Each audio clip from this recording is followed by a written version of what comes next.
The renowned Empress has a special hobby. She always comes to a rundown clinic after her practice to have me massage her feet. The Empress claims that this is a method to clear the acupoints and enhance her cultivation. As a mere mortal, I dare not question her. However, when the world found out, they were all puzzled. Why would the stunning Empress target a commoner from a small clinic? And little did they know that the invincible female emperor in their eyes couldn't withstand my 3 moves even when she tried her best. It's all because I crossed over to this cultivation world 20 years ago. Although I awakened the system, this broken system couldn't help me cultivate. It could only help me cultivate some more esoteric hobbies. Now, 20 years have passed. My skills in music, chess, calligraphy, painting, and medical skills are already at the peak, but my cultivation level has not increased at all. Fortunately, I opened a medical clinic in the town and started to live a laid-back life relying on my superb medical skills. But one day, the arrival of a woman completely shattered my peaceful life. At this time, there was a heavy rain outside,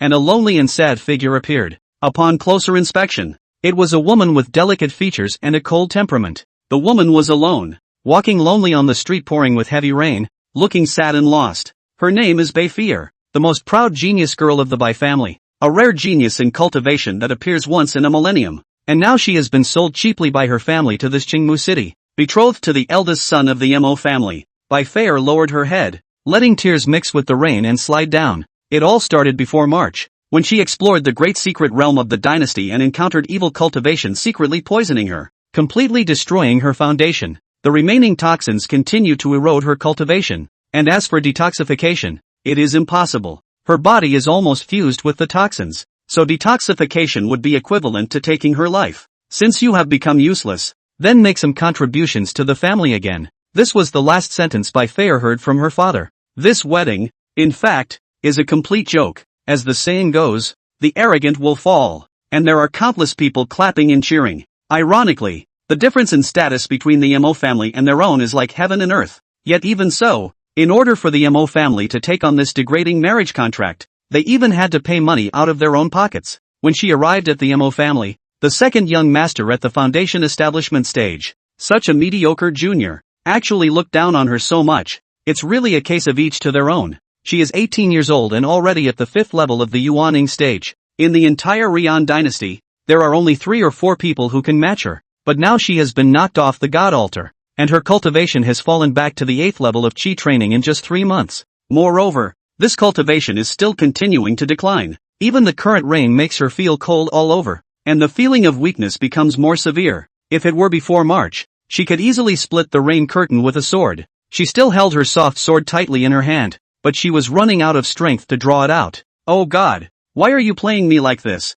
I refuse. I don't accept it. Bayfear looked up at the gloomy sky and sighed like this. In a daze, death suddenly became not so terrifying. It might be better to end one's life here than to be married off to the young son of the Mo family. She lowered her head, looking at the sword in her hand, her gaze gradually turning cold, her fingers trembling slightly as she slowly drew the sword. However, at this moment, a voice sounded behind her. Miss, why are you walking alone on the road on such a rainy day? Bayfear suddenly turned around, and there was a young man standing in front of her. His eyes were very beautiful, jet black and clear, holding a paper umbrella, temporarily separating the rain curtain. She was initially somewhat panicked because no man could be so close to her, but on second thought, on this rainy day, someone suddenly appeared out of nowhere and gave her an umbrella, which was quite interesting. Young master, thank you. Bayfear silently sheathed half of the sword. It's just a small effort. No need to be polite. Miss, and this person is me, Gu Heng. The rain is heavy.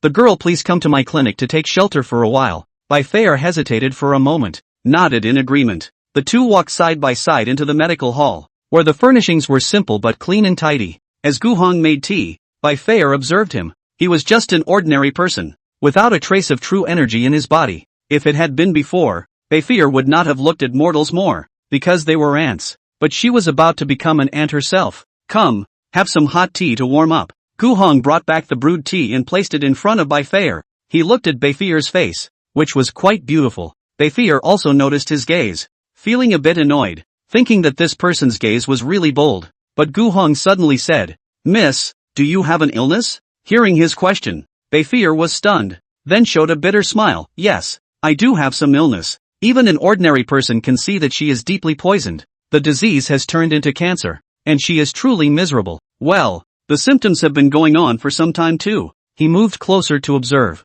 and also stroked By Fair's white wrist to take her pulse. This action caused her to resist a little, but when she thought of his benevolence as a healer, she also endured it. Compared to that arrogant great young master of the Mo family, this mortal in front of him was polite and courteous, and was as righteous as a gentleman. I have some medicine here. The girl will be fine if she takes it. Gu Hong immediately walked over to the counter and grabbed a few handfuls, then went back to the back room to cook the medicine. By Fair only felt ridiculous. How could a mere mortal understand her problem? That was a trouble that even the most elite medicine saints of the imperial dynasty couldn't possibly heal. Although she knew that mortal healing techniques were useless at all, By Fair felt it was better not to brush off his good intentions, and when the soup was cooked and handed over, she cupped the steaming bowl of soup and gently tried a mouthful. Then her face fell in shock, because that plain and strange soup, after the entrance, quickly turned into a pure and huge majestic medicinal power, surging through her whole body veins and muscles, all the residual poison in her body, in a moment into nothing,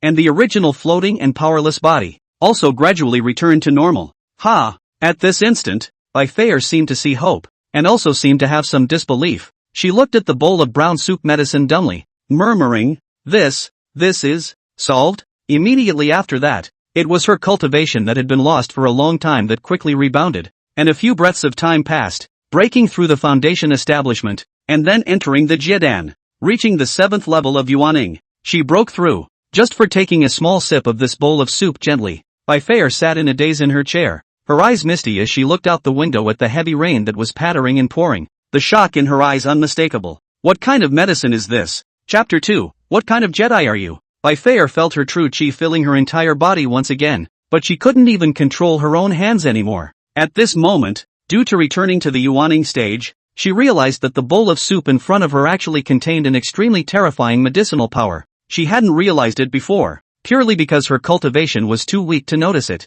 In that brown medicinal liquid, there was a starry moonlight, even just a little drop. It was difficult for her to see through. She didn't know what kind of skillful refining technique and what kind of precious medicinal material it was. Well, the girl's complexion looks much better now. Gu Hong scrutinized By Fair with a sense of satisfaction in his heart. For those who practice medicine, there is nothing more fulfilling than having a patient cured by one's own medicine. It was just that the young girl in front of him stared blankly at the soup medicine he had brought over, and his body seemed to be moved to the point of trembling, so Gu Hong felt a little strange. Their own medical skills are still very good. After all, is the system said out of the gods well, cooked out of the medicine always look good, taste is also good. How this girl looks like a ghost? However, By Fair didn't quite dare to look directly at Gu Hong now, because the most proficient royal cultivator in the imperial dynasty in terms of medical techniques actually knew how to cure the remaining severe poison in her body, but the price required for that was too great. It requires over 100,000 years of growth of the everlasting ironwood,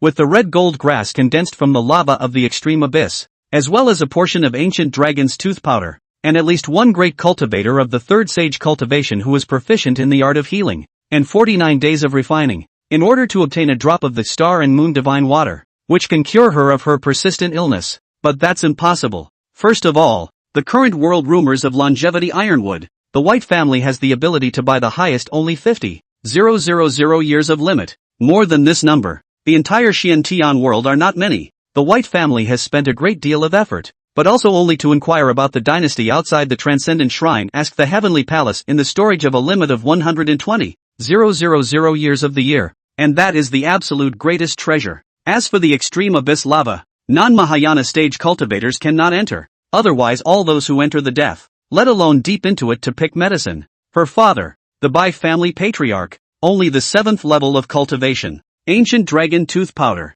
Ancient dragon clan regards anything on their body as forbidden. Outsiders even dare to touch the ancient dragon corpse. It is also death. So at that point in time, Fei White knew she was done for. Not to mention the Bai family, even that emperor of the Rian dynasty would definitely not be able to get these heavenly treasures. But in front of this bowl of soup, is not exactly what the medical saint said, star and moon divine water? It was in the small medical center of this small town that a mortal man had refined it in just one short tea? Who the hell is he? Girl, are you okay? Gu Hong looked at her with some concern, and Bai Fei reacted violently, hastily collecting her expression and pretending to be calm. This gentleman. No, this senior, can you let me see? The medicinal herbs within this bowl of soup? She still didn't quite dare to believe it, but she actually felt that the man in front of her was not a mortal at all. but a supreme powerhouse whose strength was so terrifying that she couldn't see the half of it. Not only that, but a medical sage with superb medical skills. Therefore, this request of her own was actually a bit impolite,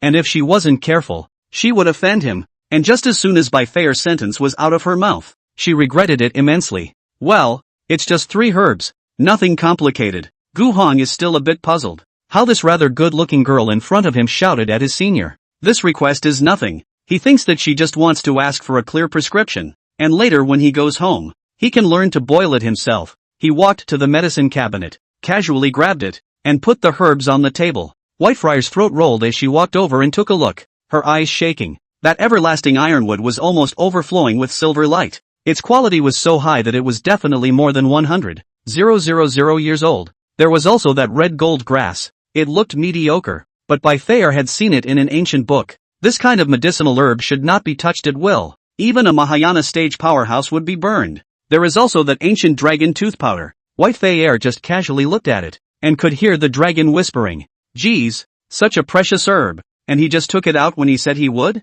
These were the most precious treasures that how many top powers could only dream of. If outsiders knew that there were such treasures in this small medical center, it would definitely lead to a bloody storm. However, to be able to formulate that star and moon divine water, and casually gave her, a person she had never met, to drink, but also nested in this small place to open a medical clinic. There was no mistaking that he was undoubtedly a reclusive master who had wandered away from the world. That's all there is to it. Nothing to show for my little medical clinic. These herbs, in fact, were not picked by Gu Hong, but by the system. The system has a mall interface, and there are many things in it, such as medicinal herbs, some books on cultivating oneself, the so-called Heavenly Book of Knowing Fate for fortune-telling, and a copy of the book for practicing painting. There were a lot of things, but none of them were related to cultivation, so Gu Hong only thought it was a grocery store. Anything in the mall can be hoarded out for nothing, as long as the permissions are unlocked, and for every level of these skills, you get the corresponding points,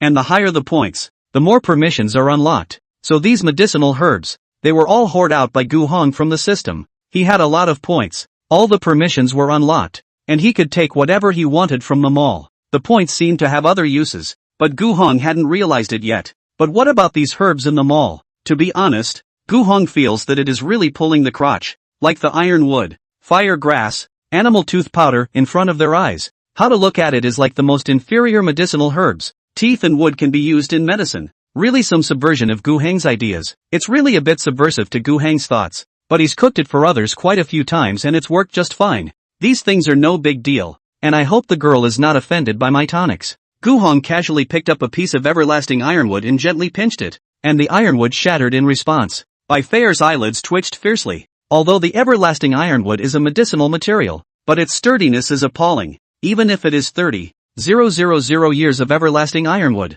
It is only a cultivator who has reached the transition period can break it. In the Rian dynasty, there is also a copy of 70,000 years of age of the ironwood. That is even used by the Mahayana period of the cultivators to test the power of the Tao law, because it simply can't be broken. But the man in front of him only casually pinched and crushed the ironwood of an unknown 100,000 years. White Fei behind the trickle-down cold sweat. She now knows. She just good is not showing any dissatisfaction to. Otherwise, this person if you want to kill yourself, are with the crushing of ants almost right? No, even easier. She spread out her palms and stared at them in awe, as if they were not her own body. A marvelous joy spreading over her body and mind. Shivering with excitement. What it feels like to regain control of your power. Not just strength, but power, status, and a life of freedom. It's back. It's all back. She still had a trance-like feeling that she, herself, had actually drank the medicinal soup cooked by such a powerful person. While she was at first blind to the fact that she was still close to thinking that it was useless garbage.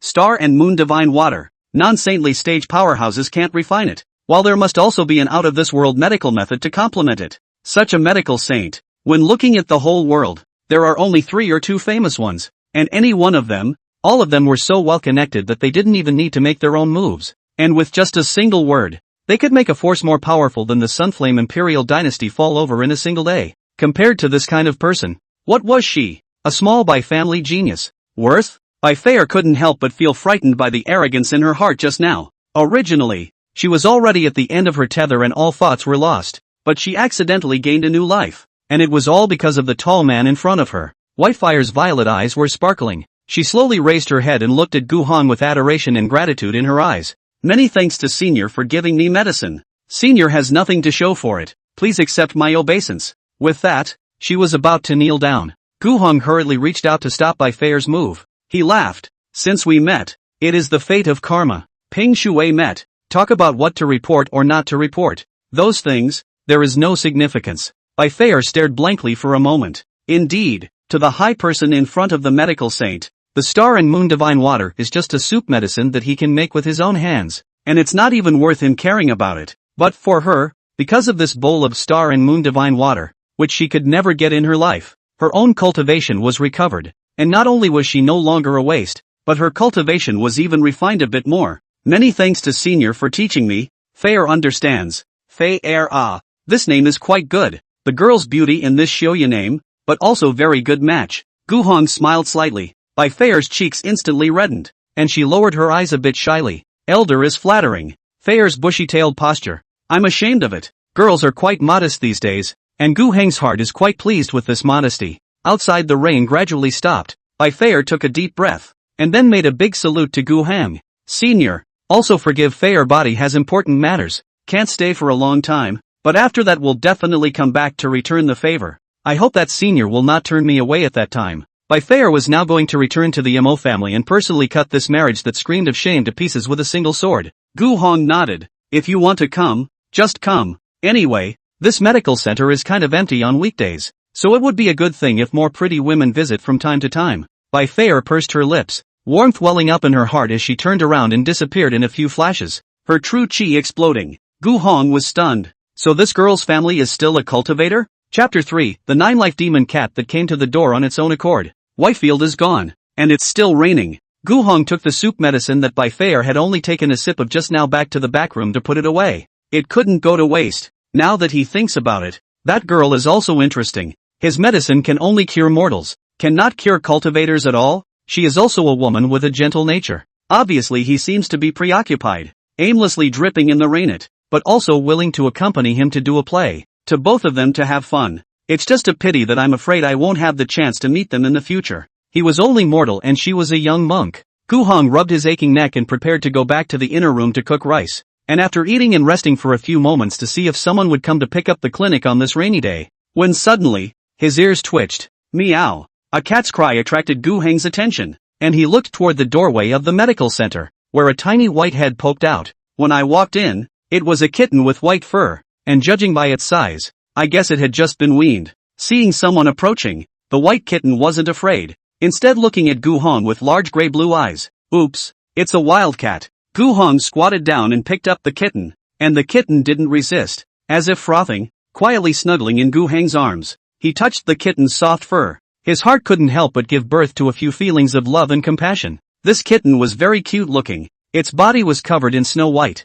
like an ice lotus in the snowy mountains. It was very nice to look at. When he looked at it closely, there was also a purple stripe on the forehead. It was quite demonic. Gu Hong couldn't help but kiss its forehead, but when he looked again, he realized that on this cat's body, there were so many fine wounds, and in the lower abdomen, blood stained the snow-white fur, and it looked like the injuries were very serious. Yes, after all, yesterday's downpour was non-stop. The kind of torrential rain that people seem to frown upon is a life-threatening natural disaster for such a small animal. Gu Hong frowned slightly. You're hurt so badly. The white kitten licked the corner of Gu Heng's coat. Gu Hong laughed. Wait a moment, let me get you some medicine first. He set the kitten down on the counter and walked off to the back room, where the kitten narrowed its eyes and licked its paws, a hint of murderous intent coming from its eyes. Ha! It's true that a tiger is bullied by a dog, and a fallen phoenix is worse than a chicken. Shisu Jinshi, a powerful guest secretary under the seat of the Emperor of 10,000 Demons, the great elder of the 9 Lives Demon Cat Clan,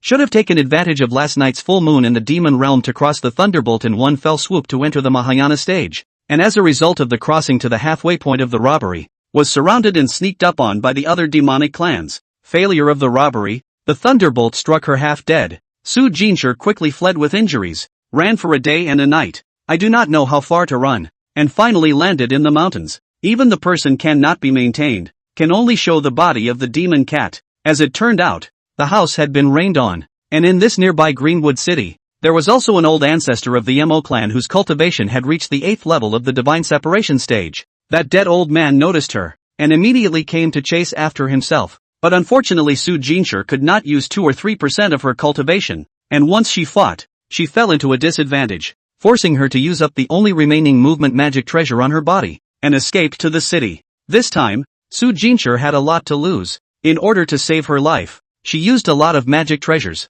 But the thunderbolt is not so good to carry. Death in the sky under the thunder of the tribulation stage of the strong countless. She can still hang half a breath counting his life, but this body is really seriously damaged. Coupled with just now fought with the Mo family ancestor, and now her tribulation 10th cultivation cannot be played out at all. Plus, she sort of moved into the other side's territory to come. That Mo's old man probably won't take long to find himself. In the past, if that Mo family ancestor had come to 100, she, Su Jinshi, would have killed them all in a single move. Now, her life is over, but Su Jinshi wasn't going to just give up. The mortal in front of me, if I can swallow him, maybe I can still recover some of my own cultivation, and maybe I can even have a chance to turn around. Besides, that human had just touched himself all over and kissed himself. She, Su Jinshi, was the #1 beauty amongst the 9 lives demon cats. So many males in the demon clan had tried to court her, all of which were kicked away by her, and now she was reduced to being groped and kissed by a mortal. It's a disgrace.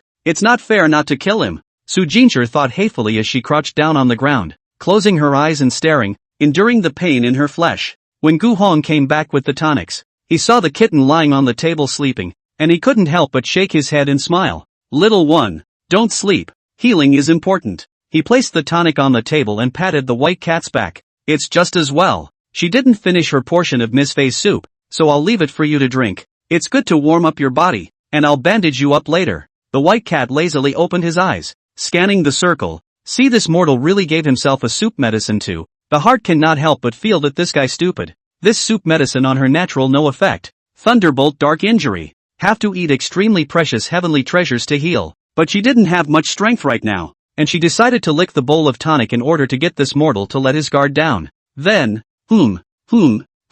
meow. Su Jinshi suddenly felt something was wrong. This soup contained a huge and pure healing medicinal power. Su Jinshi froze. After only a few sips of this brownish tonic, the dark injuries from the lightning tribulation in her body were actually rapidly healing. Not only that, she even realized that her demonic body was actually on the verge of a breakthrough. The demon body of the demon race had nothing to do with cultivation, but was able to evolve with chance. For example, the 9 lives demon cat, the lowest level of demon body was black fur, then purple, white, silver and jade. Su Jinshi's cultivation talent is very high, but the demon body wants to evolve as much as the cultivation is very difficult. After all, the bloodline determines the upper limit, so she is a fairy 10 cultivation, but the demon body is only white. But after drinking this tonic, she can feel that her demon body, which has not progressed further for hundreds of years, is starting to evolve. Gu Hong had been bored, so he watched the kitten drink the medicine, but now he noticed something was wrong,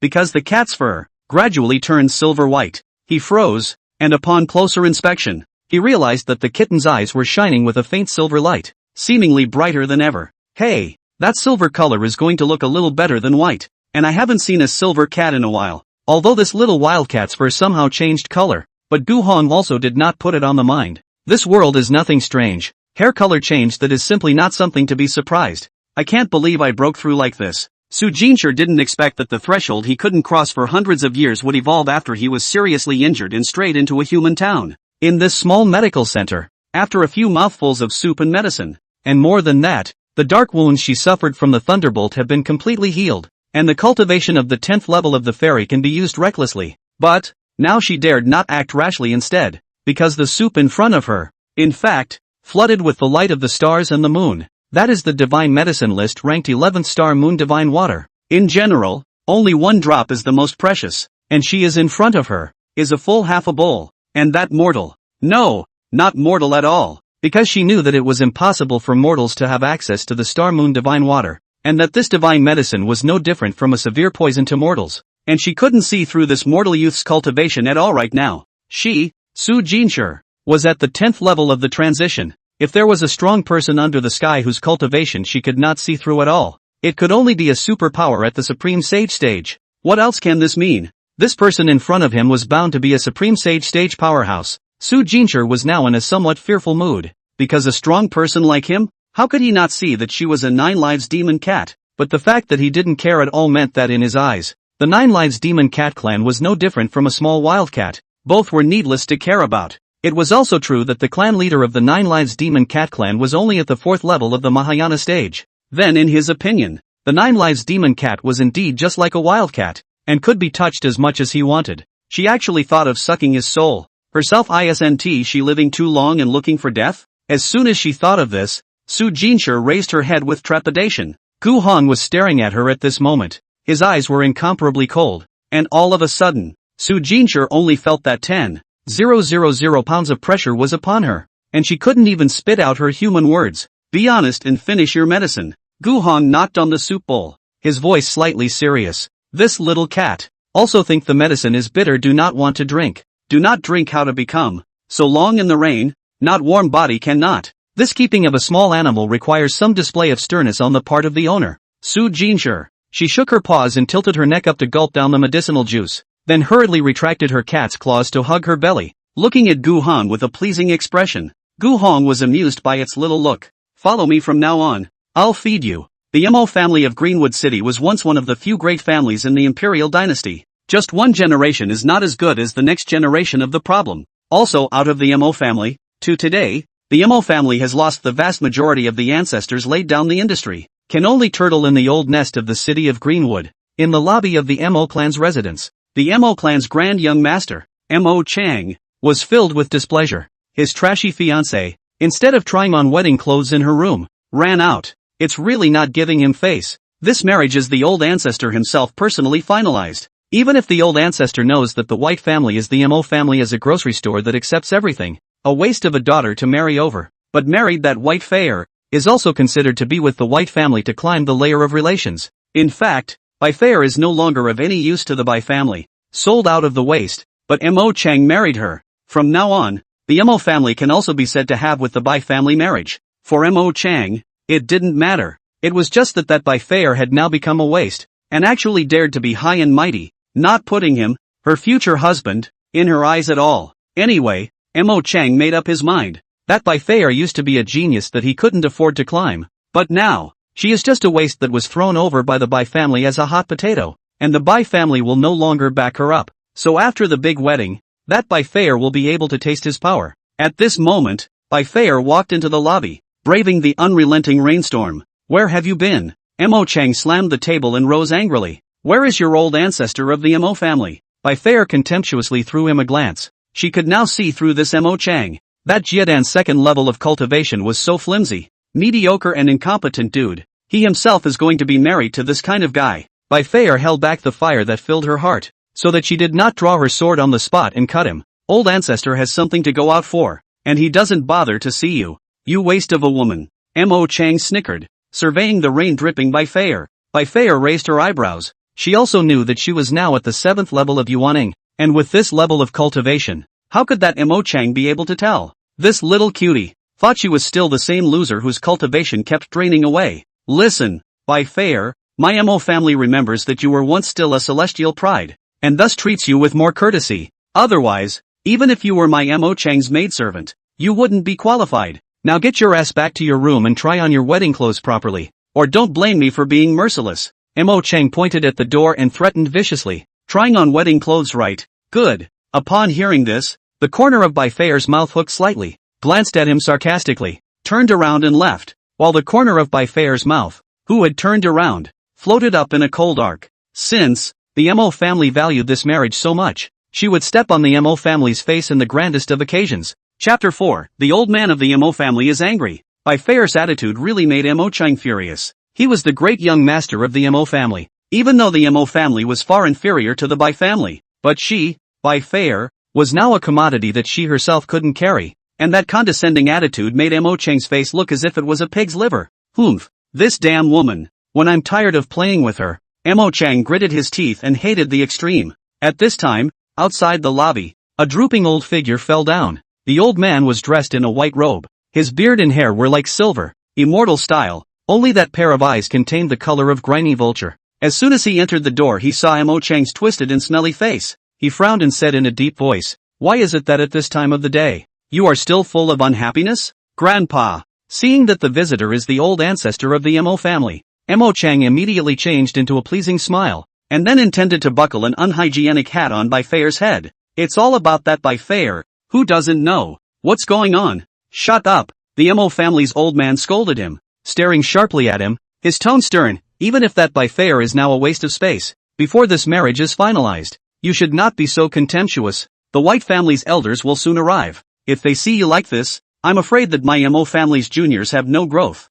Difficult to use. In the future, even if there is a marriage relationship, my Mo family wants to borrow the White family's name are difficult. These words were spoken extremely harshly, causing the blood on Mo Chang's face to recede in fear. He is not the most pleasing to the old ancestor of the Mo family's favorite descendants. Otherwise marry the waste of women this matter. Of course, not to his head, but Bai Feier is ultimately a very good posture. If it is to annoy the old ancestor, he is afraid that he really cannot get anything. Thinking of this, Mo Chang hurriedly nodded his head and hailed. Grandson knows his mistake. Please punish grandfather. Humph. I hope you can remember that. Go down. Don't lose the face of my Mo family when the big wedding is tonight. With a flick of his sleeve, the Mo clan's oldest ancestor drank back Mo Chang's unproductive great-grandchildren as he sat within the lobby, his face still ugly. It's not that this marriage is too demeaning to the Mo family, but the Mo family's old man felt that the treasure that was within his grasp was actually lost. He had clearly sensed the aura of a severely injured demon clan member outside of Greenwood City just now and rushed over,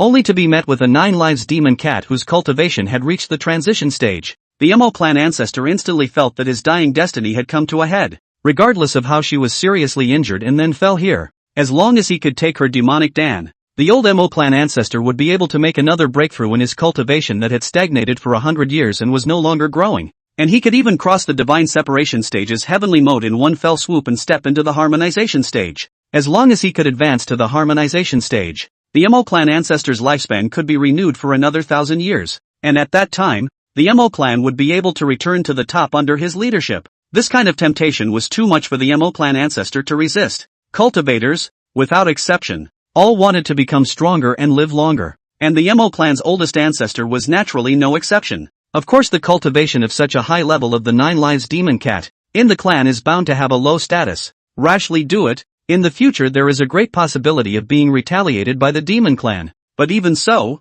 he has to get that 9 lives demon cat's demonic Dan, the old man of the Maja family's reckoning. However, he never dreamed that the dying, extremely weak 9 lives demon cat would just escape by means of a magic treasure. He froze and didn't even catch a single hair of that 9 lives demon cat. The old man of the Mo family had searched the dense forests within thousands of miles of this area and just couldn't find it. It pissed him off to no end, but no matter what, ran after all. That demon cat can't be stupid enough to go back to this Qingmu city to find death. The Mo family's old ancestor can't do anything more than take his own great-grandchildren to be angry. There are more important things to deal with. Tonight, the Mo family and the Bai family wedding. This wedding, he handled it well. Then the reputation of the Mo family in this Rian dynasty can be loud again. At nightfall, Gu Heng sat at the entrance of the medical center, holding a soup bowl in his hand and drinking sugar water. In fact, today is not too free. After he picked up the little wildcat, the rain stopped. The medical center door-to-door more patients. Are some due to the heavy rain? Accidentally some accidents of the mortal people. Gu Heng busy until now. The meal is certainly too late to cook. Had to take the medicine cabinet of some of the sweet taste of the medicinal herbs with sugar to cook a bowl of sugar water. He drank the sugar water, looked at the west, that the Mo family residence at this time is decorated. Joyful music burst, the sky constantly have cultivators swept through the night. Those who received the Mo family invitation, not far away from Miles and come to see the wedding of the cultivators. It is really good not lively. Alas. Sighing, Gu Heng placed the bowl of sugar water on the stone table next to him. Without being a cultivator, the days are just so thin, although Gu Heng accepts that he can't be a cultivator's end. But this Xian Tian realm, in the end, is still a world where the strong are honored. This system didn't help him become strong, but at least it gave him some means to make a living. He was a mortal and could only keep his own acre of land for the rest of his life. When Gu Heng wasn't paying attention, the little wildcat, whose fur was all silver, leapt onto the stone table, looked at the bowl of sugar water, and stuck out its tongue to lick it. See, this wildcat stayed in their own medical center does not go. Gu Heng is also considered to take in her. Anyway, they do not have a companion. More cats. In the future they are not in a good mood can also be teased down. Sure Ori, is this sugar water good? Gu Hong stared at the cat and watched her nod, unknowingly smiling. This cat is very smart. Gu Hong found that she understands the human language. Today picked her up, feed her after drinking medicine. Gu Hong calculated to give her a name. Originally intended to call Small Silver. The results of her desperately wagging her tail, wagging her head. Unwilling, Gu Hong took a pen and paper to try a number of times, and finally tried to find out she accepts the name Xiaoshi. The name Xiaoshi was finally accepted by her. If you don't have anywhere to go in the future, just follow me first. I'm sure I won't treat you badly. Gu Hong stroked her fur, which was soft and extraordinarily comfortable to touch. Su Jinshi licked the sugar water, feeling the pure and huge medicinal power within the sugar water flowing into her body. What appalled her was that this senior had taken the extreme abyssal snow lotus petals and the red gold demon flower petals, and casually threw them in an iron pot and refined them. These two heavenly materials with conflicting attributes were quite terrifying, and a carelessness on the part of the person refining the medicine would result in all of these 10,000 miles being blown into flying dust. But his skill in refining medicine simply opened Su Jinshi's eyes. Without the help of any Dan furnace, she didn't even see the true qi. Just with a sheet of iron pot and firewood used by mortals, he melted these two kinds of medicines in one pot, and also added sugar to make a sugar water. She even all but jumped up to the medicine cabinet to pick at the herbs inside. The dozens of herbs she had seen were all treasures that could cause a bloody storm outside, but here, they were just laid out. Moreover, his technique for refining medicines was unique. The medicinal power of these precious medicinal herbs was so huge that it was no different from a severe poison to mortals, but he controlled it so well that he let a lot of the medicinal power drain away, just enough to heal the mortals. What a waste! But what can Su Jinshi do? Hidden in this small place in the city. Take this kind of countless cultivators are willing to fight to lose their lives to the most precious medicinal herbs for mortals to use. Higher people have their own ideas. Maybe this is the game of the world. Anyway, it was cheap for her. Su Jinshi, after eating more of these herbs and slowly refining the medicinal power herself, there would be a day when her demon body would be able to evolve again. Since this hidden master wanted to raise her, then Su Jinshi didn't resist. Anyway, what she could get by staying by his side. In the demon clan, even if she had a heavenly contribution, the emperor of 10,000 demons might not give it to her. Don't even really want to go. Well, this Mo family big wedding. Make it decent. Anyway, there is a wedding watch invitation. Go can also feel free to rub food. Gu Hong took out the wedding invitation from his arms, looked at the direction of the Mo family residence, and thought carefully in his heart. But before he could do anything, Xiaoshi jumped into his arms, and the cat's paw patted the large Mo character on the wedding invitation,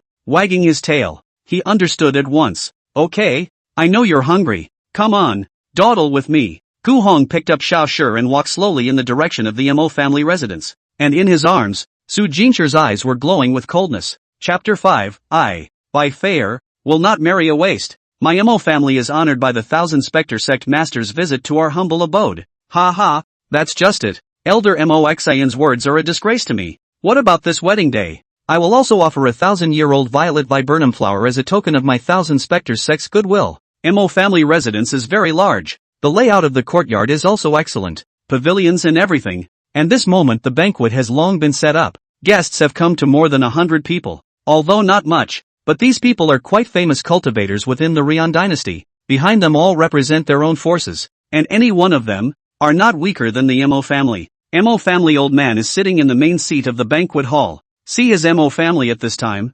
guests, but the heart is a burst of pleasure. Once upon a time, the glory of the ancestors of the Mo family was exactly that. Ah, it is a pity that the offspring do not compete. Not only the family business is lost everywhere. Living to this day, even can only be in this Qingmu city to dominate the king. In the past, these forces to celebrate, that can be to rely on the nostrils of their Mo family in order to survive. Nowadays, their Mo family can be so pompous, although, it was still more or less borrowing the tiger skin of that by family. The old ancestor of the Mo clan was secretly pleased in his heart, and with a kind and amiable smile on his face, he said to the crowd, "Gentlemen, wait for me to toast you all first." After he finished speaking, he picked up his wine. Today is the wedding day of my Mo family's great young master, Mo Chang, so I'd like to propose a toast to all of you. As the words fell out of his mouth, he drank it all in one go, and the people around him raised their glasses, and all of them drank it all in one go as well. Praise and compliments came pouring in.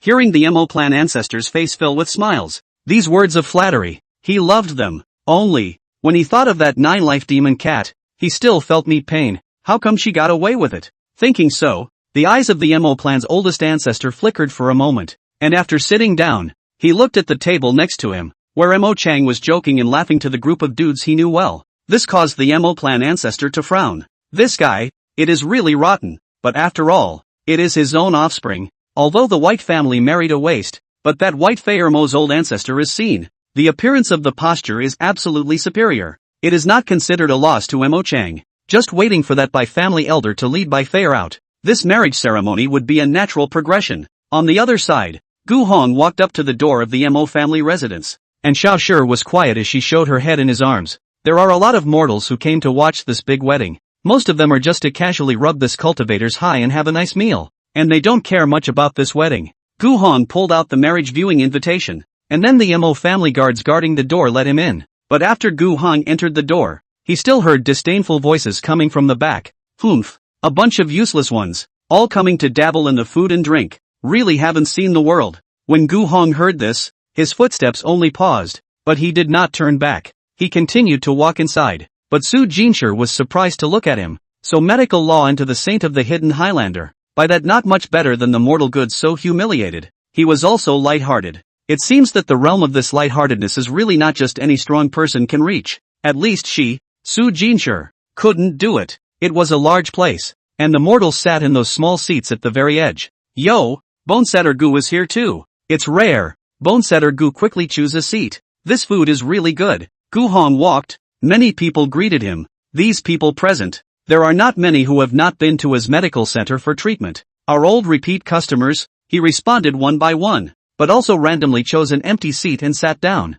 full of dishes in front of the eyes, and the little Shur in his arms jumped out and landed on the table. The Mo clan's old ancestor was standing at the highest point of the banquet hall at the moment, welcoming the gazes from all around, looking particularly pleased with himself. See, that's the old man of the Mo family. The middle-aged stonemason next to him patted Gu Hang's shoulder and pointed at the highest Mo clan ancestor, his face full of envy. This stonemason Gu Hang is aware of. He was also a cultivator in his early years, although only even the foundation establishment stage has not stepped into. The back is also because of the conflict with the people were seriously injured. The foundation is completely ruined, but once was also a cultivator, but also out of the have been, seen the world, so he opened his mouth. Gu Hong also along with the place he pointed out to see the past. Oh, that's about it. In fact, he has never seen this kind of identity of the cultivator. But Gu Hong also really do not care. He has looked away. Can not be a cultivator? When a mortal is not also leisure. Alas, Gu Longzhong, you're so short-sighted. That Mo family's old ancestor was at the divine separation stage 100 years ago, and there are only about 10 divine separation stage cultivators in the entire Rian dynasty, so it's good luck for us to be able to see them once in our lives. The mason shook his head, his mouth full of that pity stuff. Gu Hong wasn't interested, but was willing to pick up the conversation with him. This senior is really patient. Su Jinshi wagged her tail, thinking so in her heart. Kidding aside, she had lived thousands of years and had seen a lot, but that medicine cabinet contains a large number of medicinal herbs, some of which even Su Jinshi has never seen. She certainly feels that this stonemason's words are ridiculous. The cultivation of this person in front of her, even she can't see through it. That stonemason can't possibly see it either. And on the contrary, she still really treats Gu Hong as some kind of mortal who has never seen the world before. This is a medical saint of the supreme sage stage, one who didn't even need a furnace or true qi to make medicine. She wanted to say this, but in order not to scare these mortals and disturb Gu Heng's days of gaming the world and entering the mortal world to be free and clear, and to make him angry, Su Jinshi rigidly held her tongue. Besides, she's here to get back at it today. That Mo family old man still dares to do the wedding. Ha! Su Jinshi Hall of 9 Life Demon Cat Great Elder, never endured that was taken advantage of the disease to kill the wolf. Wait, it stirred up for the Murphys. At this time, the atmosphere within the banquet hall was very warm, and the various guests were also mingling and pushing cups, and at that moment, the old ancestor of the Mo family finally coughed twice. This cough startled all the guests, who looked up in unison at the Mo clan ancestor. Suddenly a burst of music rang out, and the originally noisy and incomparable banquet hall instantly became silent, because the bride, at this time, appeared. Gu Hong also looked over there. The woman wearing a red dress covered with a large red scarf had an incomparable figure. Her steps were lotus flowers as she slowly walked from the side. Every step she took seemed to bring a soft and charming temptation that struck the depths of men's souls, drawing many people who couldn't help but let out a low gasp. Beside her was a green-robed elder.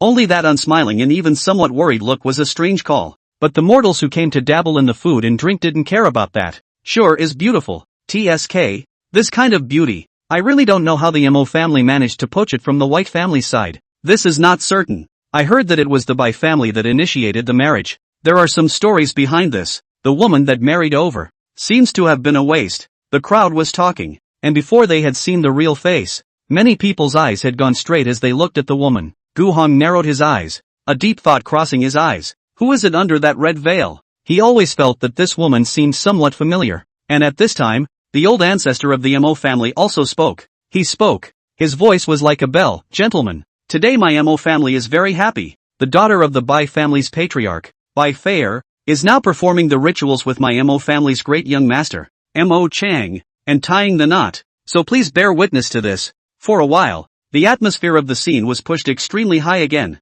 The visitors all agreed, and that Mo Chang also got up at this time and walked over to the Mo clan's old ancestor. As for Bai Feier, no one can see what exactly is her expression under the big red scarf. Only the old man of the Mo family seems to notice something wrong. Then, she came over, but a sharp sword light came out with it. She slashed her hood with a sword, and in a flash, the aura of the 7th level of Yuaning erupted in full force, curling the aura within 10 paces of her surroundings, startling the eyes of the crowd. The aura pushed straight towards Mo Chang, directly rushing him full of horror. But fortunately, the Mo clan's oldest ancestor was right next to him, and with a wave of his sleeve robe, he blocked it. Humph, tying the knot. I, Bai Feier, was once a heavenly pride, and I'm still a heavenly pride. I will never marry a useless piece of like you. Bai Feier's sword blade was pointed straight at Mo Chang, her long hair fluttering and her red dress like fire. Such a sudden change of events left everyone dumbfounded. Su Jincher looked at the stage and smiled in her heart. It seemed that she wasn't the only one who wanted the Murray family to be in a sorry state even after this big wedding. Gu Hong was similarly surprised, for wasn't the woman in the red dress, now with her sword drawn, Bai Feier, who had come to his medical center today. Chapter 6, Bai Feier withdraws from the marriage. Su Jincher takes revenge. You're this. On top of the high platform, Mo Chang looked at the cold-faced Bai Feier with a sword blade like a rainbow. His face was miserable and shocked, feeling the aura that could overwhelm him. Mo Chang's legs were trembling. How is this possible? This Bai Feier came to Qingmu City 3 or 4 days earlier, and what he saw at that time was just a waste that was constantly losing cultivation and whose cultivation was on the verge of falling down to the chi practicing stage. The reason why he dared to treat her with such contempt at that time was not precisely because he felt that a mere waste woman whose cultivation had dissipated, even if her family was no longer more powerful than the Mo family, it would be impossible for her to stick up for this kind of useless scion. But why did this Bai Feier suddenly have such a cultivation level now? I don't believe it. You trash were sold to my Mo clan, and now you're still pretending to be here. Mo Chang gritted his teeth and looked at Bai Feier with hatred and venom, and that look, obviously, was not very receptive to this kind of blow. He would never believe that a waste would recover his peak in a short period of time. Even more so, he would not believe that this was true. However, the more he did so, a sarcastic and mocking look surfaced on Bai Feier's face, and the sharp eyes swept over Mo Chang as if she was looking at a mole cricket. Waste? So, what do you count? A dude like you doesn't deserve me. Bai Feier. After she said this, the sword in her hand was even chopping fiercely. A sword light like a pike attacked Mo Chang. This sword made all the people present astonished, because the guests who were close enough to the high platform, those were all the cultivators who had a reputation around the Qingmu city. Not the head of the sect, but also the family's important ministers. Their cultivation was very high. Where could they not see that? This Bai Feier was the undisputed Yuaning stage, the daughter of the Bai family patriarch, the imperial dynasty's heavenly pride. These resounding names, they heard their ears calloused, but no matter how much they heard it, it was not as good as having witnessed the power of this sword with their own eyes. A sword through the rainbow called for shock and speechlessness. Don't be ridiculous. Mo family old man also did not expect this scene. At this time he also know that kind of wrong feeling comes from, but now he also do not care about what disgrace. See Bai Feier's sword move chopping. He waved his sleeve to block. He is the 8th level of the divine separation stage. Bai Feier is only a Yuaning. This sword, he can effortlessly stop. But Bai Feier's sword move? But not so simple. That sword's shadow light is actually divided into thousands. A considerable part of the sword chi. The old man of the Mo family pressure did not stop. Boom! Right behind the Mo clan's old ancestor. Mo Chang's clothes instantly shattered, and his body was struck by lightning as if he had been struck by lightning. His entire body flew out and fell down to the high platform. He spurted out blood, his eyes filled with horror and unwillingness. You lied to me. You must have lied to me. Mo Chung hissed madly. He simply couldn't accept this fact. Why did this waste, but suddenly became so powerful? Bai Fair laughed coldly. Ha, I lied to you? What are you, worthy of me lying to you? She indifferently withdrew her sword and looked at the Mo clan ancestor. This marriage, it is over. The Mo clan's elder's face twitched, feeling the gazes cast by those guests on the stage. His heart's fire skyrocketed, but he had to hold it back because that Bai clan elder, at that moment, also stood out. Mo Xian, since my young lady's cultivation has been restored, then this marriage, there is no need to continue. As for the gift that my Bai family gave to your Mo family earlier, you keep it. That Bai clan elder didn't care about the face of the Mo clan ancestor at all. Or rather, there was no need for him to care. Just this one elder alone was a shade stronger than him, and the Bai family, which had declared itself as a great family within the imperial dynasty, didn't need to have any apologies or courtesy towards the Mo family at all. Dignity, only the strong could obtain. Without waiting for any response from the Mo clan's ancestor,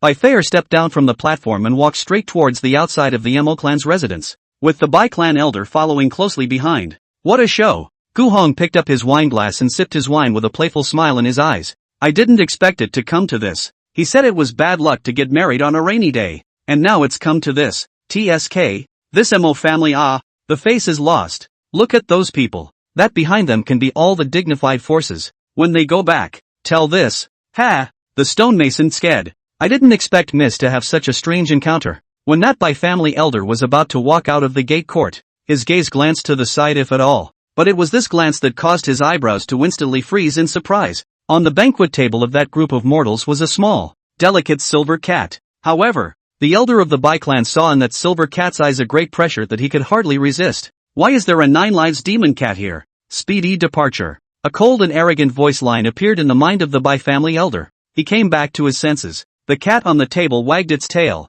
but the Bai family elder only felt that if he stayed any longer, he was afraid that he would be swallowed by her. So he didn't dare to stay any longer, and accelerated his steps to leave. Su Jincher snorted inwardly before jumping back into Gu Heng's arms. This Mo family's marriage didn't work out, and I've seen enough jokes, so I'll go back first. The medical center side still needs to be taken care of. Gu Heng stroked her furry head, greeted the people at the table, and left. If he had to say where he felt pity, it was that he hadn't eaten a single bite of that table, but he had eaten enough to watch the farce. On the platform, Mo Chang was a few guards to help up, clothes broken, traumatized by the spirit of his like crazy, his mouth also constantly chanting what I do not believe and other nonsense. To see the situation, the old man of the Mo family can no longer hold back the fire. A slap that Mo Chang stumbled to. You sinner, you've simply disgraced my Mo clan. He was shaking with anger, but he couldn't do much. Bai Fair's entire public withdrawal from the marriage was simply a loss of face for the Mo family. And not only that, his hallowed Mo family ancestors' cultivation at the divine separation stage had failed to stop that Yuaning stage Bai Fair's sword move. Now, his own face was gone, while Bai Fair's reputation would only grow louder. Look at the stage, those invited guests. At this time the face is not the same, but do not need to think about it. Since this night, the Qingmu City Mo family do not say rise, can still maintain the status quo are 2 words, but even more angry. The old Mo family had to compensate for his smile and apologize to tell these visitors that the marriage was no longer a possibility. If she doesn't show up, it's really a good show. It seems that this Mo family is really a soft bone. On the dome of the sky, an arrogant laughter fell. This undisguised ridicule and mockery made the Mo clan's old ancestor's face show his anger. He shook his beard and shouted, "Who is so arrogant and unbridled? Show yourself." The words have just fallen. A flash of purple gorgeous figure is now hanging over the mansion. She looks down on the crowd from above, looking down on the world with a posture that is daunting, but on the other hand, it is beautiful and moving, especially attracting people's attention. The crowd froze and stared at her. Su Jincher smiled contemptuously, stretching out her green onion-white jade-like fingers and gently tracing them across her lips. And who are you? The Mo clan ancestor narrowed his eyes. This woman was too bewitching, but it made uneasiness rise in his heart. What? This morning you were still out there chasing me to kill me, but you can't recognize this incarnation of mine? Su Jincher's smile became more and more prevalent. Her tone was frivolous, her red lips hooked up in a seductive arc, and at the end of her words, that voice suddenly turned cold. However, it made the pupils of the Mo family's old ancestor shrink slightly, and violently thought of something. You're the severely injured 9-life demon cat. Good, it's me. Her jade hand opened, a terrifying power brewed in it, even space distorted. Her eyes sank as she said, "It's just a pity that I am, now, no longer seriously injured." The majestic pressure and power pressed down on the people present, causing them to fall to their knees. Some of their strength, even if it is not as good as the Mo family ancestor, but it is also the stage of the division of the gods, but just by the pressure can make them unresisting. Then there is only one possibility. It's the transitional mighty. In the entire Rian dynasty, there were only 5 fingers of powerful people at the transition stage. Not waiting for them to think carefully about this, Mo family actually created what sins, what trouble, that Mo family ancestor face under the fear. The true chi full force outbreak, actually wanted directly far away to escape. Even if my real body doesn't put up a fight, with just this avatar, if I also let this mole like you get away, my Su Jincher's name will be disgraced. Su Jincher smiled indifferently. With a casual wave of her jade hand, the Mo clan's old ancestor's posture was instantly forbidden to be locked in mid-air. He could not think of anything else and loudly begged for mercy. Please spare my life, senior. I have no eyes and have offended you. Please spare my life. Spare your life? Su Jincher hummed lightly. When you took advantage of my serious injuries and hunted me down, why didn't you think of sparing my life? The Mo clan's old ancestor was sweating profusely. Even though he was honored as the Mo clan's old ancestor, he was trembling in fear when facing a full-strength transitional succession stage powerhouse. Elder, spare your life. Spare my life. I know I'm wrong. I won't dare to do it again. I only hope that senior will be magnanimous and spare my dog's life. Looking at the snotty and tearful appearance of the Mo clan's old ancestor, Su Jincher smiled contemptuously. It's too late. With a grab of her slender hand, she instantly crushed that Mo clan ancestor. But a muffled sound of blood and flesh breaking apart silenced everyone, and as they looked at the corpse that had been pinched into crumbs, they were all shivering in fear as their livers cracked. Su Jincher coldly looked around at these guys and said in a cold voice, "Today's matter is a personal grudge between me and him, and will never implicate others." After saying that, she transformed into purple smoke and dissipated, leaving behind only this silent Mo family residence. The Mo family watched as their old ancestor was pinched into a bloody mist by that mysterious woman, and after the shock, there was nothing but despair in their hearts. It's all over. Chapter 7, The 9 Lives Demon Cat Can Be Kept as a Pet. Waiting for the silence to pass, those guests came back to their senses from the fear and pressure brought by Su Jincher, and when they saw that the Mo clan's crowd who were as lost as their parents at that moment, their hearts were shocked, but they had other thoughts. The Mo family's reputation, which was still quite prominent, would be greatly damaged by Feier's sharp withdrawal from the marriage,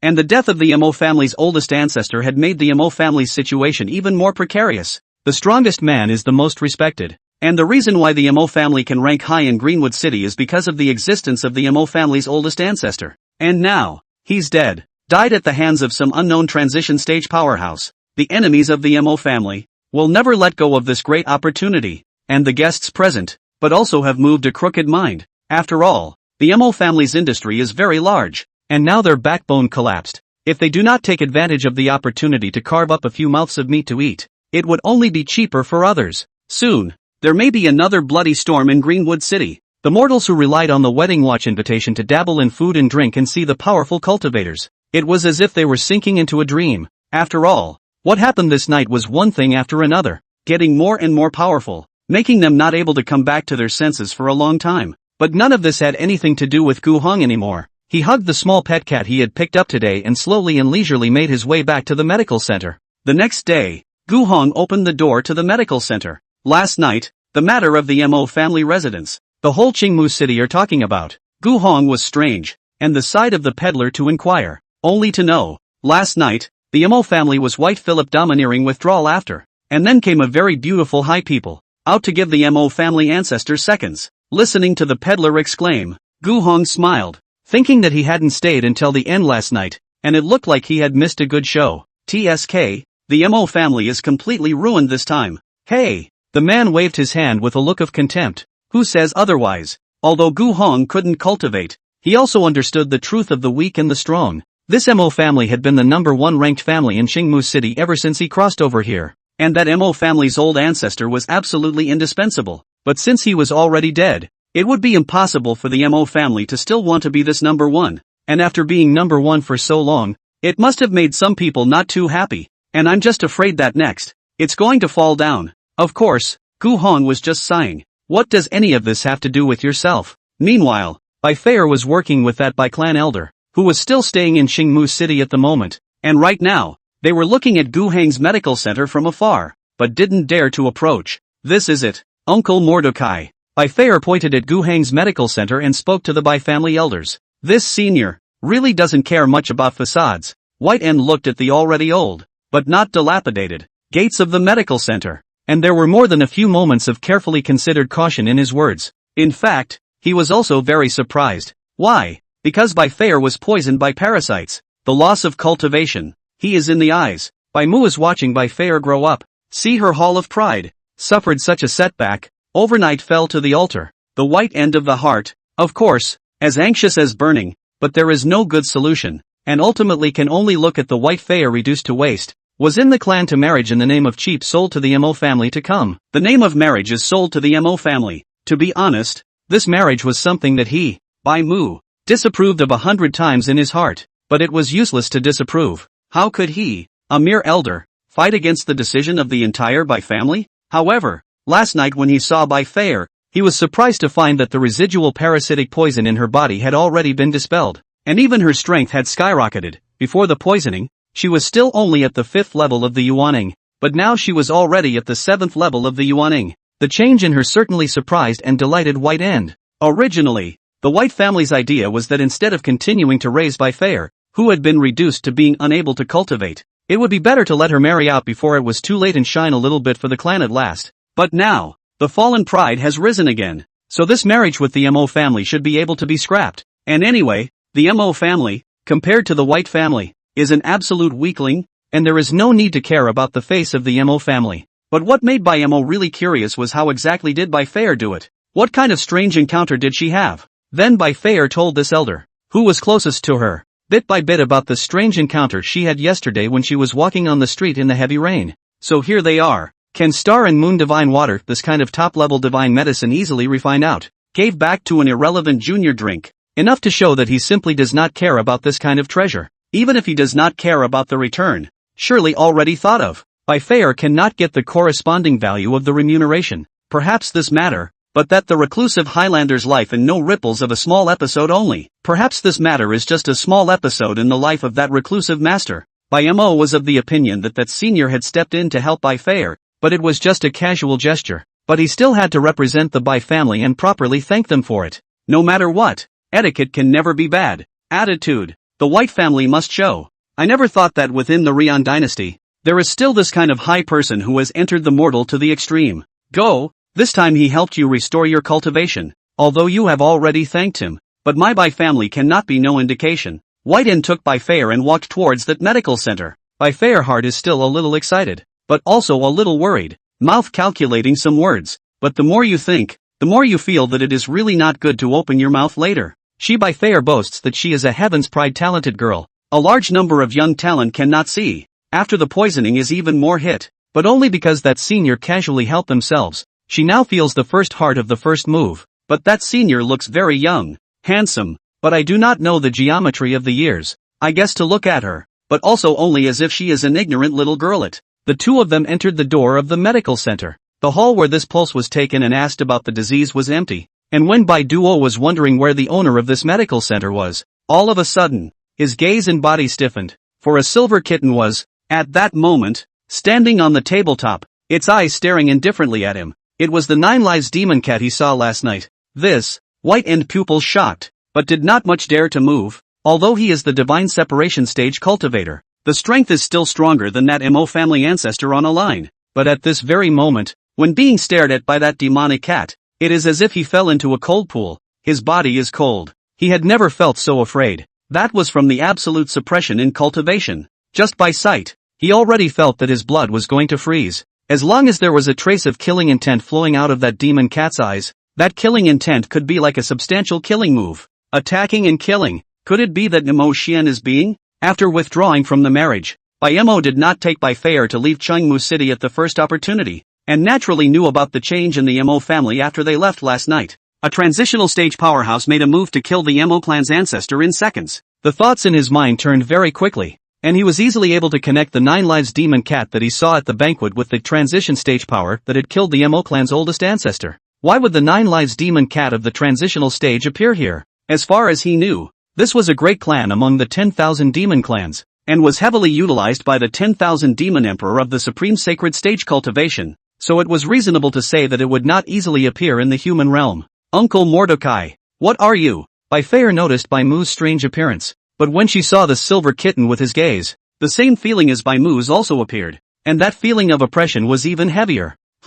It's Miss Fei? When Gu Hong walked out from the inner room, the oppressive feeling that had coagulated around Bai Fei and Bai Mao's body like the force of 10,000 pounds suddenly dissipated, and that 9 Lives demon cat jumped off the table and ran all the way before jumping into Gu Heng's arms. Bai Fei and Bai Mao both stared blankly at this scene, and it wasn't until Gu Hong walked towards the two of them with the 9 Lives demon cat in his arms that the two of them woke up as if from a dream, and hurriedly bowed respectfully. Fei has met Senior. Miss Fei is still very modest. Gu Hong stroked Xiao Shi's fur and smiled. I don't know about this. In your arms. Bai Fei looked at the well-behaved and obedient 9 Lives demon cat in Gu Heng's arms. Her red lips slightly opened, but she didn't know what to say. You mean Xiao Shi? I took her in yesterday, and seeing that she was full of injuries, why don't I just heal her and leave her by my side, as a pet? She's quite happy with that, isn't she? Gu Hong raised his hand and stroked her back. Meow. Su Jinshi rubbed against Gu Heng's palm and purred in agreement. How could there be a reason not to agree? This might be a reclusive Highlander even more powerful than the 10,000 Demon Emperor. There are a whole lot of heavenly treasures. He is willing to support himself. Su Jinshi that is 100 times more than happy to do so. As White Ant watched this scene, he couldn't help but stare with rounded eyes, having the illusion that he was out of this world. That was the 9 Lives demon cat, which was known for its ferocity in the demon clan. It's unbelievable that you can be jerked off and smooth your fur and dutifully recognize it as a pet. That this senior was able to make it this far was truly astonishing and frightening. Chapter 8, This tea is really expensive. Gu Hong was in a very happy mood as he watched the silver kitten in his arms behave so well in front of strangers. Although he didn't know why these two people seemed to be very interested in this cat, he thought that he might have picked up a stray cat of a rare breed. He didn't think about it so much anymore, but he was more or less surprised to see Bai Fei come to his medical center again. Last night, Gu Hong but the white Fei domineering cut husband that farce to see clearly. See her this energetic, delicate appearance of flowers, beautiful, so that it is difficult to move away from the eyes. At the time of the first chance encounter, Bai Fei was drenched in the rain, as if all hope of life had been completely taken away from her. The Walking Dead. Now, she's much better looking, although Gu Hong didn't intend to put gold on his own face, but maybe that chance encounter in the rain. He even opened his heart for her instead? Of course this is something he is not going to say. People Bai Fei can be very modest. He a mortal physician. Do not pretend to be a big-tail wolf, so as not to let people misunderstand the go. And White Ant since Gu Hong appeared. Sizing up this looks very young, but in fact is a reclusive old monster youth. White Ant cannot see anything. His body does not have half a bit of true chi flow. This has been into the realm of the realm, into the realm of the gods, so that the White Ant of the secretly smacked his lips. Moreover, he couldn't even make out a few details of the 9 Lives demon cat that Gu Hong had taken as a pet. But he could still sense that the demon cat was dangerous. But in Gu Hong's body, White Ant cannot feel anything. Perhaps in addition to his body naturally exudes the kind of into the mortal to the extreme sense of affinity. This back to basics flavor. But more so that the White Ant of the Gu Hong full of fear and trepidation. Someone who could keep a transitional succession stage demon race as a pet was not someone he could see through as a divine separation stage cultivator. And this is? Only then did Gu Hong notice White Ant, and the peak of his eyebrows raised. He only felt that this middle-aged man is familiar, but did not deliberately think. White Phil he was impressed. That is, after all, a good-looking woman. Well, this man, forget about it. Seeing Gu Heng's inquiry, Bai Mo hurriedly bowed and said, My name is Bai Mo. I have heard that you have taken special care of my young lady, and I would like to come to my door to pay my thanks, hoping that I haven't unduly disturbed you. Though Gu Heng felt that he had pressed for no care at all, but merely invited her to shelter from the rain when she was lost and gave her a bowl of tonic that could only heal mortals. Moreover, this is yesterday's events. Listen to the white end of the statement. He called White Phil for the lady, then think it is that the White family servant seems to be a mortal, and White Phil also some respect him it.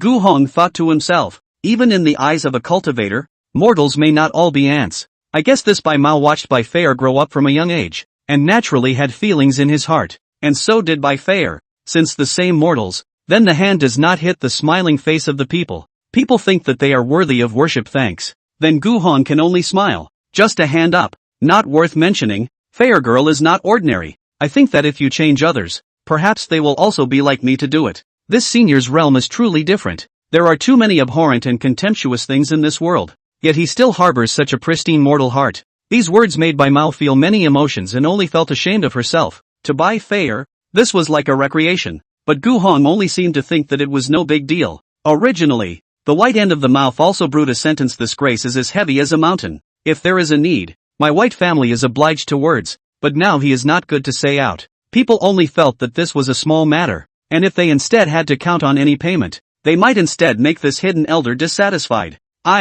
Look at me. This etiquette has been forgotten. Just standing in this hall chatting up. Please come to the back room. Have some tea. Gu Hong suddenly tapped his head and laughed apologetically, and when he finished, he placed Xiao Shi in his arms on the tabletop and softly admonished, "Stay well." Su Jinshi licked her cat's paw and just sat there quietly. Thanks senior. As soon as Bai Mo heard this, he was solemn, knowing that this was a high-ranking senior giving them face, so naturally he would not refuse, and with Bai Feier followed Gu Hong to the back hall. The back room is cleaned up, and further back, a small courtyard, where it's a mess, especially if you don't let the guests who visit the house see it. It's not a good view. Bai Mo and Bai Feier sat down in front of a tea table. Gu Hong took the teapot. He had already brewed tea in the morning, and received a cup for the two of them. Bai Mo and Bai Feier didn't dare to be slow, and respectfully received the cup of tea over. By the way, I still don't know senior's name? White End put down the cup, then remembered. He seems to have been unaware of the name of this hidden master.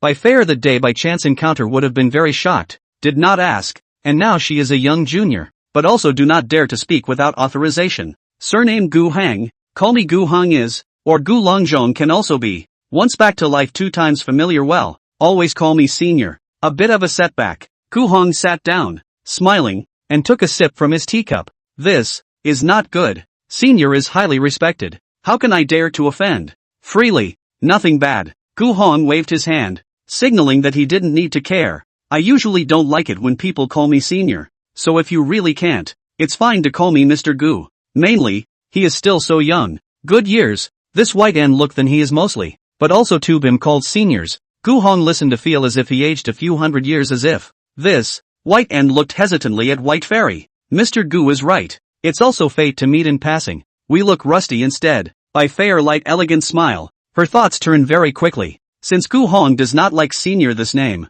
then called son, does not matter. He asked for it. Then, well, Mr. Gu. White End deliberated for a while, and it was not good to refuse anymore, but his heart was very nervous, and he picked up his teacup and took a sip of tea to smooth out that wave in his heart. However, after this tea was imported, White End's pupils shook violently. This clear tea in a majestic chi and blood true flavor instantly filled the limbs, actually better than the spiritual spring 3. White End only feels soothed. White End almost lost his temper. What's the matter? Is this tea not to your liking? Gu Hong saw the difference in him and asked tentatively. This tea is he in the system mall in the White Horing. Has not been used to entertain others, it not want to. Just the system mall of those things are really difficult on the stage, and taste well. Gu Hong only feel moderate. This White End and White Fair, although the status of the gap, but after all, is a big family of people. The mountains and the sea must have eaten a lot of their own things. I'm afraid that this is not quite capable of entertaining people. Oh, no.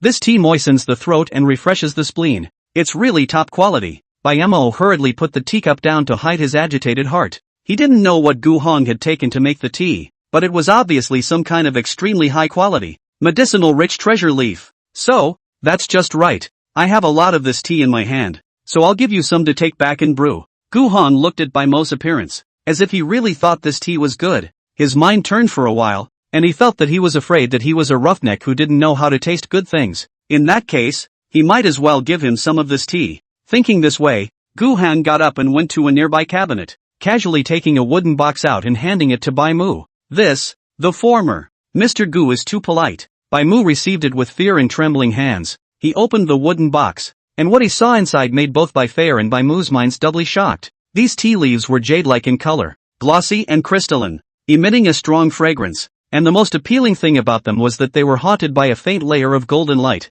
which was the appearance of containing powerful medicinal effects. White End had seen this kind of treasure leaf before. This is a linden leaf, top spiritual plant, into the medicine alchemy, can fill the blood, relieve the blood deficiency of the serious disease, can also be medicinal power to precipitate the dantian, consolidate the root of the road, especially important for the split spirit stage cultivators to break through the realm. He had only seen the one that the emperor of the Rian dynasty had given to his favorite minister, only a tiny piece of it. And the quality of it was the difference between garbage and the most precious treasure when compared to the linden leaf in this wooden box. Bai Fei was naturally shocked, although she had already seen Gu Hang's old medical center was really inside. But the generosity of his hand, always be able to let a person be surprised again and again. This stuff, when used to make tea and drink it, exerts a potency that is not even 0.1%. One could only say that, in their opinion, Gu Hang's days of seclusion into the mortal world and gaming the world were too damn extravagant. Chapter 9, You give me a sword.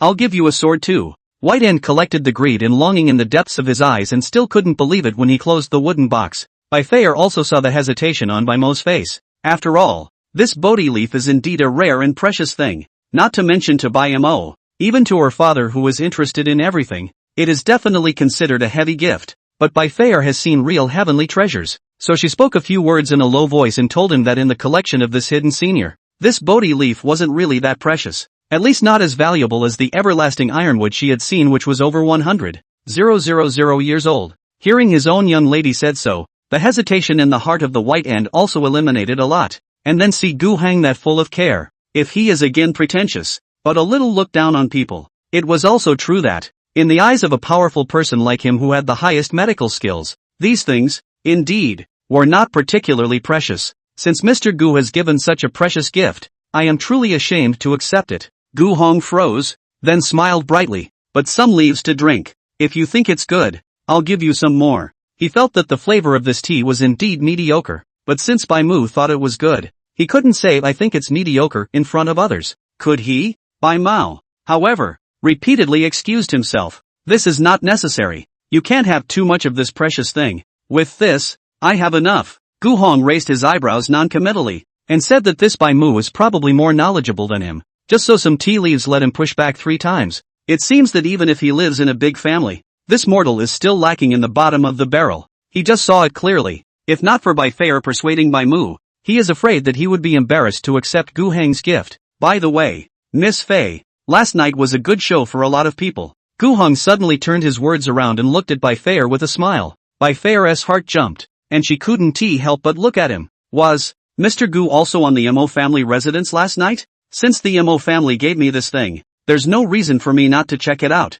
is there? It turned out to really show me something interesting. Gu Hong touched out the marriage viewing invitation and shook it, but when he saw it, no matter if it was Bai Fei or Bai Mao, his heart was shocked, but he also sweated for that Mo family's having eyes without pearls. Observe the wedding invitation. This kind of thing is actually very common, not to mention the Mo family, even if the White family, those status marginal clan relatives to do wedding, will also give the mortals to send this kind of observe the wedding invitation. But they know that Gu Hang is not a mortal. This medical hall does not look old and dusty. The house hall medicine cabinet in the heavenly treasures, that is, Rian Dynasty royal family's treasure trove, cannot be compared, but also raised a 9-life demonic cat of the tribulation period as a pet, that the Mo family to do the wedding, not to mention Gu Hong sitting in the VIP seat, that is, to sit than the Mo family ancestor is higher, that is also supposed to be. But the Mo family favored to send him this kind of mortal with the wedding invitation. I have to say, this kind of can only be a tortoise in a city of the family. The eyes are still too short-sighted.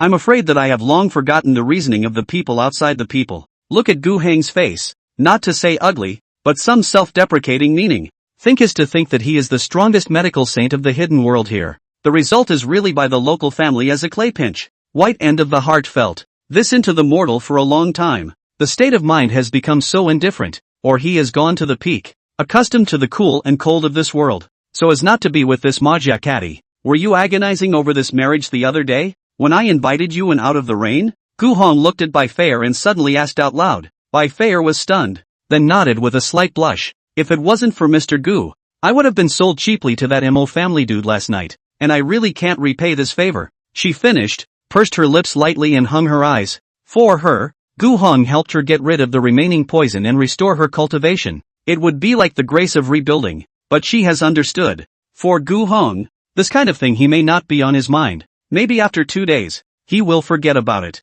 Gu Hong was silent for a moment and suddenly smiled. Although he himself a mediocre mortals, but also asked her to come to avoid the rain, gave a bowl of hot soup medicine to drink only. Also do not know how to help them this woman with cultivation, so that she is full of kindness. But the world does not often say, cultivation, pay attention to the karma involved. Although he is immortal, but perhaps he unintentionally, For the Whitefill's karma played some role? Well, that's definitely it. How else could she, a woman who was both young, beautiful, and utterly modest, be so grateful to herself? Healer's heart, I help you is incidental. Talk about no favor. You do not have to worry. Besides, like Miss Fair, a girl with extremely high talent and a tough nature, I have seen very few in my life, and she is bound to be great in the future. It's good for you to relax. Don't be wasted by any insignificant mundane karma, and in the end get in your own way. Gu Heng's passage, which was said with great sincerity, certainly had some elements of bragging. In his life,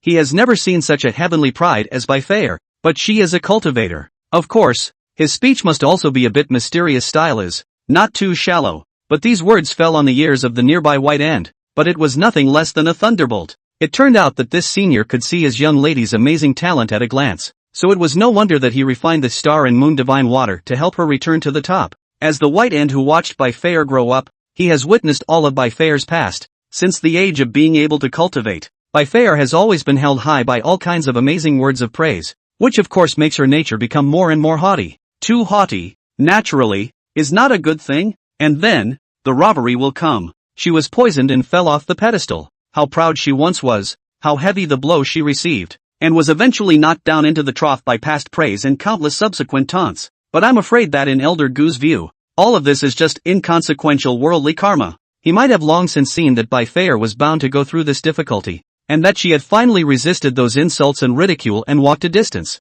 And Elder Gu must have thought that By Fair's destiny was not to be cut short, and thus helped her. When this thought came together, By Mo felt his heart tumble, causing him to instantly stand in awe. He took a deep breath and tried to calm down his emotions before arching his hand and bowing. Many thanks to Mr. Gu for showing my lady the way. By Fair heard these words, falling in as if waking up from a dream. So Ying bowed. What Mr. Gu said is very true. Fair in the future will certainly keep in mind the teachings you gave today. Will certainly bear in mind. Gu Hong waved his hand and smiled gently, without the slightest hint of relief or complacency at being praised, but only nodded lightly, indicating that although he was immortal, he also understood the set of cause and effect that you monks are so particular about. Actually, it's just a dead giveaway. That's as close as he's going to get to some fulfillment out of these two. See, even though I'm immortal, I'm connected to the monk's karma, and I've even helped her. Mr. Gu has helped me too much, although Faye knows that she can't repay me. But please accept this sword. If not, Faye will have trouble sleeping and eating.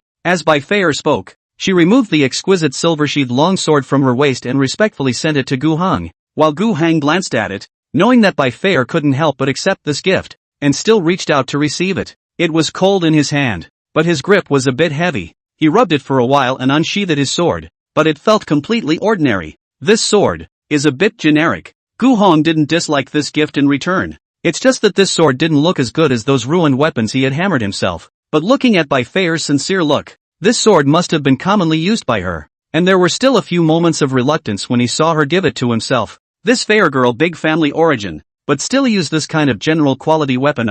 This weapon is of course the stronger the better. Otherwise using a mediocre weapon would just add to one's shackles. But this might be White Fair's intention. What about the fact that she had to hammer her cultivation and techniques, deliberately using such a weapon to build up her intentional momentum? What a strange woman. This sword is called Green Underworld and was obtained by Fair by chance, so I hope that Mr. Gu doesn't mind. On this Green Underworld sword, By Fair actually still some reluctance to give up. This is her in the great secret realm of the Imperial Dynasty to find the Xian grade divine weapon, and even had been born soul, which is about to be promoted to the ground grade weapon. It was a pity that in the great secret realm of the Imperial Dynasty, not only did she harvest a divine weapon, but she was also poisoned, and then her cultivation was lost all the way, and she hadn't even used this sword a few times yet. As the saying goes, there must be a gain, but this gain, well, White Fair think it is still very bad, but compared to what Gu Hong had done for her, this sword also seemed insignificant, and this kind of metaphysical weapon was surely something that was not worth mentioning in front of the eyes of a hidden master.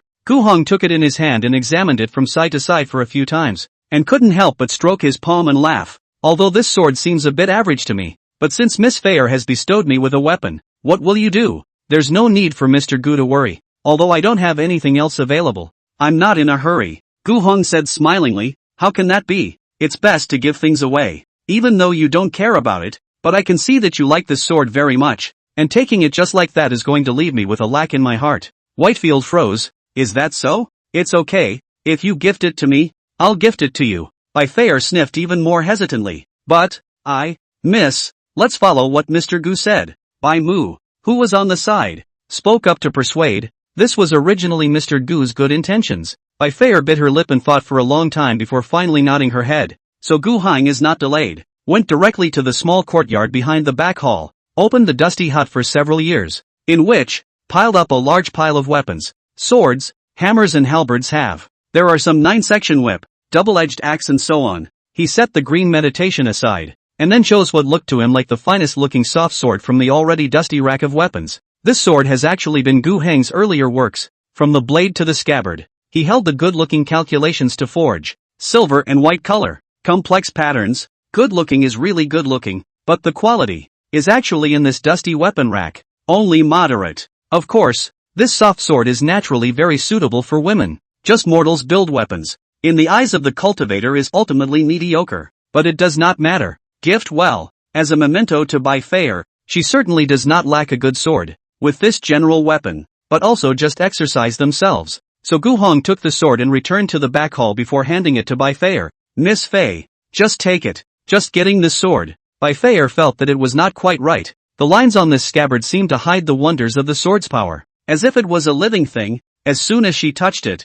there was a harsh and cold wind that pounced on her, as if it could cut through her skin at any time, making her unable to resist shrinking her neck. This sword, it actually seemed like it had a spiritual nature. Her heart shook as she raised her eyes to Gu Hong and saw him shake his head again, so she gripped the hilt of the sword extremely slowly and cautiously and pulled it out. This sword was only sheathed for a short period of time, and Bai Fei felt that her eyes had been filled with the sword's power, while Bai Mu, even more so, stared wide-eyed, holding back for half a day before she didn't allow herself to act extremely out of character. This is, what a divine weapon. Chapter 10, Senpai is trying to cultivate Miss. Bai Fei was also stunned by the scene in front of her, her eyes staring obsessively at the fine cloud pattern on the hilt of the sword, and her hand holding the hilt couldn't contain the trembling. This soft sword, only sheathed in a single section, was already so sharp and compelling, able to emit such pressure. It was hard to imagine how strong it would be when it fully revealed its edge. The sword technique that she herself cultivated was based on feminine changes, and the kind of all-encompassing momentum emanating from this sword really blended in too well with her.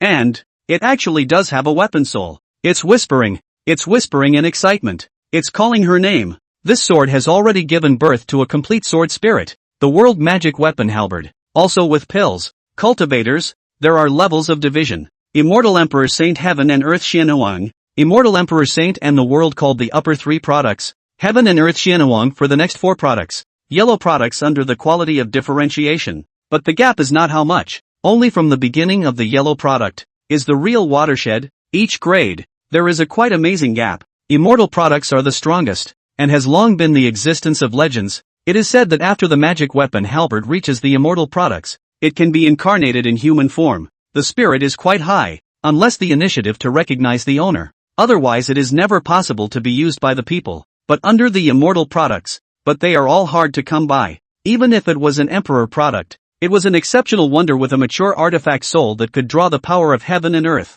This kind of treasure, not to mention the Bai family, even the few transcendent forces in this realm didn't have many. Daiyan dynasty royal family. There is a sacred tripod, only every 50 years to be taken out, sacrificed to the sky for luck used. Bai Fei's father, the Bai family patriarch, the hands of only a lower 4 heavenly artifacts only. This is still the Bai family generations down the line. Even though Bai Fei was the daughter of the clan chief and the pride of the clan, she was not allowed to use earth-grade weapons, which were only available to the elders. Otherwise, why would she need to risk going deeper into that great secret realm of the imperial dynasty just for the sake of a weapon? But, this sword that Gu Han gave her has such a complete artifact soul, and the complicated patterns on this scabbard and blade are not only exquisite, but also contain a subtle meaning potential that is extremely difficult for Bai Fei to understand. This soft sword, it definitely exceeded the heavenly grade. Could it be a wholly divine weapon among the upper 3 grades? She had seen that heavenly grade treasure sword of her own father's, but in front of this sword, that heavenly grade treasure sword could only be described as having a dull glow,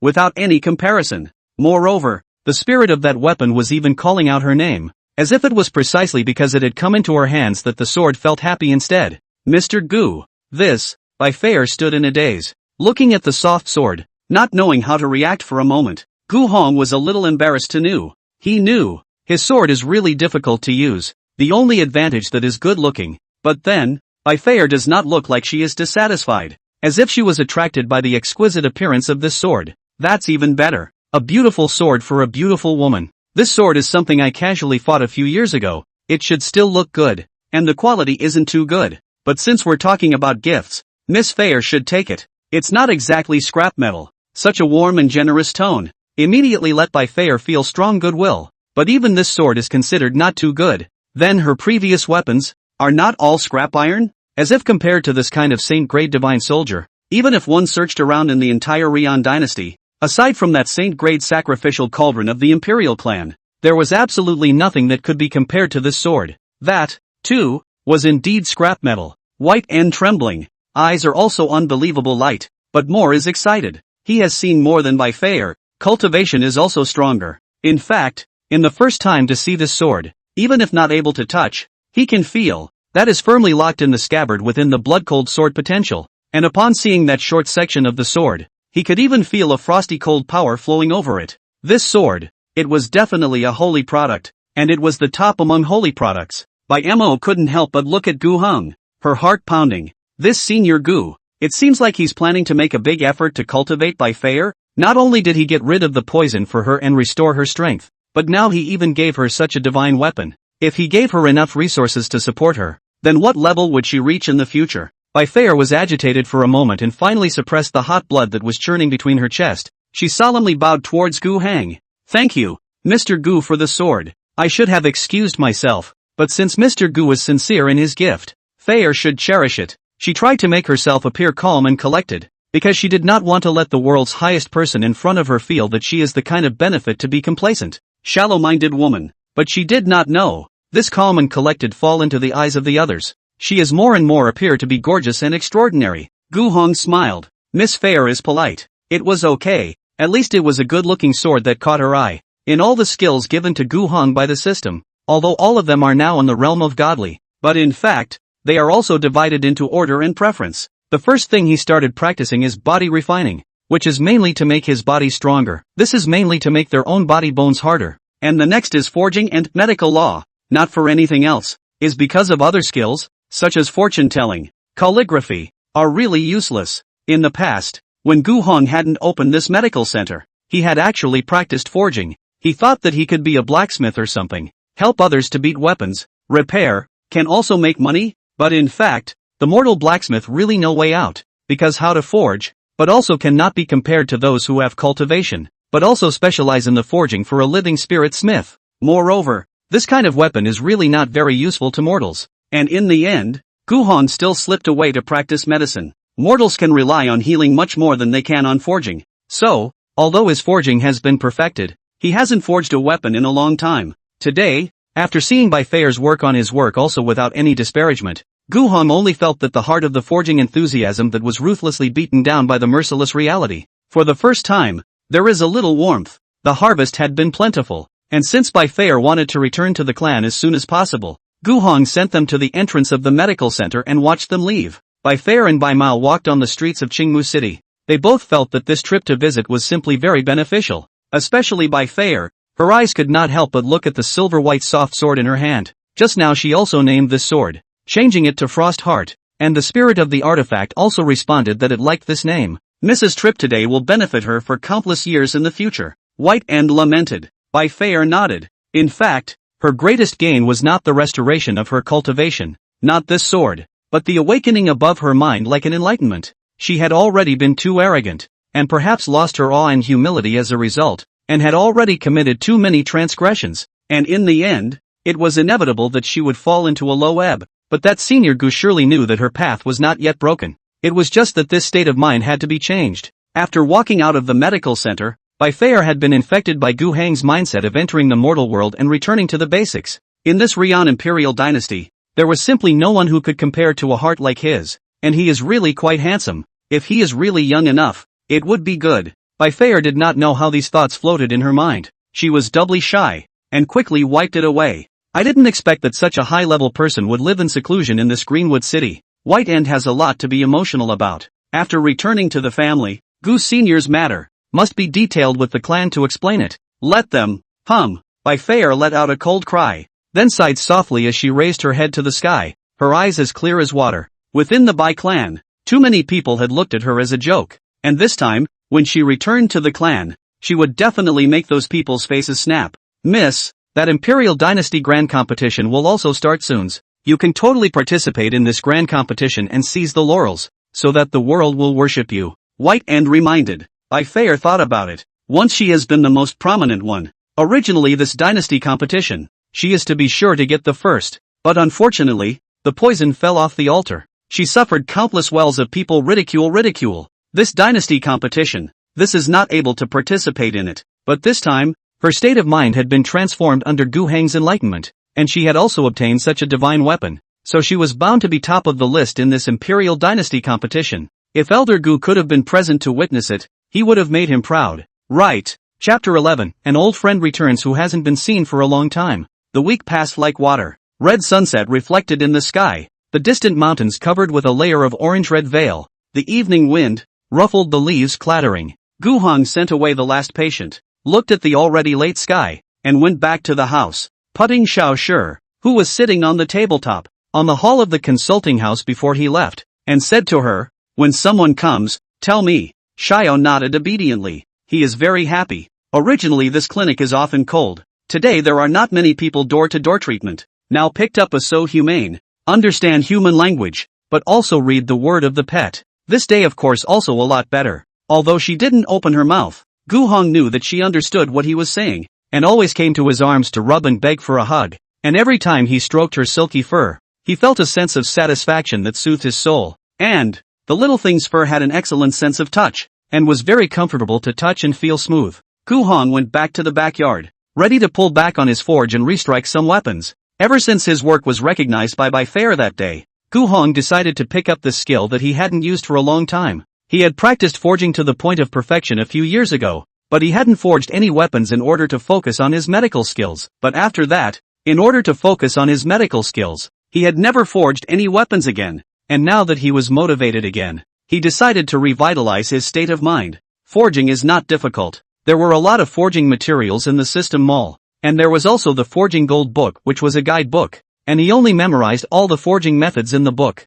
Gu Hong opened the system mall interface, found the forging section, and pulled it to the bottom. All the items in the mall have been unlocked, but the forging materials, he has not seen for a long time. The system of course, will not enter what new goods, so he looked at the bottom of the highest level of star iron, did not think too much, and at once took a whole 100 pieces out. He took a whole 100 pieces out. Soon, 100 pieces of highest grade star iron appeared on the table in front of Gu Hong. Humph, this system mall is still dead on arrival. The corners of Gu Heng's mouth twitched. Then he reached out and grabbed a piece of highest grade star iron and examined it. What's top grade star iron? It's just bad iron ore. Look at the inside of this ore. A bunch of fine impurities. Do not know what is mixed. Black. Anyway, how to look at it is not with the advanced on the side. But the system mall word game Gu Heng is not the first time to learn, so did not dwell on this point. After everything was prepared, Gu Hong began his forging process. Gu Heng's forging furnace was made a long time ago, and his forging skills had long since reached the realm of the out of this world. And although he hadn't pulled the furnace and struck the hammer for several years, he had found the feeling as soon as that casting hammer was in his hand. Ding dash! With a soft sound, the hammer in Gu Heng's hand fell, smashing into the already red-hot astral iron ore. A flash of starbursts. The commotion in the back room attracted Su Jinshi, who was watching the pavilion from the front desk. She leapt down, her short legs taking up strides, and ran to the back room, a look that shook her brow. Only Gu Hong was seen swinging the forging hammer quite rhythmically at this time, and the piece of burnt red iron ore had already taken the shape of a sword embryo at this time. But what shocked Su Jinshi was not that Gu Hong knew how to forge, but because his forging technique was so difficult for her to see through. Each fall of that simple, unadorned hammer contained a momentum of intent that made her freeze, tugging at her yuan shen and causing her to involuntarily immerse herself in it. He had even incorporated his countless essences of the forging method into the Tao. Su Jinshi just felt that after looking at that hammering method for a few moments, she could not help but indulge in the subtle and overbearing Taoist intent. As if she was in a molten pool of boiling magma, her blood seemed to boil and burn, making her want to immediately jump into it. This feeling was too terrifying. Su Jinshi hastily closed her eyes and forcefully suppressed the surging yuan power in her body. Gu Hong didn't realize that his pet was watching from behind. He still gathered his spirit and kept tapping on the forge, and with each tap, the iron ore, which was still fuzzy, condensed a bit more. He wore simple robes, but still couldn't block his overwhelming splendor. His body was robust and upright. His standing posture was more like a gun, exuding a sense of compulsion. His face had deep contours. His features were heroic. His thin lips were pursed, and his dark pupils seemed to harbor a million styles. Ding dash. Gu Hong dropped the hammer once more, his forehead sweating slightly before he put away the forging hammer and stood aside to catch his breath while observing his work. Only the piece of star iron had been molded roughly 2/3 of the way through, while the remaining part was still in the process of continuing to be tempered. Gu Hong looked at it and couldn't help but reveal a look of satisfaction. Well, the treasure sword hasn't aged yet, ah? He passed the sword embryo through the water, and then took it out, and continued to hammer for about a quarter of an hour. Finally, this 3-foot-long sword already has a general shape. The sword body has a fine and exquisite lines. Those are not Gu Hong deliberately get, but what he hit the weapon are rushing to look good. Unconsciously, this has become a habit. Cannot be changed. Gu Hong decided to take a break. This forging chore wasn't easy to do. It took time and energy. He could cook medicine quickly, but forging couldn't be that sloppy. Su Jinshi was still unable to calm down from the shock. The shock in her heart deepened as she looked at the embryo of the sword that still had a shape. This sword embryo was about 4 feet in length. The blade was diamond-shaped, emitting a biting icy blue splendor. The entire sword was as cold and translucent as a vast expanse of autumn water, and the patterns on the sword body were as if they were the most obscure mysteries, thoroughly integrated into the sword. As for quality, the vessel's soul was complete and integrated into the axioms. This was definitely a holy item, but it was just a sword embryo, and that was quite an impressive existence. This world can forge the upper 3rd grade magic weapon divine weapon spiritual craftsman is very few. Although compared to the medical saint can be born dead flesh and bones, not so rare, but that is after all, the existence of an extremely rare. Su Jinshi's expression changed as she looked at Gu Hong. Not only is the art of healing so saintly, can even the way of forging be so pure? The longer you stay with him, you can always get a new wave of perspective nah. As she was rambling, she suddenly heard Gu Hong say, Shao sure, didn't I say that someone was coming and you wanted to talk to me? Ha? Someone's coming? Su Jinshi snapped back to her senses, and it was then that she realized that there was a person standing next to the door of the back room. That was a middle-aged man with a cold and calm face. His eyes were deep and sharp, giving an extremely sharp feeling. Even though he was just standing there quietly, Su Jinshi still had a feeling of being stabbed in the back. His cultivation. Su Jinshi vaguely felt a faint pressure in his body. Stronger than her. The middle-aged man, on the other hand, just stood there silently staring at the sword embryo on Gu Heng's forge. Gu Hong put down the forging hammer and smiled. It's been a long time, brother Zhuge. Is a long time coming. Zhuge Qian silently walked into the back room and stretched out his hand, but before he could touch the sword embryo, his face was already slightly loosened. In the end, he let out a slight sigh and withdrew his hand. You still look like this. Mysterious. If you don't know, you'd think you're an old monster. Gu Hong laughed and shook his head. Since you're here, have a seat. Compared to you, I'm really not much of an old geezer. Zhuge Qian muttered in a low voice and found a seat at the tea table in the back room. Gu Hong also heard his words, but didn't care. This Zhuge Qian dude he knew a long time ago. The process of knowing him was strange, and he was also a bit strange as a person. But he wasn't a bad person. He was just a bit of a bullseye paranoid. When the two of them met, Gu Hong was still researching forging skills, and was still a bit short of mastery, and the clinic was still a smithy. So in addition to hitting some weapons for himself, he would also help the neighboring mortals repair their kitchen knives and iron pots and so forth. But as a result, one day Zhuge Qian came to the door. After watching Gu Hong forge a halberd, he offered to compete with Gu Hong. The so-called competition was for the two of them to use the same materials to forge the same kind of weapon and see who beat it out more perfectly. Zhuge Qian said that he is traveling the world of the idol. Travel around. Gu Hong no. He is here in Qingmu City. And then came to the door, kicked the door. Probably as the kind of forging skills feel quite powerful. And then around to find opponents to compete with the guy. Gu Hong see he is not a cultivator. And a person traveling the world. Admire his perseverance. And agreed to the material. The venue is Gu Heng's money. The two men for 4 days, each forged a willow leaf knife. So agreed. The material. The cider Gu hung out. The two compared 4 days, each forged a willow leaf knife. Then Zhuge Qian lost. Lost completely. Chapter 12, Another loss of technique. Another loss of state of mind. The judgment of winners and losers was actually divided as early as when they were competing to forge swords. Zhuge Qian saw the techniques and mood of Gu Heng's forging. Each hammer fell with a unique flavor.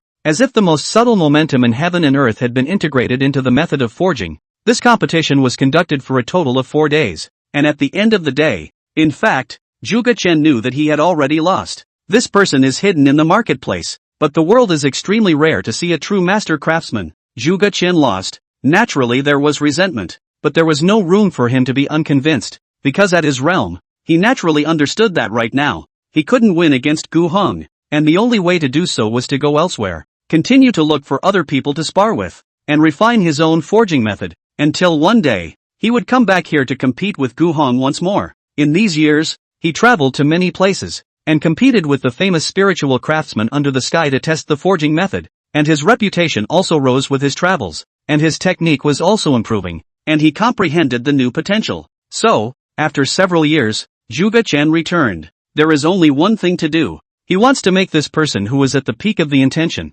Forging technique is unique in the world, but hidden in the marketplace. The Qiankuan sacred artisan to him to bow down to. Su Jincher silently lying in Gu Heng's arms, looking at Zhuge Qian. She only remembered at this time. This person. She had an impression, and it was also very deep. If it isn't Zhuge Qian, the sacred artisan of Qiankuan, the reason why she remembers Zhuge Qian is because Zhuge Qian traveled around the world, relying on his own forging techniques and mood, going around looking for other famous or not so famous spirit craftsmen to test. The arrogance of his attitude is simply unique under the sky, and Zhuge Qian had come to the demon domain 100 years ago and challenged that strongest demon saint craftsman under the 10,000 demon emperor's seat. Su Jincher was already a very highly utilized existence beside the 10,000 demon emperor at that time, so she also became a witness to that amazing forging competition, where both sides shared 7 days and set up a large ring inside the demon emperor city, where both of them forged a type of magic weapon at the same time. Then, this Zhuge Qian won. After he won, he just felt very disappointed because he had traveled the world for such a long time, but he had not found any smith who could beat him in forging techniques. This competition is known to the whole world, but also made the face of the demon race lost face. Fortunately, the 10,000 demon emperor is still atmospheric after all, otherwise Zhuge Qian will not walk out of the demon domain. This guy, had he even once competed with this senior? So, who won? Brother Zhuge looks like he's made some gains from his travels over the years. Gu Heng for him to make tea. With the tea naturally or system mole produced in the tea, Zhuge Qian looked at the cup of tea that flooded out of the gold and jade light, thinking that he treats himself as a defeated general, or even come up with this kind of treasure leaves to entertain him, so that Zhuge Qian's heart has a little complicated. Zhuge Qian's eyes glanced to the forging furnace behind Gu Heng. He had long since arrived at the entrance of this medical center and had seen the process of Gu Heng forging that sword embryo, not to mention that Gu Heng's techniques had become even more profound than they were a few years ago. And that material, that's astral meteorite iron.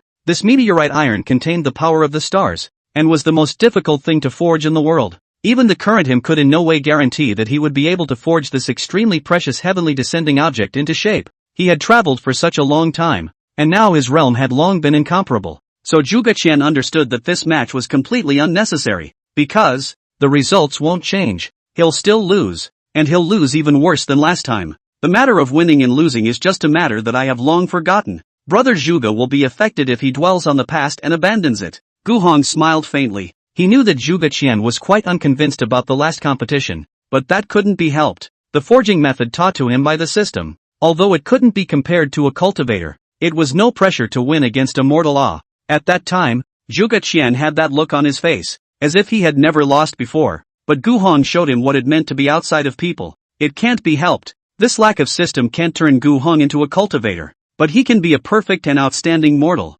Zhuge Qian can't win, but Gu Heng doesn't want him to continue to get into this bullseye. He's prone to paranoia. Oh, Brother Gu's words, they have pierced through this deficiency in my state of mind. Zhuge Qian smiled bitterly. He was proud of the fact that he hadn't lost once since he started traveling and became famous for it. Zhuge Qian even dared to kick down the door of the Holy Forging Divine Palace and then challenged the palace master who had been famous for 1,000 years. The Holy Forging Divine Palace was one of the 3 divine palaces under the heavens, a truly extraordinary force, and the holy land in the hearts of all craftsmen in the world. The fact that he, a masterless wandering dispersed cultivator, dared to do so was enough to show the extent of Zhuge Qian's arrogance, but it was the palace master in the Holy Forged Divine Palace, who was said to be able to create imperial-grade divine weapons, who didn't win against him in the end, and it was only a tie. Zhuge Sagecraft, undefeated. It was not until he came to Greenwood City that he happened to meet the reclusive master in front of him who had entered the mortal world extremely deeply and played with the world. Zhuge Qian's proud record is covered with a layer of dust that cannot be erased because of Gu Heng.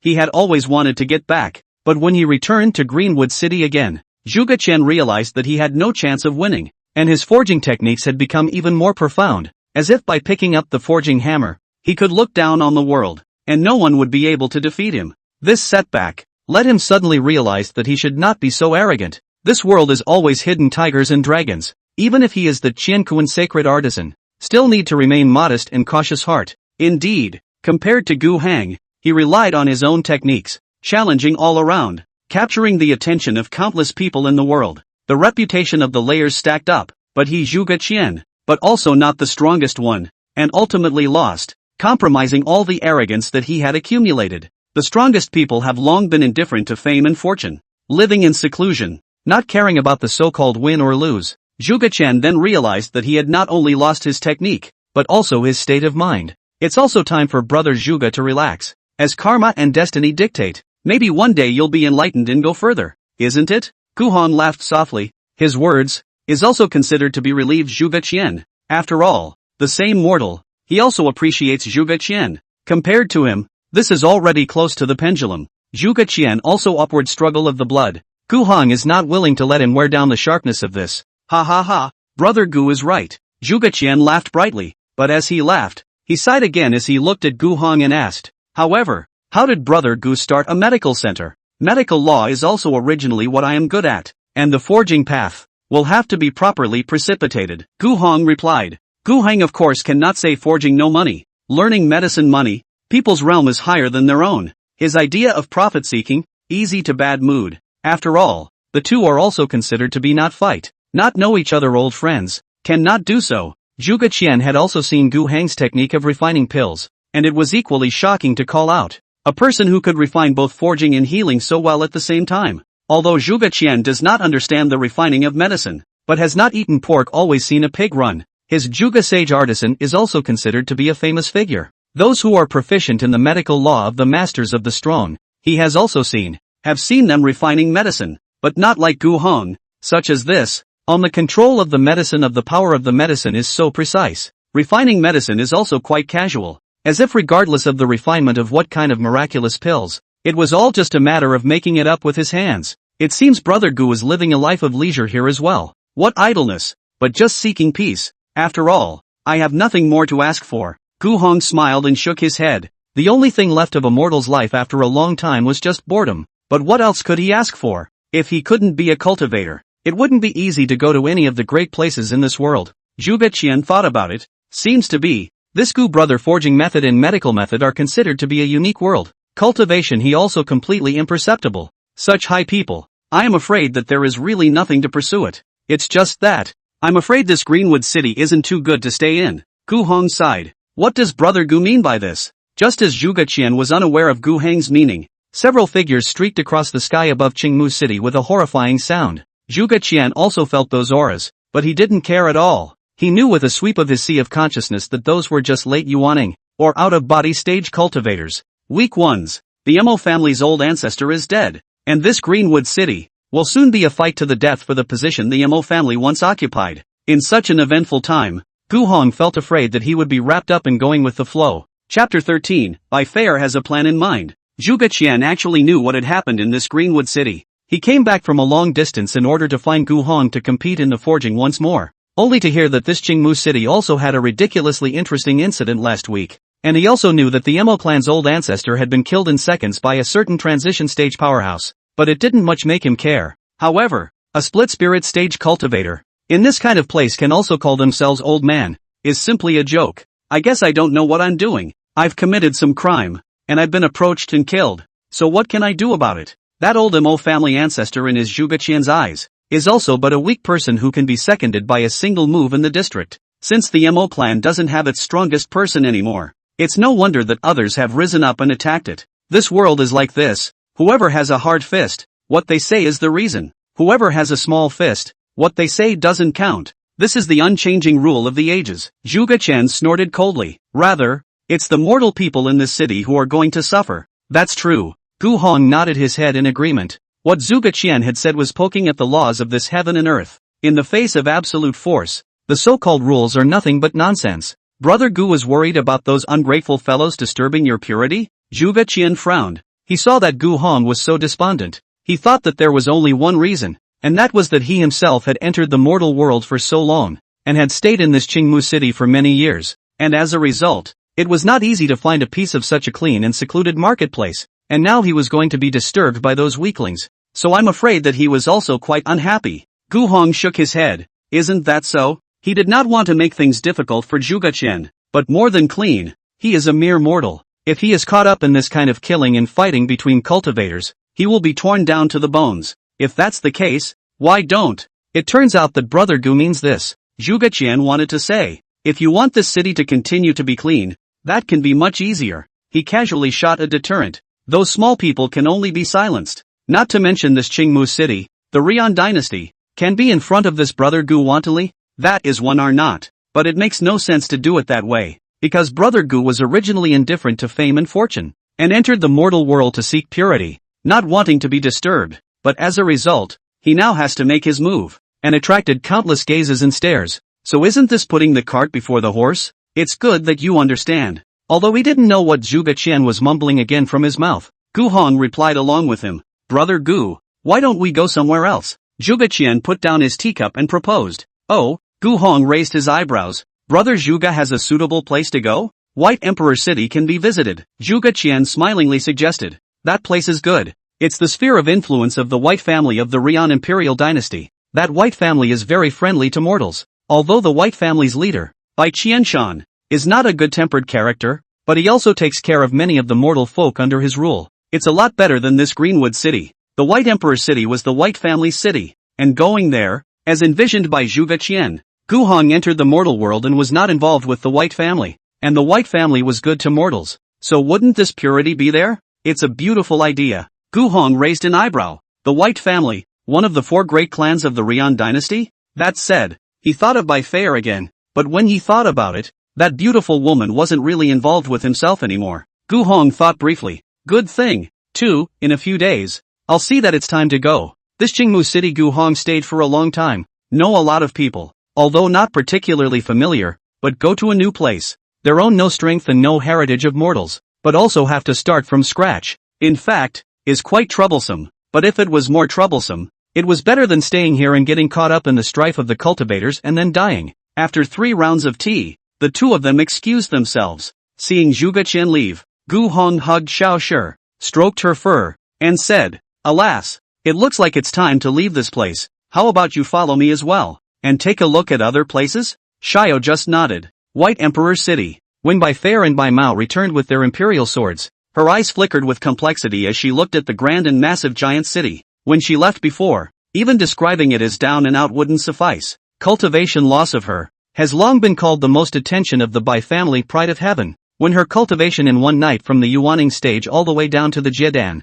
she can still get some of the clan's concern, but when she fell from the Jiedan to the foundation, concern will become cold eyes and behind the back of the whispering ridicule. After the imperial dynasty sent the best medical practitioner to diagnose her with this poisonous disease, Bai Fei completely lost all status. Even her father, the patriarch of the Bai family, looked at her with more disappointment than heartache, and a lot more. When she and the Mo family's so-called marriage contract was set, Bai Fei did not even have the right to refuse, so became a widow sold by the family, and the Mo family side also did not put her in the eyes at all. This kind of shame was something that Bai Fei could never forget in her life. Ha! Bai Fei laughed softly, her eyes confused, but quickly regained her fortitude. No matter what, she was ultimately the daughter of the Bai family, and the arrogance in this bloodline made her never bow down to anyone. It was also thanks to that reclusive senior who pulled her out of the abyss that was hard to climb up from. If I see that my cultivation has been restored, those people, I'm sure they'll be surprised. Bai Fei raised her eyes to look at the houses lined up within the White Emperor City,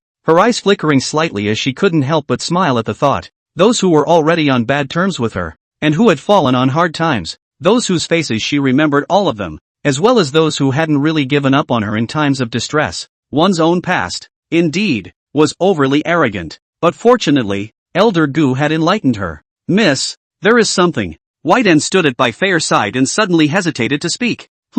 Bai Fei turned around in confusion and saw a somewhat strange expression on Bai Mu's face. What? Fei White asked. When I traveled to Greenwood City, this clan competition will begin in a matter of days. and today should already be the one where they decide the final winner. Oh, surprisingly, it's this time of the year? By Fair narrowed her eyes slightly. Clan competition. This is each clan children within the competition. Who can stand out among the many children? Who will naturally be able to get more resources for cultivation? This is also the clan people to participate in the dynasty before the big competition preliminaries. In other words, the great competition of the imperial dynasty was to compete with the famous young generation within the entire imperial dynasty. And if they couldn't suppress the heroes within the clan, there was no need to go outside and lose face. Although the imperial dynasty did not have any special regulations on this, it had become an unwritten rule. This clan competition, By Fair must participate in every time. She also won very beautiful, but this time, the competition has already begun, because no one thinks that she,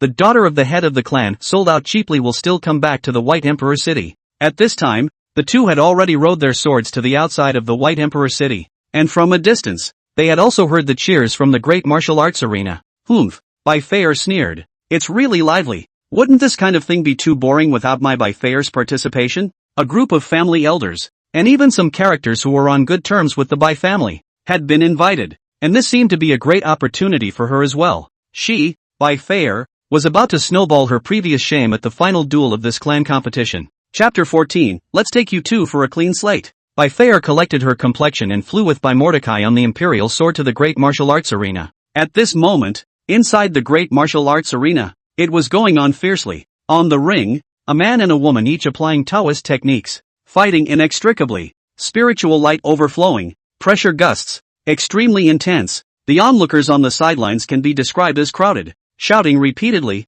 excited and extraordinary. Those two people, both of whom By Fair knew, moreover, happened to be the two people she disliked the most. In the By family, all relatives, the most upset her only two. One is his cousin By May. That behavior is the surface of a set of the back of a set. On the surface, she used to be open-mouthed and closed-mouthed fair cousin of the little follower. But in the back of this somehow damage to the reputation of her By Fair it. Later on, By Fair broke through By May's hypocritical appearance, directly called the two rupture, in her body in the compulsion, the loss of cultivation, that By May is intensified ridicule her, and even, By Fair cheap sale to the Mo family, but also By May behind the back of the results of all around the flirtation. As for the man, called By Haoxuan, the White family's most flirtatious young generation, made a lot of things, are relying on the White family to wipe his ass, if he is not quite a bit of talent. The White family early this kind of corruption of the family style of the guy thrown out the door. And White Fair and White Haoxuan, this cousin contradiction is also extremely deep,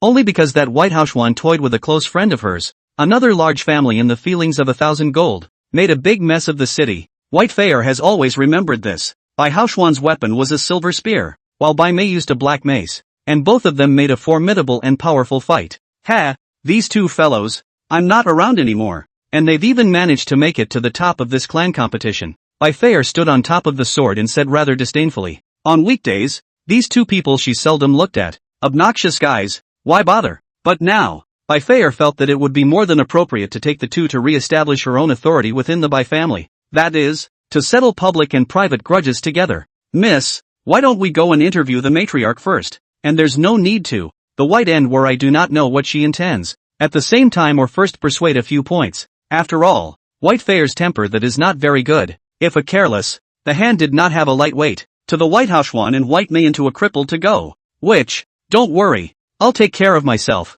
By Fair's tone was resolute, but White End didn't feel relieved at all. Do you know what you're doing? If it wasn't for the fact that she had a long history of criminal behavior, White End would have believed it, but things had come to a head, and By Mo knew that he couldn't stop By Fair. As soon as they arrived, they immediately felt a burst of eyes sweeping in, and those who were originally clamoring and noisy instantly fell silent. Ha, isn't that Whitefield? As soon as they appeared, they attracted the attention of many people, especially By Fair's clear and stunningly beautiful posture. It was simply stunning. Her beauty could have few rivals within the Rian dynasty. No one could forget that city-crushing look. Is she? Didn't she lose all her cultivation and marry far away? She's actually back again? TSK, I think she can't figure out who she is. I guess she thinks she's just going to get married off and can't change her arrogant nature. The crowd murmured, not lacking in ridicule, looking at By Fair with eyes full of teasing and contempt, as if she was just a poor worm. As for By Fair,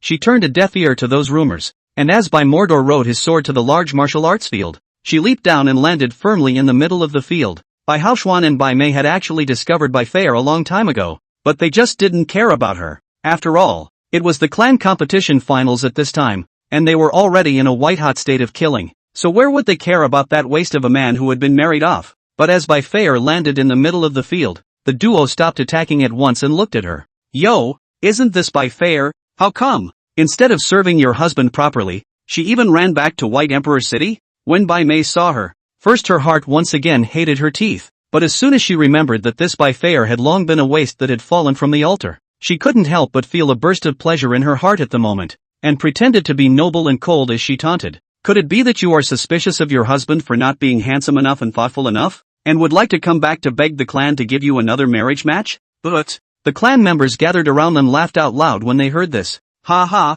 Bai Mei's mouth is really poisonous. Ha ha ha, who told her that she's still not as good looking as Bai Fei? Surrounded by whispering is getting bigger and bigger. Bai Fei heard in the ear. The line of sight between the field looked around, and did not get angry, but hooked his lips and smiled. The smile of 100 flowers lost color, actually made a lot of young men look dumbfounded. And White Fei does have such a qualification? She not only looks stunning, the body is more concave and convex, the richness of the rich and seductive, the slim place slender and graceful, a white dress to wear on the body, lined with her as if the fairy in the dust, ethereal, extraordinary temperament, so that a lot of men look at the eyes are straight. Bai Mei so the heart is even more angry smoke. To say that she herself is also counted quite good looks, but Bai Fei in the day, she only alike was covered up the end. Even if Bai Fei has become a waste, was married out, she has never had the opportunity to seize her rightful place. If women hate each other because of their looks, it can be profound. Even if Bai Fei was already a waste,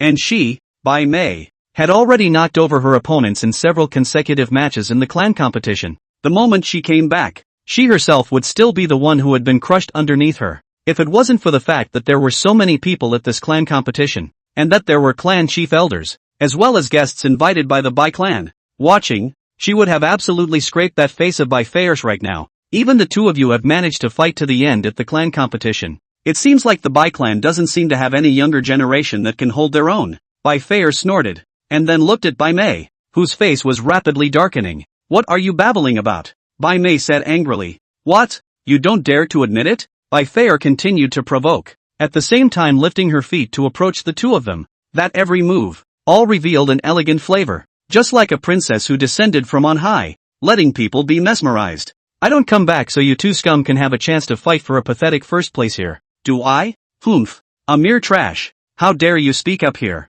The silver spear in that Bai Haoxuan's hand smashed the ground even harder as he raised the tip of the spear, pointing it straight at Bai Fei. You've lost all your cultivation, no matter why you've come back. This clan competition is not something you, a waste of space, can participate in. Quickly roll down. Bai Fei narrowed her eyes slightly, her indifferent sight sweeping over Bai Haoxuan. Waste? You're talking about me? Not bad. You are a waste. You even regressed your cultivation to the chi practicing stage, right? If you're not a waste, then wouldn't we be geniuses that are hard to see for 10,000 generations? Right on. Bai Mei glared at her fiercely, also flinging the black mace in her hand. You've lost all your cultivation, and you're still trying to make a name for yourself in the clan competition? I advise you to dye this heart while you still can. This clan grand competition is for the purpose of selecting the elites of the clan. It's not for scraps like you to strut your stuff. Ho ho ho. Bai Fei suddenly laughed. These two, sure enough, couldn't discover that they had not only regained their cultivation, but had also gone further, because the soul of this precious sword given to her by Elder Gu was helping her to disguise the ripples of true chi in her body. Even if her own father was standing in front of her, if she didn't want him to know the geometry of her cultivation, then it would be impossible for him to detect it. Moreover, these two hadn't even stepped into the Yuaning stage. One must know that there are some celestial pride in this Rian dynasty that can be on par with her. Although they are very few, those people have also advanced to the Yuaning stage. Compared to them, these two people vying for the first place in the grand competition are simply mediocre to the extreme. This clan competition is a matter of vital importance to the Bai clan. So idle people, quickly withdraw from the field. At this moment, the elder in charge of acting as a referee finally came up to the stage and bellowed at Bai Fei. Bai Fei glanced at him and slowly collected her laughter. Are you treating me like an idler? The elder frowned. Bai Fei, do you want to make trouble? This isn't a place for you to be wild. Bai Fei, however, did not reply, as she looked at the high platform of the martial arts arena, where her patriarchal father, who was surely sitting there, was watching all of this, but instead of waiting for her own father's response, she raised her eyebrows, and the corner of Bai Feier's mouth hooked up with a touch of evil as she said, "Cut the crap. Here's the deal. I'll give the two of you a chance to come together and defeat me." Only after her words had fallen did the surrounding area instantly fall silent. Those words were too arrogant and cocky. Does this Bai Feier think she's still the same magnificent and sought-after supreme genius she was back then? Don't kid yourself. Now that she's lost all her cultivation, she can't even take a hit. Ha ha, this Bai Feier has really turned into a madman. Surprisingly speaking such big words. She's out of her mind, isn't she? Even with her, she wants to win against Bai Haoxuan and Bai Mei? A fool's dream. The crowd was talking and sneering in all sorts of ways. Bai Feier, on the other hand, didn't put them in the slightest bit on her mind, still looking like she was on cloud nine, her eyes burning, staring at Bai Haoxuan and Bai Mei tightly, as if she was sure of victory, and was determined to win. Bai Haoxuan and Bai Mei glanced at each other, from each other's eyes to see a trace of irritation and anger. They have been Bai Feier's steady pressure. Countless scenery are in her body, and now it is not easy to stay out of the head. The results have to have become a waste of her to look down on. How is it possible to accept such an insult? Bai Feier, since you're looking for death, then we'll fulfill you. Bai Haoxuan and Bai Mei took up positions at the same time. They didn't even bother to care if this Bai Feier was too abnormal, while that elder who was the referee was now flustered to death. What a mess. Chapter 15, there was no need to draw the sword. Isn't this a deliberate attempt to pick a fight with White Fella? This clan competition is the most important event of the Bai family. This Bai Feier is already a waste, although still the daughter of the head of the clan, but she has been married out. Back on the return, the results in the final of the competition. So provoked by Haoxuan and Bai Mei, said, "What, you two together? This is not clearly want to mess up. Isn't this making everyone look at the Bai family as a joke? Bai Feier, are you crazy? This is the clan competition. You quickly shut up." That elder is anxious to let Bai Feier shut up, but do not dare to strike at her. After all, is the daughter of the patriarch well? Just him, this referee, now on the inside and outside of the person. However, Bai Feier is deaf, but instead of sneering, "Herewith you have nothing to do with it. Retreat to the side." Elder rage, but also cannot be attacked. He is a senior. This is the time to show composure, or he lost face, can be more ugly than these young juniors' lost face. Bai Mei and Bai Haoxuan glanced at each other, their eyes burning with a burning intent to fight. This clan competition, originally, no matter who won, they could have captured countless honors. Not only would the family resources be tilted in their favor, but there was even that imperial competition behind them. But now, once Bai Feier came back, they had been pressed by her. It's a disgrace. It's not what it used to be. They were the genius who deserved the family's attention, not this Bai Feier who had turned into a waste but still dared to speak so loudly. Bai Feier, today, I will make you regret it. Bai Haoxuan gritted his teeth. Bai Mei also sneered. Bai Feier, I will make you kneel in front of me and beg me to spare you. But before that, I'm going to waste your face first. After the two of them finished speaking, they pounced together towards Bai Feier. In their minds, this was simply a fight without any suspense. That Bai Feier, now it is estimated that the loss of cultivation to only the refining stage. The two of them are both Jiadan 9. Distance from the yuaning stage is only a foot away. They casually move. It is enough to make her pulverized, even if she has a magic treasure to protect her body, but also to no avail. Two strong auras erupted with a bang, transforming into a substantial astral wind that roared out. Bai Mei's black mace flung out, striking right at Bai Feier's face, while Bai Haoxuan was even more sinister, specializing in attacking the lower path. But in the eyes of Bai Feier, the two of them are simply slow in their strikes. These two people, they were simply not qualified to be her opponents. She didn't even need to draw her sword. This frost heart is a sacred divine weapon. She has this sword, even if to pay the orifice stage cultivators, also have the power to fight against these two, empty-handed enough. Humph, a mere Jiadan, how dare you act recklessly in front of me? Have you all forgotten who I am? Bai Feier's beautiful eyes glared angrily as she blatantly slapped out her jade hand, only to see the palm shadow as if it were a mountain of mountains, instantly pressing towards Bai Haoxuan and Bai Mei. But, with a sound of spitting blood, Bai Haoxuan and Bai Mei's unrelenting moves shattered, both spewing out blood and flying backwards. One move thwarted. How? Bai Haoxuan staggered to his feet on his silver spear, his face pale and stunned, his pupils wide with unbelief. As for Bai Mei, just now Bai Feier's move is specifically aimed at her, that energy sharp as a sword, and so she landed. Not only the dress broken, that face has more than a few blood traces, although not too ugly to break the face, but she was hurt more than Bai Haoxuan to be heavy. The crowd at the side of the martial arts arena was even more in an uproar. This is what's going on. The two heavenly prides that had been raging just a moment ago were defeated in the blink of an eye. The power of that white fair's palm was as terrifying as it was. But this cannot be. Everyone knows that she was poisoned by parasites, lost her cultivation. Otherwise, how could it be possible to come back only now? Could it be? Someone in the scene suddenly slapped his thigh and said, "I told you." No wonder she disappeared for so long. On the surface, she said she was married off far away. But in fact, she went to find a way to restore her cultivation. That's right. How could that Bai Fair sit back and watch her cultivation lose all its power? She must have gone outside to find a chance to regain her power. Many children of the Bai family thought so. In fact, because they simply did not know what had happened to Bai Fair. Just rumors spread widely. Not clear at all. In fact, the poison that Bai Fair had been hit by, not to mention the Bai family, that is, the Rian dynasty did not have a way to help her. They just thought that Bai Fair had lost her cultivation and she had gotten it back. But to Bai Haoxuan and Bai Mei, this was a pipe dream, especially Bai Mei. She is very clear about the poison that Bai Fair is suffering from, and she also knows that if she wants to cure Bai Fair's star and moon divine water, there are only a handful of people under the sky who can make it. The White family simply couldn't hire a strong person like that, and couldn't even get precious medicinal herbs. That Bai Fair has been reduced to an invalid, is already a set ending. But why? Now, was she able to beat the two of them to the ground without even drawing her sword? What a waste. Bai Fair narrowed her eyes slightly, a dangerous cold aura flickering in her eyes as she raised her steps and approached step by step, and as Bai Mei felt the pain on her face, her eyes reddened and her sanity seemed to have gone a bit off. She stared viciously at Bai Fair and screamed, "Bai Fair, what gives you the right? No, it must be a fake. She definitely didn't regain her cultivation. She must have used some kind of magic weapon. How could she not draw her sword when she was the best at it? I'll kill you," she shouted frantically, jumped up from the ground, waved her black mace and rushed again. That cloaked appearance called for people to look at the incomparably saddened. Bai Fair was indifferent to it. Crazy? She shook her head and struck again. She slapped out, and Bai Mei flew directly backwards, falling to the bottom of the ring, her face covered in blood, unable to get up for half a second. Once again, a palm defeated the enemy. It's quiet all around. Bai Mei's entire body fell to the ground in a state of disarray.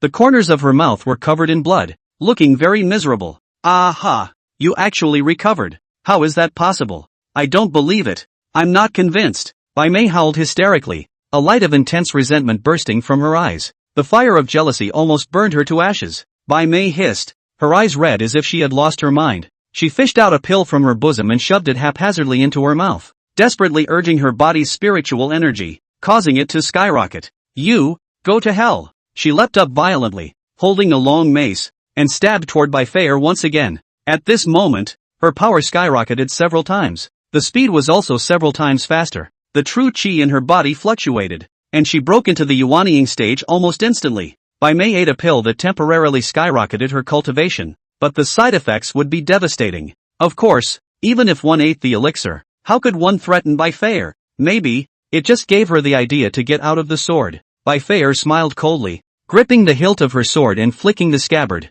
Jingle bells. A pleasant sound rang out. Immediately afterward, the snowy ice blade appeared in front of everyone's eyes. A flash of dazzling light, blooming from the sword. Eye-catching, dazzling, magnificent. It is like a round of the rising sun. Mesmerizing, shocking, and worshipping. Brush up. The surrounding spiritual energy, like a tidal wave, surged towards the sword blade. Her body stood proudly in place, immaculate, as if an exiled fairy was on the ground. This time, not only those Bai family children, but even the elders, and those guests who had been invited and whose own cultivation levels were quite high, all stood up blatantly at this time, their faces stagnant with shock, looking at the soft sword in Bai Fair's hand, their eyes nearly falling out. That's a holy divine weapon. How is it possible? Why would she have such a sword in her hand? They had seen a lot, and when they saw the sword in Bai Fair's hand, just by feeling the muddy momentum of intent on the blade, they already knew what kind of weapon it was. But those voices, Whitefield ignored.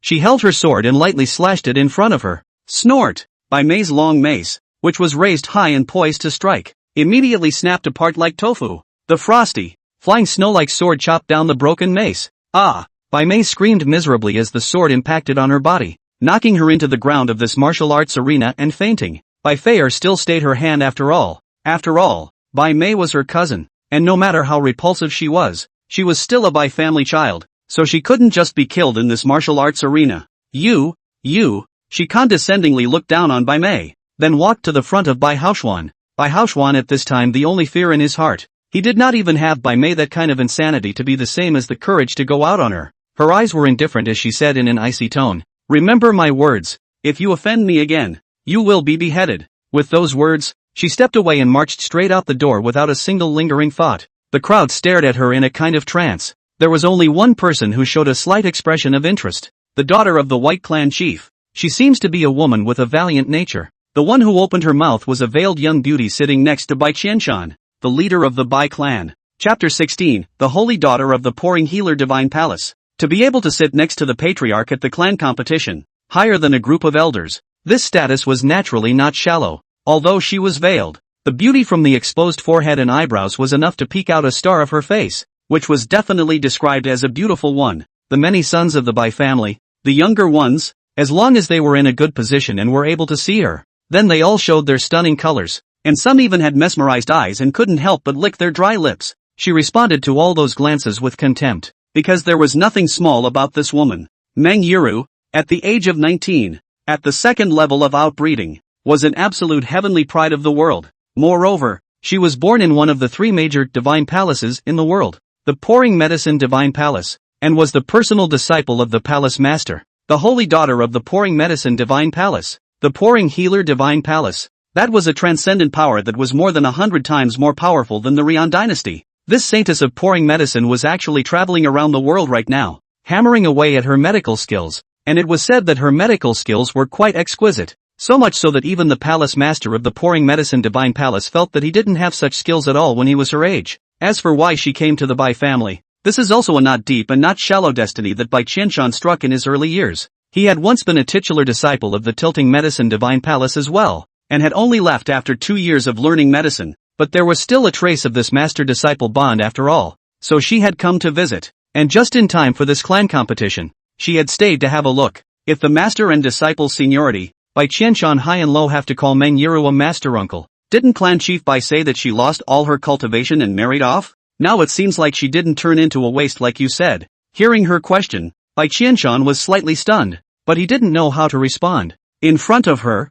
even the Bai family patriarch had to consider his words carefully, and could not be half offended. Bai Qianshan froze for a moment and said, "Actually, I'm just letting her avoid all those gossips in the clan. Marrying out is impossible, and it's also true that her cultivation has been lost, but it has also been cured." Well, a sneer flashed through the depths of Meng Yiru's eye pupils, and it was clear that she didn't believe this statement, because when she came to the Rian dynasty, she heard that the White family has a very unfortunate woman. And then she and the dynasty's best medical method of the royal medical practitioners competed in a refining. She won a small victory. The people, this is a little bit regretful to say to her, the White family of the woman, in the swallowing of the real magic compulsion, this cultivation is difficult to save back. Of course, this matter has nothing to do with Meng Yiru. At most, she will follow the sigh of regret, because swallowing the real devil compulsion, this kind of poison is insidious. Specializing in the waste of human cultivation, want to cure, can only rely on the divine pill list ranked 11th star moon divine water,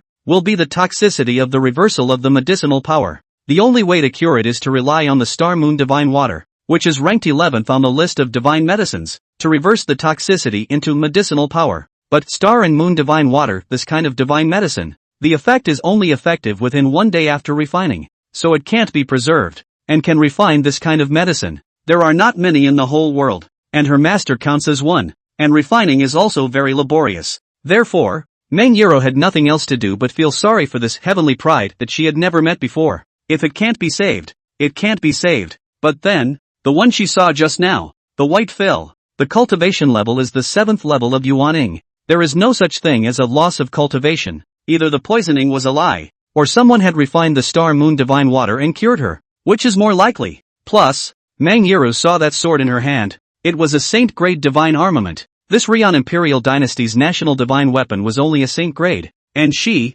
a woman of the world, had a saint-grade divine armament to use as well? That patriarch Bai Qianshan can't even afford to use such a good one, so someone must have given it to her. Either that or it's some kind of amazing miracle. Although these days, this realm has also long since gone out of fashion with those cliched stories about falling off a cliff and finding an immortal's cave. Meng Yiru was still suddenly interested in Bai Feier. If it wasn't a strange encounter, then who could have helped her? Well, patriarch, Haven't you announced the final winner of this clan competition of yours? Meng Yuro looked towards Bai Qianshan. Between the flow of her eyes, she was quite charming and seductive, and her voice was fluffy and soft, as if it carried magical powers. Bai Qianshan burst into a bitter laugh. Although he didn't know what wonders this daughter of his had, the shock in his heart was by no means less than that of the other clansmen. Cultivation restored and a holy divine weapon. Where did she get it? With a whole bunch of questions in his mind, he just announced to the outside, the winner of this year's clan competition, Bai Fei'er. Not much of a response.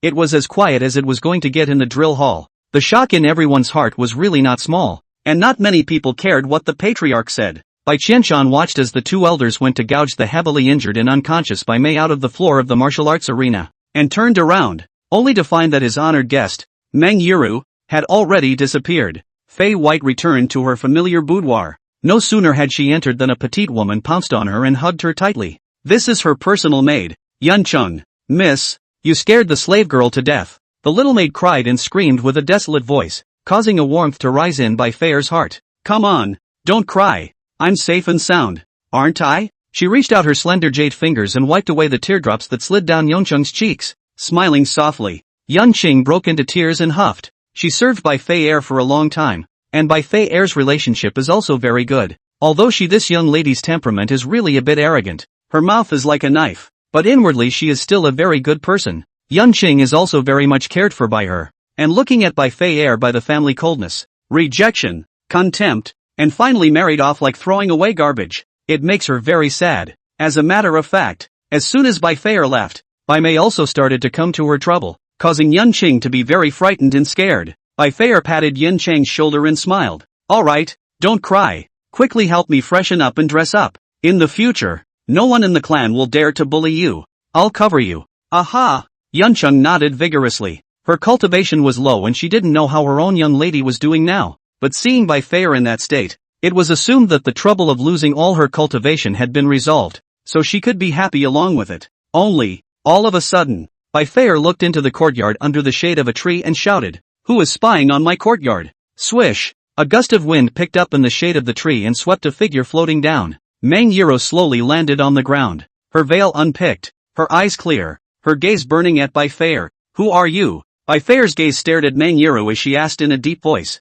I've taken the liberty of disturbing you, my little daughter. Meng Yuru, the holy daughter of the pouring healer divine palace. Meng Yuru smiled sweetly and took a few steps closer, looking straight into Bai Fei'er's beautiful eyes. What? You're from the tilted healer divine palace. Bai Fei'er's eyebrows trembled as she sized up Meng Yuru several times in shock. This woman was actually the holy daughter of the pouring healer divine palace. Chapter 17, There's this kind of hidden master. That's something to see. This realm of Xian Tian realm. The power is like the sand of the Ganges River. The number is endless. The extermination of the endless. A force fell. Another force will rise on the bones of the former. So, the law of the weak and the strong. Endless. Among these countless forces, only the so-called transcendent forces are the behemoths that can stand for 10,000 years. Among the transcendental forces, the most prestigious is the three great divine palaces. No one knows the fame of the three great divine palaces. Questioning Heaven Divine Palace, Sacred Forging Divine Palace, and Pouring Medicine Divine Palace, and Pouring Medicine God Palace, is the world's first medical sect. Inside the strong as clouds, is the world of countless medical practitioners aspire to the Holy Land, and even said that Pouring Medicine God Palace master of the medical method can restore the dead, refining the soul. The world can be comparable to their shoulders, but only a few people. This is a veritable giant compared to the Pouring Healer Divine Palace, not to mention the Bai family, even the Rian dynasty was an absolute weakling. Bai Fei'er has also heard of the name of the Pouring Medical Saint. It is said that she is 19 years old, but has long since stepped into the out-of-body stage, or has stepped into the 6th grade of the alchemy physician. A hand of thousands of Lian into Dan technology shocked the four, is now traveling all over the world, refining their own medical skills. I didn't expect that the holy maiden of pouring medicine had come to my Bai clan, and this is my way of being rude. Bai Fei'er collected her thoughts and saluted in a respectful manner. No need to be polite. Meng Yura smiled and said, I came to visit today, mainly because Clan Chief Bai and my tilting healer divine palace are somewhat related, but then again, for you, I'm a bit more interested instead. Bai Fei'er was stunned and said, I don't know what holy maiden means by this. I heard that you were hit by a strange poison, lost your cultivation, and were married off far away by the Bai family, but now take a look. Meng Yuro lightly smiled and said, Her tone was melodious and gentle, but it didn't make Bai Fei feel like a spring breeze. Instead, she was in a cold sweat. Well, looking at you like this, someone has helped you. White Fei thought that this saint girl, a glance to see through the waves in their hearts, really called people scared. Although she did not have any malicious intent, is only interested in their own recovery of cultivation. Then said, the saint girl said it is good. I am indeed in the swallowing the real magic compulsion. Cultivation was once lost, but fortunately, the hidden senior help. This is, how did it save you? Mang Yiro thought to herself that her guesses were still not far off, but did not stop asking questions. That senior refined the star moon divine water, which cured me. Bai Fei felt more and more that the calculations of this pouring medicine sacred maiden were very uncomplicated, but she couldn't help but answer. After all, the other party's origin could be far greater than hers, and it was also something that she couldn't afford to anger. In fact, just now in the martial arts arena, she noticed Mang Yiru's, and this was a character that even her matriarchal father couldn't afford to slack off on. I can't imagine that there are such pill-refining saints existing in this tiny Rion dynasty. It seems like I'll have to go and meet them properly. Mang Yiru naturally do not think that White Fei will lie. Forgive her not that dare, and followed by the natural that is curious. This Rion dynasty in this east frontier is not a very big force, but there are such hidden medical saints hidden in the city. She left the pouring medicine divine palace this time. Itself was to travel around the world and grow her knowledge. Originally, Mang Yiru also did not intend to stay in Rion dynasty for a long time, because there was really nothing to stay. The topmost pill refiners in this dynasty had lost to her, and those who were even weaker naturally did not need to compete for anything. But I didn't realize there was a windfall. That's senior. Where is he at this time and what is his name? Hearing Mang Yiru ask this, Bai Fei's face immediately became difficult. Holy maiden can't. That senior has already been in the mortal world for a long time, playing in the world, seeking for purity, hastily going to disturb him. I'm afraid that it will cause him to be displeased. That senior Gu valued her so much, but now she was going to lure the sage lady of pouring medicine over to him, disturbing his entry into the mortal world, which in case he got upset, if he took it out on Bai Fei it was just a matter of taking it out on her. If she took it out on the Bai clan, then it would be a real doom and gloom. Oh, don't worry, I'm just curious. And I'm the personal disciple of the palace master of the pouring medicine divine palace. Under the sky, there's still no one who doesn't give face to my master, and I'm personally visiting the door. It's also considered to be giving enough face. Moreover, I originally traveled to the 4 directions to refine my medical skills. This time I went, but also just to humbly ask for some advice. Mang Yiru laughed. Obviously, she was determined to meet that senior. Bai Fei frowned. She couldn't argue with that. Among the cultivators under the sky, the most respected ones and the ones who can accumulate connections most easily are the Heaven Inquirer, Spiritual Craftsman, and Pill Refiner, which are represented by the 3 great divine palaces. Pill refining physicians, ask the Heavenly Master. As the name suggests, ask the sky for life, commonly known as the fortune-telling. Those mortals often have the so-called divine calculator. In fact, are the generation of fraud? But the real cultivation, ask the Heavenly Master. That can be a powerful character. Ask the Heavenly Master can count the bad signs and auspicious omens of people, counting heaven and earth visions. It is said that Ask the Heavenly Divine Palace Master can calculate the direction of the great world after 1,000 years? Metaphysical and mysterious. The state master of the Rion Imperial dynasty was the Heaven Asking Master, and an extremely valued courtier of the Imperial family. Spirit smiths don't need to say much. Magic weapon, divine weapons, whether it's new casting or repairing the old, that all have a doorway. Pill refining physician is also the same, refining the precious Dan. Medical savvy, not to mention the pouring medical god palace master, is Mang Yiru herself, the 6th grade pill refining physician.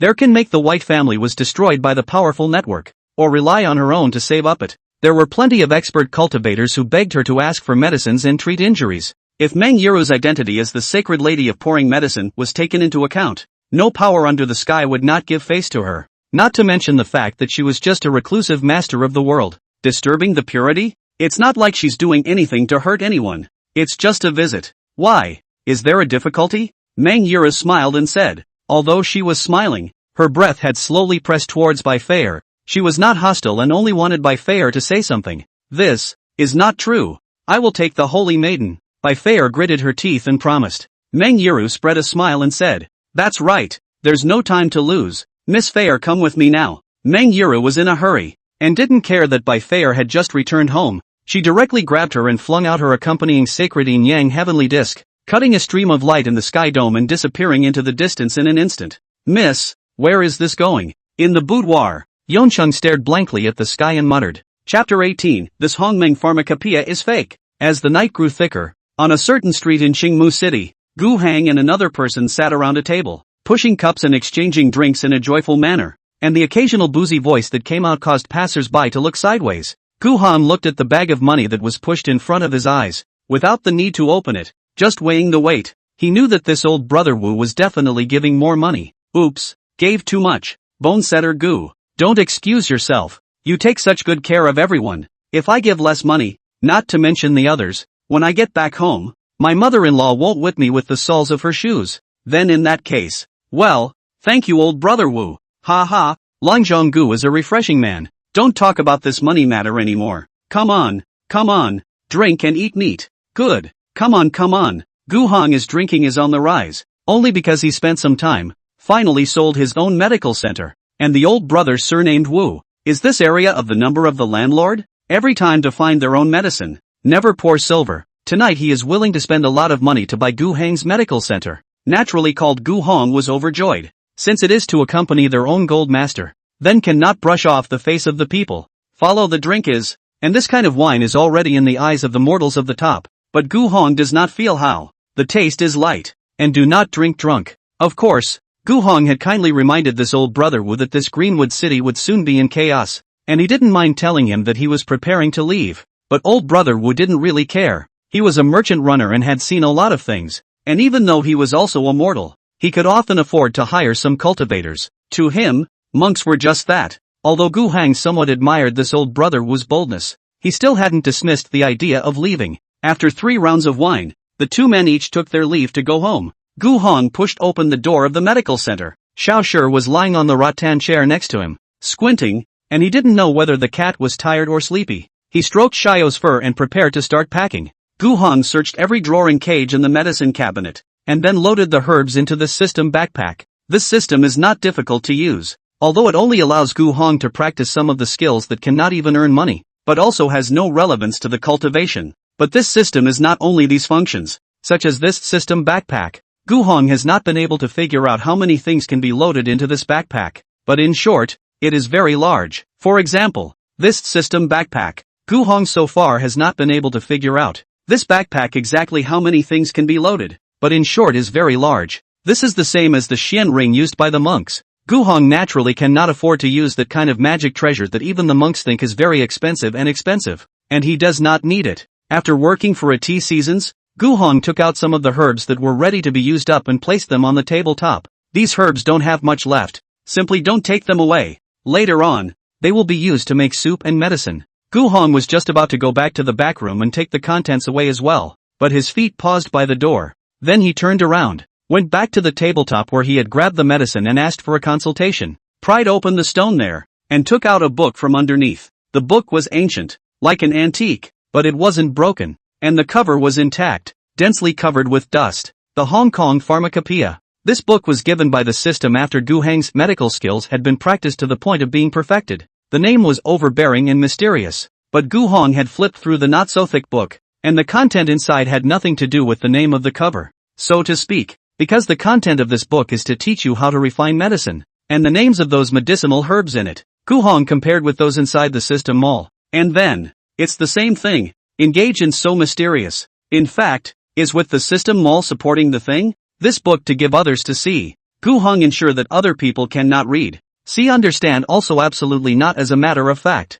Gu Hong used to chat with the other mortal bone setters in Qingmu City, but Gu Hong soon stopped chatting because all of his medicinal herbs were taken from the system mall. But people were going into the mountains to pick them or buying them from out of town, and the names of the medicinal herbs were not the same at all. But according to the tutorials on this Hongmeng Medical Codex, coupled with the medicinal materials in the system mall, Gu Hong can also refine the medicine, can also cure the disease, but other people from the medicinal materials to the method of refining the medicine are completely different from him, or that only he is the foreigner. Therefore, Gu Hong was worried that if others found out about his rather unusual way of refining medicine and said that he was a kind of evil quack doctor who would harm people, then it would be a big deal. Alas, flip are tired of flipping. Keep you in useless, do not keep, TSK, at least it is a unique thing, take it. Gu Hong muttered to himself and set threw it on the table. Gu Hong had memorized the contents of this book, but it was a book that he actually didn't want to throw away yet, because this kind of system gift,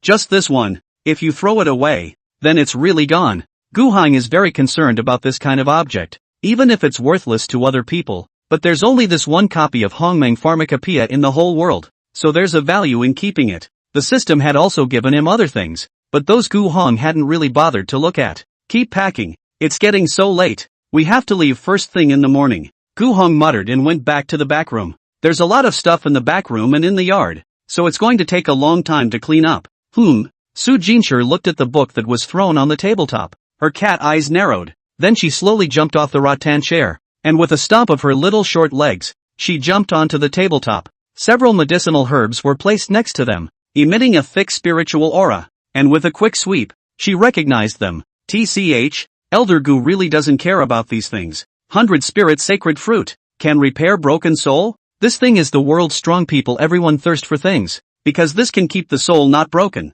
Extremely rare, Dragon's Claw Flower, a body refining item. After becoming a Dan, it can allow cultivators to briefly possess the strength and physique of the dragon race. There were also some other medicinal herbs that were extremely hard to find. Su Jinshi was not surprised. This senior Gu's affluence far exceeded her imagination. She had once been in charge of the 10,000 Demon Emperor's Pill Pavilion as well, and that Pill Pavilion, which was a self-contained space, contained heavenly treasures that were not as good as the ones that were placed on this pill cabinet of Senior Gu. But what caught her attention was the book, because the book exuded a fluctuation above it that made it difficult for her to see through, a deep aura, as if it contained the supreme principle of heaven and earth. Hongmeng Pharmacopoeia.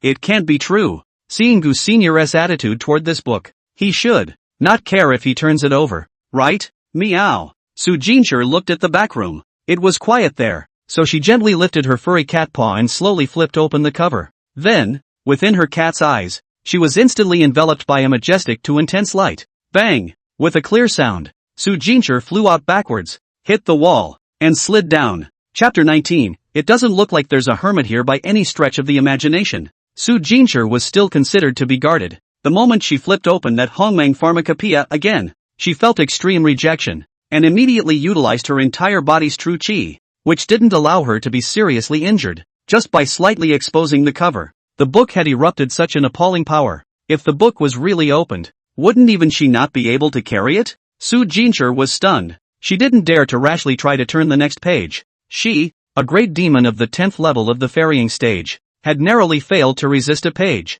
She definitely couldn't afford to withstand the pressure of the entire book. But Su Jinshi was sure of one thing. This holy book is true. Su Jinshi looked at that Hongmeng Pharmacopoeia, her cat tail twitching with excitement. It is said that this book is this realm of the medical fairy written in the era of the Great Void. The pages of the book is the beginning of heaven and earth left behind fragments. Even the words are contained in the world and the rules of the Great Tao. Just this thing itself already belongs to the half-immortal grade, the real immortal magic weapon. This is a true immortal magic weapon, which has long been able to transform into a human form, with a high degree of spiritual intelligence, and would not still be in the shape of this book. But it is said that this Hongmeng Pharmacopoeia, in fact, already has a spirit, only cannot be personified. And most importantly, it was what was written in the Hongmeng Pharmacopoeia, the way of medicine refining, whether it is a medicine refining physician or the quality of the potion, are also divided into 9. The more the gap is more huge. The 9th grade of the medicine refining physician has been the limit of the world.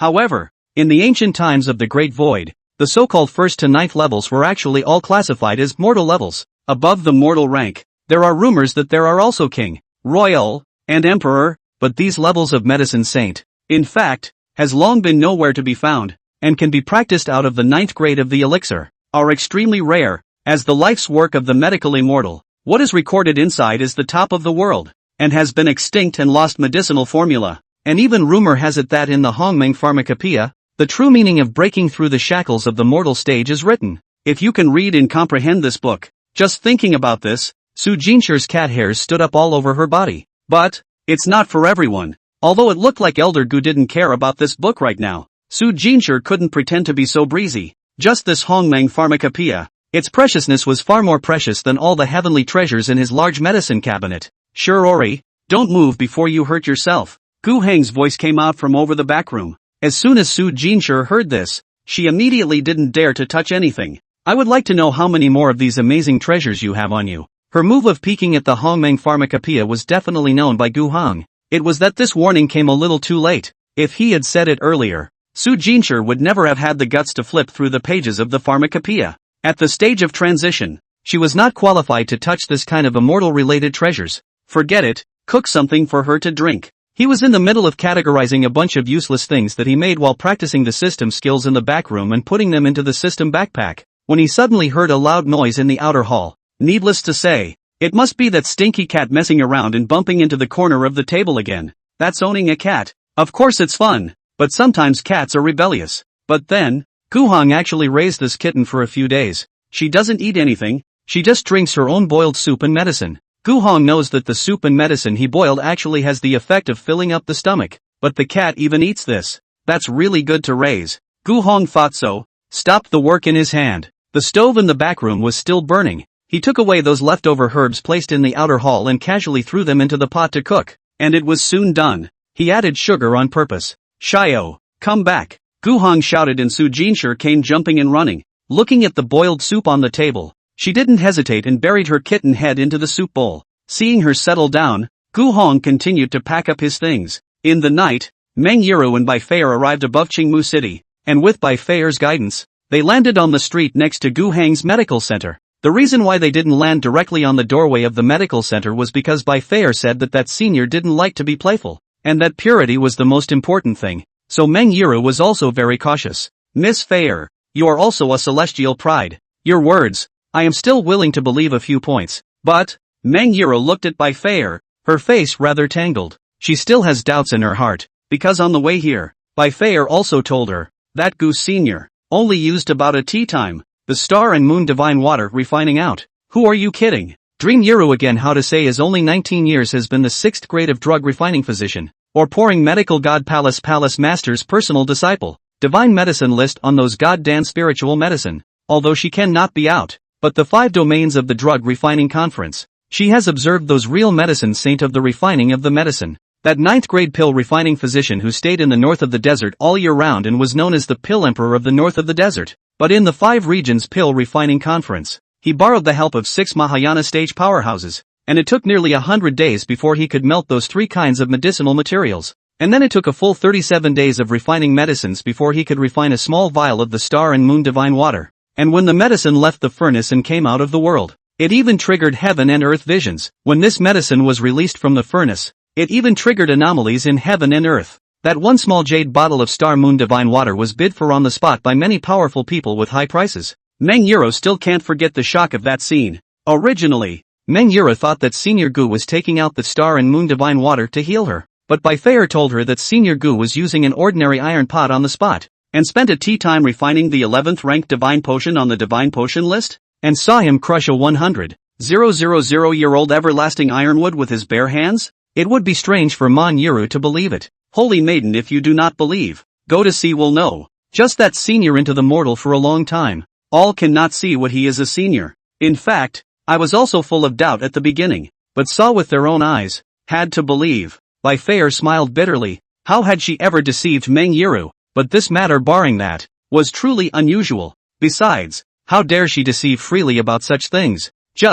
Meng Yiru shook her head. If you are already so certain, then I have to see it with my own eyes. With that, she walked towards Gu Heng's medical center. Bai Feier hurriedly followed. When she arrived at the door, the oldness of the outer hall of this medical center made Meng Yiru feel that it was not like the residence of any hidden master. She walked in, scanned the circle, and couldn't see any clues at all. Miss Feier, you said that this senior, there is also a 9 lives demon cat as a pet, yet I haven't seen it either. Meng Yiru looked around and didn't see that senior, nor did she see the 9 lives demon cat that Bai Feier had spoken of.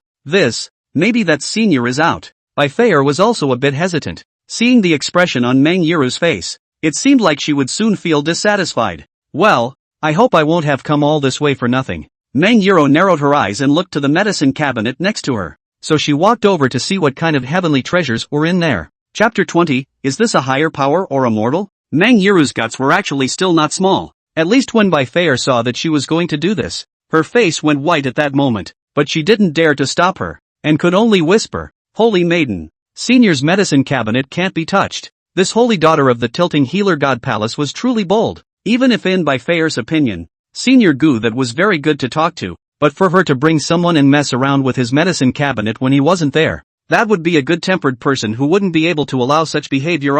In that case, the two of them, her and Meng Yiru, wouldn't both be finished. Don't worry, I'll just look. Meng Yiru, however, didn't care. The name of the holy daughter of her pouring medicine divine palace. There were not many people in this world who could care nothing about it, and Meng Yiru did not feel that this Gu senior who lived in seclusion in the city was one of those people. And right now she subjectively still felt that it was still to be said whether this Gu senior was real or not. At the very least, she simply didn't believe that there was any pill refining physician in this realm who was able to refine the star moon divine water within just one T-world. That master teacher of hers couldn't do it, and her master teacher was already a 9th grade pill refining physician who was currently at the peak of the pill refining Dao. Since you're not here, I'll just take a look at your stuff. With that in mind, Meng Yiru reached out to pull the drawer of that medicine cabinet. It opened so easily without any prohibitions, any closed locks. Then there was nothing in it. She frowned and pulled open a couple other drawers, also finding nothing. According to Bai Feyer, that Senior Gu had picked the everlasting ironwood,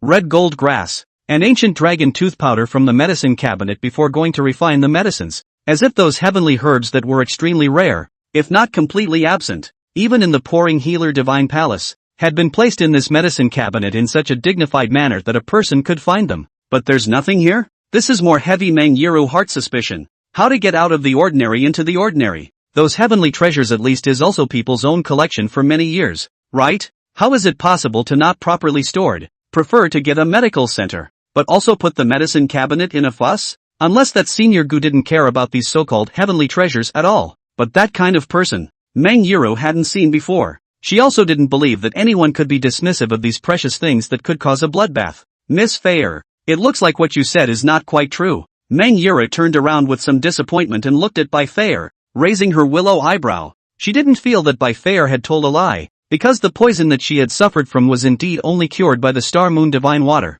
or those divine medicines that were even more rare than the star moon divine water. And divine medicines weren't something that was so rotten that an unusual person would want to take them out. That was not possible. The kind of treasure that even Mahayana cultivators would compete for. Not to mention the Bai family, even the royal family of the Rian dynasty couldn't get it. So, Meng Yiru's point of suspicion changed. She felt that perhaps White Feyer did not hit the so-called swallow the real magic compulsion, simply as a sudden loss of cultivation, but inexplicably back again. After all, she is also counted in the dynasty's pride. Suddenly fell from the altar. The brain does not think clearly things. Quite normal. Then as for this so-called hidden master's help, Dream Euro still think it is true, because that saint-grade divine soldier around by Feyer's waist wasn't a fake. Her own weapon was a pair of yin-yang jade extension rings of holy grade. She could afford to use this kind of weapon because she was the holy daughter of one of the 3 divine palaces in the world. But what about Bai Feyer? Bai Qianshan, the head of the Bai family, couldn't afford to use such a good thing. And in Meng Yiru's opinion, that Bai Qianshan didn't seem like a good father who particularly favored his daughter. So much so that he could give her the entire Rian dynasty's second holy divine armor, which he couldn't even find. Doubt to doubt. Since all have come, Meng Yiru thought, at least have to see the senior in the mouth of Bai Feyer's real body it. But this medical center, TSK, looks like it is going to be deserted. This, in Elder Gu's medicine cabinet, there should be those medicinal herbs. Whitefield also looked embarrassed. It wasn't so much that she thought she felt afraid that Meng Yiru would think she was full of lies, nonsense or anything. She was more concerned about that Senior Gu, that young-looking Elder Gu who had helped her, given her divine medicines, and gifted her divine weapons. Instead of saying that Bai Feyer was afraid that she would offend Meng Yiru, it would be better to say that she didn't like that Meng Yiru offended Gu Heng. This kind of transcendent forces come out of the pride of heaven, will always feel that their own backing is very big. The character is also mostly unruly and untamed. Moreover, Bai Feyer really dare not to say that. Gu Senior's compared to the pouring medicine divine palace master. Who is more powerful? If we don't see him, it's going to be a bit of a trip. Meng Yiru was still a bit dissatisfied, but soon, an indifferent voice reached her ears. Miss Fei is back again. Originally, Meng Yiru was about to ask Bai Feyer where that senior might have gone. When she turned her head, she saw a youth standing there at the doorway leading to the back hall, staring at them with a smirk. Meng Yiru immediately sized him up.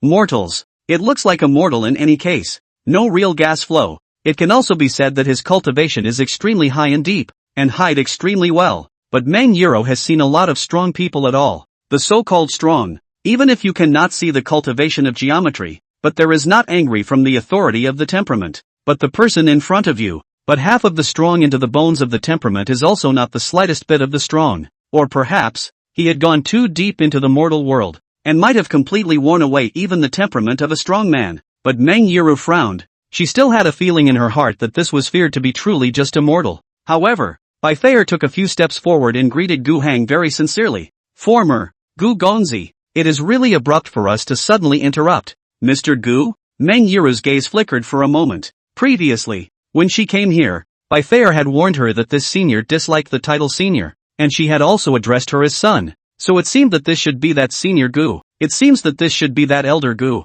A flailing heavenly pride of the Yuaning stage also showed such courtesy in front of this seemingly mortal youth. Is he a hermit or a mortal? But Gu Hong looked at Meng Yiru and said in the middle of the day, "This is Miss Feier's friend?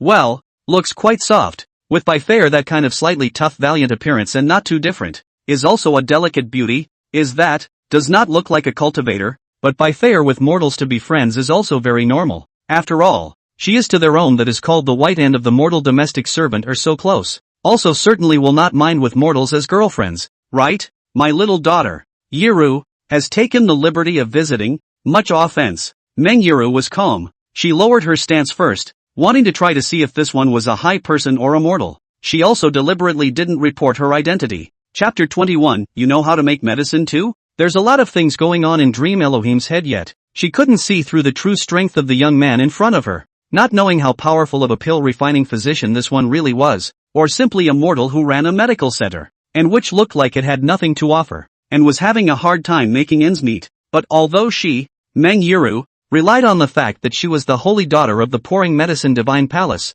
which was a superb power under the heavens wherever there was a little bit of brain of the cultivators, or the reclusive highlanders, would not be easily offended by the collection of pill-refining practitioners. But what about her own? She couldn't take action hastily, in case she annoyed the other side how to do it. Therefore, it is better to stabilize a hand first, show a little bit of modesty, and her own identity as the saint daughter of the tilting medicine god palace will not be exposed first if the senior is really just a hidden master. She is certainly willing to make friends, if he is just a short-sighted mortal. Then there is no need to be polite. She still thinks that this hidden master is 1 part real and 9 parts fake. There was that one point of truth, but it was only because the saint-grade divine soldier at Bai Feier's waist was not easy to explain. Or rather she felt that it was not easy to explain, but it most likely wouldn't be something that this youth could take out of his hands. Miss Yura's name is quite catchy. Gu Heng sized her up and thought to himself that this mortal girl was also a pretty girl, but he thought it was strange that at this late hour of the night, a mortal girl's family was running around after her own cultivator's best friend.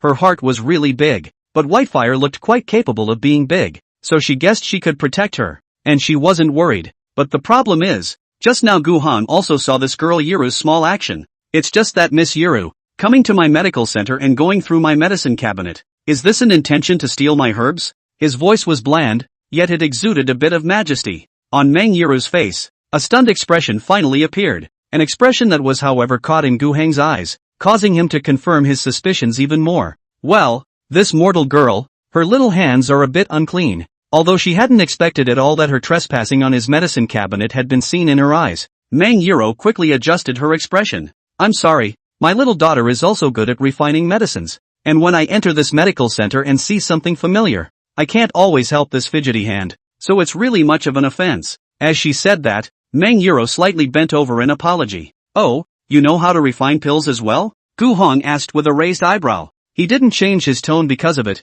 mostly because, well, he didn't really believe it. This mortal girl dressed in such a brocade prosperity, that body jacket dress look is not like ordinary people can afford to buy high-grade goods, can be with 1,000 gold miss as a bosom friend. The vast majority of probability is just another 1,000 gold miss. Only this Euro girl cannot cultivate, but the family must be rich and noble, full of money. Not bad money, is just, this kind of young lady knows how to make medicine? Refining medicine is not a good job. Gu Hong has practiced his medical skills to full level, and every day he prescribes medicines to patients and asks for advice, so he is exhausted at the end of the day. And refining medicines itself is also a very time-consuming task. Have to watch the fire. Some of the herbs cannot be a brain all thrown in. Have to score a batch to come it. Refining medicine to be patient, or refining cannot be. Gu Hong knew that he had definitely seen that arrogance on Meng Yiru's face just now. After all, it's a rich man's treasure. This kind of rich young lady who doesn't seem to be very patient can still stand that kind of tediousness and loneliness of refining pills?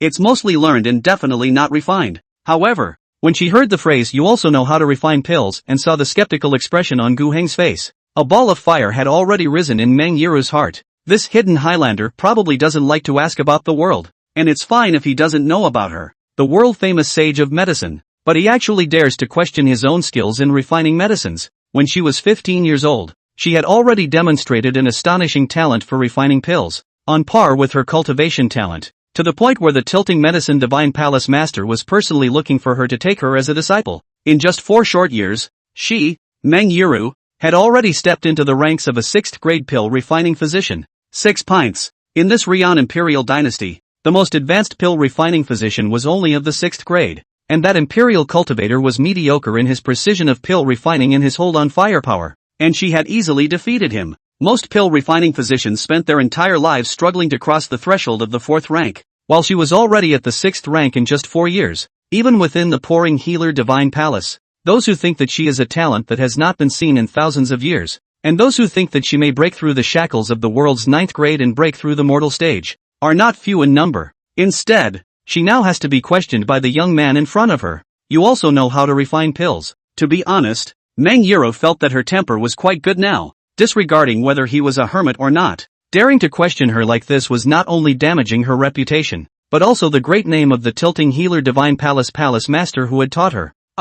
If her master heard this, he could be so angry that he would kill the door to ask for an explanation, if this hidden master is true. But now, Meng Yiru felt more and more that it wasn't any high person. It might just be a mouse-eyed mortal full of ignorance. Although angry, but since being questioned, no matter what the identity of the other party may be, then Meng Yiru will have to ruthlessly take the results to hit him in the face, not without a fight. Well, little woman is fortunate to worship a high teacher. This craft of refining medicine is still some, although compared with my honored master is only skin and hair, but takeout is also some reputation. She raised her head slightly with some arrogance, and with a casual touch, she took out a small jade bottle and handed it to Gu Heng. Gu Heng took it and looked at the translucent jade bottle, and the lavender pill with spiral patterns rolling in the bottle, and after examining it for a short while, he asked again, "Is this the pill you refined?" Nice. Meng Yiru looked arrogant at this moment, and she did have the capital to be proud. This is a 6th grade soul separation pill. A peak-out breathing stage cultivator only needed to take one to take a single step into the divine separation stage.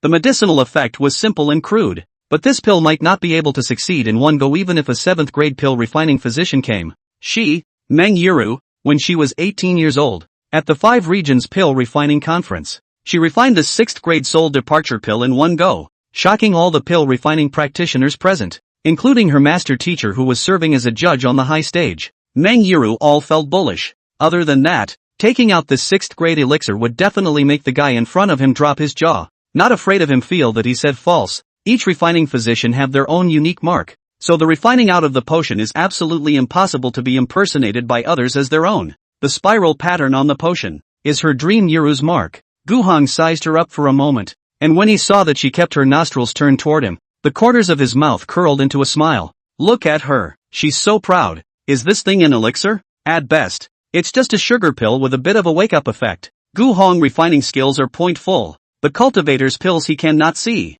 but the mortals want to pretend in front of him. That is not just a class. It is not as good as washing up. Chapter 22, Your master must not be very good either. Meng Yiru looked at Gu Heng staring at the elixir and then at her, and her heart was on the verge of turning her feet to the sky with pride. Ha! Silly, isn't it? Haven't seen a genius beautiful and pretty girl like me who can practice 6th grade elixir at the age of 19, have you? I don't care if you're a mortal or a recluse somewhere. If you have the ability to make a 6th grade elixir at the age of 18, then I'm sorry. You'll just have to be shocked by my sacred lady of medicine and inhale coldly. Then sorry. This can only be obedient by my pouring medicine saintess shocked to inhale cold air. However, Meng Yiru felt that this young man at least did not show any bewilderment to the appearance of ignorance. It seems that it is not a mortal, because it is impossible for mortals to see the potency of this potion, and the cultivators can feel the huge medicinal power contained within the soul departure pill. Of course, those who are always in contact with the heavenly herbs and geomantic treasures, and can refine the 7th and 8th grade, or even the 9th grade of the spirit medicine pill emperor, pill sage, will not feel so profoundly. Of course, Those pill emperors and pill saints who had been in contact with heavenly materials and earthly treasures for years and could refine 7th and 8th grade, or even 9th grade pills, would not be able to feel it so deeply. People wouldn't care about a mere 6th grade elixir. Then I heard Gu Heng suddenly open his mouth and ask, "I wonder how old Miss Yuru was this year?" Meng Yuru's brows trembled as she replied with a pretense of warmth, "I've wasted more than 10 years, but I'm only 19 fangs old." "Oh, very young." As Gu Heng came to a realization, Meng Yuru became even prouder, knowing that the man in front of her was definitely convinced by her being so young and this almost demonic pill refining technique. "It's nothing. I'm still young. This refining medicine, well, still need more." Before she finished speaking, Gu Heng casually placed the jade bottle containing the 6th grade soul departure pill on a tabletop to the side, his mouth still vibrantly reciting, "Although this doesn't quite sit well with the ears, I still have to say that Miss Yuru's skill at refining pills and medicines is still very much lacking in fire." "What?" Meng Yuru froze, almost thinking that her ears were hallucinating. "I refine medicine and lack fire?" Gu Heng shook his head and said in a serious tone, "This elixir of yours, to be honest, it's not very good, and in my opinion, the efficacy of this medicine is really average as well. Of course, it's not that I'm saying that you're bad at it. After all, you at least have the patience to do it. It's just that this skill needs to be hammered out more." He showed a set of elders for the big attitude to the old. Every word out of his mouth. That is like a real old man, and that to the younger generation to be devoted to teach. See, White Fair froze. This holy maiden of medicine tilting was indeed talented, but she hadn't expected Elder Gu's requirements for geniuses to be so strict. Obviously, Meng Yuro definitely hadn't endured any questioning or belittling. A 19-year-old 6th grade pill refining physician. There couldn't be a second one to be found under the heavens. Since she's unique and has a transcendent power behind her, shouldn't she be bragged to death? What about this pill refining? I don't dare to say I know a lot about it, but I'm also qualified to criticize yours. Gu Heng's voice remained cloudy and light, as if he was merely lecturing a certain little girl who didn't know how high and mighty she was, who had free money in her own family, and then favored cultivating pill refining as a hobby. He took a glance and saw that this purple elixir only had some awakening effect. He even thought that this elixir would be sweet,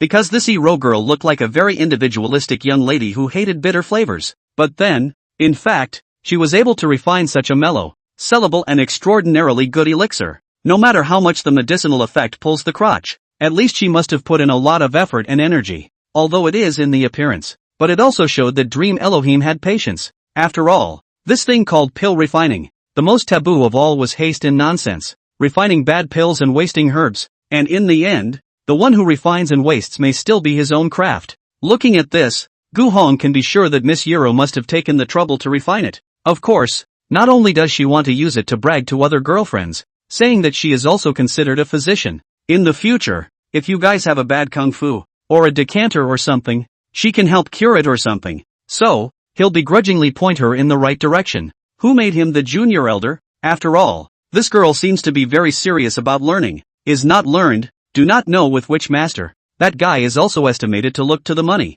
But also do not give this rich girl more to teach some real medical treatment of the skills of the sick. But people can be invited by the rich and powerful to teach medicine and refine pills. Why wasn't he invited? He is still struggling to make ends meet in this medical center. So annoying. Meng Yuro had been completely silenced by Gu Heng's words, and even her face froze. Her whole little face red and white and red, changing non-stop for a while, as if she was singing in a play. Since she came into prominence, she had never suffered this kind of humiliation of being lectured. Even her master teacher had never treated her with half a bad word, and in the middle of the day she widened her eyes, gritted her teeth and said hatefully, "What did you say?" Gu Heng smiled and raised his eyes to look at her. Bitter words are good medicine. Miss Yuru, it is beneficial to listen to this. Meng Yuru was even more angry now. Her little face was angry and anxious, and she said angrily, "How do you dare to talk about me like that? It's just that my honored teacher didn't. Of course your master won't train you, but I'm not. The path of refining medicine is not something that can be perfunctorily done at will.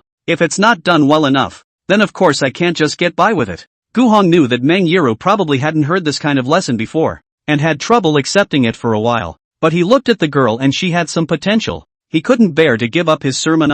Moreover, it seems that the master you worshipped is not that great, at least in the area of teaching you. I don't think he did a good enough job. What? You still think my master? Don't you know he's... Before he could finish his sentence, he was interrupted by Gu Heng again. So what if it's a more powerful character? Failing to teach you well is failing to teach you well, and you should be criticized. Meng Yiru was even more dumbfounded this time. Ever since she came here, she never thought that she would be refuted and criticized in her most skillful and demonic method of refining pills. And even more so, she couldn't believe that he would even want to teach the tilting medicine divine palace master a lesson together. Not that great for the palace master of the pouring healer divine palace? There were no more than 5 famous 9th grade pill refining physicians under the heavens, and her master's father was already respected by the other 9th grade pill refining physicians in common. And that's how you get the not that great comment? While Meng Yiru was shocked and furious, her heart also gave birth to a great aggression. Bai Feier looked at the situation and couldn't help herself. Ha ha ha, Elder Gu is truly a wonderful person. Being able to see the holy mistress of pouring medicine being taught a lesson like this, it really is a rare thing to see in this life.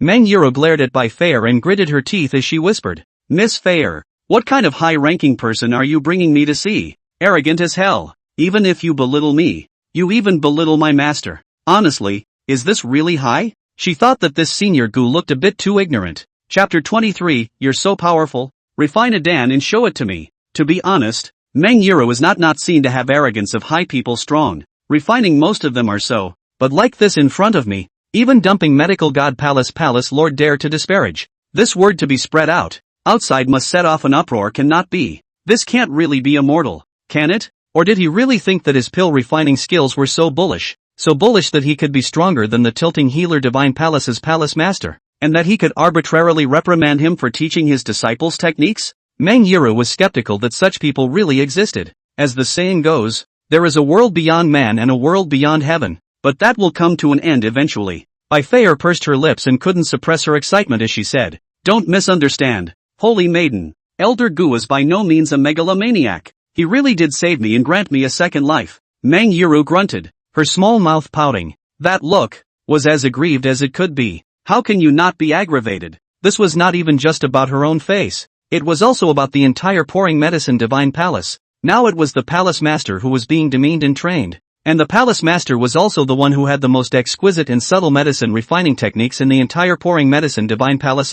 This breath, not to mention the palace master came to swallow or not. Meng Yiru herself is very difficult to accept. Gu Hong glanced at her and didn't argue with her. His alchemy is out of this world. This dispute he cannot lose. Unless the girly row that master is a monk. But the monk can only teach her to refine a sugar dan. That really to waste. Then, this young girl, he does not have to go to fight. So much. What is the status of people willing to come to this broken medical hall? It is estimated to be dragged by White Phil. Meng Yiru suddenly felt humiliated, especially in front of Bai Feier, and Gu Heng's words were practically poking her in the heart with every word. She took several deep breaths and tried to press down the irritation and shame in her heart before calmly saying, Yes, perhaps you think I'm not skilled, but I've seen my master refining pills, and since you're going to belittle him along with him, then I'd still like to ask Mr. Gu to open up the furnace and refine the pills, so that I can take a look. Gu Hong raised his eyebrows. You want to watch me make pills? Meng Yiru nodded without hesitation.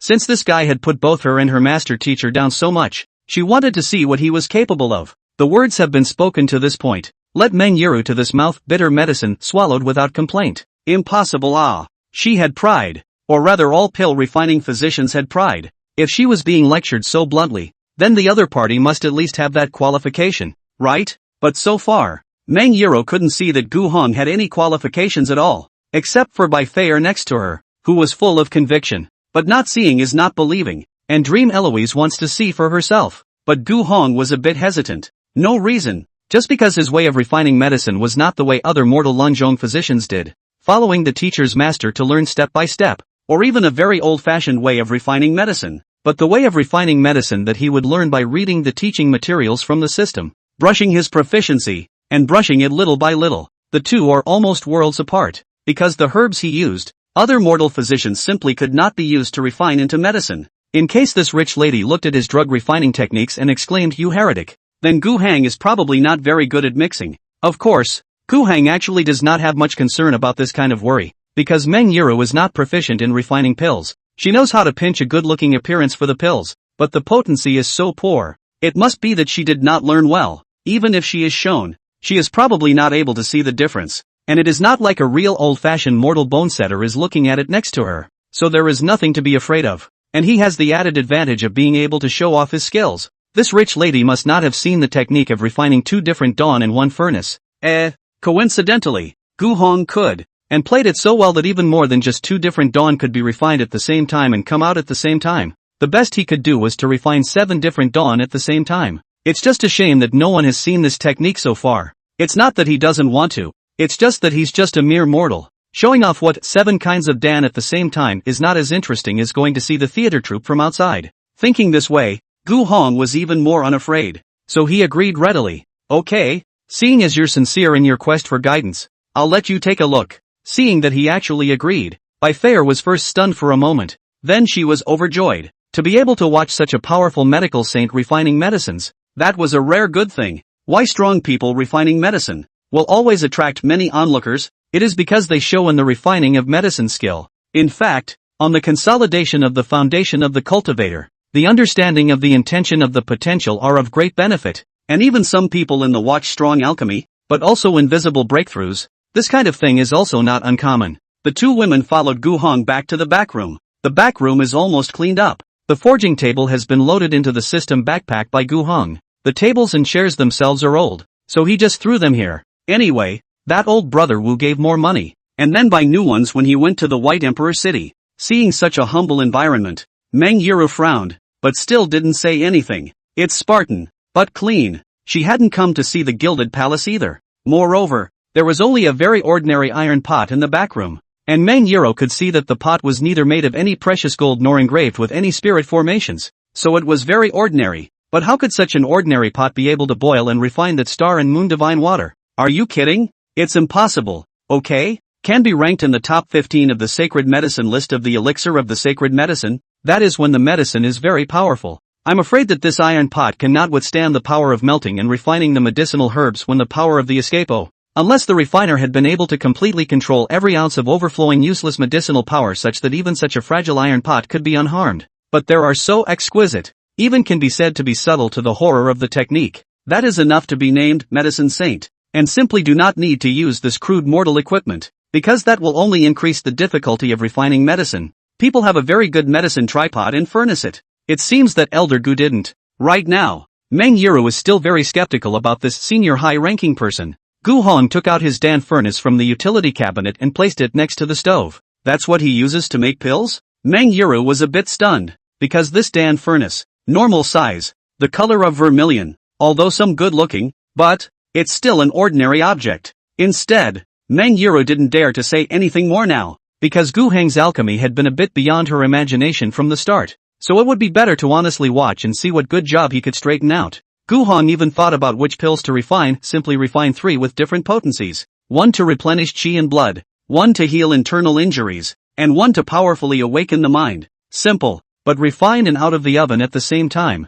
which would surely be an eye-opener for Meng Yuru. With a flip of his hand, he took 3 medicinal herbs from his system backpack that had already selected their portions and threw them in almost instantly. His hands had to be fast, or else Bai Fei and Meng Yuru would see the signs, and then they would be amazed at how he, a mortal, was able to take things from the Xian ring like a cultivator. But Meng Yuru still captured what those herbs were. Then she was shocked inside. Chapter 24, How can someone refine pills like this? Meng Yuru can be very insightful. Pouring Medicine Divine Palace's Divine Medicine Treasure Trove has countless heavenly herbs and geomantic treasures, although this countless is a bit exaggerated, but really a lot of dream euros since she entered the door of the Pouring Medicine Divine Palace. This Divine Medicine Treasure Trove is the place where she sneaks around every day. As her insights grew, she also began to realize that the things in the Divine Pill Treasure Trove were not simple, and there were even some precious herbs that had long been lost, and that the outside world only knew their names but had never seen or heard of the real thing. So she dares to say that she has seen no shortage of treasures at all.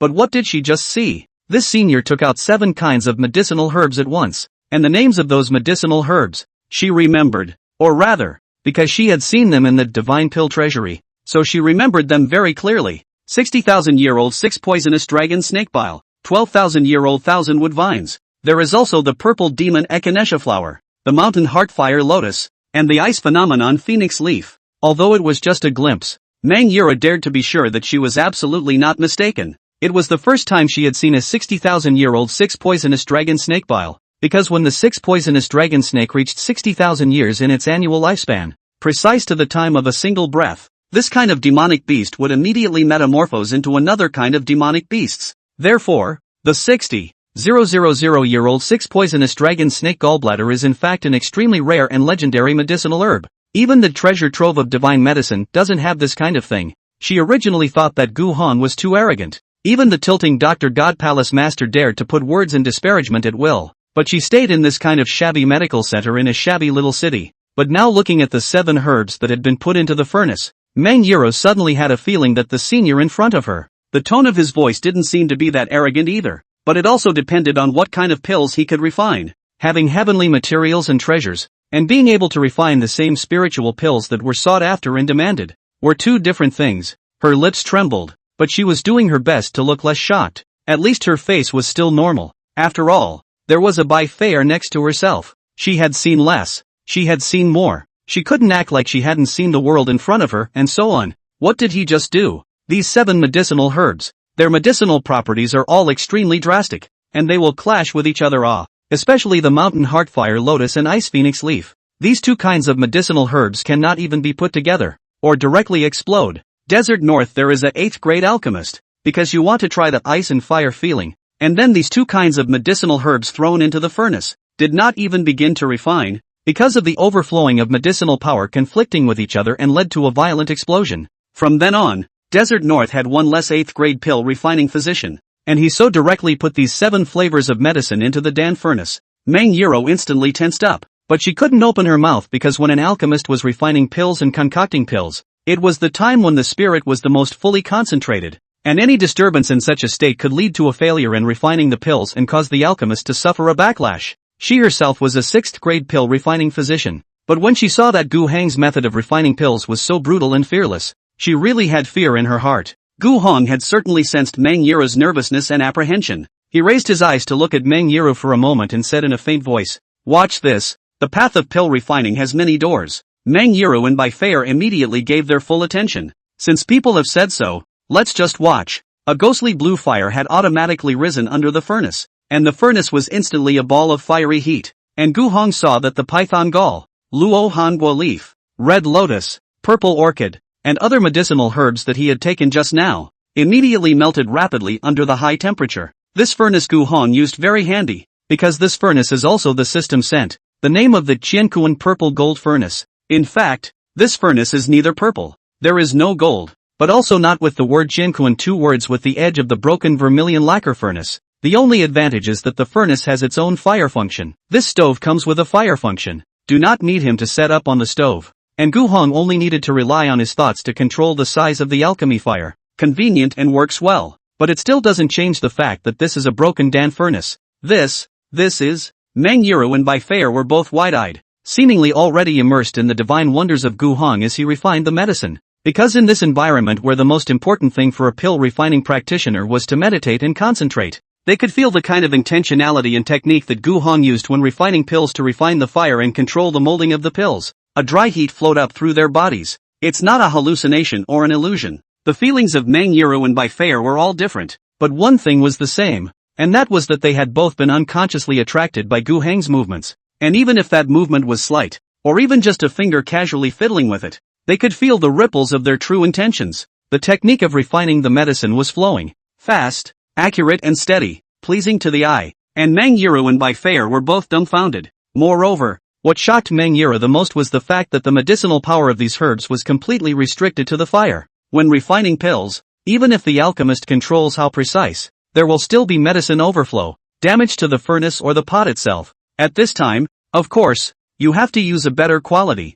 engraved with the spirit formation of the furnace to refine the medicine, not only to help the alchemist to control the melting dispersion of the medicine, but also to control the fire. But Gu Heng's furnace is very ordinary, but the medicinal properties of such intense will also conflict with each other's medicinal herbs so thrown in the same furnace refining. Not only the furnace did not blow up, and even the overflow of medicinal power of such a situation did not happen. What does that mean? This showed that this senior Gu's pill refining technique was extremely skillful, even so skillful that it had reached a point of near perfection. Not only could he control the medicinal properties of each herb and the order of melting and dispersing, but he could also completely seal the medicinal power from escaping so that they wouldn't affect each other. What kind of level of pill refining means is this? Wait, is this still pill refining? It's like art, worthy of being a pill refining master. Meng Yiro couldn't help but murmur that she was confused. and although she did her best to keep her expression from crumbling, her heart was turning over in her mind. She was not yet in a position to judge who was stronger,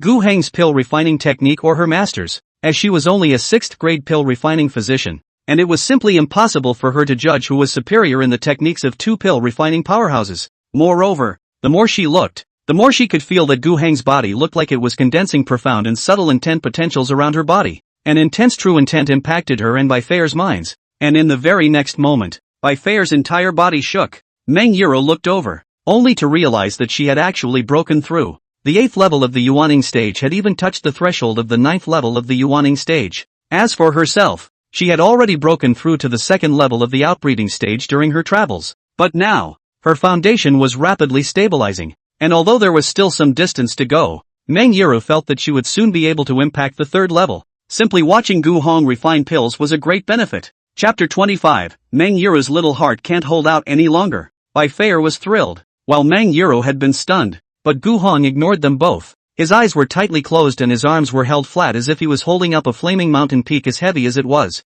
Of course, that's actually what it's made to look like. Gu Hong usually made pills by adjusting the fire and then sitting aside and waiting because there was nothing else he needed to do. He can manipulate the fire of the furnace with his mind alone, but he can't make medicine without any action. And now there are 2 pretty girls watching, so he has to make a nose and a face. Meng Yuru's expression fell in Gu Heng's eyes without missing a beat. Pretty calm. It's okay, I'll show you what showmanship means. Finally, within the Dan furnace, the fire had stabilized, while Gu Hong could see that the 3 pills had taken shape. It's going to be a Dan. Meng Yuro held back her inner excitement. She wanted to see what kind of pills could be refined from 7 herbs with all different attributes and violently conflicting medicinal properties. Though the fact that these herbs didn't blow them all up due to the conflict of medicinal properties was enough to make this holy maiden of pouring medicine surprised. But in the end, no matter how precise the refining techniques were, in the end, it was still necessary to see the finished product. Bai Feier was also watching nervously, not daring to miss a single point for fear of missing a star. And just then, Gu Hong suddenly moved, his arm flung violently. The Dan furnace escaped a large amount of white mist. The scent was thick and fragrant. Meng Yuro raised her head at this time to look up high. Her gaze seemed to penetrate this roof, while her face changed. In the sky, the clouds were overcast and there seemed to be thunder brewing. To become an elixir, you have to invoke the heaven and earth. That means it's an 8th grade elixir. However, she felt 3 entire foreign thunderbolts with the same might, but the power in them was completely different. It was impossible for this medical center. No, this Greenwood City, to withstand the foreign lightning. Only a transitional stage cultivator could receive the foreign lightning unharmed. But if the alchemist physician goes to catch the thunder, then this final process of forming the Dan will be uncontrolled, and it is likely to result in the instantaneous loss of a large amount of medicinal power, which will ultimately lead to the loss of all the work. What's he gonna do? Meng Yuro was nervous, and she was already starting to worry about Gu Hong, and she then sensed the true intent around Gu Hong instantly rushing into the clouds, completely annihilating the still brewing visionary thunder tribulation with just one stir. And then nothing happened. Meng Yuro was really stupid this time. She had never seen a heaven and earth anomaly that was hardened and dispersed by the pill refining physician himself before it even manifested. As for Bai Feier, she couldn't even notice that there were heaven and earth anomalies emerging. That is, Meng Yuro was also refining pills because she herself was refining pills, or else she wouldn't be able to notice that subtle change. But no matter how surprised she was, this process of forming the Dan had been left undisturbed, and as soon as Gu Hong opened the Dan furnace, he casually grabbed it, and the fire also stopped. He brought a porcelain bowl along to catch it, fresh from the oven and hot. Okay, he said calmly. It was then that Meng Yuro reacted. 3 pills. When Gu Hong put the bowl containing the 3 pills in front of Meng Yuro, she first doubted if she had misread it, but the scent of the pills was so clear. The 3 spirit pills had the same cloud pattern on them, and she could even feel the completely different medicinal power flowing through the pills. Then Meng Yuro just couldn't believe what she was seeing anymore, and she couldn't deny that it was true. She also recognized the elixirs one by one. Dragon Snake Heart Fixing Pill, Thousand Lotus Body Restoring Pill, Ice Jade Quieting Pill. All of them are 8th grade pills. Meng Yuro rounded her eyes. At this time, she remembered that before, when the heaven and earth is different manifestation, is 3 completely different kinds of foreign thunder is brewing, and then looked at the 3 spirit pills. He actually refined 3 different kinds of Dan in one furnace, and they were all 8th grade elixirs. Meng Yuro only felt her heart and liver trembling violently, and she didn't know what to say. She suddenly felt that if her own master was belittled by him, it was really nothing. because this person in front of her, not only did she become 3 pills at a time, but actually all of them were different types of 8th grade elixirs of the fierce manhwa. No wonder he had to throw so many medicinal herbs with conflicting medicinal properties all in the same furnace at once. Originally, Meng Yuro had thought that this was some kind of Gu Heng's own original Dan formula, but now that she looked at it, this was much more horrifying than creating a kind of Dan by herself. He was using an appalling refining technique to separate each of the 3 completely conflicting medicinal powers, yet he was still able to continue to concoct them in the same furnace. Even the strength of the medicinal power was under his deadly control. I didn't think I could concoct 3 different pills at once. Did you? Gu Hong saw the expression on Meng Yuru's face, and he was so happy in his heart. That's right. This kind of skill is meant to be shown off to a pretty girl and surprised. That's what makes it worthwhile. Look at this rich young lady.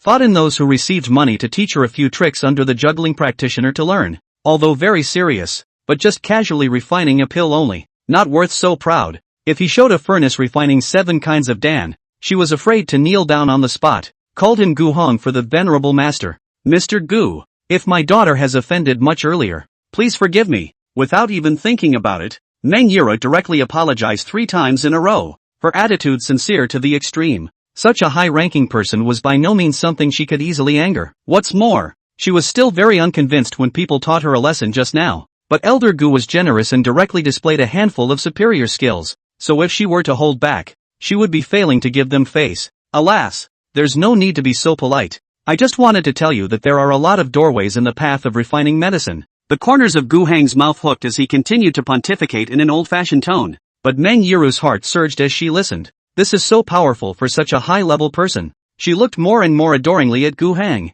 I know that I will remember Mr. Gu's guidance today for the rest of my life. Looks like the girl was really bowled over. Sure enough, the skills taught by the system are still so useful. Keep this potion as a souvenir. He pointed to the 3 pills in that porcelain bowl. Of course, he refined the pills himself. He knew in his heart, the potency of these 3 pills were all very simple. One could keep one from having low blood sugar, one could cure the body cold, and one could refresh the mind. To say the least, it wasn't anything expensive. So why not just give it to her? After all, if people are willing to step into their own Thai medical center, that's still considered a guest, isn't it? This is too expensive. I can't take it. Meng Yuru refused on the spot. She knew how precious the 8th grade spirit pills were. Not to mention, not only were the herbs used in these 3 pills of extremely high quality, the refiner's control over the medicinal power was so powerful that the quality of the pills was absolutely appalling. And Elder Gu was about to give the pills to her? But just after she refused, Bai Feier poked Meng Yuru's waist socket and laughed.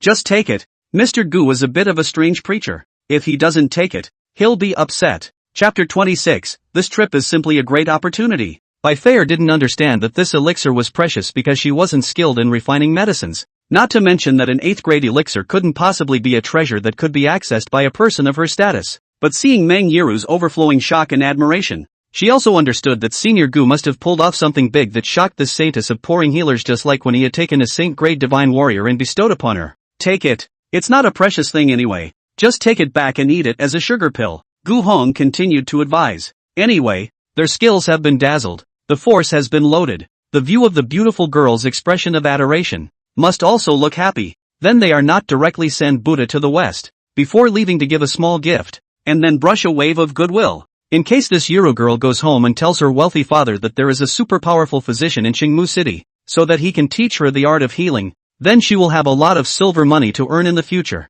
But all Meng Euro could think in her head was, eat it as a sugar pill? The strength of this medicine could burst me. And 8th grade pills aren't even precious? But after thinking about it, she realized that the hidden Highlander was right in whatever way she thought, so she should stop being so shocked. Got myself scared quite a bit tonight. Be cool. Be cool. She took a violet jade bottle and carefully put those 3 pills in the bottle, as if she was relieved, and let out a long breath. Thank you, Mr. Gu, for the gift of the Dan. She gave another deep bow, but Gu Hong also casually waved his hand and said, this little trick is just a sprinkle. You can just enjoy watching it. Indeed, Whitefield was cool, and so was she. It was hard to describe what he himself had gained this night. Having the honor of observing the pill refining techniques of such a powerful person, and having that true meaning wash over her mind and body, allowed her cultivation to be stabilized. Not to mention that it also allowed her to have a deeper comprehension of pill refining. All of this was generously bestowed by this Senior Gu, regardless of her arrogance and offense.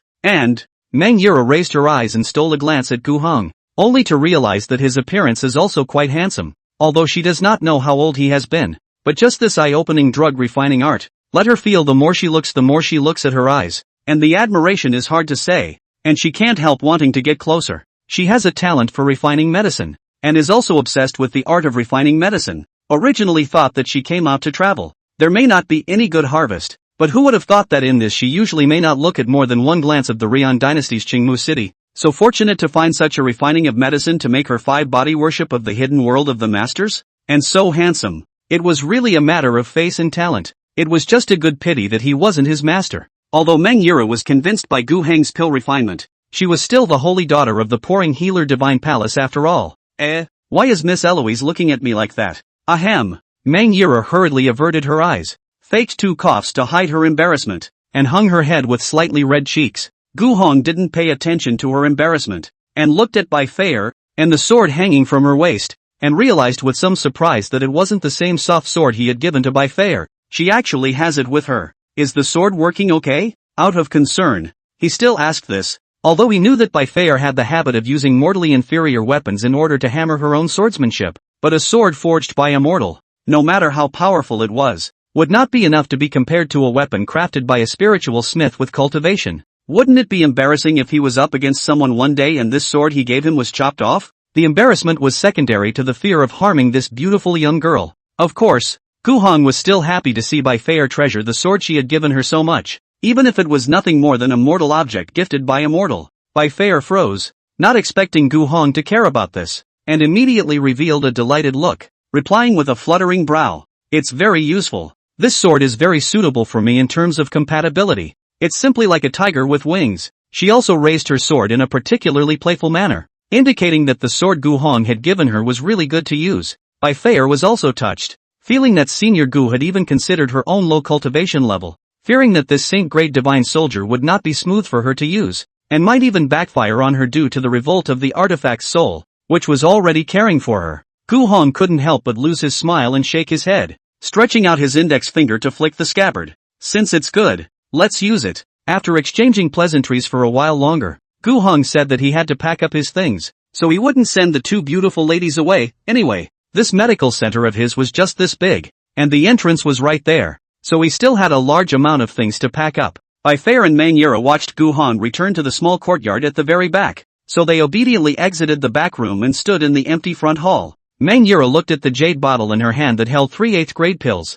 and it was still 3 8th grade pills that came out at the same time. Even through this extremely precious cold purple jade bottle, in which all the medicinal power was sealed, she could still feel 3 entirely different, yet majestic sea-like medicinal powers flowing, as if they were gulping down spiritual power, calling for palpitations. "Holy maiden, is this trip satisfactory?" Bai Feier smiled faintly, looking at the pleasure on Meng Yura's face that she simply couldn't hide and didn't want to hide. She couldn't help but feel amused. She was able to see the ups and downs of Meng Yura's mood clearly. At first she was still unconvinced by Senior Gu's lesson, but as a result, Senior Gu showed her a hand, and now she was already full of admiration and admiration. "It's exactly like she belongs. Of course I'm satisfied. This is also thanks to Miss Feier. Tonight, you and I are both considered to have benefited greatly." Meng Yura was still quite excited that Elder Gu had given her some guidance, and even though the 2 of them had never met before, he had patiently admonished himself, and had not been shy about letting the 2 of them observe an extremely subtle alchemy.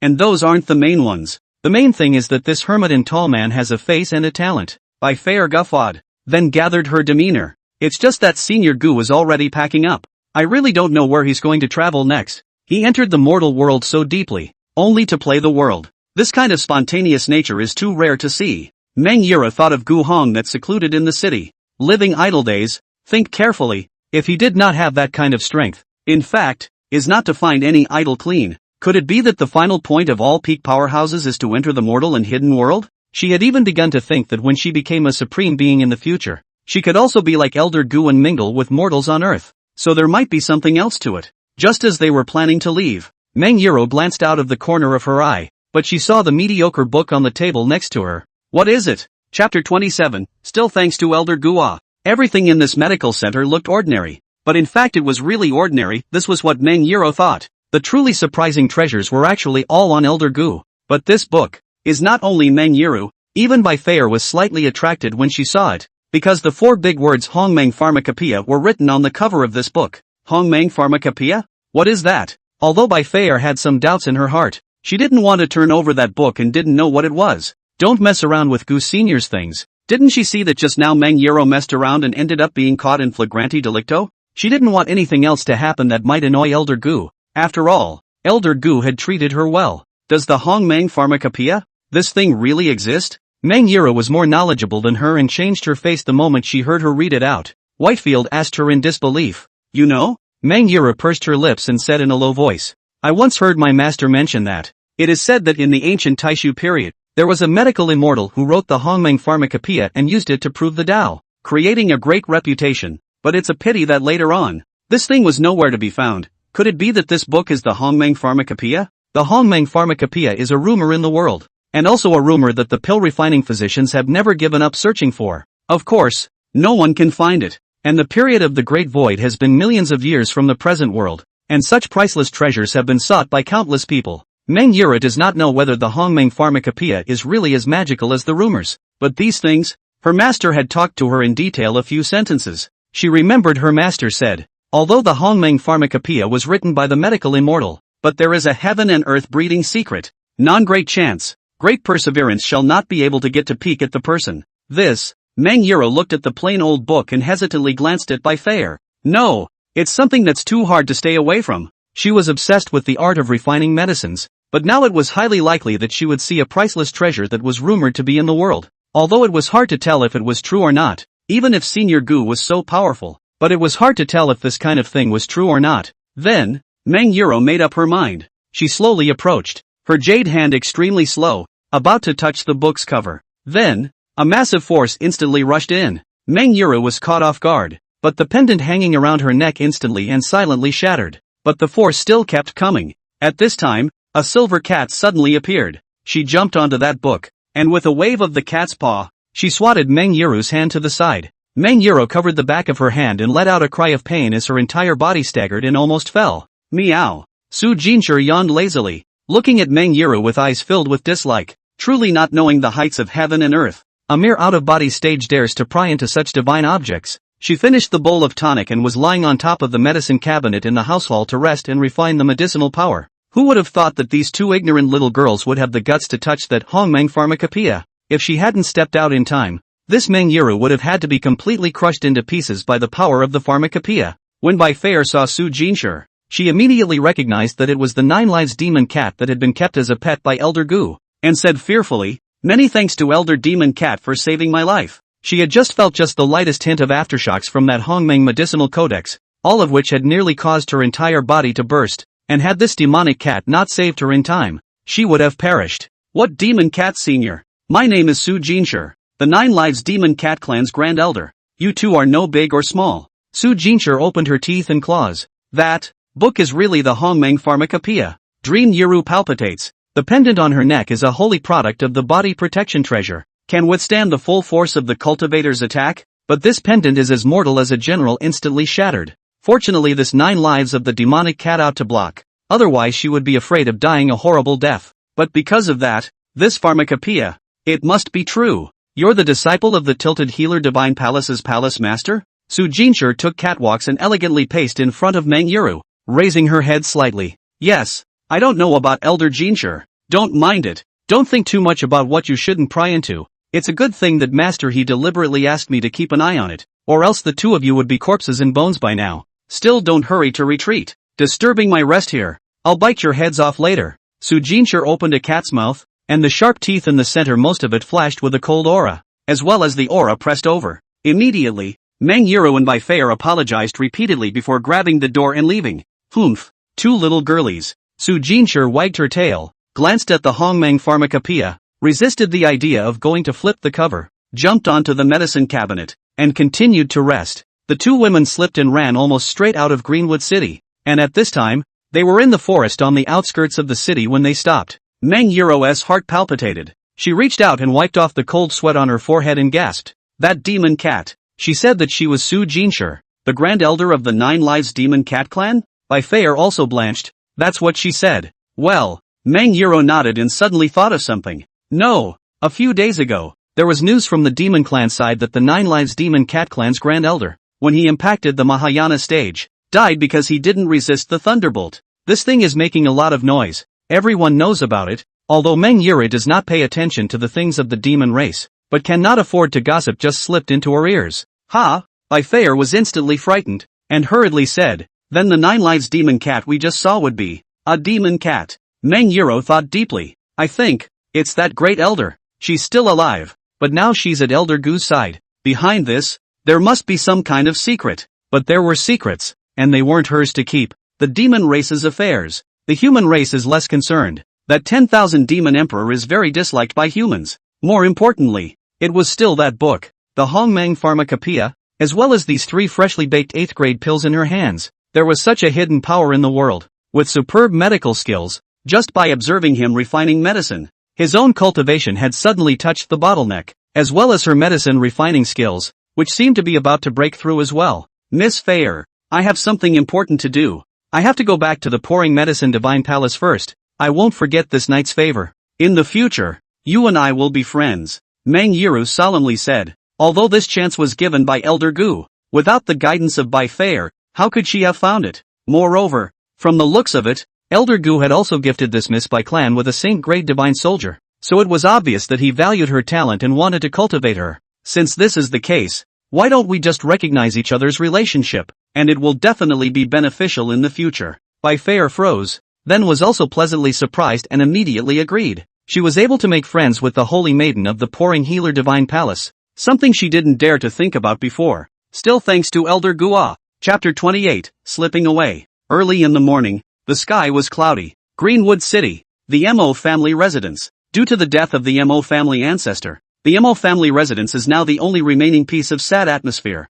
The Mo family ancestor died, and the Mo family at this time no longer be able to continue to sit on the throne of the first of this Qingmu city. Outside the Mo family residence, there was silence, but underneath the silence, there were many pairs of eyes, all staring at this Mo family residence, eyeing it intently, ready to wait for an opportunity to move. Finally, when the firstborn of the rising sun also revealed that last morning light from the clouds, after the other 3 places in the Greenwood City, there were dozens of cultivators. She rolled and moved, pouncing towards the Mo family residence. Ha ha ha, today the Mo family will be destroyed. Not bad. After the destruction of the Mo clan, we'll each rely on our own abilities, and whoever snatches the things will belong to whom? Yes, kill. The other 3 clans in Greenwood City, after brewing for several days, had concentrated all the power in their respective clans, preparing to wipe out the most dominant surname in this Greenwood City in one fell swoop. After all, the Mo clan had great wealth, and an ancestor at the divine separation stage would leave behind a lot of things. And now, the one who guarded these treasures is long dead. They really thanked, from the bottom of their hearts, that transitional stage powerhouse who had stepped in to exterminate the Mo clan's oldest ancestor. If you plant a tree in front of you, you can enjoy the coolness of the next generation. Outside of Greenwood City, in the middle of a forest, Gu Hong sighed as he looked at the countless breaths that were skyrocketing and rising in the city. This Greenwood City, it really has changed. He had negotiated the price last night, packed up his things, and the medical center had become someone else's property. Yet he hadn't been out of town long this morning, and the city was already in an uproar. Although Gu Hong was immortal, he still understood those guidelines of the weak and the strong among the cultivators. The Mo family's old ancestor died so suddenly. Of course the Mo family was unprepared. Where would the others be willing to let go of this opportunity to eat fat meat? Of course, a fire in the city gates is also a calamity for the fish in the pond. This cultivator dry fight. Mortals wanna hide are not too easy it. Luckily, one walks fast.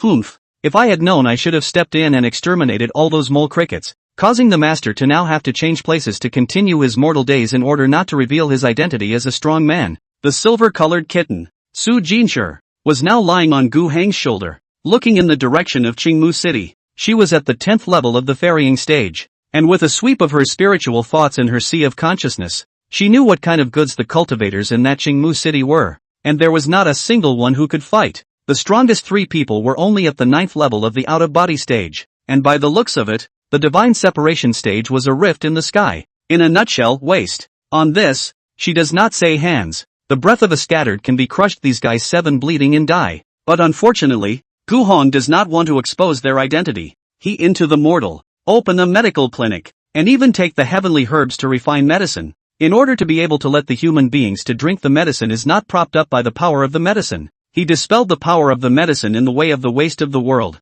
All this for the sake of 4 words, feeling life. He's really enjoying himself. It's right. After all, he's so strong. He deserves enough praise and admiration. He's probably tired of it and needs a change of scenery. Forget it. Since Master wants to go, then let's go. With so many cities in this human imperial dynasty, Master can always find a favorite. When Su Jincher thought so, she also continued to lie on Gu Heng's shoulder and continued to wiggle her cat's paws and tail. Here, eat. When Gu Hong saw Xiaoshi moving around, he immediately understood and took a sugar pill out of his system backpack. This was something he had refined directly after packing up last night, and he had refined hundreds of pills to eat while rushing to replenish his strength, which was very effective. He took one this morning and then felt like he didn't even need to eat today. Su Jincher looked at the purple round pill he handed over, stuck out his cat tongue, rolled it, and gave it a roll in. Meow. Well, this 7th grade of solid energy and blood condensation Dan. The medicinal power is quite sufficient. It is completely one day in one place with the ones I used to eat.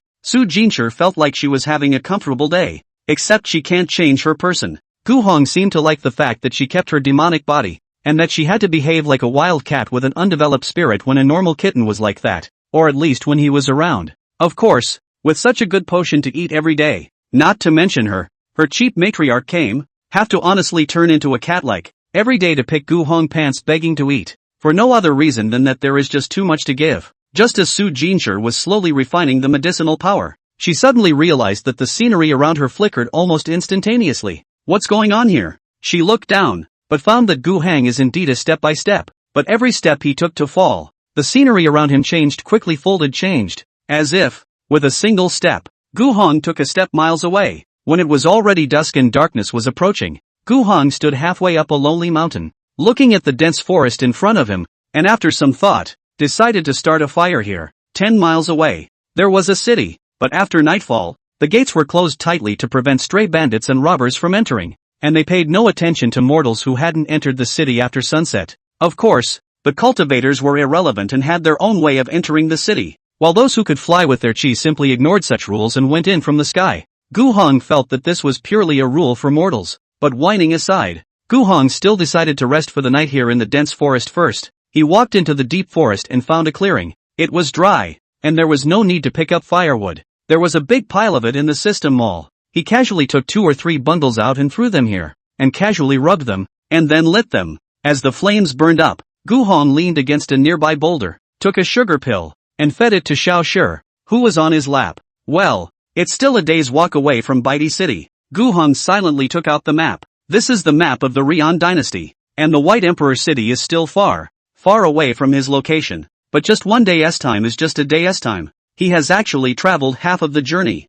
It's all about the walking boots on his feet. This stuff works. To say that in the things gifted by the system, this divine walking boots is the first good use. There is no other role. It is to let him walk fast. He at daytime, from the Qingmu city, has walked thousands of miles far away, but Rian dynasty is very big, or this world itself is very big. The distance that the cultivator can walk is far away from the mortals. Fortunately, with this system's generous gift, at least Gu Hong wouldn't have to spend a year and a half to get to White Emperor City. Meow. Xiao suddenly called out. Gu Hong looked to his left, and there was a rustling sound coming from the dark, dense forest between them. What the hell? Gu Hong was alerted. Suddenly, in the darkness, a several feet long python jumped out. Chapter 29, This forest is unusual. The moment he saw this giant python, Gu Hong wasn't actually panicked yet, because there's no need to panic at all. It's just a snake. It was just an ordinary python. It just grew that long and that big, and the head of the snake looked almost as big as half of his body,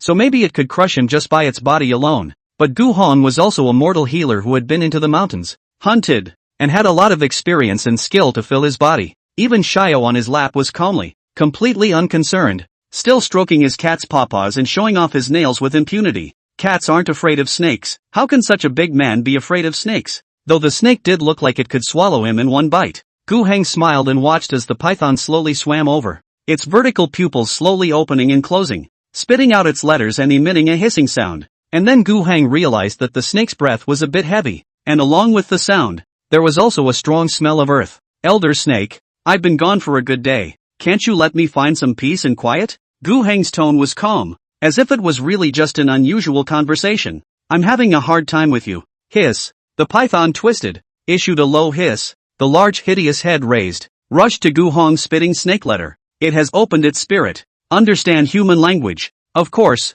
this is also when the Gu Hong expected. He casually picked up the wild cat can understand human language, but also read the word. This deserted mountains and the poisonous insects and beasts have some spiritual intelligence. Not strange, right? Of course, if the snake insisted on eating him, then Gu Hong wouldn't be a sitting duck. In the system's gift, the god walking boots is the first best, and the second best is specifically against wild animals. Come an inch closer and die. Su Jincher lazily raised her eyes and stared at the stupidly moving python. Only a sound transmission passed, and the python's movements abruptly froze, because along with Su Jincher's intentional voice transmission came together. There was also a monstrous intent in the pupils of her eyes that was like a landslide and a tsunami, and that ferocious, berserk, destructive aura made the giant python's entire body tremble, and ultimately prostrate itself, cowering on the ground. In that instant, the giant python even suspected that as long as it dared to move forward one more minute, that would be enough to tear it apart. Hiss.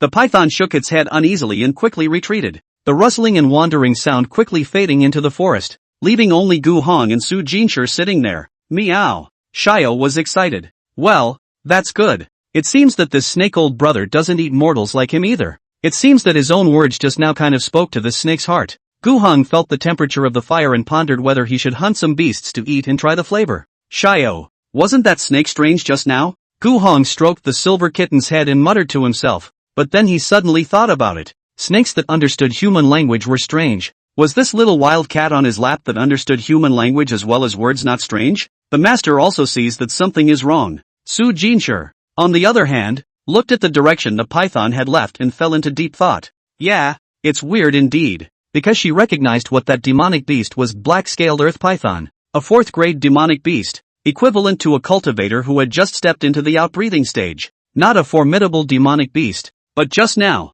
this black-scaled earth python, in her perception, had a strength that was close to the divine separation stage, but it could even have a battle with a 6th grade demonic beast. This was extremely counterintuitive, as a 4th grade demonic beast shouldn't be this strong by definition, unless there is something odd about this place. This lonely mountain, including the surrounding, are covered by dense forests, thin spiritual chi, counting barren wasteland, but the 4th grade demonic beasts in here are so strong that they can fight with the 6th grade demonic beasts. There must be a problem. Could it be that the master has long since realized that there is something wrong here? The more Su Jincher thought about it, the more she felt that it was so.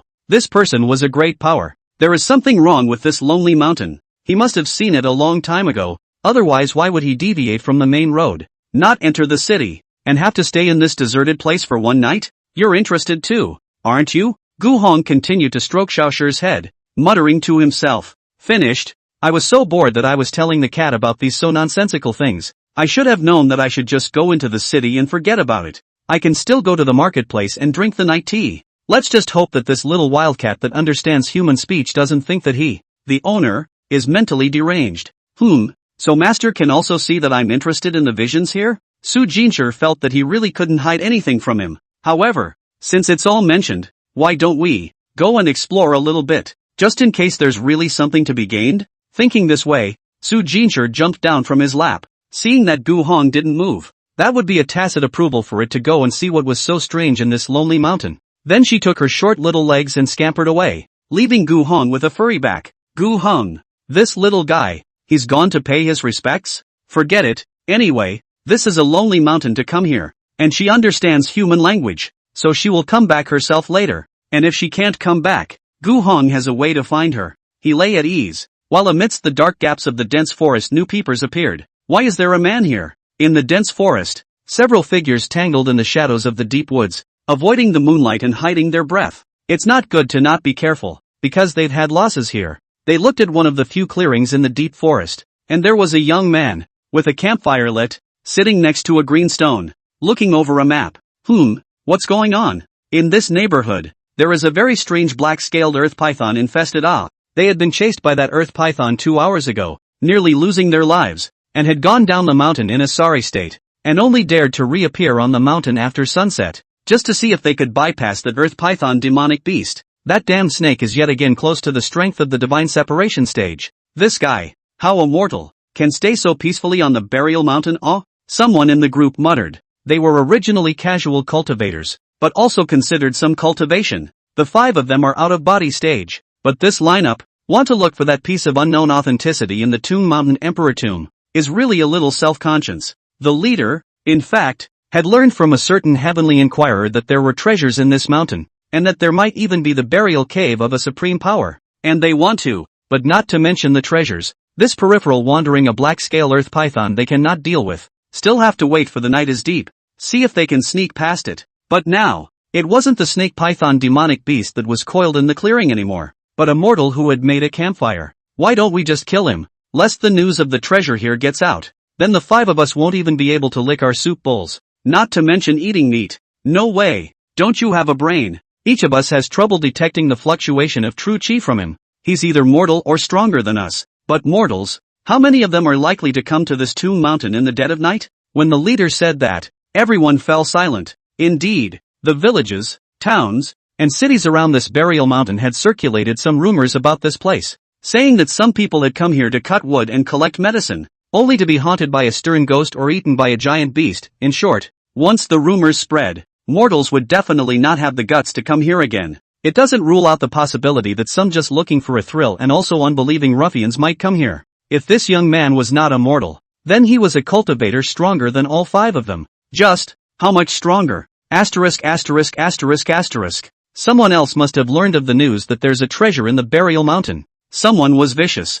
He's the only one right now, so I suggest we outsmart him and get him. What do you think? Everyone exchanged glances in the darkness, and recognized each other's approach. The young mortal, or monk, had to be gotten rid of. Not for any other reason, just because he was in this tomb mountain. Now in this mountain, outsiders who had nothing to do with a few of them had to be killed on sight. If we don't kill, when we find the treasure later, won't it be shared by others? It's just that, if you want to kill, you have to do it wisely. Gu Hong was looking at the other end of the map with interest, but at that moment, that rustling sound once again came from the forest. He rolled his eyes. Is it hard for that snake to come back? So Gu Hong put down the map, fished out a golden disc from his system backpack, put it into his arms, and then indifferently drank towards the pitch-black sea of forest. Don't hide. I know you're right there. His voice was so loud that it woke up the silent woods straight away. However, the response is not the giant python, but staggered out of a dirty and ancient middle-aged man with dirty robes, his eyes bloodshot, with a sword hanging from his waist, just full of wariness and panic. It seems to be suffering from some kind of injury, which led to this appearance. Little brother, take it easy. I didn't mean to hide. When the middle-aged man saw Gu Hong raise his hands directly, his face finally showed joy, and he hurriedly rushed to Gu Hong to explain. Who are you? Gu Hong frowned. There's someone else in the middle of nowhere? My name is Wang Qi. I'm a hunter from the next Gingtu village. This went into the mountains with the intention of hunting something to go back and eat, but I didn't expect to bump into a giant python. The few hunters who traveled with me lost their lives, and I was scared out of my wits. I really didn't dare to go down the mountain. Wang Qi panicked. More tension and fear appeared on his face as he looked at Gu Hang's unfamiliar handsome face and remembered the terrifying strength of that black-scaled earth python. Oh, you guys also encountered that python? Gu Hong was puzzled. Yeah, Wang Qi smiled bitterly. Gu Hong was stunned. Then he realized. Oh, the feelings of that giant python did not eat him, so it was already full. He saw Wang Qi that look. The heart inevitably rise sympathy for. Like Wang Qi, such hunters that are in order to make a living had to go to the mountains. Like just now that Wang Qi mentioned their own same village hunters were eaten by snakes. Very afraid, but not many waves. That is used to. In this world, where is it so easy for mortals to live in peace? Even he had to live somewhere else because of the bloody storm in Greenwood City. LOL. Same old. Alas, this is indeed a bad day. Come on, Mr. Wang. This place is warmer. Is there any point where the body is hard? Gu Hong picked at the woodpile and signaled Wang Qi to hurry up and sit down to roast the fire. Thank you, little brother. Why are you such a warm-hearted person? But speaking of which, that snake lashed me with its tail, and now I still have pain in this chest and abdomen. Wang Qi quickly waved his hand to excuse himself, but directly sat down on his butt. That action made Gu Hong want to laugh. His mouth said no, but his body remained honest. If so, eat this. Internal injuries from the python? It doesn't matter. He's the top mortal healer, even without a medical center. He was prepared in case he encountered the dilemma of having to practice medicine and save people on his own way but having no medicine to use. he took an elixir out of his system backpack and handed it to Wang Qi. However, when Wang Qi saw the elixir, he directly froze. Chapter 30, Secrets in the Burial Mountain. Wang Qi's real name is not Wang Qi. It is a random made-up name by Qin Feng. And of course, there is no village called Jingtu Village around here. He made up such a paragraph, but he was really just trying to get close. Qin Feng was also one of the 5 casual cultivators who entered this mountain. All of them were at the out-of-body stage of cultivation, and he came to this burial mountain for no other reason than because he had, some days ago, accidentally saved a seriously injured old man. And that old man was actually a heaven-asking master who was well-versed in asking for heaven and seeking for destiny. In the words of the gang of heavenly masters, everything has a cause and effect. He saved the old man, and the old man upheld the idea of cause and effect, for him to calculate a fortune pay, and the payoff is located on this mountain of tombs. As long as Qin Feng obtains it, the old man's karma with him will be offset. If you can't get it, then it also means that Qin Feng's karma with the old man is unrelated. Regardless, Qin Feng gathered 4 loose cultivators that he was still familiar with and came here. Just into the mountain trip is not good. They search in the mountains for several days with no progress, and then that black-scale earth python do not know where to scurry out. Chase them to flee in a mess. Finally late at night again on the mountain. The results of this place there is a person. In order to find out why this young man was here, whether he also knew that there was a so-called treasure in the burial mountain, and intended to get there first. The problem was that they couldn't tell whether this guy was a weakling or a strong cultivator. So Qin Feng volunteered to show up. Intending to explore first, the old man gave him a secret talisman, can briefly mask the breath, isolate the probe, coupled with so much camouflage, now he looks like a village life for decades, is to hunt for a living hunter. Qin Feng thought that he had successfully tricked the other party. However, this young man, now a solidifying blood congealing pill was taken out. This is a 7th grade elixir. Qin Feng's eyes went round and his breathing became ragged. At this moment, Qin Feng only felt that he was having trouble breathing, his entire body was shaking, and the entire person was dumbfounded as if he had forgotten to reach out for the elixir at all. 7th grade. It was something he had never dared to think about in his life. Out of the body stage, he is still a casual cultivator, meaning that there is no background or heritage. Unusual pills, the best he has only used the 4th product, or painstakingly captured. As for the 7th product pills, he can only say that he has seen it. And the number of times he has seen it is not even 5 times, but something so far away, now right in front of him, at his own disposal. Qin Feng suddenly didn't dare to move, because he was thinking that someone who could take out a 7th grade elixir was definitely not some mortal, and since the first idea had been ruled out, there was only one left. This is someone they can't beat. Moreover, just now, Qin Feng had also keenly captured the information that the person in front of him had actually run into that black-scaled earth python as well. But he appeared to be completely unconcerned, as if to him, that demonic beast that could fight back and forth with a divine separation stage cultivator was not a threat at all. That snake shouldn't be dead already. Old Wang, what are you waiting for? Gu Heng's voice caused Qin Feng to instantly wake up. Oh.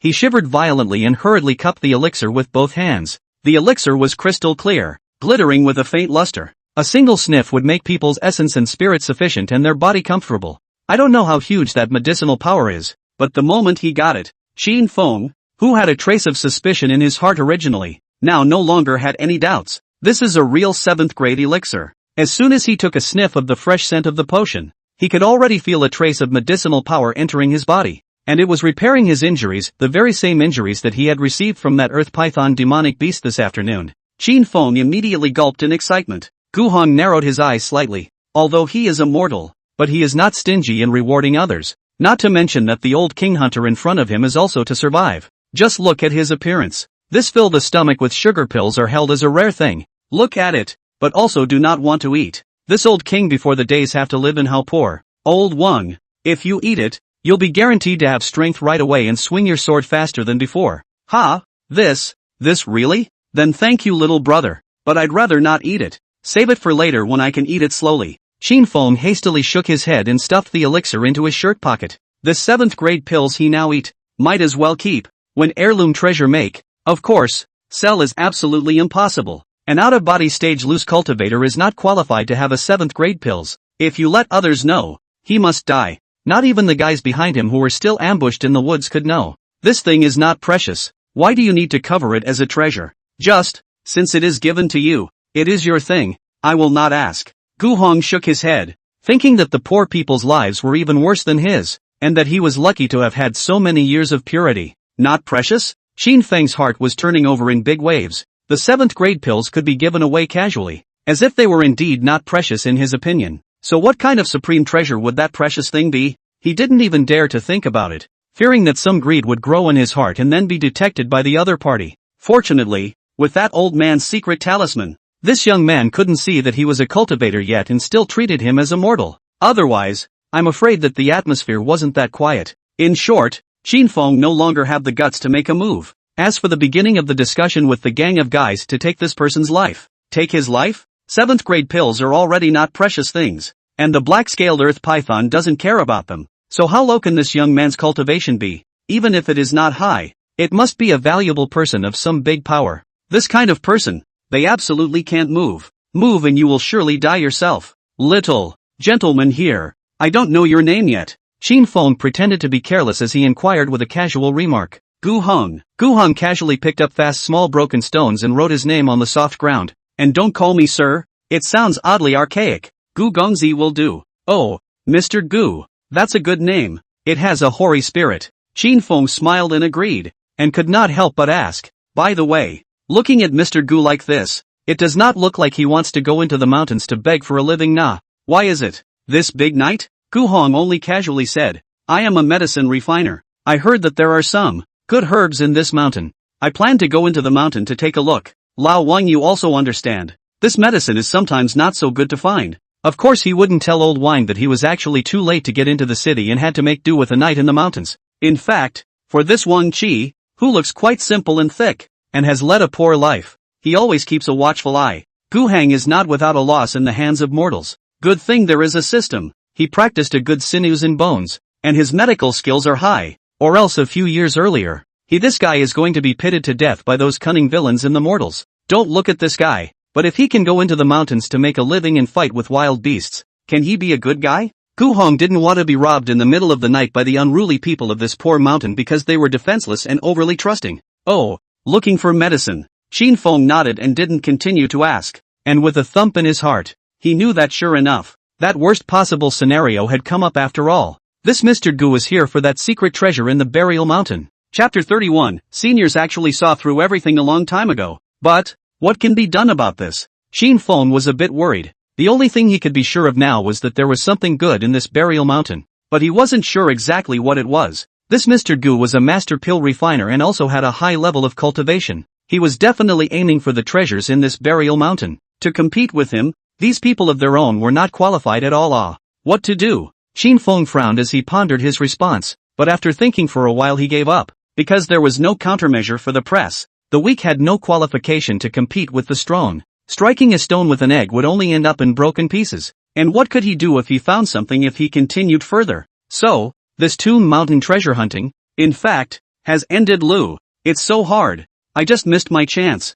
Gu Heng saw that Xin Feng was silent and didn't say a word. His face was full of worry and was still pale. He didn't know if he had thought of something really horrible or if his strength was really weak and he couldn't do without food. The feeling he got was that this old king was poor and reluctant to give up. The whole image of a potential miser. Looking at that weak to pale appearance, Gu Heng was really afraid that he would just collapse by the campfire and warp away. That sugar pill really works. Eat a top diet. But the old king is his treasure. What can he do? And cannot force the old king to eat. But when he took a few more glances at old Wang's anxious expression, Gu Heng felt that he was afraid he was thinking too superficially. This old king is a hunter. Rely on the mountain to eat the mountain. Look at his woeful appearance. Today I am afraid to have been hunting all the time. If he is not widowed, then the family now have to starve. And he is still on the mountain. I am afraid that he is thinking of looking for a few more laps. At least he has to hunt something to go back. But this mountain, there is a python that he can't deal with. If he does not go down the mountain early, I am afraid that I don't want to talk about looking for the prey. And the old king himself is the prey. Who knows if that python has a late night snacking habit. So, old Wang must be in a hurry now. Look at this. This big, simple man is on the verge of tears. He himself gave him a sugar pill. No wonder he refused to eat it before. So it was because he didn't want to be alone. If he couldn't hunt for food at the end of the day, this sugar pill might be able to keep his whole family safe. Ugh. He sighed, thinking that he wasn't going to be able to change his habit of being charitable very much. Old Wang, take it. Gu Heng threw a jade bottle into Xin Feng's arms. and the latter's body shook as he looked at the 4 solidifying blood-congealing pills rolling around in that jade bottle. His eyes filled with disbelief. This, Mr. Gu, what is the meaning of this? Qin Feng swallowed a mouthful of saliva. Gu Hong leaned against the large green stone. The firelight shone on his face, half bright and half dark. Qin Feng's heart suddenly had a chill running up to his head. Keep it and get off this mountain. It wouldn't be good to stay here and have something happen. Give him a few more sugar pills to persuade this old king to go down the mountain. This was Gu Heng's intention,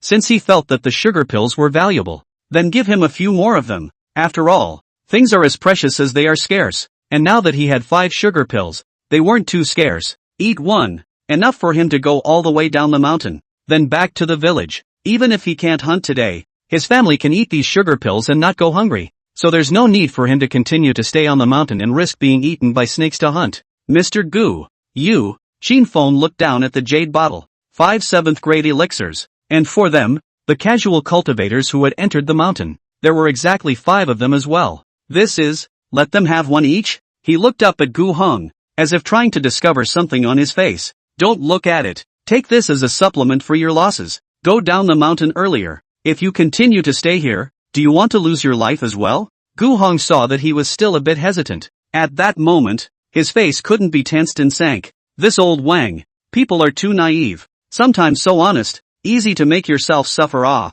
I understand. The words had been spoken to this point. If Qin Feng still didn't understand the meaning of these words, then he didn't need to continue mixing. Duke Gu must have seen that something was wrong with his identity early on. After all, it was really too unlikely for a mortal to come to the Tomb Mountain. And hadn't the few of them who had gone through all the trouble of guessing at Duke Gu's strength before thought that it was unlikely for him to be immortal? Qin Feng had thought that he would be able to conceal his identity as a cultivator by relying on a secret talisman. But he hadn't expected that not only had he seen through his stupid trick, but he also knew that there were exactly 5 of them. And the other 4 were not far away. The meaning of these 5 pills is clear enough. The 7th grade pills were considered compensation. And after taking the spirit pills, they rolled away numbly. And they should not think of getting their hands on the things in the burial mountain. Thanks to Mr. Gu for the medicine.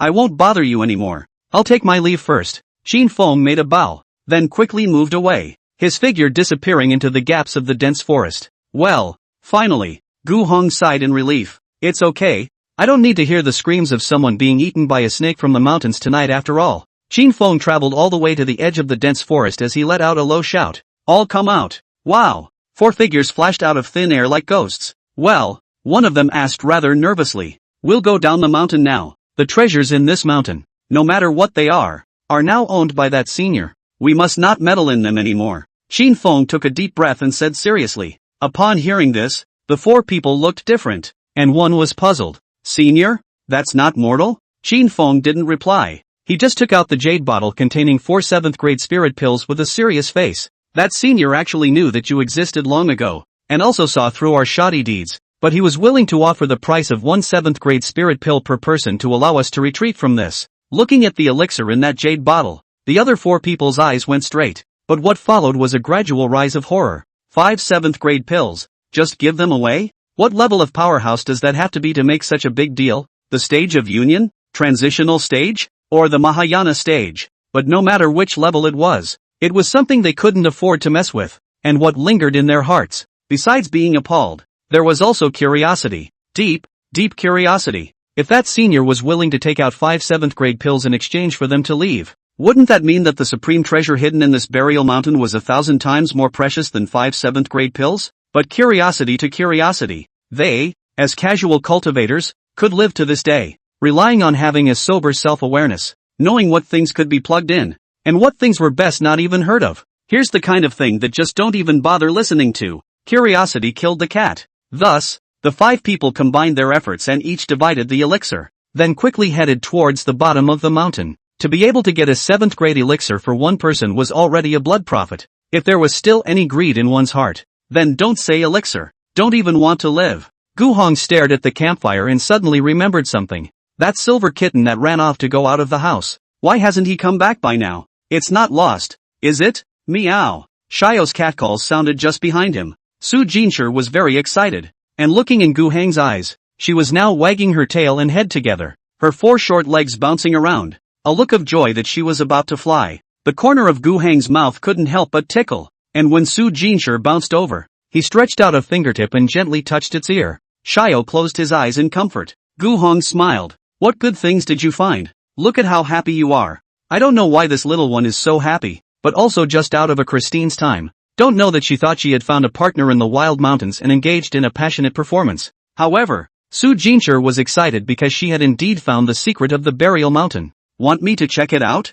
Gu Hang read the meaning of Xiaoshi jumping up and down. She nodded, her tail wagging fast as if urging him to hurry and follow her. Gu Hong shook his head and lost his smile as he looked at her. Even though this pet wasn't very good to keep, it was still cute whenever she was this happy. He was also a bit curious. Was there anything else hidden inside this mountain? Chapter 32, Pretending to be a God. Seen too many. No fun. It's very late at night. Gu Hong quietly traveled through the dense forest, heading deeper into a dark mountainside. After a short walk, he stopped. In the depths of the dense forest, there was a huge cave surrounded by a thick fog, and a hint of light could be vaguely seen spilling out of the cave. No wonder I don't think this place is right. Gu Hong raised his eyebrows, thinking that this lonely mountain nestled in the dense forest. There is a mysterious cave between the mountains. This cannot be the so-called chance, right? He has heard many times what down-and-out loose cultivator jumped off the cliff to seek death. The result is at the bottom of the cliff to find their own chance, and then soar to the sky and so on. This kind of story is never heard,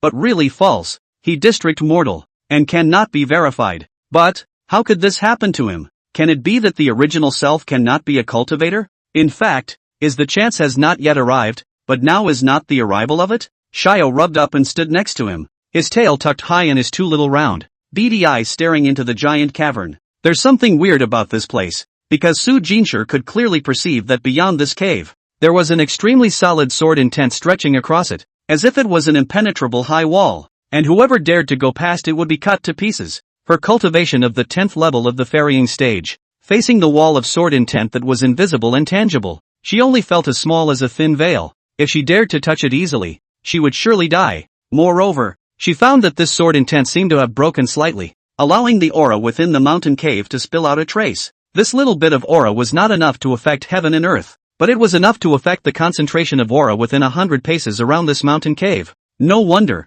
That black-scaled earth python was clearly only a 4th-grade demonic beast, yet its strength was equivalent to other 6th-grade demonic beasts. That guy must live near this cave, near the water. However, Su Jincher was unable to cross the barrier of that sword intent and could only retreat back to Gu Hong, because the power revealed on this wall of sword intent was far beyond Su Jincher's understanding. She was a great demon who was already thousands of years old, but now there was a power that even she had never seen before appearing here? Then this can only be left over from a long time ago. It was even possible that it was left behind by a certain profound power in the ancient Taishu period. Gu Hong squatted down and patted Xiaoshi. I'll go in and explore. You stay here obediently and don't run around anywhere. Understand? Meow. Xiao purred a little reluctantly, but she got her point, and just lay there, her cat paws pawing at her cat face, seemingly with no intention of moving. Meow. The little milky voice is soft. Gu Hong was satisfied, then placed her on the rock and turned to step into the cave. Su Jincher then watched as Gu Hong approached that cave step by step,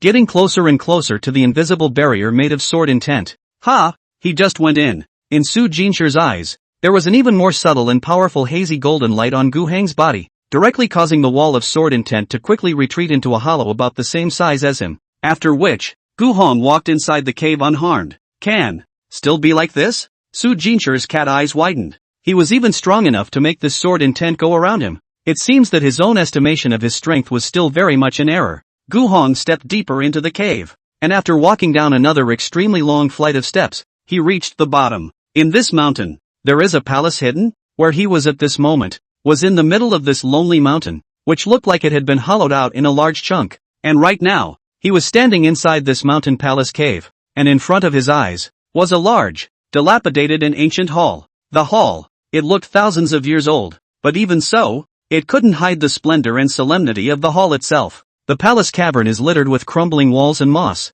showing a once glorious past, and at the entrance of this great hall, there stood a black stone monument half a man's height, and the words carved in seal script on it had been worn down by the years to the point where they had nearly disappeared, but Gu Hong was still able to read 3 or 2 words. Emperor's tomb? May my lord sleep long and peacefully for the coming day. He moved closer to scrutinize it before he could barely make out the handwriting on it. Gu Hong instantly frowned. The tomb of some emperor? But the front of the first line has been rubbed off, and who this tomb belonged to is now, I'm afraid, Impossible to figure out. The line looked like it had been inscribed by a loyal courtier of that emperor. Gu Hong thought. Looking up at the main door of the Great Hall, the bronze doorplate had long since corroded and rusted, and only a gust of gloomy wind emanated from inside. He took a deep breath, and was about to go in to check it out, when suddenly, his footsteps lurched. He sensed an unusual fluctuation coming from behind him. Gu Heng's eyes flinched, and he immediately turned back. Hoo! The wind is blowing. A blurry pale ghostly figure suddenly appeared in the middle of this ancient burial mound,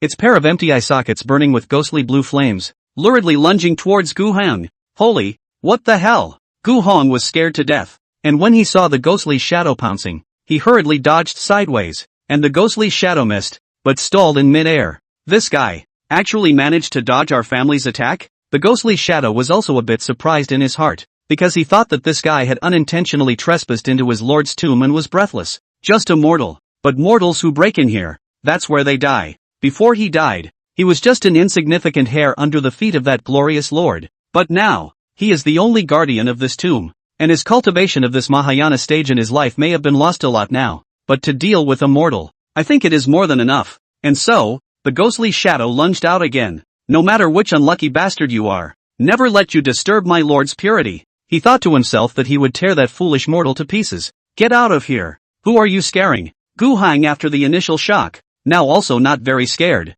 because this guy does not seem to have any threat at all, but is a group of shadows playing God. He used to be in the Qingmu city. He has seen a troupe played this kind of magic. With the help of some small props made by the cultivators, out of thin air, will be the white smoke into a movable humanoid. Look very strange. In fact, it was very fake. It's just a way to fool the uninitiated. He hadn't seen much of the world either, but it was better to save his breath if he wanted to be scared by such things. So Gu Hong punched out. How dare this mortal resist? The ghostly shadow laughed in his mind, already foreseeing the delightful sight of his sharp claws tearing through this mortal's chest. But before that, he'd have to shatter the guy's punches that had come out of. Boo! Gu Heng's fist punched straight through the white, ghostly mist, and with a single flick of his arm, he slapped the pretender completely out of existence. Humph! I've seen the world. He blew on the peak of his fist. Only for some reason it was cool on the knuckles of his fist. Why? Could it be that this guy is not mortal? It was the last vestige of the ghostly shadow's consciousness before it dissipated.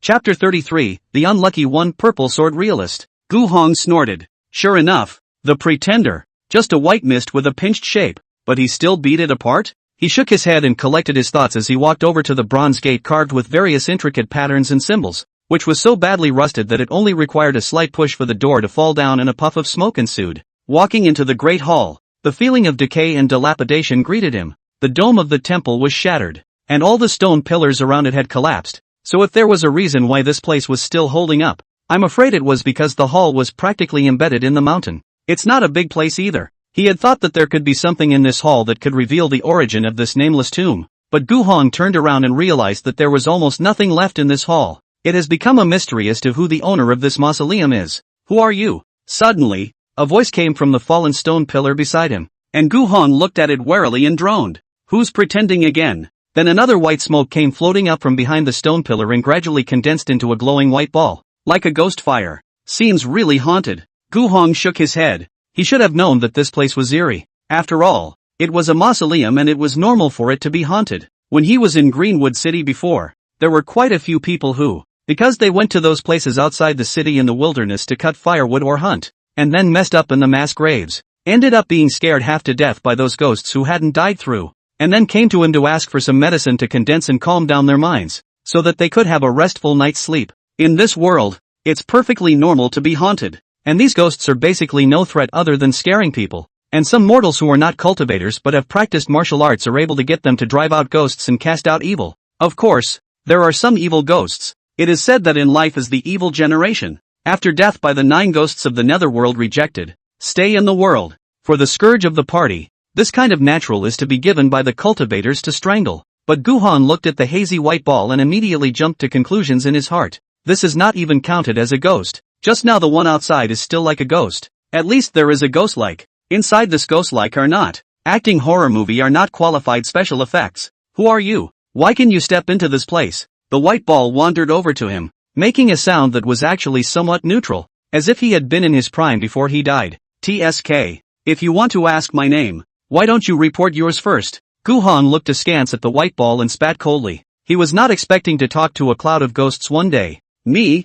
Humph. I come from a great place. Do you know the great name of my purple sword realist Jin Xian? Purple sword realist? Never heard of it. Gu Hong snorted. What? How could I not have heard of it? I'm dash. The white ball seemed to be on fire. Its light flickering on and off. But Gu Hong interrupted him nonchalantly. What are you? You're just a useless ghost now. You can't even scare people. You can't scare people. You don't even have a part in being a ghost. So don't argue in front of my eyes. Shame on you. He waved his hand in disgust. This place was already eerie, and after being startled outside just now, and almost being startled when he came in, Gu Hong was also a bit annoyed. Are ghosts so fond of finding mortals to brush up their existence these days? You, white ball. Oh no, Jian Xian, now furious. He, Jian Xian, known as the Purple Sword Master, is the Grand Elder of the 10,000 Swords Immortal sect, and is a powerful person at the 10th level of the Mahayana stage. As a result, because he had learned about the news of the tomb of the Nameless Emperor,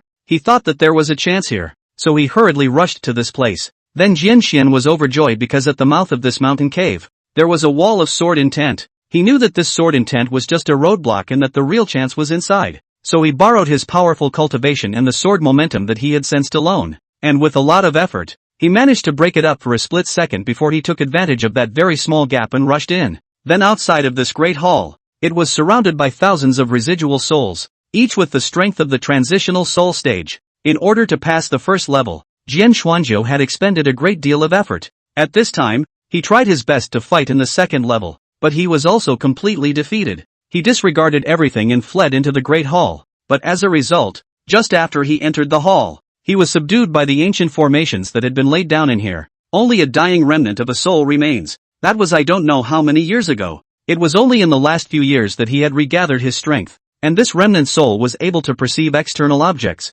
move around, and even both regained the strength of the harmonization stage. But the ancient formations in the Great Hall were still in operation, and he had nowhere to go, and he was not sure what kind of outside. Wait, why can you walk around here unharmed? Perhaps it was because he had been dead and numb for too long. Jian Xian didn't even realize this at first. How did this guy, who, in his opinion, didn't have half an ounce of breath escaping from his entire body, get in here? The wall of sword intent at the mountain cave seems to be eternal, and it will still close when it is broken up, and the block of that sword intent, even his heyday to break through feels incredibly difficult. How this mortal? Nope, this guy is not mortal. It was impossible for a mortal to pass the wall of sword intent. It was impossible for any of them to get past the first hurdle.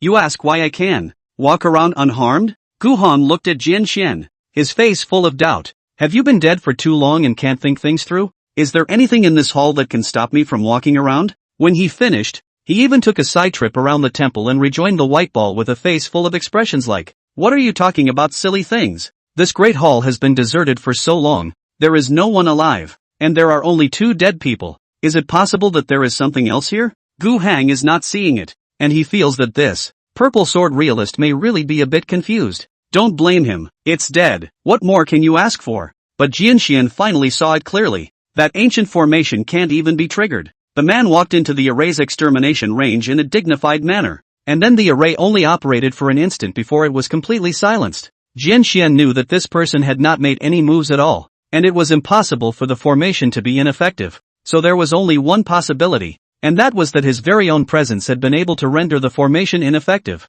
Is there such a terrifyingly strong person under the sky? He was able to kill the 10th level of the Mahayana stage easily, but he couldn't even help this guy? What kind of horror has come to this place? This, I don't know. This senior name? If Jian Xian still had a physical body, he would have bowed respectfully, but he didn't. My name is Gu Hong, and also, why do people always like to call me senior and sir lately? It's hard to hear. Gu Hong bristled. Well, what should I call it? Jian Xian trembled with fear. Mr. Gu is quite catchy, isn't he? Even though you're a ghost, it's fate to meet in a place like this, so count me in as making you a friend, and from now on, I'll address you as Old Xian. Well, as long as you're happy. Jian Xian thought about it, and it seemed like he had never really seen a strong person with this kind of nature. Pretending to be young. Chapter 34. So Mr. Gu is doing it for me. But no matter how this Gu Gongzi wants to pretend to be young, Jian Xian is very clear. His cultivation is definitely more powerful than his own life. Even his physical body can directly suppress the ancient formations,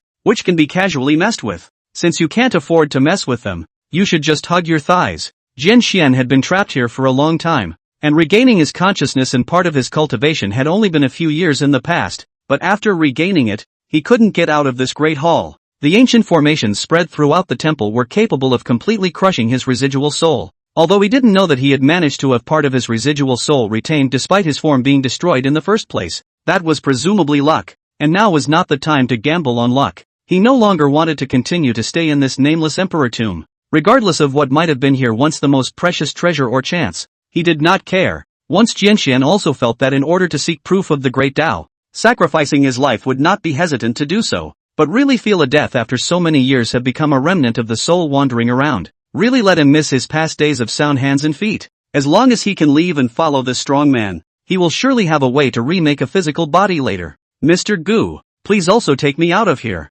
Immediately he began to plead. Take you away? Gu Hong was a bit surprised at this request. Yes, I'm willing to follow Mr. Gu around. As a slave or a servant. Jian Xian hurriedly expressed his loyalty. I can't get out by myself, but with your help, it will definitely not be a problem. Well, it's not very nice to take a ghost on the road. Gu Hong stroked his chin and pondered for a while. That thoughtful look made Jian Xian's heart tighten, afraid that if he heard any words of rejection from Gu Heng's mouth, then he would really have no hope. Other than that, although you don't look scary, but after all, you don't look like a person. It's not good to scare the neighbors later. We are all mortals. In case you bluffed out a disease, I still have to solve it. He shook his head and sighed. Jian Xian, I wonder why Mr. Gu's neighbors are mortals. Because I'm mortal. Gu Hong looked at this white ball of light like a little cutie. Like looking at this ball of white light swaying. Look at this guy. Said he is what purple sword real person. The result of the death in this tomb. But also cannot be transformed into a ghost.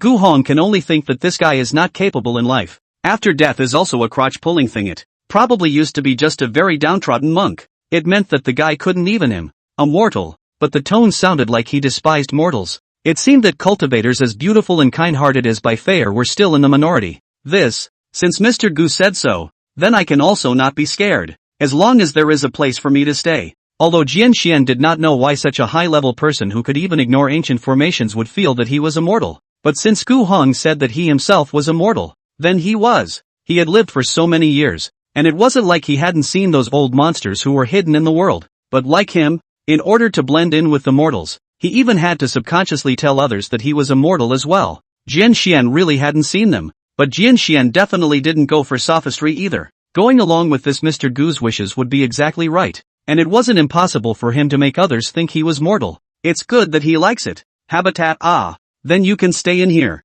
Gu Hong pulled out a carrying lamp from his system backpack, which wasn't big, but just big enough for the ball of light to stay inside. This is the Flood Soul Lamp. The system mall is only allowed to take a limited item. After taking it, the mall interface about the lamp's column will be completely black. Although Gu Hong is not sure if the lamp in his hand fell, the mall will automatically replenish the goods, but he does not want to go to test. Spend the cost to test the system is very stupid behavior. Of course, this so-called Flood Soul Lamp, in Gu Heng's opinion, is not worthy of the name he is also used to. The system mall has never been worthy of the name of the good things. The lamp just looks ancient, like it's wrapped in a layer of aged batter, but not to say that it is not useful. That is, no need to add fire, can be lit at any time. In the world of the previous world, this thing is to be spit out as nuclear energy lamp. You say, let me go into this light and stay here? Jian Xian said with some hesitation. Yeah, that would save a lot of trouble. A glowing light wouldn't scare anyone, but a ball of light sure would. Gu Hong face, you know my good intentions look, but Jian Xian heart is naturally dissatisfied. He was born as a Mahayana stage sword cultivator, and now although only the remnants of the soul, but at least there is the strength of the conjoined body stage. But now you have to be disliked to be stuffed into a lamp, just because this Gu Gongzi afraid that he will frighten the mortal. It's true that the stronger the strength, the weirder the personality. But what choice did he have? Jian Xian could only submit to his arrangement. Thus, the ball of white light flew into this lamp, but just as soon as it came in, Jian Xian was shocked, for it was as if he had entered a new world. The eyes were bright, surrounded by birds and flowers, fairy mist, and there were auspicious clouds floating in the air. Moreover, there was a steady stream of power that was pouring into this remnant soul of his, extremely slowly nourishing and repairing those broken places. There is a self-contained space in this lamp that also feeds the soul. There is such a secret treasure under the sky. Jian Xian suddenly understood. It turns out that Mr. Gu let him into this lamp in order to let him raise his soul. As long as he stays in this lamp in the world, he can use it to repair his soul. And one day he can get all his cultivation back. Thinking of this, Jian Xian was practically in tears. If he could really shed tears. I understand. This great favor, Jian Xian will always remember. Jian Xian said with an incomparable excitement. I will definitely look up to Mr. Gu in the future. Just shut up. Gu Hong waved his hand. I don't need you to do anything. As long as you, Lao Xian, don't suddenly open your mouth and scare people. He did not know why this guy into the lamp so happy. But this is none of his business. Ghosts cannot be to the idea of the living to speculate. Seriously, we'll lose. Please don't worry yet, Mr. Gu. I will be quiet. Jian Xian hurriedly assured. Gu Heng's eyes lit up as he asked, by the way, you accidentally died here, right? Not bad. If I hadn't been so arrogant at that time, I wouldn't have ended up in this situation. Jian Xian's voice was filled with remorse. Do you know whose tomb this is? This, really do not know. When I first came, I also had curiosity about who was actually buried here, but my soul is missing. A good number of things did not think much about it. Upon hearing this, Gu Hong was a bit disappointed. It seemed like there was no way to ask anything out of Jian Xian's mouth. But this place, he hadn't finished exploring it yet, and since he was here, he couldn't have nothing but a ghost to show for it, could he? Chapter 35, Too Many Little Tricks. Gu Hong actually felt that it was fine to make a trip for nothing. The blow he himself had once suffered was not at all less than returning empty-handed, though he had, strictly speaking, at least taken in a ghost as a friend. It won't be a pet anyway. Gu Hong carried the lamp, and with Jian Xian glowing brightly inside, the hall didn't look particularly gloomy anymore, and he walked along the inside of the hall, just strolling around a few times. Finally, he stopped, more than a little disappointed. This place, there's definitely no chance. Here is the mausoleum of a certain emperor, but with this Rian dynasty absolutely no half-relationship. People's imperial mausoleum is not here, and is also absolutely not a place where mortals can trespass. Then the reason why there is a mausoleum in the mountain is only afraid of the former dynasty was destroyed. The last emperor's mausoleum is also only reduced to build up in the barren mountains and hills. There was a bronze coffin in the middle of the main hall, and the top of this had been peeled off. It was also miserable that Gu Hong knew that he must have come too late. Maybe there would have been some chance before, but now it was definitely gone. There was nothing left of this place. He could see some burial gold and silver, or very common poor quality white jade, but these things didn't interest him either. Money was indispensable to him, but it was by no means that important, and stealing such things as tributes was better done sparingly. To be truly formidable, there are only the 12 armored sculptures next to this coffin, who were perhaps the strongest and fiercest generals of this emperor in their lives, and after their deaths, the armor was still placed here to guard the coffin, but that obviously didn't stop the guys who peeled back all the coffins. Alas, it seems that the guy lying here is quite pathetic. Gu Hong paid 2 obeisances to the coffin to show his respect for the deceased, and then he curiously glanced into the coffin, wanting to see how luxurious the emperor's bed was when he died. When he looked, there were no bones in it, but at the bottom, there was a piece of silver-white jade pendant quietly placed there. The color was glossy. Even this coffin looked a little rotten and rusty, but this jade pendant didn't. What is it? Gu Hong picked it up and scrutinized it for a while, but he didn't see anything in it, and finally put it directly into his system backpack. But suddenly, the 12 armored sculptures next to them moved. Wow! A loud sound of metal clashing came out as these armored sculptures raised the swords in their hands and quickly attacked towards Gu Heng. These things move. Jian Xian was horrified. These 12 pieces of armor seemed to host some kind of sleeping souls, but now that they had suddenly been awakened, each of them seemed to have the strength of the 10th level of the ferrying stage. It seems that in this tomb of the nameless emperor, there are really killing opportunities every step of the way. Jian Xian thought to himself. In the beginning, even if he was able to pass the first 2 obstacles unharmed, I'm afraid that he would be played to death when he entered this great hall. TCH, what's with all the tricks again? It's boring. Gu Hong frowned, thinking that he hadn't seen any truly harmful organ traps in this mausoleum, but this kind of trick that specialized in fooling people came in a set. He struck straight out, and with his fists and feet, he broke the moving armored sculpture into a pile of parts. His body refining skill is also out of this world, and this skill is actually very useful, although it can't make money. But after Gu Hong practiced it to the fullest level, he never got those common minor illnesses again. He also once competed with a 200-pound mortal Hercules to break a boulder in his chest. These things, they're not scary at all. Are you alright, old Jen? Gu Hong shook the lamp in his hand. It's fine. Mr. Gu's strength is really high. This arrangement is really useless to you. Jian Xian watched as he easily and long demolished 12 armored souls, Not even he could necessarily easily deal with 12 things of this strength in his lifetime. And thought to himself, this Gu Gongzi, how strong should his cultivation be?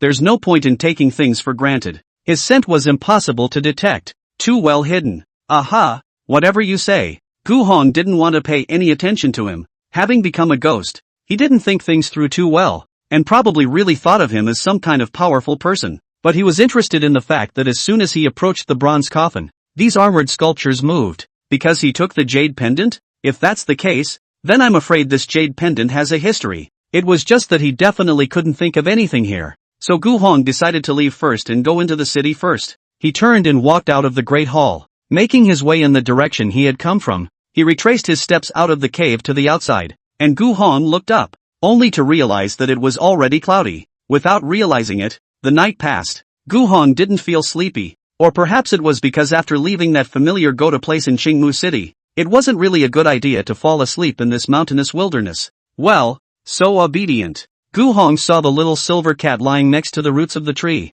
and knew that the little fellow had obediently listened to him, hadn't run around, and had patiently waited for him to come out. Sensing that the wall of sword intent rippled again, Su Jinshi immediately looked up. Gu Hong walked out carrying a lamp. She squinted her cat eyes but found that there seemed to be a quite powerful residual soul in that lamp. The master got something? Oh, it's actually a 9 lives demon cat of the 10th level of the ferrying stage? Jian Xian also saw her and was stunned. Who are you? Su Jinshi transmitted her voice with her mind as she stared intently at the glowing white ball in the lamp. Purple Sword Realist? Jian Xian. Purple Sword Realist? The great elder of the 10,000 Swords Immortal sect who disappeared for no reason more than 2,000 years ago? Su Jinshi was also dumbfounded. She naturally did not expect that Gu Hong would bring out this former Grand Elder of the 10,000 Sword Immortal sect, who had long been recognized as dead, from this place of concealment, and who now lived in the form of a remnant of a soul. More than 2,000 years had passed. The sect leader had changed to a new person, and the Grand Elder had also done the same.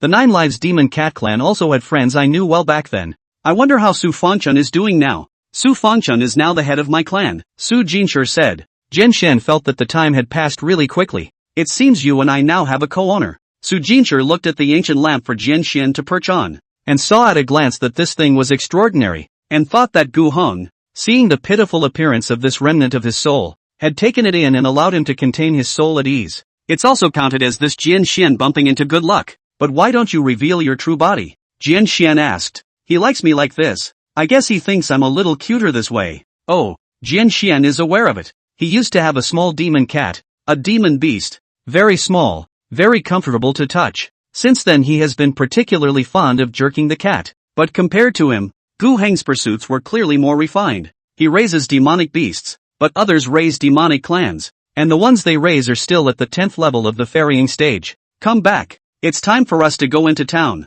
Gu Hong stuffed the ancient lamp into his system backpack, which couldn't hold living things, and the remnants of the soul in the lamp were obviously not defined as living things, so he picked up Xiao Shi, placed it in his own arms, and headed down the path, down the mountain. Chapter 36, continuing to open a medical center right in Yunling City. The sun is rising. Gu Hong stood on the avenue and looked at the markings on the map. He had spent last night on the Tomb Mountain, and 10 miles away from the Tomb Mountain was Cloud Spirit City. Now, the city was at the far end of the horizon in front of him, and he walked with his divine walking boots for about 10 breaths before he reached the entrance of the city. After paying some silver money at the guards guarding the city, he entered the city. The scene inside the city is a completely different thing from the mountainous wilderness outside. This city is very prosperous and lively. A variety of stores lined up, and the city's population is also quite a lot. Many mortals have to wear gorgeous clothes. There are also with the body with the weapon of the sword, treasure spirit weapon of the loose cultivator. There are also some rich and noble families of the son of the young lady with a servant.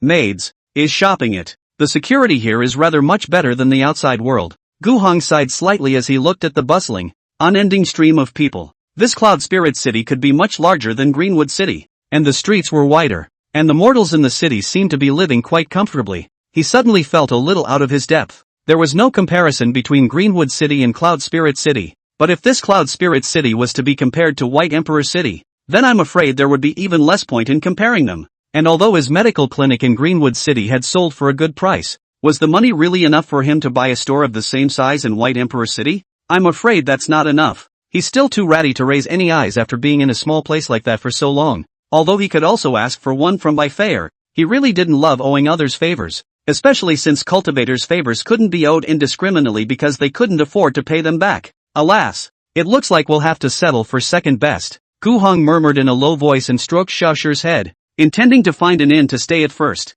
He planned to spend some time to find out how the prices in this Cloud Spirit City were, and if he had just enough silver in his hand to buy a similar store, then he would just settle here. By the way, to find out about the forces of those families in this Yunling City, as well as those forces around Yunling City, when you arrive at a new place, you have to recognize those forces that can't be messed with first, otherwise, you will lose your life. After searching for a while, Gu Hong chose a cloud top inn, went in, and the shopkeeper asked for a room with a nice view to live in first. That went for a lot of silver. Prices in this part of the world are not bad. Just now, Gu Hong also talked to the shopkeeper for a while, so he asked out. There are 3 families in this Cloud Spirit City. The Cloud family, the Yen family and the Lu family, but these 3 families are not the strongest. The strongest, in fact, is not in the city, but outside. Nianling sect, a sect dependent on the Rian imperial dynasty, thousands of disciples. The sect leader Zhu Ling was a strong person at the 8th level of the harmonization stage. The surroundings of Yunling City were not good places. There were a lot of demonic beasts and it was very dangerous, but Nianling's sect often purged the demonic beasts again. So everyone had a very comfortable life, which even mortals live well. Gu Hong thought to himself that this place was actually not bad. Just like the original Greenwood City, it didn't matter if there were many forces in the city, as long as there was a number one, and they could still fully suppress the other forces. That would be enough. Still, it's a nice place. Now it's time to go see where there are extra stores for sale in this town. He thought of it and did it at once. Setting out at once, Gu Hong wandered around for several hours, and finally found a store in the south of Yunling City that wasn't too remote. The store is not small. With him and the city of Greenwood is also a little larger, and there is a second floor. There is also a small courtyard behind the store, just overgrown. Seems too deserted, but as long as carefully tended to a little bit, get a small garden is still not a problem. The system mall also sells seeds, serious plants, but Gu Hong was not much mind to raise green plants. Now, can consider it. Well, the store would be great. That's what I'll take, he shouted inside. Inside, a man soon stepped out. The man's features were handsome and elegant. He smiled and said, "Since your excellency wants this place, then it will be sold. Okay, will you see if this deed fits?" Gu Hong took the land deed in the man's hand and carefully looked at it, confirming that there was no problem, and then he took out most of his silver money, which was considered to be the delivery of the cost of buying the store. It didn't cost as much as he thought. When Gu Hong came, he had also paid careful attention to this place. Most of the mortals live in the south of the city, the north of the city, the west of the city, and the east of the city are the spheres of influence of each of the 3 great families of this Cloud Spirit City, and the only thing that is south of the city is a mixed bag of fish and dragons. In other words, it's a bit of a mess, because from Yunling City to the south, there is a huge mountain forest called Yunling Forest, in which there are a large number of wild beasts living, and there are even creepy rumors of mortals being devoured by demonic beasts, and there are quite a number of small mountains around Yunling Forest, in which a lot of forces have set up their roots, forming a stream of small and miscellaneous forces, but none of this had anything to do with Gu Hong. He's just here to run a medical clinic, bought the store, rearranged the front hall of the consultation pools, medicine cabinet, in the second floor beds and so on, and finally in the small courtyard behind the medical center to pull weeds and remove the roots from the system mall to get the seeds planted. The overall seems to be quite neat and tidy. By the time Gu Hong was done with his busy schedule, it was already dark. Xiao Shi was lying on her back in the front hall at the moment, wagging her tail in boredom, and Gu Hong took a sugar pill and gave it to her, then sat down and took the ancient lamp out of the system backpack. "Old Xian, how's it going?" Gu Hong stared at the white mass of light that glowed faintly in the ancient lamp. "It's quite nice in here. The environment is good. Or I'd like to thank Mr. Gu for giving me such a good place to contain myself." Jian Xian's voice already sounded much warmer, although Gu Hong didn't know why he was so happy when he stayed in the lamp, and although he had plans to release him to come out and casually fly around for a while, but looking at that happy look, Gu Hong decided to let him remain inside. "Well, it's time to write the sign." Gu Hong stood up and took out the rice paper and brush from the system's backpack, so he dipped the ink and prepared to move the brush, but then suddenly stopped, because there was a commotion coming from outside. "You brat, you really owe me a beating. How dare you go back and steal from us? Don't know the power of our Black Forest gang. Hurry up and kneel down and kowtow, or I'll beat you to death." Gu Hong frowned, picking up the ancient lamp and walking to the door to take a look. He saw that the opposite side of the alley, at this time surrounded by 7 or 8 strong men, the leader of the one with a long scar on his face, a pair of tiger eyes glaring fiercely at the thin figure surrounded in the center. In the middle of the crowd of strong men, a teenager in gray puffy clothes with waxy skin cowered, clutching at tattered bedding, full of panic, but at this moment he was shaking, his eyes were red and swollen, and his lips were trembling. Gu Hong froze as he looked at the thin figure, because he could see that the teenager didn't seem to be in fear, but was harboring hatred, a deep rebellious intent. Although the teenager had already received a lot of punches and kicks, and his body was covered with bruises and purple patches, but he didn't say a word, not to mention showing a half expression of weakness.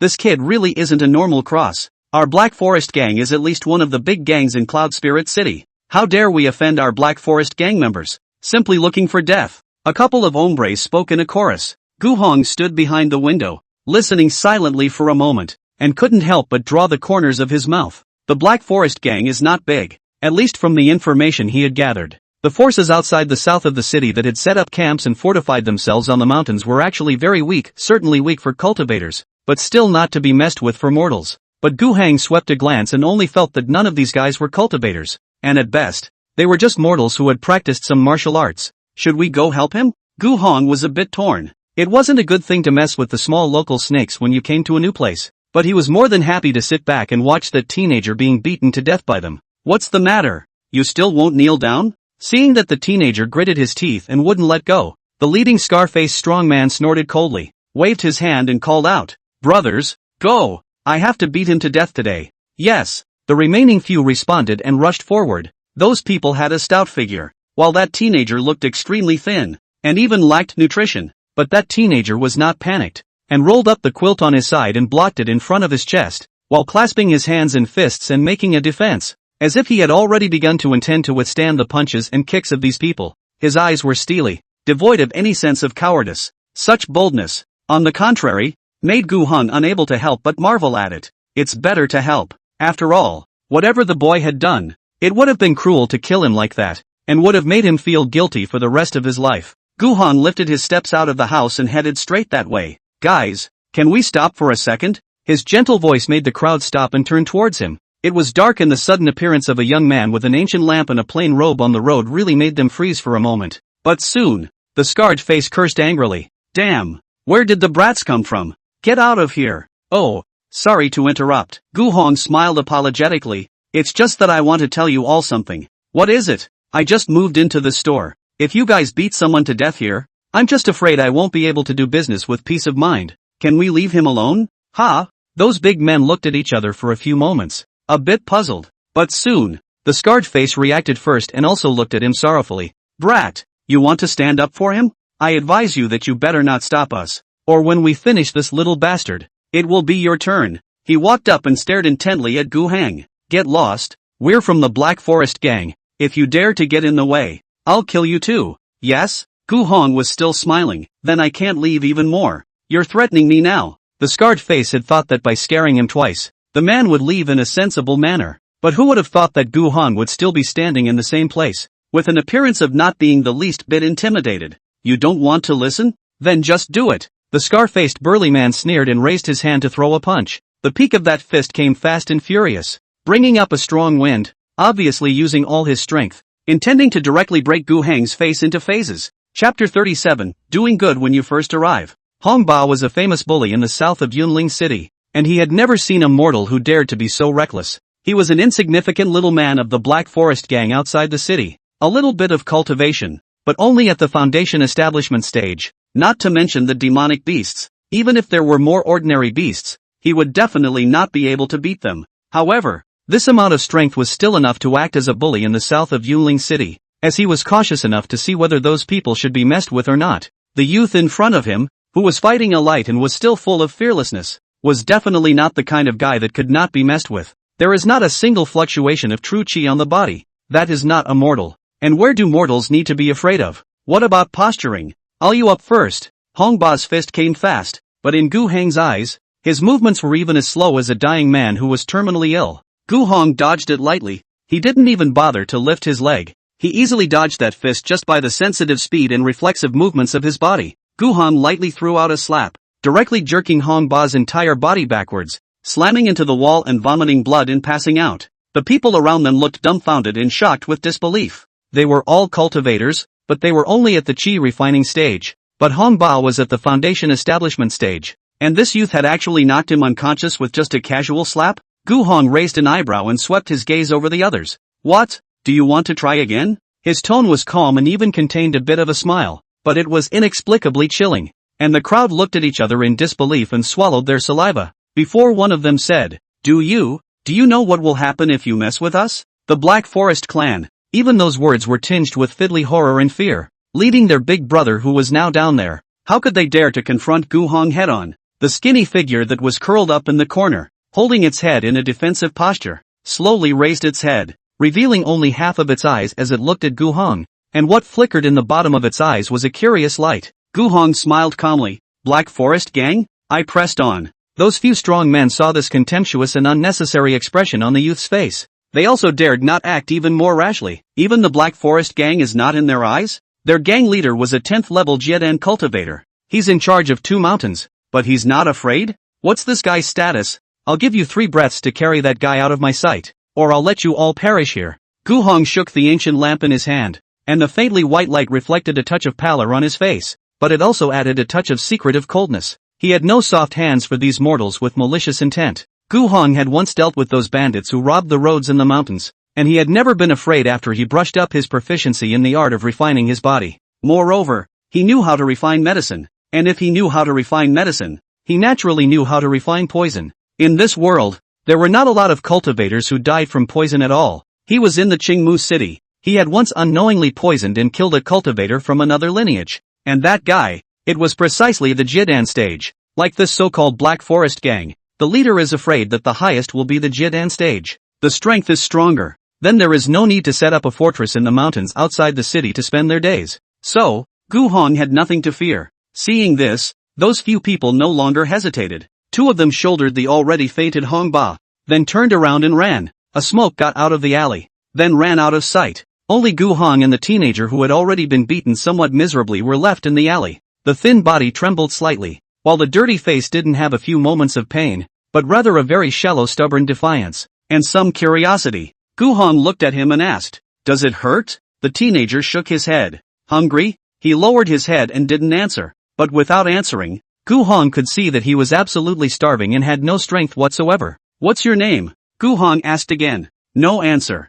See that room? Gu Hong pointed to the brightly lit medical center across the alley that was lit with candles, though it hadn't put up a plaque yet. The teenager lifted his head and looked towards the healer, pursing his lips and not saying anything. Gu Hong smiled and rubbed his hair. Go wash up, and have something to eat on the way. Besides, don't be stubborn with me. I'm a healer. I can see what's going on with you right now. The teenager blinked in bewilderment, seemingly confused, but still moved his frail legs and headed for that medical center. Looking at his back, the corner of Gu Heng's mouth curved up into a shallow arc. Although this teenager was skinny and had a miserable life, he had a very unconquerable and unyielding will, but it was a tough one. This kind of character was very much to his liking, reminding him of the time when he had just awakened his system. And then the greater the hope, the greater the disappointment. The teenager stood at the entrance of the medical center and looked inside, but hesitated to take a step inside until Gu Hong followed and pushed him from behind, which allowed him to walk in. The first thing he did was see the little silver cat sprawled on the case of the consultation table. Sensing the aura of a living person, Su Jinshi lazily opened her cat's eyes and glanced back and forth over the bruised, skinny and bony figure, only for her to realize that the other party was also glancing at her. Su Jinshi quickly hung her head again and closed her eyes. Go up to the 2nd floor. I'll boil water for you. Wash yourself, and then I'll fix you something to eat. Gu Hong placed the ancient lamp next to Su Jinshi and pointed upstairs. The teenager hesitated for a moment but still walked up the stairs. I didn't expect that on the first night I came to Cloud Spirit City. I did something good first. Gu Hong mouthed the words and ran to the back room in the back, turning on a pot and preparing to boil water. In the front hall, Su Jinshi slowly opened her eyes as she looked at the stairs leading to the 2nd floor, wagging her tail before looking at the ancient lamp next to her. Elder Xian, did you feel it? What? Elder Jinshi feels the same way? The Jian Xian in the ancient lamp flickered on and off. Not bad, though I don't know what that feels like, but when I look into those eyes, it's as if I'm seeing some very ancient existence. Su Jinshi narrowed her eyes in contemplation, vaguely guessing a certain possibility in her heart. If that teenager was an ancient remnant seed, then he possessed an ancient bloodline. and perhaps that was what caused her to feel that strange sensation. But this child looks very tender, considering that he is so thin and weak. At most I'm afraid that he is 15 or 16 years old, and there is no true chi ripples on his body. It is unlikely that he is one of those ancient legacy seeds that have been handed down from the distant past. Forgive me for my shallow eyesight, I really can't see it. It seems that we have an extraordinary newcomer in this small place, Su Jinshi coldly said. Mr. Gu wants to integrate into mortals and feel mortal life, but the things and people he's encountering now aren't that simple. Jian Xian sighed. Chapter 38, Young Girl Chinio. Gu Hong carried the boiled water and walked up to the second floor, where there was a tub he had prepared, connected to cold water, but had not yet put in the hot water. And when he stepped in, the teenager had his back turned to him, lying in the tub with his eyes closed and his breathing even. He slowly walked over and saw that the face had traces of bruises. The corners of the mouth were still stained with blood, but even so wretched, still could not hide his handsome face, but also through a kind of untamed temperament. This water is so cold, this is not good for your body. Gu Hong sighed, but it was the sound that scared the teenager in the barrel. A somewhat hoarse scream, coupled with the teenager's sudden panic and helplessness, cowering against the barrel wall. Gu Hong suddenly realized something. This doesn't seem to be a teenager. It's a young girl.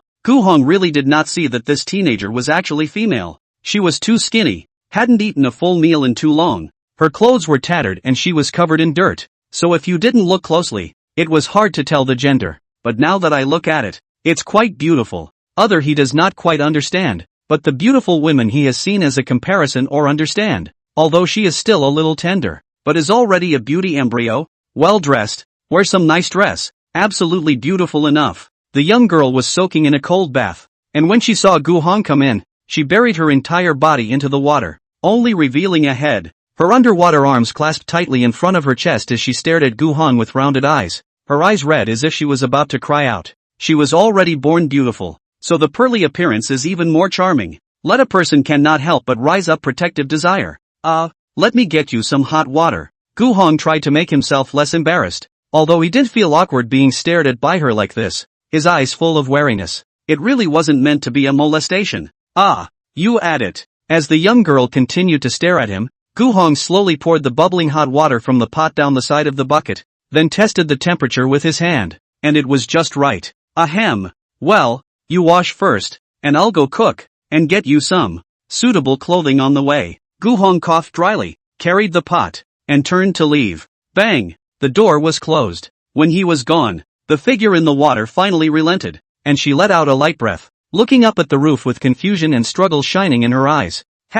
Looking at him like that, I guess I really don't look like a woman after all these years. It had been 16 years since Qini Yao had relived this life. She had conquered half of the Xian heavenly realm in the name of the Holy Yao Emperor and founded the great Qin dynasty, but when she was on her way to the peak, she was framed by someone and fell into the immortal deicide poison, which was so strong that even she could not fight it when she was in her prime. Fortunately, Qini Yao, by chance, found a copy of the medical immortal remnants of the book. In the remnants of the healing fairy book, there is a record of an immortal ranked formation that can save her. In order to save herself, she built a mausoleum. Because the immortal level formations can no longer be arranged, she had to lay 999 ancient formations of the Taishu period to make up for the power of the immortal level formations in the remnants of the medical fairies book, and thousands of loyal subjects, and her side of the 12 most elite Qin generals to accompany the tomb, and the periphery of the infinite sword domain, which she had realized after ascending to become the emperor. To do the guard, the infinite sword domain that she realized after becoming an emperor was placed on the periphery for guarding purposes.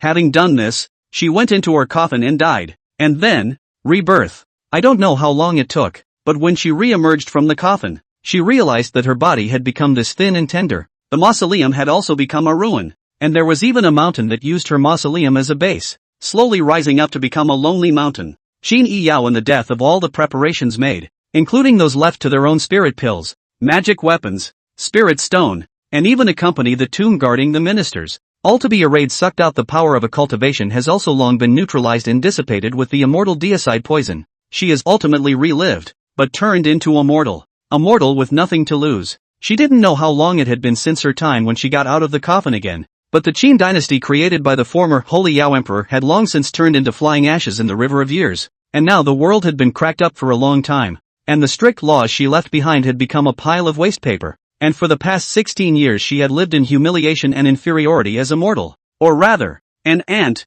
with no cultivation, and had been subjected to a lot of bullying. For 16 years, she had been living in humiliation as a mortal, or rather, an ant, without any family, and had been subjected to a lot of bullying. It's not as if there's no turnaround in all of this, it's just that the chances are slim to none. She was carrying the bloodline of the Ascension Immortal Legacy clan, which allowed her to fight across great orders when she was in the chi refining stage, and could be called the most heaven-defying bloodline in the entire world. She practiced the questioning Emperor's heart technique, which was also a relic of the Taishu, and could refine the Emperor's purple chi and borrow the power of all the people to enter sainthood and ascend to immortality. However, Qin Yiyao's early memories were missing, and she was completely ignorant of how to stimulate the ascended immortal legacy bloodline in her body. Unable to cultivate, it was useless to be in possession of heaven-defying feats. She has not been the one who waved his hand to change the color of the sky and the earth, and lifted his eyes to submit to the great emperor. Now she is just a walk to this Yunling city, almost half of the life,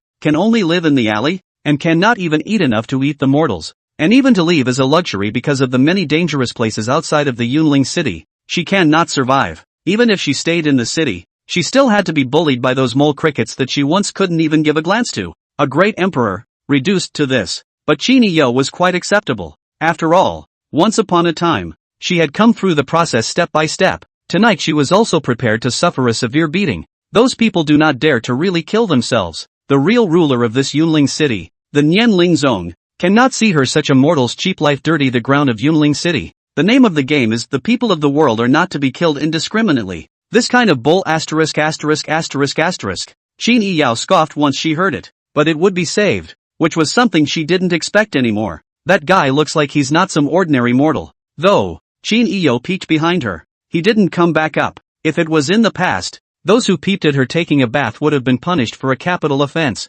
But she wasn't an archon now, and that was still the one who had saved her life. Qin Yiyao didn't have any semblance of cultivation right now. Her bloodline wasn't awakened, and she couldn't cultivate, but her eyesight from once being a great emperor was still there, and that sense of intuition was still there, and she could see the difference between mortals and cultivators, and no matter how she looked at it, she only felt that the youth was a mortal. But even if a mortal who practiced martial arts to the extreme wanted to deal with a half-assed foundation establishment stage cultivator like Hongba, it wouldn't be that easy. There's something weird. It could be a true mortal or, perhaps, a cultivator that even she couldn't see through. What's the point of thinking so much about it? Rather think about what you should do with your life now. Qin Yiyao slapped the water surface in boredom, and water droplets slid down from the tip of the lotus, splashing a few small waves. Gu Heng searched for a tailor's store, bought a few ready-made women's dresses and shirts, and by the way, looked for vendors who hadn't yet closed their stalls to get some good quality pork, eggs, and greens,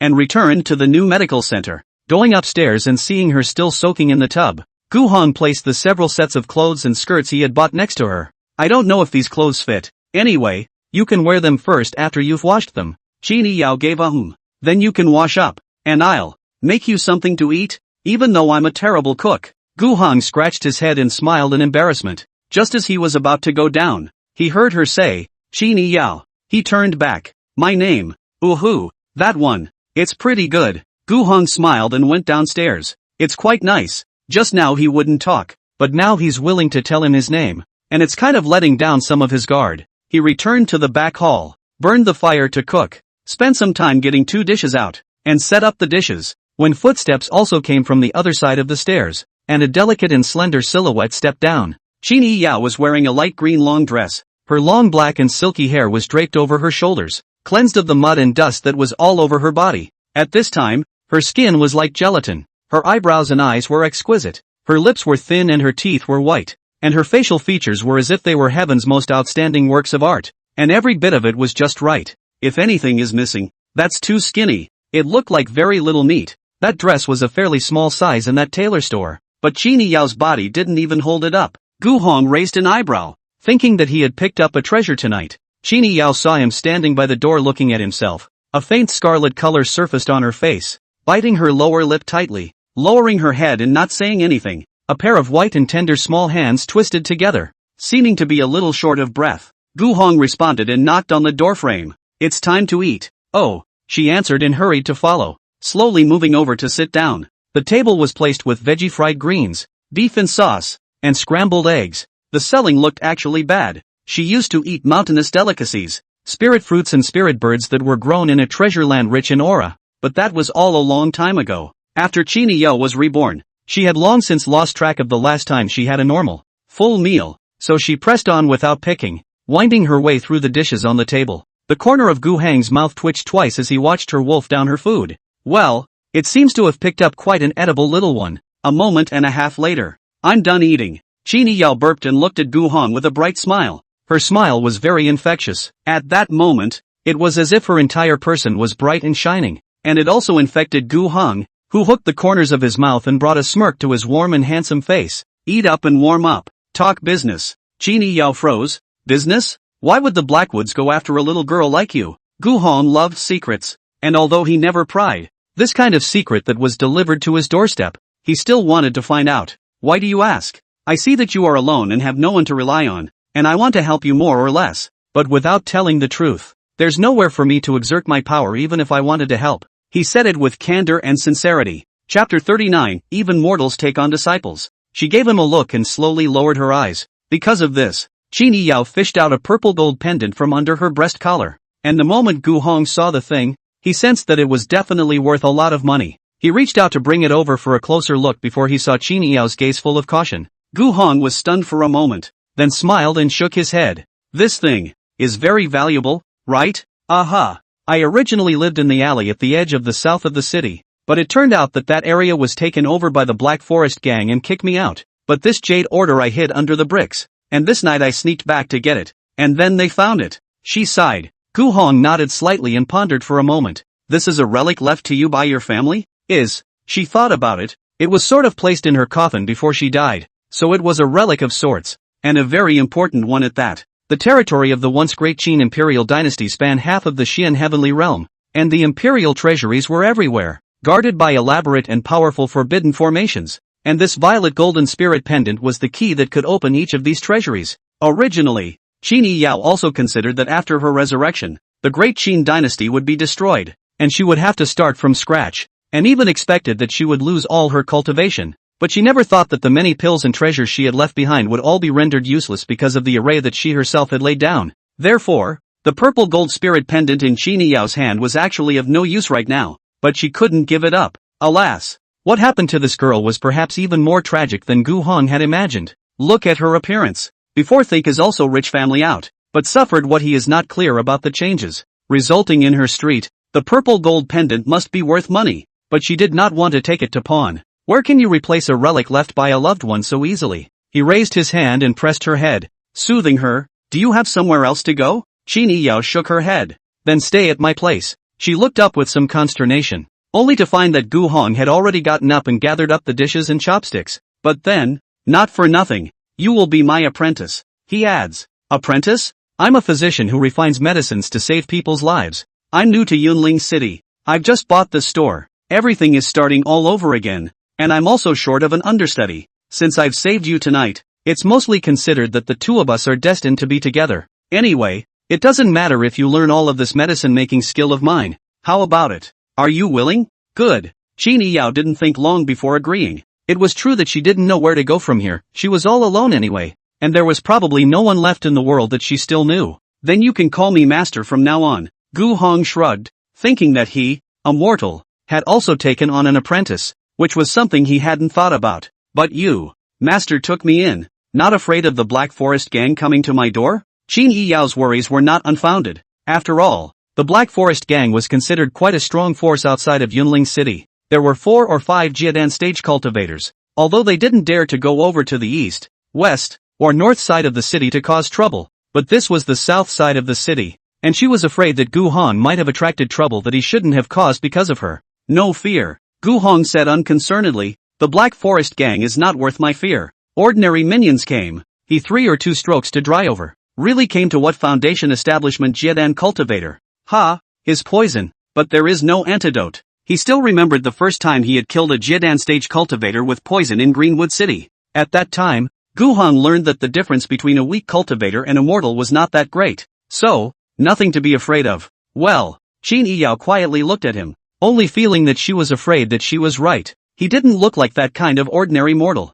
Go back to bed. You should be tired. The bed is made upstairs. Also, take this one and practice. Gu Heng acted as if he was doing a trick. In fact, he took out a book from his system backpack and handed it to Qini Yao. She took it and looked at the large letters on the back cover. The body. Flipping it open, Qini Yao's eyebrows jumped up. Gilded ancient characters. This is the Taishu Immortal text. Qini Yao suddenly remembered what kind of book this was. It was because she had once also been searching for this immortal book that had completely disappeared into obscurity during the Taishu period. Rumor has it that during the flood period, the boundary wall of the Xiantian realm at that time was vague and inconspicuous, leading to several other realms connected to each other. The ancient realm, the immortal realm, the underworld, the devil realm and the Xiantian realm of this mortal realm. The 5 realms are connected together with a channel. And also from that time onwards, in the saintly period, more than Xiantian realm has never had the immortal ascension stage has never existed in the Xian heaven realm. After ascending to the 10th level of immortality,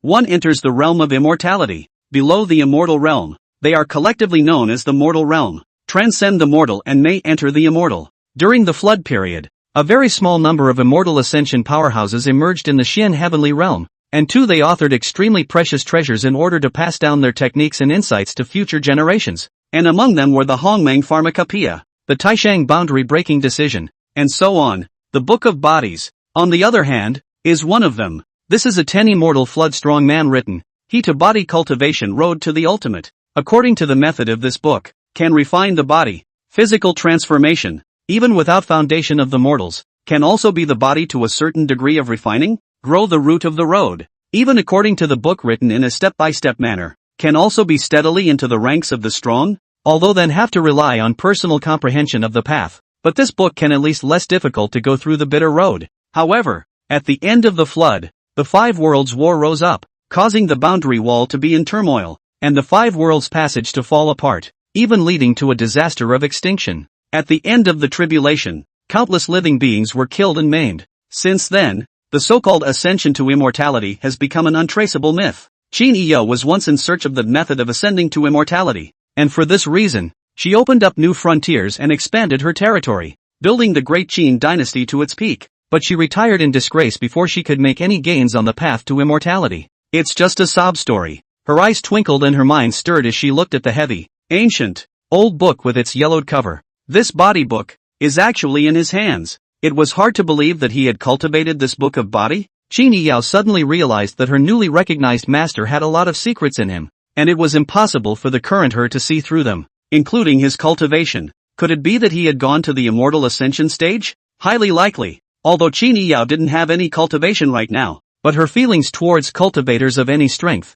that she wouldn't forget, even if it was a supreme sage stage cultivator standing in front of her eyes, she would be able to feel certain ends just the same. He was the only one who didn't. Perhaps sensing her puzzled gaze, Gu Hong turned around. Your body bones are weak. The methods in this book are quite suitable for you. Practice your body. And in the future, maybe you can even practice your sword or something. This book, of course, was sent by the system after his body refinement skill had reached full proficiency. This is also the most plain and unadorned book sent by the system, because there is only one word written on it, which tells you plainly that if you practice according to this book, your body and bones will be absolutely hard. It's not like that what's his name, the Hongmeng Pharmacopoeia, which is a godly mess. Of course, Gu Hong did not practice, because his body refining is already full level, and this book he has read, the content of it is a little too simple, and when he refines his own body, he is practicing by hand with the guidance of the system. The book was something that, in his opinion,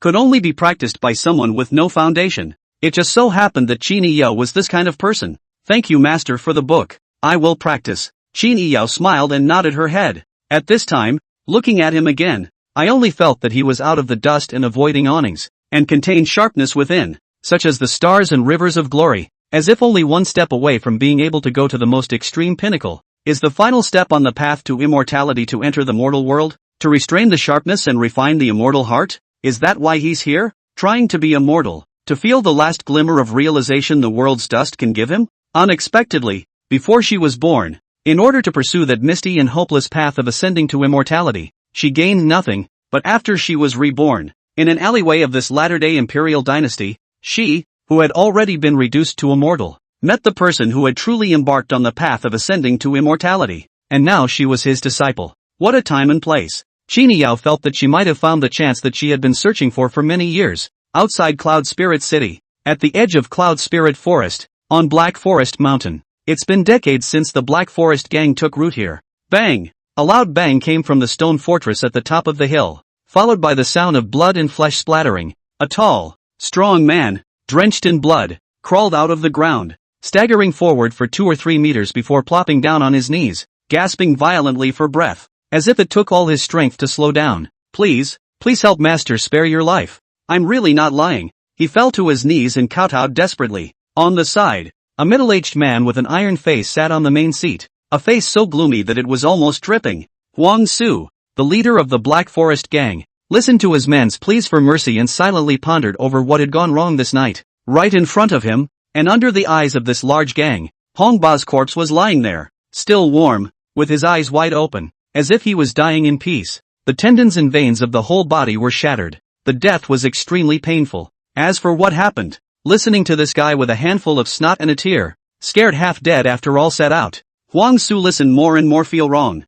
A few of them, go to the south of Yunling City to cut the leaks of that gang of mortals, occupied those houses, ready to take them to rent at a high price. And then there is a stinky brat, after being driven out of the house, in the middle of the night and then run back to steal, and as a result, they were discovered by them, and then catching the dead little brat in the act of being taught a lesson. One move gave this Hong Ba this dead look. Chapter 40, New Changes. Huang Su looked at Hong Ba's corpse and analyzed it. Judging from the severity of this move, Huang Su concluded that the other party was feared to be a Jidan stage cultivator with similar strength to him. But most of the south of Yunling City are mortals and those cultivators who don't have much ability. Huang Su has been mixing for so long, and of course he knows this. So, this Cloud Spirit City South, I'm afraid there's a new face here. Moreover, his own Black Forest gang, it seemed, had already formed a bond with him. This Cloud Spirit City South miles away, can be with a whole lot of eyes from other forces. They must have seen Hong Ba this dead pig was carried back,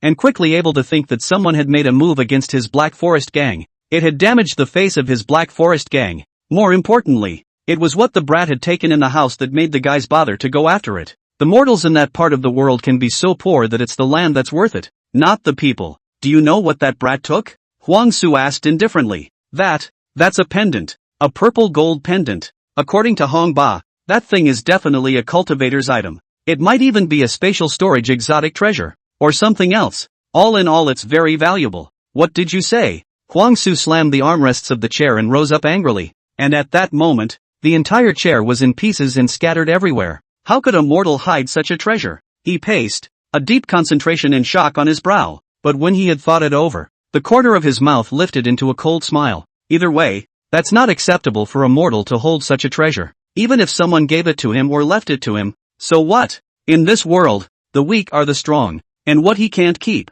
he can't keep. Humph. How dare you steal from my Black Forest gang? Although Huang Su didn't know what that treasure would be, but it was absolutely unacceptable to be stolen by a mortal. And if this was spread out, the face of his Black Forest gang could be swept into the garbage. But that mortal brat was saved. Moreover, to save her, it is very likely that what strength is not weaker than his cultivator, and it is the first time to come. If so, then the reputation of the Black Forest gang, he naturally will not be afraid, but that treasure will just fall into his hands. Huang Su is never willing. He was only one man, and the Blackwoods could fight more than that. Heavy 9. He drank. Immediately, a person scurried out from and respectfully said, Gang Master, you bring a few powerful brothers. Tomorrow morning, go to that Yunling City, see how that guy's bottom. If it's equal to my strength, you guys immediately withdraw and come back to inform me. I'll personally go to the meeting. Heavy 9 sniffed and hesitated for a moment before hesitantly saying, Gang Master, if that guy is stronger than you,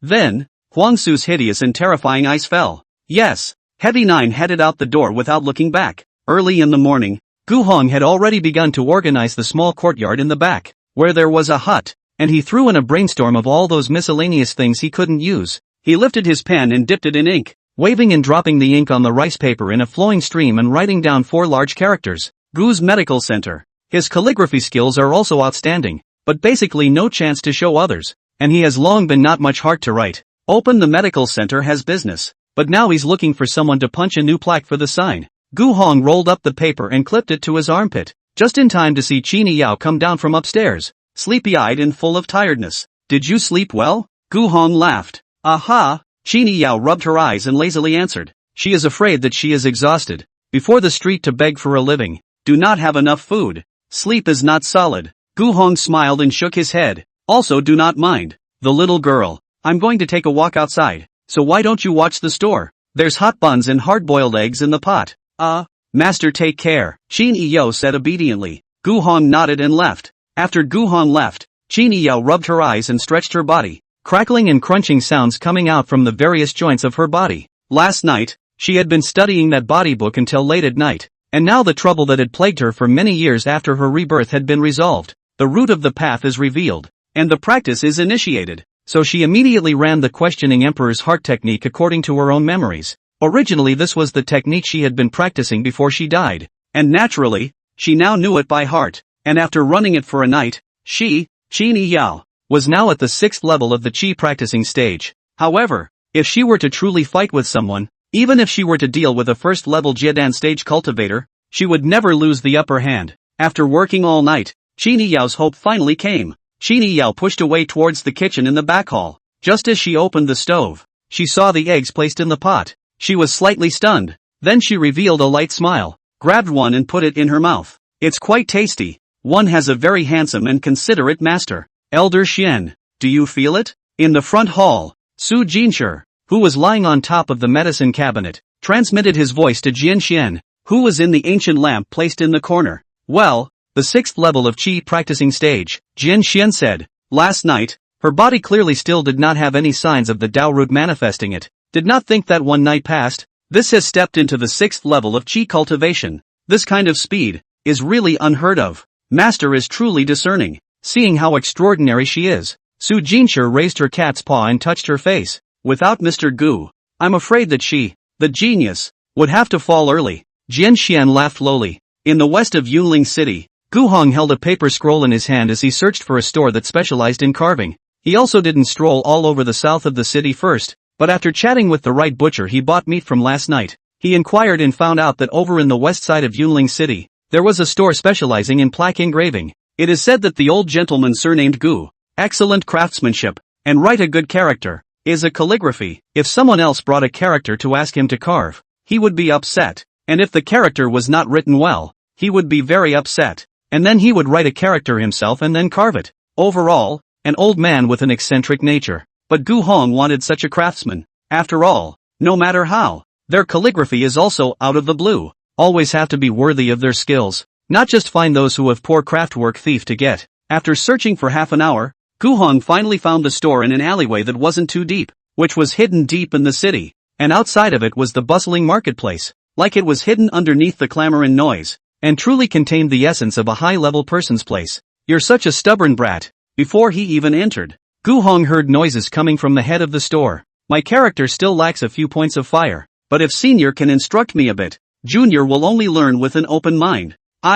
You kid. I've said that those words I wrote are nothing more than that. You're going to come and pester me every day, and when there's business coming my way, I won't be able to do anything right. These two were bickering, allowing Gu Hong to hear pretty much everything and probably figure out the situation. Looks like someone's coming to the door to learn. This is not surprising. This ancient head of the reputation actually spread quite big. The people in the south of the city as long as said to carve. Then come to find Mr. Ancient. Gu Hong thought that this old man's store even if hidden so deep is not useful. Reputation is a straight road. No, someone did come looking for it. Gu Hong smiled, thinking that although he was really capable, his reputation was not at all impressive. He walked in and there was an old and young figure standing there in the store. The old one, an old man with a white beard, with a thin figure, tattered clothes, and his arms covered with scars, a look of the wind and the sun and the rain, while he was crouching in front of the table, his withered hand cupping a rather rough quill pen, his pen glowing, as if because the young man next to him is completely stubborn,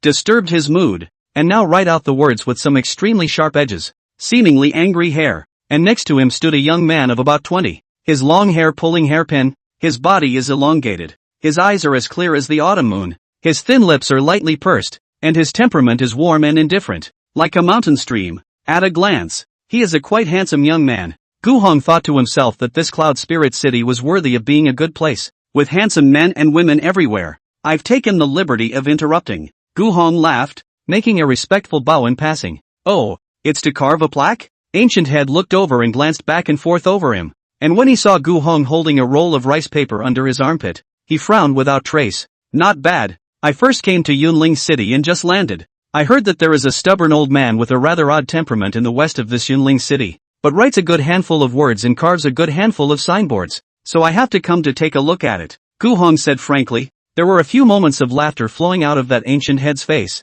but that white-clothed youth was displeased. You people, your speech is really rude. What's wrong with the ancient senior's character? It's just that others can't stand his patience. Early on when he entered, Gu Hong sized up the youth. Riches, just like that girl, Meng Yuru, who had come to Greenwood City and had said that she knew how to refine pills. This one is probably a noble son of some family, obsessed with calligraphy, and now he's looking for this ancient head to learn from. Rich people are really idle to death. Nothing to do can go to find mortals to seek a teacher. Learn a 3 or 2 trick skills. Go back to the friends can also brag about it. The name of their own is also what the drug refining physician, or calligrapher. It's nice to have money, but listening to the commotion just now, this ancient head must have disagreed hundreds of times. But I'm afraid that this young man is very patient or stubborn, and I'm afraid that he's already worn the ancient head down inside and out. He sure couldn't hear the sidekick say anything bad about the ancient head. Alright, you boys come to me every day and make a lot of noise. Stay well, my business is at the door. Ancient head full of indignation. To the youth pressed in the chair and sat down, making him still a little aggrieved. Can only sit there not move. Then he came to Gu Hong and said, "You brought the word yourself? Nice." Gu Hong nodded and handed him the roll of paper under his armpit. Humph. You guys who want me to carve signboards, you bring in your own words. They're so ugly that they don't look like they're written. They look like they've been shaved with claws. The ancient head grunted and took it without a good grace, and did not open it. Gu Hong raised his eyebrows slightly and looked at the tabletop, where the ancient head had just written a few words, asked for peace of mind. Well, this mortal awful old man, practicing his handwriting and making a big deal out of it. Besides, it's not a very nice word. I don't mean any offense by this, but Mr. Ancient, your writing lacks some fire, Gu Hong said slowly. At those words, the ancient head's face changed. Chapter 41, The Ancient Head's Past. Your words, they lack some fire. When these words came out of his mouth, Gu Hong saw the ancient head's not-so-stooped body straighten violently, and he turned his head, glaring at Gu Hong. You say that this word of mine owes some fire? Gu Hong shook his head. This word of yours, sharp especially, is too eager and has lost its smoothness. I think this gentleman has biased your mind. This ancient head's writing, Gu Hong couldn't say it wasn't good. In fact, it was quite okay, but it couldn't be compared to his. His calligraphy skills were practiced by the system's hand. It is impossible for a mortal to write a scroll that is stronger and more meaningful than his calligraphy. Ha ha ha ha. The ancient head suddenly threw back his head and laughed. I never thought that his dry brush kills devils, which is based on calligraphy, would be taught a lesson by a mortal boy in this small Yunlin city. He had once suppressed a huge power with just a single scroll of words, and when he waved his pen, he could shock countless people. As the saying goes, when the pen falls, the words are true, and the pen and ink become the true meaning. The dry brush kills demons is this powerful, but for the ancient heads, those are in the past, because he was defeated by the same calligraphy into the strong, whether from the cultivation, or from the mood, he lost a mess. Since then, dry pen kill devil disappeared, and Yunling City, more than a carved plaques for the people of the ancient head, he had been devoted to this, studying calligraphy, only to erase his once murderous nature and immerse himself in the Tao, so that one day there would be another breakthrough. More than a decade has passed. Ancient head daily immersed in the pen and ink sense, to his own words contained in the true meaning of the analysis of insight everywhere, but everything is no change. His path seems to have entered the bottleneck. He did, however, wipe out his mindset of moving to kill. No matter how much more he secluded himself here, how nice he was to the mortals, even he could barely remember that he was actually a cultivator of the transitional succession stage. But, how dare this youngster comment on his character? The ancient head felt insulted. How are mortals qualified to judge his words? They couldn't even feel half of the true meaning of the great Tao contained in this word. I myself know very well how well I write this character. You yellow-haired child is so young. How is it your turn to comment on my handwriting? The ancient head's words, as if touching some kind of taboo, instantly intensified, and even the air in the entire store steeply condensed. You, the youth was frightened as soon as he saw the ancient hair flare up. You, how dare you humiliate senior ancient? I think you're tired of living. The youth snapped. Lu Yen was a Yuaning One cultivator. He was very young and didn't have a high level of vision, but he had no problem observing words and sensing the atmosphere. The atmosphere in this room was suddenly very depressing, and the aura on the ancient head escaped just a hint and a half. and he nearly failed to withstand it. His name was flamboyant and domineering, but in fact, as the second son of the Lu family, the overlord of the west of Yunling City, unlike his own brothers, he didn't practice the gong fu handed down by his family, nor did he join the Nianling sect to cultivate, but instead, he was obsessed with calligraphy, intending to use it to enter the Tao. Lu Yen had found his way to this alleyway by chance. After reading a word that the ancient head had casually written with a wave of ink,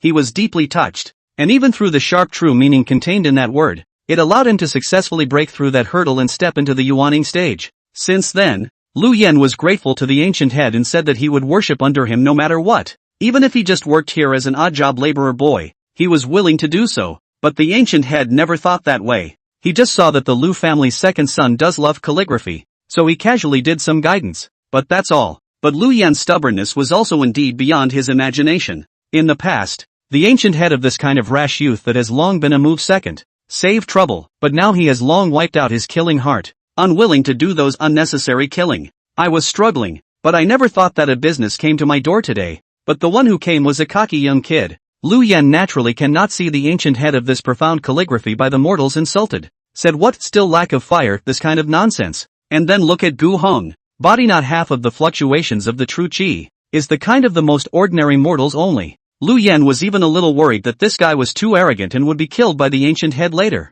Gu Hong raised his eyebrows. This gentleman, I think you also practice calligraphy, but I see that your talent is also slightly inferior. Mr. Ancient's characters, you can't read them, but I can. The youth was infuriated. You, how can you be so arrogant? The ancient head narrowed his eyes and stared at Gu Hong, waving his hand and signaling Lu Yan to step back. Alright, you will sit down. Senior. The youth was still a bit unconvinced. Let him continue, the ancient head said in a hushed tone. The youth clenched his teeth and could only glare hatefully at Gu Hong, but still sat honestly in his chair. Little doll, whatever you want to say, just go ahead and say it. I'd like to see on what basis you can say that I'm lacking some fire in this character. The corners of Gu Hang's mouth hooked up, the light in his eyes overflowed, revealing a proud and lofty spirit, only to hear him say in a loud voice, good, if I say one point wrongly, I'm willing to recognize the punishment. He calmly walked to the table, pointing to the table that asked for peace of mind in the roadward. Kankan said, Mr. Ancient, this road, the strokes are fine and dense. Its sharpness can be mixed with too many distractions, never reached the peak, but the strokes are fine. The pen has a heart. It's sharp, can be mixed with too many distractions, by no means reached the peak, although it is already unusual people cannot reach the realm. He deliberately didn't finish, but the ancient head's mouth twitched anyway. Indeed, he was right. He had tried his best to get rid of distractions when he put down his pen, but no matter what, the true meaning of this pen was far from perfect. But, this kid sees it? How can a mortal read this? He can't be blind, can he? The ancient head narrowed his eyes. In short, it's not perfect. The ancient head chided. Kid, less showing off in front of me. I've seen far more than you, and you've coincidentally guessed some of the problems, but I think you're still just blowing smoke. Gu Hong shook his head inside. It seems you don't believe it. Indeed, how could such an old man, who must have spent his whole life studying calligraphy, accept that someone so young could question his brushwork? But sadly, Gu Hong is just questionable. Because his calligraphy has been perfected, no mortal can be more powerful than him. He pointed to the scroll in the ancient head's hand. Open it and take a look. I believe that Mr. Ancient is also considered a calligraphy expert, and I think you know something about the gap. The ancient head's face twitched. He didn't understand where exactly this young man got his confidence, but he still opened the word post with confidence, and his pupils shrunk slightly. Just a pair of pale letters jumped out on the paper. Gu's Medical Center. The ancient head was stunned, frozen to the spot. Lu Yen, on the other hand, was horrified. He only glanced at it and then immediately closed his eyes, because the moment that the word post was opened, the pale and vast Tao rhythm instantly rushed out, and Lu Yen actually felt the threat of death at that moment. The writing, he can't look at it. If you don't have enough cultivation to see the true meaning of the great Tao, the only way is to die. Although Lu Yen knew that as long as he could see that character, his cultivation could definitely grow again, but it was a delicacy with a highly poisonous content, so for the sake of his little life, he must not try it. This is, the ancient head's not so muddy eyes seemed to have been filled with golden light. These four simple words contained a pale Tao rhythm that made the ancient head nearly fall deep into it, making it difficult to extricate himself. Unlike his sharp and extreme true meaning, The feeling that this character gave him was as if the majestic universal power that could contain 100 rivers and the heavens and the earth was truly displayed in the form of this character. The deeper the probe, the ancient head will find more wonders contained therein. Seems to have the supreme sword will and open up the mountains and split the ground of the knife will collide with each other. There are thousands of troops and horses condensed out of the military formation of the break power. And even the holy forging weapon. The profound technique of the shape of the rhyme. The ancient head was already speechless. But he had an answer in mind. It's a word he could never write. In the middle of the day, the ancient head lifted his head with difficulty, and his voice was bitter. Who the hell are you? If this word is written by the young man in front of him, no, he is definitely not a young man. Which young man would have such a vast, don't like true intent? It's impossible. Surname Gu, a single name with the word Heng. Mr. Ancient will be able to address me as Duke Gu. No need to say anything else. I've come in and heard too much. It's quite annoying, but I'm no different from you. Just someone who spends his days casually in the middle of this city. Gu Hong was open and honest and had nothing to hide. He knew that the ancient head was definitely convinced by his own words. The old man may have been very ambitious in the past, and perhaps still is, but was defeated by a yellow-haired child. Must be very bad. But who else could he be? Just a mortal who had to make a living in Cloud Spirit City. The ancient head was stunned for a moment more, then suddenly laughed out loud. He couldn't help but frown. Is this old head crazy? How can he laugh like that? The ancient head's laughter lasted a long time before it stopped. There is no difference with me. Indeed, but you have already achieved something. And I meditate and sink into research for decades. This calligraphy erode, but still not able to go to the realm that you are in.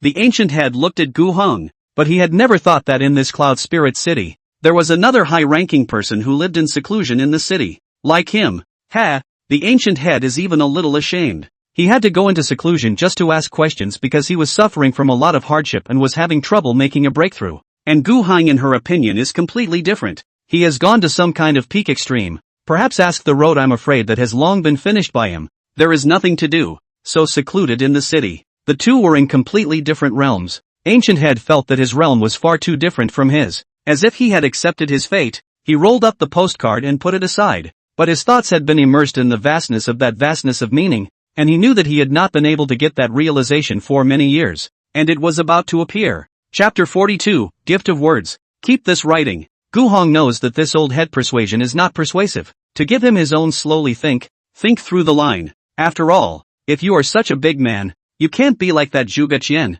because your skill is inferior to his. You can vigorously take the bull by the horns, right? But the ancient head suddenly snapped. Mr. Gu wants to give me this piece of writing. Yeah, there you go. Gu Hong shrugged indifferently. Anyway, I just wrote the thing with my own hands, and it was originally for this old head to engrave a plaque. So what's the point of keeping it? And you'll need this. Don't forget to carve out my signboard. I can't have my medical center without a signboard hanging, or people will think I'm doing some kind of stealing and cheating business. Gu Hong left these words and left. He had other things to do. After Gu Hong left, it took the ancient head a long time to recover from the shock. He held up the scroll with the words Gu's Medical Center written on it. His withered hands were trembling, and even his breathing became rapid with excitement. He murmured, Mr. Gu, thank you. Ancient Head knew how immeasurably valuable this piece of writing was. The Tao rhythm contained in this could allow him to make another breakthrough. Then, he spotted Lu Yen, who was still closing his eyes and was quite nervous, and sighed,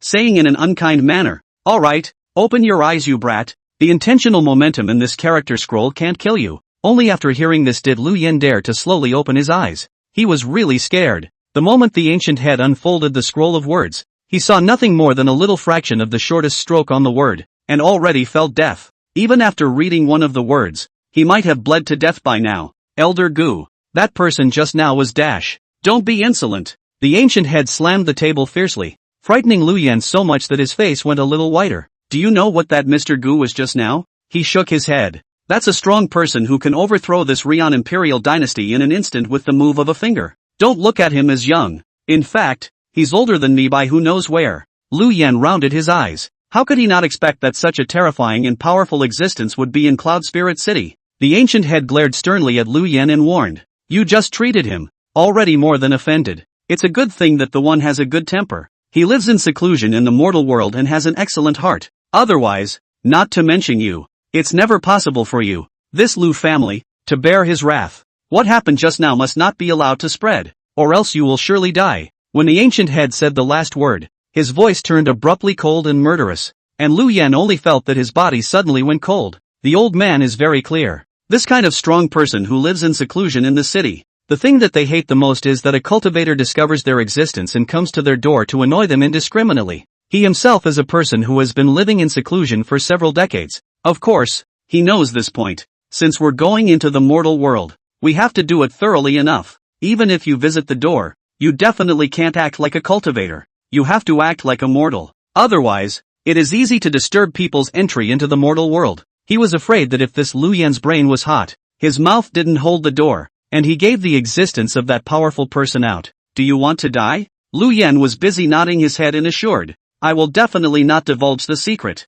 Saying this on his mouth, Lu Yan's heart was bitter beyond measure. He was now filled with the image that he had actually accidentally offended this kind of horrible existence, and he still had to say it to others? If he said it, he would only scare others half to death as well. That's just it. Since you and I are in this together, I won't treat you badly. Moreover, that senior's evaluation of you just now was not bad at all. I think that even though your qualifications are nothing in his eyes, it also shows that he thinks you are a viable talent. Ancient Head remembers what Gu Hong just gave Lu Yan's evaluation. A little less talented. This kind of words, in the mouth of that kind of high people, may just be a casual argument, but Ancient Head is very clear. He is a calligraphy into the Tao, almost paranoid into the devil, but he does not dare to say that he can be worthy of this a little less talented. He is also afraid to say that he is worthy of this slightly less gifted evaluation. So, the meaning of that senior, too, was obvious. This Lu Yan, his Ancient Head will never lose by accepting him as his disciple. He stared at the somewhat restrained Lu Yan for a long time,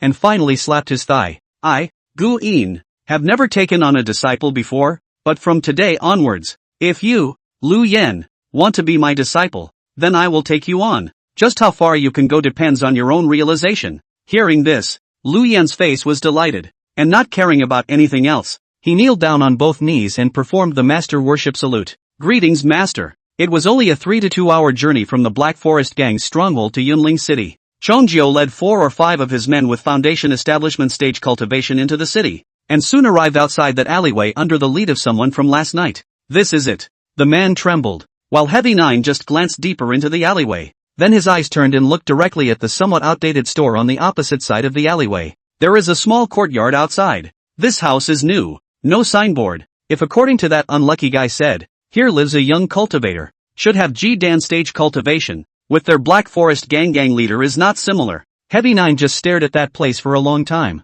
Didn't see anything, but he couldn't just walk in and knock on someone's door in a dignified manner. Wouldn't that be tantamount to stepping into a trap? If the other party was completely unafraid of the Black Forest gang's retaliation, then there were only 2 possibilities: either he was stronger than the gang leader Huang Su and was a Yuaning stage cultivator, or he wasn't that strong, but he had also anticipated the Black Forest gang's retaliation and had prepared for it in advance. Whichever way he thought about it, he certainly couldn't just go in. Otherwise the result is definitely death. Who's that? Chongjiu suddenly realized that a delicate little girl walked out of the medical center. Quite pretty looking, and she went back to the house after playing a few sets of fist and palm strokes in the courtyard. Hey, that's the kid from last night. Some burly man who had survived last night stared at her with wide eyes and pointed at her. What? Heavy Geo frowned. Didn't you say that the one you were chasing was a guy? This is a girl. I know it's female, the burly man said with some embarrassment. How did you know? Last night I didn't even see that it was a woman. So skinny and raggedy.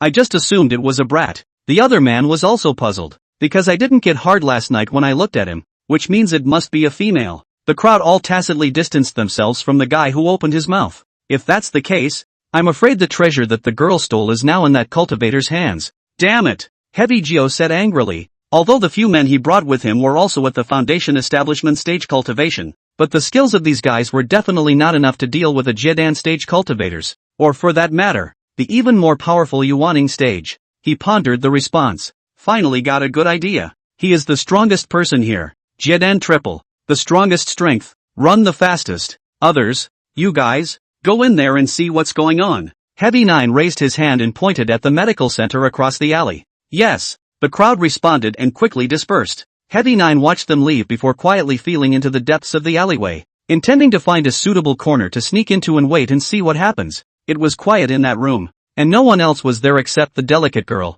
The 5 men then strutted through the small courtyard from the front door, and as they surveyed their surroundings, they realized that this was a medical clinic. That guy's a pill refiner? One of them said. Humph, so what if he is? He's just a lone man, and if he messes with the Black Forest gangs, how can he be allowed to escape so easily? The others said. The crowd was about to continue barging in, but someone suddenly saw, on top of the medicine cabinet, a rather pretty and small silver cat. Ha! What a cute cat cub! The cat curled up in a ball, eyes closed and purring soundly as if she hadn't the slightest inkling that someone had come in. But as soon as his words fell, the cat suddenly opened its eyes, as if a sharp red aura had cut through the air, and in just an instant, power so vast that they couldn't even perceive it clearly pressed in from all directions, without even a scream. The 5 Foundation establishment stage cultivators just went up in smoke. Chongjio was horrified, only feeling his body's sweaty hairs explode and his whole heart thumping. Caught in a trap. Must be a trap. Sure enough, he was right to let this bunch of losers explore the road first. Otherwise, if he walked in himself, although he had Jiedan stage cultivation next to him, I'm afraid he wouldn't be able to save his life. Chongjio was so scared that he ran away from the alleyway in a flash. There's still one alive. White light flickered faintly in the ancient lamp in the corner. He can't run away. With this strength, he also dares to come to the Master's trouble. These guys are really ignorant to the point of excess. Su Jinshi wagged her tail and indifferently said, Heavy Nine has not yet run a street away. That force also suddenly shrouded down, when his legs suddenly cannot move. Heavy Nine full of shock, but then he understood. It's not a trap. Rather, the strength is far beyond their imagination. The thought instantly collapsed. Right on this road with quite a few pedestrians coming and going, Heavy Nine's body was suddenly crushed and splattered with blood and flesh, causing the surrounding people to gasp and riot. They can't let the blood of those mole crickets dirty this medical center that they hold as a treasure. As for outside the medical center, then Su Jinshi didn't bother. Gu Hong returned to the medical center and threw a sugar pill to Su Jinshi on the medicine cabinet. She easily opened her mouth to grab it and swallowed it, then continued to lie on her back and play with her cat's paws. Everything is ready, just waiting for that old head to carve the signboard and send it. This medical center can start business. At this moment, Qin Yeo was staying in the back hall, surveying Gu Heng's rather conspicuous casting table. Hearing the sound of the curtain being lifted, she turned around, just in time to meet Gu Heng's gaze. Well, I see that you are in shape and already have some strength. Gu Hong nodded in satisfaction. Chapter 43, I can forge too. Your master. Although Qin Yeo's body was still a bit thin, it was definitely much better than the sickly, weak and feeble look she had last night, and she had the energy to eat well. And then, she also definitely practiced according to the instructions in that body book. The precious book that Master bestowed upon me will be quite beneficial to me. I'll soon be able to become stronger. Qin Yeo replied respectfully, excitement vaguely surfacing under her eyes. What was written in that book of bodies was a genuine immortal law. With this supreme treasure, Qin Yeo even dared to say that she would definitely be able to walk back into the transition stage within a few years, and it might even only take a few hundred years to return to the peak she was at before her death. Even more so, she could reconsider her journey of domination, starting right here in the Sunflame Imperial Dynasty. As long as the cultivation is enough, the first into this dynasty as an official, step by step up the climb, such as the cultivation is strong enough to collect enough support for the family, then the Rian dynasty's royal family will soon not be enough to fear, and at that time, her Qin Yaoyao's great Qin dynasty, there is still a chance to return to this realm. Of course, as much as she thought about it, she couldn't forget who had bestowed upon her this once-in-a-lifetime opportunity. It's Gu Hong, his own master teacher. Gu Hong was a bit relieved to see Qin Yao so motivated, but he couldn't help but sigh. Alas, I can't give you much more than that. It's good to want to become stronger, but you still have to be careful not to tire yourself out.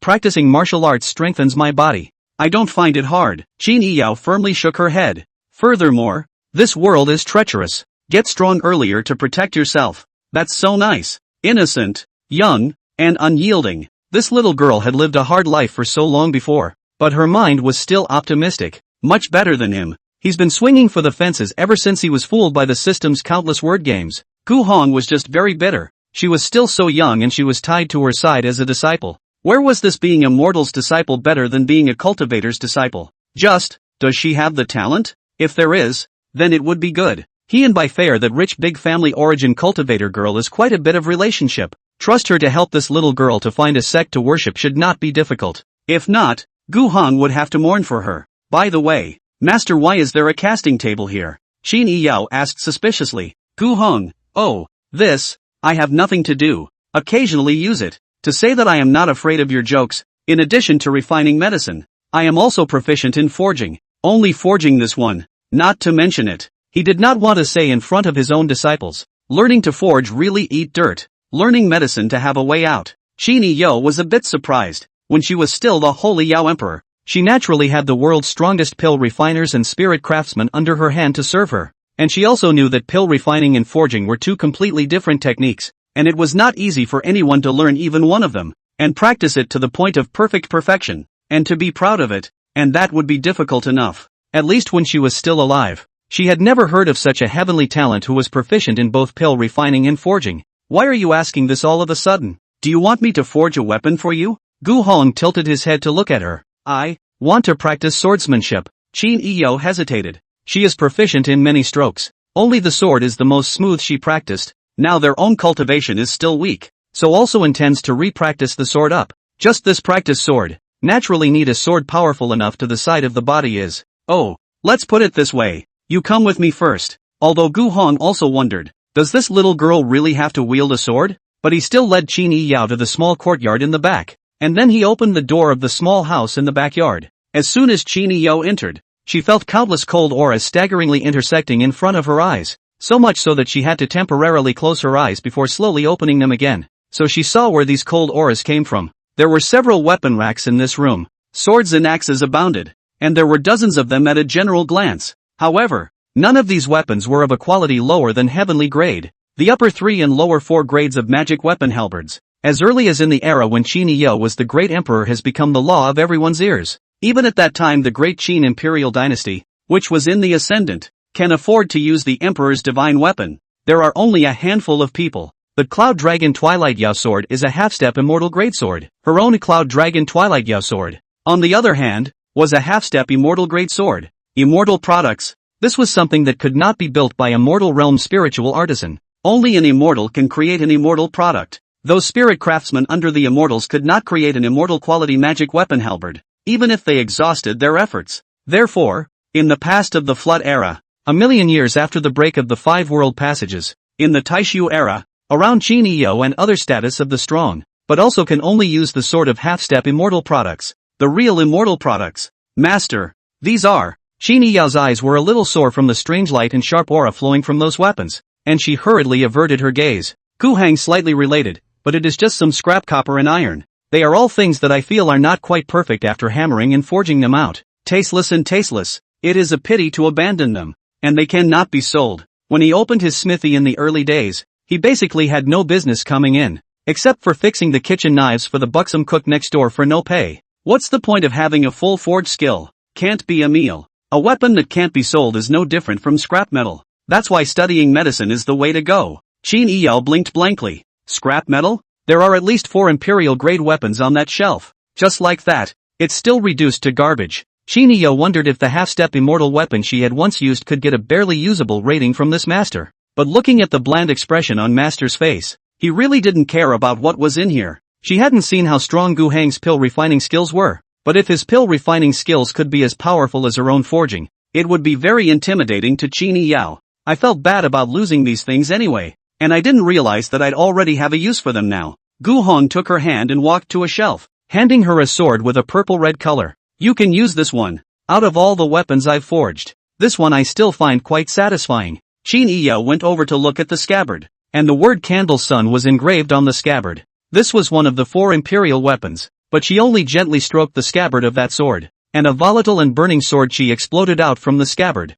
instantly attacking her entire body, making her entire body feel as if she was in the middle of a volcano's lava, burning all over her body. Qin Yao's face went violently white. She immediately let go of her hand and took a few steps back, looking at the sword in shock and murmuring in her heart, what a powerful sword intent. An emperor-grade weapon, but it has a weapon soul. And this kind of ferocious weapon soul could never be harnessed without enough strength. I can't use this one. She shook her head. I'm afraid that this master is still too high on her. She is only practicing chi stage at. This Emperor Candle Sun sword she touched feel fire in the body, not to mention holding in the hand as a weapon to make. This is simply looking for death. So which one do you want to use? Gu Hong said, his tone still calm, as if he had also guessed that Qin Yo wouldn't choose this one. It's mostly hard to see, getting purple and red on the outside. The little girl will definitely not like it. To use it is also to use the kind of weapon that looks cool. The hue should be light, preferably white enough. He let her take her time in choosing, thinking to himself that his guess was probably about right. Qin Yao walked to the next shelf, picked the heavenly grade moon white longsword. She held the hilt, felt the coolness that penetrated into the heart and soul, then looked at the scabbard, engraved with the word cold moon. The artifact soul of this heavenly longsword wasn't that dry and intense, and even had the auxiliary effect of meditating and concentrating, although it was definitely not as good as that candle sun swords. But Qin Yao,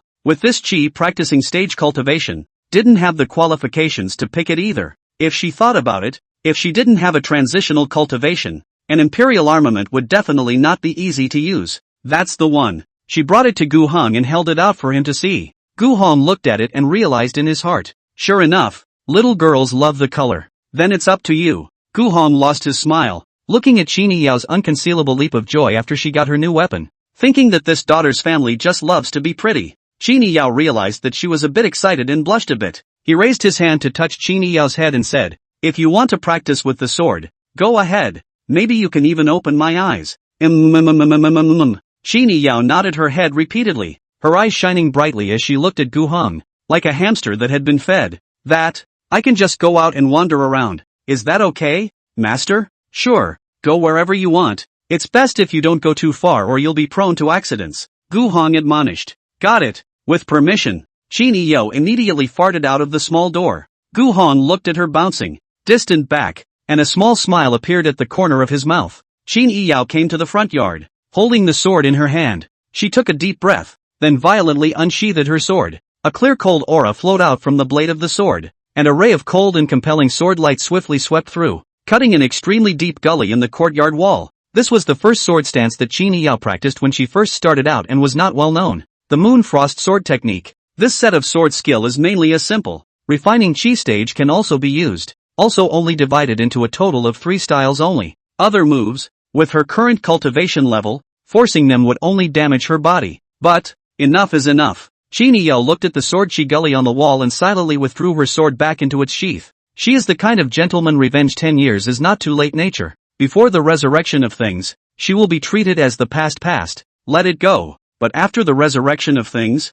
which cannot be easily forgotten, the Black Forest Gang, me, Qin Yao, will soon find my door. She mumbled something and went back into the healing center and up to the 2nd floor to continue her training. Only the little silver cat on the medicine cabinet looked up at the front yard. 6th level of chi practicing stage. Yet the power of the sword move is equivalent to the full force of a 5th level of Jiedan stage. TCH, this girl is horrible. Su Jinshi felt that she was witnessing a once-in-a-lifetime genius slowly rise to prominence. Chapter 44, Getting to the Door. 3 days passed in a flash. Early in the morning, the ancient head of the store is still hidden deep in the alley. For the past 3 days, his store has been hung in front of the sign not to see customers. Closed door. Of course, people did not take it seriously. Most of the mortals living in the western part of the city know him, the ancient head of the eccentric nature, but also quite withdrawn. But let people think that he was not in the past suffered some kind of change. Strange and pathetic. But he did have a fine hand with that carving. For 3 days, the ancient head had not rested, and even Lu Yen had watched from the side for 3 days. This kind of pale and powerful true meaning, so vast, is really rare in the world. I, Gu Yin, have really gained a great creation. In the hut, the ancient head was crouching in front of the table. His carving knife very slowly wandered over the whole sandalwood plaque a little bit. Each fall of the knife seemed to carry his deepest understanding of the meaning of calligraphy. The scroll that Gu Hong had given him had already been put into his spatial Xian ring. Ancient Head knew that his understanding of calligraphy was far inferior to Gu Heng, so the great Tao meaning potential contained in that scroll of words, he was ultimately not able to truly understand it thoroughly now. Therefore, the usual engraving of a plaque was nothing more than a casual matter for the Ancient Head. A sweep of his true chi could be made into a plaque, but not this time. In order to firmly brand his epiphanies from that scroll of words within his own mind and soul, the Ancient Head chose the most cliched way, slowly carving, the very slow kind. Master Teacher has entered the mind of enlightenment.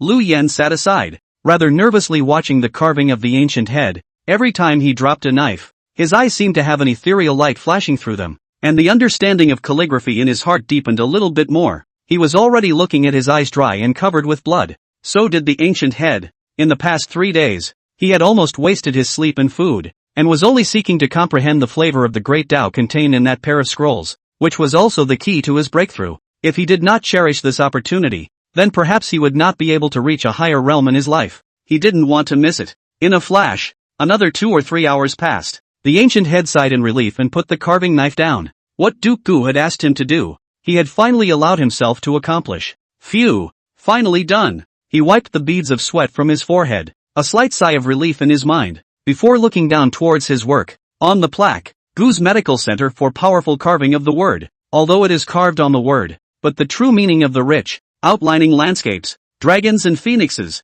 lifelike, like a living thing. If there are monks to look carefully, you can feel that which is contained in the sea of the majestic will. Alas! It came up short after all. A sigh of regret appeared on the ancient head's face. But, Master's words are obviously already quite good, the flavor of which I can only see through 1 or 2 points only. Lu Yen couldn't help but hold the blame for the ancient head. What do you know? The ancient head glared. Only its shape, but not its meaning. It's just my poor imitation. He wasn't even sure if the plaque would satisfy Gu Heng. The ancient head was full of seriousness and said to Lu Yen, remember, that being can be much more brilliant than me. If you want to reach this level, you still need to study diligently to have hope. Don't slack off. Yes, I remember. Lu Yen hurriedly promised. This old senior's level in the entire Rian dynasty, that is no one comparable. Lu Yan's family is not that strong. His eyesight is not high. Originally held the attitude of seeking advice. Now naturally respectful and abnormal. What the master says is what he says.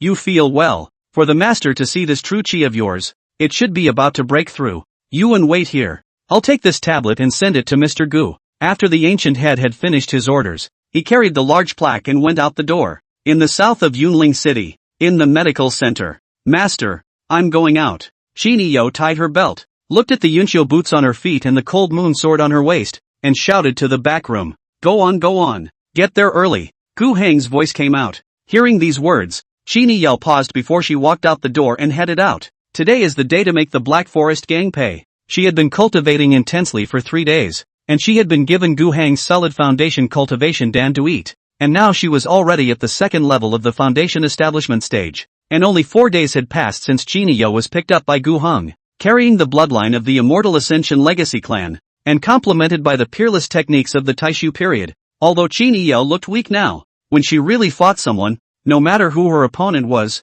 they would definitely be shocked by her power. Chinio looked at her skirt, green and white. If it was stained with blood, it wouldn't be good. Other than that, at least this dress was a gift from her master. Can't get dirty. If she, who was only at the second level of foundation establishment, wanted to exterminate the entire Black Forest gang, it would be a pipe dream in the eyes of others. But what she was considering was how she could keep her skirt from being stained by the blood of those mole crickets. Chinio pondered all the way out of the south of Cloud Spirit City, making her way to the edge of the Cloud Ridge Forest. This Cloud Spirit Forest many poisonous insects and beasts. Demonic beasts are also quite a lot, not to mention the mortals, even if it is a weaker cultivator, but also often die in it. Chinio, a thin skirt such as the cold snow in the early spring, stood here, appeared to be particularly eye-catching. Her appearance is beautiful, temperament is superb, even in such an environment, is still like a crane in a flock of chickens, general eye-catching. Around the occasional people pass by, see such a beautiful little girl.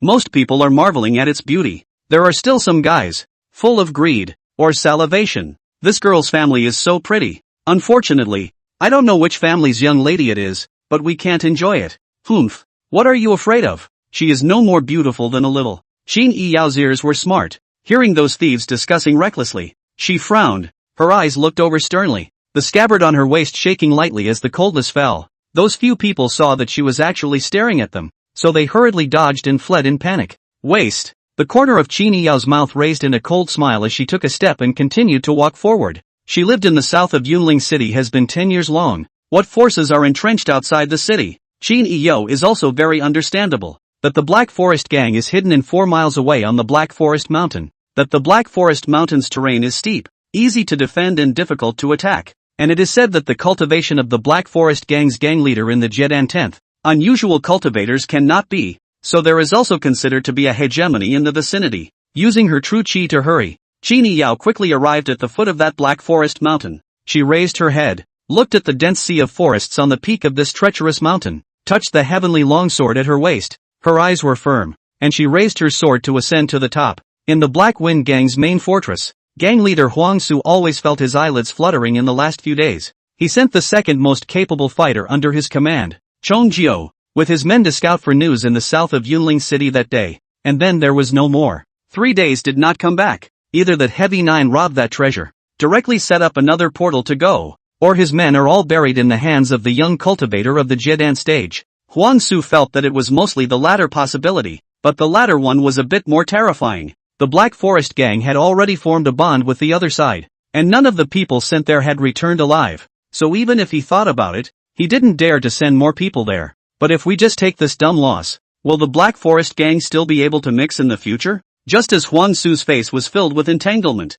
the voices of his men came from outside the stone fortress. Reporting to the gangmaster. Under the Black Forest mountain, a woman has come up the mountain. Oh, Huang Su raised his eyes and then asked, a woman? What is the identity? Do you know? And do not know, but the cultivation level is only the second level of foundation establishment. We have already set up an interception on the mountain road. Please help the master to decide. Huang Su's eyes narrowed, revealing a fierce look. Who cares who she is? A mere second level of foundation establishment dares to break into my Black Forest gang's mountain pass. Tie her up and bring her here. I don't know who delivered it, but Huang Su wasn't afraid. The second level of foundation building? What kind of waves can this make? On the mountain road of the Black Forest mountain, the Black Forest gang's gang members had all gathered here, and they all looked at the delicate silhouette walking from afar with greedy glints in their eyes. That skin color snow white as jade, body although thin, but also has some exquisite and graceful bottom. Thin skirt fit, now still looks a little green,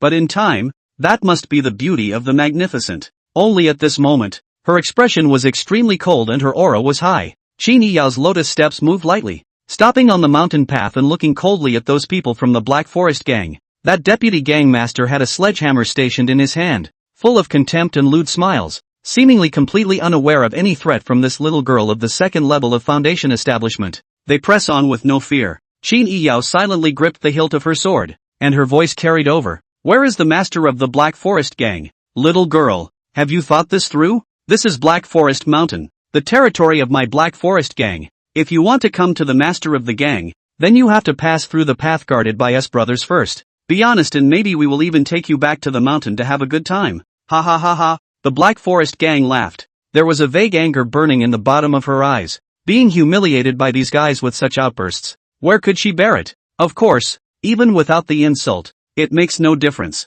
It's going to kill anyway, then I'll kill you all, and then I'll go and slaughter your gang leader. The tone was as cold as frost, and there seemed to be a gust of bitterly cool wind blowing through it. That deputy gangmaster also seemed to be startled for a moment by Qin Yiyao's such a flamboyant attitude, but then he ruthlessly slammed the handle of his hammer against the ground and angrily bellowed, "Humph! You're a mere yellow hair girl at the second level of foundation establishment. How dare you speak out here? Give me on, catch her, and I'll reward you heavily." At that order, those minion gang members instantly got excited, and a dozen of them wailed and pounced towards Qin Yiyao, looking for death. Qin Yiyao shouted coldly, and with a twist of her wrist, the cold moon sword was sheathed, as if it had transformed into a silver moon flash flickering. Chapter 45, Destruction of the Black Forest Gang. Sword out. Shadow flashes. Before those minions who rushed up could react, they had already fallen to the ground screaming miserably. Qin Yiyao's sword was too fast. They could only feel a coldness sweeping across their necks before they felt their bodies uncontrollable and just fell straight down. Bright red blood stained the paths of the Black Forest Mountains. Her lotus steps rose again. Just like a ghost, the sword light in her hand was unceasing, and with each swing, she reaped a life. But in just a few breaths of time, more than a dozen dead minion corpses were already lying at her feet, and that thin green and white dress was not stained with a single speck of dirt. Qin Yiyao coldly flung her long sword, then slowly and elegantly raised her steps upwards. What kind of evil spell are you doing? The deputy gang master's eyes widened in horror as Qin Yiyao came closer and he kept retreating. These gang members are all cultivators, and even if they are vegetables, there are 5 or 6 of them who are above the 5th level of foundation establishment. But now they were actually killed by that young girl? She was clearly only at the 2nd level of foundation establishment. Could it be the pride of another power? But the Black Forest gang has never messed with this kind of character. So how did it suddenly suffer this kind of disaster? Qin Yiyao didn't bother to pay attention to his shock and doubt. Killing some mole crickets was just a matter of killing some mole crickets. It wasn't something to be proud of. Since you want to block my way, take your life, she said icily, and as soon as her words fell, her body suddenly burst into action, and the cold moon sword in her hand transformed into a meteor that shot away. The vice gang leader roared and swung the sledgehammer in his hand round to slam it over in an attempt to fend it off. There was no expected crash, because that cold moon sword directly gave that huge hammer a cut. as if it had just sliced through a lump of mud.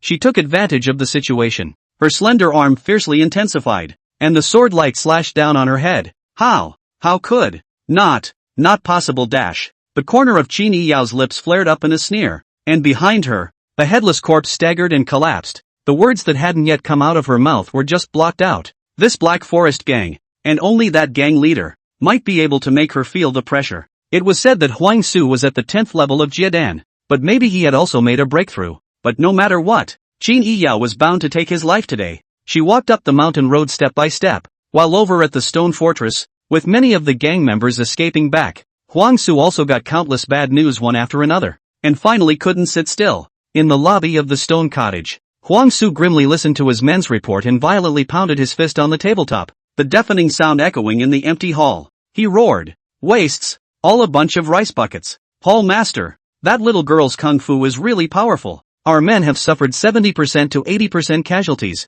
The men under his command cried out, "To be killed like this by a girl at the 2nd level of Foundation establishment. I might as well raise a few pigs to work if I raise a bunch of you things." Huang Su growled, seemingly feeling angry and furious, raised his foot and kicked it out. This kick carried an extremely strong energy, directly kicking the shivering henchman into crashing into the wall. His head tilted, and he died. A deathly silence fell over the room. The rest of the men were silent, not daring to say a word. Huang Su stood up, his face becoming hideous as he pointed at the group and cursed angrily. "What are you still standing there for? Immediately give me a chance to go out and scout for news. I'm going to capture the damn stinky girl alive, break her arms and legs, and then sell her to a greenhouse for all the men to toy with." The hearts of the men trembled. At this time no one dared to resist him, nor did they have the strength to do so. They could only lead the order and go. Only after they left did the grimace on Huang Su's face slightly diminish by a few points. He took a deep breath and muttered, "This girl was able to kill 300 of my elite gang members.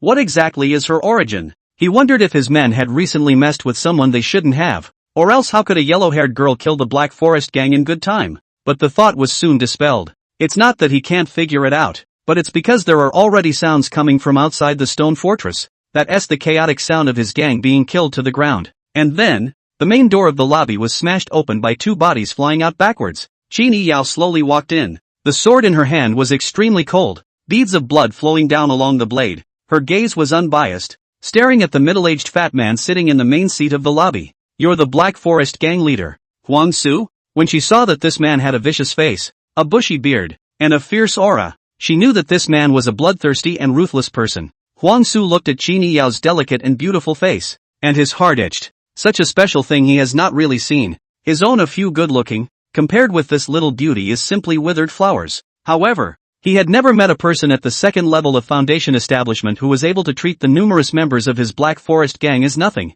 This girl didn't look like a simple commodity, but he, Black Forest gang, had stood outside of this Cloud Spirit City for more than 10 years, and would not be intimidated by a milquetoast little girl. "That's right, it's none other than this gang leader," he said with his chin held high and full of hostility. Upon hearing this, Qin Yiyao picked her lips and sketched out a mocking arc. "I'll give you a chance to fight with me, or let me lynch you." But Huang Su didn't move. His whole body tensed up as he slowly leaned forward. "Dare I ask which power you are from, and why are you trying to kill your way up to my Black Forest gang?" Qin Yiyao snorted lightly, her hand reaching into her breast collar and fumbling out the purple gold spirit pendant. "Those traitors of yours seem to enjoy bullying me." Her tone was somewhat mocking, but her eyes were still as cold as knives. You're. Huang Su's pupils suddenly shrunk. "So you're a woman?" When he saw that spirit pendant, Huang Su remembered that the reason why that Hong Ba died wasn't that he went in order to chase after a mortal teenager and ended up being intercepted halfway. This girl in front of her was not some mortal with no cultivation,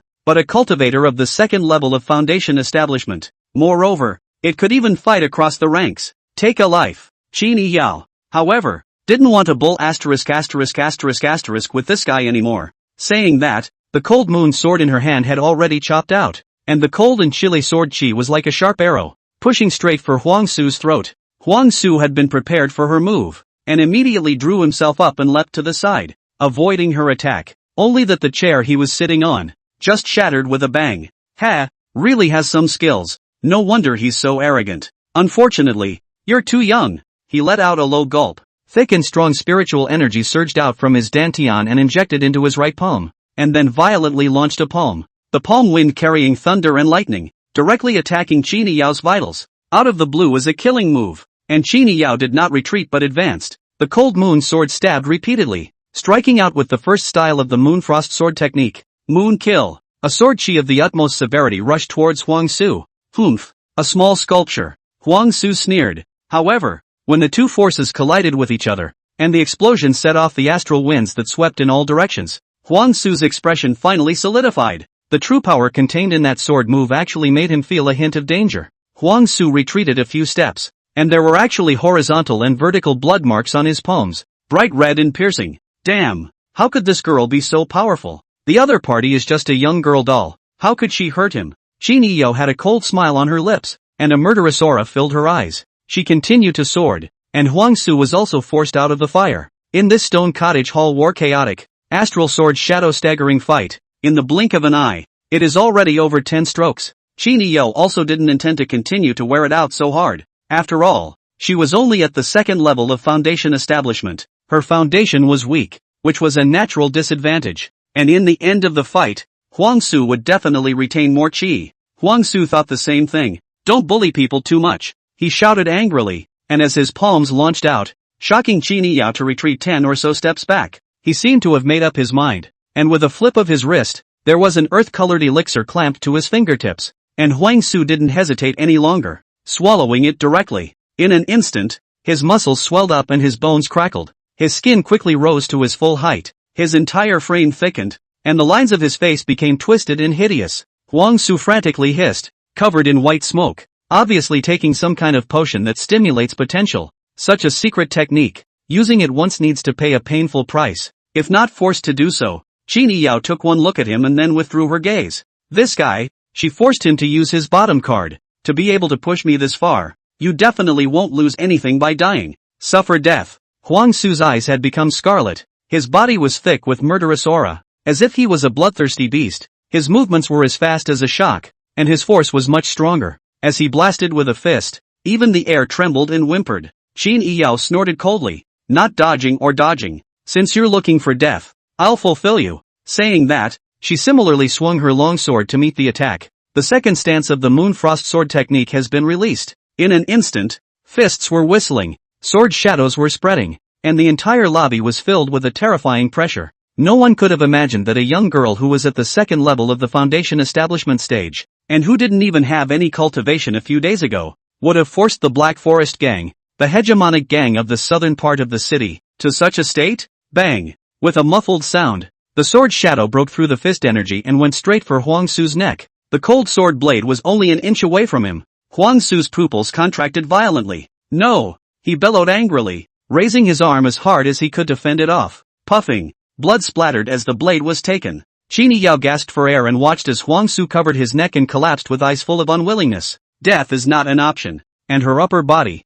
indeed, did not get even a drop of blood, just looked a little messy, the corner of the dress slightly stained with blood. She glanced coldly at the fallen body on the ground and did not make much of a ripple, as if she had just done something trivial and unusual. The Holy Yao Emperor has been on a journey that has spread over half of the world's borders, and she has long been the unperturbed, iron-blooded empress, and even if she is reborn, she won't change that. She then walked out of this lobby. Since today, the Black Forest gang will be overthrown. Qin Yao deliberately left some of the gang did not kill. Those who will be here will be things to add vinegar to spread around, but also just to give those good people some more after dinner talk. Everyone would definitely think that it was the work of some great power's pride, and it would never occur to her that she was actually living in the south of Cloud Spirit City, mingling amongst the city of mortals. Chapter 46, The Trouble Qin Yao Hated. Qin Yao didn't want to easily let the destruction of the Black Forest gang be linked to her, or more that new medical center in the south of the city. In this way, it could preserve the purity that her master Gu Hong wanted,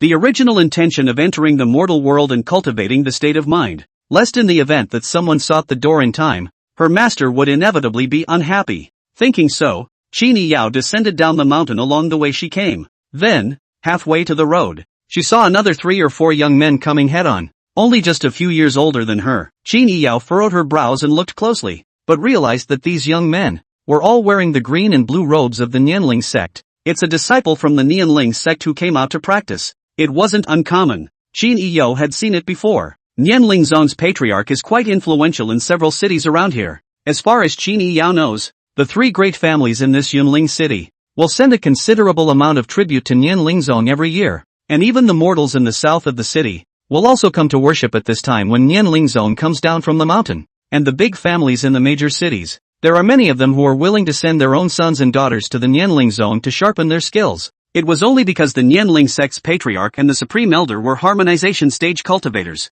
In a place like this, a harmonization stage cultivator was already in extremely strong existence. Qin Yao didn't want to get involved with these people, and was just about to walk around them to the other side when she saw that they had already spotted her and were walking towards her. TSK. She frowned. Wu Jie looked at this Black Forest mountain and smelled the blood that could not be described as bad. He is the grandson of Nianling sect's third elder Wu Rong. Today he brought these disciples out, in order to come to practice, and among them, there is a female disciple who looks good. Wu Jie also intends to show some performance in front of her, so he purposely took the clan's mission to come to this place to straighten out the gang named Black Forest Gang. According to his understanding, the strongest person in this Black Forest Gang, gang leader Huang Su, was a watery Jiedan 10th gravity. As for Wu Jie himself, he was already at the 7th level of Jiedan, and with this mortal grade 8th level sword in protective armor, he would definitely be able to deal with that Huang Su. And having dealt with the Black Forest Gang, it was only natural that this female disciple,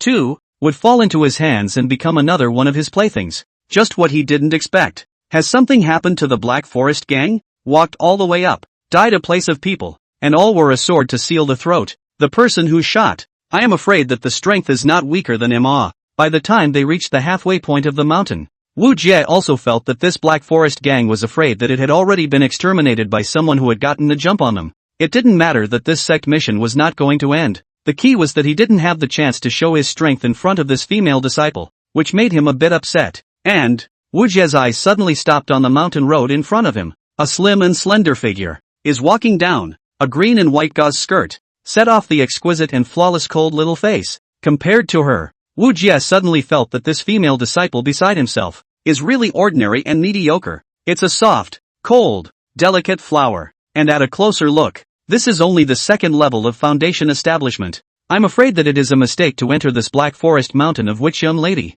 Wu Jie's eyes immediately became hot, and he immediately took 2 steps forward and asked with a smile, "This girl, why is she alone here?" "None of your business." Qin Yao swept a glance at him and averted her gaze. "It's just a dude." She saw it instantly. Wu Jie's eyes got hotter and hotter. Knowing how to say no, that's what kept him entertained. He said gently with his mouth perked up, "This girl, in the middle of nowhere, it's dangerous for you to be here alone. There can be a vicious Black Forest Gang on this mountain, and it seems to be destroyed now. If you are not careful to let the people there catch you, maybe what will happen to you? Why don't you unfollow this young man, and return to the Nianling sect? This young man guarantees that you will be able to be a disciple of the third elder." Wu Jie extended his salty piggy hand and was about to put it on Qin Yao's shoulder. He relied on the fact that he had an elder grandfather. Of course he was emboldened. This little girl at the 2nd level of foundation establishment, weak and surely hadn't seen the world. His set of words down. The attraction was surely enough. You don't have to ask for it if your hand goes in an inch further.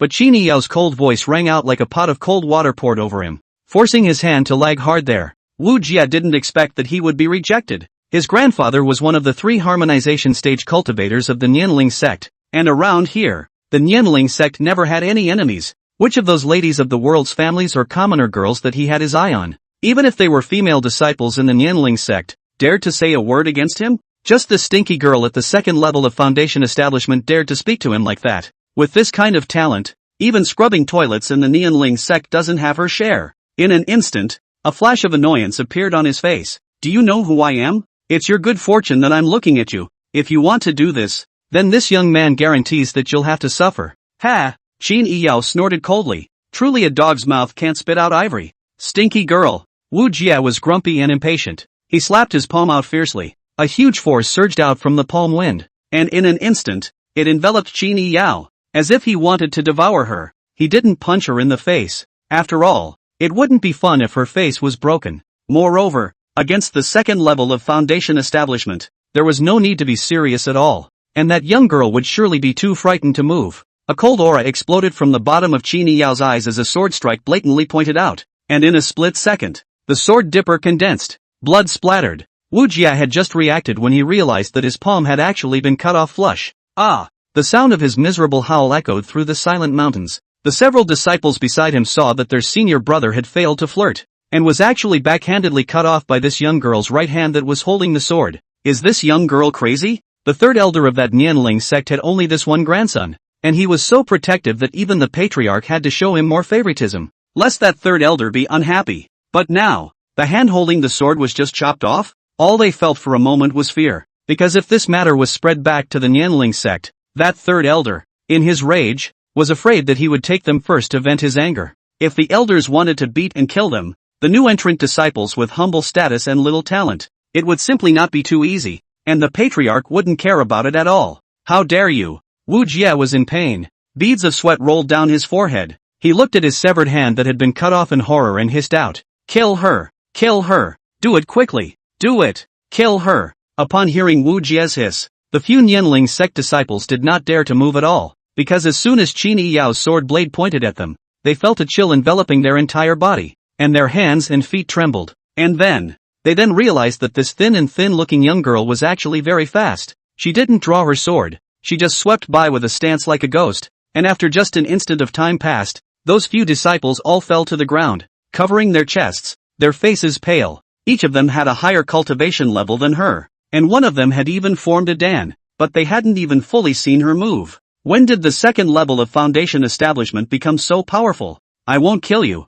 just leave me alone. Then, Qin Yi Yao glanced at that Wu Jie indifferently. With red eyes, Wu Jie endured the pain and said, "You woman, I am Wu Jie. My grandfather is the third elder of the Nianling sect. You dare to hurt me, you're dead." He seemed to wait, wanting to see the look of fear that would appear on Qin Yi Yao's face, and then the disappointment. The only look Qin Yi Yao revealed was a sneer. "Fine, tell your grandpa that you got your hand chopped off with a sword by a little girl at the second level of foundation establishment, and let everyone know that you're a waste of space who can't even beat a girl at the foundation establishment stage." Qin Yi Yao lightly threw down a sentence. Wu Jie's face rose to a purple color as he sniffed. This. He gritted his teeth and hated it. "Good. You wait for me." A hint of sinister flashed in his eyes, picked up his broken hand, and then ran away without looking back. And those disciples were too lazy to care so much. They could only follow him and leave in ashes. Dropping the words, he turned and ran. Qin Yi Yao, however, snorted contemptuously,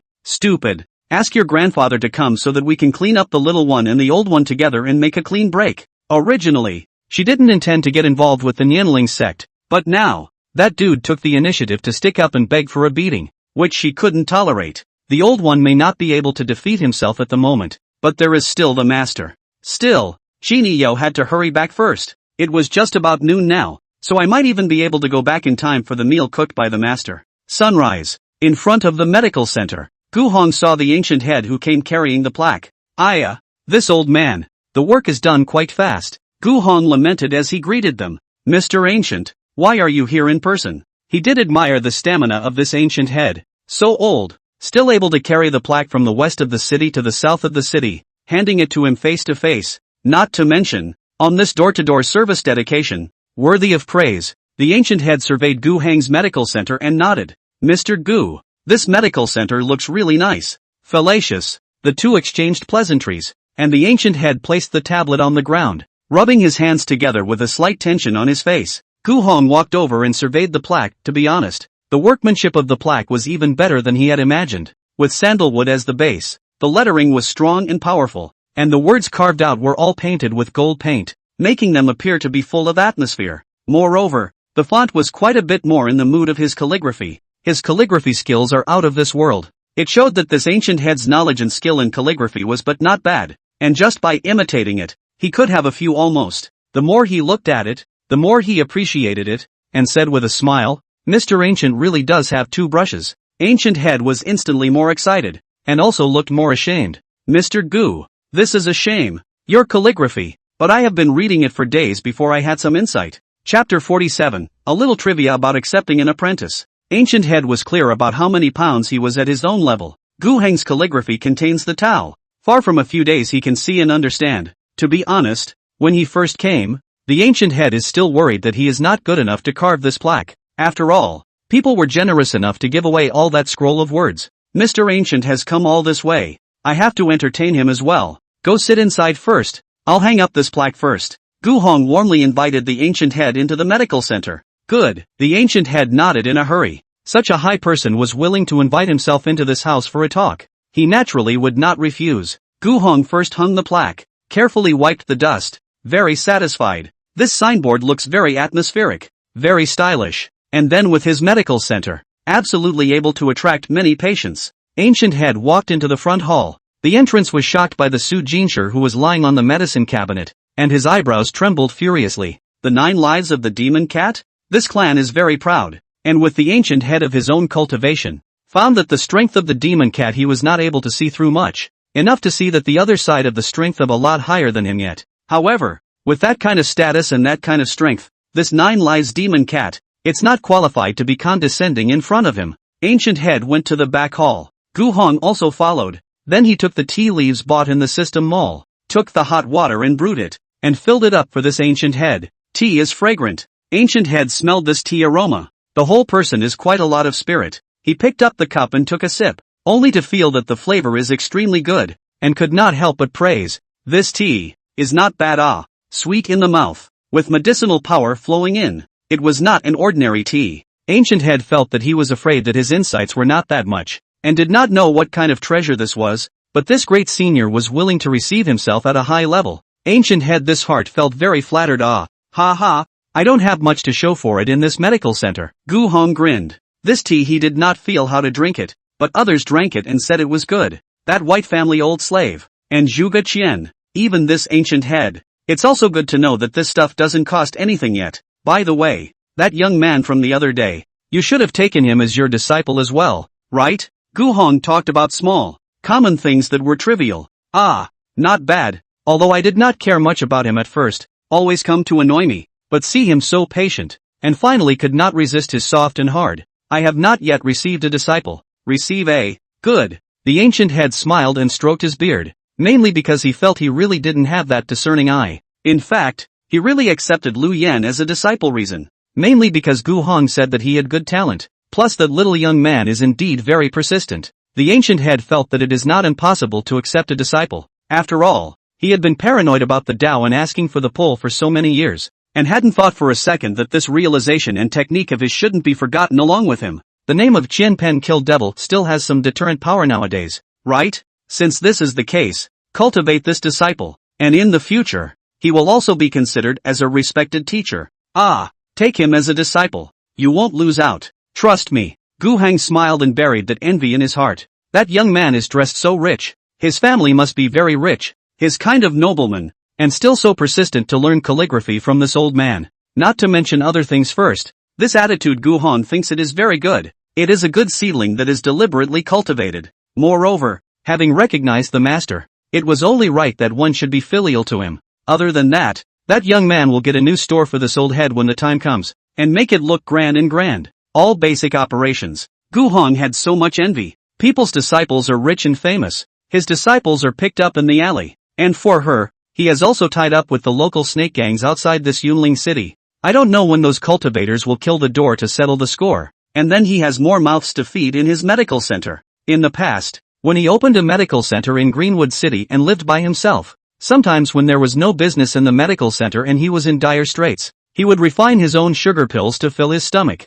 But not anymore. Then Qin Yi Yao is still growing her body. She always needs to eat something nutritious normally. He suddenly felt the weight of life. It's not without its benefits. At least Qin Yi Yao is pretty. Such a youthful beauty embryo, raised that will definitely look even better. Since Mr. Gu has said so, then he's someone I'll naturally cultivate with all my might. Hearing Gu Hong say this, the ancient head was also certain that there was nothing wrong with accepting that Lu Yan as a disciple, and maybe 100 years later, his only disciple of Guin would be a powerful person who had entered the way with calligraphy and was famous in all directions. Doubly accomplished. Master, I'm back. The two of them were in the middle of a conversation when Qin Yao's voice came from outside the door. Oh, my little apprentice is back. Gu Hong smiled. Ha, this elder Gu. Has he even taken in a disciple too? What kind of demonic figure would that be? With this thought, the ancient head looked towards the doorway. Qin Yao poked out half of her body and looked inside, just in time to meet the ancient head sizing her up, and she in turn sized up the ancient head. Back ha, not bad, then I'm ready to make lunch. Oh yes, this is Mr. Ancient. He lives in the west of the city and specializes in helping people carve plaques. Introducing Gu Heng. Qin Yao blinked her eyes and obediently called out, Mr. Ancient. Her voice was soft and gentle with a touch of delicacy, and the ancient head was instantly in a soothing mood. I've only taken the liberty of paying a visit, and I'm ready to go as well, the ancient head cheerfully returned. Qini Yao lowered her head. A transitional stage cultivator? Is there actually such a strong person hiding in this cloud spirit city? She felt this ancient head's hidden aura and judged his cultivation. But Qini Yao had never known before that this cloud spirit city was in fact a crouching tiger and hiding dragon. When she entered the front yard just now, she noticed the plaque hanging over the medical center, and she actually stopped to look at it for a long time, about a quarter of an hour, because the words on that plaque had a sharp true meaning that Qini Yao was still having trouble understanding and penetrating right now. That was something that could only be carved by someone who had entered the way with calligraphy and had a high level of cultivation,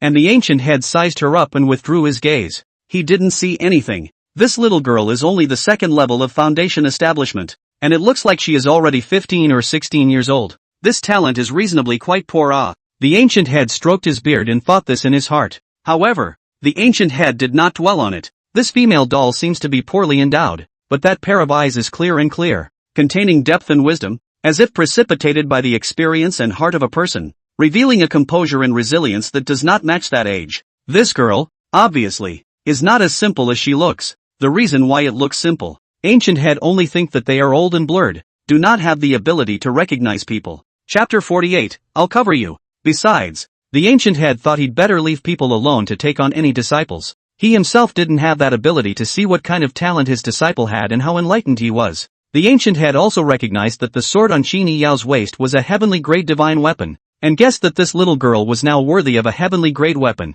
probably just because she wasn't strong enough to use a better one. This Dooku didn't look like the type of existence that lacked saint grade, or even emperor grade divine armaments. Since Mr. Gu cared so much about this disciple, anything he said was nonsense. Never mind, it's already noon, so I'll go back first. If Mr. Gu doesn't mind, I'll come back to visit next time. Feeling that it was about time, the ancient head stood up, and Gu Hong walked with him to the door and exchanged a few pleasantries before watching him go. Gu Hong returned to the medical center. Qini Yao was sitting next to her, touching the sword at her waist, and was considering whether to tell the story of how she had exterminated the Black Forest gang and then clashed with the disciples of the Nianling sect. She hadn't seen Gu Heng's angry face yet. I'm just afraid that he felt that he had entered the mortal world, but because of this new disciple of hers, he got into a conflict with someone. And then if he wasn't careful, quite a few people would pay attention to her, and even Gu Hong would be disturbed along with her for a clean day or something. Gu Hong took the rice, put it into a pot, boiled the water and cooked the rice, saying as he did so, Yao ah, ha, master, being in deep thought, suddenly being named by Gu Hong. Qini Yao gently shivered and lifted her face to look at Gu Hong, who was busy, looking calm, with a haunted gaze that made people puzzled. You've wasted your time practicing your body and sword for the past few days. And you came back today, only to sit here without saying a word, Gu Hong said indifferently. Qini Yao's heart skipped a beat. Gu Hong was a smart man. How could he not think of what he had gone to do when he suddenly left the medical center for a few hours? Well, before Qini Yao could answer, Gu Hong said, I know, you hurt someone else, didn't you? How could he not think of that? This girl's nature is hard and stubborn. Being surrounded by a few strong men to beat her hard not to say anything. Those are the Black Forest gang. And in addition to that gang of guys, there must have bullied her. Now Qini Yao has a place to live. Her body and bones are well practiced, and there is also a sword. Gu Hong, how do you think? All think that she will certainly not swallow the dozen of bad breath. Just now, she went out and must have gone to settle the scores with those mortals who had bullied her in the past. Gu Hong didn't stop her, because since he had recognized her as a disciple, it was impossible for him, as a master, to stop his disciple from avenging a grudge that hadn't been avenged for 10 years. Master, you know it all law. Qini Yao snapped and pulled the corner of her mouth. Sure enough, it wasn't hidden. Gu Hong sighed slightly. I actually know what you went out this morning to do. His tone was slightly helpless. I'm not trying to stop you. Just be more careful and don't be complacent. You've only been refining your body for a few days. What if you meet those who are more powerful than you? Gu Hong was actually in favor of Qini Yao going to beat up all those guys who had once bullied her, but she seemed a little too eager. Even if you don't practice to the point that he is so out of the blue, small illnesses will never get. At least you have to be a little bit of a beginner to be able to do it. Look at her now this thin. Later if she bumped into some strong, practiced martial arts mortals, maybe she did not have the advantage.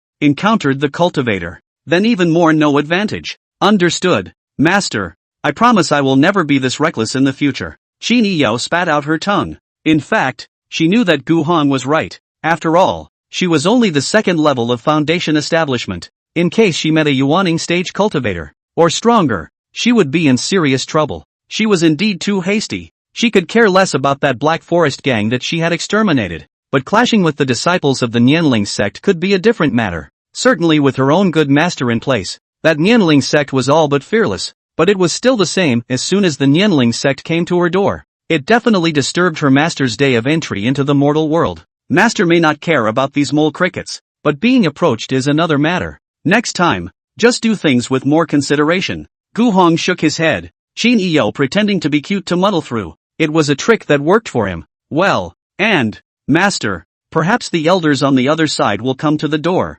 Qin Yao confessed. That denizen who had her right hand cut off, who said that his grandfather was the third elder of the Nianling sect, that old thing definitely wouldn't be able to hold his tongue. Oh, what did that junior do to you? Gu Hong said. This hit the little one, and you want an old one? That's funny. He tried to touch me, Qin Yao whispered, and when she finished, she even used her afterglow to sneak a glance at Gu Heng's face. Master's expression was serious. So how did you return the favor? I cut off the hand he was trying to touch me with. Well, good job. Gu Hong nodded. You did the right thing. This kind of person should be taught a stern lesson. But you have Master behind you. Don't worry about that what's-his-name elder. I can make him roll even if he comes. When Gu Hong spoke, the smile on his face was still warm. But Qin Yao heard a strong dominance and majesty from it. Nothing else, just pure protection. Qin Yao pursed her lips and smiled sweetly. Thank you, Master. Gu Hong brought the meal to the table and turned his head to see Qin Yao in this beaming smile, and he couldn't help but chuckle. After the two of them finished eating and rested for a few moments, Qin Yao resumed practicing her sword. 20 miles west of Yunling City, Nianling Mountain. On this Nianling Mountain is the Nianling sect. This clan had stood here for quite a long time. When the Rian dynasty had just risen, the Nianling sect had also taken root here, and as time passed, the Nianling sect had gradually grown. And although it was true that the Nianling sect wasn't much when compared to those top lineage forces in the Rian dynasty, it was different here. Not only did everyone in Cloud Spirit City know about the existence of the Nianling sect, but even in several surrounding cities, the lineages there, the small gangs around, and the casual cultivators were all quite jealous of the Nianling sect's power. At this moment, inside a certain room of the Nianling sect, the third elder of the Nianling sect, Wu Rong, was sitting in meditation and practicing in the room. Then there was a commotion at the door. He frowned and opened his eyes. Then he saw to the door being pushed open and a disciple wearing the robes of the Nianling sect walked in. Who are you? Why are you trespassing on the elder's residence? Wu Rong had hidden anger in his eyes. Being disturbed by a disciple while meditating was something that made people very unhappy. But that disciple's next words directly made Wu Rong's hair and beard shake. Third elder, Wu Jiahe, was cut off his right hand. What? Wu Rong abruptly stood up. His body immediately erupted with an extremely dangerous killing machine, and the entire room was filled with a cold chill. That disciple couldn't help but shiver and hurriedly knelt down, fearfully telling Wu Rong the original story of what happened today. Wu Rong's eyes were scarlet as his figure instantly disappeared in place. Chapter 49. What's the use of me raising a punk like you? Nenrin sect, the clan's medical center. Wu Jie was looking at his slowly healing palm. His face was pale with pain and his face was ugly. There was no shortage of healing medicines in the Nianling sect, but the palm of the hand can be healed. Was a sword to cut off the wrist? In his heart left cracks, but not so easily healed. Long time ago, breeding heart demon is not impossible. That damned stinking girl. Darn it. Wu Jie gritted his teeth in hatred and couldn't stop feeling indignant at the thought of this. The pain of a broken hand is not pleasant at all, and that pain was even more intense when the broken hand was attached. He was a 7th level Jiedan stage cultivator, although he wasn't considered to be the most powerful genius in this Nianling sect, but to have his right hand broken by that 2nd level foundation establishment girl just like that, it was simply a strange shame. Bang! The door was pushed open. With a gloomy old face, Wu Rong took a big step in, and when he saw Wu Jie, who was receiving treatment, his face became even more ugly. Shame on you. In the future, when his soul returns to the West, how can he explain to Wu Jie's parents that their old father raised their only son into this ghostly state? Over the years, because of this third elder grandfather's backing, he was considered a playboy in the Nianling sect that not many people could mess with, but it was just this time that he kicked the iron plate and lost all his face. Wu Rong took a deep breath and pressed down the monstrous anger that rose within his chest. He's not happy with this grandson. Wu Jie qualification is not bad, only the character of arrogance. Usually rely on his grandfather's power, That is the arbitrary inertia. Wu Rong is really hope that their grandson can be a good cultivation. But Wu Jie this over and over the temperament has been completely flattened his heart's expectations, in turn, so that the Wu Jie more and more lazy. Moreover, this lazy grandson has plagued many young female disciples in the Nianling sect, and once they all made a mess to the patriarch, making it very ugly. If it is not the patriarch to see in his Wu Rong this buried old face on the part, Wu Jie has long been engaged in the sect rules and regulations. Disappointment was disappointment. This was his only bloodline after all. He couldn't just ignore it. And this time, Wu Jie was chopped off a hand by a little girl who was at the second level of foundation establishment. But what that disciple said just now, Wu Rong did not completely listen to. The second level of foundation establishment could actually meet the attack of the seventh level of Jiedan, and cut off the hand of someone with a stronger cultivation level? This was not impossible, but it was hard for Wu Rong to believe. No matter how unpleasant this grandson of his was, he was at least at the Jiedan stage.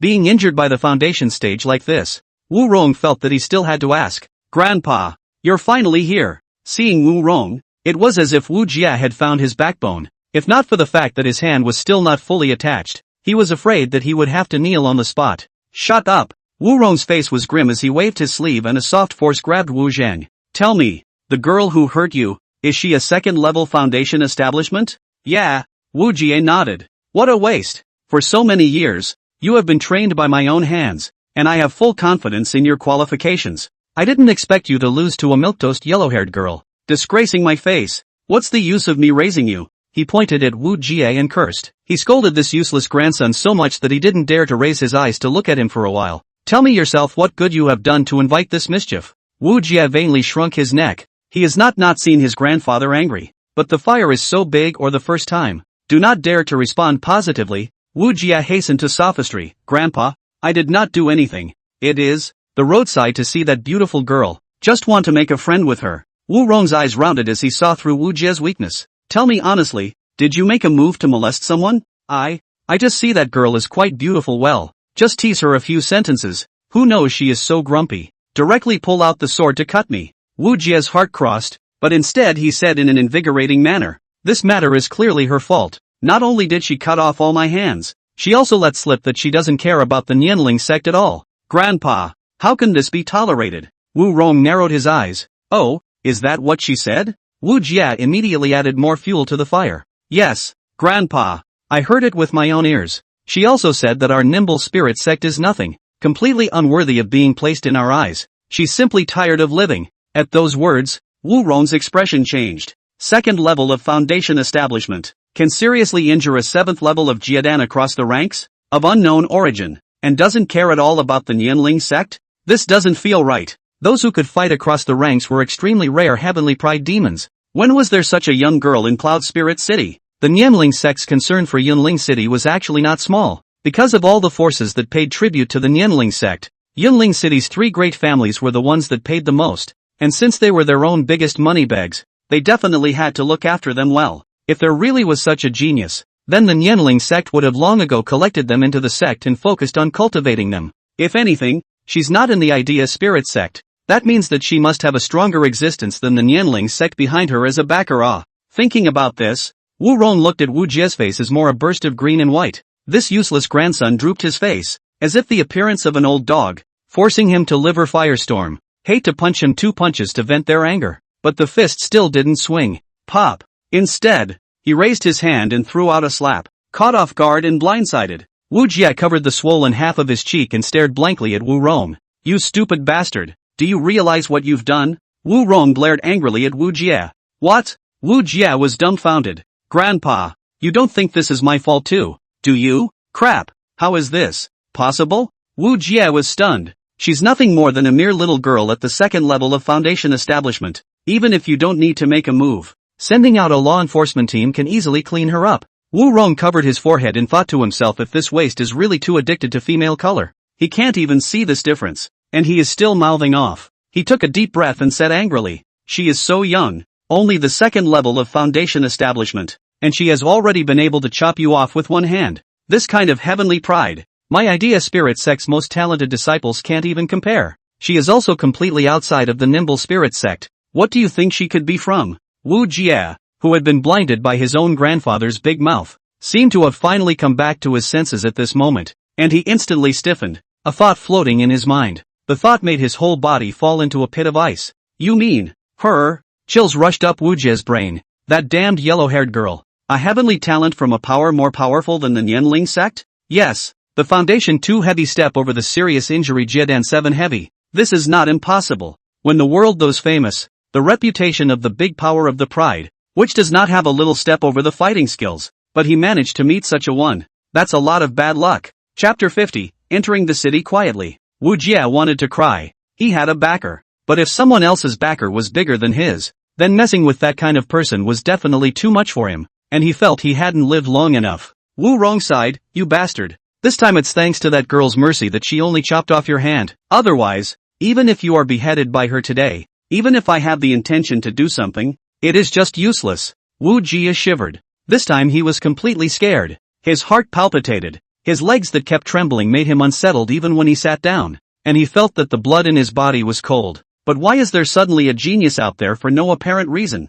And look at the direction she came. Think is living in the Cloud Spirit City. But this is a circle of dozens of miles. Some of the talented young girls, that are all the old days are Nianling sect received on the mountain door training. Every 2 years the clan elders will go down to the mountain, to screen the new disciples. It is reasonable to say that they are also willing to join Nianling sect since after all, the Nianling sect was the leading sect in the piece of territory, with a not-so-subtle heritage and a deep family background. And the resources it could give were naturally quite a lot. So, what now? Wu Rong frowned. Hurt you that girl background is not extraordinary, but also you first provoke people. This matter we cannot account for reason. It seems that I have to personally go a trip. When the opponent's strength was unknown, but likely stronger than his own, he wished to be reasonable. He didn't want, because of this loser wastrel, to accidentally cross paths with a powerful person or a great power. This matter would be a big trouble even if it reached the ears of the Nianling sect's patriarch. He had to solve it privately, and fast enough. Wu Rong raised his hand and wiped it,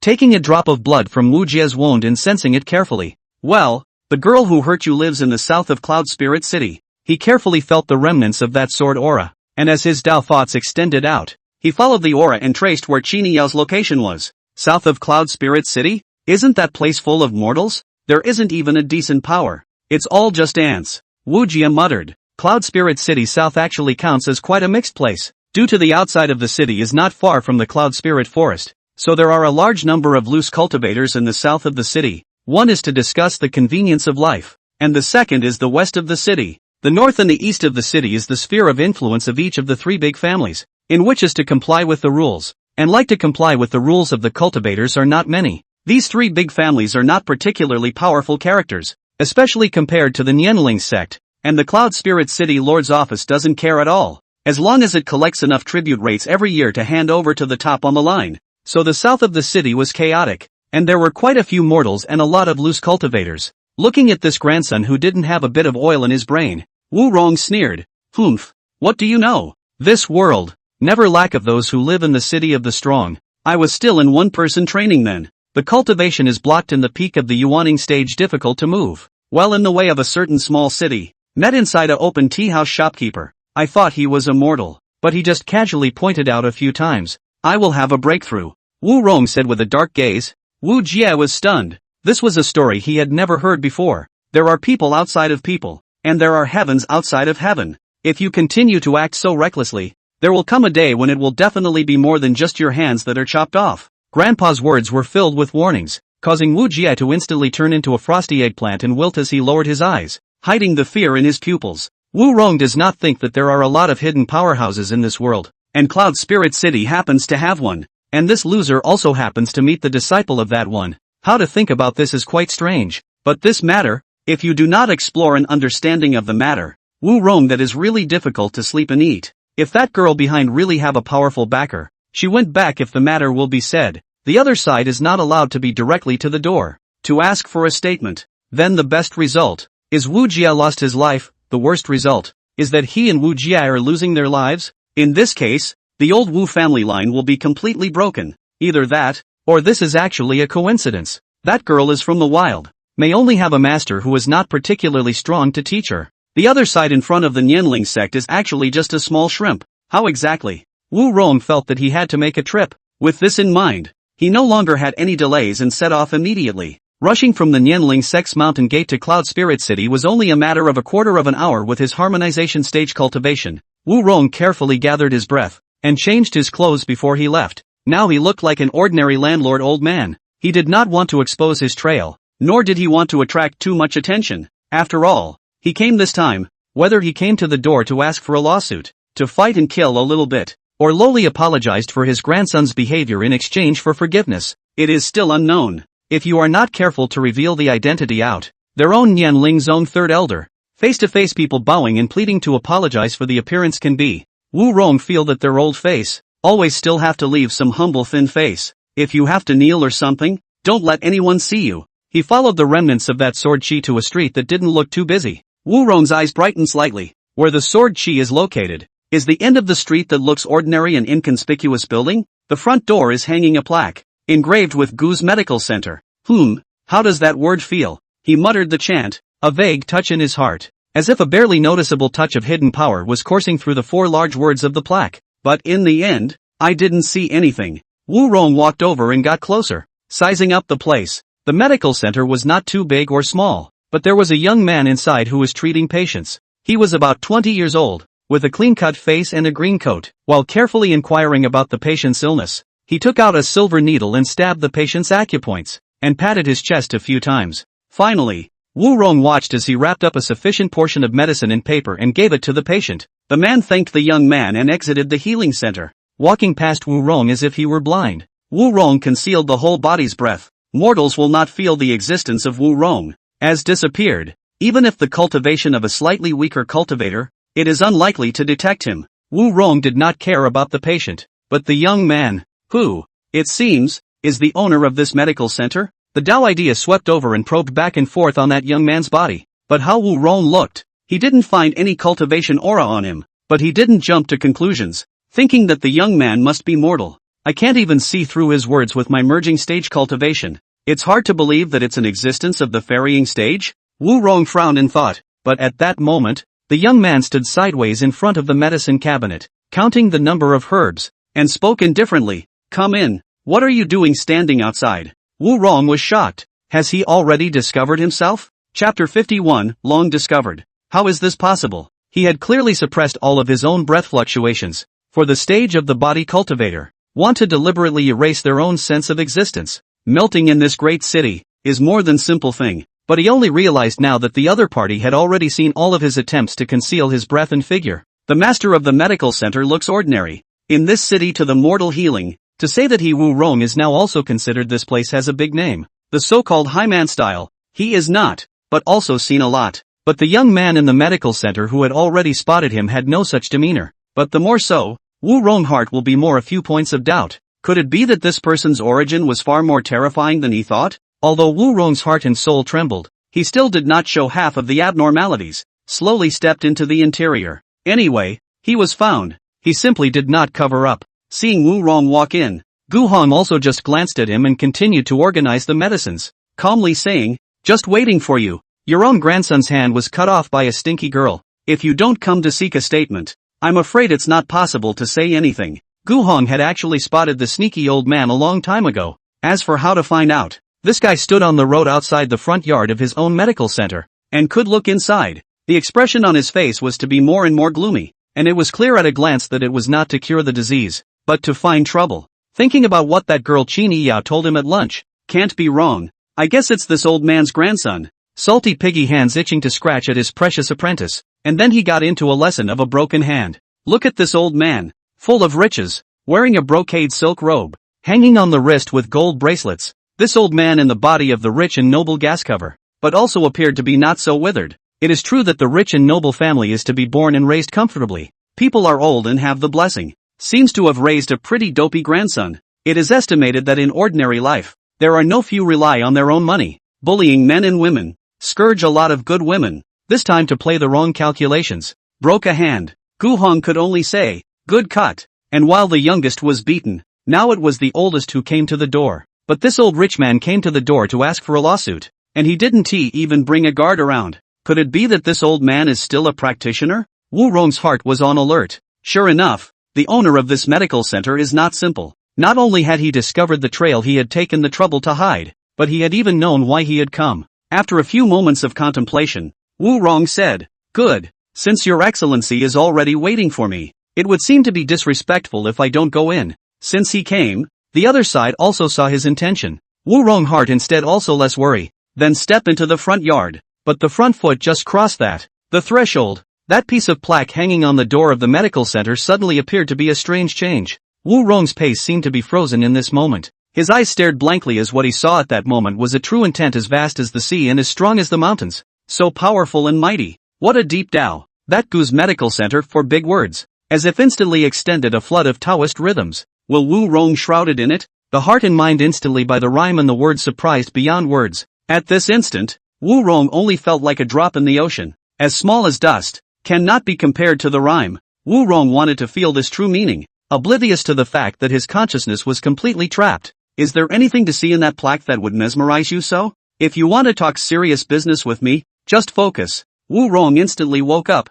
The surrounding true intent that was like a monstrous torrent completely disappeared in only a split second. He was still half a foot over the threshold, while at this point he was already covered in cold sweat. So close. He knew that he had just fallen into some sort of extremely obsessive and dangerous state. His spiritual platform was disorganized, and his soul was almost about to be slowly ground to pieces by the Tao rhythms in the words. Still, the owner of the medical center pulled him out of this near-death state. Looking again, the master of the medical center at this point just looked at him with a smile, then slowly shook his head. This old man, walking around all full of heart. Ugh. Gu Han looked at him standing there in a daze. How could he not know that this old man must be thinking of something else in his mind? Just afraid that he would knock his other foot on the threshold later and fall into a dog's mouth. Looking at him in this old age, shaking Gu Han was afraid that he would fall straight down, let alone take a fall. Though in this world, it wasn't enough to be blackmailed by an old man wrestling. Looks like I'm still short-sighted. Wu Rong quietly wiped the cold sweat off his forehead.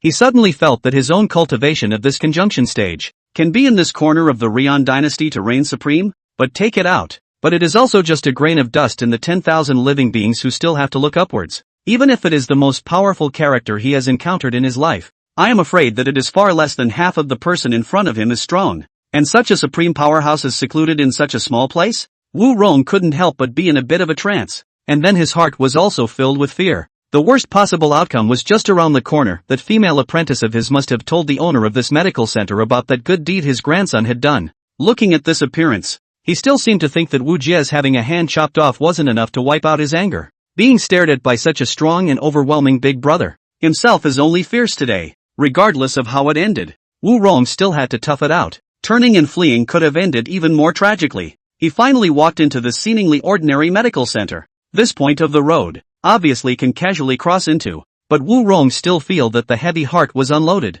May I ask your name? Wu Rong clasped his fists and asked respectfully. Gu Heng. If the old gentleman doesn't mind, just call me Mr. Gu. An indifferent voice came. Gu Heng? Wu Rong searched his mind for information about the name, but had no luck. But do not know is very normal. Under the sky, the prestige of a short-lived, then hidden out of those ding-ding, can be quite a lot. All he needed to know was that this person in front of him, his cultivation was unfathomable. And that was enough, because he had already determined that this person was definitely not to be messed with. Not even if he hitched a ride on the entire Nianling sect. Your honorable name is truly domineering. Old man Wu Rong, I'm sorry to see you laugh. Wu Rong returned the salute. Gu Hong waved his hand in a non-committal manner and faintly said, Master Wu, take a seat first. As Wu Rong took his seat at the table, Gu Hong held his fingertips and the teapot on the table poured out hot tea. Please use it. Wu Rong also did not refuse, picked up the tea and took a sip, and felt a burst of sweetness to moisturize the throat. This tea is extraordinary. Wu Rong carefully tasted again, after confirming that there was no mistake, only then finally dared to be sure that this tea was made with Bodhi leaves. The preciousness of this thing, the entire Rian dynasty can enjoy, afraid that only that His Majesty sitting on the imperial chair. I can't believe they used it to make tea. Wu Rong added a few more even higher guesses about the background and strength of the owner of this medical center. Tell me, you came, what are you planning? Gu Hong flung out his sleeve robe and assumed a rather arrogant stance. It wouldn't do not to be a bit arrogant. After all, the little girl he raised had cut off this old man's grandson's hand. You can't afford to lose your momentum. Chapter 52, Wu Rong who came to the door to make amends. The owner of this medical center asked him what he was going to do. Wu Rong secretly rubbed his hands together, nervous, feeling his cold sweat was going to keep breaking out again, himself this time to come. In addition to make amends for anything cannot do. This strong man is the rule of honor. He Wu Rong once able to protect his own ungrateful grandson, after he bullied the woman to help him wipe his ass, relying on their own this harmonious stage of the cultivation, is not it? But this time, Wu Jia had messed with a female disciple who might be able to destroy the strongest members of the Nianling sect all by herself. The fact that she didn't behead Wu Jia's head on the spot with a single sword might have been considered to be a consideration for the Nianling sect's inconsequential thin face. Now, what he Wu Rong can do is to put his head as low as possible. As for this old face still want to be, he feels that it is better to have a face than a life. I'm not hiding it from Mr. Gu. This grandson of mine is naughty and unruly, often committing crimes, making me feel deeply ashamed. This time being taught a lesson by your disciple, in my opinion, is also a good thing. Wu Rong sighed. Oh, that's refreshing. Gu Hong couldn't help but raise an eyebrow when he heard this. He originally thought that this Wu Rong had come to find him because of his grandson's matter to make amends, but he didn't expect him to actually do it to make amends? I didn't realize that after this beating of the young one, the old one was instead coming to the door to make amends once more. Although he didn't feel that Qin Yo had done anything wrong by laying a heavy hand on those who attempted to molest young girls, but looking at the old man's appearance, it seemed that he was also very dissatisfied with his own grandson's kind of rampant, bullying behavior. Just that this was after all his own bloodline. It's not really easy to do something like a great justice, but this old man is old enough that his grandson had his hand cut off. He also had to personally come to the door to apologize again. Gu Hong wanted to continue to pursue the matter, but also rather embarrassed. Ahem. In that case, let's leave this matter at that. He coughed twice and opened his mouth. Thank you, Mr. Gu. Wu Rong breathed a sigh of relief and hurriedly arched his hand to thank him. You don't have to thank me, Gu Hong said. I did promise, but my disciple's temperament isn't like mine. I won't vouch for anything for her, and your grandson will have to fend for himself if she meets her again, and it's not a good influence for us to get too involved in this young man's business. Gu Hong wanted to laugh a little inside himself when he said this. Young man, he is actually only 20 years old. Wu Rong froze, then turned bitter. If according to the words of this Mr. Gu, it seems that this master is willing not to pursue, but the young girl who is a disciple may not intend to let it go. Doesn't that mean that everyone should stay out of it and leave this little grudge to the juniors to settle on their own? Indeed, this was an unwritten rule among cultivators now. If the strength of the two parties is equal, the juniors' grudge should also be between the juniors. The elders, if they are out, usually make a very ugly. This scene is very bad to clean up. If this Mr. Gu really goes out and intends to find the Nianling sect to make a claim, this mustn't hit the mountain gate and crumble? Wu Rong sighed lightly. This breath, long suppressed within his chest, suffocated. That heavenly pride girl but foundation too, will be able to reverse chopping Jidan cultivator? Wu Rong came also way to the Black Forest Mountain, but the Black Forest gang is almost completely destroyed. From the gang master down, a few Jidan stage cultivators are sword lords. That the gang master Huang Su Jidan 10 also did not escape the fate of a death.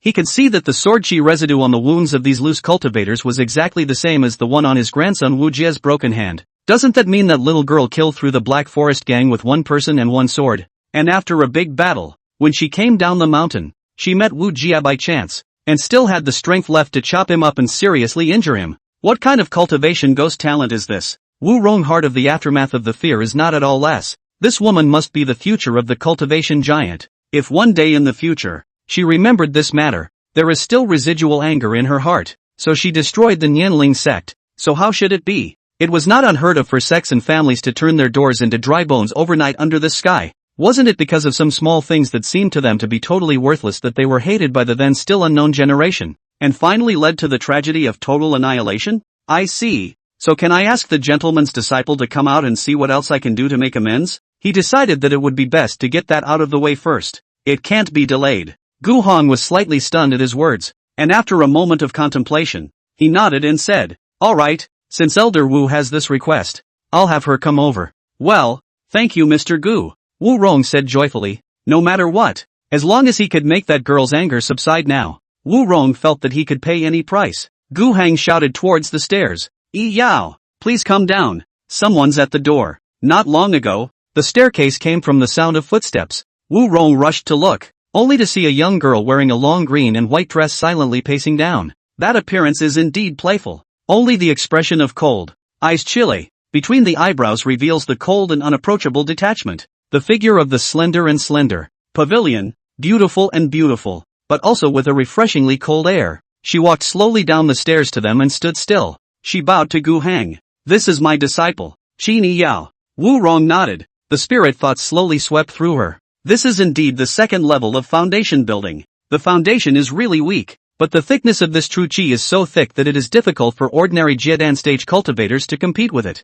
Looking at the long sword at her waist, it was clearly a heavenly grade weapon. He couldn't tell exactly how talented this girl was, but this heavenly grade sword was enough to prove how much this Mr. Gu valued this disciple. "Something wrong with the old gentleman?" she said coldly. Qin Yao was also sizing up Wu Rong. She didn't even need to think about this harmonization stage cultivator visiting her home, and she knew that this must be the third elder grandpa in the mouth of that dude this morning. Looking at his appearance, I guess he had just entered the door and was so frightened by his good master that he couldn't speak intelligibly. This medical center, which stood in the city of mortal dust, was run by a powerful person of the immortal ascension stage. It's the old man Wu Rong. Today's visit is a special apology to come. Wu Rong lowered his stance a notch. Apologize? Qin Yao furrowed her eyebrows. Wu Rong quickly explained, "My grandson is stubborn. His father and mother died early. I usually also neglected to teach. Overly indulgent him. Today he offended the Qin girl. Is also considered to be a part of the lesson.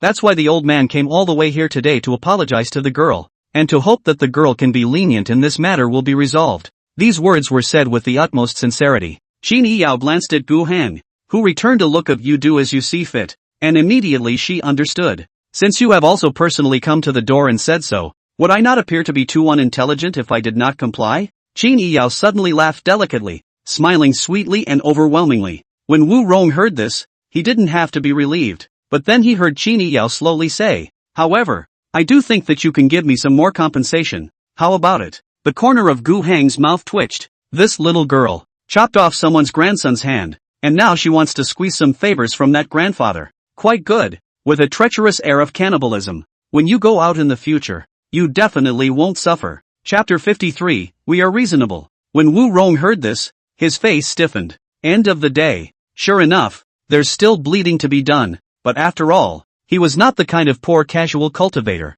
He had been the third elder of the Nianling sect for so many years. There were naturally quite a lot of coffins in the bottom of the box, and he immediately resumed his smile. "Then what compensation does Miss Qin want?" "Well, your 1,000-sword hunting ground. It's quite famous, isn't it?" A light smile of triumph appeared on Qin Yao's pretty face. Wu Rong hesitated. "Could it be that you want to?" Qin Yao smiled and said, "Then Elder Wu, please just let me go in and take a look." She blinked her big, watery eyes and looked at Gu Heng, revealing a sweet smile. Gu Heng resisted the urge to roll his eyes. 1,000-sword hunting ground. Sounds like a hunting place. Is this Wu old master's family inside the open kind of private hunting ground it? It seems that this little girl want to go to see how these rich and noble people live their lives, or that she likes to practice the sword. But this practice the sword it is always in the courtyard of this medical center to play the 3 or 2 strokes. Play more. Also do not know their own this sword moves favorable or unfavorable, but to go into the mountains, to go to that cloud spirit forest to break up with the wild beasts,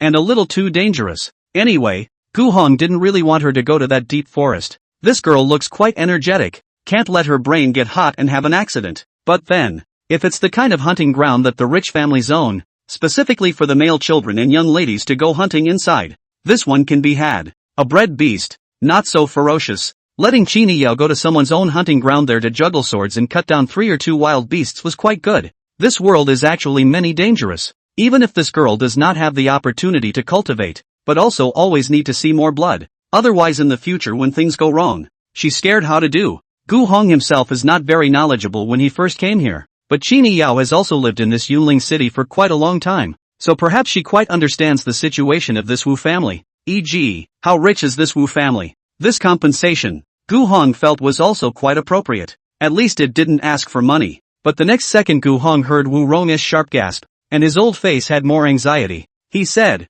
"This 1,000-sword hunting ground, it's not very good to let outsiders go in. 1,000 swords hunting ground." This was the most treacherous, but also the most opportunistic cultivation place in the Nianling sect. This 1,000-sword hunting ground is actually a secret realm. The entrance is located in the Sword Wasteland Mountain 200 miles away from Cloud Spirit City. That is actually a burial sword mound, because there are quite a number of sword cultivators with strong cultivation, because of unknown reasons, died in it, thus leaving behind a lot of chances. The sword techniques, divine weapons, magic weapons, or elixirs and so on, which were accumulated during their lifetime, are all left in it. waiting for a person of destiny to discover them.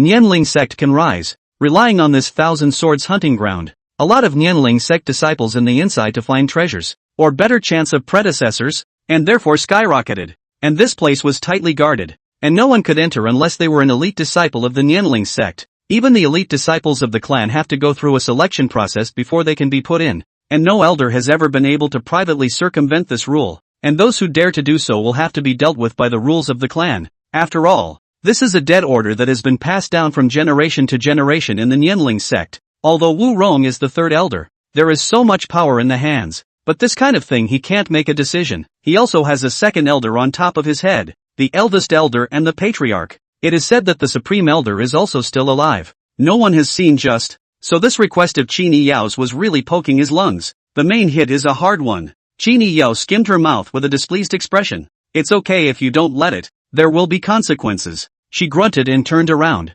ready to go back into the house. The threatening intent of that sentence just now was very obvious. If Wu Rong didn't agree, then what would happen in the future would be hard to say. But how could Wu Rong watch her walk away? Wu Rong laughed bitterly and hurriedly said, you wait, Miss Qin. I didn't say I wouldn't agree to this condition of yours.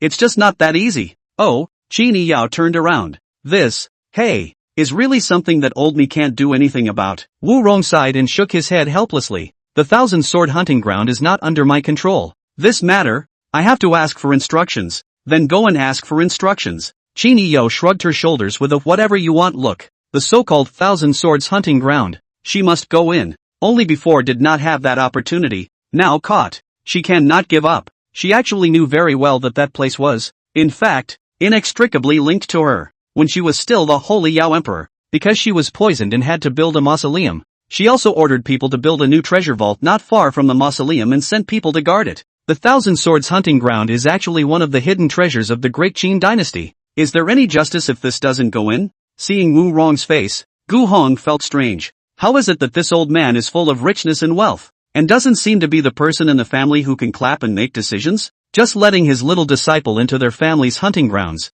This matter doesn't seem to be a difficult decision to trouble. At least Qin Yao didn't ask this Wu Rong lion's share of money with him, but seeing him with such a difficult face, Gu Hang then looked at Qin Yao's stubborn expression and sighed in his heart. Let's put it this way. If you can't make a decision, Master Wu, then let the one who can make a decision come and meet me. Shall we? As soon as Gu Hang's words came out, a look of amazement immediately surfaced on Wu Rong's face, his eyes gleaming. You mean, you want to meet? Immediately, a bunch of thoughts went through Wu Rong's mind. This Mr. Gu, you want to see the Nianling sect's patriarch? Seems like, would work. Originally, Wu Rong also intends to conceal Wu Jie messed up such an existence of the disciple of the matter, for fear that this matter is known by the patriarch. Really want to find an excuse to give Wu Jie clan rules disposed of, lest in the future this great power to find the door to the door, or his disciple to find the door to the door. It is very likely to get out of the extermination of the clan's big trouble. But if this senior and his disciples didn't care about this matter anymore,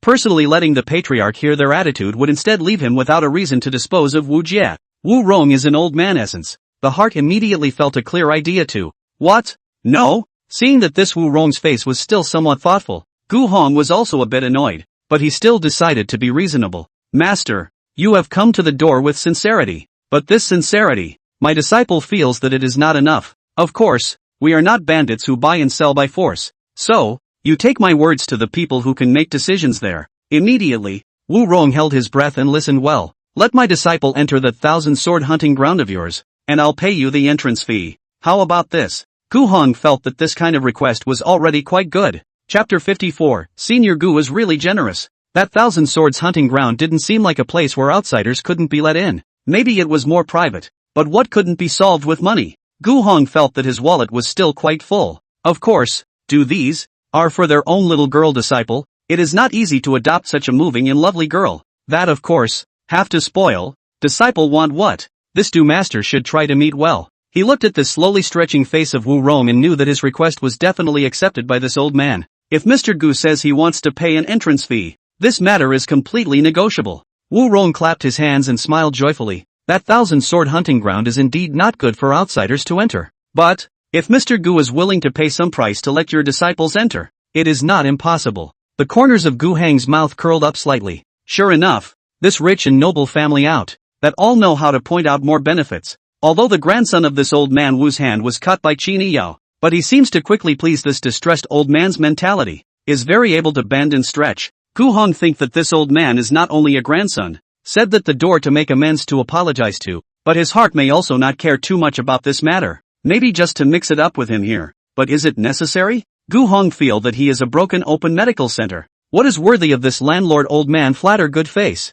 Gu Hong was silent for a long time before finally nodding. Good. Then this matter is settled. You go back and bring word to the people who can make decisions to come and talk with me. Qin Yao blinked her eyes. So easily negotiated? But there is an entrance fee. She stood behind Gu Hong, always wanting to reach out and tug on his clothes, but finally held back. This new master of his own was really willing to break the bank for her. Although Qin Yao's memories of the long ago days of her life were not so clear anymore, she knew that no one had ever been so kind to her. Perhaps because she had lived a solitary life before she became that famous half-worldly Shang Yao emperor. Her heart suddenly warmed up and she felt the whole world was wonderful. By the way, I'm refining some medicine. Take it back and give it to that grandson of yours. Seeing that this elder Wu was also ready to leave, Gu Hong improvised and took out a bottle of medicine from his pocket and handed it to Wu Rong. Wu Rong froze for a split second, then hurriedly cupped that jade bottle with both hands respectfully. Much obliged, much obliged. This medicine is... Wu Rong was worried about not having an excuse to leave, and when he heard this, he immediately took the medicine and examined it carefully. At this glance, he rounded his eyes. 2 7th grade, Danmaku containing pills. His breathing became ragged. Gu, Mr. Gu, you refined this? Wu Rong asked with an almost trembling hand. Gu Hong, however, said indifferently, but it's just something I randomly refined myself, but giving it to your grandson can more or less make it better. And there's one more, so I'll give it to you. This bottle of elixir is not precious. That is, blood nourishing. Young people eat the body fever. The elderly ate refreshing. That Wu Rong's grandson was cut off his hand. Hemorrhage after the blood loss. Although he could not help him to connect his hand. But this medicine at least can let him recover faster. Wu Rong took a few deep breaths and tried not to let this excitement of his be seen by the tall man in front of him. This was because it was like trading one of the grandson's hands for 2 superb elixirs. Blood money. Originally, he thought. He apologized at the door this time. In any case, also have to lose half of the coffin. The results did not think. He did not lose anything, but also Mr. Gu to give medicine. To give or this kind of 7th grade treasure Dan. A 7th grade elixir. This was a treasure that could not be found by turning the entire Nianling sect upside down. This hidden master is so generous to himself? Maybe he took out this elixir because he was looking at Wu Jie's broken hand by his own disciple. But if he could have made some good connections from the start, then where would the benefit be only a mere 2 elixirs? So think, Wu Rong heart to Wu Jie this loser grandson is more full of fire. Cannot wait to go back to him hanging in the tree to whip a meal. This loser, he only thinks about that thing between his legs every day. Wu Rong stabilized his tone and expression and asked carefully, dare I ask Mr. Gu, this elixir is really for me with my grandson? Of course, I can't let you go home empty-handed when you come here. Gu Hong waved his hand. Then I'll thank Mr. Gu for the medicine on behalf of my ungrateful grandson. Well, Gu Hong waved his hand. Go on. Wu Rong hurriedly saluted and ran straight away as if he was holding a treasure. His feet flew so fast that he couldn't wait to insert his wings, and Gu Heng's eyelids fluttered wildly when he saw this fitful appearance of his. This old man is tough. Master. Qin Yao approached Gu Heng's ear and whispered, why did you send that old man medicine? Qin Yao now felt that her request was not very satisfactory anymore. How the self-esteem not only want to let her into the Thousand Swords hunting ground, to give the Nianling sect benefits. This thing is not yet finalized, but also first gave the Wu Rong 2 7th grade pills. What a loss. Even though Qin Yao herself didn't have any losses, she still felt so disadvantaged. Although she knew that for Gu Heng, who had already touched the level of immortal, the 7th grade elixir was not a precious thing, but after all, it wasn't a stone on the side of the road, so she couldn't just say she would give it to him. Qin Yao didn't want her own master to give things everywhere for her. He was already good enough for himself. Gu Heng glanced at her. What's the harm in giving it to him? It's just 2 little sugar pills. Besides, I'm not doing this for you. He stood up and rubbed Qin Yao's head vigorously. She pursed her lips, her heart sweet. When you become strong in the future, you have to think of a good way to repay your master. Wu Rong quickly rushed back to the Nianling sect. Only, when he had just rushed back to his courtyard, he realized that the Nianling sect patriarch, Zhu Ling, was already in his courtyard. And that face was so serious it looked like it was going to kill someone. His heart stuttered. What happened in this Nianling sect? There is no patriarch who doesn't know. Wu Jie came back with a broken hand. Maybe many disciples saw it. This patriarch naturally can't be hidden. Wu Rong's heart stared, but then he was relieved. Fortunately, he went decisively and lowered his stance first, going to make amends with Mr. Gu and his female disciple. And now even if this patriarch had the intention to ask for forgiveness, Wu Rong could have refuted him because he was still carrying 2 7th-grade pills given by Mr. Gu in his arms. He went to make amends, paid nothing, and got 2 pills back. What does that mean? It means that people have long since stopped caring about it. The parties involved have all said this matter is over. Zhu Ling, an outsider, has no more room to play with empty accusations. Chapter 55. How come I don't have this kind of stupid grandson? Sovereign. He walked into the compound and bent over to Zhu Ling. Wu Rong's bottom line is now full of energy. That Zhu Ling's unruly and authoritative eyes swept to him, and he took it down blandly, without half a falter. Zhu Ling had a mediocre look, but his eyebrows were filled with a majestic aura. Looking at Wu Rong, he snorted coldly. That grandson of yours, he's causing trouble again, isn't he? Is. Wu Rong answered with his head hanging low. Zhu Ling raised his eyes to look coldly at Wu Rong and roared. You are simply confused to the extreme. Your own grandson, yet you don't exercise any semblance of discipline. On weekdays, he makes a mess up and down my Nianling sect, letting him bully and humiliate so many female disciples. People come to me to ask for justice, and I have repeatedly suppressed it for your sake. But as a result, he's still so uninhibited and indulgent. This time, the aura skyrocketed. As the Nianling sect leader, Zhu Ling's cultivation was quite a bit stronger than Wu Rong's, and with this roar,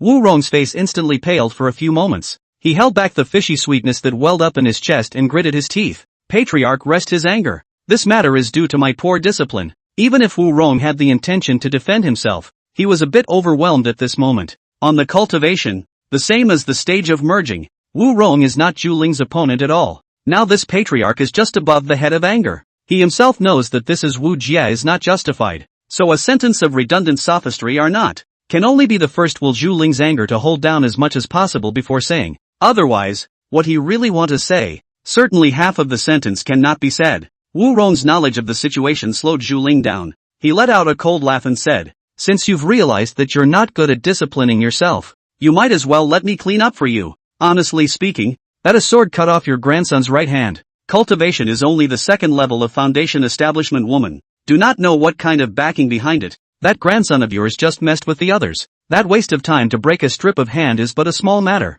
And even to my Nianling sect is a big deal. Jurin's head was also filled with a bunch of calculations. Wu Jie, the most unappealing and hated dude in the Nianling sect, he wanted to deal with. This guy has already let many people in the clan complain, and he still rely on their own have a 3rd elder grandfather, plus a bunch of resources to hold up this Jiedan stage cultivation. Froze dead sex does not change. In fact, as a patriarch, this even if he does not care, but also really do not make a big mess. But some female disciples just let that Wu Jie plate also pull down. A few disciples can be compared with this top pillar of one of the 3 elders, but Wu Jie favorably do not know what is called convergence. Not only in the clan to make a mess just Nianling zone around those cities, by his salty hand of the women of the family but a little bit of quite a lot. This Nianling sect's reputation began to bear countless negative evaluations because of him alone. And this time it was good. He's in big trouble straight away. Being chopped off. The one who chopped off his hand also happened to be a young girl that no one had ever heard of,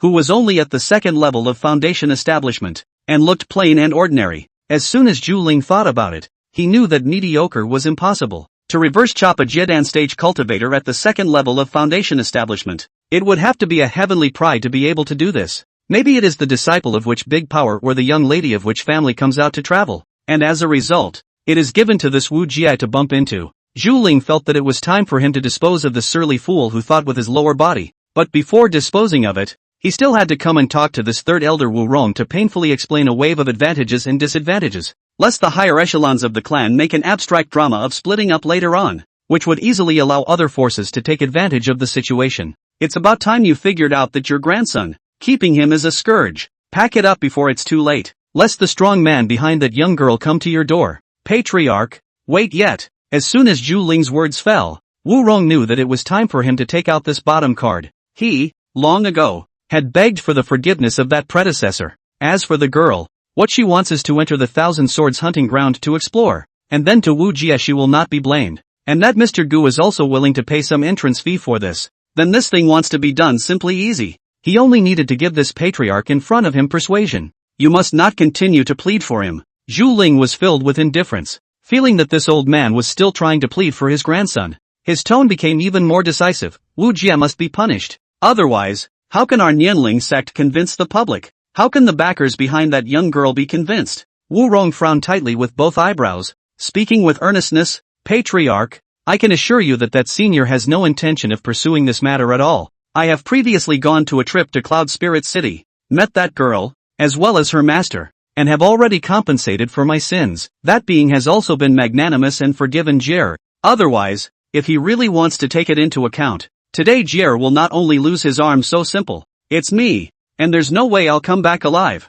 At these words, Zhu Ling narrowed his eyes and scrutinized Wu Rong for a moment. What? That young girl's master, who lives in Cloud Spirit City? Zhu Ling's thoughts moved very quickly and immediately realized that there was a hidden master in Cloud Spirit City. Moreover, this Wu Rong even dared to visit people at home? This Wu Jie wanted to molest other people's disciples failed to be cut off. He went to the door, afraid of not waiting for him to open his mouth to apologize. People thought that this Wu Rong was there to ask for forgiveness, and then a slap to him into pieces it. But Zhu Ling was also surprised at this time, not thinking that this third elder was courageous for the sake of his own untalented grandson. But he wasn't going to just let the matter drop. You say that senior has forgiven your grandson. Do you have any proof? Wu Rong was busy pulling out the jade bottle that Gu Hong had given him, and with the mouth of the bottle open, he handed it in front of Zhu Ling's eyes. This is the evidence. Dan is fragrant. This is by no means an unusual elixir. Zhu Ling's eyes lit up, forcibly resisting the urge to reach out and snatch the jade bottle.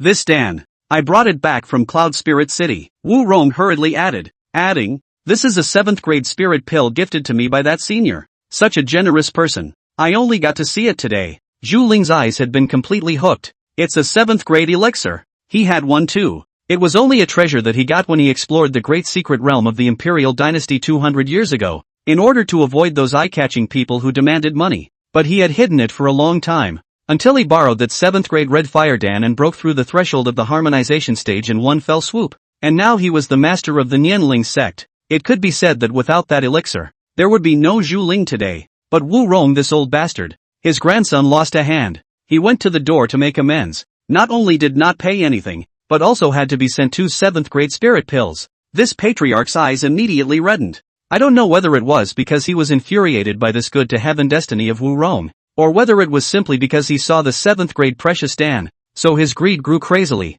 Zhu Ling cursed fiercely in his heart. Chapter 56, The Supreme Elder. When Wu Rong saw Zhu Ling's gaze change, he secretly sighed in relief. Very well, at least this 7th grade elixir could make this not-so-bad-tempered patriarch temporarily collect his temper. Zhu Ling took a deep breath, barely suppressing the waves churning within himself, and said with a sullen face, All right, Wu Rong, this time, this seat will let your grandson off the hook for the time being, and I hope that next time, it won't happen again. Humph, only, this elixir. His gaze still lingered on that jade bottle in Wu Rong's hand. The fragrance of the elixir, the luster and lines on the elixir. Grass. It's so wanted. Wu Rong looked at Zhu Ling's 2 green eyes. How could he not know that the patriarch was staring at the 7th grade elixir in his hand? Only, he didn't want to give it. Patriarch, there is one more matter that requires your finalization. Wu Rong opened his mouth in time, letting the greed in Zhu Ling's eyes instantly dissipate for a few moments. He cleared his throat and said in a very dignified manner, What else is there? That senior's disciple wants to enter the Thousand Sword Hunting Ground to have a look around. Zhu Ling's face instantly sank. Thousand Swords Hunting Ground? That was the Nianling sect's most valuable place of cultivation. Ever since the Nianling sect had set aside the Thousand Sword Hunting Ground as their own, no outsider had ever been able to enter it. Not even disciples with slightly weaker talents from the sect were allowed to enter it, let alone anyone else's disciples. Zhu Ling's face gradually tensed, his tone slightly regrettable. Alas, this request cannot be good to do.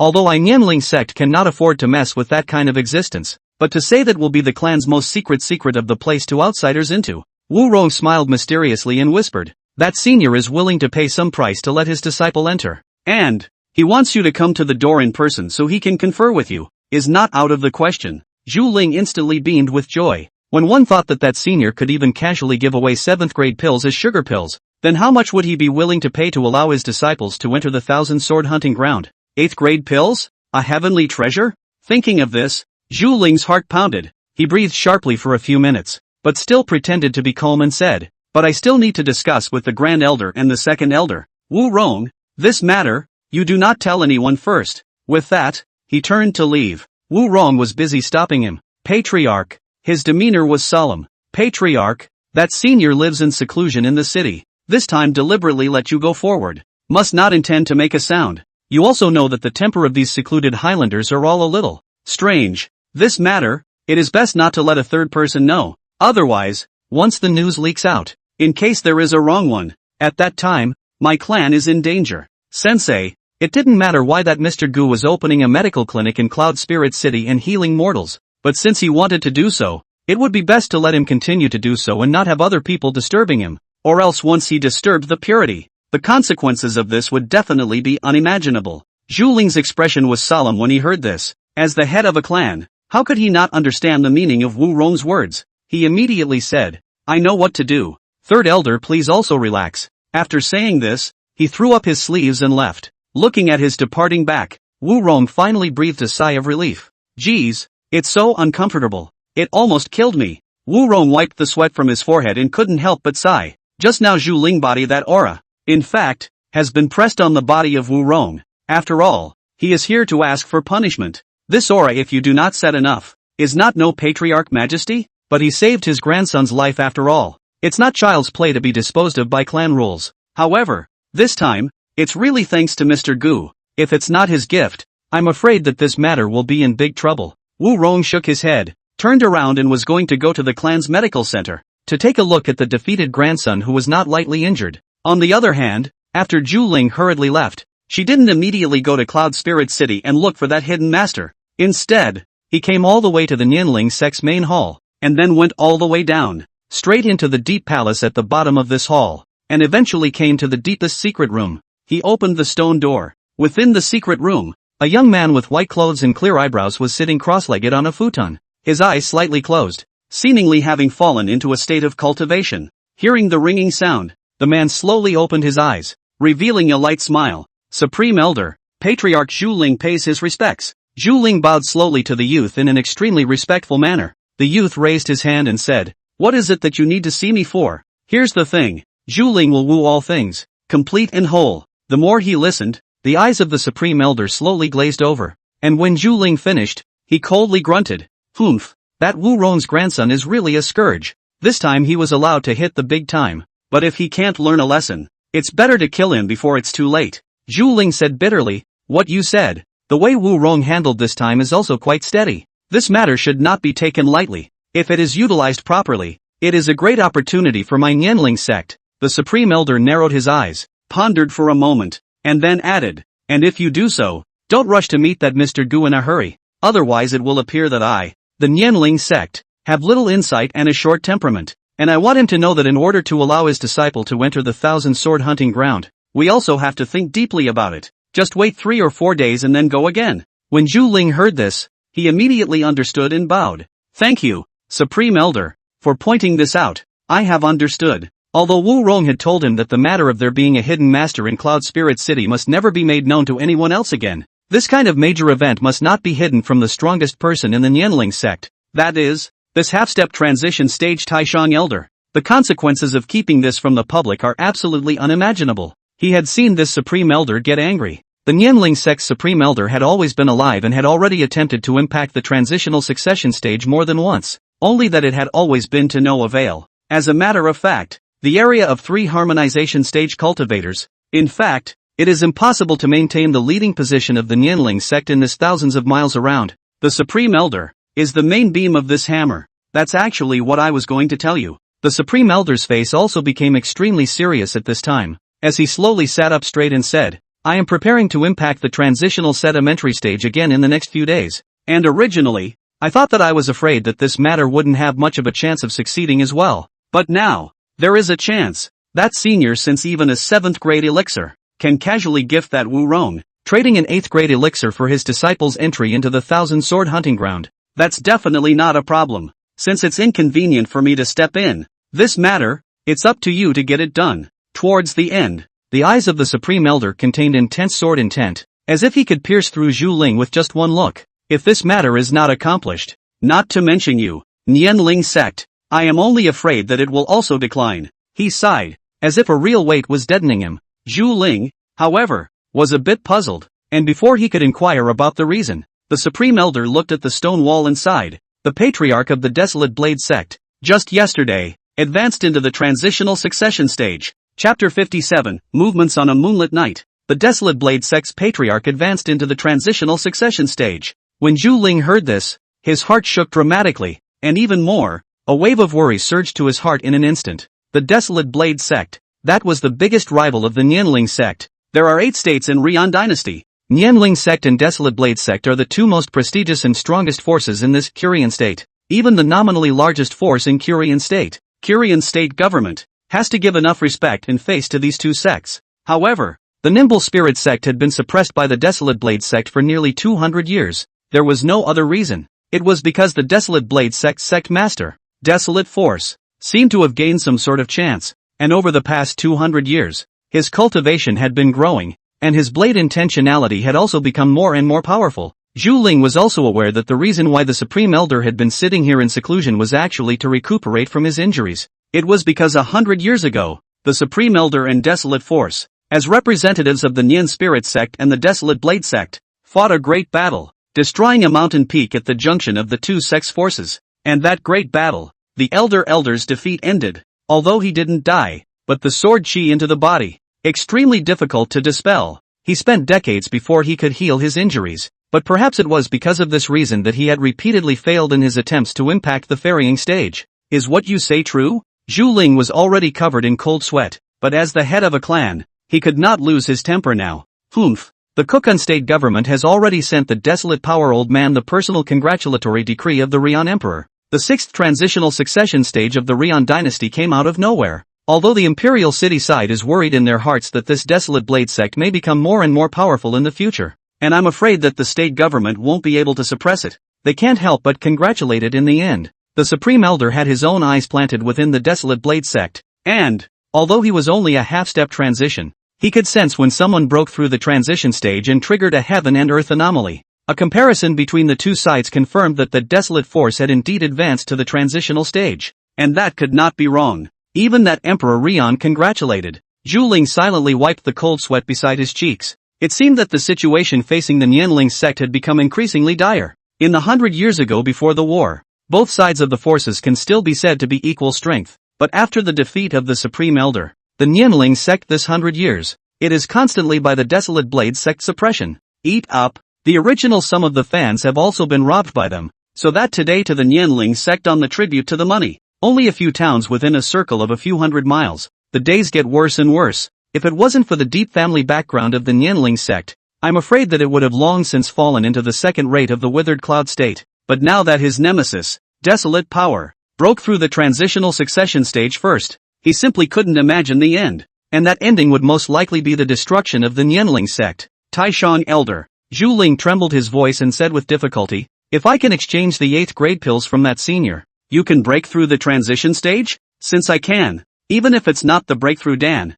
just the pure medicinal power of a random 8th grade elixir given to me to refine, breaking through the tribulation will be no problem at all. The Supreme Elder nodded slightly, his tone quite affirmative. That desolate power to stabilize the realm. At least 1 month. If that senior in Cloud Spirit City is willing to take out an 8th grade elixir for the sake of his disciple, Nianling sect, will still have a chance. Zhu Ling gritted his teeth and said, please don't worry Supreme Elder, I'll definitely get it. For the sake of the Nianling sect, he, who was the patriarch, would have to deliberate on what to do. Cloud Spirit City. Late at night, Gu Hong is in the backyard, washing and drying clothes. Xin Yao, that little girl after the bath, dress blasphemy and so on directly thrown in the room, are not cleaned up, but also have to Gu Hong own pick up and take to the wash. He, who was a master, was actually more like a servant, managing that girl's 3 meals a day, refining medicine for her, and supplementing her body forging. He, a young man in his early 20s, was now living his days like a young widower with a daughter.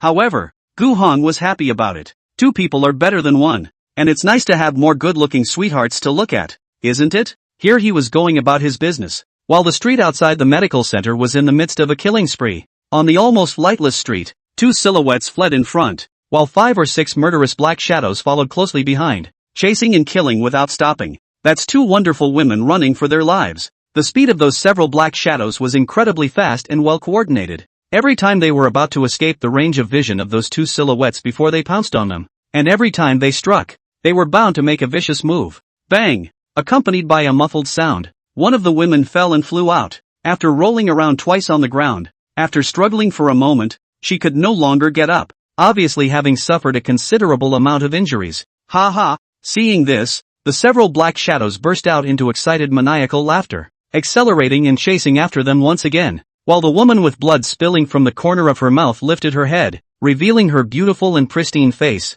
Still dare to run? Dare to come to our Greenwind treasure house to eavesdrop? If we don't take your lives today, a few of us won't be able to explain. The speaker, a man, a black robe, a shadowy face, a touch of viciousness between his eyebrows, obviously not a good person. He commanded these murderous killers, Xiao Mu, go quickly and find a chance to go back to the treasure house and tell Ninth Miss what happened. The fallen woman said eagerly, don't talk about that, get up. The woman called Xiao Mu by her companion folded back and helped the seriously injured woman up, stubbornly, and added, if she were to lose you, Miss would be very sad. Alas. The seriously injured woman named Xiao Yu sniffed, then shook her head inside. You really? They cannot care so much. Continue to support each other. Hard to want to escape from the gang of killers under the hands of life. And they have not yet realized that the end of this street there is a not so small building. That plaque on the 4 big words, Gu's Medical Hall. Gu Hong had just washed and dried his clothes and returned to the front hall, and was about to do some math to see how many more patients came to his door today and how much money he had earned,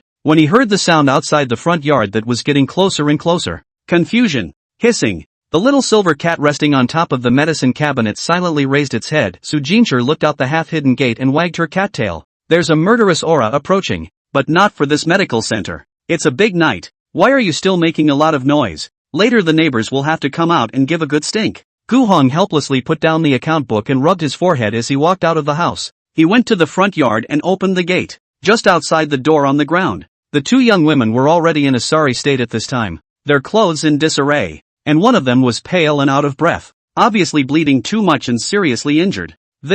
He looked at the 2 desperate, wonderful women, then at the dimly lit street ahead. 5 masked men dressed in black and holding short daggers also surrounded them. Gu Heng's eyelids jerked. What have you run into that you shouldn't have seen again? Chapter 58, Gu Heng's poison. No antidote. He thought about it for a moment, and then he knew what was happening. At this time of the night, a few big men with 2 knives, chasing after 2 girls. It is not obvious that this is to try to color and harm their lives? Gu Hong was instantly on fire. Although he does not do this kind of nosy people, but people have fled to the door of their own medical center, but also gave him bumped into. This thing he said what also have to take care of today, or else in the future conscience cannot rest.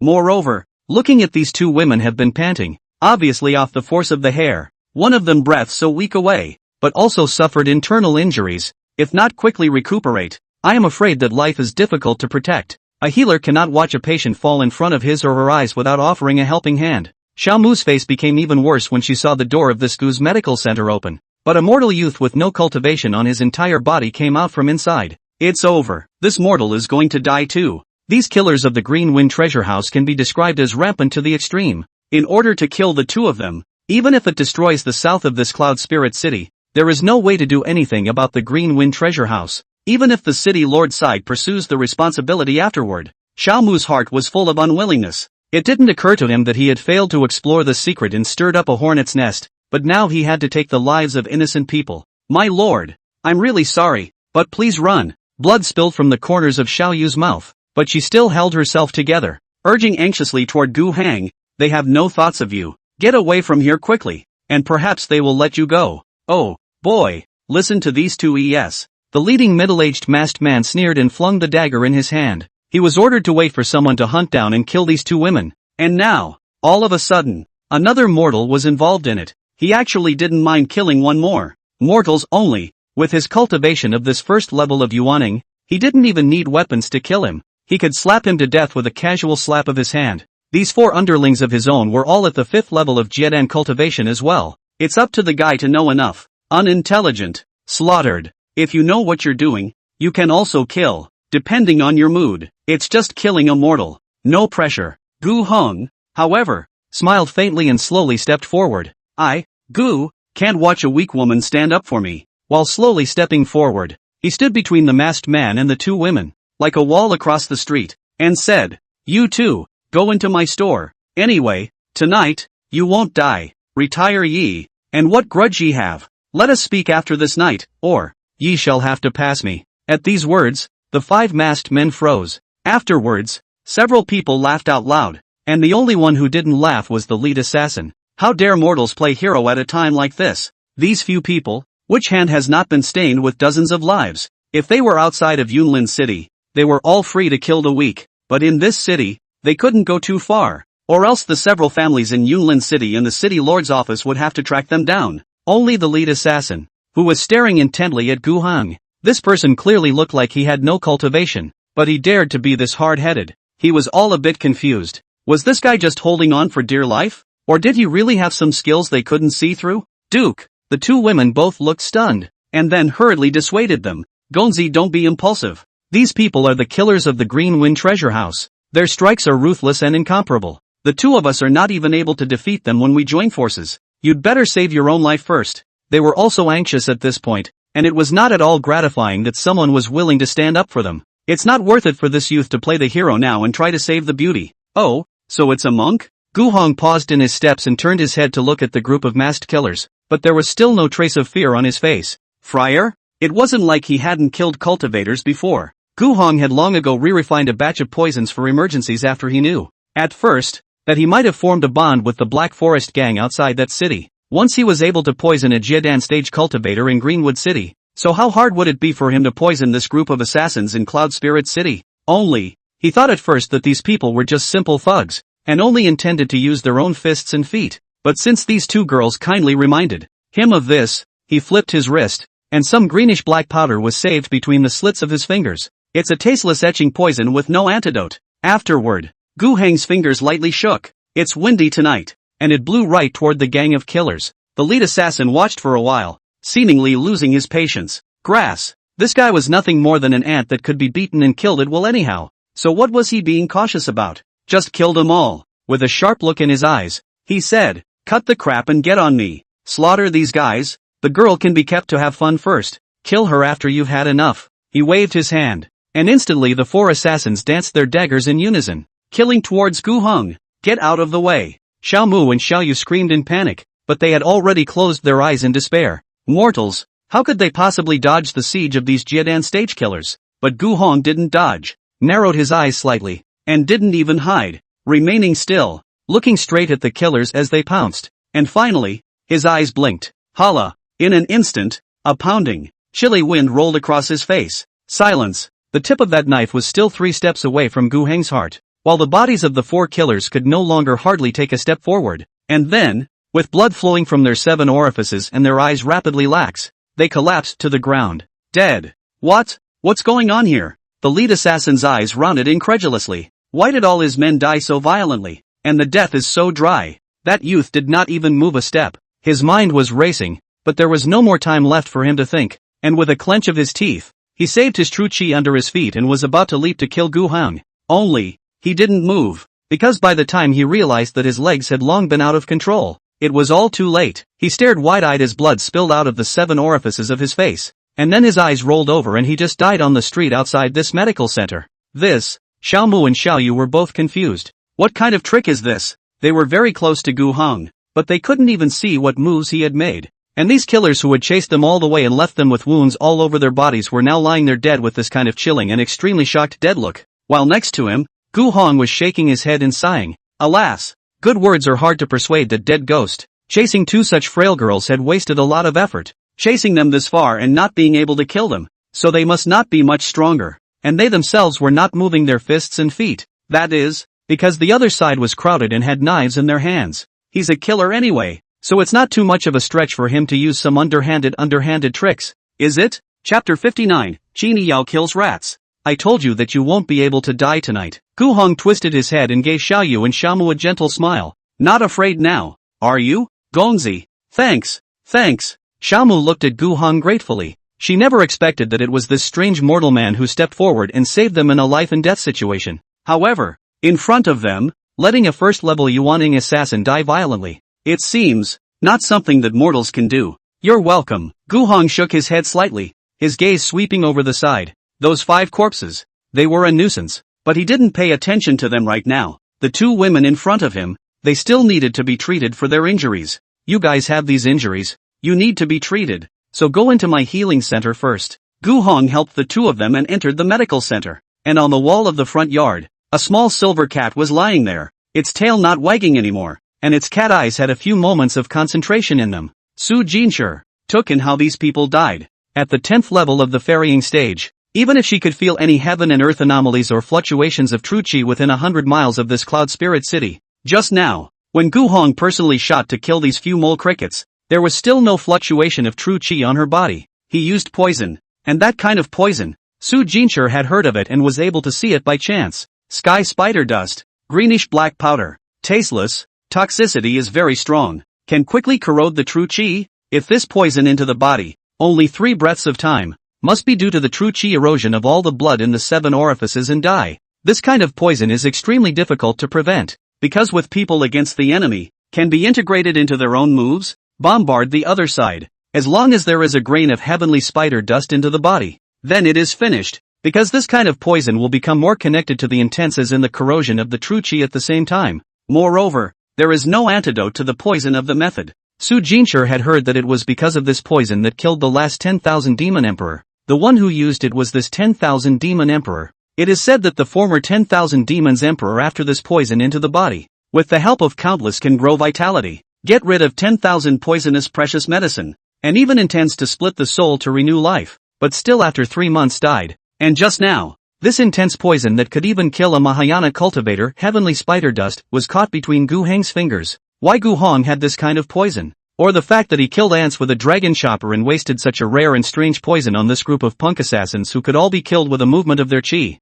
None of this made Su Jinshi feel that there was anything wrong. After all, strong people like them, even if they were to utilize their true chi, with just a thought, they could make the heaven and earth visions appear. That would be too much of a fanfare, and Gu Hong surely didn't like the idea of being exposed, and then having to live his life in a different place again. So he used poison to get rid of these mole crickets. The reason why Su Jinshi felt his mind was, Gu Hong dared to touch the heavenly spider dust with his flesh. Is he actually okay? Just now when Gu Hong pulled out these powders, Su Jinshi was so scared that her whole body exploded, because she knew that even if her flesh was as strong as a demon, if she touched these things, she would surely die, and the only difference was that she would die sooner or later. If the flesh alone, has not even afraid of the sky spider dust, Su Jinshi felt like cat's brain would go down if she kept thinking about it. Shio, come back. Gu Heng's voice came through. Su Jinshi jumped off the wall. Then she saw that in a room on the 2nd floor of the medical center, that little girl called Qin Yi Yao was leaning next to the window,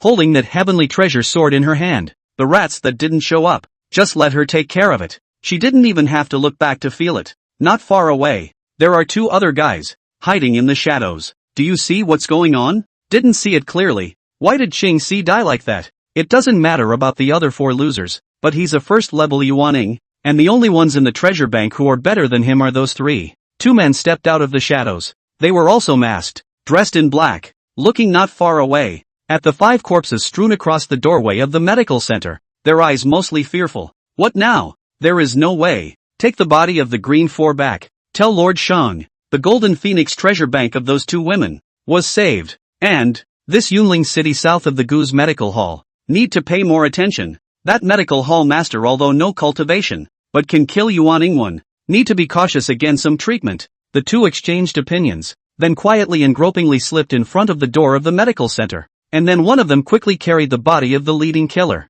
and then ran away in a puff of smoke. Only, just rushed out of this street not much far. A figure, at this time, but somehow, stood at the street entrance, that white skirt slightly reflecting some weak moonlight, and her hand slowly sheathed soft sword. Is the real threat of bursting out cold? What? Now you know you have to run? Qin Yao's slightly youthful face was filled with a condescending expression as she twirled her white wrist, her sword blade humming. A rat is a rat after all, only daring to show his face now. Who are you? The 2 stopped in their tracks and stared at the playful young girl who suddenly appeared. The 2nd level of Foundation building? They only thought it was funny at first. Although they were not involved in the chase, they were still at the 2nd level of Jiedan cultivation. How dare this girl stop their way? But in the end, they still couldn't laugh out, because tonight, the most important assassin of their Green Wind treasure house suddenly died violently in front of someone else's door. This matter was heavy in itself, and now they just wanted to hurry back to resume their orders, and also had to bear the anger of their superiors. You don't need to know who I am.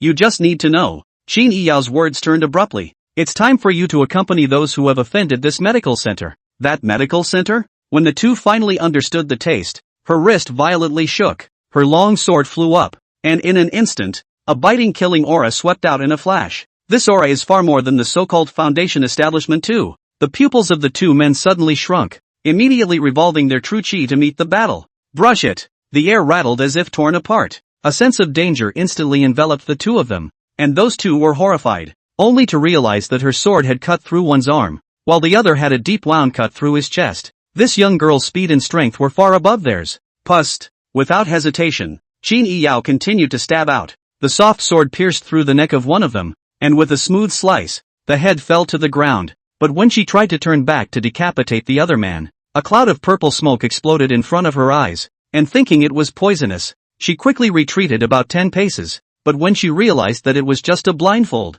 the man had long since taken the body with him and was nowhere to be seen. TCH, still giving you a run for your money. Qin Yiyao sked less happily, but didn't chase after him any further, turned around, and headed back to the medical center. Inside the medical center, Gu Hong applied his own concoction of herbs to both Xiao Mu and Xiao Yu, and for Xiao Yu, who was even more seriously injured, he took a pill that invigorates blood and replenishes qi for her to eat, but in half a tea time, both of them got better. Looking at the rapidly recovering true qi in their bodies, as well as the healed wounds, the two women were both surprised. This Mr. Gu's medical skills are quite impressive. Chapter 60, Two Great Treasure Houses. They originally thought that this mortal-less medical method could at most heal their external skin injuries, but now, Xiao Yu's internal injuries have all been completely healed, which is really unexpected. Thank you, Mr. Gu. If it wasn't for you today, I'm afraid that Sister Xiao Mu and I would have been in dire straits, Jade said heartily. Xiao Mu also nodded his head in thanks at his words.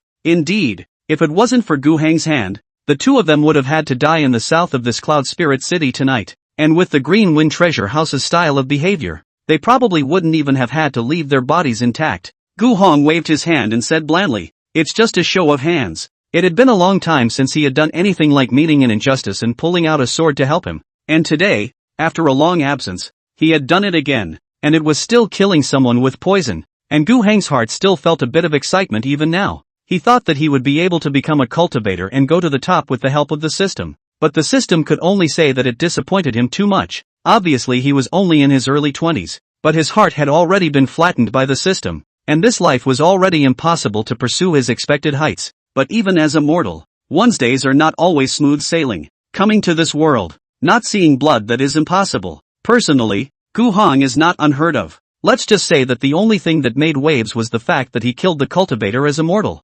Speaking of which, where did you two come from and why are you being chased by those people? Gu Hong suddenly asked. Again, he couldn't help but be interested in the hidden secret behind this in his mind. These two women were being chased for their lives by a gang of assassins so late at night. To say that there wasn't some story to it, he wouldn't believe it. Xiao Mu and Xiao Yu glanced at each other, and in the end, it was the older-looking Xiao Yu who pursed her lips and said, "The two of us are the attendants of the president of the Golden Phoenix Treasure Firm in Cloud Spirit City, and the people who are chasing after us are killers bred by the Green Wind Treasure Firm." Hearing the two familiar names, Gu Heng's eyes moved slightly. In Cloud Spirit City, only the three families of Lu, Yun, and Yen were considered to be the most powerful, but in fact, there were two other forces, and Gu Hong was not counted among them. Those were the Golden Phoenix Treasure House and the Green Wind Treasure House. These two treasure houses were the big merchant houses that had been competing for the market and the top spot in Yunling City, although it is only the stream of merchants, but also not to be underestimated.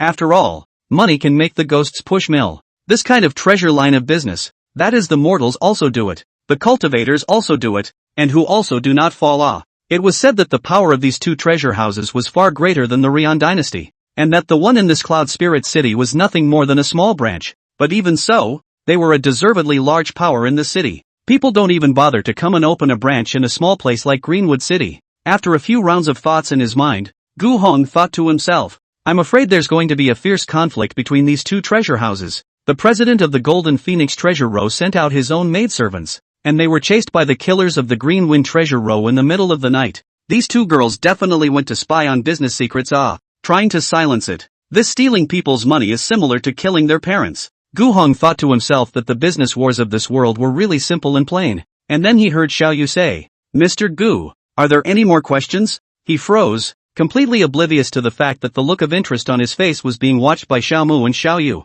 to the point of overflowing. He coughed lightly. It's not much of a query. It's just that I'd like to ask for advice. They're after you because you've pried out some secret? At the mention of this, a flash of hesitation flashed in Jade's eyes. Gu Heng's words meant that he was prying into business secrets, and by rights, they should have kept their mouths shut, and the matter should have been told to the president alone, who would then make the decision. But in the face of this just saved them, but also thoughtful for them to heal their injuries, and even at the expense of this to provoke the Green Wind treasure line of hostility handsome young man. Xiao Yu actually inexplicably born a few trace of desire to confide in. After a moment's hesitation, it was decided to be honest. Because of this, Xiao Yu fished out a small jade bottle from her bosom. Gu Hong picked it up and looked at the contents of the bottle. A dark green mass of viscous liquid. He opened it and smelled a medicinal odor that wasn't too strong. It's some kind of topical healing medicine. Only, Gu Hong could see that the effectiveness of this thing was, well, rather poor. If he wants to describe it, it is when he first started to brush up his medical skill proficiency. The slag left over from refining medicines is almost the same effect as this green liquid. If this kind of thing is to be taken and sold to mortals, it may be okay, and if it is sold to cultivators, who are willing to buy, I am afraid that there are not many. They're after you for this potion? Gu Hong raised his eyebrows. He didn't recognize the potion, but it could make those specially trained killers persevering to hunt down such two little girls. It was bound to be not unusual goods, but this couldn't be said to be unusual, counting the inferior quality. Nice. Xiao Yu gritted her teeth and said, this bottle of green spirit liquid is something that the Green Wind treasure firm has specially hired a pill refiner to research, and although its effects aren't considered to be superior, its refining prescription is very simple and the cost is extremely low, so it's meant to squeeze our Golden Phoenix treasure firm, so that we won't be able to sell our healing medicines. Gu Heng's eyes narrowed slightly. He understood immediately. This thing, the effectiveness of the poor, but the cost is low,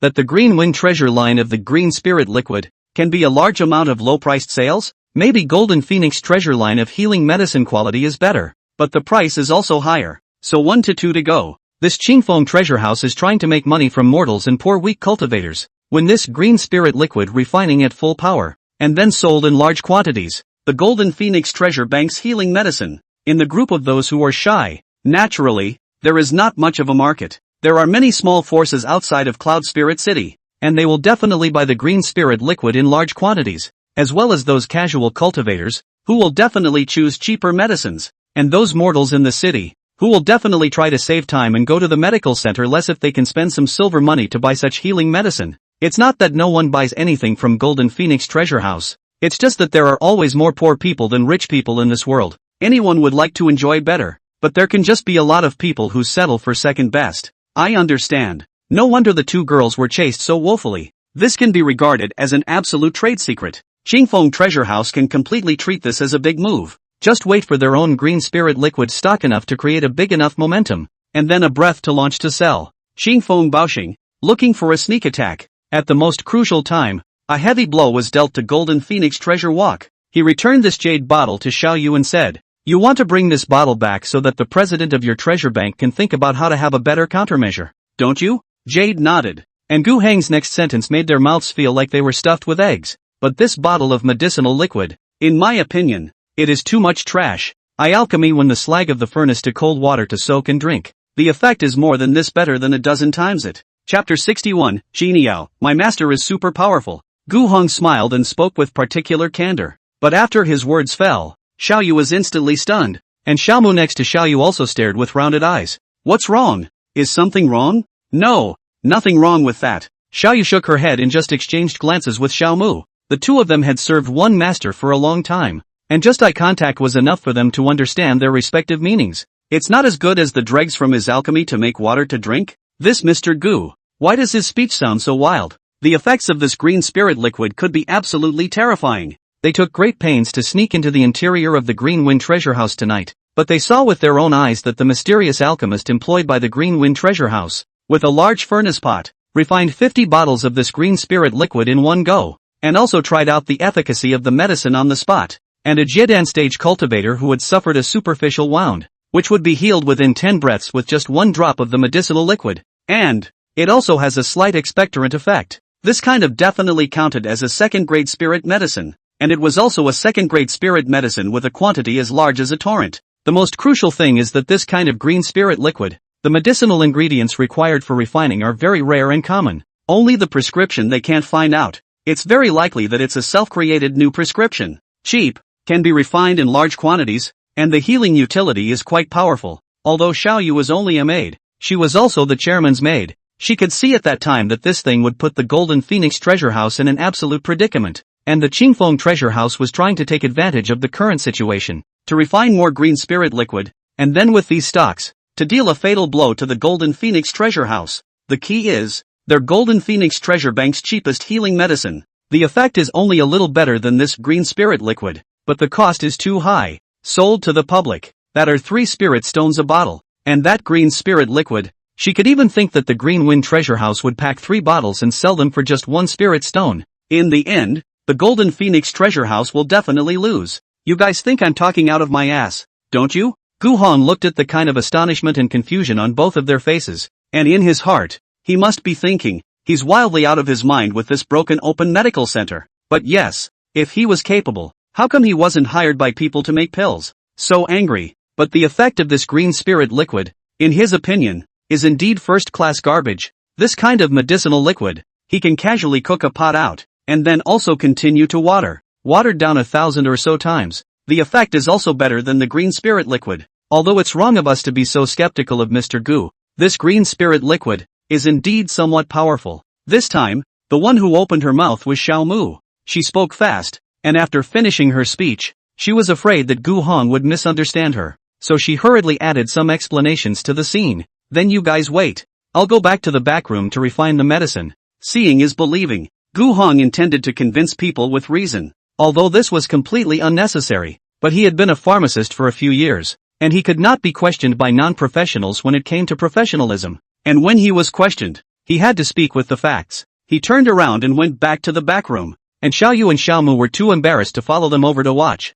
After all, it was someone else's territory. Then they heard the sound of a burning fire. That Mr. Gu, he's really refining pills, isn't he? Hello? But all of a sudden, the front door of the medical center opened again, and they turned their heads to look at it, only to find that it was a stunningly beautiful young girl in a white dress who was striding in boredom. And this time, they saw the cultivation level of this young girl, the second level of foundation establishment. But, for some reason, she has a particularly sharp sword intent and bloody aura. And Xiaoyu and Xiaomu, who are both at the second level of Jiedan, feel palpitations in this young girl, who is one large realm lower than them. This maiden, extraordinary. This was the same Qini Yao who had just intercepted and killed the rat and returned to the medical center. Mu looked at her and had the sense to get in front of Jade, who frowned and asked, "Who are you?" Qini Yao glanced at Xiao Mu and indifferently said, "If I wanted to kill you too, I would have done it just now, and even though the two of you are not badly injured, show some respect in my master's territory. Also, my name is Qini Yao, and I also live in this medical center." Xiao Mu and Xiao Yu instantly froze. Your master? This young girl with such an oozing aura had a master? But in this room, apart from Mr. Gu, the two of them couldn't find a second person who could be considered her master? Could that Mr. Gu be her master? But Mr. Gu was so young. He didn't look any older than this young girl, and there was no true chi fluctuation on his body, so he didn't have any cultivation. But the young girl in front of him clearly had cultivation. Unless, Xiaoyu had met the general manager of the Golden Phoenix treasure firm a few times, and that one was a Mahayana stage powerhouse, and she couldn't feel half a bit of true chi fluctuation on that general manager. Just as the conjecture in Xiaoyu's mind was causing cold sweat to seep out from her back, she glanced at the cold moon soft sword at Qini Yao's waist, and then her pupils suddenly shrunk. Although she does not use the sword, but the president of the Golden Phoenix treasure line is practicing the sword, and on that sword, Xiaoyu actually felt the low ringing of the vessel soul. A sword with a vessel soul.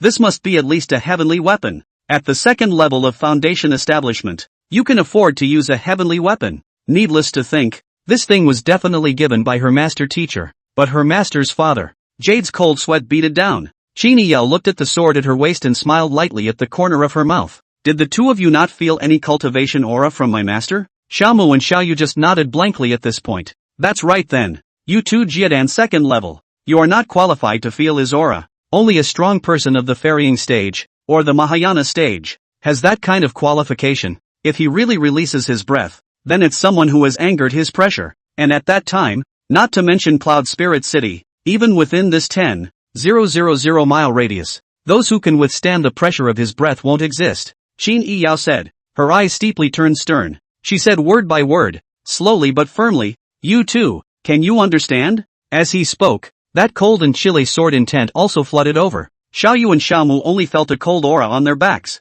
They nodded. "That's good." Qin Yiyao raised her chin in satisfaction, and added, "Oh, by the way, my master is a reclusive one. He dives into the world, has higher pursuits, and definitely doesn't want to expose his identity. So, you too, don't spread his identity around. Just think of the owner of this medical center as a mediocre lifelong pill refining physician who doesn't want to be bothered by outsiders." "Yes, we understand." The two women responded respectfully. It was only then that Qin Yiyao collected her overpowering sword intent. Although their own master had stepped in to help them, but help was help. The necessary knocking down still needed to be done. The master's seclusion into the mortal world. But in order to feel the last glimmer of enlightenment in this world's red dust, in order to ascend to immortality and make the final preparations, cannot be affected because of some particularly strange reasons. Qin Yiyao felt that she was quite comfortable being a disciple. Count yourself as a docile disciple of the master. Chapter 62, This kind of medicine. My disciple can casually refine it.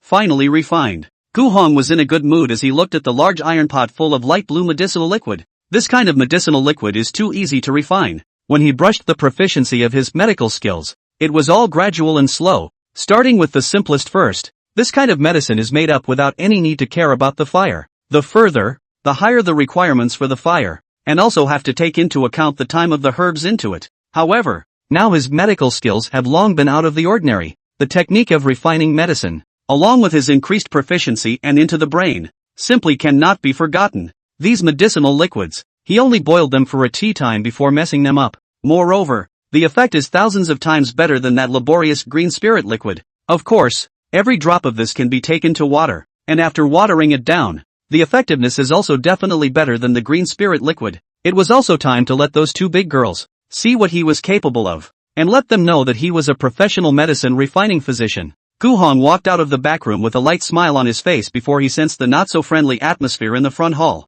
Qin Yiyao clasped her hands on her chest and stood like a high and mighty, pretty and arrogant young lady, while the two Xiaomu and Xiaoyu, who were like maids, were trembling with fear and trembling as they endured her downward gaze. This girl, there's even a time when she shocks people? Oh, don't give them both a hard time. Gu Hong walked out, his face slightly chastised. These two girls, after all, had just escaped from death under the killer's hands, and had somehow offended Qin Yiyao. But people were in shock after all, and this girl was now putting up a fight and trying to scare people all over. Oh, Qin Yiyao nuzzled her thin lips, and only then did she tighten up a bit. But in her opinion, some people just have to be knocked around a bit, or else it's not clear what will happen.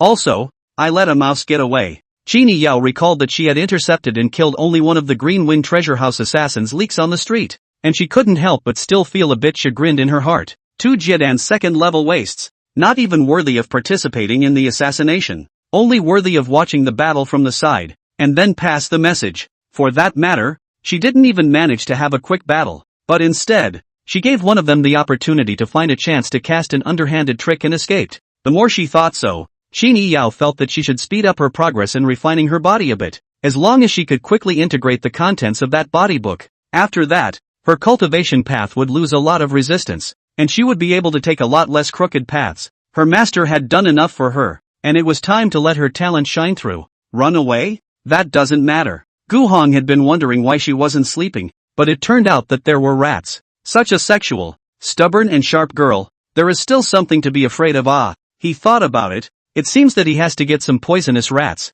from time to time to do cleanup for the medical center. Senior Gu. Oh no, Mr. Gu. Xiaoyu got up trembling at this time. Just now Qin Yiyao's words, but let her heart flooded the heavens with horrifying waves. The original master of this medical center is not a mortal, but a powerful cultivator living in seclusion in the city. The words that he said just now. In fact, there are still quite a lot of offenses. That scared the hell out of her, but Xiaoyu then thought on second thought. Since the other disciple had said that he had come to live in seclusion and didn't want to reveal his identity, and also didn't like others to treat him as a strong man, she immediately changed her words, and instead of addressing the senior, she continued to address him as a gongzi. Although they said so on their lips, Xiaoyu and Xiaomu were still a bit in awe. The strongest was the most respected, and they were really weak to some extent. No need to be so nervous. Come on, follow me to the back. Gu Heng's eyes swept over Qin Yao, where he didn't know that these two girls must have been frightened by Qin Yao. But since the medicine had been refined, it was only right to let them take a look.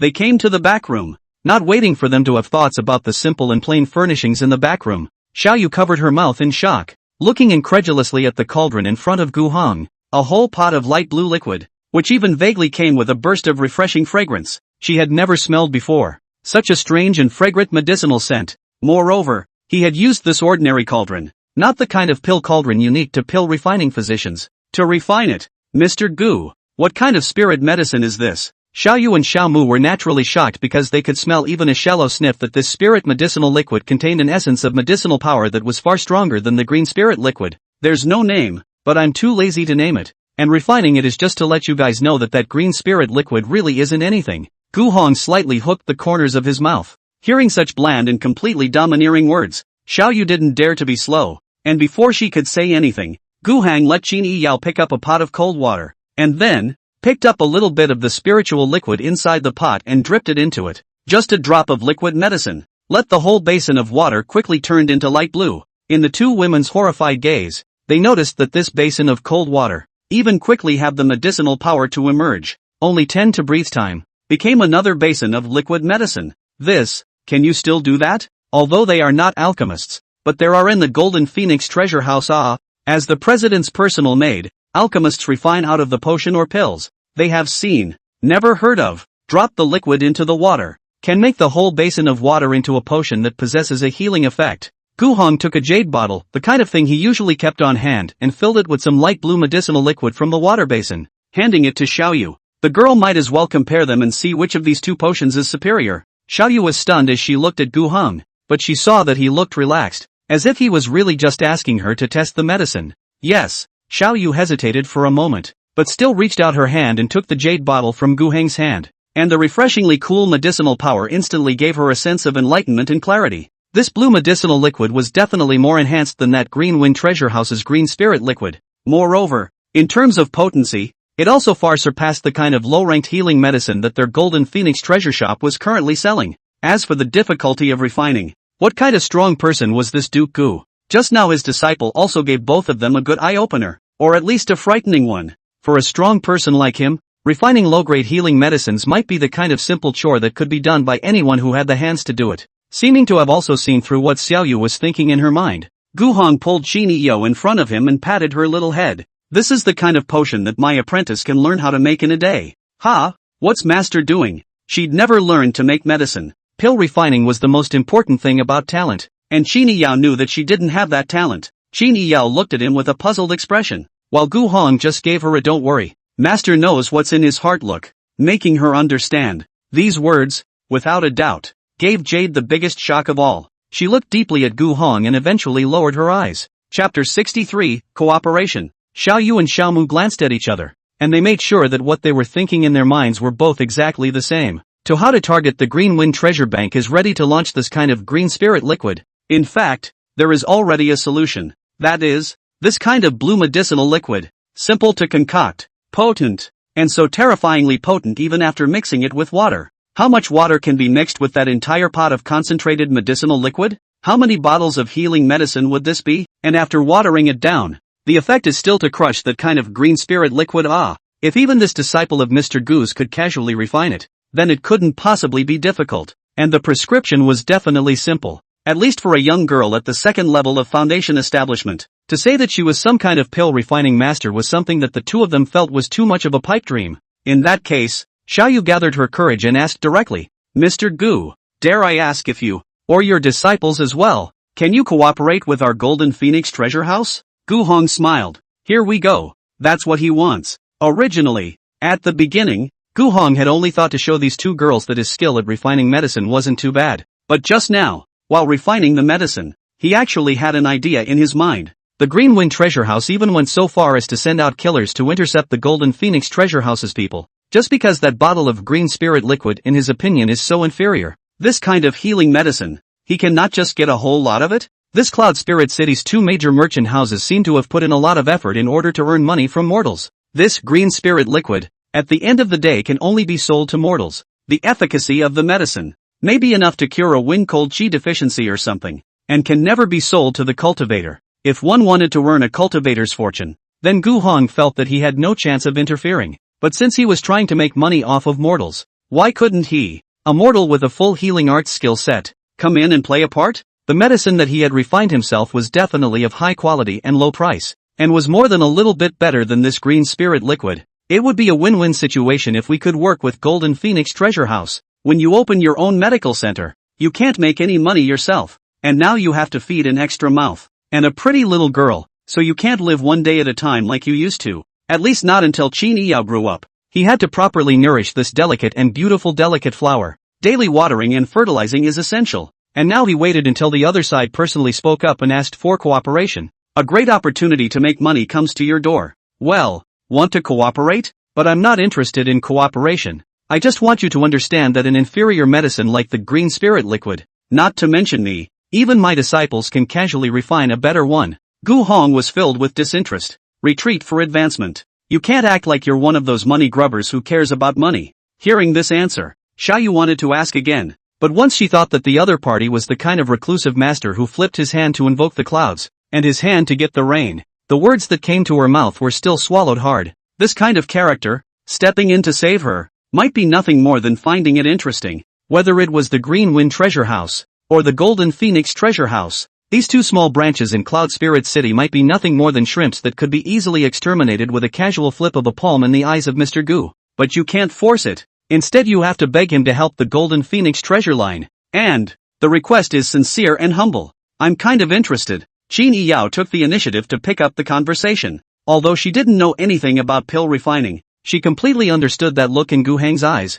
and thus replied accordingly. It seemed that Master Zun was hoping to make this deal with the Golden Phoenix Treasure House, although she wasn't clear on what exactly it had to do with. She guessed that the matter must have involved spirit pills. In any case, since Master wants to get involved, so be it. Hearing that Qin Yao was interested in cooperating, Xiaoyu's face was like switching faces, the main one being a quick change. Really? That would be great. Xiaoyu was pleasantly surprised and almost jumped up. If this elixir helps, the Golden Phoenix Treasure House will be able to completely suppress the Green Wind Treasure House. After she finished speaking, she solemnly paid her respects to Gu Hong with fear and trepidation. And looking at that appearance, Gu Hong was a bit surprised, thinking that this girl was particularly insistent on etiquette. Gu Heng's mood was inexplicably pleasant when he saw the scene, and he raised his hand, signaling her to get up. There's no need to be polite. Since my disciple is interested in cooperating, then just let her will be done for mutual benefit. Please rest assured, Mr. Gu, the Golden Phoenix Treasure House,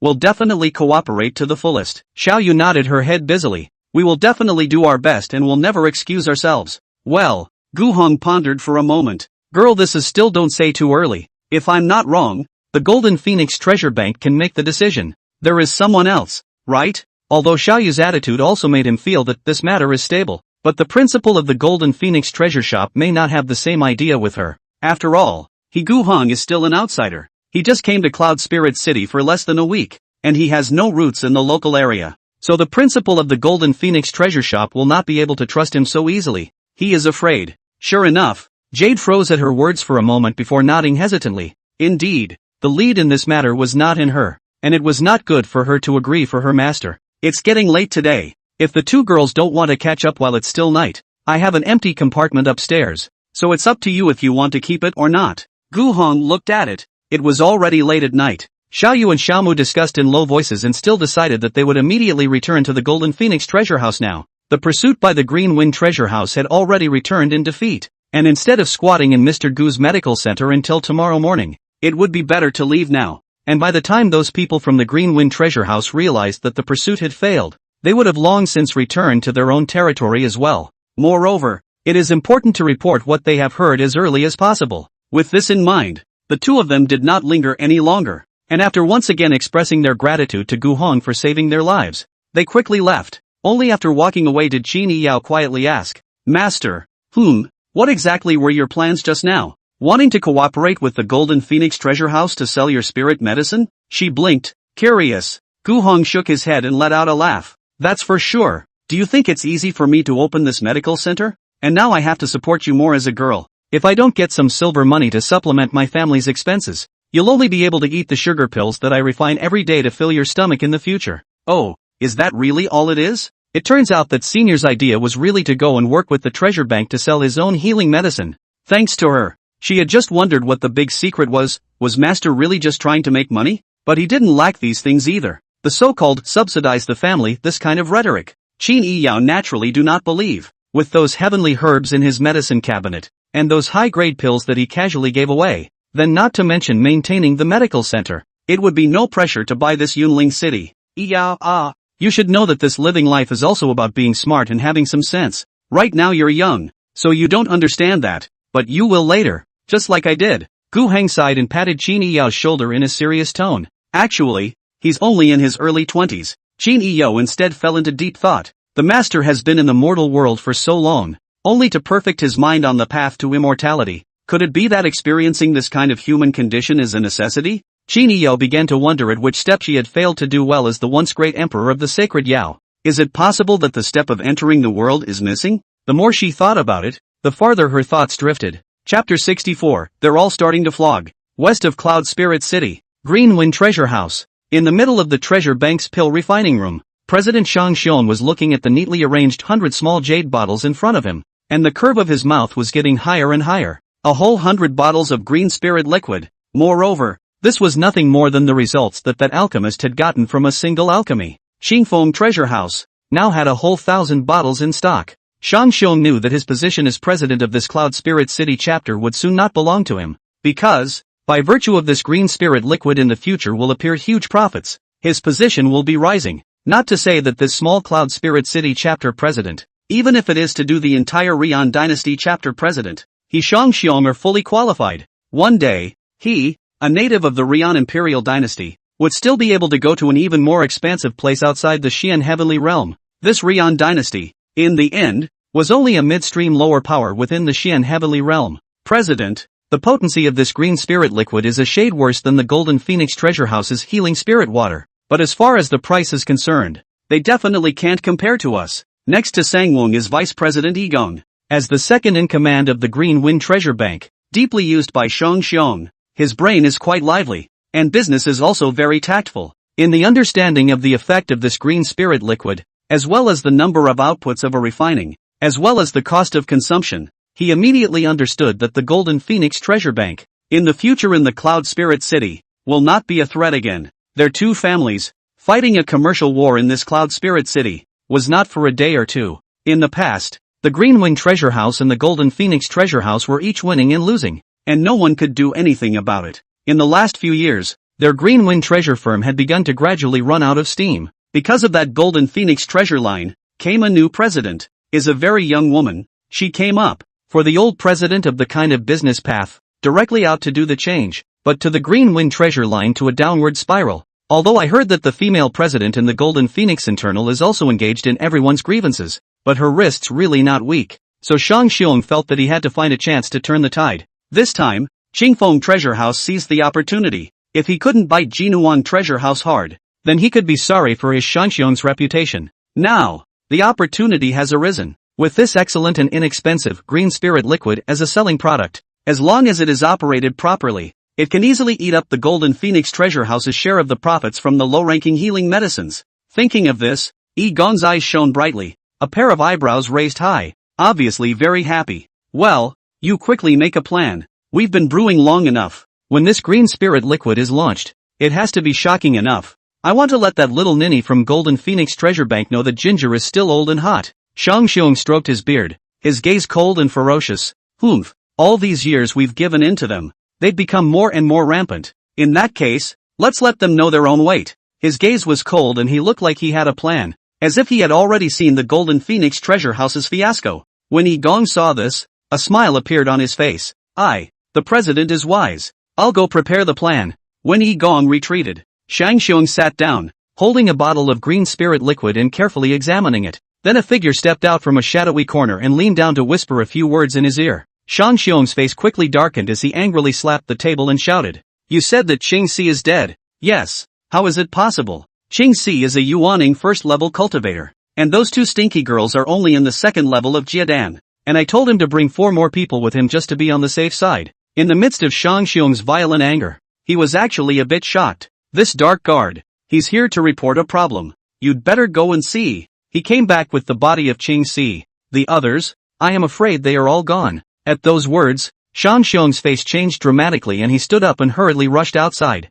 In one of the side courtyards, the secret guards had already guarded the portals, and only when they saw Shang Xiong did they make way. President. The man who had survived Qin Yao's interception was kneeling on the ground at that moment, his face full of trepidation after the robbery, while Qing Si's corpse was right in front of Shang Xiong's eyes at that moment. Shang Xiong looked at the bloodied and lifeless Qing Si, his face turning blue. Tonight's chase was, of course, an impromptu arrangement, because he discovered that the two maidservants beside the president of the Golden Phoenix treasure house had somehow bypassed the heavy inspections and guards of this treasure house and just sneaked in, and also stole a bottle of green spirit liquid. The green spirit liquid's effectiveness is not bad, and the price is so low as to be horrifyingly low that this low-ranked healing medicine can't leak the news now. Shang Xiong had been the president for so many years, acting cautiously, in case they were not yet ready and the Golden Phoenix Treasure Bank side knew about their plan. Then the Golden Phoenix Treasure Bank could take advantage of the present, calling on the medicine refining physicians to improve the existing healing medicines. And although in the end the probability was high that the Qingfeng Treasure Bank was still going to win, winning would not be pretty enough. Profits will certainly be much less as well. So the two maids who came to pry into the secret must die. He sent out one of the 4 major assassins under his command, Qing Si, who was at the first level of the Yuaning stage, deeply trusted by him, and accomplished everything he explained to him very well. But now, Qing Si is dead. What happened? How did Qing Si die? Shang Xiong finally composed himself first, and must not disorganize himself now. The man who escaped from Qin Yao's sword, trembling at this time to talk about what he saw. Whether it is the green 4 killers such as the sudden violent death, or the girl who only builds the foundation of the second weight of the huge details, all said, Gu's Medical Center? Shang Xiong frowned tightly. Where is the Gu's Medical Center in the south of this Yunling city? He had been doing business in Yunling City for so many years, whether it was for cultivators or mortals, he did the same. Yunling City was very familiar to him, and he had never heard of any Gu's Medical Center in the south of the city. If that's the case, it means this medical center is new. There was also that young girl, the second level of foundation establishment, but she was so easy to deal with the Jiden cultivator. It's hard to believe that it's from outside. They had saved someone from the Golden Phoenix treasure firm, so wouldn't this mean that he, Qingfeng treasure firm, had inadvertently created another enemy? Thoughts fell. Shang Xiong again waved his sleeve fiercely. Give me to check. Find out what that Gu's medical center is all about. The dark guards led the way. Shang Xiong looked at Qing Si's corpse alone. His face clouded. Qing Si's death caused him to panic for a moment. And no matter what that Gu's medical center, in any case, the hunt did not succeed. That Golden Phoenix treasure line now may have known them this green spirit liquid secret. Golden Phoenix treasure line will certainly begin to deal with. Damn it, you can't even screw this up. The more Shang Xiong thought about it, the more angry he became. And towards Qing Si's already stiff body was kicking violently, venting his anger as hard as he could. The man next to him dared not speak. The president is starting to flog the corpse here, so you can see how angry he is. Chapter 65, The Golden Phoenix Treasure House is going to be in big trouble. Golden Phoenix Treasure House, located in the east of Yunling City. This treasure line was built in a very luxurious and spectacular manner, at least compared to the Green Wind treasure line. The Golden Phoenix treasure line was more atmospheric and honorable. On top of that, the Golden Phoenix Treasure House also employed a large number of guards to patrol the area day and night on a rotating basis. The cultivation level of these guards was also quite strong. All of them were in the Foundation Establishment and Jiedan realms. And even, there were Yuaning stage casual cultivators. And all they had to do was actually just guarding the door. And this kind of battle, it was also considered luxurious in Yunling City. The president of the Golden Phoenix treasure firm, Feng Wuxin, was sitting in his study at the moment, looking at the account book handed over by the Grand Chief Executive, his brows knitted tightly. These days, the behavior of the Green Wind Treasure House was all quite abnormal. The low-order healing pills over there were suppressed somewhat by their own side, but that was ultimately the center of gravity of the Green Wind Treasure House. But over the past 10 days, the Green Wind Treasure House had actually not sold any more low-order healing pills, as if they had consumed all of their inventory, and the pill-refining physicians hadn't continued refining new goods. Even more counterintuitively, Qingfeng Treasure House has recently purchased many low-grade medicinal herbs in Treasure River City, which is 300 miles away. It's not like he's refining pills, and he's hoarding so many low-grade medicinal herbs. Feng Wuxin put the ledger down and rubbed her brows. She simply can't see in. This Golden Phoenix Treasure Bank's operating losses and profits in her heart are like a mirror. Golden Phoenix Treasure Bank's recent earnings are very good, At least in the 2.5 years since she became president. Monthly revenues are getting higher and higher. She should have been happy only right. But Qingfeng Treasure Bank's recent changes, but let her feel not too comfortable. Therefore, Fengwu Xian sent out her personal maid to find out about Qingfeng Treasure House's recent moves. Miss, it's late. If you don't rest again, it's not good for your body. The big chief is also a woman, but the face is already middle-aged appearance, standing behind Feng Wuxin, without any half-over steps. In fact, both the merchant bank chief, but also Feng Wuxin's personal first guard. This kind of position will only be held by Feng Wuxin's most trustworthy people, and she was one of them. Aunt Margin, that Greenwind Treasure House's actions are too abnormal, and it's really hard for me to sleep peacefully until I find out more. Fengwu Xin sighed. Miss, that Qingfeng Treasure House's Shang Xiong is already acting mysteriously. Even if you let Xiao Yu and Xiao Mu go to probe, they may not be able to probe anything. Aunt Edge counseled. Upon hearing this, Fengwu Xian forced to smile, the worry in her eyes still lingering. Fengwu Xian had an obsession, and this obsession was also something that worried Auntie Yuan more. After all, being exiled to the Rian dynasty as the president of a small city branch was nothing less than a great shame for Feng Wuxin. She was supposed to be the most popular ninth young lady of the Feng family, but due to her father's death and her mother's illness, she became a widow. Not only that, but also suffered from her cousin's pursuit of murder, and her life became more and more difficult. At the end of the day, a directive from the clan sent her to this cloud spirit city of the Rian dynasty to be the president of the local Golden Phoenix Treasure House. Fengwu Xian is going to kill back step by step. Cloud Spirit City is the starting point. Seeing that she couldn't persuade her, Auntie Yuan also stopped talking. Her own young lady's temper was actually very stubborn. This she understood. When Xiao Yu and Xiao Mu pushed open the door to the study, she was more or less relaxed when she saw that the two of them, although anxious, were at least safe and sound. Miss, we found out. Xiao Yu excitedly ran to Fengwu Xian's body, her eyes glittering. No one could have imagined that she had also wandered through the gates of ghosts before, almost losing her life. Well, what's that Greenwind Treasure House doing? Fengwu Xian also raised her eyebrows and hurriedly asked. Xiao Yu took out the bottle of green spirit liquid, placed it on the table, and said, this is what that Greenwind Treasure House has been busy working on, a new low-grade healing medicine called green spirit liquid. Fengwu Xian picked up the bottle of green spirit liquid and scrutinized it carefully. This bottle of green spirit liquid was indeed different, transparent in color and greenish blue, like a water droplet shape with spiritual energy so dense that it could not be melted. Xiao Yu narrated all that she had seen within the Greenwind Treasure House. After hearing this, Fengwu Xian's face then became completely grave. So that's how it is? It seems that Shang Xiong is planning to hoard a batch of green spirit liquid before selling it in large quantities at a low price at one time, so that he can make our healing pills completely lose the market. Qingfeng Treasure Bank has been frequently buying all kinds of low-ranking medicinal materials lately. The reason is not complicated. Only because that Qingfeng Treasure Bank did not know where to find a mysterious medicine refining physician. That person actually created a new prescription, and a time to be able to refining enough to fill 100 jade bottles of medicinal liquid. The quantity is large. The prescription is confidential. And, while this potency is not as good as theirs, it is not much worse. Auntie Rim took the jade bottle and sniffed it.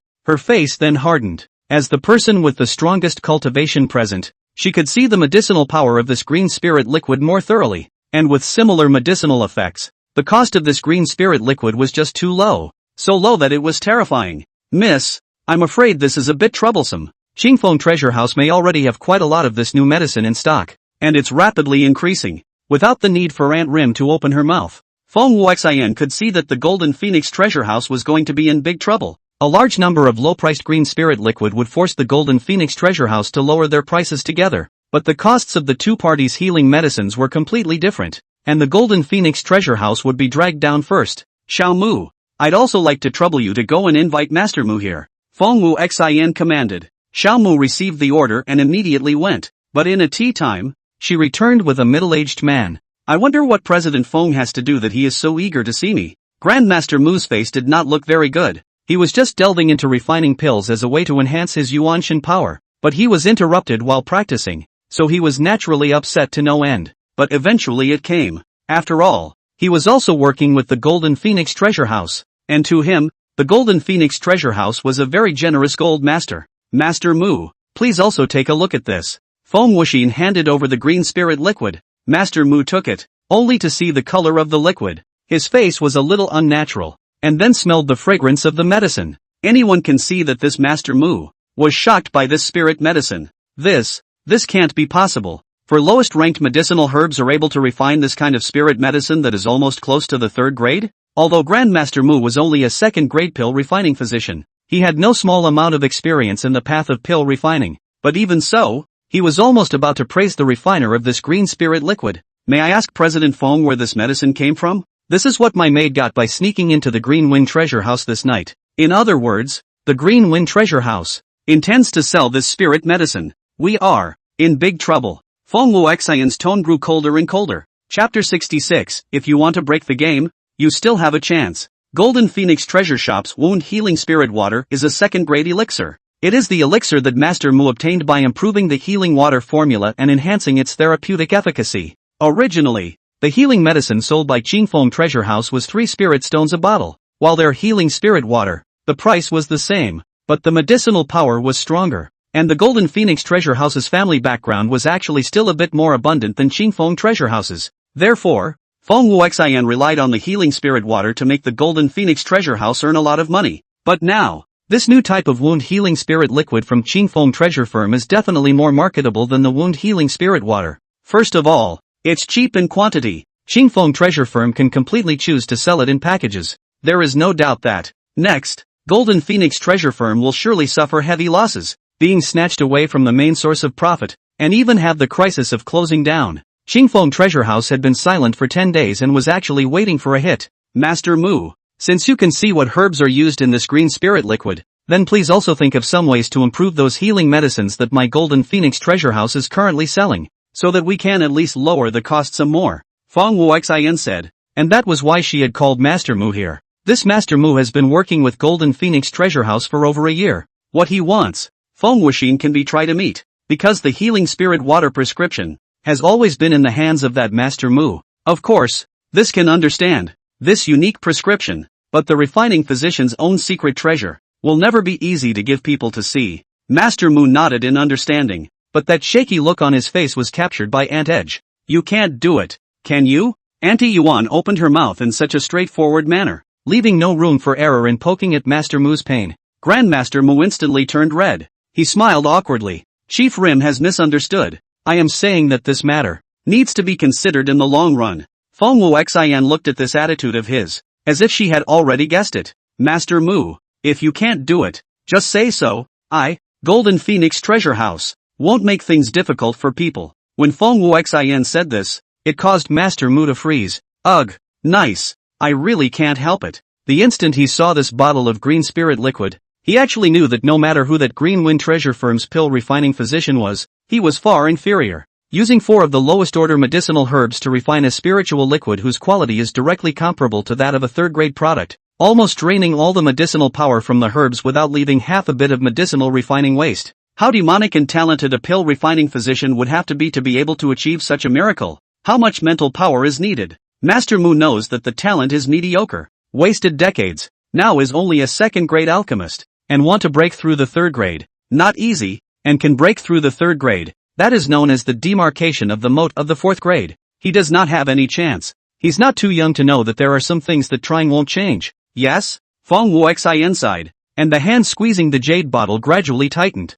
If even this Master Mu is at his wit's end, then the Golden Phoenix Treasure Bank is only afraid that there is no way to break the situation. It was really a bit hard for her, but if the situation was irreparable, then perhaps it was time to stop the losses in time. For example, selling all the healing spirit water in the inventory quickly, breaking off the cooperation with this Master Mu, and shifting all the focus of the operation to other places in the future. Feng Wuxian's frown deepened as she raised her eyes to look out the window with a distant gaze. Her mind flashed through those not-so-good memories, and she suddenly felt that this step-by-step idea of regrouping her forces and killing her way back to the family was a bit too whimsical. Just in this Cloud Spirit City, she couldn't even make the Golden Phoenix Treasure House powerful. But just then, Jade suddenly said, Master Mu can't solve this predicament. But maybe someone can. These words were like rain from a long drought, causing Feng Wuxian's eyes to light up violently. Who? Xiao Yu didn't answer, but took out the jade bottle that Gu Hong had given her, which was filled with that light blue spirit liquid, and it was from a large basin of water that had been blended with a drop of concentrated spirit liquid. To be honest, Xiaoyu couldn't help but feel some despair in her heart when she realized that Green Wind Treasure House could produce 100 bottles of green spirit liquid in a single refining session. Because this Master Mu, he could only refine 10 bottles of healing spirit water at a time only. There's a staggering difference in that number alone, not to mention the even more staggering difference in cost. But that point of despair turned into shock after she saw the large iron pot of concentrated spirit liquid that Gu Hong had refined. As the saying goes, there is always someone more powerful than you. And Gu Heng is that more powerful. She made a small estimate. That big pot of concentrated spirit liquid, just in this proportion to water, that is, 4,000 bottles. And it was 4,000 bottles of healing medicines with stronger medicinal power than both the green spirit liquid and the healing spirit water. I don't know much about refining medicines, so I'd like to ask Master Mu to please take a look at this bottle of spiritual liquid, and compare it to that green spiritual liquid. Which is better or worse? Xiaoyu respectfully brought the jade bottle forward with both hands. Grandmaster Mu took the jade bottle, but this time, there was no need to even sniff it. He raised his head, looked at Xiaoyu with a grave expression, and said, "This green spirit liquid is far inferior to this blue spirit liquid." Feng Wuxin was also surprised beyond measure. She took that jade bottle, and only after a long time, she grabbed Xiaoyu's shoulder. Her voice faintly had suppressed excitement in it. "Xiaoyu, where did you get this from?" "South of the city, Gu's medical center." "Gu's medical center? What's going on here?" Feng Wuxian hurriedly pursued the question. She hadn't heard of any Gu's medical center, and the south side of Yunling City was mostly mortals, with some fragmented small forces that were also so mixed up that she hadn't paid much attention to them at all. But looking at Jade's appearance, it was obvious that she had encountered a lot of things this night. If he didn't ask a little bit of questions, Feng Wuxian definitely didn't want to go to sleep. "Miss, it's like this. Xiao Mu and I sneaked into the Green Wind Treasure House, but we were discovered by them, and that Shang Xiong also sent out assassins to take the lives of the two of us." Jade pontificated. Feng Wuxian's 5 fingers tightened as she listened, her brows furrowed. But after hearing that the owner of that Gu's medical center, Mr. Gu, had stepped in to save them, and also performed a handful of medicine refining spirit liquid to water, Feng Wuxin hadn't had much to say. But it was Master Mu who first had a change of face. "Wait, are you saying that this bottle of spiritual liquid is actually just a small bottle taken from a single drop of concentrated spiritual liquid, after blending it with a large basin of water?" Jade nodded. Master Mu's eyes were glazed over. After a drop of spiritual liquid was blended into water, that water had a quality close to that of a third-grade elixir. This sounds even more bizarre and inscrutable than even the refining of that green spirit liquid. He was very skeptical about the authenticity of this matter. But Feng Wuxian did not doubt anything because Xiaoyu would not deceive her. And Feng Wuxin was even more curious to know what the owner of that Gu's medical center was really about. Chapter 67, Coming Early. That Mr. Gu. What's his origin? Feng Wuxian continued to pursue. If there was this kind of pill refining physician in Yunling City whose pill refining techniques were so out of this world, then she had to win it over. Because if you don't fight for it, then you'll let the Green Wind Treasure House continue to grab the lead. Honestly, I'm not sure, but it's definitely unusual. Xiaoyu remembered what Qin Yao said to her. Gu Gongzi does not like to be disturbed. People are here to enter the mortal life, and Xiaoyu also really cannot see through Gu Heng. What kind of cultivation he has, what kind of backing, and what is the purpose of entering the mortal seclusion, are all mysteries, and it's still a mystery that you can't pry into without risking your life. Moreover, Mr. Gu doesn't want to cooperate, but it's that disciple of his who's a bit interested. You mean, that female disciple whose cultivation is only at the second level of foundation establishment? Feng Wuxian couldn't help but tighten her brows. Even Master Mu was like that, because as a pill refiner, Grandmaster Mu actually knew very well that the level of cultivation also had a pivotal impact on the technique of pill refining. A pill refining physician of the foundation establishment stage, even refining the most lowly first-grade pills, it would be a very laborious task because manipulating the flames with his true qi was not an easy job. It's a little too weak for a second foundation. For a pill refiner, it wasn't that he disliked the foundation establishment stage. It was just that there were still quite a lot of hard standards for the Tao of pill refining. So Feng Wuxian didn't think too much about what Xiaoyu had said, and instead intended to continue to focus on that Mr. Gu. It seems that Gu's medical center. I'll have to make a trip there myself in the morning. Feng Wuxian quickly came to a decision. She knew she had an advantage. Because the people from the Gu's medical center had killed the killers of the Green Wind Treasure House and saved her closest personal maid, it was only right that she should come to the door to thank them. Either way, Feng Wuxian had to make a move, because if she hesitated to move, it would be tantamount to letting the Green Wind Treasure House get a vacant moment to take advantage of the situation. Instead of doing so, It would be better to take advantage of this opportunity first and see if she could pull the Goo's medical center to the Golden Phoenix treasure house's side. Miss, that Mr. Goo, according to his disciples, is into the mortal seclusion. Do not like to disturb, such as if rashly go forward then. Jade spoke up to remind him. Regardless, this trip has to be made, and, since they saved you, what's the point of me coming to the door to say thank you? Feng Wuxian still insisted on her original intention. You two stay at the treasure house. I'll accompany the young lady on her journey. As soon as Aunt Yuan's words left her mouth, Feng Wuxian immediately thought differently, but Aunt Yuan had watched her grow up, and before Feng Wuxian's mouth could open, she continued, Miss, don't refute, I must follow. The strength of the master of that medical center is unknown. No matter what, I can't let you go alone. Feng Wuxian couldn't argue with her. She didn't even know Aunt Rim's full name. The only thing she knew was that she often followed that sick mother of hers, not moving an inch, like the best bosom friend, or the most loyal dead soldier. And now, she became Feng Wuxian's most loyal subordinate, perhaps more or less on the strength of my mother. Tonight, the Golden Phoenix treasure house did not spend peacefully after all. The Green Wind treasure firm was already building up its strength, preparing to strike a fatal blow, to completely take away the biggest profit from the Golden Phoenix treasure firm's hands, and then they could just sit back and watch them weaken. Feng Wuxian couldn't sleep and spent the entire night looking at the 2 bottles of spirit liquid. On one side, there was about to be a large opening that could open a non-stop bleeding hole in the treasure line, and on the other side, there was a sharp blade that would make Qingfeng's treasure line bleed until it died. She was going to fight for that sharp edge tomorrow. Early the next morning, Feng Wuxian, who had already sat in the study all night, changed into a simple dress and casually pulled up a bun before taking Auntie Yuan out the door, all the way to the south of the city, following the direction that Xiaoyu had pointed out before. In half an hour, they arrived in front of Gu's medical center. The frontage is small but exquisitely decorated, giving it a very cozy feel. Feng Wuxian had just stood at the entrance of Gu's medical center and was about to enter, but Aunt Edge stopped her. Let me go in first. Aunt Margin, we've come to honor our thanks, so it's only right that we both go in together. Feng Wuxian had already prepared a thank you gift, 100,000 taels of gold as a reward for saving Xiaoyu and Xiaomu. Of course, giving this kind of mortal silver money as a thank you gift. Feng Wuxian had also thought about it carefully. If the owner of this medical center was trying to get into the mortal world, then he also definitely didn't like the idea of others rewarding him with a reward between cultivators. Instead, by using mortal silver as a thank you gift himself, he would be able to tell him that the Golden Phoenix Treasure Bank had no intention of disturbing the purity of his entry into the mortal world, and, on the contrary, would be able to nicely do some cooperation. Anyway, there can be too much of this gold and silver in the Golden Phoenix Treasure House. Miss, we don't know the bottom of this Gu's medical center at all. No matter what, it's better for me to go and test it out first. Well, although Feng Wuxian was worried, she also knew Auntie Rim's duties, so, she could only nod her head in agreement. Then you take care of everything. After Feng Wuxian finished explaining about Aunt Yuan, she watched her disappear inside the gate of Gu's medical center. Auntie Rim had just entered the front yard when she saw the plaque with 4 large, glittering characters, and she squinted her eyes, able to sense some of the true meaning in it.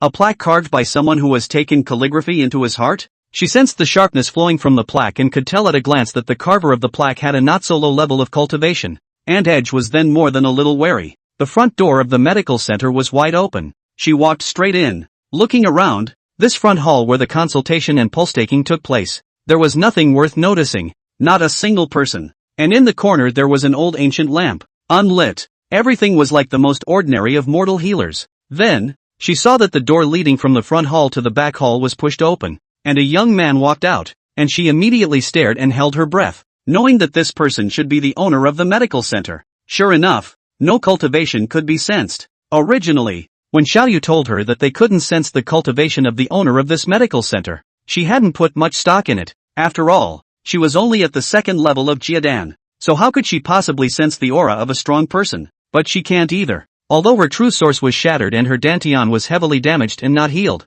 she was still able to exert the power of the 10th level of the divine separation stage after all. But, can't even she see that? This master of the medical center, could it be that his cultivation level is even higher than the one she had before she was injured? To what extent? Mahayana? Or is it, to the saints? Pretty early to be here. Gu Hong saw a middle-aged woman standing there in the front hall, and was momentarily surprised that he had just opened for business, and went to the back hall to organize things, and this was a door-to-door doctor's visit? And it's a beautiful woman with a great sense of style. Well, Mrs. Body, Not so good Gu Heng measured her face, dark green in the Hall of India. And the fat and powder couldn't block that kind of chi and blood deficiency of the sick appearance. Obviously the body has internal injuries Aunt Rim was even more surprised in her heart. He could tell at a glance that he was seriously ill? Chapter 68, Healing?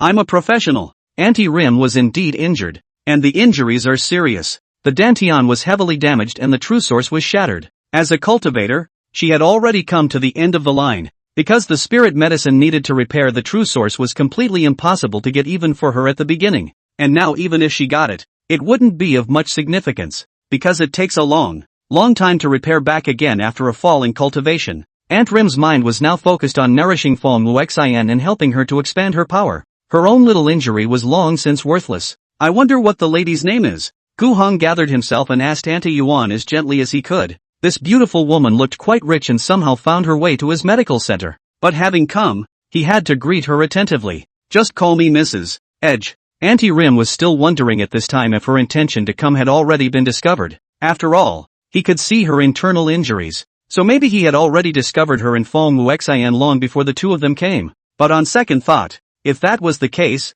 then how come the owner of this medical center hadn't pointed it out without opening the door? Perhaps he doesn't care about such things at all? Does he really think of himself as a woman who comes to the door to see a doctor? Aunt Yuan guessed and observed Gu Heng's reaction. Seeing that he did not suspect, then it would be better to go along with this intention. So she continued, there is indeed something wrong with my body. I wonder if you can take a look for me. May, please sit down, ma'am, so I can take a pulse. Seeing that Gu Heng was really sitting at the consultation table, waiting to ask for her pulse, Aunt Yuan's eyelids jumped. Why did she really want to feel her pulse? To their level, or even more profound, just by observing the gas will be able to completely know whether the other party's body is in the way. There is no need to touch the pulse, unless the owner of this medical center was planning to really follow the mortal physician's example to diagnose and heal people. Wow! To enter the world to such an extent, rare she had personally seen quite a number of reclusive powerhouses, but most of them were not so much reclusive as excessively withdrawn in nature, not wanting to get involved in the affairs of the red dust, and like him, those who did the opposite and blended into the life of the mortal world were very few and far between indeed. Aunt Rim was horrified in her heart, but she remained calm on the surface, extending her left wrist to Gu Heng. Please. Gu Heng smiled and nodded at his words, then extended his right index finger to rest on Aunt Yuan's wrist, closing his eyes in contemplation. His eyebrows suddenly furrowed and slowly loosened, and he glanced up at Aunt Rim once more. That's a serious problem, Mrs. Edge. She has a serious chi and blood deficit. Moreover, it's an old disease, and if it's delayed and not cured, it will slowly become a more serious disease. Gu Heng can cure her, but this damaged body will not be so good to recover. Aunt Edge sniffed and let out a bitter laugh. Can she not know? The injuries he had sustained, and the cultivation that had almost been cut off, could be a pain that could not be erased. Being seriously injured by the traitor, shattering the true source, the original 10 cultivation of the harmonization stage. Her cultivation rapidly fell to the divine separation stage.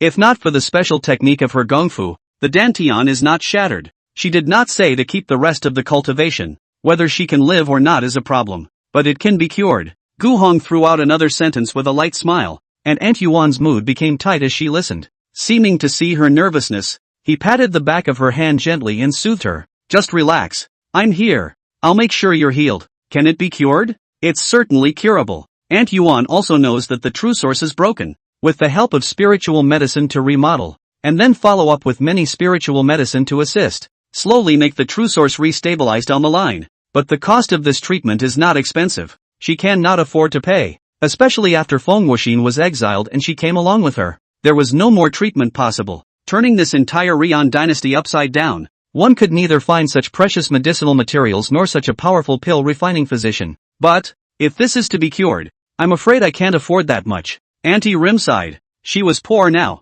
What was she going to pay the owner of this medical center? It was Gu Heng's turn to be surprised. This beautiful woman looks quite blessed in her clothes. But is she a destitute person who struggles to see a doctor? That's okay. Seeing as she's so good looking, do it for charity yourself for once. It doesn't matter. When I come, I'll heal. You needn't worry about the annoyance of these out-of-body things. I'll just heal the disease. I won't charge you anything. Gu Heng waved his hand, signaling that Aunt Yuan didn't need to worry. And then he took a jade bottle out of the medicine cabinet and placed it in front of her eyes. You will take this. I will go and refine some medicinal liquid for you. Take it back and slowly supplement it with conditioning. It can be good. After saying that, Gu Hong would go to the back room again. Aunt Rim looked at the elixir in the jade bottle. As a treasure she had seen. 8th grade pill. Solid source pill. Consolidate true essence. Increase cultivation. And even some with good talent can directly help cultivators advance a realm. For those whose true source is broken, they can also use this elixir to remodel. Auntie Rim's heart shook, but she still found it unbelievable. Such a precious elixir. I'm afraid that even if she lost all of her true essence cultivation, she could still rely on it to slowly recover. But Gu Hong just took it to her and asked her to take it? This medical center owner, Irazin, wouldn't have screwed up his brain, would he? Even such an elixir can be casually taken out and used to cure strangers whom you have never met? So, she doesn't dare to eat it. However, if you don't eat, you may upset him and may make him think that you are a calculating and insecure person. After thinking about it for a long time, Auntie Edge decided, after all, to eat it. She pulled out the wooden cork and pulled out the 8th grade solid source pill, swallowing it in one gulp. The medicine dispersed instantly. Feng Wuxian waited outside for a while, her heart a little apprehensive. Auntie Rim had gone in of her own accord, and it had been a teacup past, so she hovered just outside the front yard, waiting with some anxiety for Auntie Rim to come out. But as she waited, a small silver cat came up next to her and looked at her quietly. What a cute kitty. She looked down at her feet and realized that the little kitten was staring up at her. Two dark, round eyes with the slightest hint of adorableness. What's your name? My name is Feng Wuxian. You can call me Sister Feng O. The little silver cat seemed to understand. Tilting its head, Feng Wuxian squatted down to touch the soft fur of the little silver cat. This silver fur was fluffy and felt excellent, making her unable to let go of her hand. Then the little silver cat spat out. You woman, where did you get the dog guts to touch me? Feng Wuxian still didn't know what was going on. Then she felt a huge pressure layer by layer. Her face turned white, but she couldn't use her true chi, so she was pressed to the wall, while that little silver cat, in her horrified gaze, slowly turned into a tall, beautiful, out of the ordinary, cold beauty. Demon race. There is actually a demon race here. Feng Wuxian was scared out of her wits. Chapter 69. So these are all temptations. Su Jinshi looked at Feng Wuxian, who couldn't move by his breath, extended his finger and picked up her chin. Well, what are you doing in front of this medical center? Feng Wuxian swallowed her saliva. She was really frightened by this cold and arrogant demonic beauty in front of her. Don't move, yo, or I might get you killed, yo. Su Jinshi hooked her lips and smiled. Her tone was lazy and seductive. She looked inside and found that there was a woman who was asking for medical attention and seemed to be seriously injured. She then looked at Feng Wuxian. Her gaze lowered and glanced at the gold emblem that was on the other side of Feng Wuxian's chest. That gold emblem. It looked familiar. You're from the Golden Phoenix Treasure House? Golden Phoenix Treasure Line. Su Jinshi is more than clear. This treasure line opened all over the Xian heavenly realm. Even the business of the demon race they do. It can be said to be the real rich and powerful. In order to make money, even the hostility of the demon race to humans can be ignored. Su Jinshi more or less admires this group of people. Moreover, the Golden Phoenix Treasure Bank is very powerful, and it is said that there are plural Mahayana cultivators sitting in the treasure bank. Although there was no supreme saint, the Mahayana cultivators themselves were strong. I am the president of the Golden Phoenix Treasure House. Feng Wuxian. Feng Wuxian took a deep breath before she dared to announce her name. This beauty's aura was weighing her down, and upon hearing her name, Su Jinshi narrowed her cat eyes instead. Your last name is Feng? What kind of person is Feng Changyu to you? Feng Changyu, the first level of the Mahayana stage cultivator, is also the former general manager of the Golden Phoenix Treasure Bank. Behind the Golden Phoenix Treasure Bank stands the Feng family, an ancient clan. It is because of such a powerful force backing up, the Golden Phoenix Treasure Bank's business can be done so far. That's my grandfather. Feng Wuxian replied somewhat reluctantly. She thought of this matter will be doubly sad. Her father is Feng Chongyu's eldest son, but the eldest son died early. The long-room daughter-in-law is also due to illness lost her life. She this little granddaughter, and now also be exiled to this Rian dynasty too. This kinship affection. She felt not much awe indeed. After Su Jinshi heard that she was Feng Chongyu's granddaughter, her brows furrowed slightly and then loosened up. How is it that that old man's granddaughter is reduced to being a branch president in this place? It's out of place. My master saved 2 little human girls yesterday. Were they yours? Feng Wuxian nodded, trying not to let her mind be affected by the word master in Su Jinshi's mouth. And by the way, she also took out the wooden box in her arms. I'm here to thank him. Su Jinshi took it as soon as he could and opened it. Inside were 10 gold bars and quite a few Golden Phoenix tickets. Golden Phoenix tickets are for mortals.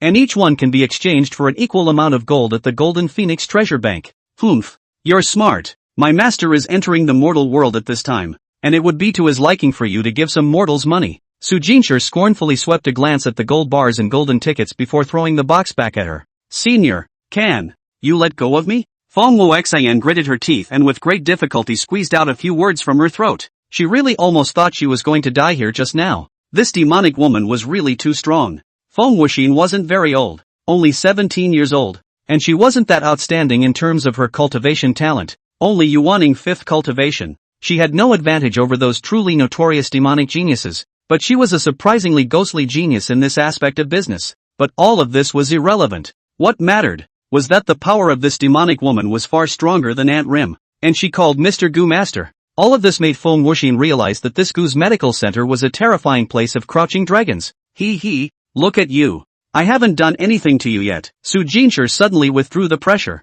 That's just it. Since you're here to say thank you, then go in. Don't worry about anything. He's a very good talker. Feng Wuxian was so drained that she fell to the ground and panted heavily. She rubbed her butt and climbed up, only to find that Su Jinshi had already disappeared. Is scary. Feng Wuxian muttered a sentence. Just now, she truly felt what it meant to be powerless to resist the pressure. It was also decided that she would be more careful with this request for cooperation under the cover of a thank you, and would never offend Mr. Gu in any way. Mr. Gu was good at talking, but this group of existences around him were definitely not oil-saving. Feng Wuxian had already been made a little scared in her heart by Su Jinshi's strong and oppressive attitude when she came up. She walked into the front yard, but before she entered, there seemed to be a force sweeping over her, causing Feng Wuxian to tense up again and look around before she finally saw the plaque. Who's looking at me? This inner question naturally could not be answered, so she had to continue to walk into it. Aunt Yuan saw Feng Wuxian enter the door, and before she could say anything,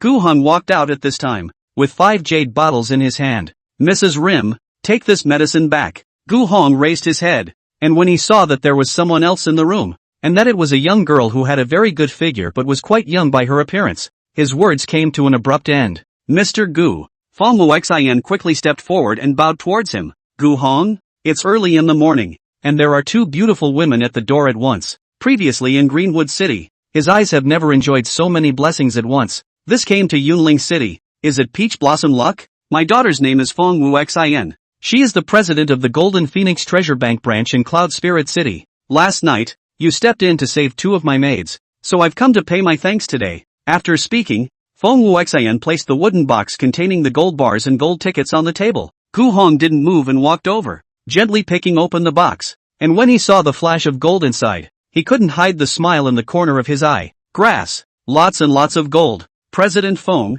this matter of going out to help others, I'm only doing it casually. This thank you gift, I'll accept it reluctantly. He coughed, with a somewhat difficult expression on his face, looking like he was not in a good position to shrug off the honorarium and just had to accept it with a smile. Feng Wuxian quickly waved her hand and only said, "This thanks is still too light," and other polite words. After 3 words, that Feng Wuxian apologized and said, "I am really sorry. I hope that Auntie Yuan and I have not offended you." Auntie Karma? Gu Heng sized up Feng Wuxian and that Lady Margin, and suddenly came to a realization. Oh, so this is a pile of trial and error of the Golden Phoenix Treasure Bank. This President Feng wanted to know whether or not this pill refining physician of his had any real talent, so he sent someone close to him with the intention of trying him out, but it was obvious that he must have passed without any pressure. You two are playing a good game. It seems that Golden Phoenix Treasure House wants to test how good I am. How is it? Are you satisfied? Gu Heng wasn't annoyed, knowing that this kind of thing was inevitable. People are also in business, so of course they have to be more cautious. Chapter 70, Everyone Comes to Try. Feng Wuxian also tensed her body at this time, hearing Gu Heng's words that seemed to want to laugh, but also seemed to be a bit cold. She thought that Gu Heng was very dissatisfied with the 2 of them for their spur-of-the-moment test. Finished, but Feng Wuxian's mind also turned quickly as she hurriedly said, "My little lady is very satisfied. We will never question Mr. Gu's medical skills." Aunt Rim also got up and said rather sincerely, "If I have offended much, please don't blame Mr. Gu. What she had just eaten was a genuine 8th grade elixir. That medicinal power had now begun to remodel her true source and heal the old injuries in her dantian. Other than that, with this kind of generous bestowal, Aunt Yuan could understand that she was considered to owe him this life. A favor from a pill refining physician was never that well owed, nor was it that well repaid. But what else could she say? The internal injuries he had left behind might be able to be healed, and that alone was enough. It's It's fine. And I understand what you guys are doing, so how can I blame you? But, Mrs. Margin, take this and add 3 drops to the hot water every day. Then soak it for a quarter of an hour, do this for a month, and your body will be perfectly well. Gu Hong handed her the 5 jade bottles containing the medicinal liquid. Although it was a test, this beautiful woman did have some onerous roots of illness falling on her body. No matter what, he said he would help cure her. Then he had to continue to the end. Mr. Gu, this, Aunt Yuan didn't know how to refine medicines, but the medicinal fragrance emanating from that jade bottle proved that these now refined spirit liquids were also definitely precious high-grade spirit medicines. Take it. One size fits all. The matter of cooperation, we can talk about it, but your illness, as I said, will be cured for you. Gu Heng's words caused both Feng Wuxian and Aunt Yuan to be ecstatic. Auntie Rim did not need to be mentioned. Feng Wuxin also knew that this woman who had watched her grow up had once been besieged by 4 or 5 outlaws joining forces in order to protect her, and had since been seriously injured, leading behind the roots of her illness. And this Mr. Gu has already put out the word that her illness will be cured. How could they both not be happy? Both of you, please also come with me to have a good talk in this back hall. Gu Hong sidestepped and gave way to the pathway which was the door to the back hall. 1 hour later, Auntie Yuan and Feng Wuxian bid farewell to Gu Hong and left the medical center. The expression on Feng Wuxian's face was that of relief and pleasure as if she was relieved. The talk went well. Gu Heng is interested in this cooperation, but not interested in personally going down to refine the medicine. But his female disciple is willing to help the Golden Phoenix Treasure House to provide a more efficient spirit medicine. And what he is given is very simple. Just 100,000 taels of gold per month. To be honest, this cooperation is too profitable, so that Feng Wuxin feels a little unreal. And as for whether that young girl at the 2nd level of foundation building can refine the kind of blue spirit liquid they need, of course they can. Feng Wuxin had no doubts about Gu Heng's words. There was no need to have the slightest doubt in the words of such a strong man. His strength was the best evidence, and have already negotiated. Tomorrow morning, there will be the first batch of golden spirit liquids sent to the Golden Phoenix Treasure House, and is enough to load the whole 2,000 bottles of the portion. If the Green Wind Treasure Company dares to start a commercial war at this time, it will end up being a complete failure. This name was still given by Feng Wuxian. When the Green Wind Treasure Company produces green spirit liquid, they produce gold spirit liquid. Feng Wuxian took a deep breath as if she had already smelled victory. Aunt Margin, this time, it's considered our chance. Feng Wuxian smiled and sighed. Yes, ma'am. Auntie Rim was also in a good mood. This time, not only was the treasure bank's predicament solved, she also had an additional gain, curing her dark wounds.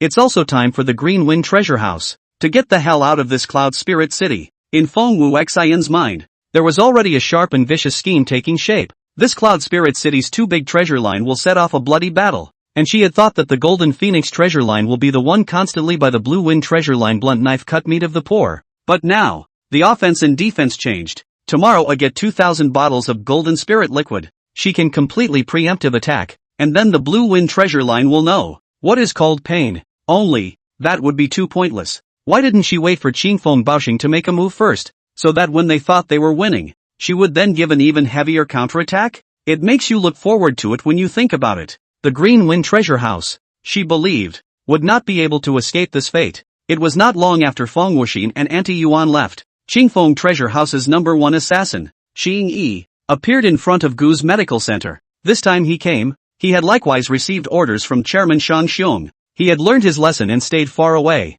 Xing Yi knew that Cheng Si died at the entrance of this Gu's medical center, mostly because he was too lax, and the strength of the owner of this medical center was all but unknown, as Cheng Si died instantly and violently. But Xing Yi, as the most elite assassin under Shang Xiong, knows how Cheng Si died. Poison. There was no external injury. Even the Dantian true source was not damaged. If a strong person pressed people with their qi, it would be the whole body's veins bursting into pieces. The Dantian ruptured, and the chaotic qi died, and bleeding from the 7 orifices looks like poisoning anyhow. If it's poisoning, it's extenuating. There are thousands of poisons in this world. Even poisons that can poison a Mahayana stage powerhouse exist, and there are even more poisons that can get a Yuaning stage cultivator killed. Even if it's immortal, it's perfectly possible to poison a Yuaning stage cultivator to death when he's defenseless. Aoichi is like that. Once when he was still nothing more than a young orphan child, Shang Xiong took him in, and the first person he killed was a Yuaning 2nd level cultivator. At that time,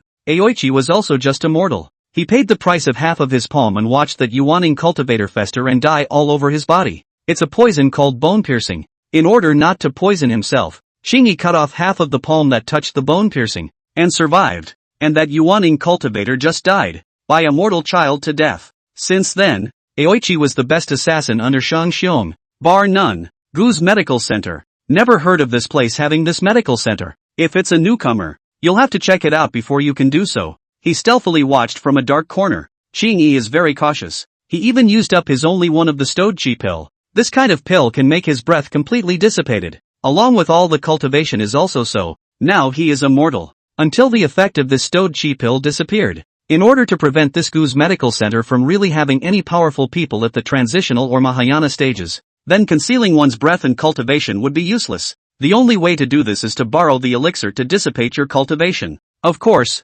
within a quarter of an hour, Xingyi would have to take the rejuvenation pill, or else he really wouldn't be able to get his cultivation back. But a quarter of an hour would be enough time for him to figure out this medical center anyhow. After looking at the entrance of Gu's Medical Center, 2 more sickly mortals came out. Xingyi straightened the rough clothes on his body and walked towards the medical center. Chapter 71, This guy's looking for a fight. Xingyi was now a mortal with no cultivation. This kind of identity works best for trysts. He had been observing for some time, and other than the president and chief executive of the Golden Phoenix Treasure House, everyone who had gone in was a mortal. Since it's for mortals, he'll be fine going in, right? Thinking so, Aoichi stepped into the front yard without a care in the world. There was no reaction to that plaque. He walked easily into the front room where the consultation was taking place, and looked around, and didn't notice anything out of the ordinary, just like all medical centers, except for a sleeping wildcat lying on top of the medicine cabinet. Xingyi was a bit puzzled, but heard some rattling over the back room.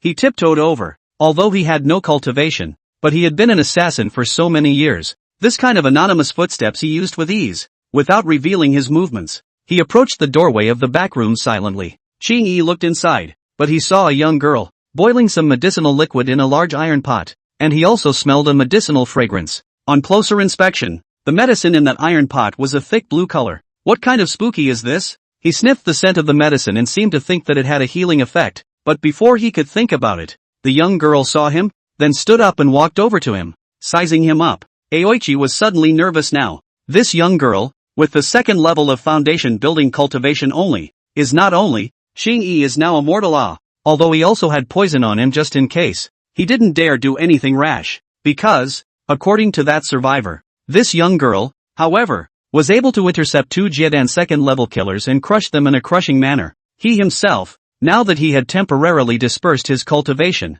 was really not necessarily faster than her. Are you here to see the doctor? Xingyi Yao sized up this man who didn't look friendly. This guy had no cultivation and was wearing a rough shirt, but this action was sneaky, not like a good person. She was still wondering whether this person was here to see a doctor, or was he planning to come and steal something? If it was the latter, then it was worth teaching a lesson. Yes. Xingyi Yao nudged her mouth. It seemed that she wasn't here to steal and touch things. She pointed to a chair in the front hall. Go sit there and wait, don't look around. Oh, I see. Thanks girl, you're busy then. Aoichi turned and walked towards the front hall. Watching him walk back to the front hall and sit down, Xingyi Yao frowned. This man, so strange. And Gu Hong came in from the backyard at this time. Seeing that Xingyi Yao wasn't paying attention to the fire but was always looking at the front hall, he coughed, scaring Xingyi Yao so much that she shivered. Yao, what are you looking at? Master told you to pay close attention to this fire, or else the potency of this medicinal liquid will deteriorate when the time comes. Don't worry, Master, I just thought of something else. Xingyi Yao spat out her tongue and smiled as she ran back to continue controlling the fire. Looking at her like this, Gu Hong had wanted to blame her, but now he didn't have that thought either. Cute disciples are not good at teaching lessons. However, he was at ease with Xingyi Yao's pill refining. Well, looks great. Gu Hong looked at the blue medicinal liquid cooking in the pot and nodded in satisfaction. Just now after Feng Wu Xian and Aunt Yuan left, he directly grabbed Xingyi Yao who was upstairs continuing to exercise her physique and tried to teach her to refine pills. At first she wasn't too happy to learn, but since he took in this disciple, and he was now a pill refining practitioner, then how could he not let her learn? It turns out that Xingyi Yao is really talented. This medicinal liquid isn't difficult to refine. Master can let me refine some more difficult pills in the future yet. Xingyi Yao smiled. The result was actually unexpected to her. Even she didn't know why she had such strong mental power, as if her mind was mobilized as soon as she sat in front of the boiler. Refining medicines, which was about the spirit, and the second one was cultivation. The strength or otherwise of spiritual power was the key to the success or otherwise of pill refining. But Chin Eo's previous spiritual power, in fact, is very weak. She died and then reborn. Her whole body cultivation disappeared. But her spiritual power did not follow the regression to the origin. Chin Eo just realized. This also meant that she had the talent to become a pill refining physician. Don't be proud. I've only taught you the simplest of remedies and techniques. It's not that quick to reach my level. Gu Hong flexed his fingers and knocked her little head. Lest this girl be too proud. His medical skills were personally trained by the system. From the beginning of the know-nothing to the final out of the gods. This skill Gu Hong but brushed several years. And Chin Eo had just come into contact with pill refining in less than half an hour. But she was a fast learner. This point made Gu Hong so pleased. Within a few years, Gu Hong felt that she would be able to leave the school and open her own medical clinic to cure the sick and save people. If she also didn't have the talent to cultivate and become a cultivator, at least she would be able to make herself learn a technique to eat. That's a lot of ways to study medicine. Oh, and there's someone here to see the doctor. Yes? You keep refining. I'm going to go do business. Gu Hong came to the front hall and saw Ching Yi, who was sitting on a chair, looking around. Seeing that people came, Ching Yi immediately became even more nervous, because by the looks of it, this should be the owner of the medical center described by that survivor. Very young, seems to have a few elegant style, but the thought of Ching Si is dead under his hands. Ching Yi does not dare to believe too much in this kind of first impression. Under the sky is more than the face of elegant and courteous, secretly murderous guy. What do you call it? Aoichi stood up first. Just call me Mr. Gu. I don't know if you want to see a doctor or something? Gu Heng's attitude was gentle, with a faint smile, giving people a feeling like a spring breeze, but Ching Yi was even more nervous. This kind of person who had a smile on his face, but in his heart he didn't know how dark he had to be, but instead, he was even more terrifying. He needed to try to find out what kind of cultivation this healer's master actually was. Is Mr. Gu new here? I've lived over here for quite a while and I haven't seen you yet. Aoichi tried first. Ah, yes. I just came from Greenwood City and just landed here. The reputation of this medical clinic hasn't been built up yet. I still have to rely on the many neighbors to say something good. Gu Hong was also honest. After all, he was new to the city and always wanted to leave a good impression. Oh, but, this south of the city to open a medical center can be a lot, but I see you are so young. I'm afraid there is no real learning, right? Gu Heng's eyebrows rose at these words. This man isn't here to heal, is he? It's like coming for a fight. You're not here to see a doctor, are you? Right. I'll be blunt. You came to this Yunling city to open a new medical center, but the other medical centers that are famous for the old man. If you don't have some skills, it's not easy to do. Cold sweat was actually seeping out of his back as soon as Ching finished speaking. Chapter 72. This Gu's medical center is not enough to fear. Ching Yi's words could be said to be very offensive. And if the other party was truly some secluded cultivator here, he could have shot to kill Ching Yi just based on the offense of these words. Not to mention the fact that he at least knows how to use poison. And he dares to open a medical center. So he must have some skills as well. His purpose, in fact, was to want to question the most skillful skill of the owner of this medical center, and then push him, no matter how superficially elegant a person is. As long as he is poked at a certain point, he will definitely get angry. And as soon as he gets angry, he will not be able to control his own chi and reveal his footsteps. Ching Yi would be able to clearly judge how this person's cultivation was, but it was a risky move all the same. And now he is just a guy with no cultivation. The life-saving objects on his body may not be able to save himself. If he really angered the other party, this life is very easy to account for this. Therefore, Ching Yi could be said to be tensing his entire body right now. And if Gu Hong made any movements, he would immediately counteract them. But unexpectedly, Gu Hang is indeed angry. But, that's all. Gu Heng's face sank and he directly skimmed his hand. This guy, really screwed up. He did have some fire in his heart. This man who looked like he had a shady face and didn't look like he was sick. His breath was very stable. So since he wasn't here to see a doctor, he was more than likely here to pick a fight. Looking again at his palm that had been cut in half, Gu Hong had a number in his heart. This guy, he must be the kind of street sneak that specializes in harassing people in the south of this Cloud Spirit City, specializing in collecting other people's money, and then run to make trouble. All kinds of questioning what the level is not good. You do not do as well as others. Crazy blowing other people's confidence. In short, it is disgusting to come. Gu Hong was still depressed in his heart. It had just opened the medical center not even a week ago. And this counterpart from the south of Yunling City wanted to come and make trouble. Those old bone setters, they don't give young people a chance, do they? But Gu Hong wasn't afraid of that. His medical skills are out of this world. the absolute best among mortals. Shouting a street skank to break his confidence? This kind of trick, too underhanded, and not at all useful. Moreover, he has finalized the cooperation with the Golden Phoenix Treasure Bank. When the time comes, their own this medicinal liquid sold. No patients door to door to cure. He has also a large amount of gold and silver into the account. Where's the need to care about that peer suppression? There's the doorway. No escort. Gu Hong didn't even bother to pay attention to him. And with a fling of his sleeve robe, he was the one who gave a face full of displeasure. Qing Yi froze, not expecting the other party to not make a move, but to just tell him to get lost?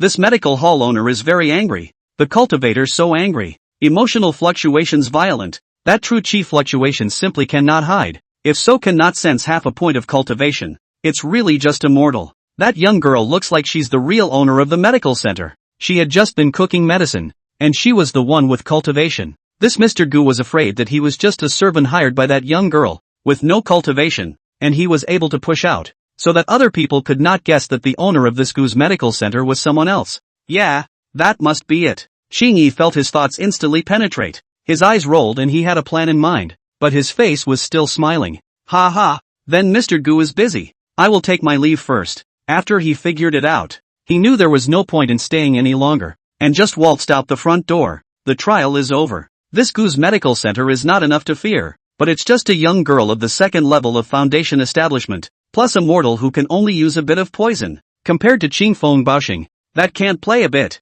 Only after the people had walked away did Gu Hong couldn't help but curse. Asterisk asterisk asterisk asterisk. I've only been here for a short while, and I've got this kind of dumbass to annoy me. He couldn't help but laugh bitterly. It seems that this medical center in the future is not very good to open down. Should we ask for some guards from the Golden Phoenix treasure shop? This is not impossible. To point guards to come. These street sneaks see the sword. Also no eyes, probably will not dare to come to trouble. But, forget it, it's not necessary for a while. Gu Hong shook his head. Himself and the Golden Phoenix Treasure Bank also just finalized the cooperation. This is going to have to beg. It is too early. Besides, his own poison there are still a lot of. The next time this kind of person dares to appear. Thinking of this, he took this as a bad mood, so he went back to the back room and continued to instruct Qin Yi Yao in pill refining. Incidentally, give this little girl some intensity. Green Wind Treasure Line. Lobby. President Shang Xiong was discussing some matters with Vice President Yi Gong.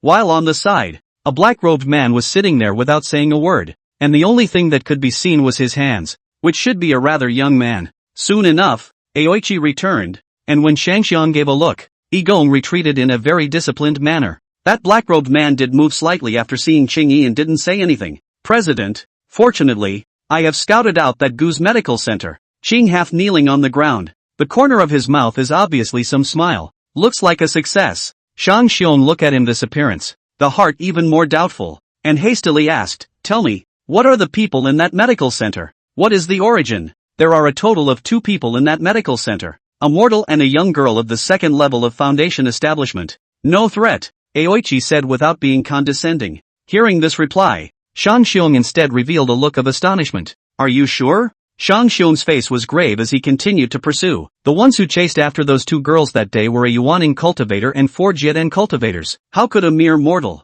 plus a young girl at the second level of foundation establishment, possibly solve almost all of them? To say that the young girl is a little strange. To be able to build the foundation of the posture of the reverse chopping Jiandan, that top day also deal with 2. Yuaning stage cultivators cannot be reverse chopping, right? And that green 4 is dead in the hands of the master of that medical center. Could it be that the owner of that medical center is just a mere mortal? A mortal, killing 5 cultivators who could easily crush him. President, this matter is all but certain. I had also thought that there would be some strong person sitting in that medical center, and in order not to reveal my true colors, I had even taken the chi stealing pill, but as it turns out, I was still overthinking it. That medical center. It's not enough to fear. Qing Yi was very certain. Shang Xiong was still quite skeptical, but Qing Yi had been working for him for many years and was absolutely reliable, so he didn't suspect anything anymore. He also already knew, Green 4 and those 4 men are dead from poison. As for what poison, then simply cannot find out. Seems to be the kind of blood to seal the throat tasteless poison. Mortals want to use poison. Kill the cultivator is not easy, but that Green 4 must be negligent and careless, only to hit the target. Thinking of this, Shang Xiong's face was getting uglier and uglier as he slammed his chair hard, his face reddening. Humph, I didn't expect that a mere mortal, along with a yellow-haired girl at the second level of foundation establishment, would cause my Green Wind treasure house to suffer such heavy losses. Xing Xi's death was also a great loss for Shang Xiong, and to die at the hands of a mortal is a disgrace of disgraces. Chapter 73, Readiness. Under Shang Xiong's hand, the only ones he could really trust were actually those 4 killers. Green 1 to Green 4. He valued the talent of these 4 orphans and spent a lot of resources to cultivate them. These were the 4 Yuaning stage combatants that he had raised. No one else could compare. Raised for so many years, Xing's killer also helped him do a lot of things. Shang Xiong also never stingy. The reward is not lacking at all, and even raised some monstrous affection. Although when it came to the critical moment, Shang Xiong wouldn't hesitate to let these 4 assassins go to their deaths. But death at the hands of a mortal? This Yuaning stage cultivator was killed by a mortal with poison. Xing Yi had done this, and at that time Shang Xiong was still praising him for being bold enough to exchange his injuries for his life. But when this kind of thing happened to him, the fire in Shang Xiong's heart was just rubbing up and skyrocketing, and it would explode at the slightest touch. It's time to stomp on that medical center now. Shang Xiong's face was extremely ugly. He hated that he couldn't immediately send someone to the Gu's medical center to quarter that mortal, and then capture that young girl and torture her properly in order to remove the anger in his heart. President, calm down. Xing Yi hurriedly persuaded. Although that mortal knows how to use poison, it's not enough to worry about. But that young girl is both a pill refiner and her strength isn't that bad. If she really has some dependence, if we rush to attack the door, won't we fall into a trap? Xing Yi's words were a reminder to Shang Xiong. That's it. Moreover, Qingfeng Treasure Firm is also considered to be not weaker than the power of the 3 great families in Yunling City. In the hands of a small medical clinic planted such a big heel. Spread the word. His face as the chairman of the face are swept to the ground. If this matter is not handled properly, that is a loss of the face of the entire Qingfeng Treasure Firm. Even more troublesome, this matter would also be used by the Golden Phoenix Treasure House to make an article. Humph. And let that medical center live a little longer. Shang Xiong finally managed to control his anger. The most important thing now is not to pay attention to the death or life of that district of a shabby little medical center. The Golden Phoenix Treasure Line is the opponent he needs to pay attention to the most. They are very bad to deal with. By the way, President, I also saw the president of the Golden Phoenix Treasure House and that chief manager coming out of the medical center. Perhaps they've already conspired with each other and are planning to counter our treasure house. Xing Yi still hadn't forgotten that when he was squatting, he had seen Feng Wuxin, the president of the Golden Phoenix Treasure House, and that Grand Master Yuan. At the time, he felt that the matter was anything but ordinary. That President Feng actually brought the Grand Master and personally paid a visit to that Gu's medical center? When he thought of that young girl refining medicine in the inner room, Xing Yi felt that there must be something fishy about it. No matter, since last night's interception didn't work, that Feng Wuxin is going to think of a way to deal with us has long been expected by this president. At this time we have the upper hand and strike first. Shang Xiong waved his hand, but was full of confidence, as if this little change, it is not possible to have any impact on the next plans of Qingfeng Treasure House. Anyway, even if that Golden Phoenix Treasure House could come up with cheaper, more effective healing medicines today, they wouldn't have the stock. As for his Green Wind Treasure House's green spirit liquid, he now had a full 1,000 bottles in stock. President Shang. Suddenly, the black-robed man spoke, and Shang Xiong was shaken, hurriedly turning around and bowing. What are your orders, sir? Aoichi observed without a trace. This black-robed man, it is said that he came to the door of his own accord. He is very young, and his cultivation is not high, only the 7th level of foundation building. But that hand of medicine refining skills, Qingfeng Treasure Line originally also has a pill refining physician, and people bossy, just had to use it. But this black robe came after. Only a pill refining competition will be that old refiner abused to the body, can be said to be the most direct humiliation. This man, mysterious, of unknown origin, and gifted. I'm afraid there's something big behind it. I've already given you the medicine you wanted. Next, I hope you can honor your promise and get the herbs I need. The black-robed man's voice was young,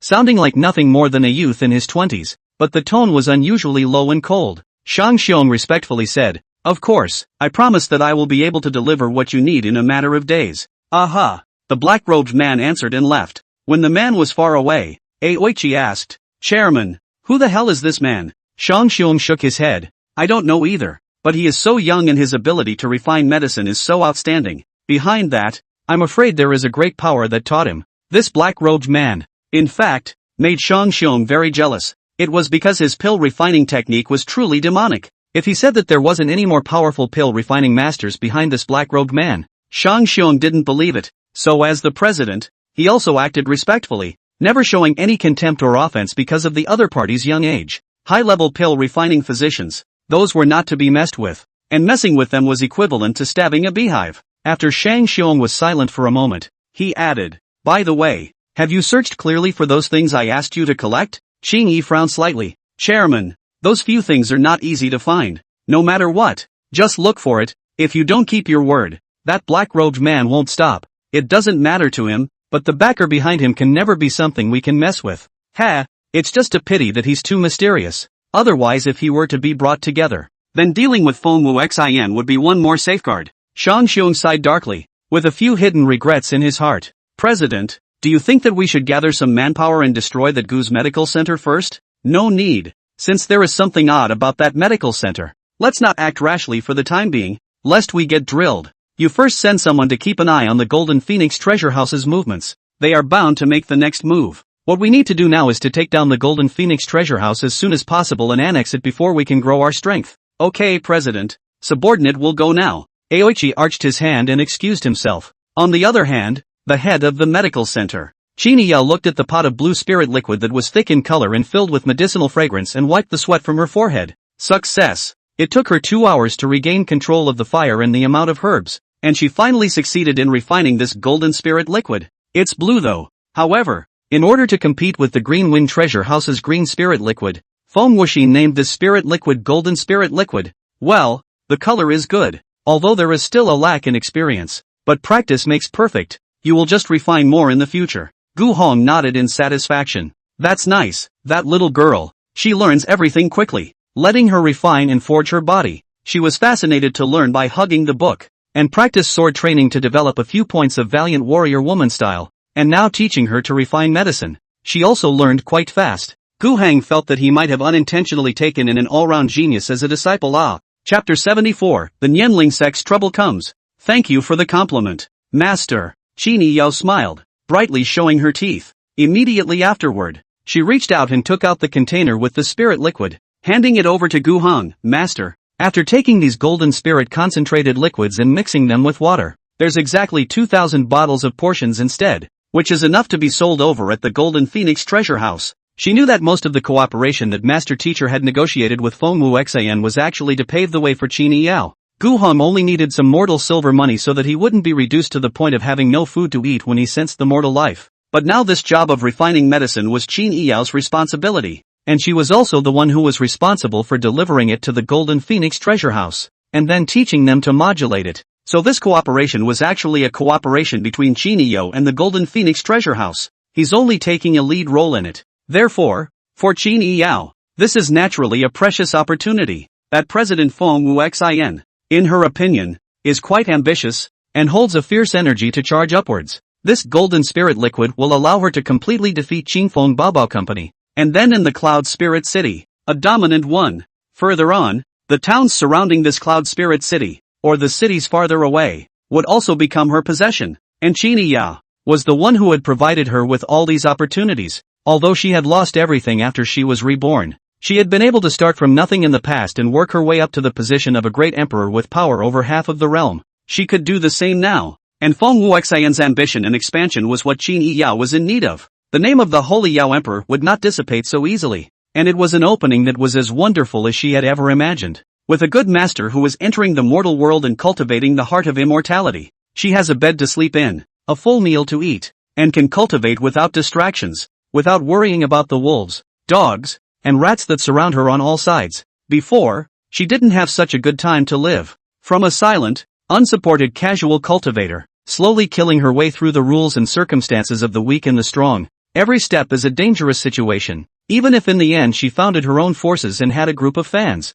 she was instead more troublesome, because the external enemy and the internal ghosts joined hands. The damage that can be inflicted is not just randomly 1+1 only. The days of fighting have almost worn out Qin Yao's patience in her quest to reach immortality. But it's different now. Someone's got her covered. Why are you looking at me like that? Gu Hong saw Qin Yao looking at herself with unblinking eyes, and there was also some excited blush on her face, looking like a delicate and colorful mercy flower in full bloom. Why is this little girl suddenly so dumb? Why is she blushing? Qin Yao only reacted at that moment, and busily lowered her eyes to hide the emotions under her eyes. Then, she lifted her eyes, smiled brightly, and said, "I am celebrating that I have met a good master." Gu Hong laughed and rubbed her head. "Silly girl, I just picked you up randomly on the side of the road. What if I was somewhere else that day and picked up another child back? If you understand things yourself, the master will be pleased." Qin Yiyao nodded her head obediently. "Well, it's been 2 days. That old man Wu went back, and now there is no news to come." Gu Hong remembered something else. That Wu Rong old man, 2 days ago swore to tell them that Thousand Swords hunting ground he will be able to convey in place. But now, 2 days have passed. They have finalized a pile of good business with the Golden Phoenix Treasure Bank, and there is mud flowing into the sea. No news.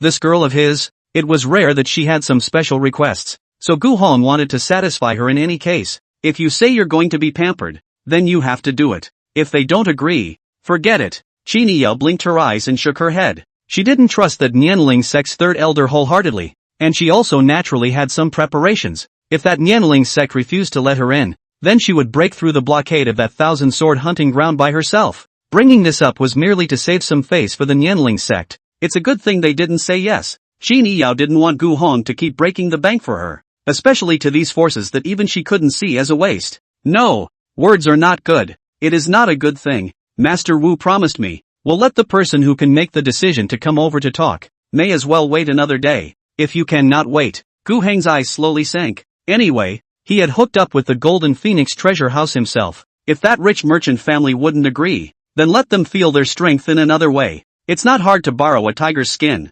Rumble. At this moment, there was a sudden agitation sound in the sky above Cloud Spirit City, as if a manic gale was rapidly rolling by, and that kind of might even shook the entire city, and also startled many people in the city, whether they were cultivators or mortals. West of the city, in the ancient head's carving store, Lu Yan was concentrating on practicing calligraphy, but the swiftly sweeping mighty energy also affected him, causing the last stroke to suddenly lose its flavor. Hold your breath and meditate. The most important thing about using calligraphy to enter the Tao is the state of mind. When the ancient head saw his mistake, he immediately opened his mouth to reprimand him. Master's lesson. Lu Yan nodded and continued practicing his calligraphy, while ancient head looked at the sky rather dissatisfied, muttering, "Humph, but it's just a freshly entered transitional stage 1. And he dares to be so arrogant." A much stronger intentional momentum also surged out from that ancient head, enveloping the small store. You can't let that fool disturb your disciples' Tao. In the south of the city, Gu Hong walked into the front yard and looked at the obvious and extremely visible trace of chi energy left behind in the sky. How could he not know that it was left behind by a certain powerful person? Humph, what a nuisance. He frowned and whispered. Now that he had seen these powerful cultivators treading mountains and vertical seas and flying across the sky, Gu Heng's feelings were different from before. In the past, Gu Hong felt that he could become the kind of person who looked out of the corner of his eye. Right now, all he could think was that these guys just love to show off. Qin Yiyao also felt that power fluctuation, and she knew that it was a transitional succession stage powerhouse sweeping across the sky yet. And looking at the direction, it seems to be toward Nianling sect and go. At this moment, in the mountain gate of the Nianling sect, Patriarch Zhu Ling was in the front hall, discussing and deliberating with a few elders, but he suddenly changed his face suddenly, stood up fiercely, shook his sleeve robe, and said, "Go and make preparations. Prepare to turn on the mountain protector formation." Patriarch, this, several elders were puzzled, not knowing what had happened that actually required the opening of the patriarchal grand formation. That formation can't be moved easily. Go! Zhu Ling snapped, his face turning blue. Seeing this, the several elders didn't dare to ask any more questions and hurriedly led the order to retreat. After the elders had all left, Zhu Ling's figure flickered and leaped out of the hall, then stood in midair with his true chi, but he was covered in cold sweat, because that rapidly approaching figure had already made him feel an absolutely irrefragable and powerful compulsion in terms of his aura. Chapter 75, Defeated in One Move. Ha ha ha, Nian Lingzong, your grandpa arable power is here, and arrogant and rampant. Domineering and incomparable words came over, instantly shaking the entire area to the core. That majestic and thick pressure seemed to descend from the heavens, causing all the cultivators in the vicinity to look towards the side in shock and disbelief, not knowing exactly what had happened. Who's this from arable power? How did this person become so arrogant? Murphy, which strong person again? On the mountain gate of my Nianling sect, who cares? If he doesn't speak about our clan in such a way, where would that elder and patriarch allow him to be so arrogant? At this time is just before the daytime noon. This Nianling sect mountain gate, There are a lot of disciples in the outside cultivation it. However, they saw that a withered brown figure came from far to near, wrapped in a huge majestic Tao force, and came straight at the mountain gate of the Nianling sect, just like a titanic mountain pressing down on the top of the mountain, making it difficult for the crowd to breathe. And some disciples even knelt down immediately. This man is a powerhouse. But what about the strong? The Nianling sect stood here. Is it possible that they don't have any strong people? Compared to the shocking pressure that this person brought to the disciples of the Nianling sect, they were more interested in seeing the lousy appearance of this fellow being chased and beaten by the elders and patriarchs of the Nianling sect. As expected, as that pressure swept in, on the side of the Nianling sect, there was also a figure standing in the air, and with a cough, he toppled the bewildering incoming pressure outside of his own aura. Patriarch Zhu Ling had to show up. It's the sovereign. It's said that the sovereign hasn't made a move in many years, so this time, we can sort of feast our eyes on it. Zhu Ling's appearance gave many disciples a pillar in their hearts. The head of a clan should have this kind of vigor. Damn! How did this guy find it so quickly? Zhu Ling was cloudy on the surface and had his hands behind his back, but he was already sweating coldly at his temples, and he kept cursing in his heart. The withered brown figure also stopped, confronting Zhu Ling across the air. And this uninvited powerhouse was clearly the Desolate Blade Sect's patriarch. Desolate Force. Desolate Force wearing a withered brown robe, bare feet, hair and beard are a messy mess. If not for his power to press the mountain gate, the disciples are only afraid to think that this is a down-and-out beggar, rather than any high and mighty person. Patriarch Desolate Force. It's been a long time, but you're coming up here to use your power to oppress people, and that's not a good thing. Zhu Ling clasped his fists, his face not looking good. Ha ha ha. Desolate Force raised his head to the sky and let out a loud and refreshing laugh, while within dozens of feet around him, there was a horrifying blade wind raging. Alright, Zhu Ling, what are you pretending for? Your Nianling sect is now thinning out. Ah, it's just a second-rate sect in this Kokun prefecture, while my Desolate Blade sect is now far stronger than you. As soon as Desolate Force's words fell, more than 10 immense and incomparable blood-colored dagger silhouettes immediately appeared around his body. Each of them exuded a shocking fury, causing the grass, trees, and flying sand on the mountain gate of the Nianling sect to be affected. As soon as this bloodshed sword power came out, everyone felt as if the temperature had plummeted. Not only was it cold, but there seemed to be a tingling sensation that swam on the skin. Wait, that person is the Desolate Blade sect leader, the culprit who has been suppressing my Nianling sect. Finally, some disciples also recognized the Desolate Force, and at that moment, they shouted out. And everyone was in an uproar at this time. Because to be able to come to the Nianling sect to cultivate, everyone will more or less understand the past of some enemy sects. This Desolate Blade sect is, without a doubt, the Nianling sect's nemesis. 100 years ago, the Nianling sect's supreme elder, Lord Ling, was defeated in a great battle at the hands of Desolate Force and died shortly after returning to the sect. This enmity is extremely deep. And now, the other side actually came to the door first. As soon as the blade's fierce aura came out, Zhu Ling was also forced to sway in his stance by this might, but he still managed to stabilize himself and angrily shouted, "So what? The grudge between you and my clan has been building up for a long time, but you only want a single person in the district to make my Nianling sect submit. Dream on." Zhu Ling gave a final shout. Sound waves exploded, and waves of vermilion-colored air rolled and spread out. Desolate Force sneered, but he was not the least bit intimidated by Zhu Ling's forceful stance, but continued to forcefully look at Zhu Ling. Humph. This Nianling sect really seems to have no one left. You trash can also come out to speak out. Be smart and surrender obediently. Otherwise dash. After he finished speaking, he stared eerily at Zhu Ling with murderous intent. Even if I were to exterminate your Nianling sect all by myself, it wouldn't be impossible. Buzz. More than 10 blood-red greatsword silhouettes hovered in mid-air, slashing down towards Zhu Ling in unison as Desolate Force waved his palms. The blade awning skyrocketed and wrapped Zhu Ling in a flash. Zhu Ling, eat a blow from Lao Fu and see how much backbone you still have as a bull ****** patriarch. Swoosh dash. More than 10 slashes of sword light chopped down at the same time. The horrifying might made the disciples' feet soften and they fell to the ground with pale faces. Even if these attacks were not aimed at them, the aftermath alone could cause them to suffer serious injuries. You, deceitful. Zhu Ling was also furious, even if he was only at the 8th level of the harmonization stage, but at this time it was a case of his dignity being provoked. He had to strike back no matter what. He raised both palms, and a circle of fire curtains steeply emerged from his hands, leaping up and slapping out with a palm. There was actually a monstrous sea of fire surging towards those 10 or so blood-red greatswords. The fire was ferocious,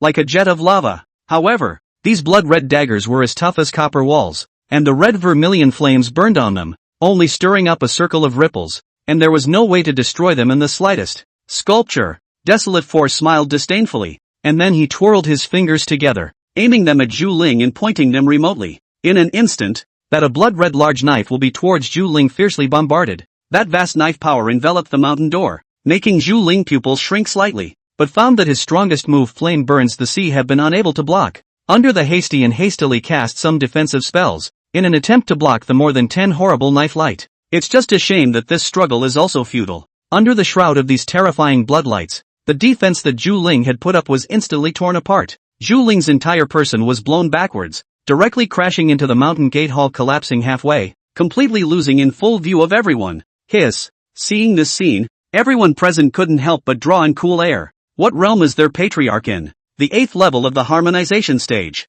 He even had the possibility of impacting the ferrying stage. But what happened? It turned out to be a one-trick pony. Sovereign. The crowd of disciples saw Zhu Ling being seriously injured and spitting blood, and they were immediately terrified, as if the pillar that held up the big picture in their hearts was broken. Cough cough. Never thought that the might of a powerful person at the ferrying stage would be so. Zhu Ling is not dead, but his chest and abdomen are seriously injured. His breath has long been disorganized, and the knife force also ran into the body, causing gusts of severe pain, and he did not have the power to fight again. And Arachnic actually stayed his hand. Even if he was only a first level of the transitional stage, if he wanted to kill Zhu Ling, it would only be a casual matter. Chapter 76, The Supreme Elder steps in. The difference between the transitional satyr stage and below the transitional satyr was so huge. Even though Desolate Power had just entered the transitional succession not more than a few days ago, he was still in a crushing position when facing Zhu Ling, who was at the 8th level of the harmonization stage.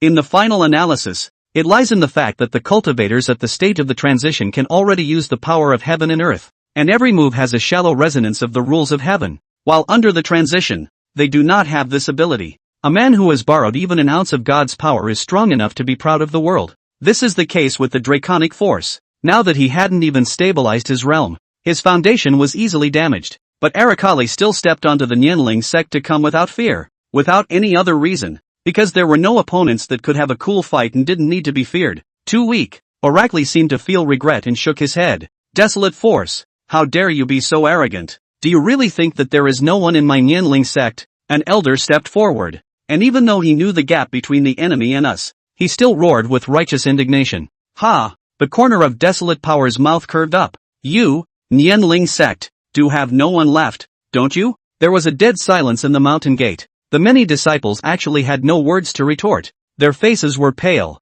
although there was some unwillingness, but under the pressure of the Desolate Force, this unwillingness was simply useless. Even the Patriarch was defeated by that uninvited guest with a single move. So what could they do? That elder was stagnant, but in the next moment, he gritted his teeth and said sternly, I will fight with you to the death, and even if I die, I will never back down by half a step. My Nianling sect is not ready to be bullied. Swear to fight. Upon hearing this, Arable Power looked like he had heard some of the funniest jokes. Ha ha ha. Immediately, his gaze steeply became ferocious, like a poisonous snake, and he stared fiercely at Lord Ling. What kind of a thing are you? You're also worthy of talking to me about swearing to fight to the death? Simply ridiculous. See you there. Saying that elder operated his entire body's Dao power, directly sacrificing a piece of ancient stone tablet debris, transforming into a green stream of light, with a thunderous momentum, speeding towards the Desolate Force. However, that hadn't even gotten close to the Desolate Power. His face sank,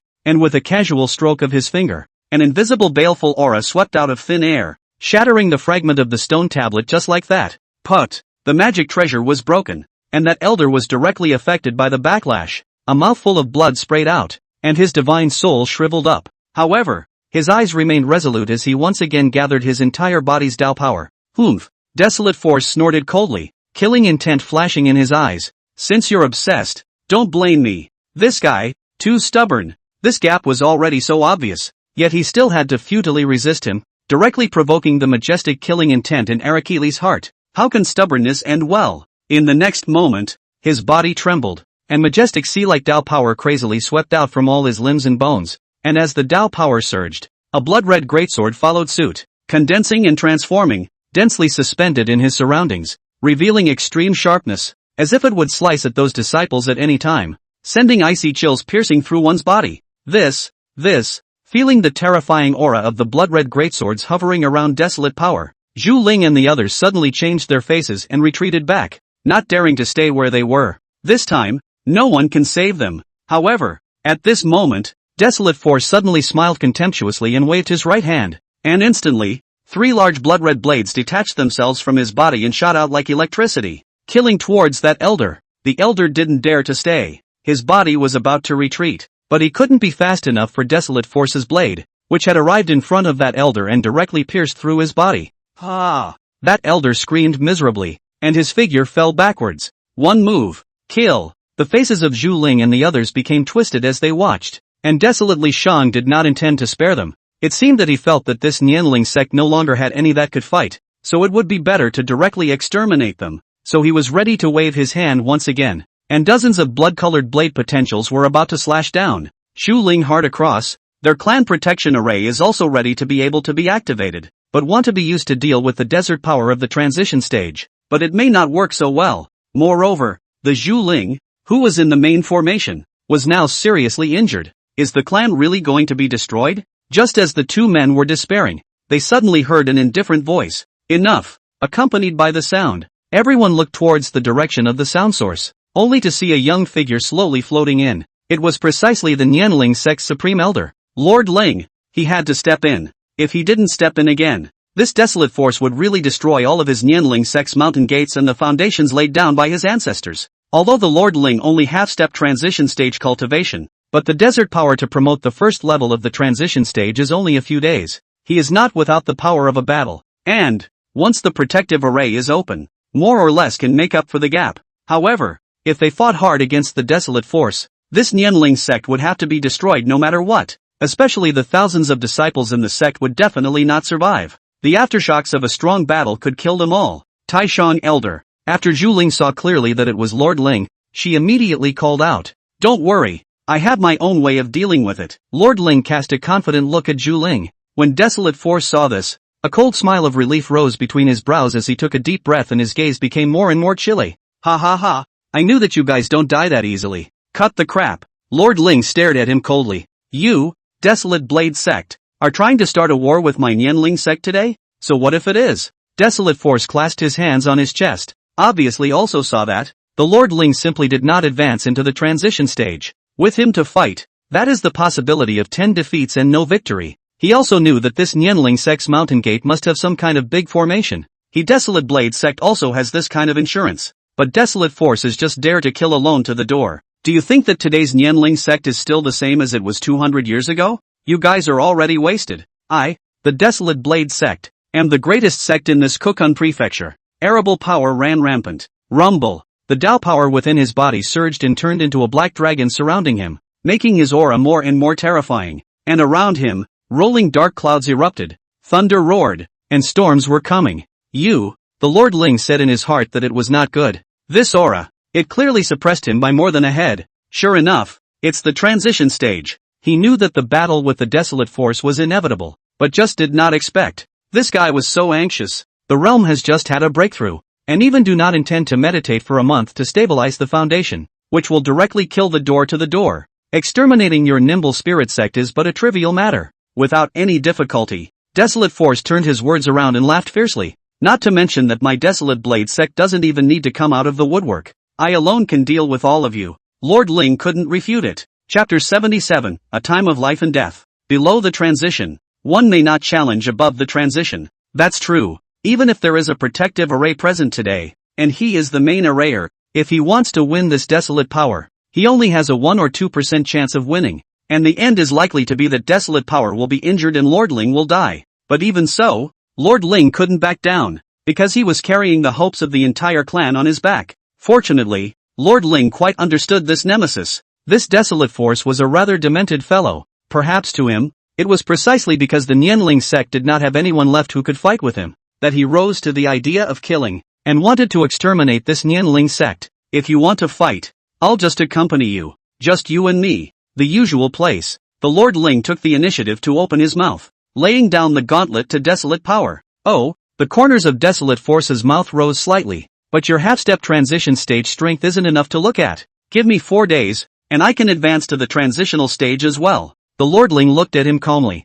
Aracli's eyes suddenly blazed. What the hell are you talking about? 4 days? You've been stuck at this half-step transition stage for what looks like a long time. And now you're going to blabber on in front of me about this threshold that you'll be able to step over in 4 days? If you don't believe me, then we will fight to the death now. Lord Ling, however, showed determination and power, and with a wave of his sleeve robe, the ethereal blue Dao force was also revealed, and this left arable power with a decision. Either you play now or in 4 days. He didn't dwell on the fact that instead of crushing this guy now, he should wait for a 4-day period and see if he could surprise himself in some way. Good. I will then give you 4 more days. Desolate Force Jie laughed. Then with a flutter of his sleeve, he directly flew away. Looking at his disappearing back, Lord Ling's taut expression finally loosened up, and looking at his slightly tired and weak appearance, Zhu Ling and the others couldn't help but worry. Supreme Elder, are you alright? Is not in the way. Lord Ling shook his head with a bitter smile. The words he said just now were naturally just to stall for time.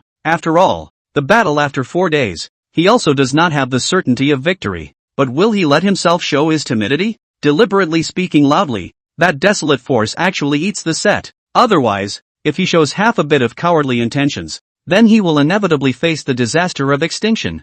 Humph. Whatever. Stall for time first. The lordling's mind wandered. Although he was at the half-step transition stage, it was still impossible for him to steadily win against the desolate power of the first level of the transition stage. Let all these disciples go back to rest. Pack up Elder Mo's body and bury him in a generous manner. Lord Ling sighed and commanded. Yes, Supreme Elder. The crowd agreed. Afterward, Zhu Ling followed the Lord Ling and arrived at the Nianling Sect's mountain gate hall. The Lord Ling sat down cross-legged and closed his eyes to recover from his loss. Just now that round of chi collision that could not be called a sparring match had already caused his internal organs to suffer a not-so-light ripple effect. The gap between him and desolate power was still too big after all. And next, there was still a vicious battle. If he didn't advance to the transition, it would all be over. Taishan Elder, that desolate force is raging. If not for your intervention, I'm afraid that at this time, it has already been. Zhu Ling said worriedly. It seems that this time, begging for a portion of the elixir with that senior is imperative.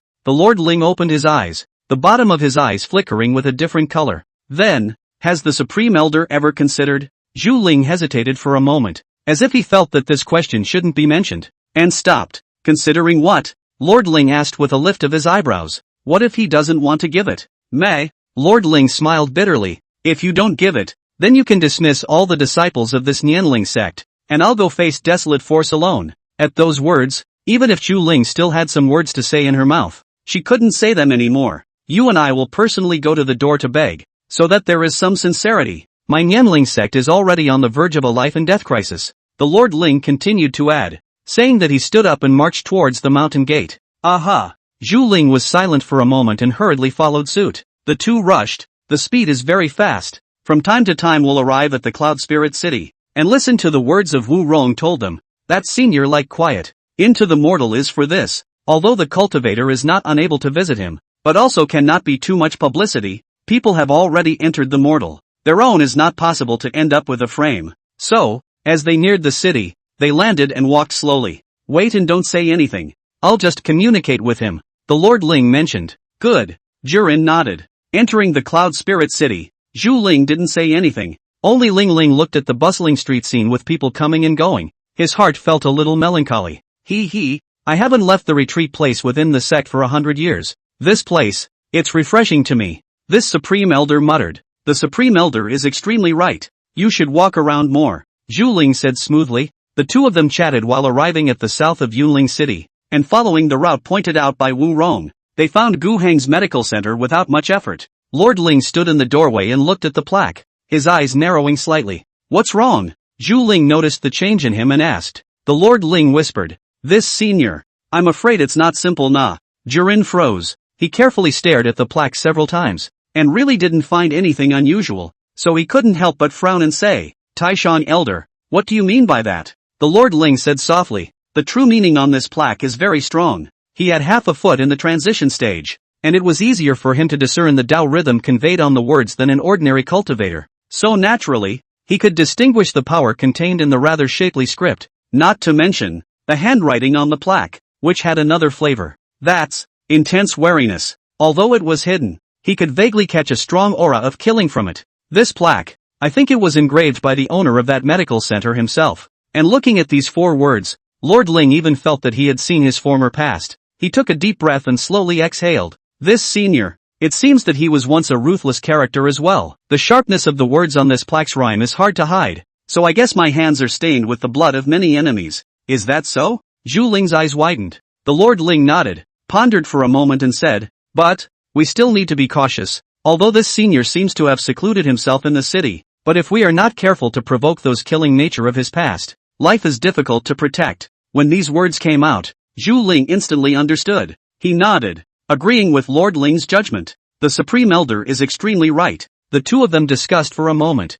Then Lord Ling lifted his feet and walked towards the medical center. And in the front hall, there was a young man, sitting there, looking through the ledger. Gu Hong raised his head and saw a youth who looked to be about the same age as him and a middle-aged man walk in together. He frowned and then heard the youth say, "Is Your Excellency the owner of this Gu's medical center?" "Yes. I guess you guys are the ones who can make the call." As that old man Wu Rong said, "Right?" Chapter 78, I can't believe you don't want money? Gu Hong watched these two people very carefully. He knows how to observe. First of all, this young man at the head was in the front, that middle-aged man was in the back. Both of their dresses were relatively plain, but also equally exquisite. This kind of moonlight robes looked to be fabrics of top quality and good stuff, not the coarse cloth and linen worn by ordinary people, which was enough to prove that the two of them were not of ordinary status. Secondly, the young man looked imposing and had a rather cultured demeanor, and although that middle-aged man had a humble posture of respectfully retreating behind him, he didn't fail to be polite to others, and looked more like the young gentleman's guards. Combining the above two pieces of information, Gu Hong was already certain. It's a visit from that old master Wu Rong's family. This young nobleman should be the so-called able-to-talk key person in Wu Rong's words. But so young, Gu Hong only felt that this rich merchant family was quite enlightened, letting the young man take the helm. And perhaps the man himself was extremely capable. Since Senior already knows our identities, then please forgive the late generation for taking the liberty of disturbing us. The Lord Ling arched his hand and solemnly said, unexpectedly, they had thought so much unnecessarily before they even entered the city, and as a result, they had just entered the medical center, and people understood the identity of the two of them, as well as what they had come to the door for. Nothing can be hidden in front of such a strong man. The Lord Ling tried his best to assume a low posture. For the sake of the Nianling sect, this time he came to beg for the elixir. He couldn't be too arrogant, even if he couldn't make the other party feel that he could be his equal, or else this matter would be really hard to say. Oh, Gu Hong raised an eyebrow. This man, on the other hand, is quite polite. Gu Hong thought of Feng Wuxin, that Golden Phoenix Treasure Bank's president is also this polite and courteous, which immediately makes him feel especially good. Immediately revealed a few points of affinity smile. I can't say that I'm disturbing you. Please sit down. The two looked at each other, and eventually, Lord Ling spoke. Many thanks to Senior for his hospitality. I wonder what you call yourself? Gu Hong asked. He only inquired about this noble gentleman's name, and as for the guard, he was supposed to be only responsible for protecting him and not involved in any decision-making. Senior can just call me Lord Ling. Gu Hong heart some strange. Why this Wu Rong's relatives do not surnamed Wu, but surnamed Lord, but on second thought, that Wu Rong is afraid that only side relatives. This lord's surname is the real master of the family. It is no wonder that Wu Rong said that he cannot do the main. The one who can make the call is the one with the last name of Lord. The Lord Ling pulled Zhu Ling to sit down on the side stool, then heard Gu Hong straight to the point. You two also know who I am. Wu Rong came to visit me some days ago. As for the reason, my disciple chopped off the hand of that grandson of Elder Wu Rong, and since you're the one who can make the decision, I'd like to know if you think this matter should be turned over. Right? Gu Hong wasn't selling anything at all. The reason was simple. The other party was a big family, honorable and rich, also very concerned about reputation. Although Wu Rong said that his grandson was cut off his hand, that matter was over, but it did not mean that the other people in their family would think so. Of course, that grandson of Wu Rong's is so bad that I've wanted to dispose of him several times, but because of Wu Rong's face, I can't move. This time let your apprentice teach him a lesson, and serve as a warning to him. The Lord Ling immediately replied, joke. What can we do if we don't turn over a new leaf? This Nianling sect couldn't even deal with a cultivator like Desolate Force, who was at the beginning of the transition stage, let alone this Mr. Gu, who couldn't even see through Lord Ling. The plaque that he saw when he entered the door already made Lord Ling understand that the strength of the owner of this medical center far exceeded his. It also far exceeds that barren power. And just now, he even dared to do something a little more reckless and probe Mr. Gu's aura. But he couldn't see anything. That was enough to show that Gu Heng's strength had reached a point where he couldn't see through it. So don't say anything about turning the page or not. If necessary, Lord Ling will personally take the lives of that Wu Rong and Wu Jie, just to win Gu Heng's favor. Gu Hong nodded with a smile. That's good. Well, Lord is very sensible. It was no wonder that a large and wealthy family would let him be the talker. It was obvious that he knew right from wrong and understood the importance of honor and prestige to the family. Comparing these two, that Wu Rong looks full of rich and noble air, but still this plainly dressed lord is more dignified. So, to business. He straightened his posture. My disciple wants to enter your 1,000-sword hunting ground. Wu Rong said that he can't make the decision, but I also asked him to convey my idea, which is to give you some entrance fees in exchange for my disciple's entry qualification. What do you think? Could be. The lordling was also dry. After all, Gu Heng, this person seems to be easygoing, that also certainly does not like to beat around the bush. The lordling simply throw himself into the mix and try to win him over to his favor. So, you guys make an offer. Gu Hong waved his hand boldly. He has plenty of money now. Chairman Feng Wuxin just gave him 100,000 taels of gold, and if he spends it the way he used to, he can use it until he dies of old age, and buy Qin Yiyao an entrance qualification to the hunting ground. Isn't that a piece of cake? Even if this Lord Duke is asking for everything, how can he ask for less than 1,000 taels or more? And since he is so sensible, he definitely won't ask for that much. After all, Wu Rong's grandson had molested his disciple first, and this matter was their fault. Well, the lordling was starting to get nervous. It's going to come down to this eventually. He had to open his mouth and beg this Mr. Gu for an 8th grade elixir before he could do so. Otherwise, there was absolutely no way he would be able to advance to the transitional apparition stage in 4 days, and the future of the Nianling sect would be in jeopardy. However, Lord Ling was ultimately unable to fathom this senior's mind. Don't look at this face of his and peaceful, but from the true meaning in that plaque, the Lord Ling is a glimpse of a murderous and obsessive strongman. Even if people now enter mortal seclusion and temper their minds, that doesn't mean his nature will change. Mr. Gu knows a lot about refining pills, doesn't he? After a long period of deliberation, Lord Ling spoke cautiously. Aha! Although he didn't know why the topic had suddenly gotten so far away, Gu Hong nodded. Then, what do you think about giving me an elixir that is precious enough in your opinion? The kind that you yourself have refined, in exchange for your disciple's entry into the 1,000-sword hunting ground? After Lord Ling said it, his heart was like beating drums in succession, beating faster and faster, and he even couldn't help but gulp. He was really a little apprehensive now, but it would be nothing more than chronic death if he didn't speak up. Oh, Gu Hong froze slightly. Surprisingly, it's not for money? Instead, they want the potion he made? Gu Hong had already made plans to break a few hundred taels of gold, but Lord Ling's request had left him a bit puzzled at this point. In his opinion, enough precious elixir, or his own refining, then there is no well at all. What part of something that one could refine with one's own hands could be called precious? Chapter 79, the Nianling sect is saved. But since Lord Ling had said so, and looking at his appearance, it seemed that he really wasn't interested in money. Gu Hong now had to think about it instead. It's not hard to understand not wanting money. People are born with golden spoons, and they have so much money that they can use it to take a bath, and the little they can give is indeed a pittance. But to ask for the elixir he made? First of all, it's certainly not for food. This kind of rich and powerful family must have their own cultivated pill refining physicians, and when they got sick, they didn't need to go to other people's medical centers at all. So naturally, they didn't lack pills. So what is this Lord for? Gu Hong thought for a long time, and his mind suddenly got an answer that he felt was very likely. What if it's just for fun? It's possible. That girl called Dream Yiru is not also a rich family born and raised a delicate young lady, disliked their own boudoir life as too idle, ran to find someone to learn how to make medicine, but also thought that he learned a handful of good skills and then he was in the attitude of for the teacher of the people to teach a lesson. Perhaps, this Lord Ling, too, it was only that he was already going to be in charge, and it was unlikely that he would be able to spare any energy to learn how to make any pills, but Gu Hong thought that it was likely that he just found it interesting and fun, and wanted one of his pills, and then, take it to the collection? Or do you feed it to the dogs? To be honest, he didn't quite understand. After all, these rich people's ideas were sometimes quite jumpy. After all, they were overfed. None of this really had anything to do with Gu Hong, because it would be too easy for Lord Ling if he only wanted this. He couldn't say about the most precious elixir, but Gu Hong did have some elixirs that were specially refined for the sake of looking good, the kind with colorful colors. It is also naturally effective in treating gas and coughing, but it mainly looks good. Are you sure? Gu Hong was silent for a moment, and decided that it was better to ask for clarification. If there's anything wrong with that, that's fine. The lordling hesitated. He was afraid that if his purpose was too exposed, he had already been discerned by this Mr. Gu. He couldn't see through Gu Hong, but Gu Hong could definitely see through him, knowing that he, a half-step transition stage, would need an 8th grade elixir to ensure the success rate of his promotion.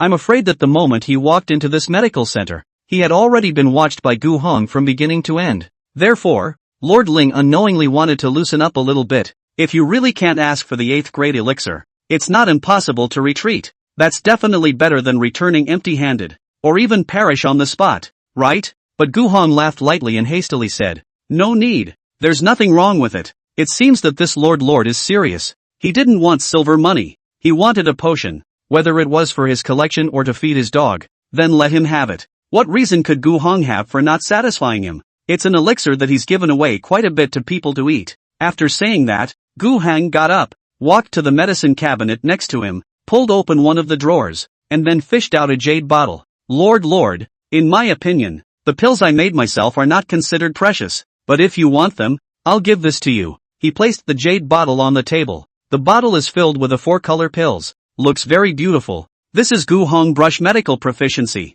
Under the whimsical maid, the main one looks good and delicious. This is sweet flavor. Well, Gu Hong looked at Lord Ling's steeply frozen gaze, as well as the near-disappearing gasp, and more than half of his heart felt that this elixir, it seemed to poke at this Lord Ling's aesthetic point. This is, the Lord Ling smelled a particularly subtle and faint medicinal power, as well as a vaguely whispered dragon's roar. He stared at the jade bottle with glowing eyes, as if he couldn't wait to swallow it immediately. This elixir is a 4-color elixir pattern. Lord Ling had only heard of one type of elixir that had this style of elixir pattern present. The emperor amongst the 8th grade pills, the dry dragon pill. This Dan needs to use 14 kinds of heavenly treasures, with the ancient dragon blood and ancient dragon scales, condensed for nearly a month or so before it may become. The utility is also very simple. Take this Dan person, within 7 days, can have the ancient dragon clan's flesh and body. Ancient dragons were the strongest race in terms of flesh, with dragon scales that could block the 9 heavens thunder tribulation and flesh that could regenerate continuously.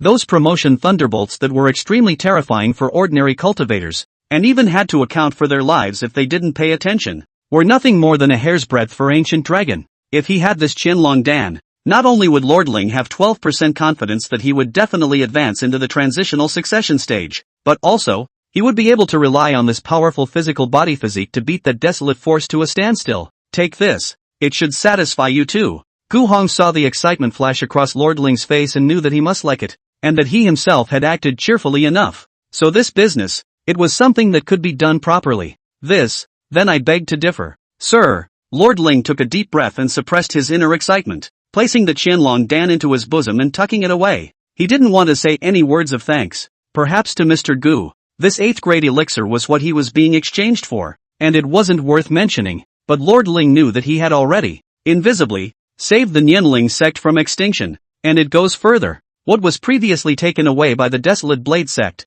Lord Ling was able to take back little by little. So, we have a deal. Ha! When Gu Hong saw that Lord Ling had collected the elixir, his brows instantly relaxed. Lord Ling nodded. No problem. After speaking, he took out a white jade order and handed it to Gu Hong. The next opening of the 1,000-sword hunting ground is a week from now, and your disciples will be able to enter directly by then with this certificate. Gu Hong reached out and caught it, turning it over and checking it a few times and realizing that it was indeed fine before nodding. Good then. I'll give it to her. After the two of them talked things over, Lord Ling didn't stay much longer and took Xu Ling with him before hastily bidding farewell. Gu Hong put away the jade order and waited for Qin Yi Yao to return before giving it to her. She went to the Golden Phoenix treasure house to deliver the spirit liquid. Incidentally, let her and President Fong Wuxin recognize a familiar face. In the future also good to do things outside the door of the medical center. Lord Ling also no longer suppressed his excitement, grabbed Xu Ling's shoulder and whispered, "The heavens are blessed.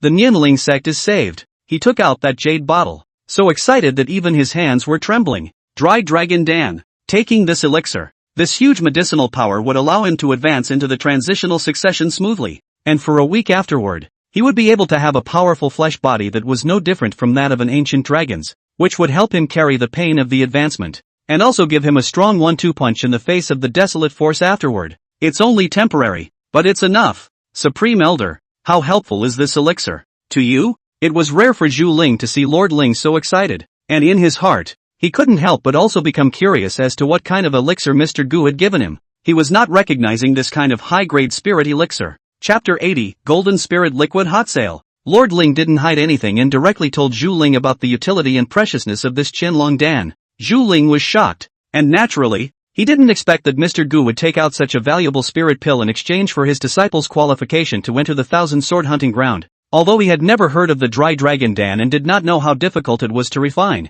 he understood that the two precious materials, the Ancient Dragon Scale and the Ancient Dragon Essence Blood, were probably considered to be the most difficult things to obtain under the sky. Gurung doesn't like foreigners, and for anything on their own body, are regarded as forbidden, not to mention a drop of essence blood. Is that someone picks up a piece of stray ancient dragon scales? Was known to them, that is to bombard the door to kill. Ruthless debt collection. Under this sky, there were very few forces that could break bread with the ancient dragon clan. Those who could arm wrestle with the ancient dragon clan were even fewer in shape.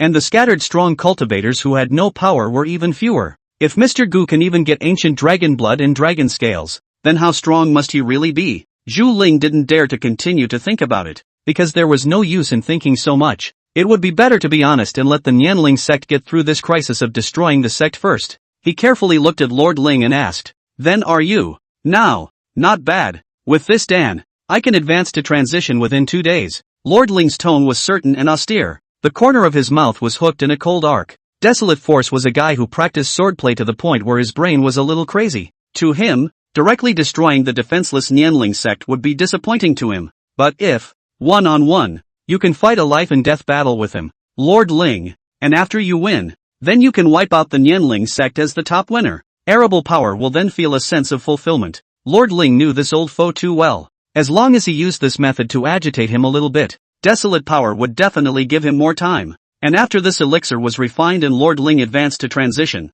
desolate power would no longer be a threat. In other words, Arable Force's brain was actually not too bright, at least not as bright as his Lord Ling's. The worst person to mess with under this sky is a martial arts nerd, and the best to deal with is also a martial arts nerd. Taishan Elder, how many % certainty do you have? Zhu Ling asked in a small voice. With the help of this Qianlong Dan, I want to win him, 10% certainty, but if I want to kill him, I am not sure. The Lord Ling raised his eyes to look into the distance, his gaze distant, as if he was looking through layers of clouds to where the Desolate Blade sect was located. There, that Desolate Force might be preparing for battle at full strength right now, or he might think that he was full of big words, so he didn't care about it at all, and only waited for 4 days later, then set foot on the mountain gate of the Nianling sect to go and kill indiscriminately. No, Zhu Ling was a bit lost. If he could destroy Desolate Force in the duel, then the Nianling sect could take this opportunity to start expanding greatly, expanding their sphere of influence back to their original territory, or even becoming the #1 force in the Kukun prefecture. It's not that easy. The two of us are new to the transition stage. Our sense of power is not deep enough. And even though I have this precious elixir and have won the desolate power, I can't help it if he insists on escaping. This half-step transition stage cultivation of Lord Ling also gave him a slight understanding of the power he would grasp after the transition stage. One of them was that after the transitional stage, it wasn't as easy for cultivators to die in same rank battles. However, I am certain that I can make the desolate power fall below the transitional stage. The Lord Ling looked at his patriarch with a wry smile, knowing that Zhu Ling was still slightly shallow-eyed after all. If the Nianling sect wanted to expand, it might not necessarily have to kill the desolate force. Let him fall down to the transition stage, and that would be just as unthreatening. Those like them who had just advanced into the transitional succession stage had the problem of realm instability, and to rashly engage and fight this kind of one-on-one, unreserved battle, 9 times out of 10, there was going to be the problem of realm fall. But the Lord Ling now had the Qianlong Dan. What did the desolate power have? When there was a big battle 4 days later, perhaps neither of the two could do anything about it. But with the ancient dragon body brought by the Qianlong Dan, Lord Ling was able to keep his realm from falling, but desolate power wouldn't be so good. At that point, what's the difference between arable power and death? I understand. Zhu Ling's brain was not stupid,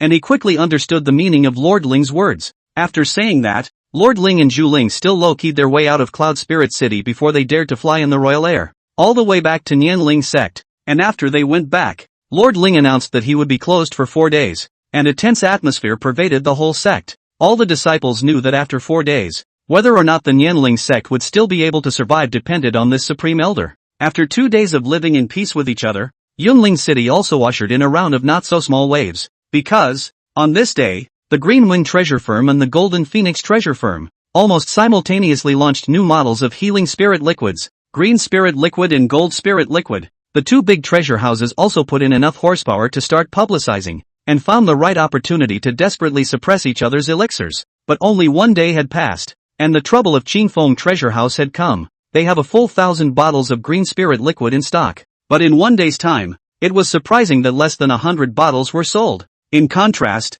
on the side of Golden Phoenix Treasure House, 2,000 bottles of Golden Spirit Liquid were taken out for sale in one breath, and they were almost sold out. In the end, those cultivators who didn't buy the Golden Spirit Liquid had to retreat to the next best thing, coming to buy the Green Spirit Liquid. This kind of situation is completely different from the expected situation that the door is full of people. According to reliable gossip that the President Shang Xiong seems to be so angry that his mouth and nose spurted blood, almost a breath of back, but he finally did not die of anger. Just announced that the door is closed to see the guests. That night, the major stores in Cloud Spirit City were basically discussing the sudden explosive growth in turnover of the Golden Phoenix Treasure House. In the lobby of the tavern, this was what the many idlers were chatting about. Have you guys heard? The Golden Phoenix Treasure House's Golden Spirit Liquid is cheap. I even went to stand in line today, and when it was my turn, there wasn't even an empty bottle left. A burly man slammed the table so hard that it shook the wine and food on the table. The most exasperating thing about the rush is that you can't get it. And some of those who had snatched the Golden Spirit Liquid were now jubilant and deeply convinced that the early bird gets the worm. The crowd was talking, looking agitated, obviously very interested in the Golden Phoenix Treasure House's newly launched wound healing medicine, not only in terms of its utility, but most importantly in terms of the price of this kind of dumping cabbage. And some people can't hide their frustration. They had bought the Green Wind Treasure House's Green Spirit Liquid and had also used it to compare with the Golden Spirit Liquid. But this comparison revealed that this Green Spirit Liquid was simply garbage. It's not undrinkable, but who wouldn't want it when there's something better at a cheaper price? Between these words, everyone had little good impression of the Green Wind Treasure House's Green Spirit Liquid. Chapter 81, Shang Xiong is in a hurry. That President Feng is afraid that she is also doing business at a loss. This Golden Spirit Liquid's effect is more than 10 times better than the original healing spirit water. But she only sells 5 bottles for 2 spirit stones. One of the skinny cultivators held a jade bottle in his hand, the light blue medicinal liquid inside swaying slightly. As soon as he spoke, everyone else looked over, because this thin man is also a pill refining physician. Only that kind of rather unorthodox first-grade pill refiner. But then unorthodox, that is also a person who understands the line.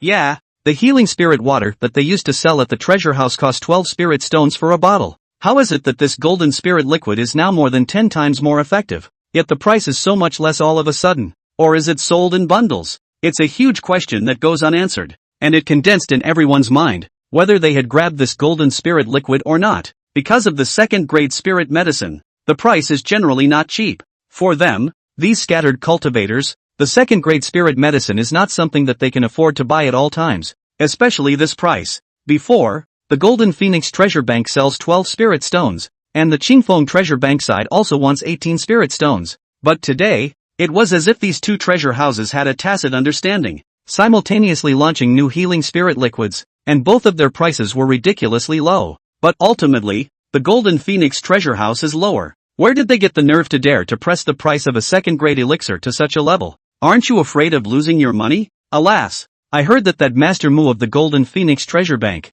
left Cloud Spirit City yesterday night, and doesn't seem to be mixing with the Golden Phoenix Treasure Bank. Someone said, Master Mu's departure is also explosive news for the drinkers here, because the healing spirit water is Master Mu's handiwork. Everyone in this place to mix. No one does not know Master Mu's name, but if he left, who would be in charge of refining pills at the Golden Phoenix Treasure House now? Then this Golden Spirit Liquid, which master refined it? I saw 2 days ago. There is a very delicate little girl, the second level of foundation establishment. She walked into the Golden Phoenix Treasure Bank, and still President Feng personally greeted. It can't be. Can it be that the Golden Spirit Liquid was refined by that girl? Most likely. While all the major restaurants in Cloud Spirit City were talking feverishly, the atmosphere within the Green Wind Treasure House was dead silent. President, don't get angry again. Sang Wong was half lying on the bed while his valet had a tense look on his face. Today, Shang Xiong learned that the Golden Phoenix Treasure Bank launched the Golden Spirit Liquid, and half an hour less than sold out. And their Green Spirit Liquid almost no one asked for, willing to buy, or because they did not snatch the Golden Spirit Liquid, only to choose the Green Spirit Liquid of the Qingfeng Treasure Bank. Then he was in a hurry. Almost killed myself in a hurry. What don't move? That damn Golden Phoenix treasure house. Damn Chang Si. With a vicious slap, Shang Xiong knocked the squire's mouth to the point where blood spurted out, and he himself was acting as if he were insane, his eyes red, his breath broken, and his chest rising and falling violently. I will never spare them. Absolutely not spare. I must destroy them. President, please calm down. The attendant wiped the blood from the corner of his mouth, endured the pain and sat on his knees at Shang Xiong's feet, and smiled bitterly. Xingfeng Baoxing has already lost the wind. I am afraid it is not proper for you to really fight with them. But by this time, Shang Xiong was already overwhelmed by anger. You're telling me to rest my anger? Shang Xiong blared. I prepared for so long. As a result, just because those two damned prying eyes overheard the news,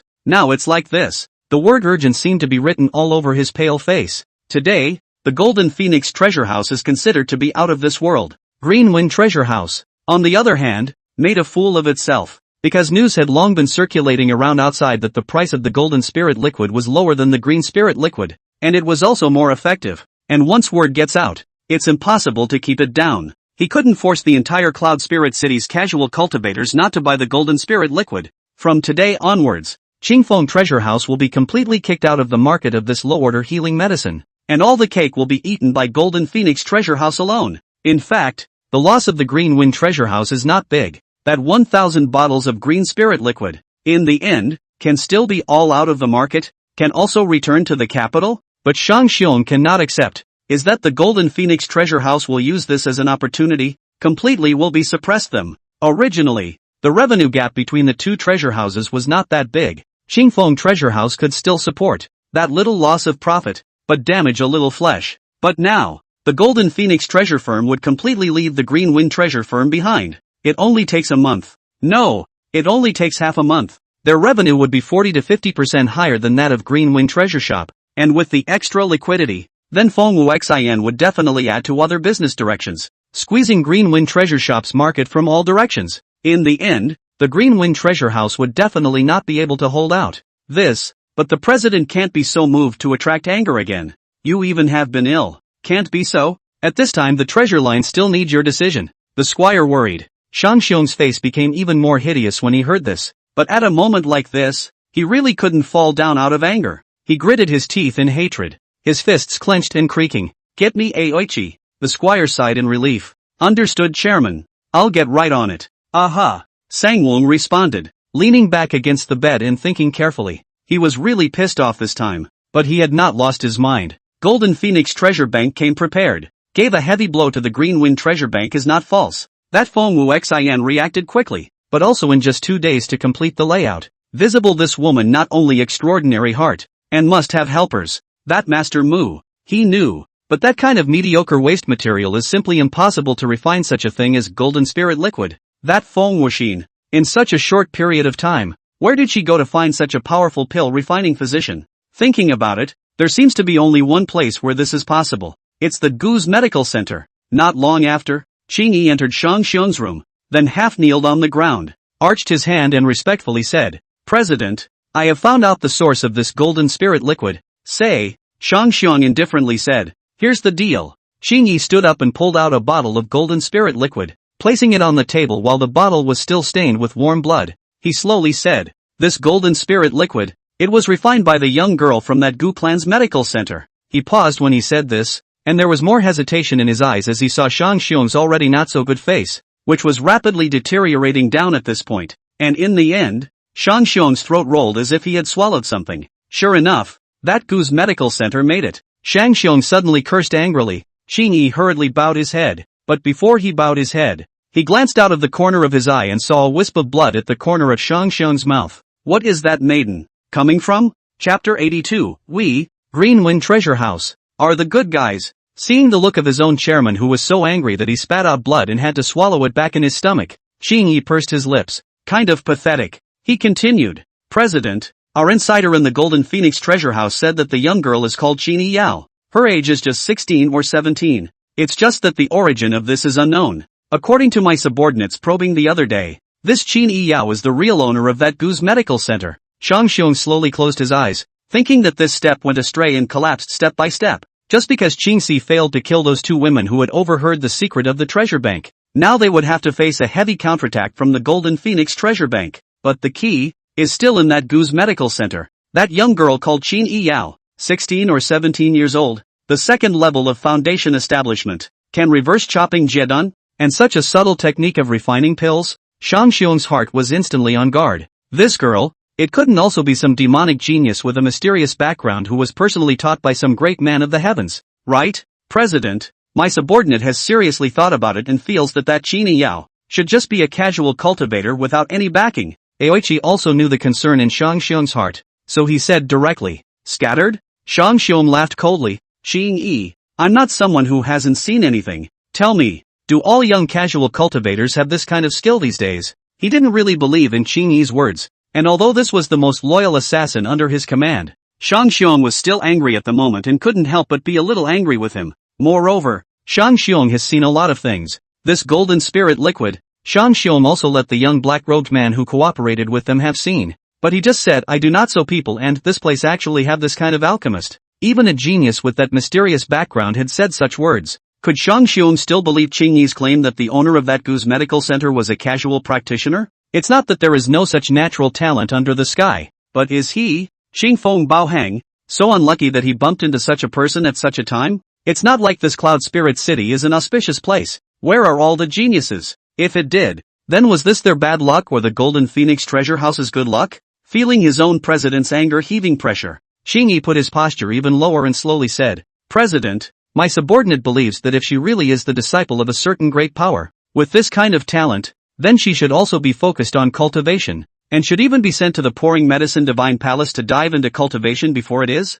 But why did she choose to open such an inconspicuous medical clinic in the Cloud Spirit City South? Open such an inconspicuous medical center? Hearing this, the anger in Shang Xiong's eyes slowly dissipated a bit. Yeah, which of those young prides who had strong men as backers and great powers to support them were not focused on asking to become stronger? Where is the heart to mingle among mortals and open a medical center to treat mortals? This kind of behavior is a bit counterintuitive. Even with their Green Wind Treasure Bank cooperation of that black-robed person, that is everywhere reveals the mystery. And between the words Shang Xiong can feel a wave of arrogance. This kind of temperament cannot be so easy to cultivate.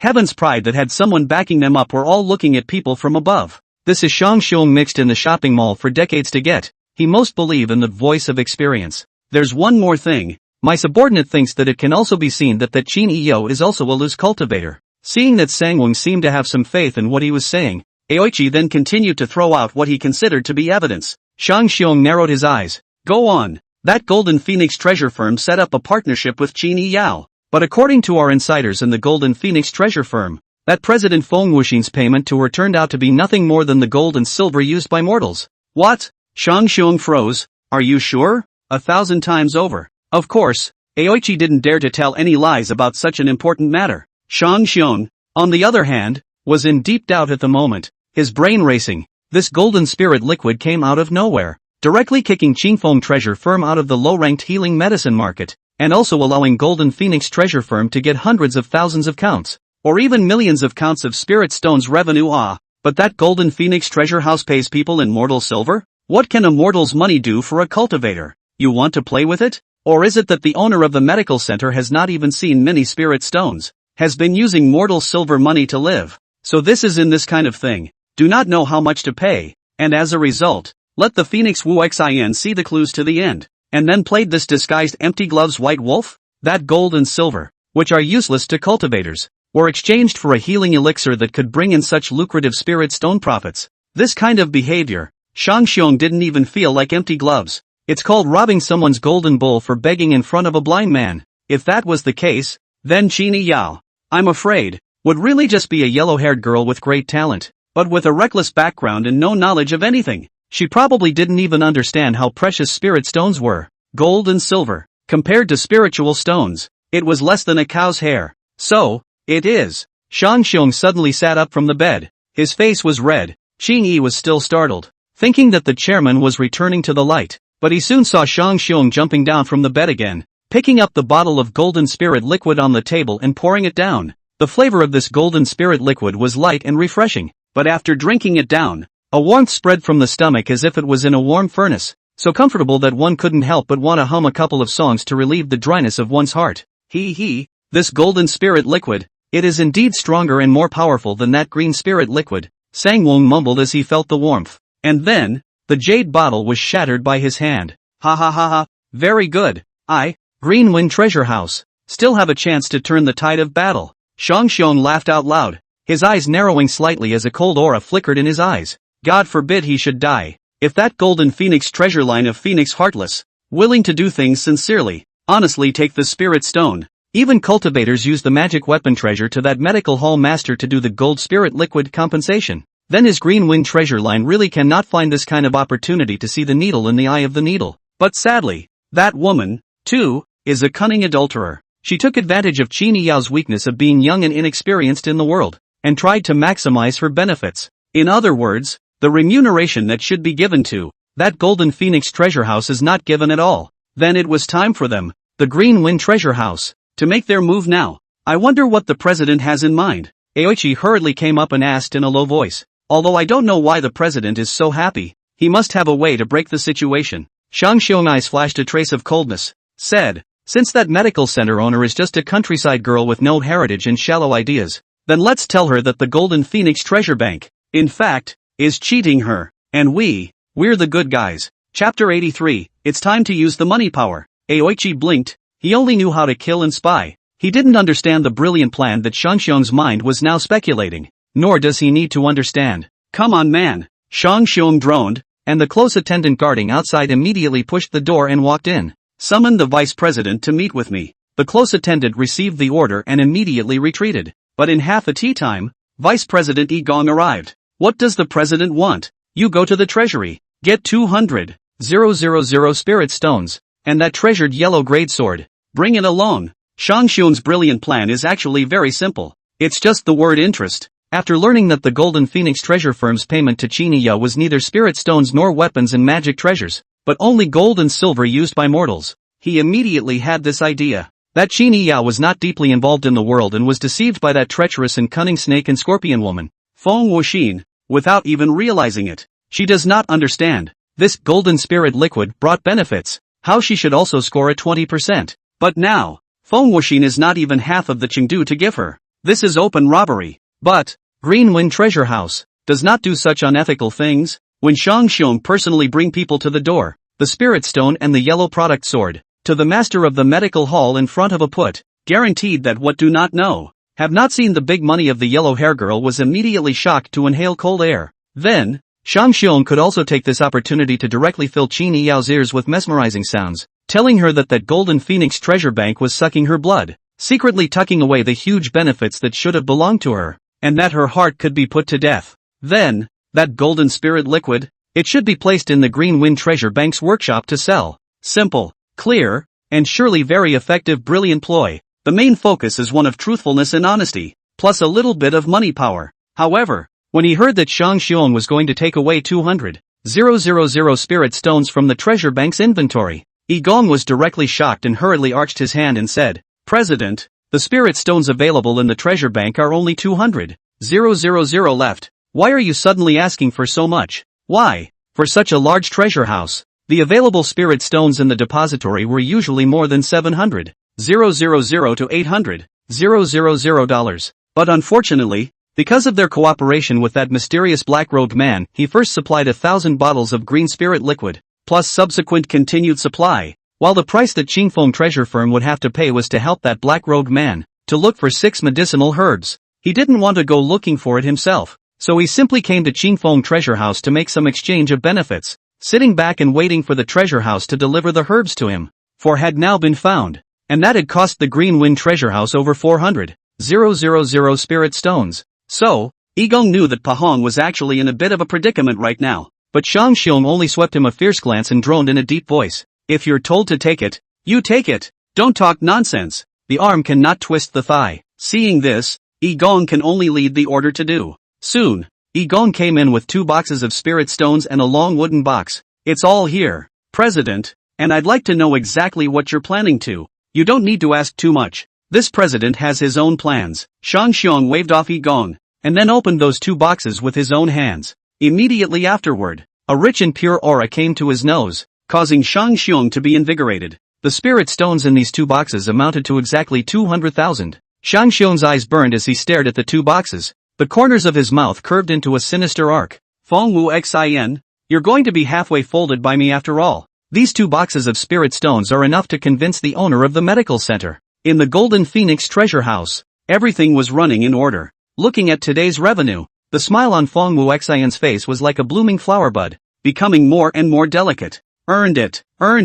2,000 bottles of golden spirit liquid a day. And all of them were out in less than 2 hours. And according to her insider placed in Qingfeng treasure house, that President Shang Xiong today was indeed angry to the point of vomiting blood by the dismal condition of the door in his own merchant workshop. So she's happier. It's a pity that the old dog didn't just die of anger. Or she would have had to open an altar of daughters red to drink tonight. You're happy. Qin Yiyao sat opposite Feng Wu Xian, her face indifferent as she fiddled with her fingernails, faintly sweeping her a glance. But 800 spirit stones into the account. Is it also worth you being so happy? Of course, she knew that the golden spirit liquid that she had refined had created a wave of hot sales in Yunling City. Only, it wouldn't impress her at all. This victory had been predicted, so naturally there were no surprises. Moreover, this Phoenix Heartless 5 bottles packaged to sell 2 spirit stones, although just like this are blood earned to death. But Qin Yiyao is not too satisfied. After all, the price is too low. She in order to refine this medicine,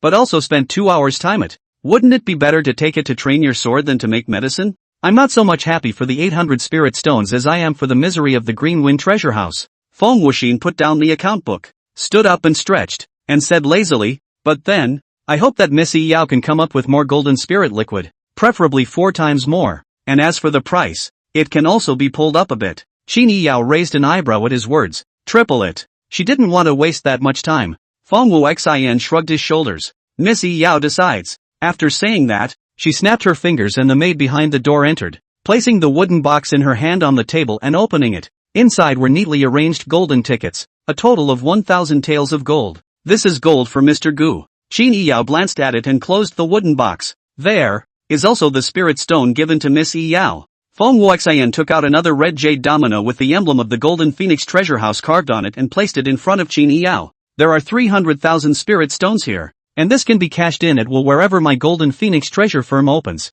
The corner of Qin Yao's mouth quirked slightly as she silently accepted it. That's the real payoff. That Gu Gonzi live in seclusion. This so-called cooperation for him in fact has no meaning. This hermit Yunling City's Golden Phoenix treasure bank branch also cannot give this kind of strong man to provide what precious magic weapon treasure, he said to Gold, that will give him. But Feng Wuxin knows very well that this is not an equal cooperation. To use the money of mortals to exchange for this kind of golden spirit liquid, which has a huge prospect of profit, is tantamount to cheating. Therefore, after Qin Yao came to the door and presented her request, Feng Wuxin accepted it directly without even thinking. Some money has to be earned with peace of mind. Let's hope we continue to work well together. Qin Yao cradled the wooden box in her arm and prepared to leave. Wait. Feng Wuxian called out to her. Qin Yao stopped walking and looked back. Is there a problem? What exactly is that, senior? Feng Wuxian asked these words very cautiously. She was curious to know just how strong Gu Hong was. Chapter 84, Cooperation Can Go Deeper. Originally, Feng Wuxian shouldn't have asked such words because it was prying into a strong person's privacy. By choosing to live in seclusion, you don't want to be probed. If you insist on getting to the bottom of it, you're likely to take a life. But after being banished by the Feng family, she made up her mind to climb up step by step with the help of this Golden Phoenix treasure line. And finally, let those who once looked down on her, those who want to take her life, all taste the bitter fruit. Therefore, Feng Wuxian intended to take a risk. Being able to have the help of such a hidden powerhouse would make everything easier. She would like this collaboration to go deeper. It's best not to limit yourself to this little low-level healing remedy. Qin Yao's potential was enormous, and Feng Wuxian could almost foresee that she would be able to occupy one of the top pill refining master positions in the future. And Feng Wuxin was now the first to eat the crab. The benefits that can be realized are enormous. If her power slowly grows bigger, then it will inevitably attract stronger and more established rivals. And once a fight arises, then Qin Yao will be dragged into it. And then it will also involve Gu Hong. After all, he shouldn't be able to sit idly by and watch his disciple being bullied. Is this something you need to know? Qin Yao asked rhetorically, her tone calm, but revealing a few hints of warning. If you can't tell me, I won't force you. Qin Yao's eyes darkened as she looked at her seriousness. I know. Your origin is not ordinary. To have a harmonization stage 10th gravity cultivator as a personal guard and grand master by your side. This kind of treatment. I'm afraid that in this Rion dynasty, only the most favored royal family can get it. but you're not a royal family. And this kind of small place can't produce someone with your kind of eyesight. Feng Wuxian's hands silently squeezed tight. Moreover, there is a rather large lineage behind the Golden Phoenix treasure house. The Phoenix clan. You're surnamed Phoenix. Qin Yao's words caused Feng Wuxian's breath to stutter. As it turns out, she already knew where she came from. If anything, the Feng clan wants to let their blood relatives go out to train. But putting it into this Rian imperial dynasty is too shabby. So I guess, you didn't come to train. You were driven out. Sentence by sentence. Feng Wuxian raised his head. A bitter smile spread on his lips, but he had to admit. You are right. Indeed. I know what you're thinking. Qin Yao laughed softly. You were driven here. Maybe to protect you. Maybe to leave you out in the cold.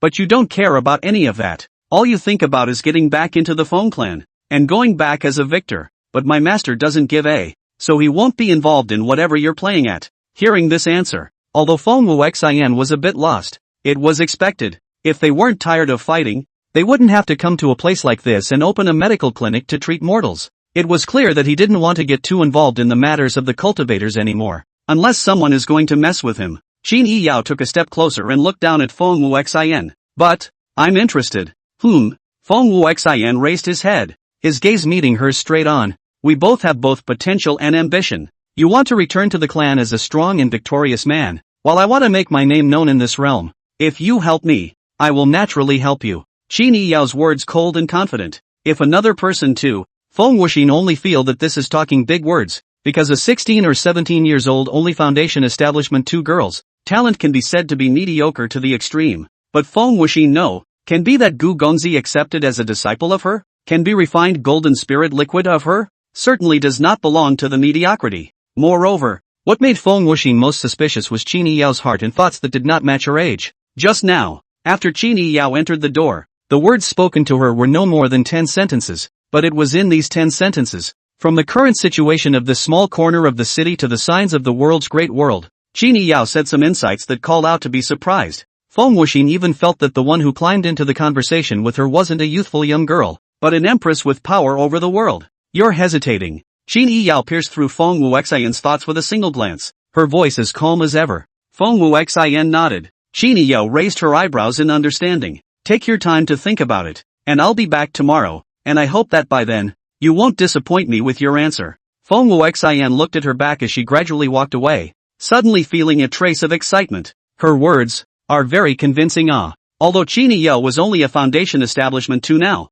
wasn't she still only a Cloud Spirit City branch president? So why not do it? Qin Yao returned to the medical center, and at this time, Gu Hong had also cooked the meal. Master, this is 1,000 taels of gold tickets from President Feng. She placed the wooden box on the table, and Gu Hong casually responded by bringing the dishes to the table, and the master and disciple began to eat. With so much money given by Feng Wuxian, Gu Hong now cooks all the time and buys whatever is expensive. But the only thing that is a pity is that the system's skill teaching does not include cooking. Therefore, the flavor of the meal cooked by Gu Hong could only be described as mediocre. Might as well go down to the restaurant. But going down to the restaurant every day easily lets others know that one is rich, and in this world it is safer to be a poor mortal than a rich one. Right.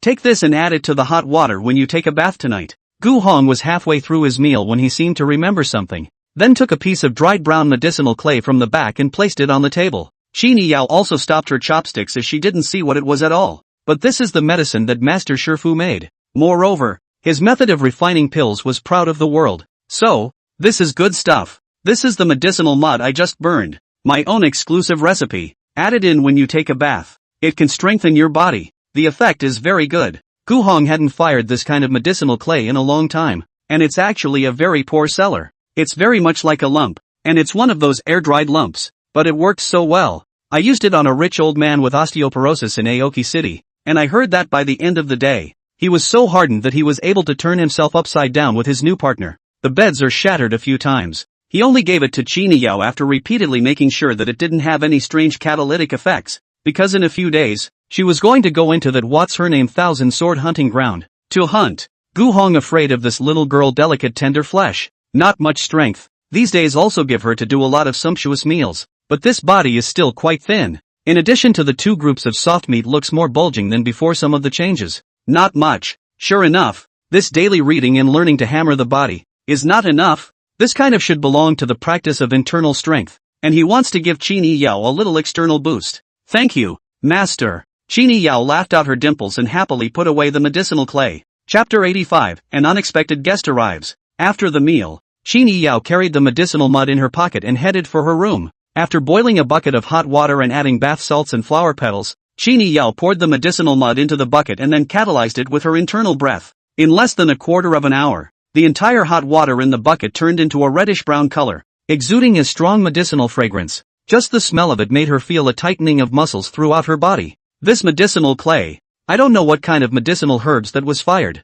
but it must have worked well. When she was almost done waiting, Qini Yao stripped off her clothes and entered the bath. Her figure was luscious and her skin was as white and tender as a peel egg. Qini Yao was so comfortable that she squinted her eyes, then slowly immersed herself in it. Her entire cheeks surfaced a scarlet red, and she didn't forget to run the method of swallowing and exhaling taught in the Book of Body. As the medicinal power began to flow through her limbs and bones, quenching her internal organs and washing her tendons and veins, bringing about a slight tingling sensation. It's getting rid of impurities and getting fit. And unconsciously, she fell asleep in the middle of the tub. One night passed. At dawn, Qini Yao opened her eyes, radiant and refreshed. As she stepped out of the tub, she clenched her fists, and the bones in her hands splintered, as if she had pure brute force coursing through her arms and palms. And just as she was surprised by her body, which had suddenly become more than a few times stronger, her mouth opened just a bit more, and she heard herself spit out a hint of breath that contained the roar of a dragon. Now Qini Yao was even more surprised,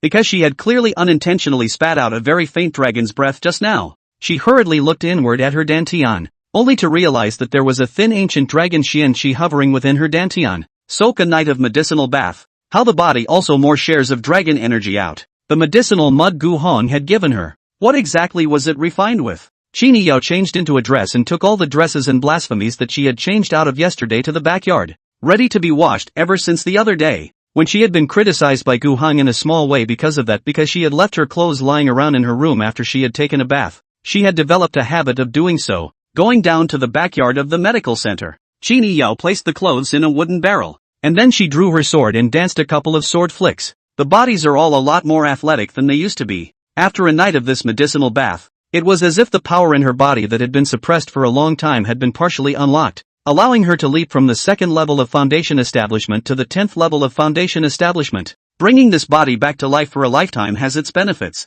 That is, the speed of cultivation advancement will be very, very fast. Perhaps in the eyes of others, her talent is overly demonic, but in fact, this is the benefit of coming back from the dead. As for the price, Qini Yao has already felt it for a long time. Qini Yao had already felt it for a long time. It's not a good time to be immortal. Good morning. At this time, Gu Heng's voice came from outside the door. Qini Yao stopped her footsteps and twisted her head to look at him. Gu Hong was wearing a moonlight white robe today, broad-shouldered and narrow-waisted, with bamboo leaf patterns embroidered all over the cuffs and collar. Master teacher also knows to wear some nice clothes. I thought you only wore those rough clothes. She blanked. Your master's father knows how to dress up. Gu Hong approached blandly and touched the small braid of hair on Qini Yao's head. Being this little girl flirted with, he also recognized, after all, before the empty pockets, not to mention buying clothes, eating is a problem. Now there is money. Meals are eaten in abundance. Then it should think of other things. By the way, what exactly are the herbs used in Master's medicinal bath? Qini Yao couldn't help but ask again. She was curious to know what herbs were that could make an extra dragon energy in her body. That medicinal clay is my exclusive recipe. So it's a secret. Gu Heng laughed pretentiously, but he could also feel that Qini Yao's body and bones had gotten even stiffer. That medicinal clay was really good. It seems like we need to burn some more today and give it to her every other week, so that the proper external boost can also better allow Qini Yao to practice stabilizing her internal energy. Secret, but I am your disciple. Qini Yao beamed. It's been less than a month. Wait a year or two. Gu Hong nodded his head and rubbed Qini Yao's little head again before leaving. Qini Yao stood in place, frozen for a long time. In the afternoon, Qini Yao took the new batch of golden spirit liquid, before dilution, that she had refined in the morning and headed to the Golden Phoenix treasure house to deliver the goods. Gu Hong, on the other hand, continued to watch the store. And surprisingly, this morning, not a single person came to the door to see the doctor.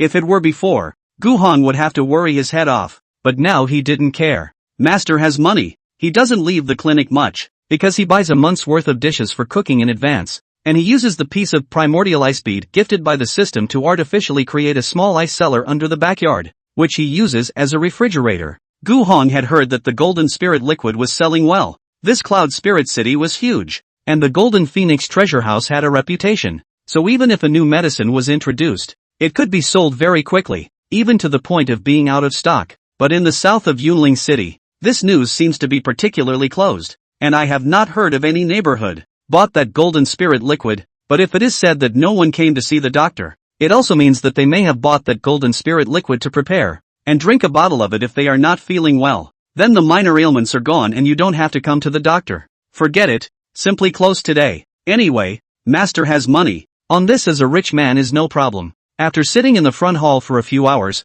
almost about to grow grass on his head and stiffen his entire body, Gu Hong decided not to continue looking at the store and planned to do something else. Well, regardless of that, let's burn some more medicinal clay for the little girl. He returned to the back room, took out that neither purple nor gold, not to mention the Qianquan purple gold furnace. Gu Hong called out the system panel, clicked on the mall section, and then took out ginseng with many whiskers, black Ganoderma lucidum, and so on from the medicinal herbs subscreen. These were all needed to refine that brown medicinal mud, but they weren't the ones that really mattered. These were all needed to refine that brown medicinal mud, but they weren't what really mattered. Paddle down to the bottom, where there are some special herbs. The first, an air-dried heart, the heart of some beast, not a human heart anyway. The name of this herb is also labeled by the system in a very concise way, air-dried heart. Gu Hong has been played to the heart of the word game to swing rotten. Rarely will feel that the system is also some honest times. Did not give this thing plus what particularly lofty name, such as air-dried dragon heart such as, and this air-dried heart is the main herb in his puree. This is because, according to the system, the effect is to strengthen the body when used as medicine. It proved to be very effective. Those who have used it say it's good. At least Chini Yell looked like there was a change visible to the naked eye. Is anyone there? Gu Hong had just prepared the herbs and was about to start the furnace to burn the medicine when a voice suddenly came from outside. Business? Gu Hong wiped his hands and came into the front yard beyond the front hall. Then saw 2 people, and 2 boxes. Chapter 86, The Shang Xiong Wants Me to Die. One of them, slightly blonde, middle-aged appearance, wearing a robe and accessories, can be said to be bejeweled, and with a little smile on his face, looks a little cunning and treacherous. The other person, Gu Hong had seen before. It was the street sneak from the other day who had taken money from Gu Heng's peers and was planning to come and cause trouble, but now he was in a black leotard and his eyes were colder, more of a competent fighter than a street skater. And you two are? Gu Heng's face sank slightly. Why does it feel like no good?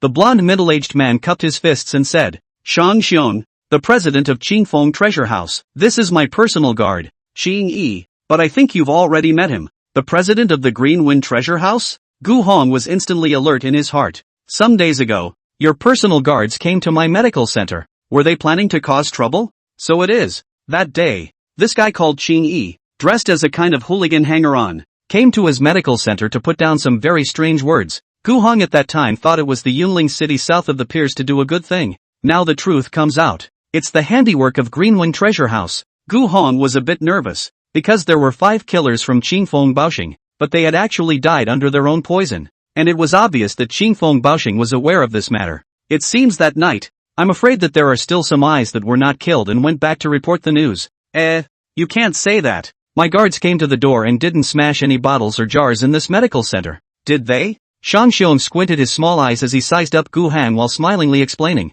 I merely wanted to see what's so special about this Gu's medical center. Gu Hang's frown deepened. So what's the matter with you? Now that you're here? I want to talk business with the owner of the medical center. And in good faith. Shang Xiong kicked the 2 boxes at his feet, and it was then that Gu Hong realized that the 2 boxes looked quite heavy and, this is the kind of box that is specially used to contain gold and silver. Gu Heng's eyebrows raised a little higher without moving, staring at him. You want to talk business? Yeah. Shang Xiong side-eye. Heard Qing Yi whispered that the real owner of this medical center, that girl, at this time is not here, and this young man in front of him, on the surface of the master of the medical center, but in fact not half a bit of cultivation, should be just a hired servant, know a little bit of ordinary medical skills only. That Qini Yao was just pushing this youth to the foreground to make a false impression, but Sangwung didn't care. As long as there was someone who could help him send a message to that Qini Yao, that would be enough. What do you want? Gu Hong clasped his arms over his chest and looked at him indifferently. What I want is simple. Shang Xiong put his hands into his sleeves and said confidently, I hope that golden spirit liquid can be placed on the shelves of my Green Wind Treasure House for sale. Of course, Unlike the Golden Phoenix Treasure House, we do business with absolute fairness and honesty. Fair and honest, is it? But how did Gu Hong feel that it was like after being punched hard in the face? He was now planning to rush to the door with the intention of remedying the situation at any cost. He had heard about the popularity of the Golden Spirit Liquid, and naturally, he had also heard about the dismal performance of the Green Spirit Liquid. Golden Phoenix Treasure Bank today even asked for more Gold Spirit Liquid, so that his disciple also cost 3 hours, refining a morning potion, which anyone can see. Golden Phoenix Treasure Bank is a big profit. They've made a fortune. What about the Green Wind Treasure Shop? It's a big loss. Gu's Medical Center's Golden Spirit Liquid completely crushed the Green Spirit Liquid. Then the Green Wind Treasure Bank is naturally anxious, as if on fire, began to think of ways to break the game. But this Shang Xiong could come up with a way to make him stab Golden Phoenix Treasure Line in the back and then jump back?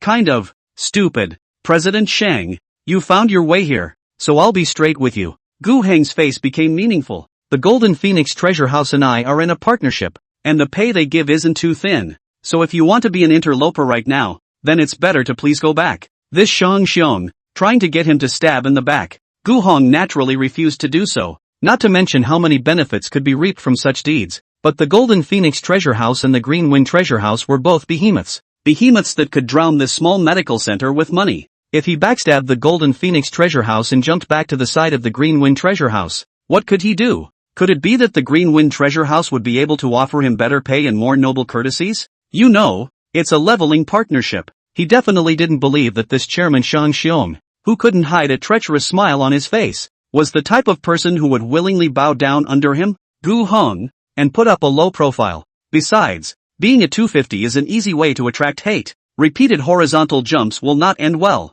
Furthermore, Gu Hong preferred the attitude of the Golden Phoenix Treasure House. At least Feng Wuxian was good-looking and generous enough. Ha ha, does it really pay well? When Shang Xiong heard this reply, he expected it in his heart and laughed lightly. 100,000 taels of gold per month, right? Sure enough, that Golden Phoenix Treasure Bank really only gave mortals gold and silver as payment. Even it seems like there are your eyes within the Golden Phoenix Treasure House. Gu Hong narrowed his eyes, likewise to each other. I, Qingfeng Treasure House, also have that President Feng's eyes. This is just some small action that we all unspokenly take. Shang Xiong did not deny it, but under his eyes, a sinister essence flashed. Having a trade secret stolen is still something that has to be little torn up and down to hunt people down. Now that you know that, what you're saying is that you're making a better offer? Naturally. Shang Xiong was so proud of himself, and then, with a wave of his hand, Qing Yi opened the 2 boxes, and Gu Hong looked at them, but found that they were not filled with gold or silver,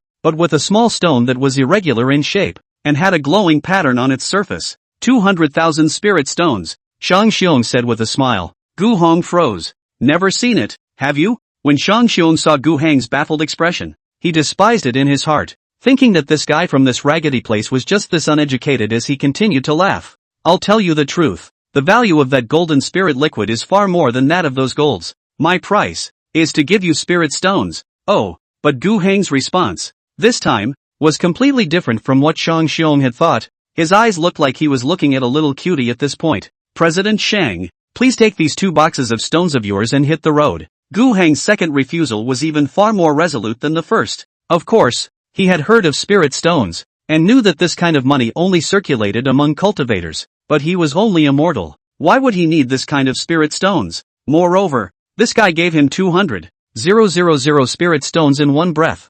200,000. With such a large amount of spirit stones, Gu Hong no longer had any concept of it at all, but he knew one thing, and that was that this thing was tantamount to a guillotine for mortals. Now that he, Gu Hong, dared to collect these spirit stones, there would probably be groups of cultivators coming up to the door tonight and robbing the house. This Shang Xiong, he really doesn't have good intentions. Chapter 87, She was adopted by me. The piker is not guilty of a crime. Gu Hong was holding so much gold in his hand, and he wasn't so worried about it, because to cultivators, mortals' gold and silver money was like waste, so he didn't have to worry about being targeted. And if he was really targeted, it would be considered his own bad luck. But spirit stones can be different. 200,000 spirit stones. Gu Hong did not even dare to imagine how many cultivators with malicious intentions this would attract. If even the slightest whisper gets out, it's over. He didn't want to be unable to live a good life and end up with a dead body because he collected these spirit stones. Moreover, this golden spirit liquid was something that was sold to mortals.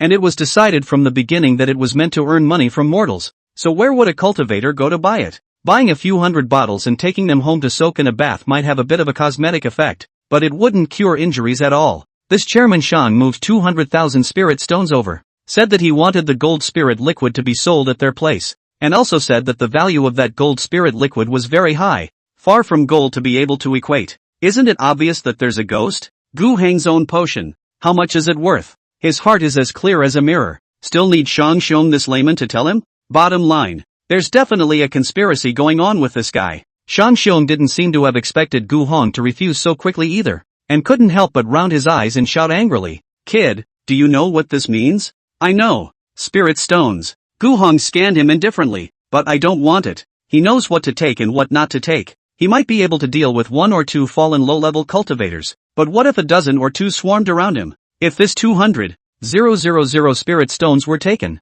it would be the same as leaving a deadly time bomb around. Shang Xiong exploded with anger, pointing at the 2 large boxes and roared, "Then you should also know that the value of these spirit stones is enough to buy you and that girl's 2 lives a few thousand times. But I'm kindly coming to the door right now, asking you to cooperate with us." Seeing his own chairman's angry face like a pig's liver, his furious appearance, Xing Yi had actually already moved to kill. But before he came, Shang Xiong had instructed him, "Don't wipe out the Gu's medical center until you have to." After all, Shang Xiong is a businessman who has been around for a long time, and he has to consider not the small gain or loss in front of him, but the long-term interests of the entire Qingfeng treasure house. If the sale of the green spirit liquid and the gold spirit liquid were to be grasped in the hands of the Green Wind treasure firm, then the profit would be too huge. Aoichi could understand that, but it was a practice he didn't like. As an assassin, he preferred to deal with the trouble in a simple way, which was to directly kill the young girl who could refine the golden spirit liquid and cut down the Golden Phoenix treasure house's money tree once and for all. Of course, doing so may not solve the problem. If this golden spirit liquid's prescription, Golden Phoenix Treasure Bank has already got its hands on it, then killing Qin Yao is treating the symptoms but not the root cause. The big deal is that they have changed to another alchemist is. Come to think of it, the owner of this medical center is not even clear about what value he has in refining his own spiritual medicine, and he is still being cheated by that Golden Phoenix Treasure Bank. Perhaps, even the prescription has been cheated away. So under multiple considerations, Shang Xiong still decided that this upper strategy is to bribe the owner of Gu's medical center with heavy benefits. Gu Heng's face slowly sank. Is it really a good idea to come to the door? This rejection made him furious, and the hidden meaning in his words even implied that he wanted to buy the lives of Gu Hong and Qin Yao. This guy couldn't bait. Now he's going to play coercion. However, he only brought such an escort to the door, and he himself is a big-bellied softy, who dares to make a big statement on the basis of his own money. Gu Hong feels that he is afraid that he looks too good-looking, so that this President Shang has not considered in the slightest Gu Hong's possibility of killing the 2 of them on the spot. Gu Heng's heart also rose to kill, but his eyes were on the guard called Qing Yi. This guy seems to be not easy to deal with. He had been cautious, leaning forward as if he would follow when Gu Hong made a move, and Gu Hong suspected that this guy was a cultivator. The killers of this Green Wind treasure house were all cultivators, and the personal guards beside the hall's president would definitely have to use cultivators as well. If it was a cultivator, then Gu Hong would not be able to move well even if he had a killing intent, although he could use poison. In the end, he had to catch a moment and take advantage of the other party's carelessness before it worked. Qing Yi was now very wary of Gu Heng's movements, and his hasty move to spread poison might backfire. Thinking like this, Gu Hong also had to hold back for a while. President Shang, although this Gu's medical center isn't a prestigious existence, but haven't you ever thought that you'll push people over the edge when you're so forceful in buying and selling? Gu Heng's tone, too, gradually became icy. You are good, very good. However, Shang Xiong repressed down the anger in his heart at this time. He didn't want to lose his cool too much. Moreover, this fellow in front of him was, at best, only that young girl's servant, and the fact that he felt that these spirit stones had no value could only mean that this fellow was merely looking at the wealth of a cultivator through the eyes of a mortal. Perhaps the true owner of the medical center would understand how much of a fortune this 200,000 spirit stones was. This mortal eyes and ideas are so stupid. He should have just talked to the teenage girl. Why waste time on this guy? Humph. I'm really talking to a cow for telling you this. Shang Xiong waved his sleeve robe and collected his anger. It wasn't worth it to be angered by mortals like this. He continued. You can't make the decision anyway. I'll just wait here for your master to come back then, and I'll talk to her. After saying that, he simply sat down on the chest filled with spirit stones. My master? Gu Hong frowned slightly. not quite understanding what Shang Xiong meant. Humph. The one who refined the golden spirit liquid is the young girl called Qin Yi Yao that you serve. At best,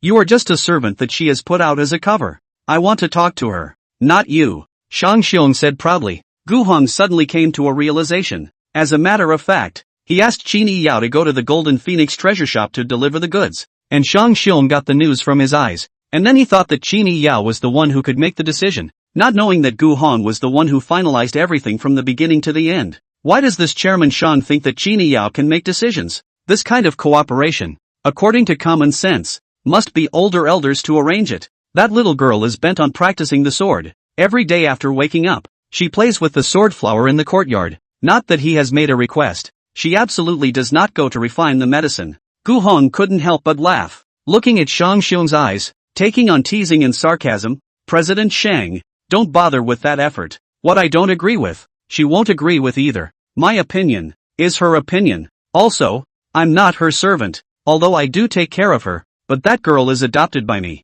Chapter 88. Chairman Shang is also a poor man. This mortal, had he adopted that demonically gifted young girl? When you think about it like that, it's not a problem. A loose cultivator from the wild, who knew a little bit of the skin of pill refining. But on the other hand, she had outstanding talent, so she had the potential to be amazing. But precisely because the one who adopted her was a mortal, so she couldn't be taught properly at all. What a waste. But Shang Xiong at this time also feel that things are not very good. If that Qin Yi Yao's thoughts can be swayed by this mortal words, looks rather more bad. Talking with this Gu is almost like talking to a chicken. He stood up and said in a deep voice, "You mean you can do it for her?" "Exactly," Gu Hong replied calmly. "This matter, there is no room for discussion, and what you take out won't impress me." "Won't impress me? Then she won't accept it." Shang Xiong. Gu Hong looked at Shang Xiong's cloudy face and suddenly began to look forward to it a bit. This guy, in order to fight with the Golden Phoenix Treasure Bank, seems to be able to put down any blood money.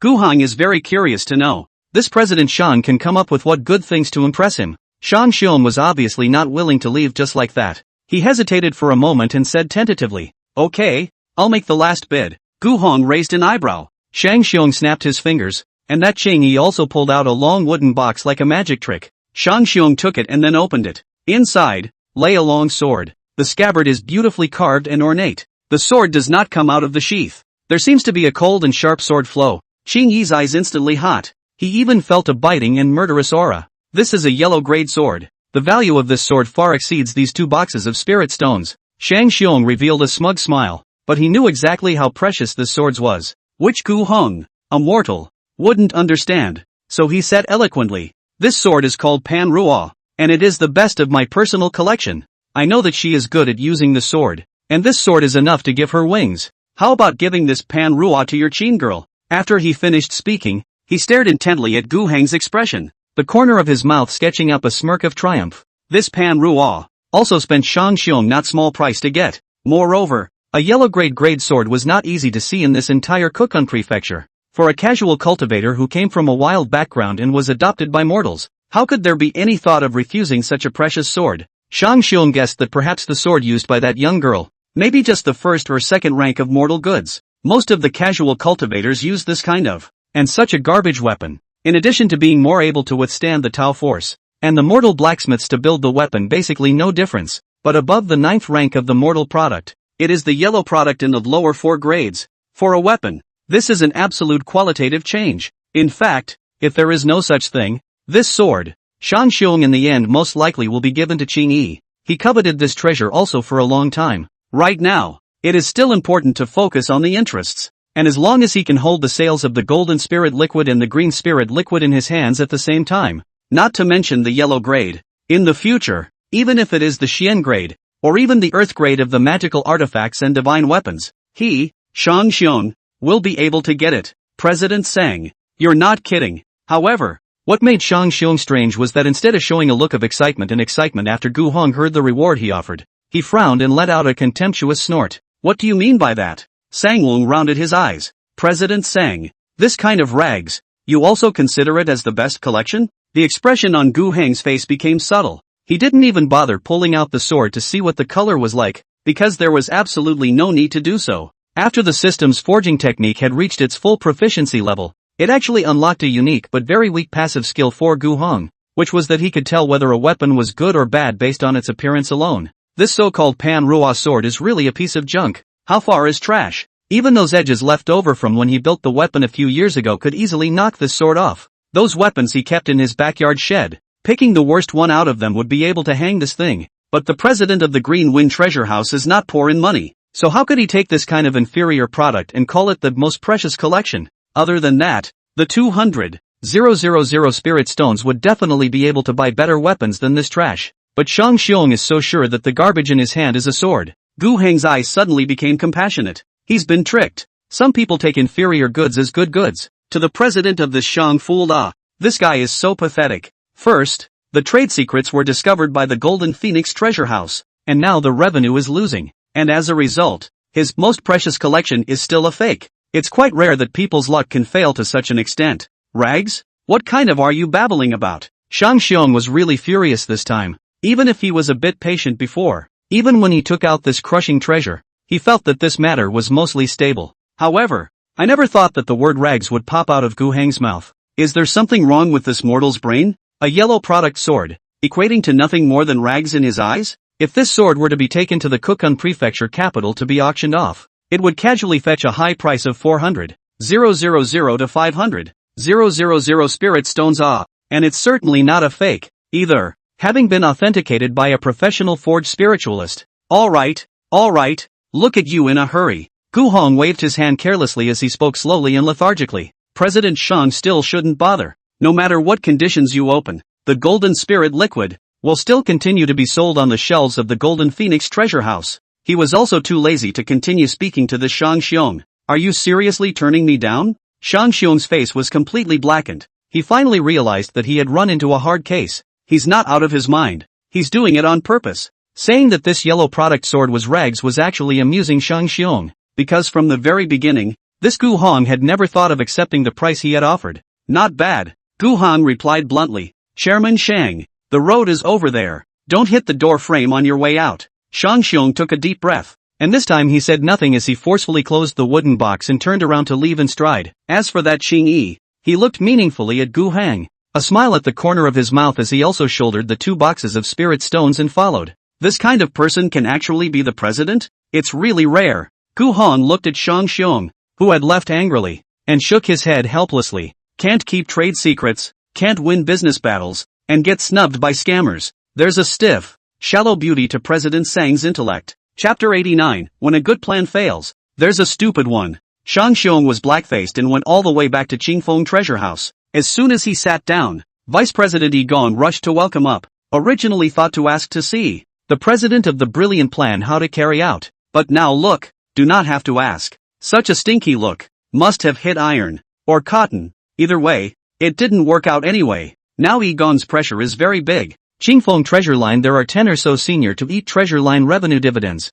Underneath, the people also want to pay wages, to support these guards and killers, but also to resources. And Vice President Yi Gong is responsible for the distribution of resources. But the current situation was that they were going to be completely kicked out of the low-ranked healing medicine market by the Golden Phoenix Treasure House. If Sang Hun's brilliant plan doesn't work, there's only one stupid plan left. The maid next to him handed over a cup, and Shang Xiong drank it all in one go before slamming the cup to pieces, with the shards nearly splattering on Yi Gong's face. That damn hick! Shang Xiong gritted his teeth as the maid next to him handed him another wine pot, but this time he held back and didn't break it. He had thought that his plan had been completely on the up and up, with another 200,000 spirit stones and a yellow-grade greatsword, but he had not expected that the owner of the medical center, who was so oily and salty, that yin and yang with a bit of softness in its tone made Shang Xiong's head hurt. Shang Xiong didn't expect that a mere mortal would be so unconcerned on the occasion of facing his titular president. Isn't that Gu's name afraid that the Green Wind Treasure House will directly trample down the Gu's medical center in a fit of rage? What makes him not afraid of me? The more Shang Xiong thought about it, the more annoyed he became, and he could only smother his head and drink mulled wine. President, over at Golden Phoenix Treasure House, today, Yi Gong said tentatively. What's wrong? Sang Wong glanced at him. Today, the Golden Phoenix Treasure House is still selling 2,000 bottles of Golden Spirit Liquid, only that the price has become 1 spirit stone per bottle. Compared to yesterday, this profit of theirs has more than doubled. When he said this, Yi Gong's gaze fell on Shang Xiong's face. He knew that the chairman would be even more angry, but he didn't dare to hide it. He could only report it as it was. As expected, Shang Xiong's fists clenched instantly, his forehead veins popping, as if he couldn't eat someone alive. Humph, that Feng Wuxin. He really knows how to take advantage of this opportunity to make a big profit. His breathing was ragged and burning, showing the waves within him. It could be predicted that a week later, the golden spirit liquid would become 2 spirit stones a bottle, and after another week, it would become 5 spirit stones a bottle, and maybe 5 spirit stones a bottle was the final price. But Golden Phoenix Treasure House didn't need to worry about selling it at all, because in just 2 days' time, the golden spirit liquid's word of mouth had already been established. A week later, not only Cloud Spirit City, but also all cities and towns within a 100-mile radius would know the name of Golden Spirit Liquid. This is not earning the money of one city in Yunling City. Even further, even the Nianling sect would purchase it in large quantities and send it to their disciples to use. And once a Nianling sect paid for this spirit liquid, it would be tantamount to being recognized by a first-class power in disguise. And at that time, this golden spirit liquid would quickly spread throughout the entire Kulin state. Every step is organized in a clear way. Originally, this is also Shang Xiong on the green spirit liquid prospects envisioned. It's just a shame that the really fat ones are now out of his reach. Once Feng Wuxin allowed the golden spirit liquid to form a monopoly, all the small chambers of commerce, small treasure houses, and even large treasure houses in this area would have to endure the impact. Of course, the first to die would definitely still be their branch of the Green Wing Treasure House in this Cloud Spirit City. That woman would never sit idly by with the nail in front of her eyes, and once she had enough power, she would just go ahead and pull it out. President, calm your anger first, Yi Gong carefully persuaded. I shucks. Shang Xiong spat viciously at Yi Gong, who was startled and dodged back. You know, he snarled, people are riding over us and ting on us now, and you're telling me to rest my anger. Shang Xiong was really moved. So what's to be done when it comes down to it? Yi Gong asked. What should we do? Since he's refusing to drink until he's punished, let's just wipe out that Gu's medical center, Shang Xiong said in a cold voice. One word at a time, his eyes flashing with a ferocious and cold aura. Since we can't get a piece of that golden spirit liquid, we shouldn't let the Golden Phoenix Treasure House continue to make money. He didn't care about fame and influence anymore. If you can't make money in business, that's the most reviled original sin. Even the people of Golden Phoenix Treasure House he dared to go after. What's so hard about killing 2 country bumpkin goods? Although, one's visit today might cause Feng Wuxian to be wary and then send experts to guard the inside of the Gu clan's medical center, lest the money tree be cut down. But that didn't matter. Heavy rewards will be rewarded. If Shang Xiong's own trained assassins couldn't solve the problem, then he would bring in better assassins. President, this move is certainly feasible. But if that Golden Phoenix Treasure Bank has already obtained the prescription for the Golden Spirit Liquid, then killing the owner of the Gu's medical center won't help. Yi Gong's concern is not unreasonable. This key point lies in the prescription. If the Golden Phoenix Treasure Bank has got the prescription, then kill Qin Yiyao and Gu Heng. There is no help, but also to give the Golden Phoenix Treasure Bank to fall into a mouth, and then another round of public opinion offensive. Their situation will only get tougher. Therefore, killing them wasn't enough. There was also the consideration that the Golden Phoenix Treasure House had gotten the prescription and had to destroy that prescription or snatch it. I understand your thoughts very well. Sang Wong waved his hand. Our eyes within the Golden Phoenix Treasure House should be moved, even if they are exposed. We must find out and see if they have gotten that prescription or not. In the evening, when Qin Yiyao returned to the medical center and had dinner with Gu Heng, Gu Heng said, the president of the Qinfeng Treasure House came to the door today. He brought 200,000 spirit stones and a so-called precious sword with him, saying that he wanted them to sell the golden spirit liquid and not give it to the Golden Phoenix Treasure House to continue selling it. Qin Yiyao raised her eyes, then laughed lightly. You certainly didn't say yes. She secretly sneered. 200,000 spirit stones and a sword. Want to this golden spirit liquid sales rights? What's the point of sending out the callers? Golden Phoenix Treasure Bank gave her 300,000 spirit stones at this price, and there are more splits later. As for the sword, my master's forging method is the best in the world. Of course not, Gu Heng said with a few hints of mockery in his tone. The attitude was so bad and condescending that it was enough of a favor to be willing to talk to him. Master, that medicinal mud, is there any left? Qin Yiyao asked quietly. She wanted to soak in that medicinal bath a few more times, slowly absorbing all that medicinal power into her body and slowly refining it. And, most importantly, the Dantian dragon chi that was condensed after that medicinal bath. A few more strands and you can practice a little dragon roar yourself. Chapter 90, Lord Ling's Breakthrough. Gu Heng also guessed that she would ask this, so he smiled and took out another piece of medicinal clay. I'll give you one more soak. You'll have to wait behind. You can't keep relying on external force to practice. You have to cultivate more internal energy. Genie Yao nodded gratefully, casually reciting a few words of thanks under her breath, and after finishing dinner, she couldn't wait to run back to her room and prepare for a bath. Gu Heng, on the other hand, stayed downstairs, tidying up the dishes and washing the little girl's clothes that she changed yesterday. Well, actually, Shang Xiong was right. You really do look like a servant yourself. But he was also very energized. After all,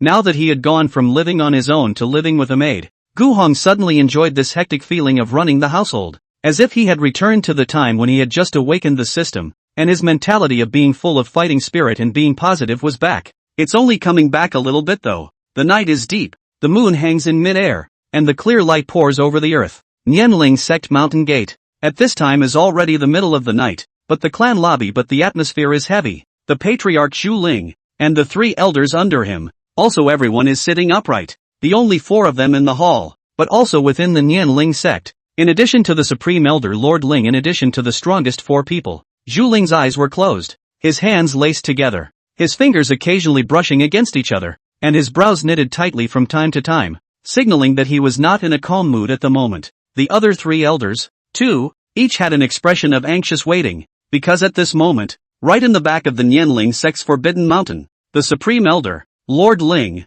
was impacting the transition stage with the help of the 8th grade Shenlong Dan. Today is the 3rd day. If nothing went wrong, this night, Lord Ling would break through the shackles that had plagued him for more than 100 years and step into the transitional succession, becoming the 7th strongest person in the Sunflame Imperial Dynasty at the transitional succession stage. And at that moment, on the table in front of Zhu Ling, there was an invitation to battle. Sovereign. In the end, it was the 3rd elder, Wu Rong, who failed to hold down this particularly silent, yet doubly anxious atmosphere, and spoke in a low voice. Speak. Zhu Ling raised her eyes slightly and indifferently said, should we not do something backhanded, so that after the failure of the Supreme Elder, my Nianling sect will still be able to save some kindling? Save some kindling? If the impact of the Supreme Elder failed to cross the threshold, the destruction of the Nianling sect is inevitable. But this is a clan, not a family. There is no kinship bloodline tightly tied together. If the clan fell apart, the disciples would naturally move on to other places.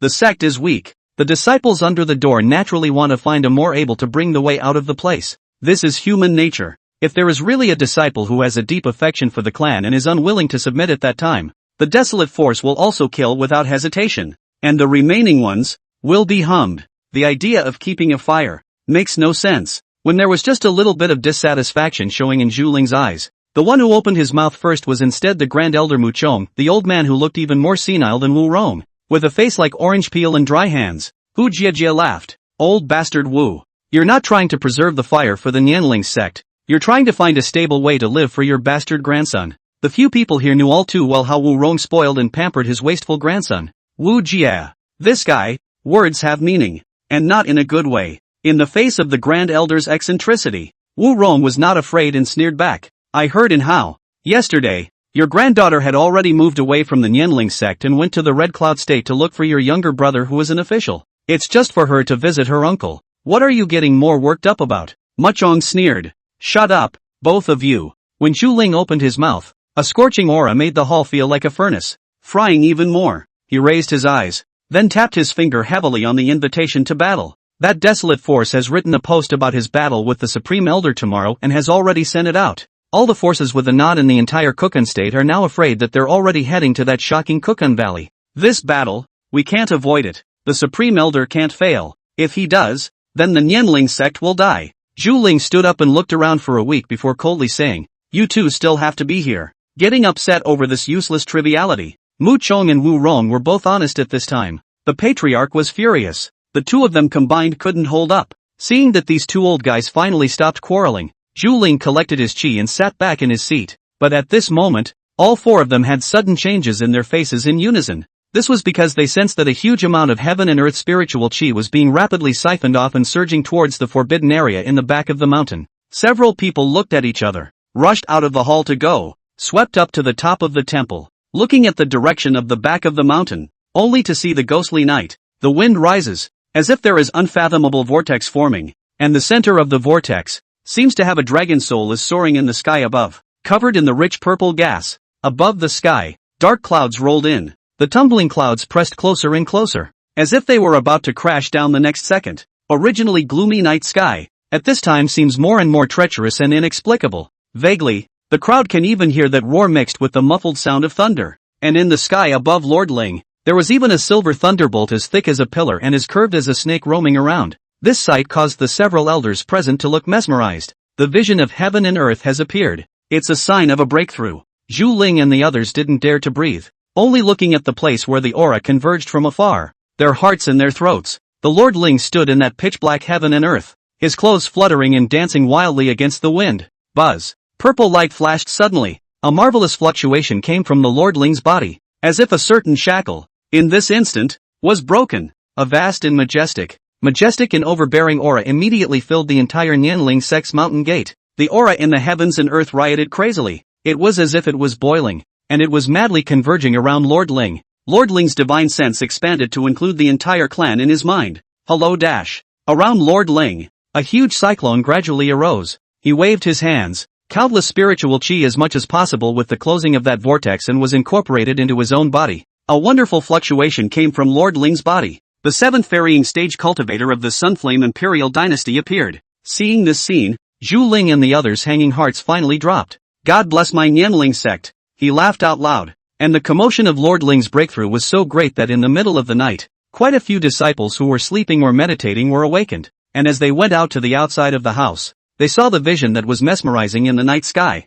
Hearing such an ecstatic voice from the patriarch again, they understood. God bless my Nianling sect. Countless voices converge in the night. Lord Ling promoted into the transition stage. Then tomorrow's battle in the shocking Wither Valley. The situation of victory or defeat will also be shrouded in mist. Until the last moment, no one knows exactly how it will be. Chapter 91, Changes in the Bai family. There was a lot of commotion from the Lord Ling's transmigration. At least half of the cultivators in Kukun Prefecture, no matter how strong or weak they were, all sensed the aura that moved with heaven and earth, responding to the creation of heaven and earth. And all of them couldn't help but look over there. The ones who felt the most deeply were none other than those cultivators who were stuck at the peak of the harmonization stage like Lord Ling, but were slow to touch the threshold of the transition stage. Such people are actually not in the minority. The Rian dynasty in the entire Xian heavenly realm was only considered to be a lower middle-class power, as the strongest person was only the Rian emperor himself, the ninth level of the transitional stage, and the number of transitional stage cultivators in the entire dynasty was extremely small and minimal.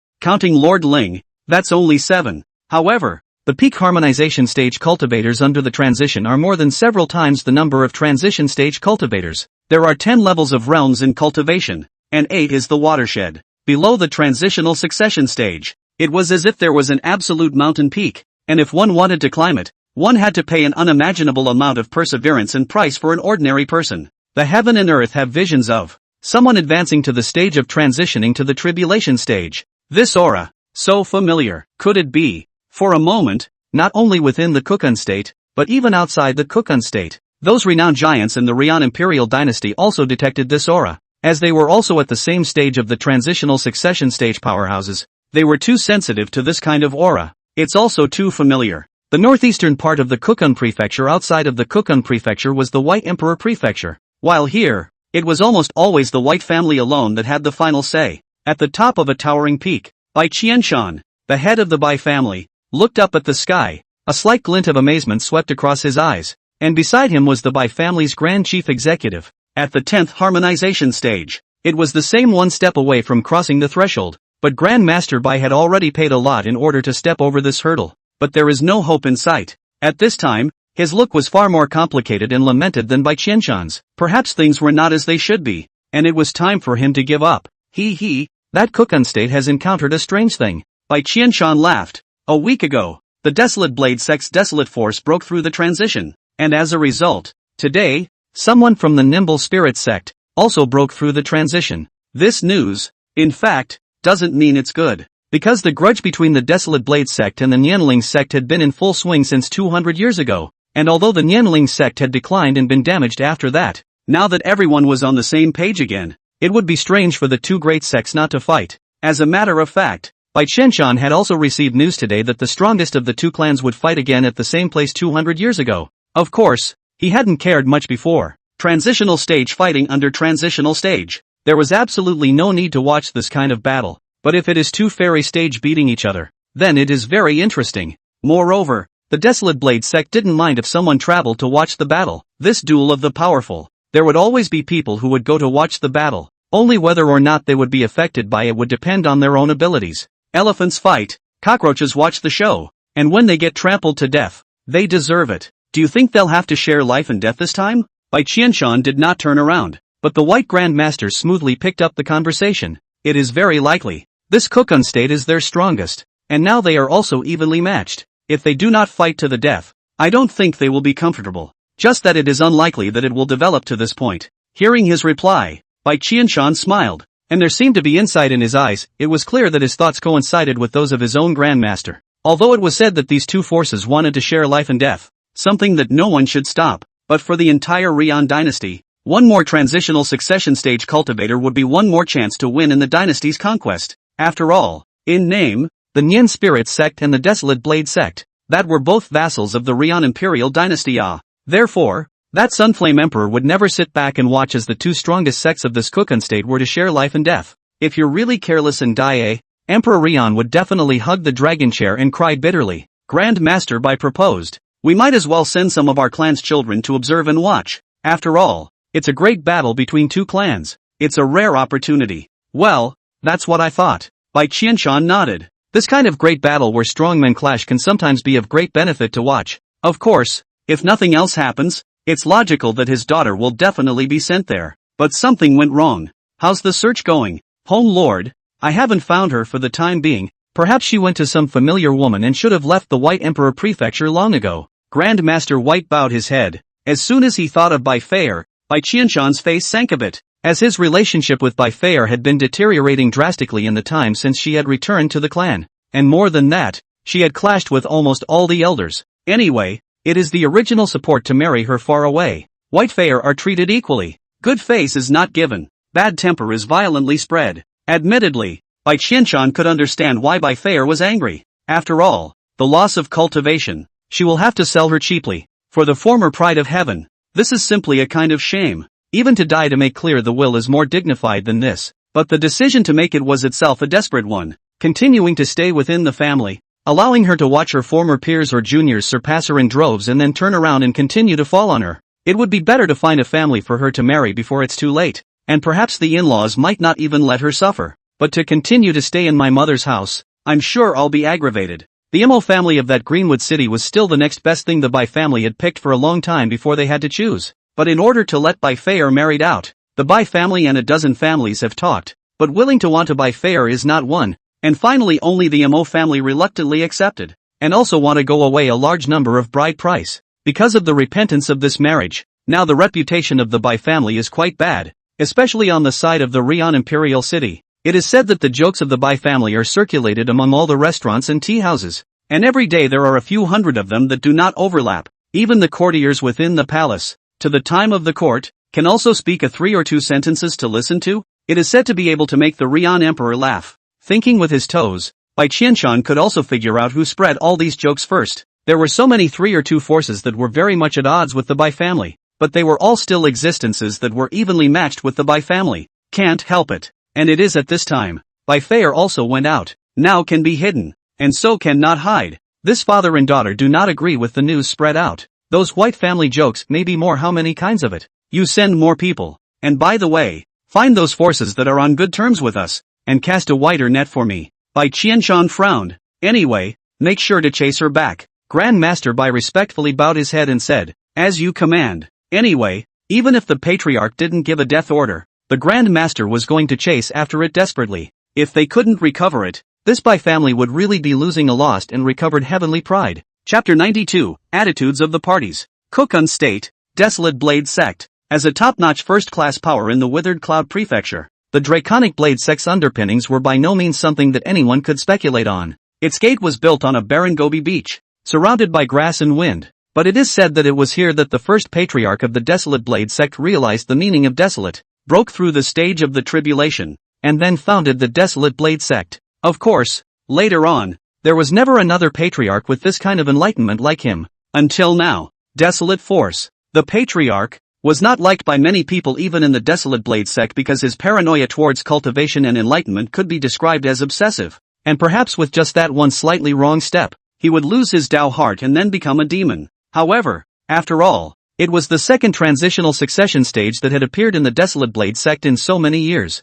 The Desolate Blade sect couldn't live without him either. In the hall, Patriarch Arakali looked down at the dozen or so frightened faces. Mouthful read something dare not believe elders. His heart was suddenly annoyed to the extreme, and then a fierce beat, angrily shouted, "What are you panicking? That Lord Ling is at the transition stage, but not lousy. Look at each of you. Where is your elder demeanor? All be quiet and sit tight." When the elders heard this, they were all silenced, and then they all sat down and put on a solemn enough expression. However, their eyes couldn't help but steal a glance at Desolate Power, a strange light flickering in their eyes. The reason why the elders of the Desolate Blade sect panicked, that is naturally because the Lord Ling broke through the transition stage, and they all know that the Desolate Force is in front of them. Put out the word to one person to destroy the Nianling sect, so they don't need to be accompanied by the elders of the sect. As a matter of fact, the Desolate Blade sect had been compressing the Nianling sect's sphere of influence after 100 years of development, and now that the Desolate Blade sect had even more disciples and more elders, as well as a transitional sect leader,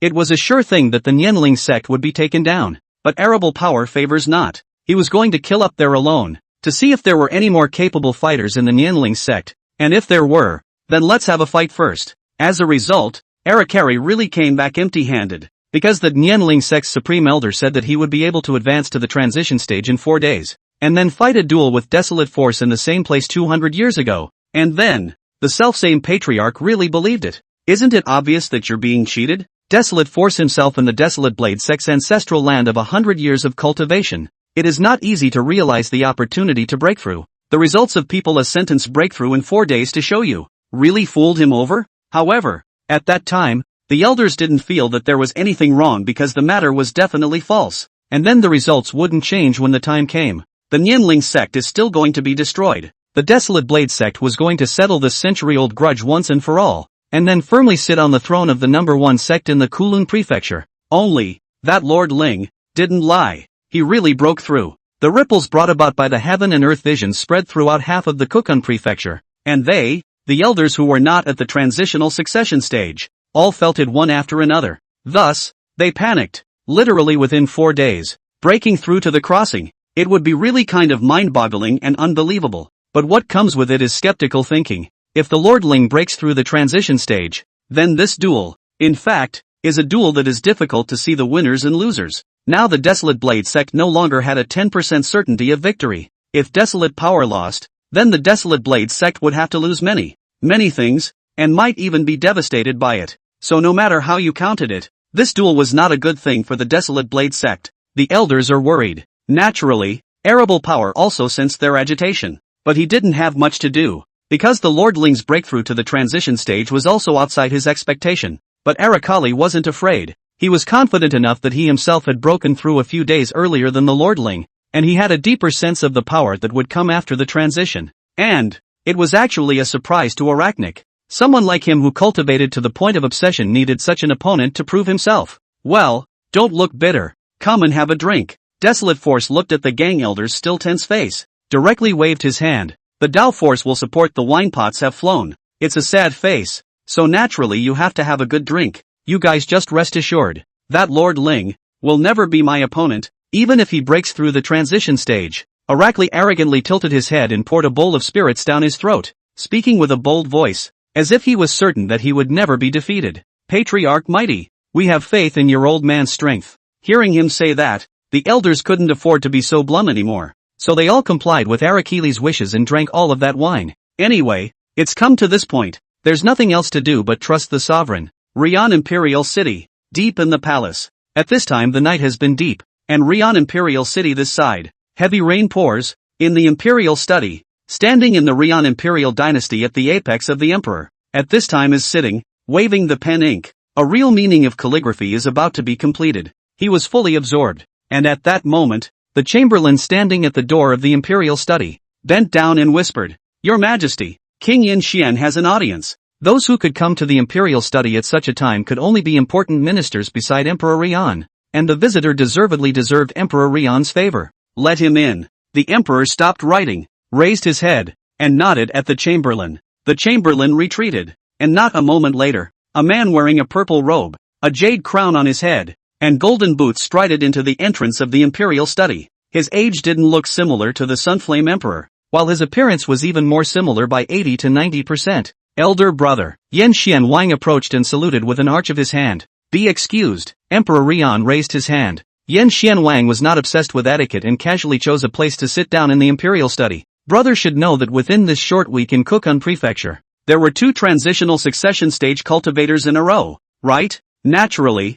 I know that, and that's why I'm summoning you. Emperor Rian rested his imperial brush on the inkpot, turned around, faced King Yan Xian, and slowly spoke. Brother please, that desolate blade sect's desolate force. 4 days ago personally killed on the Nianling sect's mountain gate to go. I had thought that he was planning to destroy the Nianling sect by one person, but did not think that the Nianling sect's supreme elder, boasted, said that within 4 days will be promoted to transmigrate, and then with the desolate force to fight against the high and mighty. Arable power agrees. When Emperor Rian finished speaking, King Yan Xian snorted out a laugh, his eyes filled with disdain. Humph, that desolate blade sect's stupid patriarch, in order to cultivate, will brain our practice to smoke. Such behavior is tantamount to letting the tiger return to the mountain. Early that Nianling sect slaughter. Is not it more insurance a few points? Chapter 93, Who doesn't want to see the big man fight? King Yan Xian rather looked down on these people who came from sectarian forces. I especially despise those so-called martial arts nerds,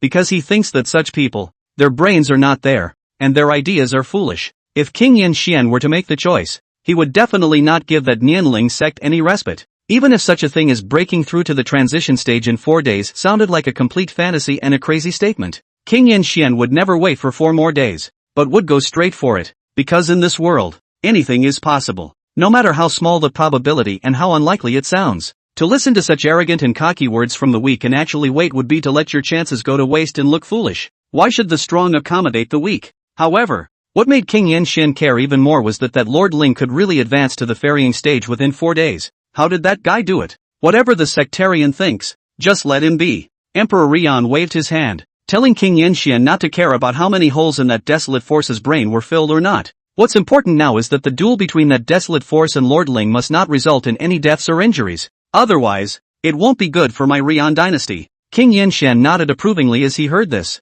In fact, he had more or less guessed why the Sunflame Emperor had sought him out. Because the Emperor does not wish to see the 2 newly emerged ferrying stage cultivators of the Rian Imperial dynasty have any possible casualties. They are very useful, especially in the external imperial conquests. But if they are allowed to fight over this point of stale past grudges and end up losing both of them, that's a big loss for the Rian dynasty. Moreover, the next great conquest of the imperial dynasty would begin in a few months. The Sunflame Emperor could never sit back and watch his vassal throw away such a good advantage for no reason due to internal conflict. So brother is going to let me watch over them to keep them from getting too carried away? King Yan Xian instantly comprehended what Emperor Rian meant. If it was said that they didn't want the Nianling sect and the Desolate Blade sect to fight to the death, then naturally, the royal family would have to step in and suppress this matter. And of course, the one that Emperor Rian trusted the most was only King Yan Xian, his own younger brother. Moreover, he was still a strong person at the 6th level of the transitional stage.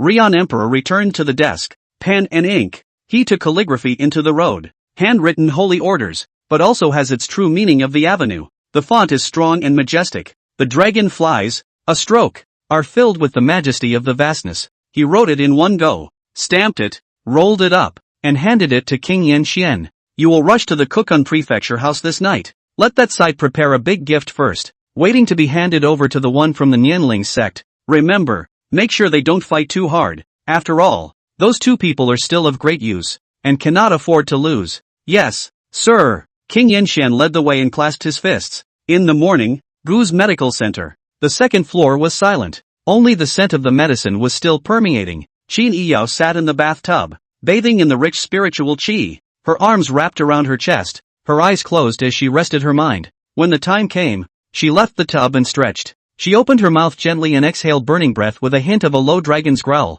In the Dantian, the thick real qi and Dao power is flowing. Her body bones still retain some of her last life's talent. 2 medicinal baths. Let her remove most of the impurities accumulated when she died. These impurities in the blood and flesh and texture is once in their own in the Immortal Slayer's poison. These impurities are the remnants of the immortal killing poison that she was once infected with. If you don't remove it, there may be more troublesome consequences later. However, after 2 medicinal baths, most of these impurities were gone. leaving only a few that were deep within the bone marrow, which were now difficult to remove with external forces alone, and had to wait until one's cultivation level was higher. She dried herself and took a white dress from the closet and put it on, then took out a white silk scarf and tied her hair into a ponytail. Only then did she come downstairs and get ready for breakfast. On the first floor, Gu Hong had already cooked white porridge with some small dishes. After the master and disciple sat down, they talked about the strange movement last night. I heard that last night, there was a big commotion over at the Nianling sect. Gu Hong sighed as he took a sip of porridge. It's noisy. I was having a nice soak last night, and then the ground started vibrating. Annoying as hell. Qini Yao raised her eyebrows with some disdain. Of course she knew that last night that was someone who was breaking through the transitional apparition stage and triggering the heaven and earth anomalies. Without even having to think about it, Qini Yao knew that it must be that Nianling sect's supreme elder. In order for him to enter the 1,000-sword hunting ground, his master had even given him an 8th-grade elixir, and although it was ultimately for her sake, Qini Yao had always felt that the deal was really not worth it. But then again, there are added benefits. After all, the Nianling sect was the most powerful sect in this part of the world, and now that they were begging Gu Hong, and it was obvious that this kind of transaction wasn't reciprocal, it would be tantamount to, in disguise, the Nianling sect owed her master a heavenly favor. At least it would guarantee that he would not be disturbed by any ulterior motives on this day of his entry into the mortal world. Just now, I also heard that Nianling sect's supreme elder, and the Desolate Blade sect's patriarch, are going to fight in the afternoon, in that surprising Wither Valley. Just now, when Gu Hong opened the door, he inquired with the boss's wife of the clothes store on the roadside about some news, saying that the two major clans in this Kokun state, to settle this 100-year-old feud once and for all, to put it bluntly, about the fight. This kind of thing Gu Hong had indeed never seen before. I heard that many people in this Cloud Spirit City were planning to set off and travel to have a look. The word is out. He wasn't interested in seeing it, though. Cultivator great power fight, mortals watch from afar. The top of the sky also feel that kind of fight to the sense of vibration of the landslide just. By the way master, I'd like to go out later and have a look around. But Qini Yao clearly had other ideas. After she came back from the dead, some of her memories are not much, especially when she was cultivating those feelings of promotion, are a little fuzzy, want to remember, then need some stimulation. The excitement is, naturally, watching powerful people fight. Even though it might not look good when two guys who had just entered the transitional stage fought, it was an opportunity that Qini Yao didn't want to miss. Do you want to go? Gu Hong raised his eyes, somewhat out of the blue. Well, Qini Yao pursed her lips, hesitated for half a second, and nodded. He wasn't really in favor of his apprentice going to see what was going on. After all, if a strong person of that realm level fought, in case they were caught in the wave, there would be no dregs left. However, seeing this girl's eager eyes, Gu Hong couldn't help but hesitate again. It was also true that she liked practicing swords and was addicted to hammering her physique, and she definitely had dreams of being a cultivator and becoming stronger just like her once self. Now that there was a cultivator's appointment, it was reasonable for her to want to go and take a look, and she shouldn't be stopped. In that case, go ahead and be safe. Gu Hong mused for half a second and promised, remember, stay away and make sure you're safe enough. Qini Yao instantly revealed a bright smile. Don't worry, I'll be back in time for dinner tonight then. Chapter 94, this system must have quite a few problems. After breakfast, Qini Yao carried her sword and went out in a hurry, leaving Gu Hong alone to clean up inside the medical center. After cleaning up, he sat in the front hall, looking at the empty doorway. His head was about to shed soybeans. Yes, today there is a cultivator powerhouse who is going to fight. Whether it is a cultivator or a mortal in this Cloud Spirit City, it seems that all of them are planning to run to see a good show. The other day there could be a dozen or so people asking for medical advice every day, but today it is estimated that there won't be even a single one of them. Just now, when Gu Hong opened the door, he also heard the boss's wife of the tailor store say that her deadbeat man had packed up his things early in the morning and headed to Shock Valley. Not every mortal was like him, uninterested in the affairs of cultivators. Hey, life is as lonely as snow. Gu Hong sighed quietly and then got up, while on top of the medicine cabinet, the little silver cat was still lying peacefully, licking its paws and wagging its tail from time to time. Looks like it's just you and me, little guy. Hearing his words, the kitten jumped down and fell into his arms, accepting Gu Heng's kneading. Meow. Su Jinshi yawned. Demons are very sleepy. Unlike human beings, the cultivation method of the demon race is a bit peculiar, the most important of which is sleeping. Su Jinshi once broke through the tribulation, slept for 70 years before waking up. She basically slept every day now, except for eating Gu Heng's pills and accumulating medicinal power to prepare her demon body for another evolution. Even last night's heaven and earth vision of Lord Ling's breakthrough to the transitional succession stage didn't wake her up. Moreover, it was really unnecessary for two trash who had just entered the transition stage to make a date so grand. Alas, as soon as I let her go I kind of regretted it again. What do you think that girl would do if she was careless on the road and fought with someone else? Gu Hong stroked the head of the kitten in his arms and whispered. Su Jinshi didn't bother to answer. That mysterious girl was able to explosively slash the Jiadan tenfold at the second level of Foundation Establishment, and now that she is at the first level of Jiadan, it is estimated that it will not be a problem to explosively slash a Yuanin tenfold, and there was a heavenly weapon in hand. Her thought was, don't worry about it. Well,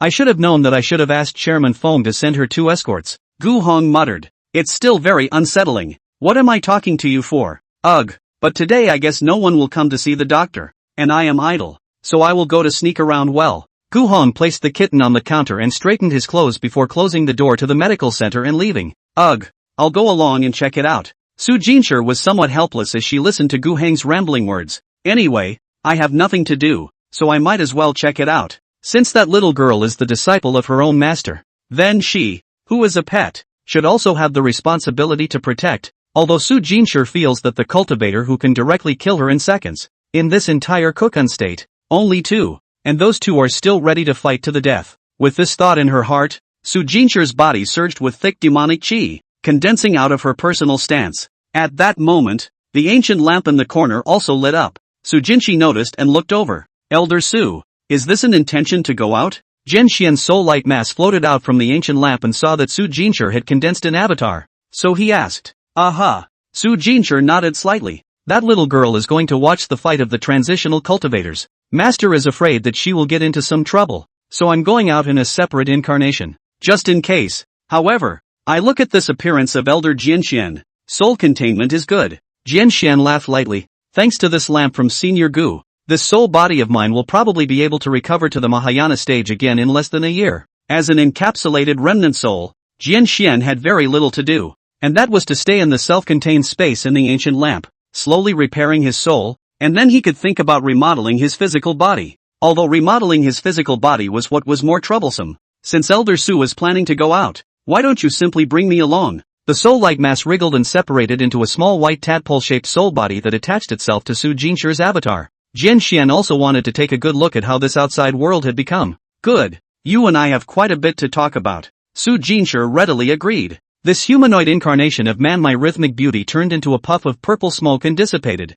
while in the closed door of the medical center, the kitten climbed up to the medicine cabinet and continued to sleep, and the ancient lamps in the corners dimmed anew. Everything is quiet. Gu Hong closed the store. Then he found a restaurant, asked the shopkeeper for 2 pots of good wine and some sauce meat, and drank alone in the store. He had just taken a few bites when his eyes swept toward the next street where there was a faint clamor and shouting. Follow the line of sight, but saw that there are a lot of mortals. At this time is holding silver, queuing up, and then wait for that standing next to the street to collect the money. Boarded a carriage. Shouldn't have said wagon either, because pulling the car, not a horse, but a kind of demonic beast called wind beast. This kind of demonic beast looks like a horse, but the top of the head has a big horn. Born 6 hooves. Run up is really like the wind under the feet. Fast a batch. Moreover, this was one of the few demonic beasts that were extremely gentle in nature. Horses kick when they're anxious. Blasters don't. What was that about? There are almost no guests in the restaurant. The shopkeeper was idle, sitting by the window. Gu Hong did not know what was going on outside. Simply asked the shopkeeper. Oh, that is the east of the city's Yin family to get. Said to pick up and drop off mortals who want to watch the fun. Go to the Valley of the Shocked Dead, but also packages to send back. This is not. That guy is the Yin family's domestic servant. Is collecting money. The store assistant pointed to the Yin family's houseguests in the distance and said. Oh, Gu Hong was thoughtful. This Yin family is also smart, knowing to take advantage of this time to earn some mortal silver money. I really don't know how so many people, how they all want to go to see those cultivator lords fight to death. See so much, and can't become a cultivator. The shopkeeper grumbled with a skittish grumble. Everyone always has a thought, don't they? After all, being able to go up to the sky like a cultivator is something that many people aspire to. Gu Hong laughed as he finished the spirits in his glass. In fact, he'd like to check it out later. With the help of the system, he had now done as much as a mortal could do. Obviously, compared to others,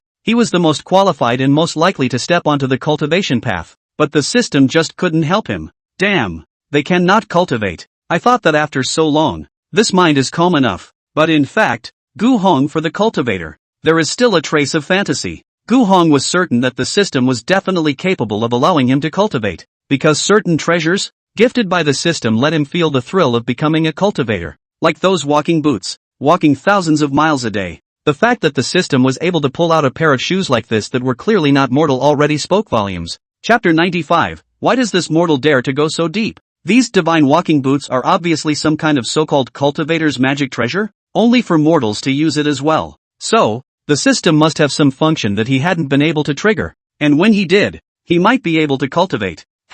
Looks like I'll have to check it out too. Gu Hong hurriedly finished the saucy meat on the table, took a jug of wine, left the money, and headed for the south gate of the city. He still wants to see what kind of power the top cultivators can have when they fight against each other, because Gu Hong has never seen it before. In a pimple corner like Greenwood City, the eyes can't be broadened. Gu Hong walked out through the south gate of the city, not putting on his divine walking boots first, as there were still quite a few people here, and although most of the mortals and cultivators had been attracted to the surprising Wither Valley today, there were still more realistic casual cultivators and mortals who had to think about what they were going to eat for their next meal. Beyond the south of the city was that Cloud Spirit Forest. He'd have to walk deep enough into the middle of the forest before he put on his godly walking boots, lest he be seen. This kind of treasure that traveled thousands of miles in a day would surely be eye-catching to someone, be it a mortal or a cultivator. Gu Hong walked slowly towards the forest. After walking for about half an hour, he felt that this place was almost ready. There were not many people around,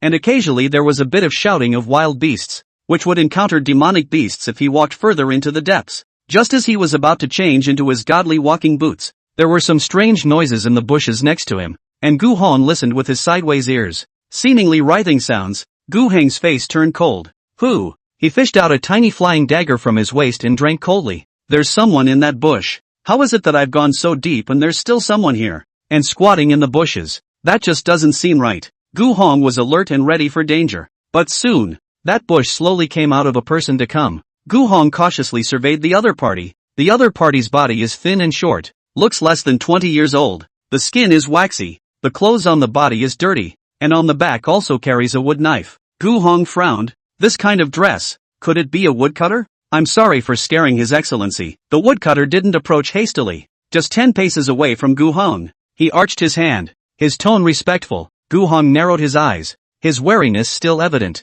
Who are you? My name is Qing'er, just a farmer. Your Excellency is afraid to think that I am tailing you, but that is not the case. This is usually the place where I cut firewood and no one comes, but today I saw the living, which is why I am hiding. Aoji, the woodcutter who gave his name, hung his head low and seemed a bit embarrassed. Gu Hong looked around. There was a small pool of water in this clearing. Next to it were some relatively low bushes, while most of the trees were not thick, and he saw quite a few chop marks. Then it looks like what the other guy said is true. The feeling is that one is unintentionally intruding on a place where others frequent. Thinking this way, Gu Hong also put away the poison flying dagger and cupped his fists. I'm really sorry. I was planning to pass through here and go to the surprising Wither Valley, but I didn't realize that I was disturbing your purity. You're welcome, Your Excellency. Qing'er shook his head. However, to go to the surprising Wither Valley, why do we need to enter the forest? That main road has its own official road to take, but there are quite a few ferocious guys in this forest. It just doesn't want to draw too much attention to itself. Of course Gu Hong couldn't say that he had a pair of very fierce and powerful boots, only that he couldn't walk on the avenue, but he couldn't think of a good reason, so he had to be vague for a bit. And, since there were people here, it was definitely not a good idea to take out the divine walking boots. Anyway, I'll leave you alone. Gu Hong clasped his fists, and then walked in the opposite direction, quickly disappearing between the forest and the sea. TSK, didn't Big Brother say that this guy is just a mortal? How could he find me? After he left, Qing'er's face suddenly sank. The short woodcutter's appearance suddenly changed, but in a few breaths of time, Qing'er's stature drew taller, and the flesh and blood under his skin wriggled, and he soon changed his appearance again, and the clothes on his body changed with it, becoming a green suit that blended into the environment. Aoji was naturally no woodsman. It was also true that such a woodcutter existed, but that guy was dead and his flesh and blood had been absorbed by Qing'er, so he could take the form of someone else. As the Green Wind Treasure Line Chang's killers in the ranking of the second person, Qing'er practice is not recognized by the righteousness of the evil power, called soul-devouring decision. This set of skills can be forcibly ingested the essence of other people's flesh and blood to grow their own cultivation. This kung fu is perfect for a killer, because by absorbing the flesh and blood of whomever it is, it can take the form of whomever it is, but the cultivation growth was slow, so Ching Er's strength, in fact, in the Qing's killers is the weakest, only Jiedan triple, but his war record is the most prominent. At this moment, there were a few more figures that scurried out from the forest and came beside Ching Er. What now? One of the assassins asked. Humph, whatever he's going to do, you guys just follow first, Ching Er coldly said. They were all sent by Qingfeng Treasure House to keep an eye on Gu's medical center. The young girl left this morning and went straight to the Golden Phoenix Treasure House, which made it impossible to chase down. But this mortal, however, could be followed, so Aoji followed with his men. Unfortunately, President Shan gave a death order. Before determining whether the Golden Phoenix Treasure House has obtained the Golden Spirit Liquid prescription, this mortal cannot be moved. Otherwise, Aoji would be happy to stab him in the back. He wasn't Ching Si, he was cautious enough, and with that Ching Si fellow as a forewarning, Ching Er wouldn't act recklessly. He is the only one who poisons others. There is no possibility of others poisoning him. Gu Hong walked a long way in the other direction, and another half hour passed. This time, there would be no one else around, he was pretty sure. The Cloud Spirit Forest had a boundary that mortals couldn't cross. Beyond that boundary, they would have to encounter demonic beasts. He wasn't even sure if he had crossed it, but it didn't matter. He just wanted to find a place and change into his divine boots. It was just nice and quiet. No low bushes, all tall trees, and no signs of any trees having been cut down. And while there were a bit of beast scratches, he didn't see any beast tracks. Safe enough, Gu Hong recited in his mind, and the godly walking boots from the system's backpack automatically covered the short boots on his feet, which were more like a layer of skin than a pair of real shoes. This is obviously a cultivator's magic treasure. He knew that he would one day have to dig out the system's cultivation function. Not far away, several assassins lurked in the treetops, keeping a close eye on him. What's this guy doing? Why do you dare stand here gawking? We really shouldn't have followed him. If he died here, it wouldn't count as a kill with our hands. The main thing is not to die with him. There are killers who don't understand. They also didn't expect that this mortal would dare to go so deep. There are Yuaning stage demonic beasts here. If you go deeper, then you might meet the Demon King. Chapter 96, The Black Falcon King with a strong sense of crisis. The Cloud Spirit Forest was actually very large, 3 or 4 times larger than Cloud Spirit City. The reason why it was called the Cloud Spirit Forest was merely because it was surrounded by just one city, Cloud Spirit City. And in fact, the border of this forest was already at the edge of the Cocoon State. And deep in the forest sea, demonic beasts were everywhere. There were quite a few demonic beasts that could rival Yuaning stage cultivators. And in the deepest part, there were 3 or 4 demonic beast kings present. The power of the demon beast king, although he had never seen it, he could have heard about it. And it was said that under the transitional stage, in order to defeat the demon king, one would have to have 6 or 7 harmonized stage cultivators join forces in order to win miserably. So, Gu Hong was now alone and within the danger zone. These killers, see him area immortal, do not know which rude tendon is wrong, dare not life to go so deep, even their own heart is scared. They can only G-Dan stage of cultivation, and also not good at the front of the entanglement. If you meet the demonic beasts, it's simply unthinkable. Cut the crap, Elder Chang ordered it, so we have to follow. The killers certainly wanted to leave, but they were more afraid of Ching Er's methods than the demonic beasts, and those who disobeyed orders would end up worse than being eaten by the demonic beasts. The group then continued to ambush, silently keeping an eye on Gu Hong. They felt that Gu Hong couldn't run anywhere. And even more strange is that they came all the way so deep, but the road is pressurized to see half of the demonic beasts. This place was no more than 50 miles away from a certain demon king's territory, so how could there be no demonic beasts? Is it hard to believe that they were lucky? A few killers have just developed this sense of celebration in their hearts, but soon, a chilly, cold wind blew through, causing these killers to shiver, and with it, a demonic aura that made their faces change drastically. This demonic chi was so terrifying that it even exceeded their imagination. A sharp chirping howl fell between the winds, and the originally calm dense forest suddenly resounded with all sorts of strange birdsong. There are demonic beasts. Move! These killers instantly panicked, but they had no chance to escape. A bird's shadow swiftly swept past, and several clouds of blood mist exploded in midair. The powerful demonic power instantly crushed them, and without even a scream, the several killers were just corpses and bones. The blood chi of these killers was plundered by the bird's shadow, followed by another bird's chirp. Seemingly unsatisfied, Gu Hong also turned his head and looked behind him. What's with the sudden clutter in the trees over there? He also heard the bird chirping and wondered. He raised his eyes to the treetops,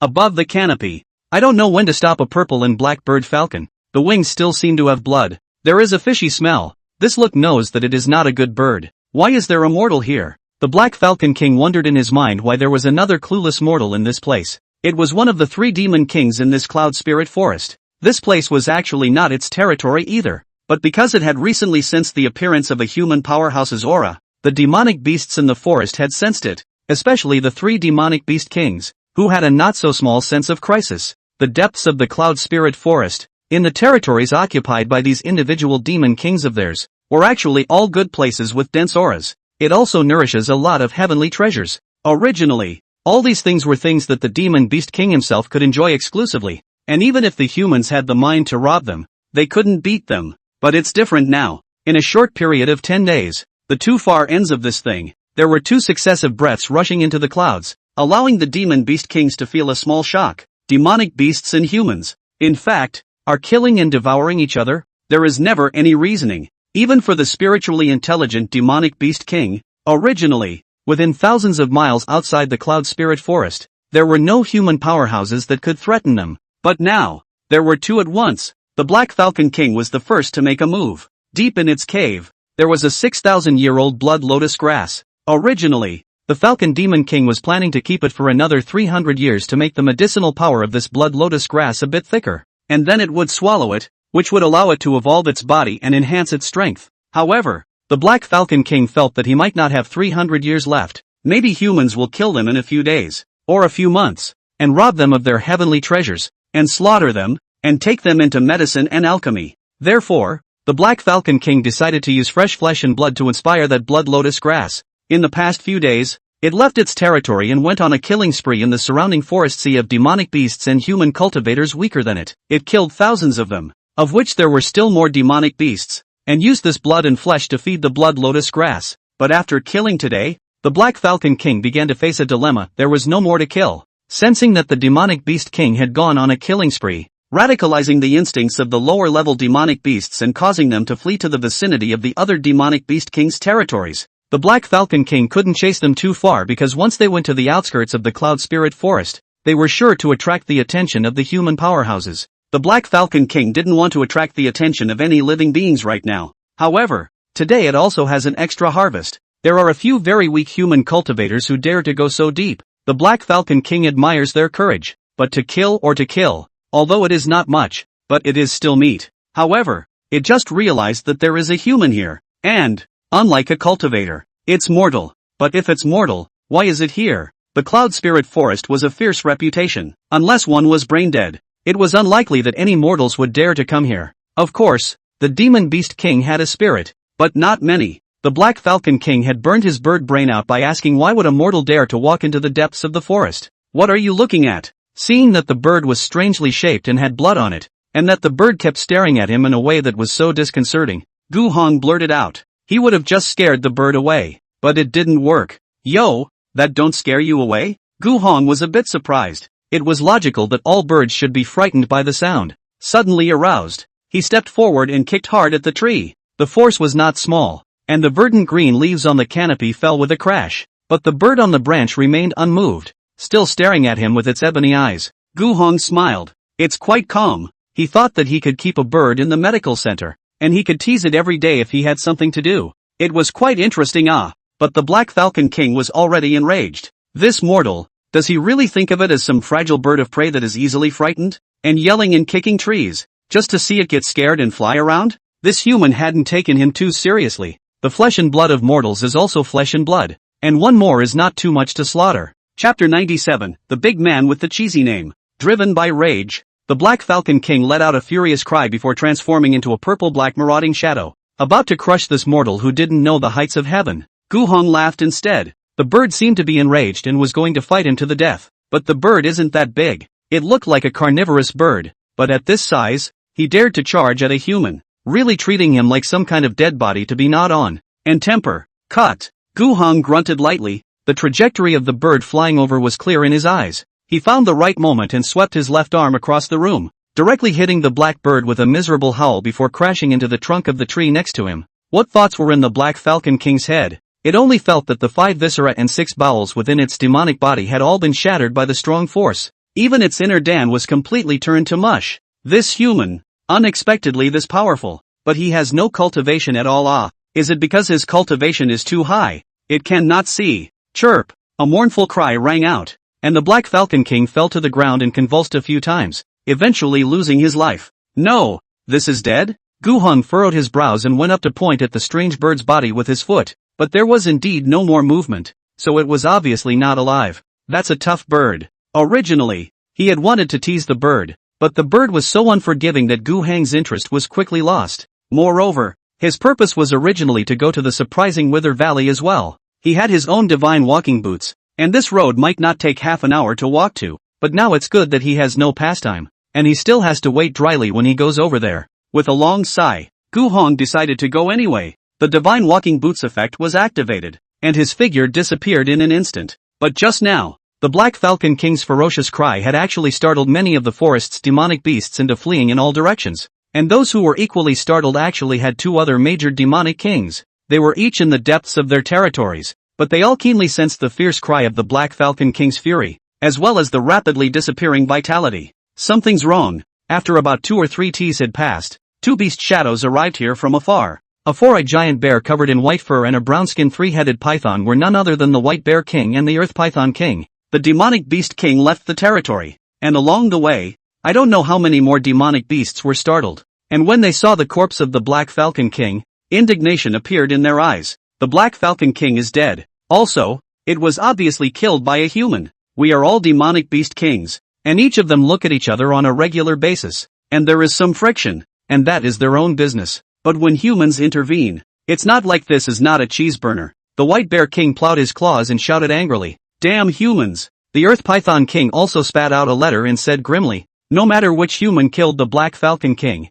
we need to be vigilant. The humans are only going to make a move against us. That's right, we must unite." The 2 demon kings looked at each other, and then, they simultaneously raised their voices to the sky. There was a moment of silence, but immediately after that, the roars of countless demonic beasts came from the depths of the forest, getting louder and louder, as if the entire forest had been startled. Countless birds of prey flew up from the forest and sea, so dense that it was like a cloud. The demon beast king started giving orders. About an hour later, Gu Heng arrived at the surprising Wither Valley. This surprisingly withered valley was actually a basin, with the surrounding peaks rising up sporadically, like a natural coliseum, and there was a huge pit in the center, probably more than 100 feet long, with cracks densely covered, revealing a bit of a desolate flavor. The Valley of the Shocked Dead is not small at all. Gu Heng used the terrifying function of the earth-shrinking divine walking boots to arrive early at a short mountain peak at the farthest end of the surprising Wither Valley. The view from here is great. The good thing is,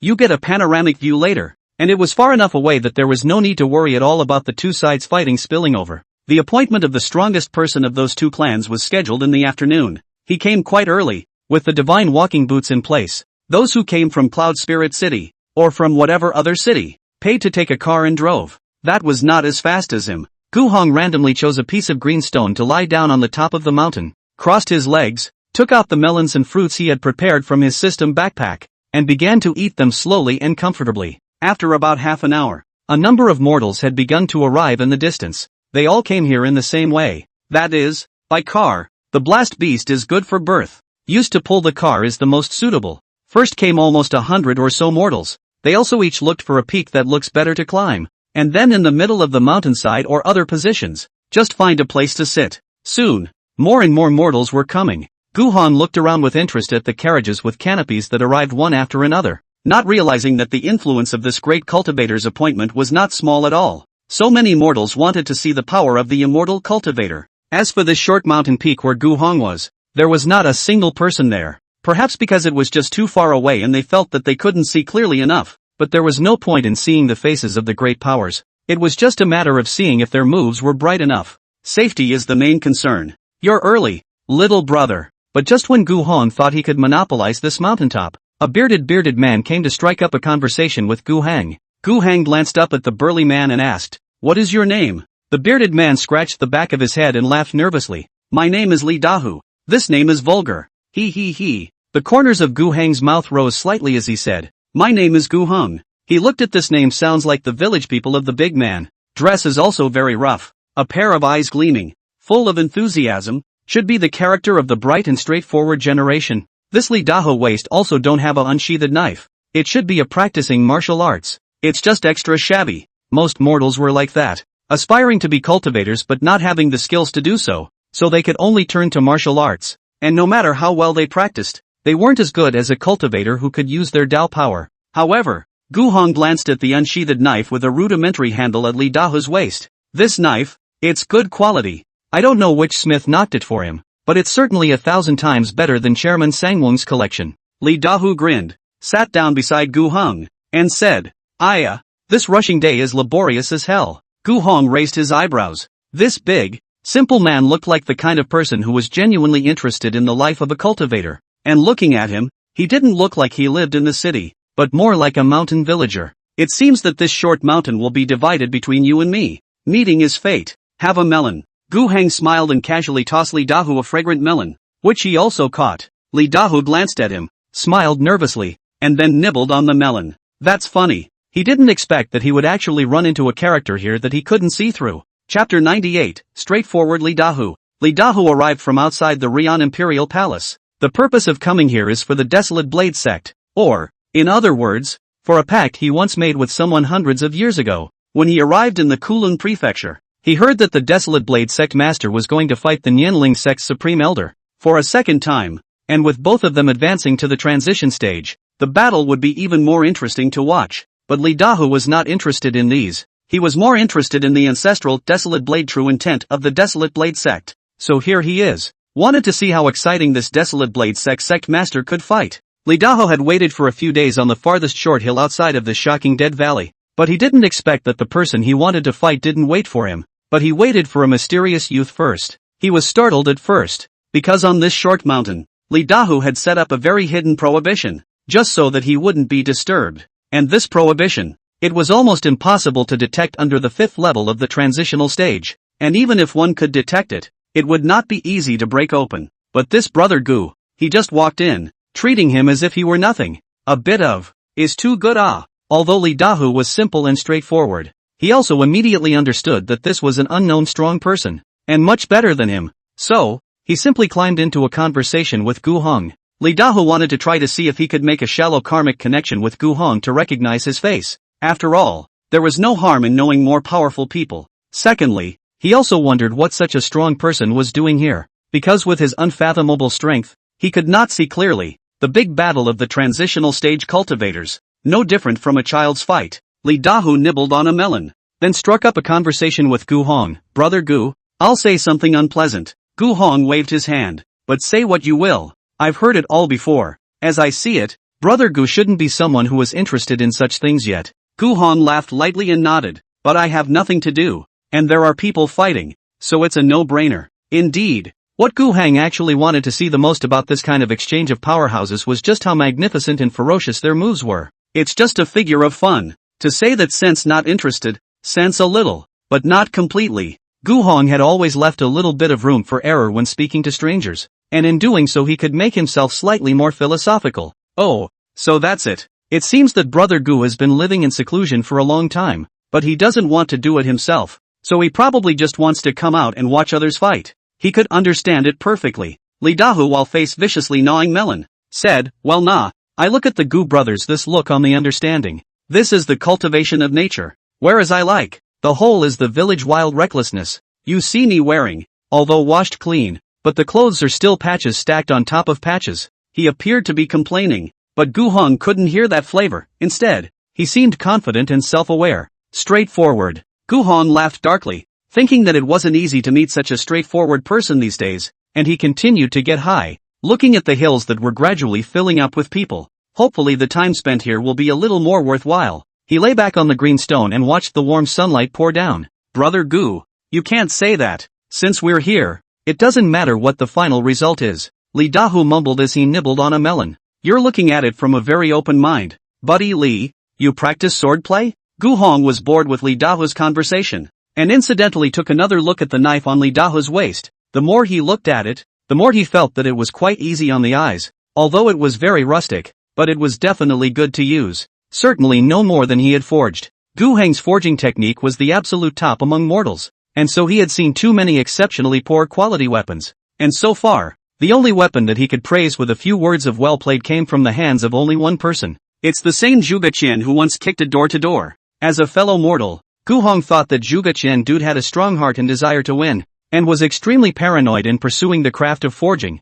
Gu Hong was able to win against him purely because of the system. Excluding the existence of the system, Zhuge Qian was definitely more powerful. But now, with this pristine greatsword at Li Dahu's waist, Gu Hong also felt good.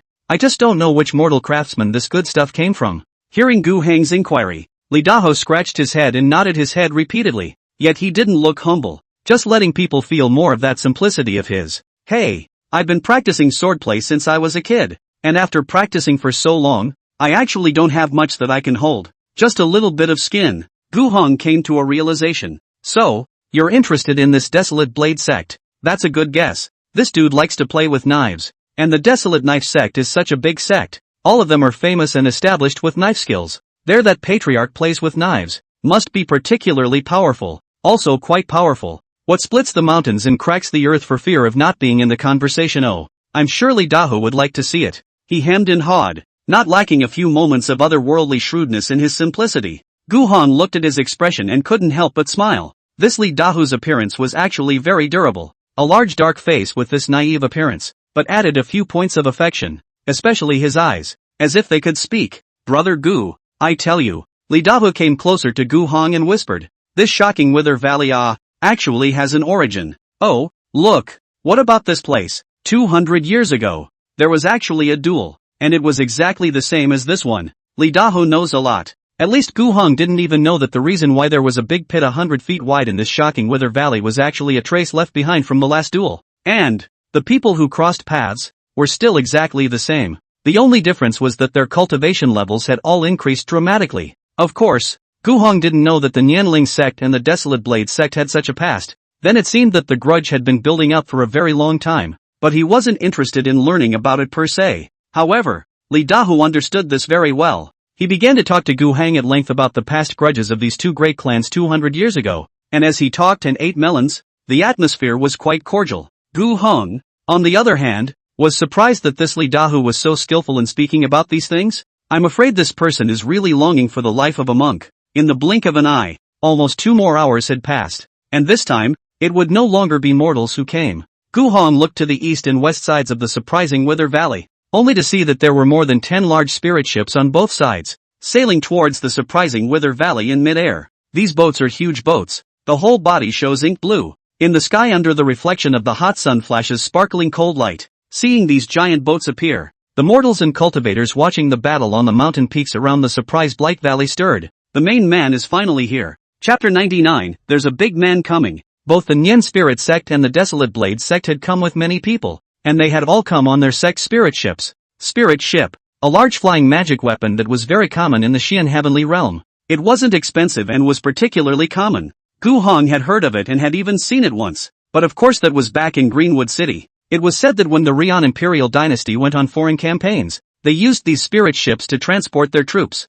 For clans that were quite large in size, spirit ships were also a common thing. For example, if their own disciples wanted to go to a farther place to practice, but they were not strong enough to fly on air, and they couldn't go on their legs, then they would have to take a spirit ship. Finally waited. Gu Hong raised his eyes and looked at the spirit ships, thinking to himself that he didn't know if he would be able to go up and sit on them someday. And finally, the two sides of the war have entered the arena. He's been waiting a long time. Of course, this place is far away from the Valley of the Shocked Dead. What people look like cannot be seen, but the outline is still there. Whoever stands in the forefront, then who is the person who will fight later? Li Dahu also converged naive smile. He sat up straight, began to wait, to see this shock the entire Kukunzu about fight will actually how to develop. On both sides, the spirit ships of the Nian Spirit sect and the Desolate Blade sect stopped outside of the surprising valley basin. Two figures flew out. The Lord Ling was dressed in a green robe. His eyes were stern, and he looked proudly at the opposite side.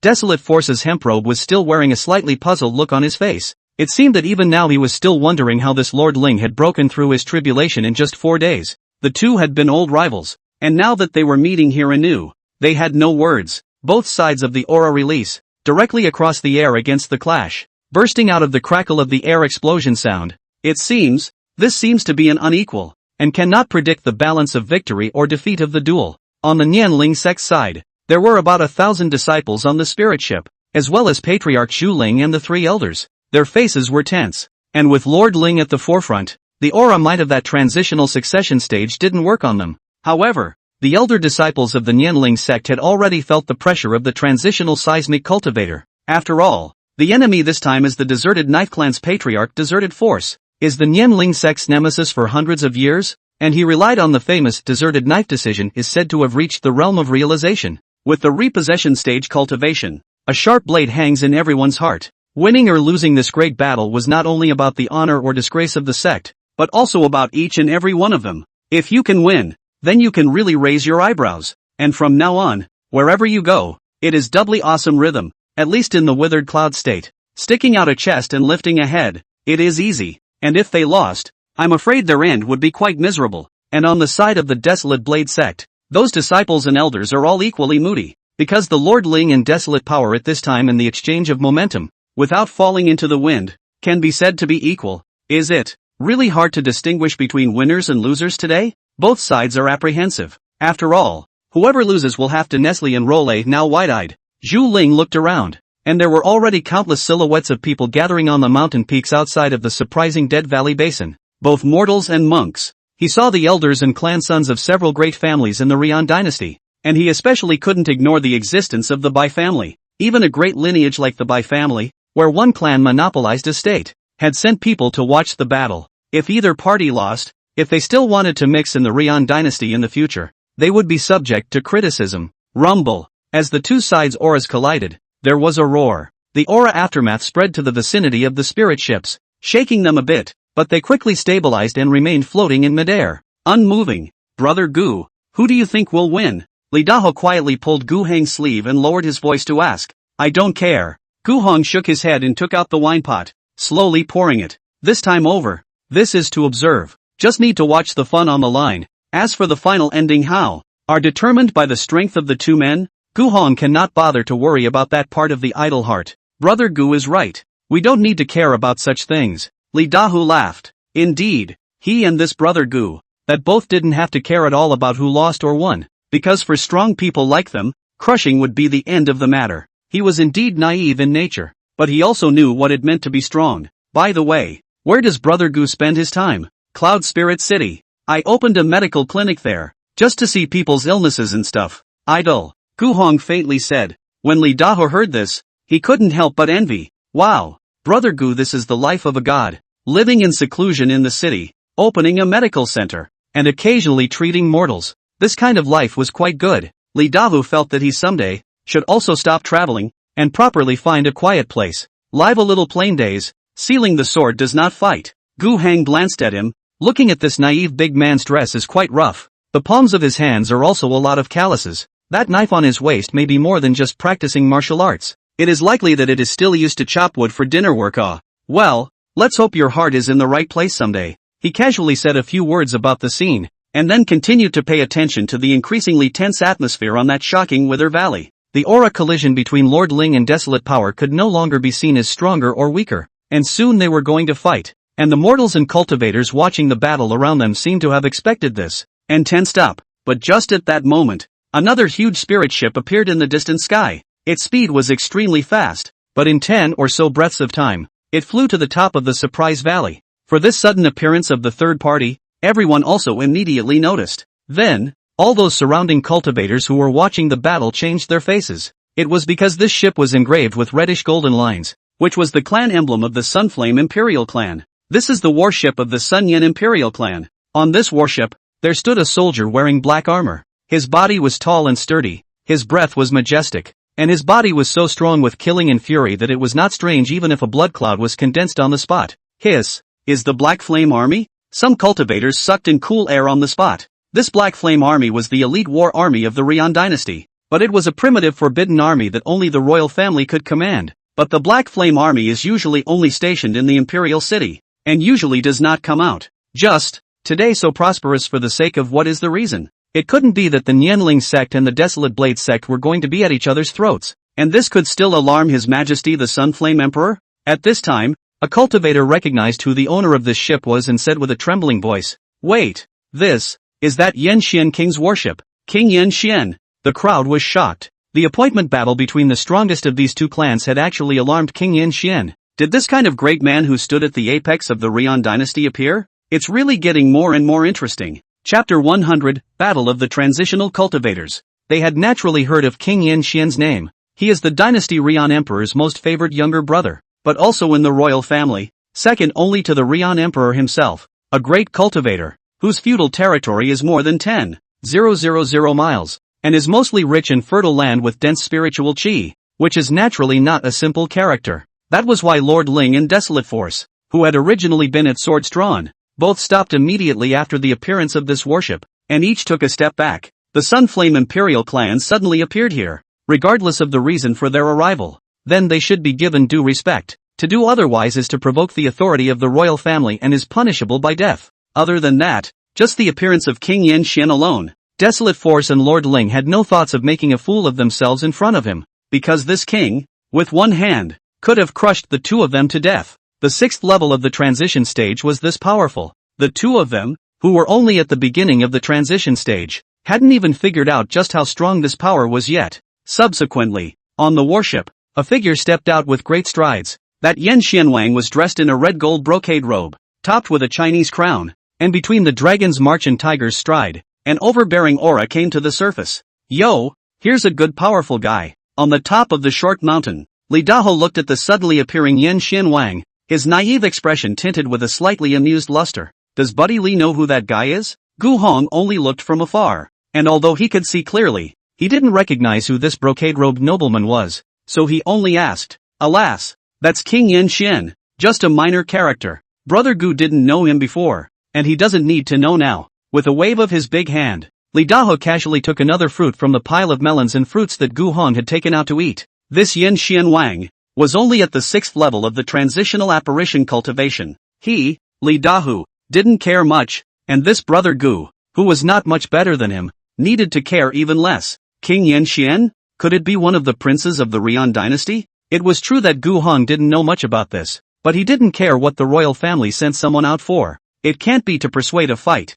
At this moment, King Yen Xian narrowed his narrow eyes slightly, his gaze coldly sweeping across the bottom, eventually landing in the surprising Wither Valley, where the two auras were the most intense. Feeling King Yen Xian's gaze, both Lord Ling and Desolate Power made a move. Both of them bowed their hands at the same time. Greetings to Prince Yen Xian. Don't be polite. Yen Xianwang waved his hand. I heard that the two of you have advanced to the tribulation and are dragging your families to fight here, so I've come here to join in the fun, and I wonder if the two of you would be kind enough to give me a seat, so that I can take a look? Lord Ling and Arable Power looked at each other. How come this Yen Xianwang, who doesn't do anything serious and doesn't care about the people's livelihood, came to see the two of them play the game of life and death? Arakali did not have any idea, but Lord Ling's mind can be sharper than that of Arakali, who practiced sword practice to the point that his head was obsessed, and he vaguely felt in his heart that this matter was not simple. The king himself is begging for it. After thinking about it, both answered in unison. If King Yin Xian wanted to see it,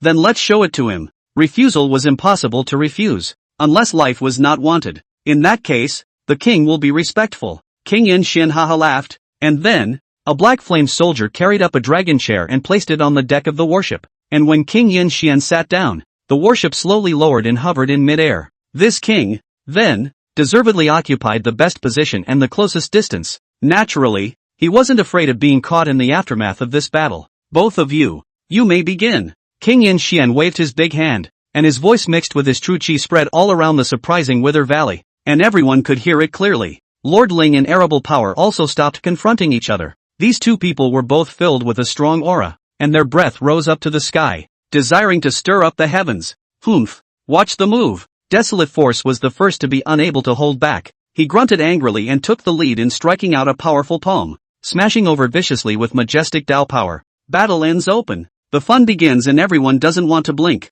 That Desolate Force palm seal rushed towards Lord Ling, and with only the first move, the terrifying power possessed by a ferrying stage cultivator was revealed. Good timing. The Lord Ling and his fingers made a stroke, and a bright golden aura flashed as he met the attack. In a flash, the golden aura collapsed. The palm print shattered. Lord Ling and Desolate Force were each shaken back by the aftershock of this force before they stabilized themselves. The people watching the battle are all seeing that Arakali's stance is more stable, while Lord Ling is retreating farther than him. It seems that this first exchange of moves, the Nianling sect side has fallen a little bit down. There was some commotion on the spirit ship of the Nianling sect, and those disciples' hearts tightened when they saw that Lord Ling had retreated so much. Everyone could see clearly that their own Taishang elder was still weaker after all. Just because the breakthrough to the transitional stage was a week late. It was this 1 week that Arachnos might have become more skillful in mastering the power of the transitional stage. And this became their advantage. Zhu Ling, Mu Chong and Wu Rong, the top management of the Nianling sect, were even more nervous with cold sweat all over their bodies.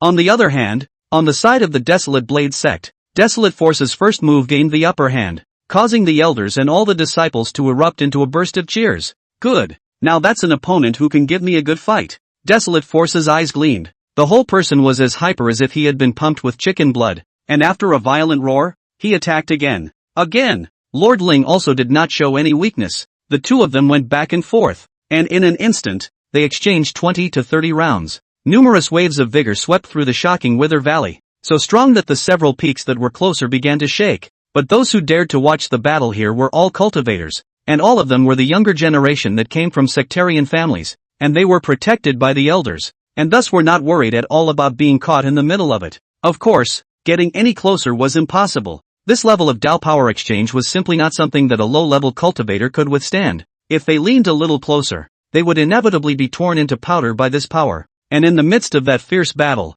injuries appeared on Lord Ling and Desolate Power. There were 7 or 8 wounds on Arakile's chest and abdomen. As for Lord Ling, the left half of his body was bruised by the forceful qi, and it seemed that he had already injured his tendons and bones. The two were, apparently, not in very good shape. Yet, both of them were clear that neither of them had exerted their full strength. Rumble. The two exchanged another jab, with Arable Power taking the lead and pulling away. Lord Ling didn't chase after him either. The two men's exchange of blows just now was all just a test, and it looked like they were both injured. But in fact, their residual strength was not small. Now it's time for the trial to end. The crowd watching the battle, on the other hand, was transfixed and became more and more mesmerized as they watched. The mortals couldn't see the wonders of it, but only felt that this scene of flickering, punching and kicking, and sound explosions, was really nice to watch. That's what they're there for, to look good. The young cultivators, on the other hand, attempted to see something from the movements between Lord Ling's and Desolate Power's moves and exchanges,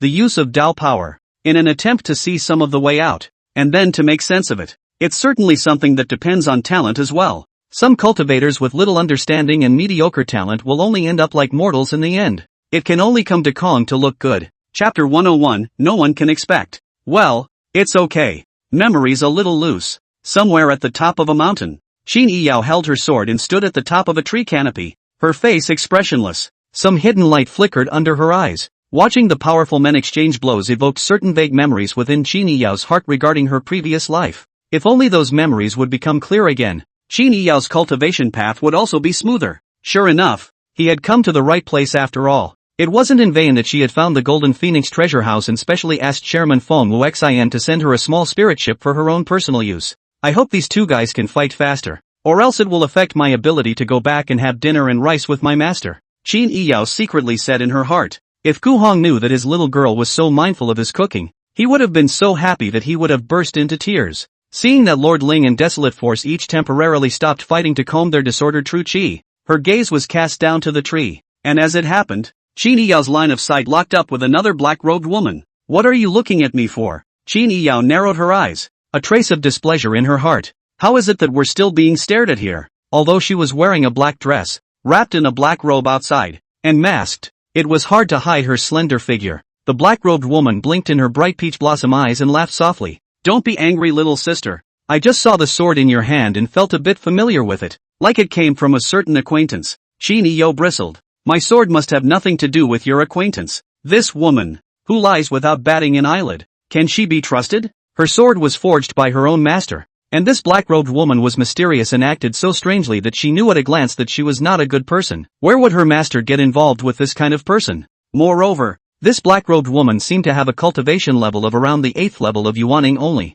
Don't sound so angry, little sister. The black-robed woman deliberately teased. Her tone rose slightly, and she also shook the silver-white cloud-printed soft sword in her hand, saying, I'm not just talking nonsense. It's true that there is such a sense of familiarity. Why don't you take a look at my sword as well? Not looking. Qin Yiyao refused dryly. However, even though she refused on her lips, Qin Yiyao's gaze still glanced over by chance. That soft sword seems to have the sound of sword sound. There is the soul of the vessel. It's a holy divine weapon. Being rejected, the black-robed woman didn't force herself, and just smiled. Well, why don't we wait for this duel to end first, and then we can talk. After saying that, she walked towards the other side and went to find a position to continue watching the engagement in the surprising Wither Valley. What a strange woman, Chin Yo muttered. This mysterious woman's cultivation is not high, but the weapon is not bad at all. The holy divine weapon. At this time, in the Valley of the Shocked Dead, both Lord Ling and Desolate Power calmed their breaths down,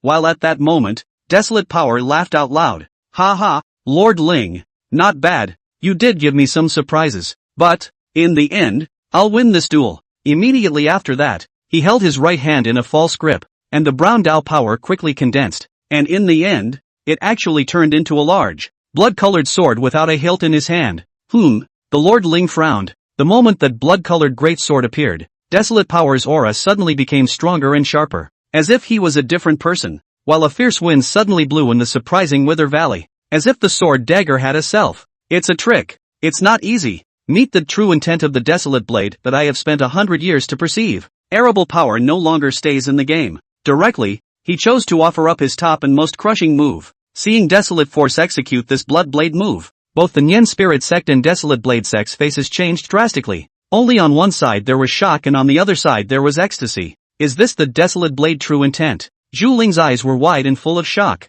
Such a powerful blade power is simply terrifying. Grand Elder Mu Chong was also sweating coldly. This Desolate Blade true intent is the top secret method of the Desolate Blade Sect. The Desolate Blade Sect's first patriarch personally created the method, but for so many years, apart from him, there is no second person who can cultivate it. This was something that most cultivators in the Rian dynasty had heard about. The fact that there was no second person other than the creator who could cultivate a top-level Dharma door had once become the laughingstock of the Jianghu. However, no one had ever thought that Desolate Power would realize the true meaning of the Desolate Blade, and the moment he realized it, the Desolate Power broke through the transitional stage. Since then, the laughingstock of the Jianghu of the Desolate Blade Sect is no longer a laughingstock. Even that Yan Xian Wang, a flash of light flashed in the bottom of his eyes, and then he nodded with a slight smile, as if he was satisfied with this display of strength by Desolate Power. Ha ha ha, Lord Ling, let's use your blood to sacrifice this Desolate Blade of mine. Draconic Force laughed loudly.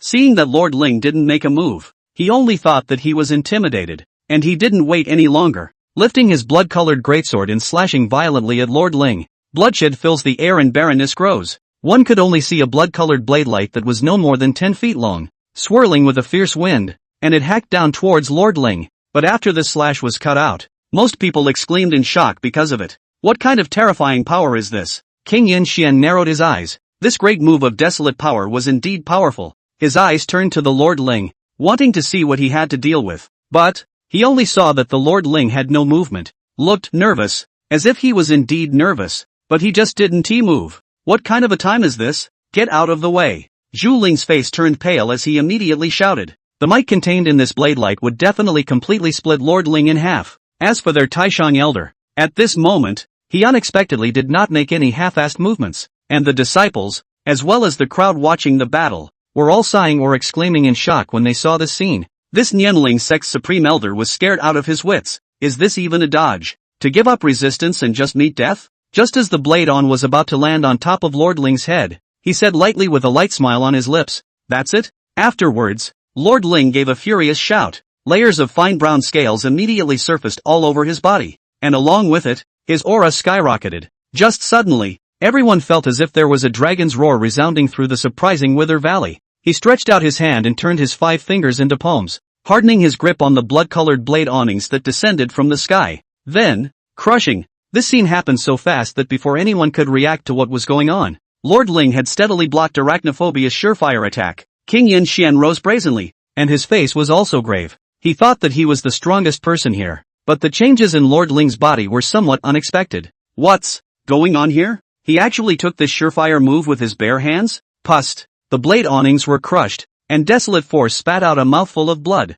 his face wilting. The true intent of the Desolate Blade, broken. Silence all around. No one could have imagined that Lord Ling's bottom trick was not the top method of the Nianling sect, but the ancient dragon body. Everything, it was all thanks to that Mr. Gu, giving him the 8th grade Qian Long Dan Ah. Chapter 102, let's get to the point. As the Desolate Blade's true intent was broken, Desolate Force's aura instantly withered. and he staggered back, blood still hanging from the side of his mouth, looking very miserable. Just now, he was the one who had the possibility of a sure victory and wanted to see this nemesis cut in two by his sword, but in the blink of an eye, the advantages and disadvantages were reversed. What kind of spell are you doing? Draconic Force stared at Lord Ling in disbelief. He could clearly feel a strong and unrivaled dragon might emanating from Lord Ling. Other than the ancient dragon clan, where else would there be living beings that could possess this kind of innate might? Moreover, this appearance of Lord Ling's entire body covered in scales. This is clearly a physical body mutation, transforming into a dragon body. Could he be a hybrid descendant of Karung? As soon as this thought came out, Arachnik himself was startled and hurriedly dismissed it. No way. He had followed Lord Ling in the fight for so long, and had never had a steady upper hand. If he really was truly carrying an ancient dragon bloodline, then he would have long ago put the Desolate Blade sect, no, the entire Rion dynasty would have fallen into his hands. However, Lord Ling hummed lightly, but did not answer his thoughts. The reason was simple. The fact of the Qianlong Dan could not be exposed. Once it was exposed, it would involve Duke Gu, and beforehand, Lord Ling had long understood that Gu Heng's existence could never be made known to more people. Once his seclusion is disturbed, who will be better off then? Besides, why should the winner have to answer the questioning of the loser? Therefore, facing Desolate Power, whose blade power was backfiring on his body, Lord Ling sneered, Desolate Power, there is no need to say so much. The king has become the loser and the bandit. You are no longer my opponent now. As his words fell, the crowd of disciples and elders on the Nianling sect side shouted as if they were waking up from a dream. Winning! Winning! Long live the Supreme Elder! God bless my Nianling sect! The people of the Nianling sect rejoiced, while the people of the Desolate Blade sect had a much more somber look on their faces. The many disciples looked terrified, and the elders were as if they had lost their lives. How could they not expect that they had thought that the Nianling sect would definitely lose? But now they were actually turned around by that Supreme Elder, and even injured Desolate Force. Moreover, there were so many witnesses to this duel. Even Yan Xian Wang, a great powerhouse under one person in the Rion Imperial clan, had come from thousands of miles to watch the battle. Now that the Desolate Blade sect's defeat has appeared, their position will surely be in tatters from now on. No, I'm not convinced. Arachli growled through clenched teeth, his eyes covered in red. This guy, why on earth can he take on a dragon body? Would my Desolate Blade true intent lose to you? Immediately, he raised his foot and stepped violently. His body shape jumped up, actually ignored the pain in the body, once again condensed out of the blood-colored sword. Both hands held. It was swung towards the Lord Ling ruthlessly chopped down. A blood-colored blade than the party is even more huge, with a mountain-breaking terrifying might, towards the Lord Ling chopped. However, the Lord Ling still stood still and didn't move, and didn't even change his expression for a moment. It was as if he hadn't even seen the terrifying attack. Boom! The blood awnings landed on his chest, and all of a sudden, waves of air rolled around. The surrounding mountains shook as much as they could. King Yanxian frowned as he looked at the aftermath of the Dao power that swept over and was about to topple his worship. Sitting close can be risky. The palm of his hand holding the teacup gently waved, and an even more powerful shocking balefulness swept out from his palm, easily blowing away the aftermath. When the energy dispersed, the crowd was shocked to see that the Lord Ling stood in place unharmed, while desolately because of the forced use of true chi again, triggering the body backlash injuries more and more serious, and vomited a mouthful of blood. Look atrophied. Is this your so-called Desolate Blade true intent? Lord Ling casually wiped his body completely non-existent dust. The appearance of light and breezy simply did not put the big move of the barren force in the eyes. This ancient dragon physique, it's just strong. Although the effectiveness of the Qianlong Dan also varied depending on his cultivation level, Lord Ling could feel that within the threefold gap, no one could hurt him right now. Right now, he was just standing and giving arable power a chop, and he wouldn't be able to hurt him even half a hair. Lord Ling coldly shouted, "Go to hell!" Along with this bellowing, he suddenly rushed towards Desolate Force, his arms swinging, like a pale dragon taking flight, about to chase and beat the falling dog, taking advantage of Desolate Force's body before and after not catching his breath, to give him a heavy blow. Arable Power struggled to dodge, but realized that he had been firmly locked by Lord Ling. There's no avoiding it. Seeing this scene, the hearts of all the disciples and elders of the Desolate Blade sect sank. A chill surged up from their spines and rushed straight to their heads. Their bodies trembled and almost collapsed to the ground. At this moment, everyone knew it was over. The Desolate Blade sect is going to be gone. Some people have already closed their eyes, because they feel that Arakane's power next inevitably viscera broken, blood and flesh flying. However, the expected image did not appear, because, at this time, between Lord Ling and Desolate Power, there was one more Yan Xianwang. This high-powered prince, at this moment, was carrying his right hand behind his back, and his left hand easily pinched Lord Ling's dragon fist that came whistling with the intent of certain death, as if he was holding a child's fist, and without any effort, he shook Lord Ling away. Your Majesty? The Lord Ling frowned. Although it had been expected that this duel might not have a chance to split the difference between life and death, Arakili's little life was right in front of his eyes, but he stepped in to stop someone. The heart cannot help but feel offended. Ha ha ha, it's okay, the king is having a great time watching it. King Yanxian laughed out loud a few times with a bright smile, looking at Lord Ling with a burning gaze and exclaiming in admiration. This ancient dragon physique of Elder Lord is truly an eye-opener for this king. At those words, the Lord Ling's pupils shrunk slightly, as if he wanted to say something, but in the end, he held back, while Yan Xianwang turned to look at the Desolate Force whose aura was waning and said, Patriarch Desolate Force is also not bad. This Desolate Blade True Intent is rumored to have never been cultivated by a second person, but today's battle has also allowed people to see its hegemony.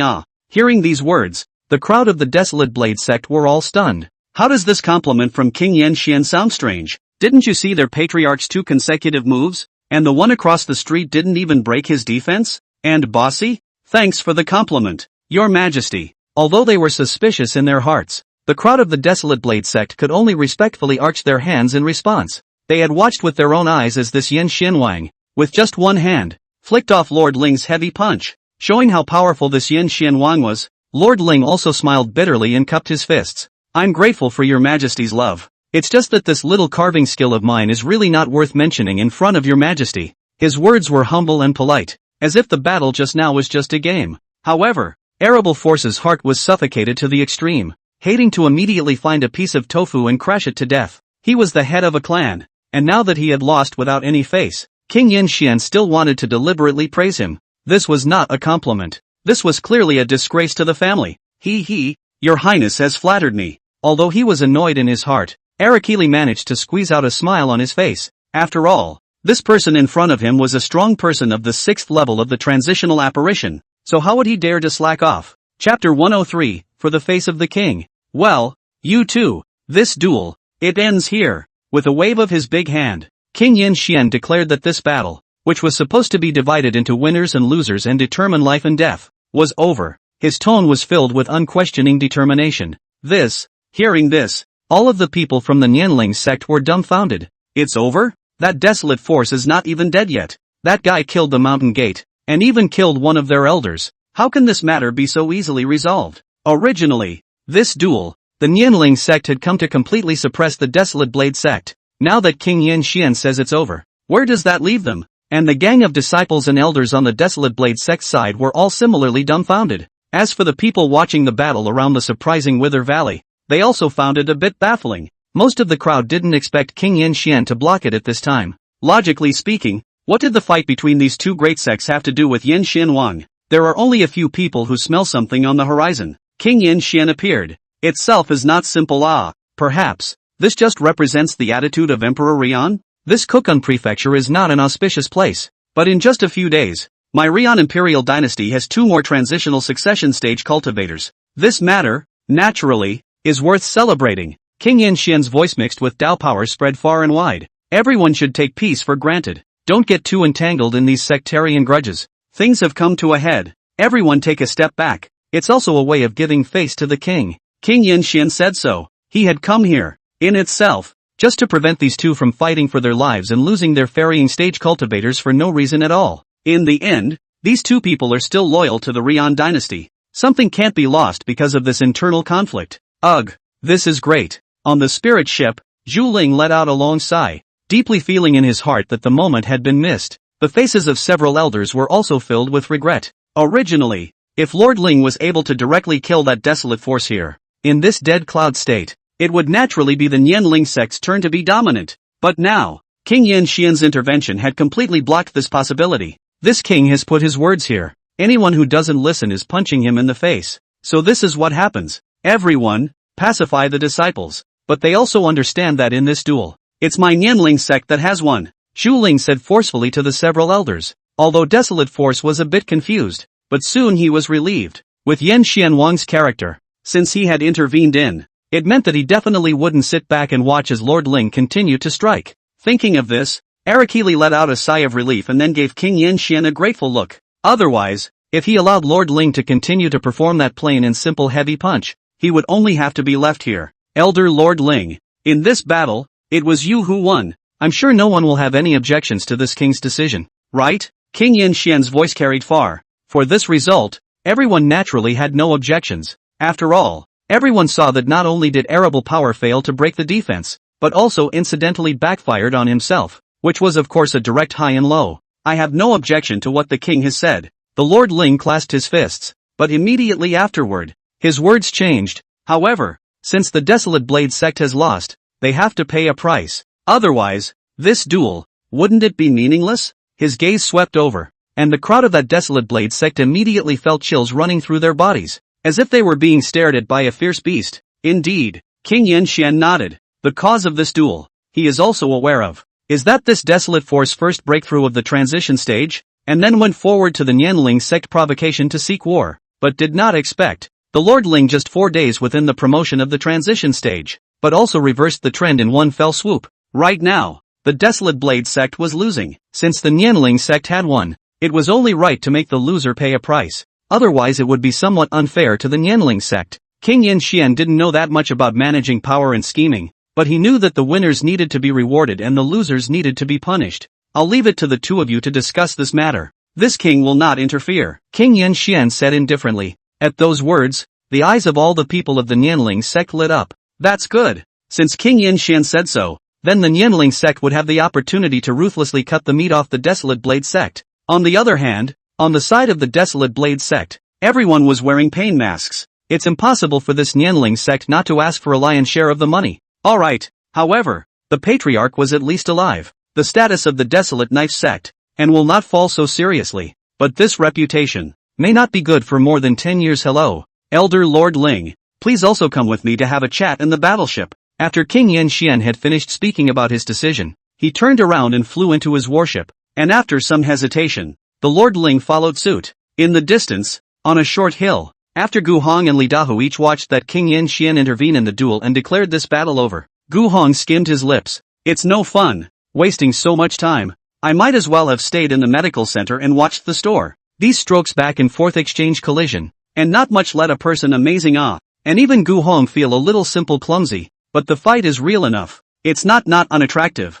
but it's just not enjoyable. How long has this been going on? Not even half an hour. And it's also quite a bit of a tiger's head and snake's tail, which is obviously that before the fight is over, that what's-his-name king is just going to terminate the whole duel. Gu Hong thought to himself that he didn't spend half a day rushing here just to watch this bit of hasty farce. Mr. Li, it looks like you're as disappointed as I am. Gu Hong looked towards Li Dahu, who was currently gnawing on his 13th piece of melon with relish. Only by looking at his expression, it was obvious that he was also quite upset about this duel that didn't go down to the wire. This old man might even have a harder time. Gu Hong but have god walking boots, but Li Dahu nothing, may completely rely on 2 legs stomping over. Come also cannot get a wonderful fight to see. Ugh, it's really quite disappointing. Li Dahu shook his head inside, full of resentment. The Desolate Sword true intent looked quite strong, but the person who used it was a poor sword cultivator. Never mind, since this is all over, I should get back. Gu Hong stood up, ready to leave. Buddy Li, we are also considered to know each other. In the future, if you are free, you can come to the south of Yunling City. My medical center is there. If you want to have any disease, I will cure it. Before parting, Gu Hong proudly patted his chest and assured him. Hearing this, Li Dahu froze, and then grinned. He giggled. Ha ha ha ha, good Then in the future, I can bother you The two of them bid farewell to each other, and Gu Hong went down the mountain, and halfway down the mountain, when he saw that no one was around, he put on his godly walking boots, and directly shrank into the ground and went far away. Li Dahu scratched his head and memorized the address silently. Then, he rose up in the air and escaped far away with his royal chi. Chapter 104, Dressed Like a Thief. Cloud Spirit City South. It seems that I can go to his place to land and rest for a while when I have time. Li Dahu thought cheerfully. One can finally stop sleeping in the mountains all the time. Thinking so, he rose up with his chi and disappeared into the distance in an instant. Qini Yao looked at the people next to her and saw that they had all walked away. Only the black-robed woman who had struck up a conversation with her had not yet left. The tightly wrapped black-robed woman walked over and whispered, "Little sister, I'm not showing you my sword," Qini Yao directly said. This woman, too mysterious, but the sword in her hand, is undeniably a wholly divine weapon. Then, in the Rian dynasty, this kind of transition period cultivator can call the wind and rain in the small power. A Yuaning cultivator can use such a good weapon. This actually aroused Qin Yao's curiosity, but she understood more about curiosity killing the cat. Even though the current her looked like a youthful 16 or 17-year-old girl, but she was once a Saint Yao emperor as well. Determination is paramount. Okay, don't look. The black-robed woman, however, smiled lowly and said in a low voice, "Then, can you tell me, what is the relationship between Gu Heng, Mr. Gu, and you?" As soon as these words came out, Qin Yao's entire body tensed up. She actually said the name of her master. Moreover, just now she said that she had a sense of familiarity with her cold moon sword. This sword was made by Gu Heng, and the one in the black-robed woman's hand actually gave Qin Yao a sense of familiarity as well. It may not be too easy to tell that a potion made by the same alchemist is from one person, but weapons and magic treasures are different. The forging techniques and forging styles of each spirit smith were different, and even if there was an apprentice who mimicked the master's movements hand in hand, it would be impossible to make the magic weapon halberd have exactly the same characteristics. Perhaps the sword in the black-robed woman's hand was also built by Gu Heng. So, her sword, where did it come from? It's from master? But it makes sense to think of it that way. The fact that he and Gu Heng met and spent time together as master and disciple was actually no more than a month or so. So until then, what Gu Heng had encountered, Qin Yao was not clear. Qin Yao took a deep breath and stared warily at the black-robed woman, suppressing the vibration in her heart as she calmly asked, "Who are you? Can I trust you?" "I can't." Qin Yao remained wary and answered bluntly, "But you called out my master's name. You should also know how powerful my master is." "Master? Mr. Gu has actually taken on a disciple." The black-robed woman nodded and smiled, saying, "But the little sister is sharp-tongued, so maybe he eats it up." Saying that, she took off her hooded robe and black veil. Her tightly covered delicate face was exposed to the light, and she was also an extremely beautiful woman. "My name is Whitefield. Mr. Gu, on the other hand, is my benefactor." After Bai Feier declared her own identity, Qin Yao thought for a moment before reading. "There is a heavenly pride in the ruling clan of the White Emperor State, the daughter of the Bai family's patriarch. That one is you?" Before meeting Gu Heng, the former Holy Yao Emperor had been living a mortal life, starving 9 times in half a time, thinking about how to survive every day, and seldom caring about other things. But the one thing this world is not short of is tidbits of information from all walks of life. So, she also heard, Withered Cloud State next door to the White Emperor State, that the White family patriarch's daughter seems to have lost all her cultivation, and then no information. After a month or so, suddenly rumors that she was the White family to marry far away from him, and then heard that her cultivation is restored, and then the White family directly repented of the marriage. It's a big deal. Those wine drinkers and tea drinkers were telling it with great emotion. After all, who in heaven's name doesn't like this kind of storytelling with twists and turns? Reversals and reversals again? What mood of the parties involved for the time being? Anyway, the melon crowd ate a lot. Qin Yao didn't expect that her own master would cross paths with this renowned as the daughter of a heavenly pride. "Aha, that would be me." Bai Feier smiled faintly. "Seeing the expression on your face, little sister, you must have heard quite a bit about me as well. Had it been a few months ago, all this gossip would have only upset her. But it's different now." Fei White has looked away, and after her relationship with most of the family had deteriorated, she rather needed to care less about such odd things as family face. "Yes, I've heard a lot. Are all those rumors true?" Qin Yao asked with a raised eyebrow. "It's all true. But there's something they don't know. It was Sir Gu who helped me recover my cultivation with divine medicines, and gifted me with this Saint Great Frost Heart, giving me a sharp weapon that can cut through nothing." As Bai Feier spoke, her right hand gripped the hilt of the sword and pulled the ice blue longsword out of its sheath. Hiss! The moment the blade came out of its sheath, there seemed to be a lingering cold air coming out. The blade flashed and the sword sounded like snow. Qin Yao couldn't help but take a step back and couldn't help but exclaim in admiration. It really was forged by master. Now, she could see more clearly that the sword was, indeed, from Gu Heng's hand. "Little sister now believes that I have no malice, right?" Bai Feier put her sword back into its sheath and looked at Qin Yao with a smile. The little girl had been very cautious before, and it wasn't her fault. Whitefriar knew she was dressed like a burglar, but that was a necessity. Many people had seen her own appearance, and soon the news of the White family's heavenly daughter leaving was going to spread,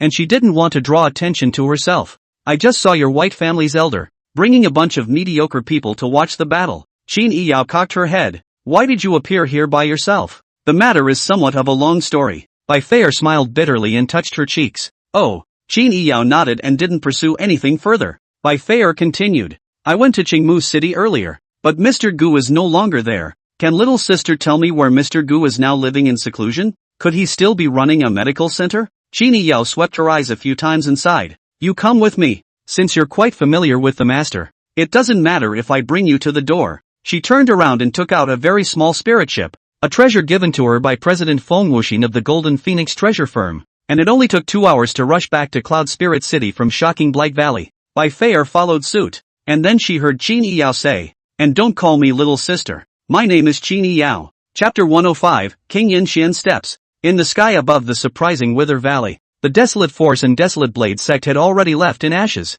However, on this side of the Nianling sect, they were still waiting, because the Supreme Elder, Lord Ling, was invited into the worship by King Yin Xian. It seems that there are important things to talk about. Zhu Ling stood at the bow of the ship, looking at the half-motionless warship with the elite Black Flame army stationed around it, his heart inexplicably apprehensive. That King Yin Xian, I don't know what he's up to. Behind him, those disciples and elders all wore happy faces. The Nianling sect raised its eyebrows this time. It could be considered to have ruthlessly suppressed the arrogance of the Desolate Blade sect. This matter would soon spread out, and the entire Rian dynasty was bound to be in an uproar. As for them, although they didn't participate in the battle, they also followed the light. And soon, everyone was going to know that the Nianling sect had stood up again. Just when Zhu Ling was full of thoughts, within the warship, the interior decoration of this cabin is also quite iron blood style. Not many decorations around, but all are the color of black iron, solemn and dignified. The space inside the cabin is also very large, surrounded by 12 Black Flame army close guards stationed. Lord Ling just stood there, looking at King Yin Xian with unblinking eyes. He had never seen King Yin Xian before, because the strength is not enough. Naturally, they don't have that qualification. But when I saw it today, I knew it was as good as its name. The world says that the Yin Xian Wang prima donna, and good war obsessed with war. His own cultivation is already the 6th level of the disaster, but he is also proficient in the law of military formations, extremely good at using the army scheduling, sitting in the center of the military formation, in the body of the commander-in-chief, mobilizing the blood of the war army. Standing here, Lord Ling could feel invisible pressure traveling around him. So much for majesty. Yin Xianwang was sitting on the dragon chair at this time, his eyes slightly closed. His aura was calm and steady, and he had a stern and murderous aura, as if he would burst out at any time, destroying the 4 directions. Suddenly, he opened his eyes, his sight fell on Lord Ling at the bottom of the steps, and he laughed lightly. Elder Lord Ling, today's battle has opened up the eyes of this king. Lord Ling arched his hand and replied in an unassuming manner. Your Highness is flattering. In the back of his mind, he was secretly wary. This Yin Xianwang obviously has something else to say, but also first polite a few useless. This intention is really obvious. Take the decree. Yin Xianwang pulled out the golden scroll of that holy decree written by the Rian Emperor himself, and threw it to Lord Ling, but Lord Ling didn't expect that the Rian Emperor's own holy decree. Yin Xianwang even threw it to him so perfunctorily, and in a moment of fright, Lord Ling rushed to step forward quickly to catch it. He dared not be slow, and immediately half-kneeled in front of King Yin Xian, holding up the golden scroll of the imperial decree, and respectfully bowed his head and said, Hear the imperial decree. Looking at Lord Ling kneeling in front of him, King Yin Xian's mouth held a shallow smile, but soon that smile disappeared, because the one that Lord Ling was kneeling was not him, King Yin Xian. Rather, it was in the hands of the Lord Ling, that pair of golden scrolls of holy orders. The only reason for kneeling it was because it was written by Emperor Rian himself. Only because it was written by Emperor Rian himself. So a mere scroll of words is so qualified to call for respectful treatment. The emotions underneath King Yin Xian's eyes changed drastically. The Lord Ling bowed his head and slowly opened the scroll of holy orders. Emperor Rian's handwriting was strong and overbearing, permeated with a thick momentum, with Emperor Rian's imperial seal and the true meaning of Emperor Rian's calligraphy. The content of the imperial decree, in fact, is nothing more than to congratulate him on the Lord Ling Jinjin into the transition. The Rian dynasty added a member of the strong, the Rian emperor under the seat of a member of the fierce generals and so on. Talk about a field day. These are words that the people of the sect don't really like to hear. But in the end, the Nianling sect is still a vassal of the Rian dynasty. And if you don't listen to the holy order, the only thing that will happen is death. Lord Ling understands your majesty's expectations. Nianling sect, will not fail. Lord Ling put the golden scroll into his arms and arched his hand. Well, that's your attitude. My brother heard it, and he knows it in his own mind. King Yin Xian indifferently said, Then his words changed. But I didn't find you here for this. Lord Ling froze. Then, Yan Xianwang narrated. Lord Ling, 200 years ago was the Nianling sect leader. He fought with Desolate Blade sect leader Desolate Force in the shocking Wither Valley, and lost. His blade chi entered his body, and he was seriously injured. You then abdicated, and the position of sect leader was handed over to Grand Elder Zhu Ling, and then news of your death from serious injuries spread throughout the Nianling sect. Because of your failure, the Nianling sect also began to be suppressed and encroached upon by the Desolate Blade sect, and over the course of 200 years, was robbed of numerous cities, chambers of commerce, and lineages that paid tribute to you. King Yanxian's voice was so flat, but cold sweat seeped out of Lord Ling's back without his knowledge. It seemed that the ironic atmosphere within this cabin was getting heavier and heavier. But King Yanxian didn't stop. He continued. The world thought you were dead, but you were just lurking in the underground palace deep inside the mountain gate, always ready to impact the transitional succession stage in order to rise again. You have impacted the transition 4 times and failed 4 times. Thus you can only watch the Nianling sect decline step by step until that desolate force breaks through the transition. He killed the Nianling sect's mountain gate to exterminate you and the others, and you had to step in and make this poisonous oath with him of breaking through the tribulation on the 4th day and fighting another battle here. You also succeeded. King Yanxian's speech was not fast. One could even say it was very slow, but every word that struck the heart of Lord Ling was deafening in general. The Lord Ling's forehead was sweating. He never realized that he had thought that he had fooled everyone by faking his own death and lurking in the shadows. But this Yan Xianwang, however, knew in such detail, even how many times he impacted his own tribulation. Yan Xianwang knew all of them. Yan Xianwang, however, as if he didn't notice the expression on Lord Ling's face, continued. In the past 200 years, you who made all the preparations to impact the tribulation have not succeeded once. But when the desolate force came to your door to exterminate your Nianling sect, you instead, within 4 days, promoted to transmigrate. This matter is well worth a deeper look by this king. King Yanxian only smiled at this moment. Only that smile made Lord Ling feel like falling into an ice cellar. That was the smile that a hunter would display when he saw his prey fall into his trap. Defenseless. The Lord Ling swallowed hard, but didn't know how to explain, because there's no way to explain it. He was able to advance to the transitional succession solely because of the Qianlong Dan that Duke Gu had given him, and he was able to defeat Desolate Force because of the Qianlong Dan. Without this elixir, the Desolate Blade true intent executed by Desolate Power could have completely killed him. But that kind of thing, in and of itself, is not something that can be passed around to the public. Even letting uninvolved people know about it can lead to very uncontrollable consequences. And the ancient dragon physique that you just displayed, this king is sure that it is the effect of the 8th grade elixir Qianlong Dan. But in your Nianling sect's medicine storehouse, the highest is only the 6th grade elixir. So that Qianlong Dan was given by someone else to you.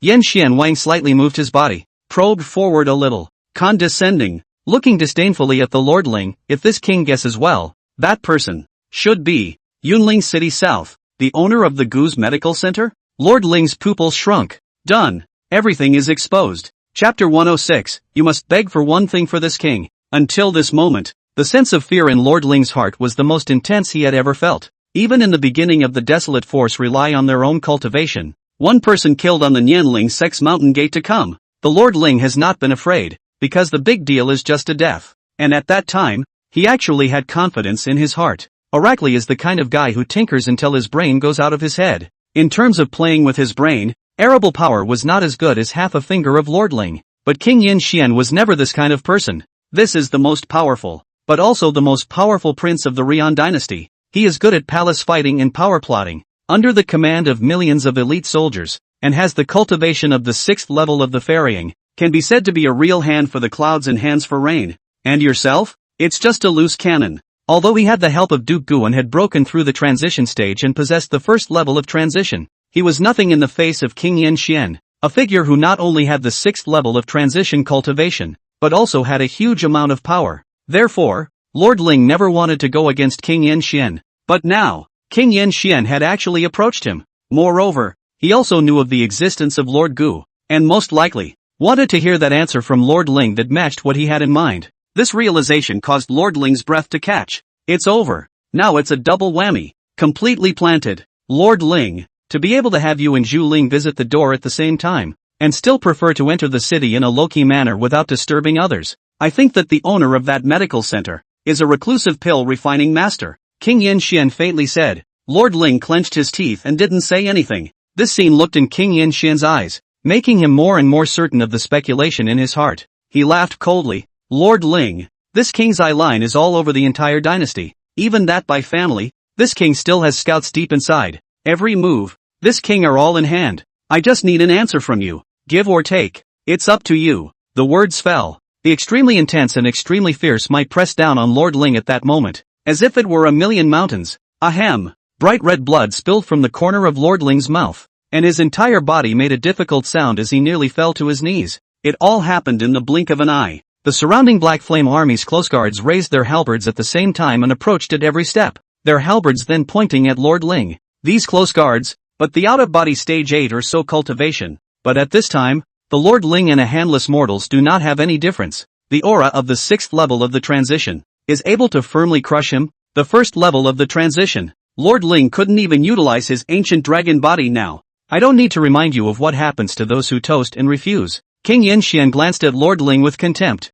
What the? King said is true. That Shenlong Dan was indeed gifted to me by the owner of that medical center. Under the heavy pressure, Lord Ling gritted his teeth and spoke, his eyes red and his body trembling. He had clearly put in his best effort. He knew that King Yin-xian had known about this long ago, but he wants his attitude. If he hid it, it would mean that there were ulterior motives. Then King Yin-xian could not possibly keep him and would never keep the Nianling sect. In fact, the reason why King Yin-xian came to intervene in the duel between him and Desolate Power, the reason also lies in the Day Yin Emperor, did not want to see the two newly promoted transitional stage cultivators of the Imperial Dynasty killed and injured. To him, the Lord Ling and Desolate Power are both available people. This was something that Lord Ling had guessed long ago, but if King Yin-xian really wanted to kill him, it would be effortless. Afterwards the Day Yin Huang at most dropped some blame only. After all, one is their own relatives. One is irrelevant to the sect of people. Which one is lighter than the other is known at a glance. So, in order to save his life, Lord Ling still opened his mouth. King Yin-xian only laughed lightly and crossed his legs, after which the might that pressed down on Lord Ling's body faded completely, and the surrounding Black Flame Army's close guards returned to their original positions. And the owner of the medical center, what's his name? Surname Gu, first name Heng. As for the origin, forgive me if it is difficult for me to already tell. Lord Ling replied stiffly. King Yin-xian's eyes narrowed at his words. Gu Heng? Heh. Not caring about King Yin-xian's previous attempt to have him die, Lord Ling half-kneeled on the ground, panting and arching his hand. Your Highness, no matter what your intentions are, don't go and disturb that senior's purity. I have no intention of doing that. King Yin-xian's indifferent eyes swept over Lord Ling and coldly hummed with disinterest. This Lord Ling, what kind of brainless person does he think he is? An 8th grade elixir. This was a treasure that was on par with a holy grade divine weapon. This kind of treasure could only be exchanged by even the Rian dynasty for their own family heirloom Saint grade treasure cauldron. But the owner of that medical center just took it out and gave it to this Lord Ling. There was no way the Nianling sect could afford to pay accordingly. So no matter how you count it, the Nianling sect is considered to be picking up a huge bargain. Then there's only one possibility. This 8th grade elixir, for the owner of the medical center, is to let others pick up. That does not matter. Where would King Yin-xian be stupid enough to mess with a reclusive powerhouse with this kind of heritage and this kind of state of mind? If one was not careful, people would randomly perform a great divine ability, and the Rian dynasty would be gone. He hadn't made such a cheap mistake in all his years. Lord Ling was even more puzzled by what Yin Xianwang wanted to do at this time. If he was so aggressive and asked himself to give a definite answer, Yin Xianwang most likely wanted to go to the door and ask for something from that Gu senior. But King Yin Xian himself had known about Gu Heng's existence for a long time. So why was he still pushing him so hard? Lord Ling thought to himself that he was not yet worthy of King Yin Xian's attention. Moreover, since King Yin Xian had no intention of bothering Gu Heng at all, why was he doing all this? Forgive my stupidity. I don't know exactly what the king wants. Lord Ling hesitantly opened his mouth and asked tentatively. Yin Xianwang, however, suddenly hooked his lips and smiled, his smile chilling. I have no intention of going to see that reclusive senior, but you will go for me and, in addition, beg for one thing to come back for me. Ha? The Lord Ling was instantly confused. Letting yourself go and beg for one thing from Mr. Gu for King Yin Xian? What the hell kind of operation is this? King Yin Xian's expression became more and more chilling to the back. Elder Lord Ling, you don't miss the spirit sect not being able to survive, do you? This king does not like those who fail to live up to expectations. Chapter 107, Goodbye to Bai Fair. At night, Cloud Spirit City. In the Gu clan's medical center, Gu Hong didn't cook today. but instead went to the restaurant that he had patronized today and bought some good wine and meat back. Going down to the restaurant, of course, smells better than cooking your own food. Moreover, today, it was rare for Chini Yao to go out so far, and when she came back, she couldn't be allowed to eat those mediocre-tasting contraptions she made again. After taking out all the dishes and plating them up, and then seeing that his rice was almost cooked, there was the sound of the door opening outside, and then he heard Master. "I'm back." The sound of Master. "I'm back." Well, it's Chini Yao all right. He walked out, only to see that in addition to Chini Yao, she had also brought back a mysterious black-robed woman. Not waiting for Gu Hong to ask, she took the initiative to take off her hooded robe. That bright and exquisite appearance. Gu Hong can be too familiar. This is not Bai Fei. Mr. Gu. It's been some days again. Bai Fei bowed with a flourish. Miss Fei? He was also surprised as he hadn't heard of this cultivator's eldest young lady since the farewell in Greenwood City, but he didn't expect that she would suddenly appear here. And moreover, it seemed as if she had a good relationship with Chini Yao. "I came here this time, but I also just wanted to meet Mr. Gu." Bai Fei smiled sweetly and lightly, her brows filled with gentle serenity. "It's been some time since we last saw each other, so please come to the back. I've just made a table meal." Since he had met an old friend, and was still the only cultivator he knew, Gu Han was also warm-hearted at that moment, and directly greeted Bai Fei as she went back to the back room, just in time to have a meal. Without hesitation, Bai Fei followed and walked in. She had already figured out Gu Heng's temperament. This hidden Highlander had no stance and was particularly calm with anyone, while she naturally went along with him and wouldn't be as formal as she once was. On the contrary, it was Qin Yi Yao next to her, who narrowed her eyes and stared at Bai Fei. Her eyes kept sweeping over her, but in the end, she didn't say anything. The little girl is annoyed. She sat and ate with her master every day, just the two of them, and suddenly there was one more, and she wasn't quite used to it. After Gu Hong sat down, he first ordered Qin Yi Yao to bring up the meal. The three of them chatted as they ate, but it was Gu Hong who spoke to Bai Fei, and Qin Yi Yao was like a sulk tonight, picking at her meal without saying a word. Only a few sentences of chatting began, and then, the topic shifted to Bai Fei. He casually said, "How has Miss Fei been doing lately?" Bai Fei shook her head, her face still serene. "It's okay. It's just that I've fallen out with my family, and I'm now away from home, practicing on my own." "Can tell me what's going on?" Gu Hong raised his eyebrows in a slightly strange manner. "How come this girl, after returning to the White House, it hasn't been more than a month, how come she broke up?" Hearing Gu Hong ask this question, Bai Fei raised her eyes and looked at Gu Hong for 2 seconds, then she lowered her gaze, pursed her red lips, and sighed. "There's nothing really wrong with it, it's just that, the atmosphere in the family, I don't want to continue to suffer." Bai Fei didn't say much explicitly, but Gu Hong also understood the flavor. Ugh, big family. Although he was not from a big family, usually when Gu Hong chatted with others, he could always hear something relevant. For example, which family of rich young lady because they refused to submit to the marriage arranged by the family, and then made to hang and lose their lives. Heard a lot. Gu Hong looked at Bai Fei's displeased and indignant appearance and felt that he was afraid that his guess was right. Fei White is unwilling to marry into the Mo family and repents of her marriage. Then on the family side, there must have been all sorts of voices making noise, so much so that she got annoyed. So this simply left home and went out to live her own life. Well, that's always going to be the case with big families, isn't it? Gu Hong sighed softly and put a chopstick of beef in his mouth and chewed it slowly. Mr. Gu is so smart. His guess is right on the money. Bai Fei laughed bitterly, and in her tone, there was a bit of a grudge.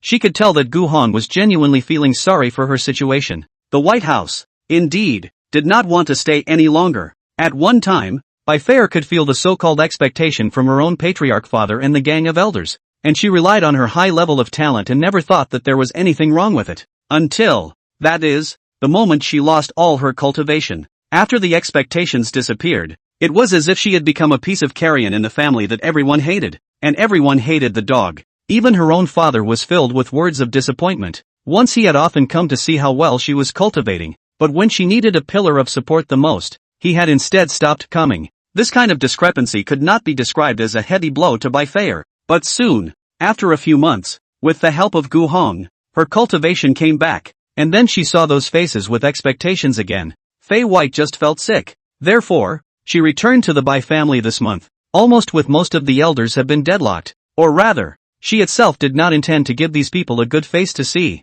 coupled with the fact that they are advocating that she marry to the Mo family. And now, those people are still talking about this as for the sake of the family. In the interests of the family, You should also understand. Understand? She understands a hell of a lot. Chapter 108, Temporary Residence. White Fair think. Those elders' daughters and granddaughters and so on, should also be outside the cheap sale out, to see if they will still say what understanding. They don't know heartache until they cut their flesh. Gu Hang wasn't aware of this journey of her heart. He just saw the flash of anger and hatred on Bai Fair's face. Of course, Gu Hong didn't have much to offer. He is just a small person who opened a medical center. The Bai family is not the kind of ordinary noble clan, but the threshold is very high. The family style is strict cultivation clan. Gu Hong a mundane, which has the qualification to speak in this kind of thing. Besides, it wasn't his turn to worry about Fei White. People are still cultivators no matter what. Where can't you go with a sword in your hand? If he could cultivate, then why open a medical center? Worrying about his livelihood every day, he would have carried a sword around. The world is so big that without strength, you have to be bound to this corner of the world. After finishing the meal, Gu Hong told Qin Yao to go clean up and wash the dishes. But this little girl, who was obviously very obedient on weekdays, seemed to have suddenly grown a backbone tonight, and went to do it very reluctantly. Gu Hong didn't know what was wrong, so he assumed that she had rebelled. After the meal, Gu Hong sat in the front yard with Bai Fair, watching the night and chatting. So, Miss Fei, what are you going to do next? Gu Hong asked. Bai Fair smiled faintly. For the time being, I don't have any plans. Anyway, I don't intend to go back to the Bai family, and now I'm just going to be an idle person, traveling around for a while or two, and I have to avoid the people that my father sends out, or else I might be taken back. Pretty good idea. He also quite agree with Bai Fair, since the home cannot return, go out to venture a good. After all, the cultivation of the road must be bumpy and rugged. More to grow some insight is also good. Miss Fair, if you have nowhere else to go, you can also stay here with me now, Gu Hong said. Anyway, I still have empty rooms in this mansion. His idea was to help her some, if he could. Gu Hong was quite appreciative of Bai Fair. She was a cultivator, but not arrogant like most of the cultivators Gu Hong had seen. At this age, she dared to leave her comfort zone without hesitation. For this heart alone, Gu Hong felt that she was completely worthy of respect. Ha! Staying at your place? At those words, Bai Fair clearly froze for a moment. It's better to forget it. I'm a fugitive on the run, so if I accidentally disrupt Mr. Gu's life later on, that wouldn't be good. She refused. Staying at Gu Hang's place would naturally be beneficial, but Bai Fair didn't want to cause him any trouble. The Bai family was definitely looking for her with all their might now, and it was estimated that they would soon be looking for the Kokun state, and staying here for a long time would easily reveal too much of his whereabouts, and it would also affect his life into the mortal world. Moreover, Bai Fair didn't really want to owe Gu Hong too many more favors, now that he couldn't pay it back. If he owed any more, he wouldn't be able to sleep well in the future. If you've already made up your mind, I won't stop you, but my disciple is interested in practicing the sword, so if you don't mind, it's fine if you stay and accompany her for a few days. Seeing her refusal, Gu Hong no longer pushed her, and instead proposed. When he said that, he had something else in mind, since Qin Yao liked practicing swords, and Bai Fair was also a sword cultivator. This was the only cultivator he knew that he had a pretty good relationship with, so could he let Bai Fair stay here for a while, and teach Qin Yao in the meantime? Moreover, what if Qin Yao had a talent for cultivation? He district mortal, cannot see, but Bai Fair is different. If Qin Yao has cultivation talent, well, that's something to nurture. But Gu Hong didn't have the heart to directly say, you help me see if this girl can be a cultivator. It was too blunt. To back off and let her accompany Qin Yao to practice her sword and guide her. Bai Fair was so smart that she would definitely be able to tell something about it. If that's the case, then I'll stay. This time Bai Fair didn't refuse. Anyway, staying longer was not a long stay, and she was also very interested in this disciple that Gu Hong had taken in. She was curious to know what particularly outstanding demonic talent this Jiedan one little girl had to be taken in by him as a disciple. Just now on the road, she had also thought about striking up a conversation with Qin Yao more often, but this little sister is so high-strung and wary. It was also good that he would stay a little longer, so that he wouldn't cause any trouble for Gu Hang, and he could also learn more about this mysterious girl. For the next 3 or 4 days, Bai Fair stayed in the empty room on the second floor of the medical center. Since the Bai family was definitely looking around for her, she simply didn't go out anymore and followed Qin Yao around the courtyard to chat during her daily leisure time. But of course, Qin Yao wasn't very willing to chat with her. She also showed, if nothing else, some dissatisfaction with Bai Fair's move into the medical center. It was as if private territory had been violated. However, she was willing to spar with Bai Fair in swordplay, and the two of them danced with swords in the backyard every morning. each move showing the essence of their techniques. Fei White wins all the time, but Qini Yao's sword skill also secretly surprised her. Obviously only at the first level of Jiedan, but by Fei felt like she was fighting against geniuses with similar strength. At first she was only 3 times serious, but soon she had to give it her full attention. It looks like Mr. Gu has taken in a very good disciple. After practicing their swords, the two of them sat under the shade of a tree in the backyard, and Bai Fei smiled and complimented. Qin Yao said in a faint voice, "You're flattered." The atmosphere between the two is a bit detached, but when they pick up their swords, they become cordial again, and they both maintain this balance unspokenly. "I heard that you are a genius. Originally I didn't care much about it. After crossing hands with you, well, you deserve your reputation." But Qin Yao rarely struck up a conversation with her. Bai Fei gently raised her eyebrows with a smile under her eyes. "What about you?"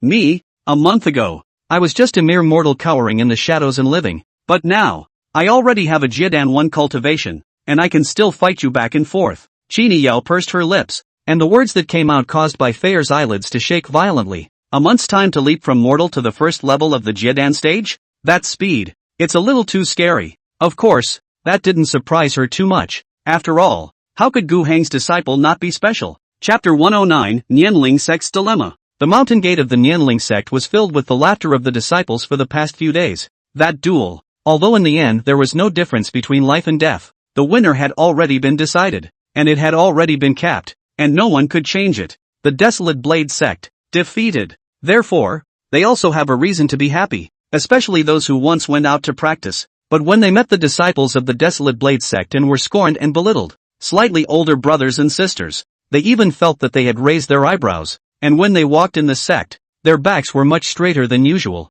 It was time for it to be their turn in the Nianling sect, to be in the limelight. But the disciples were like this. The elders were not as complacent as they appeared to be, and there was even a vague sense of crisis, especially those few elders with the strongest strength. In the main hall, Lord Ling was filled with worry, and Patriarch Zhu Ling and the 3 elders also had tense faces, because no one would have thought that it was so hard to beat the arrogance of the Desolate Blade sect out of existence, and from then on the past 100 years from now on would be able to trample them underfoot. And having just passed this hurdle, they now messed with an even more terrifying character. King Yin Xian is on to them, or rather, it was fixated on that Mr. Gu. What should we do about this matter? Supreme Elder. Now, even Zhu Ling could no longer display the same composure he had before, because compared to King Yin Xian, who had an elite war army under his hand, high strength, and the favor of Emperor Rian, the threat of the Desolate Blade sect was not worth mentioning at all, and even King Yin Xian could, alone, crush the Desolate Blade sect and the Nianling sect together as if they were bugs.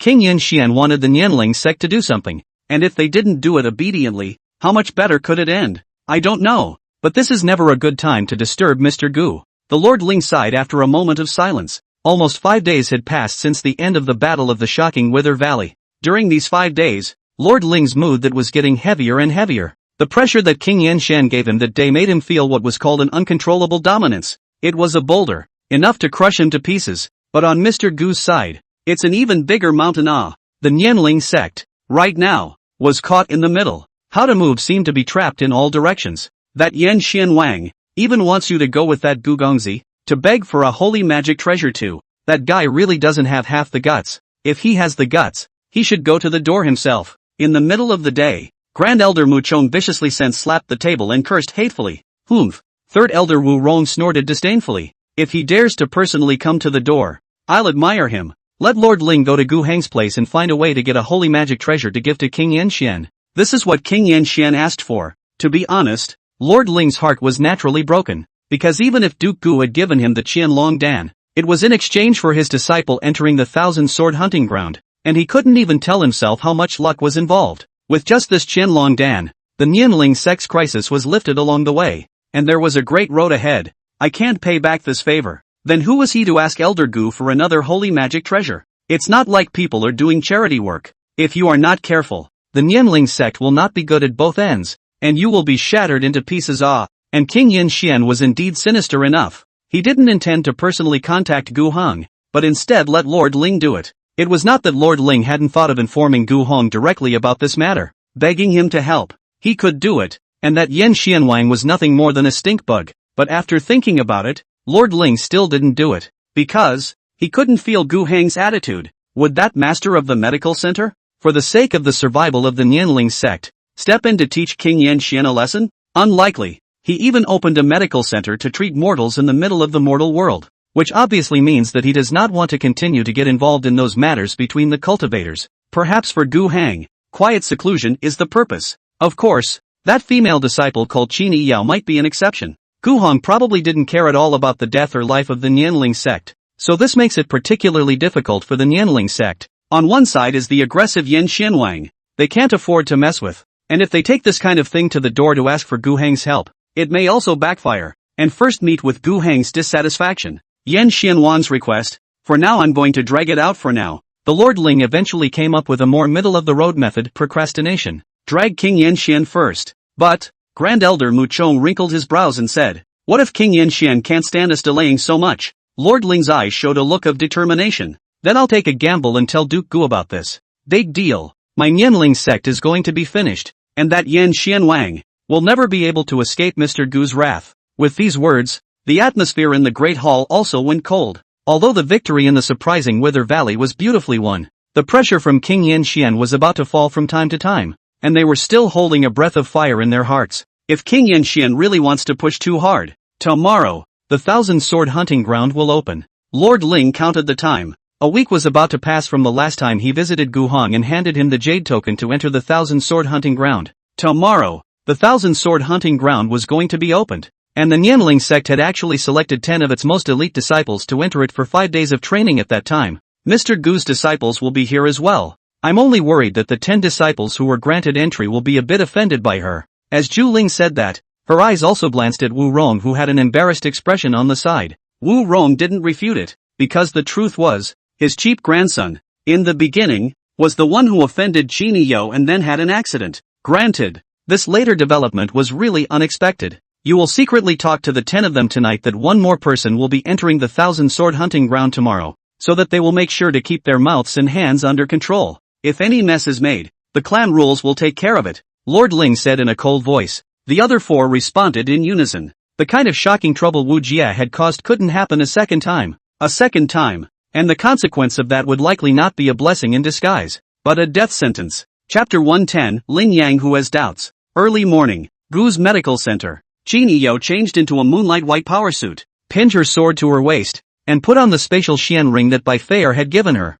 It only took her a few days to get acquainted with Bai Feier. The two of them actually have quite a lot of common language. Qini Yao, but also appreciate Bai Feier's tough and strong unyielding character, although it is not quite a good girlfriend. But it is much better than the kind of vigilance and detachment when they first met. Of course, Qini Yao's nature was still very light, and she wasn't too willing to take care of people. But once in a while, when Bai Feier approached her and chatted with her for a while, she wasn't repulsed. Today was also the day that Qini Yao went to the Thousand Sword Hunting Ground. The appointed time, it has arrived. The two women went downstairs, and in the back room on the first floor, Gu Hong was refining the golden spirit liquid in the cauldron. Qini Yo was going to be gone for about a week, so for the next few days, it would be up to Gu Hong to refine the medicine and hand it over to the Golden Phoenix Treasure House's side. Senior, Sister Feier and I will set off first. Qini Yao greeted Gu Hang. Oh, take care on the road. Gu Hong followed him out, then said to Bai Feier, Miss Feier, I'm going to ask you to take care of her this time.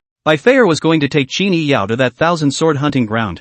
Something Gu Hong was aware of, and he was in favor of it. With a cultivator to back you up, you won't be afraid of being bullied wherever you go. Don't worry, Mr. Gu. I'll take good care of her, and if she hurts even a single hair, I'll carry my head. Bai Feier said seriously. This was Duke Gu's precious disciple, and now that it had been handed over to her, then naturally she couldn't just take it lightly. Well, go ahead. Gu Hong laughed lightly. Hearing that Bai Feier had given him so much face and given such a military order, he was quite relieved. Afterward, Qini Yao and Bai Feier left the city before flying with their swords, heading towards the Thousand Sword Hunting Ground. Shortly after they had just left, 2 men in short black coats came out slowly from behind a sycamore tree, their eyes shady as they looked at the Gu's medical center with its open door. Green Elder has followed those 2 women, hasn't he? Right, so we keep watching this place? Keep an eye on it. I'll go back and report to the president to see if we should do it. After saying that, one of the black-robed men rushed towards the Green Wind Treasure House.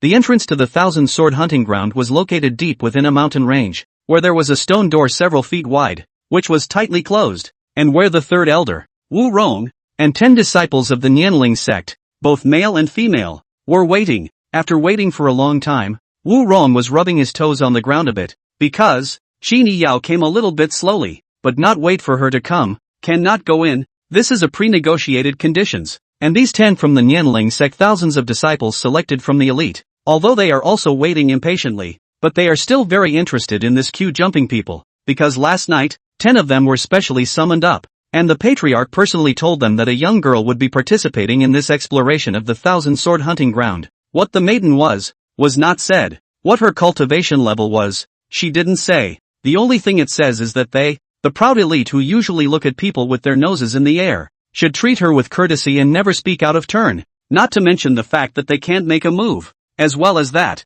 they were also told that this young girl's master was a very powerful cultivator, so powerful that with a little bit of his hand, he could make the Nianling sect a great bigot of the kind that would make the Nianling sect fall into ruin. Hear them all. The crowd's minds were divided because Patriarch Shuling was not normally like this. Therefore, these disciples were all curious to see just what kind of heavenly talent would be accepted as a disciple by that kind of great cultivator who was revered even by the Patriarch. But after waiting for 2 hours, no one had come yet. Third elder, the young girl that the Patriarch said would really come, a rather handsome young man, who leaned against a tree for the matter, asked with a perplexed look on his face. Wu Rong swept him a glance and said faintly, "It will come. Don't be so impatient. Being anxious will do no good to the path of seeking the way." The man who spoke, whose name was Lin Yang, was the one within the Nianling sect, other than Wu Jie, who liked to molest pretty sisters the most. But unlike his waste of grandson, this Lin Yang looks indeed have a few good looks, and also is the Nianling sect's elite disciples.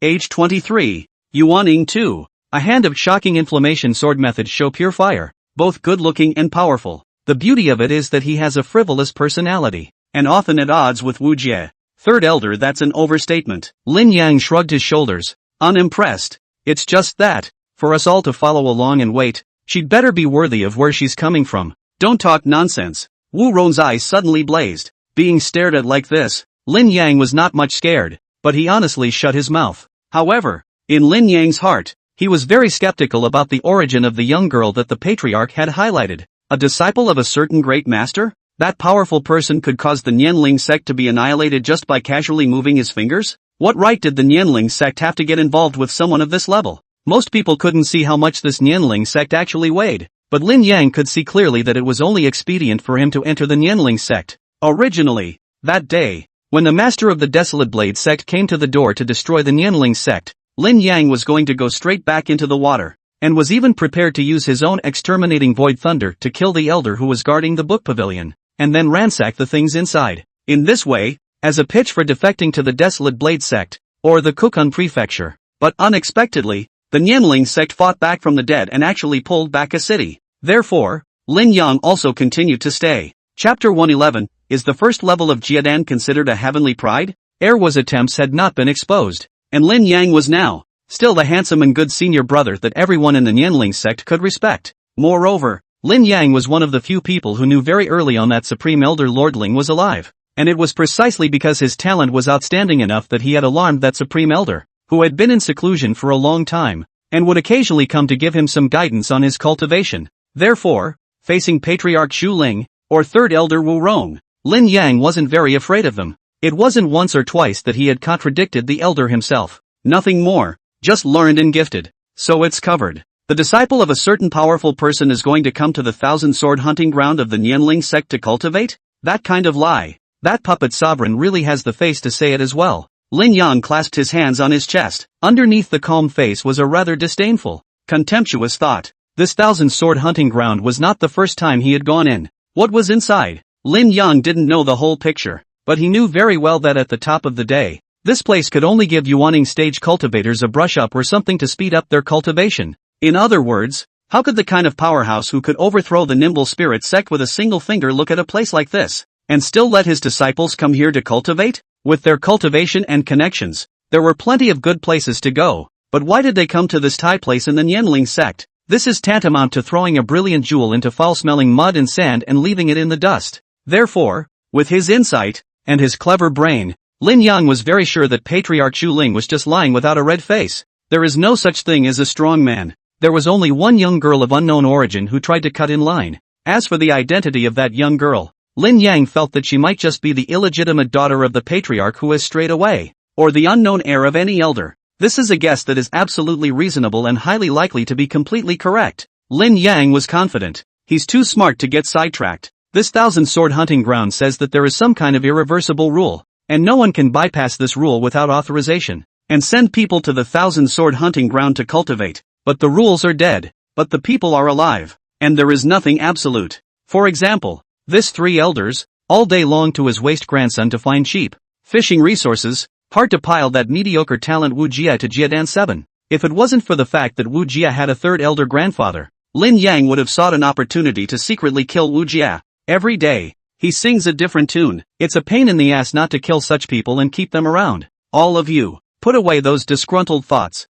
Wu Rong see these disciples' faces still some strange emotions, hurriedly and seriously said, thinking of what happened to his grandson and that sense of aftermath. Wu Rong felt that these youngsters could not afford to be so hot-headed as to charge and offend Dooku's disciples again. That's a dead order from the Supreme Elder. Yes. The disciples responded with lowered eyebrows and waited quietly for about half an hour more, finally waiting for the young girl they were waiting for. If she doesn't come, this stone door won't open. It was a bummer, but it was finally a wait. Coming. Lin Yang let out a cold snort as his eyes glanced into the distance. A sword was flying far away while two figures were on top of it. Qin Yo and Bai Feier quickly landed on the ground before Bai Feier put her sword away. Both of you, it's a good thing you're here. Seeing the visitor, Wu Rong rushed to welcome him. Of course he recognized Qin Yao, but the black-robed woman wrapped up tightly beside Qin Yao, he didn't recognize, but it doesn't get in the way. The Nianling sect disciples only felt an indescribable sense of absurdity in their hearts. The third elder's appearance was like an old dog wagging its tail.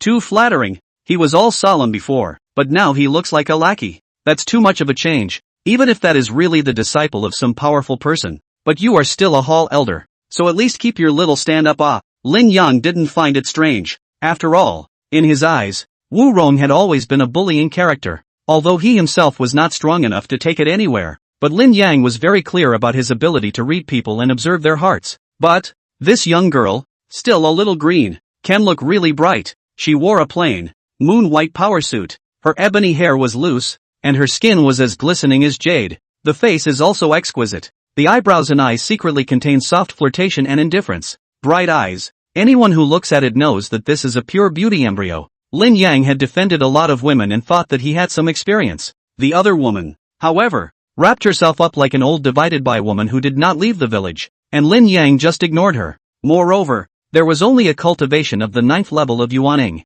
It seems to be this young girl's escort, right? What's so shabby about it? This girl child. It would be nice to get her to play. The corners of Lin Yang's mouth hooked up slightly as he said in his heart. The moment he saw Qin Yao, he became more and more certain of his suspicions. 16 or 17 years old, and you're only at the first level of Jiadan? What kind of heavenly pride is this? This kind of talent is not good, but too mediocre. At the end of the day is equivalent to the Nianling sect of the most ordinary disciples. Slightly better. With them these elite that is absolutely no comparison. A truly strong person would not have such a stupid and shallow vision. As Wu Rong walked closer, he treated Bai Feier and Qin Yao, but he acted courteously, not daring to be disrespectful in the slightest. Hello again, Elder Wu Rong, Qin Yao coldly said, only to hear Wu Rong arch his hand and smile. It is an honor for my Nianling sect for the two of you to come to my Nianling sect. Then, he looked at the masked and robed Bai Feier and asked, I wonder if this is. Don't ask what you shouldn't. Qin Yao nonchalantly interrupted his inquiry. Wu Rong was immediately embarrassed,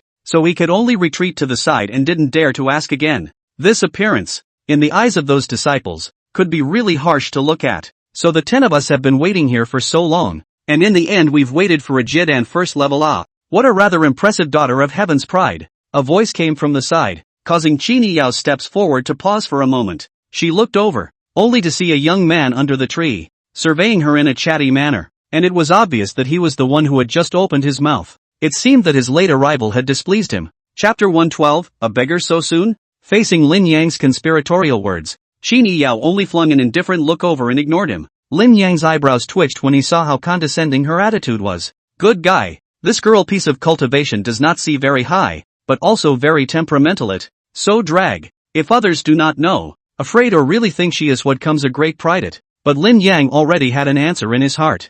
I'm afraid, it's really the illegitimate daughter of Patriarch Xu Ling. Lin Yang, Mind your own business. Third Elder Wu Rong knew how to change his face. Just now he was full of currying favor with Qin Yao, but when he turned his head, he switched into a furious glare and said fiercely to Lin Yang. After being yelled at by Wu Rong like that, Lin Yang, no matter how disdainful he was, would not touch him again, and just waved his hand to show that he meant no harm. He's actually quite upset. However, Lin Yang wouldn't take the initiative to provoke, because there are people who will do that. The disciples present, each and every one of them is the elite of Nianling sect. Usually only they have the part of dumping face to others. Where is the turn of others to dump face to them? Not to mention, still be a Jiedan one heavy yellow hair girl dump face. The Nianling sect preached that strength was honored, and for Wu Rong to be so biased in favor of this girl would cause everyone's dissatisfaction. Soon, a female disciple stepped forward and laughed. Little sister, there's no need to take senior brother Lin's words to heart. He's just like that.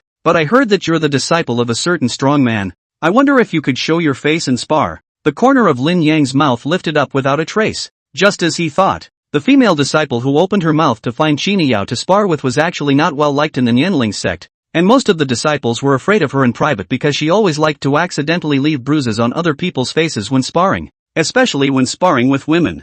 Hua Yao, are you not taking the words of me and the patriarch into consideration? Wu Rong hurriedly shouted angrily, but anyone could see that he was really nervous right now. The other disciples were also as clear as a mirror in their hearts, and their hearts became more and more dissatisfied with the third elder's such blatant favoritism. This old man, it's just that he favors his grandson on a regular basis. This weak girl of unknown origin is also to be so protected. In fact, after seeing Qin Yao's first level of Jiedan cultivation, their thoughts were similar to Lin Yang's. Basically they didn't think that this would be any strong disciple. Although there were still a few people, they still wouldn't provoke Qin Yao because more is better than less. However, it was clear that the female disciple called Hua Yao was definitely thinking of looking for trouble. Third elder, it's just a sparring match or two. It's not going to cause any trouble, and besides, it's just a matter between our young people. Hua Yao's smile did not change, only that it was unknown how many poisonous snakes were hidden under that smile. Ha, cutting? Qin Yao smiled gently and looked at Hua Yao lightly.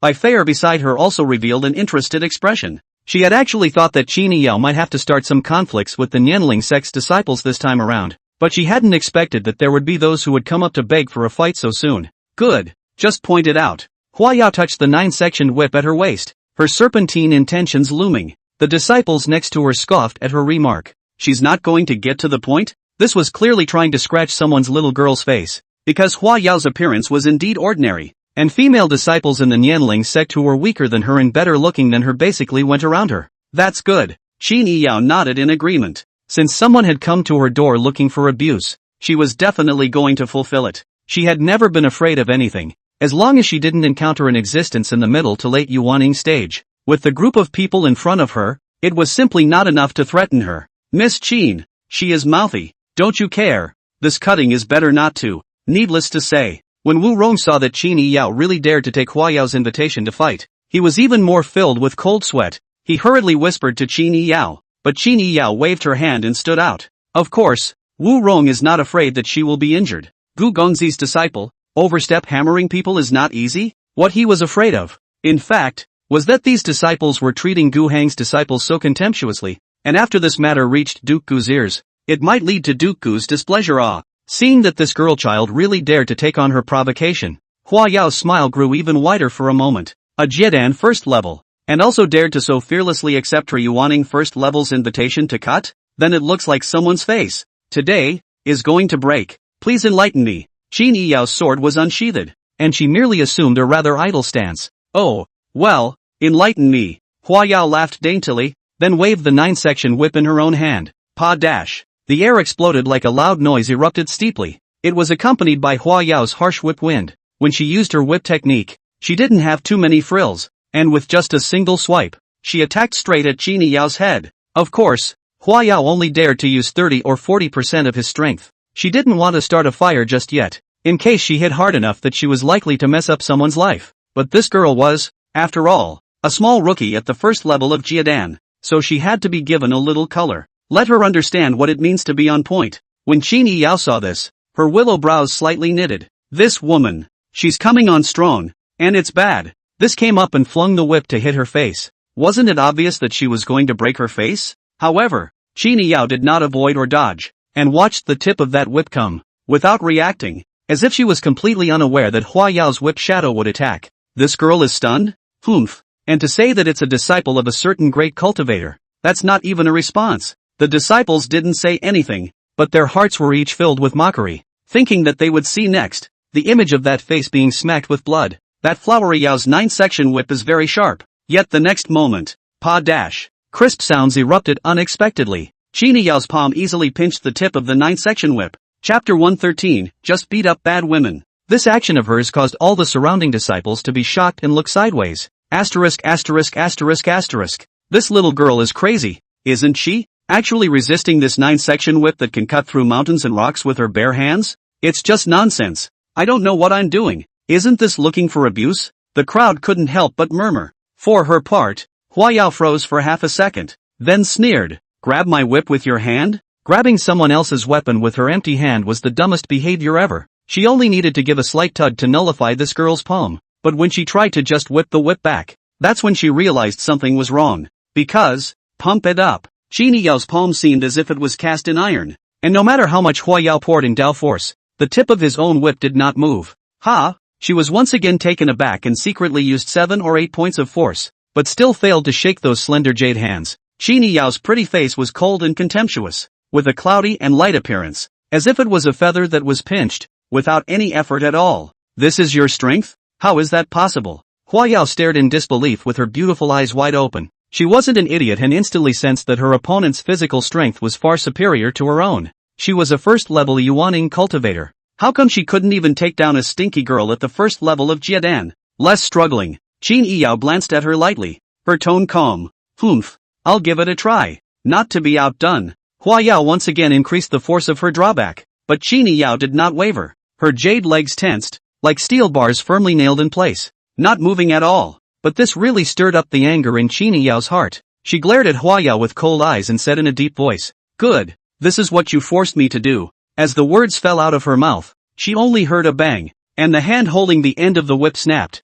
Then, with a shriek of surprise, Hua Yao realized that he was actually being dragged and pulled by Qin Yao as he flew towards her. What kind of terrifying physical force is this? Hua Yao was yanked and flew over, and then Qin Yao finally moved. She took a few steps forward, and directly threw out a slap, smacking Hua Yao in the face. The crisp ringing sound, hearing it in the ears of the crowd, it only felt extraordinarily stinging. Hiss, holy, how is this possible? No wonder she dares to accept the challenge. So she has 2 skills. The surrounding disciples were in an uproar, not expecting this outcome. Even Lin Yang also frowned, secretly thought that this little girl actually a little he could not see through the place, especially that physical strength. Hua Yao, who had been quite subdued just a moment ago, was staggered a few steps by the slap and was directly confused, the right side of her face now completely swollen. The corner of Qin Yao's mouth hooked up an arc. I just said it. Less struggle. She dropped the 9-section whip she was holding and walked over. But you won't listen. Hua Yao covered her face and raised her head incredulously,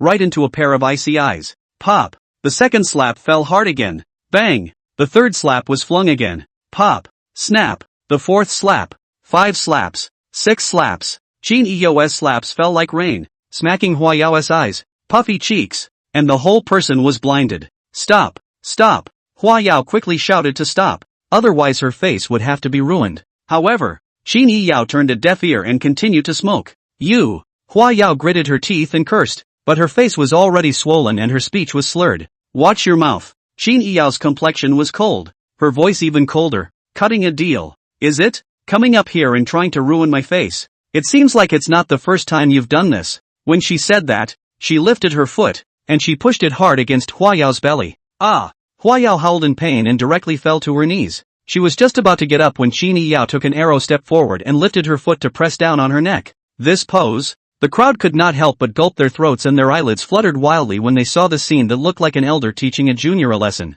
Hua Yao was a first-level Yuaning and was actually beaten so badly by this little girl who was a first-level Jiedan. Moreover, the sharp-looking moon-white longsword at her waist wasn't even sheathed. The fact that she had subdued Hua Yao with only her physical strength left everyone's jaws dropped, making it difficult to digest the great shock. This little girl is so bossy. Hua Yao's breathing became difficult as she desperately slapped Qin Yao's ankles and begged for mercy. Don't kill me, please. Disgust and dislike flashed across Qin Yao's eyes. I'm not going to kill you. That would get your hands dirty. Immediately, she let go of her foot and watched as Hua Yao was there covering her neck, panting as if she were a drowning dog, desperately thirsting for breath. Qin Yao coldly swept towards the remaining Yanling sect disciples and asked in a cold voice, "I know. You guys are not convinced. Now who else is not convinced?" Although her voice was not loud, it carried a strong penetrating power, and every word was like a sharp blade poking at the hearts of the crowd. The crowd was silent. No one dared to say anything again, and all eyes looked elsewhere. Only Lin Yang, more and more, was interested in Qin Yao. Interesting. Only then did Qin Yao retract her gaze and look at the wretched Hua Yao, faintly saying, "I don't want to see you here. Get out of here." Ahem. Hua Yao coughed out a mouthful of blood and stood up with great difficulty. There was nothing he could do despite the indignation on his piggy face, and at that moment, Wu Rong also walked up and drank coldly. "Get the hell out of here and go back to the clan. I'll definitely report today's matter to the patriarch for determination." Only Hua Yao was left standing alone, full of shame and despair. Qin Yao no longer even looked at her more than once, and went straight around her. Her back was tall and straight, her pace was brisk, and her expression was always bland, as if nothing had happened just now. Just beat up an unsuspecting, bad woman. No need to take it to heart. Chapter 114, Big Profits. "Ms. Qin, this," Wu Rong said in a low voice, his face embarrassed. He was then afraid that this Hua Yao's unkind behavior would make Qin Yao's heart unhappy. She was still Elder Gu's most precious and only disciple.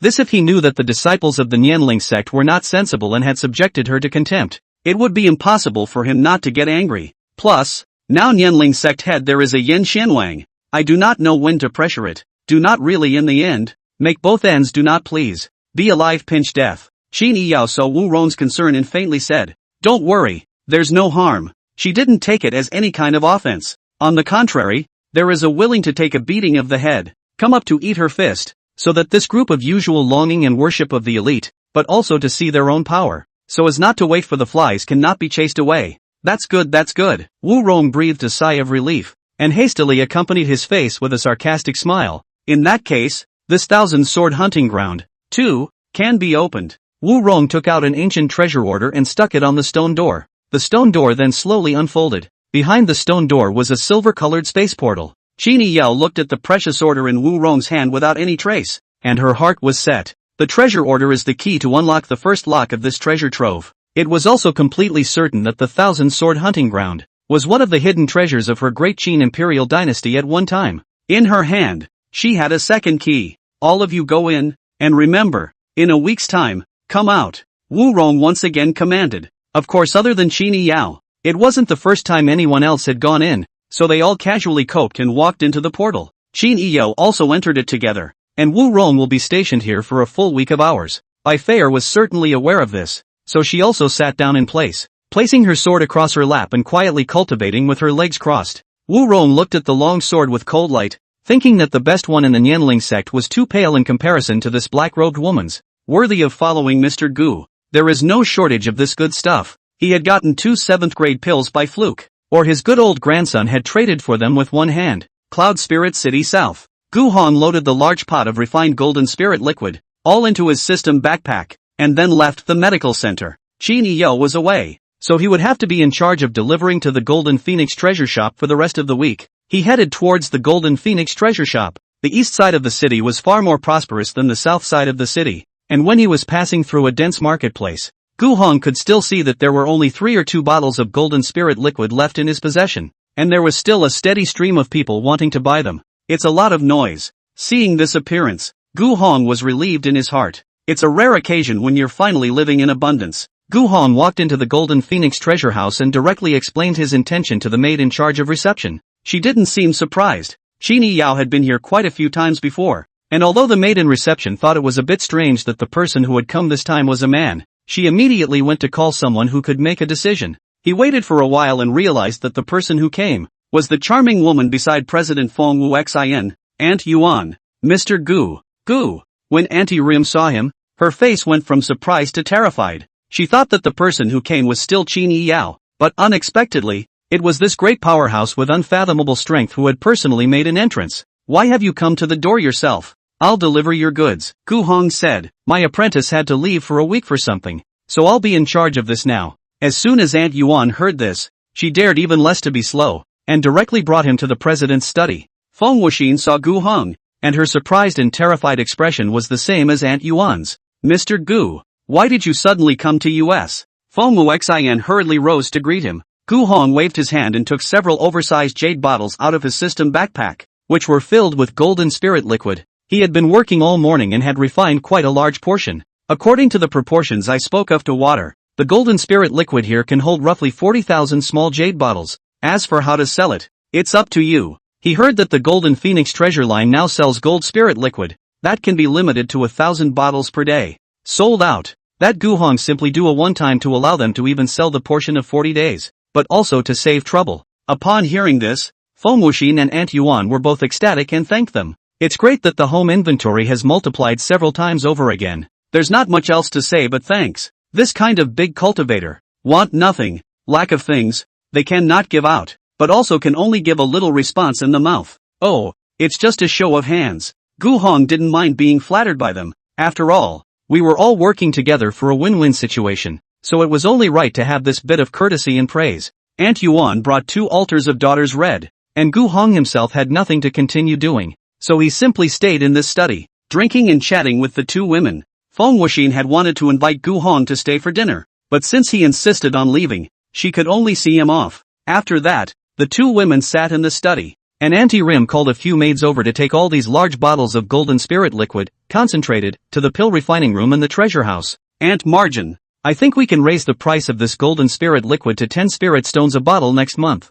Feng Wuxian said as she held the cup. Yes, the potency of this golden spirit liquid is unknown how many times better than the original healing spirit water. Yet the price has always been cheap. Let them pick up enough bargains. It's time for us to earn more. Auntie Rim nodded, agreeing with Feng Wuxian's idea. Now, the Golden Phoenix Treasure Bank's golden spirit liquid is a bottle of 7 spirit stones. On this price, every day is less than half an hour all sold out. Feng Wuxian is a little bit of price increases. Now the golden spirit liquid's reputation has been solid, and the demand exceeds supply. Waiting for next month, Feng Wuxian directly increased to 10 spirit stones a bottle. Profit maximization. Now the Golden Phoenix Treasure Bank is getting richer and richer. The profits earned on the golden spirit liquid will soon be able to be absorbed into the treasure bank's other industries to expand their revenue. And the time to fully suppress the Green Wind Treasure Bank is getting closer and closer. Over at the Green Wind Treasure House, how is the situation? Feng Wuxian also didn't forget the old rival who had been working against him for so long. There's not much movement. It seems that their green spirit liquid is now unsellable. And in the piece of low-ranked healing medicines, they've completely lost their competitiveness and have already been driven out by us.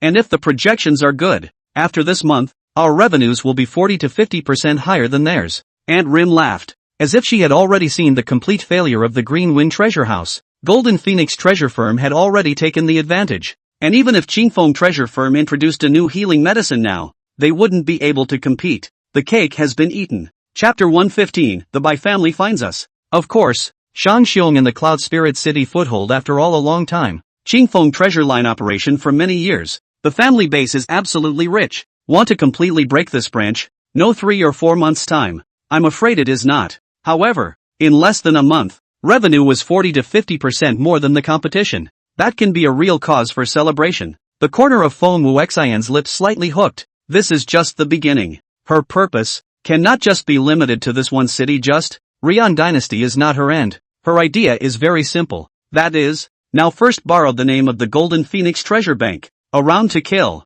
and so kill this part of the local Chamber of Commerce or down later. She then consolidate resources. It takes a long time to get to this point, because the land of the eastern border was not small at all. The Chamber of Commerce treasure houses were also numerous, but when she integrates all the resources of the eastern border, she can legitimately rebel from the Golden Phoenix Treasure House. By then, there would only be one new treasure house in the eastern borderlands, firmly eating up all the profits. Whoever tries to meddle will have to pay the price. This was also the foundation for Feng Wuxian to return to the Feng family and even take control of the Feng family. She needs her own power. Anyway, he had already been exiled here by the Feng family. Since this was the case, there was no need to continue to give face to those in the family who looked at him with displeasure, and to obey their wishes was to condescend to himself. Why should people condemn themselves? Auntie Rim didn't know how big Feng Wuxian's ambition was, but anyway, it was right to be loyal and give advice. But she suddenly thought of something and raised her eyes to Feng Wuxian. Miss, those eyes inside our treasure house,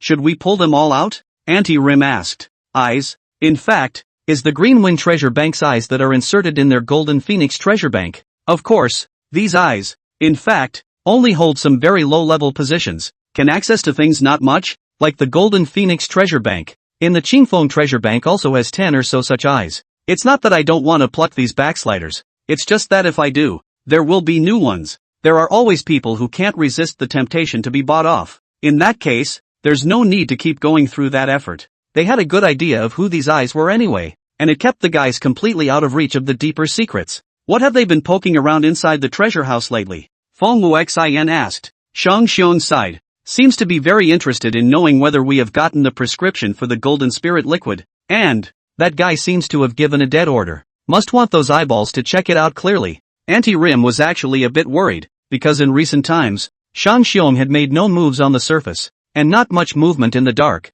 which was a bit unusual. Shang Xiong wasn't the one who knocked down his teeth and swallowed them in his stomach. Humph, that old man. I guess he was thinking of stealing the golden spirit liquid's prescription. Feng Wuxin sneered. She knew that whatever Shang Xiong had planned, it wouldn't work. The golden spirit liquid's prescription was naturally not available at the Golden Phoenix Treasure House, and they certainly didn't have the guts to ask for it. Working with a strong person like Mr. Gu, no matter how you counted it, the Golden Phoenix Treasure firm was making a huge profit, and there was no good end to giving an inch. Although after obtaining the prescription for the golden spirit liquid, they could also completely recruit their own pill refining physicians, and then turn on full power every day to refine the golden spirit liquid. The prescription was the most valuable thing for a pill refining physician, and it was impossible to say that they would give it. Moreover, the strength of the two sides was not equal at all. Instead of Mr. Gu and the girls working together, it would be better to say that the strong were giving alms to the weak. It goes without saying who is the one who can make the request. Aunt Margin, order it down. Clean up all those who are eating out of their pockets. We don't need to play any balancing act with the Green Wind Treasure House now. What they want to know, we'll prefer not to let them know. Feng Wuxin coldly said. Yes. Aunt Edge led the way and retired. In the sky above Cloud Spirit City, two figures flew in imperial chi. They all wore moon-white robes and looked quite old, and on their waists, each of them had a token engraved with the word white. Then, high in the air, they stopped, and one of them pulled out a pendant and excited it with his Dao power, after which he carefully sensed below. Well, there's no mistaking that she stopped here, he said silently as he put away the pendant. Miss, has all run to Kukun State White End sighed. Humph, that girl, let her stay well in the clan. Continue to cultivate. But on the contrary, she refused to go out to this place. Wait for this time to catch her back. Directly shut inside the ancestral land. Let her calm down for a few years before saying. The other man stroked his beard and looked coldly at White End. White Sinjijin, watch your words. White End also without fear with that white cannon angrily eye to eye. The aura of the two are not divided into middling, but cultivation. White End but know that he is not White Cannon's opponent. After all, he himself was only at the 8th level of the divine separation stage, while Bai Sinji, who was the chief enforcement elder of the Bai clan, was at the 3rd level of the harmonization stage. Both of them were sent out to find Bai Fair and bring her back to the clan. Where did I go wrong? Bai Sinji had a deadpan face, his hands behind his back, and his tone was cold and hard. A great lady of the Bai family, yet she doesn't think about the interests of the family in the slightest. The family has worked hard to raise her. It's not for her to give nothing in return. Clashing with the elders of the family all day long, having no respect for her elders, and quarreling with the matriarch all day long. She is also an unfilial daughter, and now she's left the family without authorization. And even more so, she doesn't care about the Bai family that gave birth to her. Listening to Bai Sinji's words, Bai Mao was even more furious.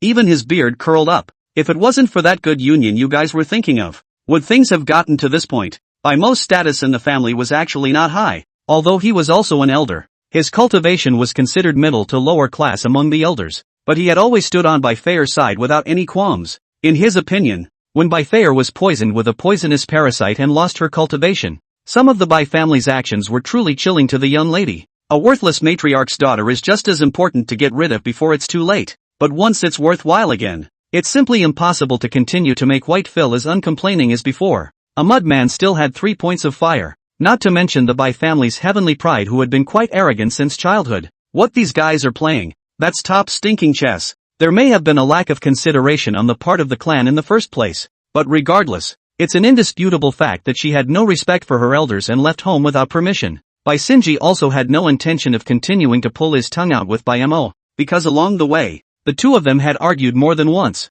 and neither of them could convince the other. And since they had received their orders, It was natural for them to focus on accomplishing their mission. Let's go down and take a look first. Over in the south of the city, the remnants of her aura are quite thick. It seems to have stayed for many days. The white cannons flew downward. White N sighed and had no choice but to follow. Chapter 116, the layout of this house. It looks a little familiar. Gu Hong was busy in the backyard. He took down the plaque in front of the medical center and is hosing it down. Originally, it didn't need to be washed so quickly, but a few days ago there were those great cultivators breaking through, so it made a good deal of trouble, and a lot of dust fell on this. Bai Fei and Qin Yi Yao had both gone out, and he was now the only big man in the medical center, plus a cat, so it was just right to take advantage of this time to give the medical center a big clean up. Gu Hong washed the plaque, got some oil to make the plaque a little shinier, and then put it in the backyard to dry in the sun. No need to hang it up yet, and he's written today that he's not helping anyone behind closed doors. After getting that done, he went back to the house and got ready to do some cleaning. Just then, outside the medical center, White Sinjijin and White End fell from the sky. Can't be wrong. This is the place. That girl has been here for a long time, and the scent left behind hasn't dissipated yet. White Sinjijin pointed at the closed house in this front yard and said with certainty. There was also a piece of paper on the front door that said, "Closed today." Oh, you just find it. White End just casually glanced at the place and didn't speak too much, as he was already distracted. He was towards Bai Fei, not the Bai family. He watched Bai Fei grow up, and many times he himself gave her paternal care instead of the patriarch. So Bai Fei was dissatisfied with the family and therefore ran away, and Bai Moobeo did not intend to chase after her. He felt that there was merit in letting the young lady go out on her own. Moreover, when she has been outside enough, more or less can also be eliminated a bit of anger. Then we'll still come back. After all, is the same family name, flow the same blood relatives, what can not talk about it? So, White N didn't intend to contribute along the way, letting Bai Sinji work on his own. Want to take the lady back? Then don't count on him. This place is nothing unusual. Bai Sinji looked around and realized that there was absolutely no cultivator's aura here. No matter how strong or weak it was, then it was obvious that in this area, there were only mortals. Humph, she's smart enough to hide her identity and borrow a mortal's home. This way she won't easily expose her identity. White Sinjijin figured it out in a flash. Fei White disappeared from the family overnight. She was smart enough to know that since she was going to run away, she would never take what the family had given her with her, and that could be tracked by location. However, Bai Fei had gotten 2 more spatial Xian rings from somewhere. I don't know who gave them to her, as well as the Saint grade sword in her hand as well. The clan has also asked her, but Bai Fei just won't answer. And when she gets tired of asking, she has to flip out and lose her temper. But she certainly didn't expect that the White family treasury was secretly hiding good things that would only be taken out when necessary. At least there was no shortage of treasure for tracing and tracking, or for them to find their way here. What do you want? White N squinted his eyes. Well, Missy has never left so many scent residues in one place before. In my opinion, she should be thinking that she's safe, so she doesn't intend to keep running away. White Sinjijin stroked his beard with a look of determination. The two of them had chased all the way from the White Emperor's side of the state, all the way to here in the Kukun state, and along the way, the remnants of the White Sinjijin's scent that he was able to track weren't really that much, and he almost lost the trail. It was enough to say that understand how vigilant Fei was. Even if she was tired of rushing and had to stop to rest, she didn't stay for too long, but only for 3 or 2 hours. But here, the breath residue was so thick that it was obvious that Bai Fei had lived here for several days. For her character to dare to stay for so many days, it could only mean that she felt safe. She didn't think it was possible for the White family to find their way over here. Let us both go straight in, and ask the owner of this house to see if it is Missy, who intends to lodge with him for a long time. White Sinjijin's idea was simple and straightforward. What if it is? White End looked at him. If so, then wait here, and when she comes back, take her down straight away. When these words came out, Bai Mu even got up the thought of directly giving this White Sinjijin a beating until he fainted. But thinking about it, he didn't have the strength. Alas, miss, you still haven't run far enough. Bai Mo sighed in his heart. He had hoped that Bai Fei would run farther away. This way the Bai family wouldn't be able to find her easily. But he didn't expect that she would run here and already feel that everything was fine. And directly stayed in this cloud spirit city? Still too young. Get out of the way. I'll open this door. Just now, his spiritual thoughts had swept through this area, and there was no one else except for a mortal and a wildcat. After saying that, the White Sinjijin waved his big hand and gathered a forceful energy in his palm. He was intending to directly blast open the closed front yard door. What's your hurry? But White N glared directly at him and slapped his hand away. Bai Sinji glanced at Bai Mao with a cold face, as if waiting for the latter to give an explanation. Have you forgotten what the matriarch told us? White End reminded in a hushed voice. Hearing this, the White Sinjijin withdrew his hand unhappily. He certainly hadn't forgotten the patriarch's account. Patriarch by Qianshan did not want the outside world to know that his daughter fell out with the family, so this is why he let the elders of the clan to bring some tracking secret treasure out. Low-key tracing. Otherwise, if one wanted to find Bai Fei, it would be very simple. Just directly sprinkle the bounty order all over the entire Rian dynasty, and in less than 3 hours, news about Bai Fei's whereabouts would instantly be flying all over the place. But this is a last resort. Right now, the family scandal is still the #1 priority. This area is all the territory of the Nianling sect. If we make a move here rashly, they will definitely know about it. And at that time, how are we going to explain? White End stared at White Sinjijin and asked. The White Sinjijin was silent. Surely cannot tell the Nianling sect that this family is hiding our Bai family's eldest daughter. People will know that there is a problem, and then gossip will soon be spread around. And in the end, the Bai family's family scandal of father-daughter disagreement cannot be kept secret. Now the reputation of the Bai family has been because of the cheap sale of Bai Fei, and then repented of the marriage. This matter has been a little tense, passing on another father-daughter incompatibility joke. So what do you want to do? White Sinjijin asked. Just ask directly. No need to get rough. White End walked up and knocked politely on the door, but no one responded. This brain of yours is also foolish, but it's just a family mortal dwelling. You are at least an elder of my Bai family. Why should you be so cautious about mortals? We'll ask for information, and then we'll make sure this family isn't allowed to talk freely, and that'll be it. White Sinjijin, however, couldn't look at it anymore, and with a big push of his hand, the gate was pushed open, and the lock broke right off.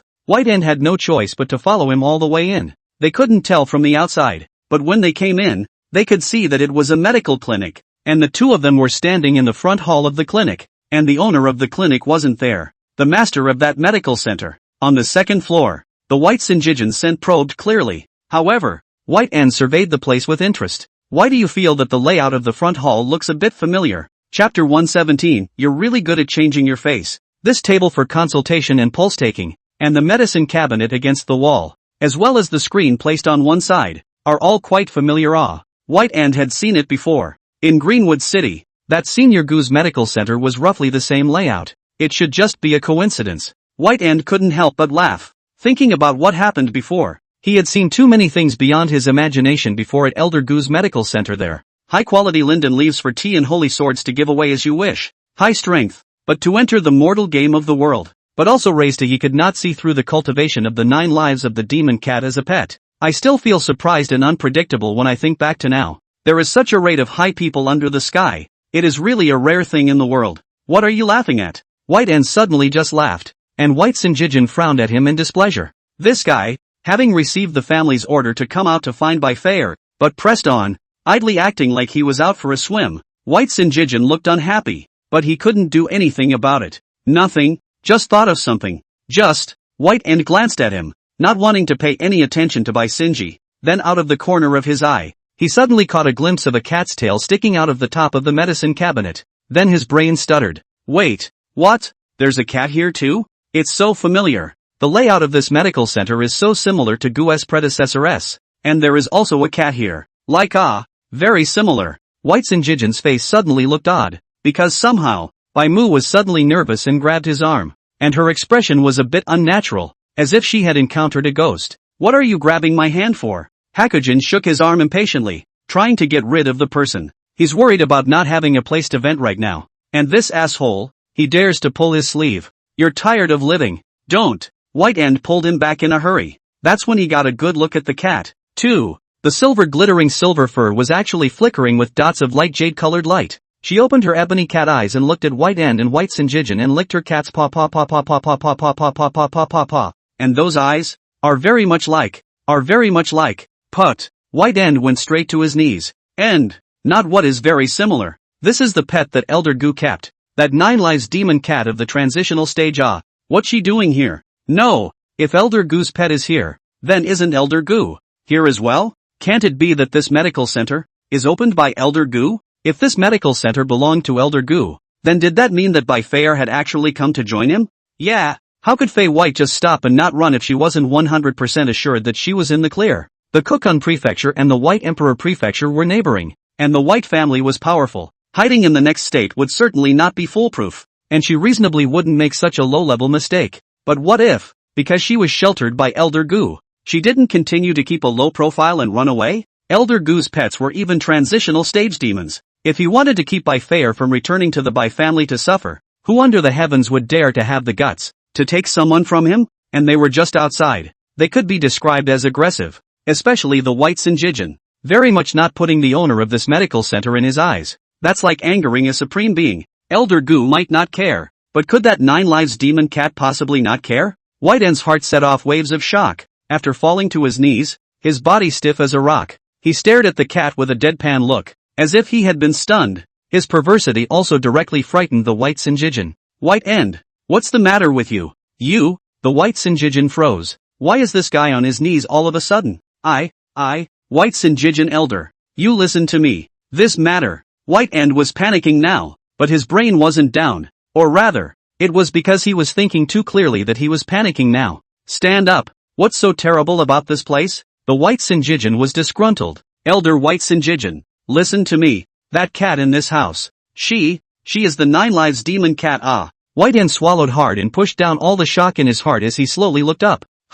White Sinjijin's eyes widened and immediately looked to the top of the medicine cabinet, where the small silver cat wagged its tail and squinted its cat pupils as it surveyed the two of them. This cat, it seems to be a little strange, but he did not feel any cultivation from this cat. What 9 lives of the demon cat? It's just a domesticated cat any way you look at it. Are you possessed? Where is this some kind of 9 lives demon cat? It's clearly. Before the words were finished, the white Sinjijin also knelt down. Only, he wasn't frightened, but because, all of a sudden, there was a heavy pressure that descended on him, forcing him to kneel down. This pressure, the moment it came into contact, white Sinjijin understood that there was no way to resist it. It's the silver cat. She had just been hiding to conceal the demonic aura she was carrying. It was only now that the white Sinjijin felt the cultivation on her. So deep, so big, can't see through it at all. The little silver cat lazily patted its cat paw before jumping down from the top of the medicine cabinet, its watery blue eyes with a hint of carelessness. Why are you two trying to disturb my sleep? Su Jinshi didn't reveal her human body and spoke to these two in her demon body. She had only slightly released a trace of her divine thoughts, wanting to teach a lesson to the two pesky humans who had barged in. These two, causing her beauty sleep to be disturbed. When the demon race sleeps, they dislike being disturbed the most. She's still up and about. Other than those living in this medical center, Su Jinshi had always been nonchalant to anyone who dared to disturb her. Elder, I really didn't mean to offend you with my eyes. Bai Mo hadn't thought of saying anything yet, but it turned out that Bai Sinji's change of face became very fast, and he directly fell on his knees and bowed to the ground, kowtowing and performing a big salute at Su Jinshi, apologizing and begging for forgiveness. The white Sinjijin family is known as the ghost with the iron mask, because as a law enforcement elder, his temper was smelly and hard. And he didn't give face to anyone, not even the patriarchs, but he did enforce the clan rules in a well-organized manner, and no matter which of the clan's sons or daughters committed a crime, he punished them as usual, and the punishment was not too much and not too little. In short, it's dead on rules. However, White N now saw another side of him. It's funny how he suddenly went from ghost in the iron mask to king of the face. Well, a good attitude to admit your mistake. Then I won't kill you. Su Jinshi licked her paws and claws, and the words that came out caused the kneeling white Sinjijin to shake viciously. However, what you guys just did in disturbing my sleep and messing up the front door of our medical center won't just be forgotten. Su Jinshi's voice was cold and icy, carrying a domineering aura that was not to be trifled with. You too, get something ready to pay for it. Understand? Chapter 118, we'll talk after you've paid for it. In fact, Su Jinshi had long since noticed these two, only, she didn't want to pay attention to it. Both of them are too weak. Might as well go back to sleep. But I never thought that they would dare to be so bold as to directly mess up the lock of the door and then walk in so ostentatiously. Since they had come in, then Su Jinshi would have to be ignored. Master Gu Hong now has something to do. Today are closed for business. Then of course there is no time to pay attention to this kind of small shrimp. In that case, she'll just step in. However, Su Jinshi was a bit strange. Why was there an old thing that looked like it knew him? Where have you seen it before? At those words, the white Sinjijin raised his head violently and looked towards the 9 lives demon cat whose might was like a mountain. Compensation. Compensation? He trembled his lips, a face suffocated in red, and it took him half a second to squeeze out a sentence. Well, compensation. Pay for the stuff and you won't have to die. Su Jinshi picked at the short cat whiskers on her face and faintly said. White Sinjijin thought more about it now, and went straight into brainstorming. First of all, he didn't want to die, especially not wanting to die so dramatically. But, compensation? How should this be paid for? Messed up the lock of the gate, but that thing is just scrap iron. So the meaning of this demon elder is certainly not so simple. Then the real key is that the two of them disturbed the elder's slumber. Disturbing the slumber of the demon race is the same as disturbing the meditation of human cultivators. If someone dared to come and make noise and disturb the white Sinjijin while he was meditating, he would have no choice but to directly strike and kill that ungrateful fellow. But fortunately, this 9-life demon cat does not intend to kill him. But if you want to compensate, what would one have to come up with to satisfy the demon race? It was because the pressure that this demonic cat gave him was much stronger than even the Bai-clan chief. So what he was facing was a demon race that was even more powerful than the 7th level cultivator of the transitional succession. This kind of strength existed. How he was compensated by a mere harmonization stage cultivator. It seemed that it was impossible to satisfy her awe. Bai Sinjijin felt more pressure now. Elder, I don't know. What kind of things you need the two of us to compensate for? Figured I might as well ask. How was I supposed to know what you guys were going to pay for? Compensation is it? Su Jincher lazily lay on his back, seemingly not caring at all. It's over. This senior spoke as if he had spoken. The more she acted so disdainful and bland, the more nervous Bai Sinjijin became, and the sweat that seeped out of his entire body drenched him. And when he looked closely, the floor underneath him was soaked. Wait, you look kind of familiar, but I don't remember you. What's your story? Su Jincher looked at Bai Mu, suddenly frowning and staring at his face carefully. White End was stared at by her gaze to the hairy body, but still respectfully replied. Senior White End. Before in the Greenwood City, by chance to meet seniors. Deeply terrified, but I do not know that seniors you will be in this Cloud Spirit City today. Much offense. Su Jincher wagged her tail, her cat pupils dribbling, as if she was trying to search her mind for fragments of memories. Halfway through the day, she remembered. Oh, I've seen you in Greenwood City back then. You're that elder of the White family, and you brought your family's young lady to visit my master. Su Jincher almost forgot about him. She had lived for thousands of years and never bothered to memorize the looks or identities of those who were weak. Elder, there is one thing that the late generation will ask. I don't know if my family's young lady, is she staying here? Seeing that Su Jincher didn't seem to be losing her temper anymore, Bai Mo also dared to raise his guts and try to inquire. You mean her? Su Jincher's eyes widened before wagging her tail, those turquoise blue eyes looking dreamy. Listening, the white Sinjijin also looked up shakily, waiting for her to respond. We'll talk about that when you two have compensated. And Su Jincher's answer made Bai Mu breathe a sigh of relief, because he could mostly be sure that the young lady had found Elder Gu and begged him to shelter her. And the white Sinjijin was completely desperate. At the mention of compensation, Bai Sinjijin's mind was running wild, desperately trying to figure out how to compensate. I'll give you 1 day, and after that, come back. Su Jincher, however, looked like she was annoyed and raised her small paw, then gently swung it, and a burst of majestic forceful chi scraped by, and Bai Mao and Bai Sinjijin were wrapped up at the same time, and then flew out. Two screams cut through the clear sky. Well, clear the air. Su Jincher plopped down. Her tail stopped wagging, and her eyes closed, and the kitten went to sleep. Gu Hong walked downstairs, a rag and mop in his hand, looking at the empty foyer with a puzzled face. Why did he just hear a scream? Chapter 119, Oh Higher Than Imagination. Gu Hong looked at the front hall, where the kitten was sleeping soundly. The cat had been picked up. In fact, for more than a month full time, but lately she'd been sleeping and just eating sugar pills as she always did when she threw them at her. Thinking to myself that I may have reached a new stage of cat ownership. The cat is the master now. He's just a shoveler. The cat never seems to pull anything though, which is a bit odd. Then he realized that the front yard gate was inexplicably open, and he went over to check it. The door lock was just hanging there, and at a glance it was clear that it was no longer in use. Serves you mother, where did you get a perfectly good man, and kick the lock on my door? Gu Hong muttered a couple of words and casually moved 2 stones to hold the door open, going back to continue finishing up the cleaning first. Only after he returned upstairs did Su Jincher open her eyes. After thinking about it, she should have actually told Gu Hong just now that the guy who broke the door would be back tomorrow to pay for it. But on second thought, Gu Hong lived a mortal life, so she should only be a kitten. Kittens, be good. You shouldn't talk. So Su Jincher continued to sleep, accompanied by cries of shock and screams. 2 figures fell from the sky and landed in the mountain forest. Cough cough, cough. The 2 struggled to get up, then fell back down. Now it's hard to even stand up. It's not that he's been seriously injured. It's just that the remaining shock in his mind has not subsided and his legs are weak.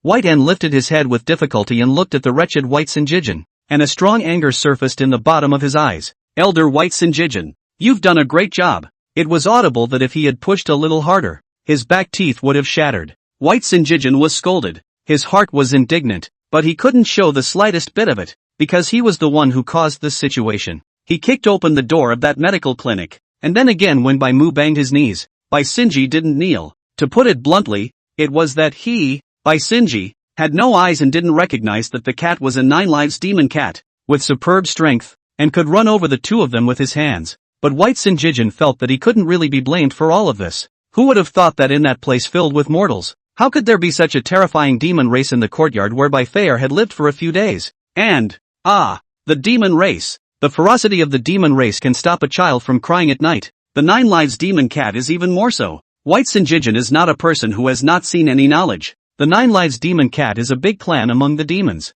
Saying it is a cat, in fact, it is more ferocious than the tiger clan. And it is true that the demon clan does not have a good relationship with the human beings. And the demon clan seldom appears in the human cities and towns. So what's the secret behind this? White End definitely knows. Because that cat was recognizing White End. Bai Sinji stood up, his face unsightly as he roared. Elder White End, tell me, that 9 lives demon cat, what the hell is it? White End knew that there was no need to keep hiding it now. Originally, the Bai family had been pursuing Bai Fair, asking her where that sacred treasure sword came from, asking her why she had suddenly lost her cultivation and regained it. They asked desperately, but Bai Fair never spoke, and when she was tired of being asked, she simply threw a scowl at them. The reason for not saying anything is really quite simple. If Bai Fair told the Bai family that there was in fact a hidden master who gave her divine water to restore her cultivation and a sacred sword for her to use, it would only make the Bai family feel that she had climbed up to a superb person, giving precious pills and divine weapons again.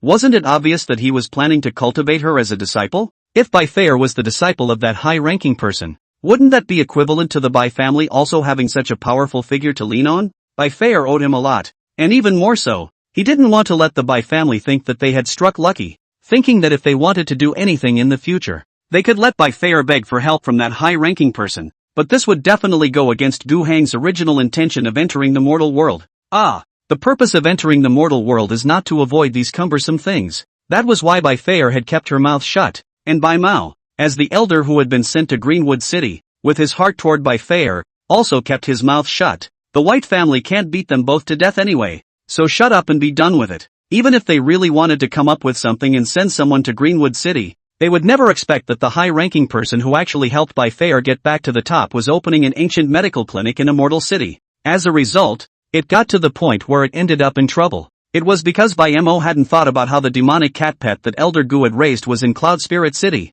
and it happened to be in the same place where Bai Fair had lived, and because of the White Sinjijin's actions, the two of them were now carrying a ropey cage instead. If you don't respond properly, you're going to die. Since the White Sinjijin had already bumped into it, for the sake of his life, White End couldn't hide the matter any longer. How did the young lady's cultivation recover? And how did she get that holy divine weapon? The clan has asked many times before, but did not say. Now I will tell you, but you cannot say out. Those are all the chances gifted to the young lady by a lofty senior beyond our imagination. White End spoke forcefully, word for word, that 9 lives demon cat just now. Her cultivation level is all much higher than that of our clan chief, but she's just a pet raised by that senior. White Sinjijin's face immediately stiffened. Just as stiff as his face was his mind, which had just been spinning frantically. A senior? The kind where you can keep a 9-life demon cat as a pet? That demonic cat just now was actually just the pet of that high-ranking person? Elder White End, do you mean that we were just now,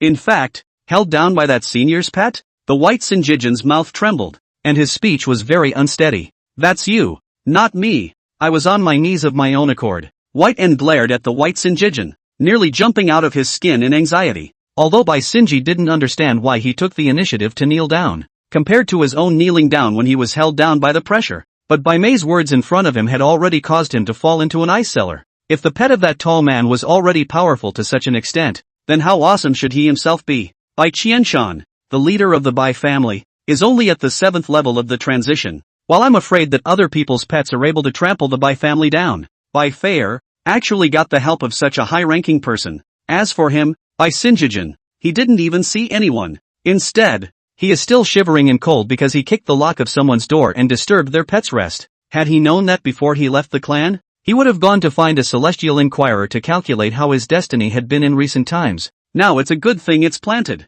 Chapter 120, A Mortal Remaining. So don't do it? Elder White End. Then what do we do now? White Sinjijin wanted to cry. Now that they had messed with the pet of such a powerful person. Just a pet. The two of them had to kneel down. And now their own lives were in danger. Not to mention bringing Bai Feier back. How can this be? Moreover, Bai Mo was very clear that if that demon cat was here, then Elder Gu was definitely here as well. Previously, with Bai Feier leading the way, he was also quite courteous to Elder Gu in Greenwood City, and he even encountered such a good thing as linden leaf brewed tea, which he couldn't enjoy in his entire life, which was enough to see that Elder Gu's temperament and disposition were very good to talk to. But now, they are breaking into the door. This can be of a completely different nature. If Elder Gu had no dissenting words about this at all, then that cat wouldn't have stepped in to teach the two of them a lesson just now. So that means she must have gotten Elder Gu's instructions to do that. That's what made White End's heart so hard to bear. Before, when I followed Miss, I had good tea.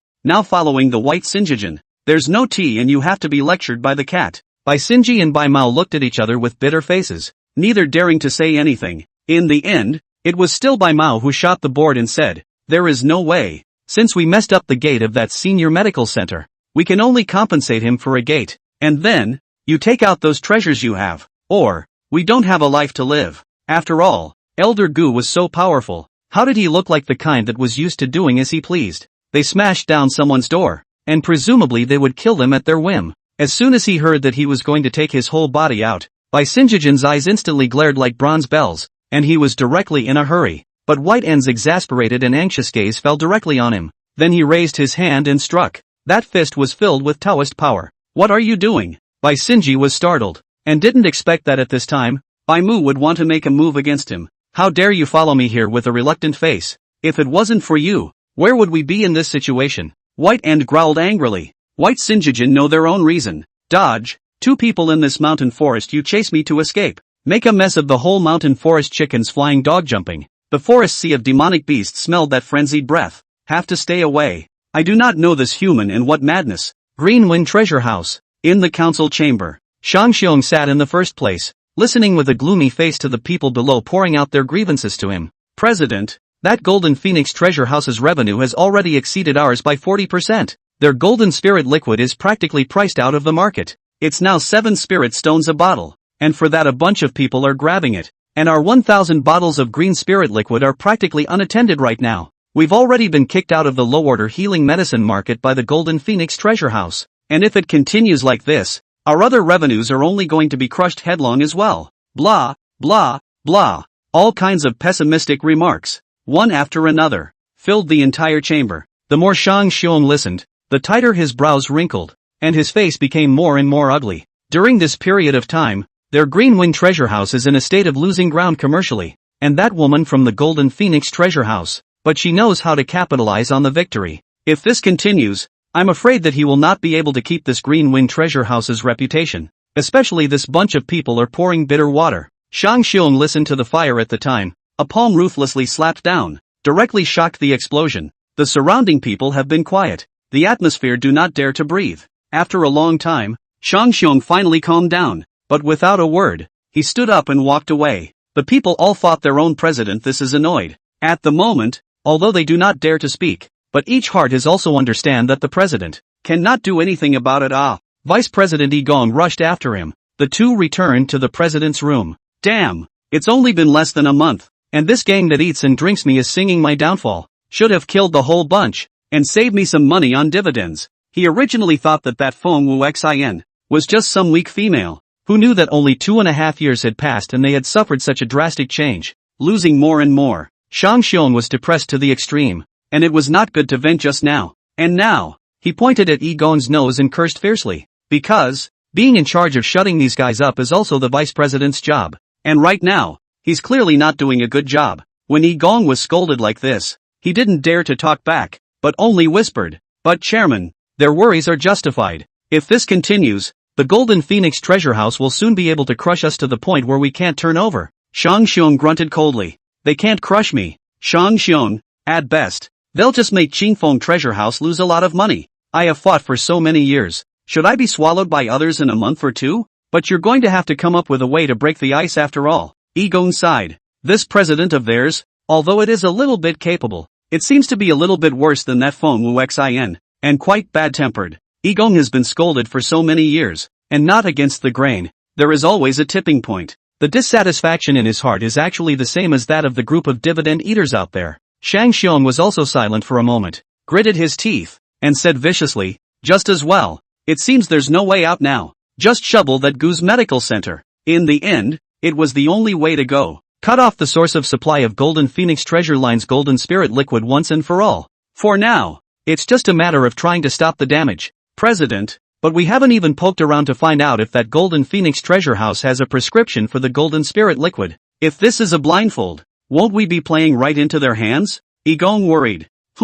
According to my guess, that Golden Phoenix Treasure Bank doesn't have a prescription at all. Shang Xiong had a plan, and before Gong could ask, he said his thoughts. If Golden Phoenix Treasure House really has a prescription, with Feng Wuxin that woman's serpentine nature, wouldn't that be a long time before they kicked Gu's medical center out? Even more so, they might have preemptively exterminated the Gu clan medical center, lest the medical center come to us. If by now, that Gu's medical center is still supplying the Golden Phoenix Treasure House, then that means that the Golden Phoenix Treasure House side really doesn't have a prescription and can't self-refine the Golden Spirit Liquid. This speculation also sounds very reasonable.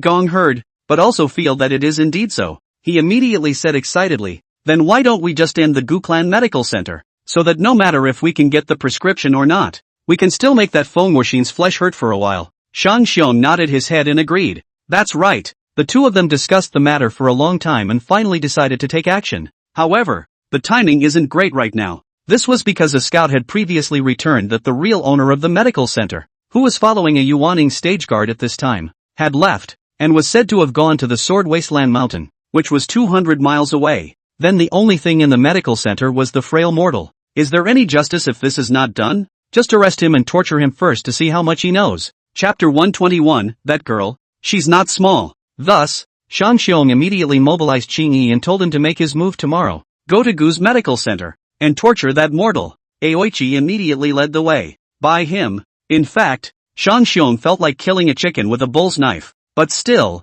he had to consider that in case there was an expert from the Golden Phoenix Treasure House secretly stationed in that Gu's medical center, Qing Yi was the strongest assassin under his command, so solving this shouldn't be a problem. Then, President, what should be done about Qin Yao, and that Yuaning stage cultivator of unknown origin? Gong asked again. Now that there was a mortal left in Gu's medical center, it was easy to deal with him, but the two that had left home were not easy to deal with, especially that new black-robed woman. Although her face was unclear, but that was definitely a genuine Yuaning stage cultivator. The killers that their Qingfeng treasure firm raised were not enough to deal with her. Of course, since he had made up his mind to get rid of Gu's medical center, this bit of trouble couldn't stop Shang Xiong.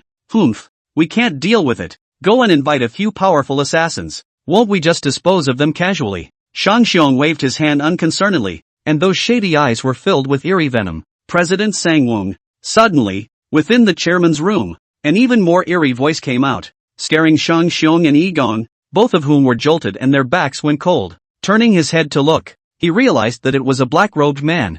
Oops, so it's you. When Shang Xiong saw that it was that person, he immediately changed his smile, although he was already cursing like crazy in his heart, giving this black-robed man's ancestors a good amount of respect. Do you have everything I need? The black-robed man's voice is not like the usual, although also young, but more hoarse. But Shang Xiong's attention is not in this piece, because the black-robed man opened his mouth to ask for something. He immediately showed a difficult face. You see, our Green Wind treasure house is in trouble now. Those herbs you want are not easy to find. How about this? When I get through the immediate predicament, then I'll send someone to find them for you. How about that? Sangwon accompanied the smile, but the black-robed man was already displeased. That's not the same as the terms we agreed upon in the first place. After the words, when the black-robed man whisked his sleeve, but a gloomy wind swept over Shang Xiong's body, causing him to shiver. 1,000 bottles of green spirit liquid, plus the subsequent supply. I'm all ready, but you failed to keep your word, President Shang. The black-robed man's words fell, and the might emanating from his body caused the temperature in the entire room to plummet. Shang Xiong felt this threat and his face turned blue, but he didn't dare to get angry. After all, the black-robed man's origin, he felt sure was not ordinary. Sir, you also know that this green spirit liquid now simply can't be sold Our treasure line also has a bitter feeling, also in the best possible way to complete your request. Hearing this, the black-robed man even burst out laughing. What's it to me if you can't sell it? Our deal was to trade medicine for medicine, and since you're saying you can't sell it, tell me what you're going to take to fulfill the deal we agreed upon? Shang Xiong's heart thumped and beads of sweat broke out on his forehead. I have already made a decision. As long as I kill the person who refined the golden spirit liquid, your green spirit liquid, too, will have a market. Oh, the black-robed man smiled amusedly. Shang Xiong hurriedly continued. Don't worry, sir, that person will die without a doubt. And the herbs you need will definitely be collected.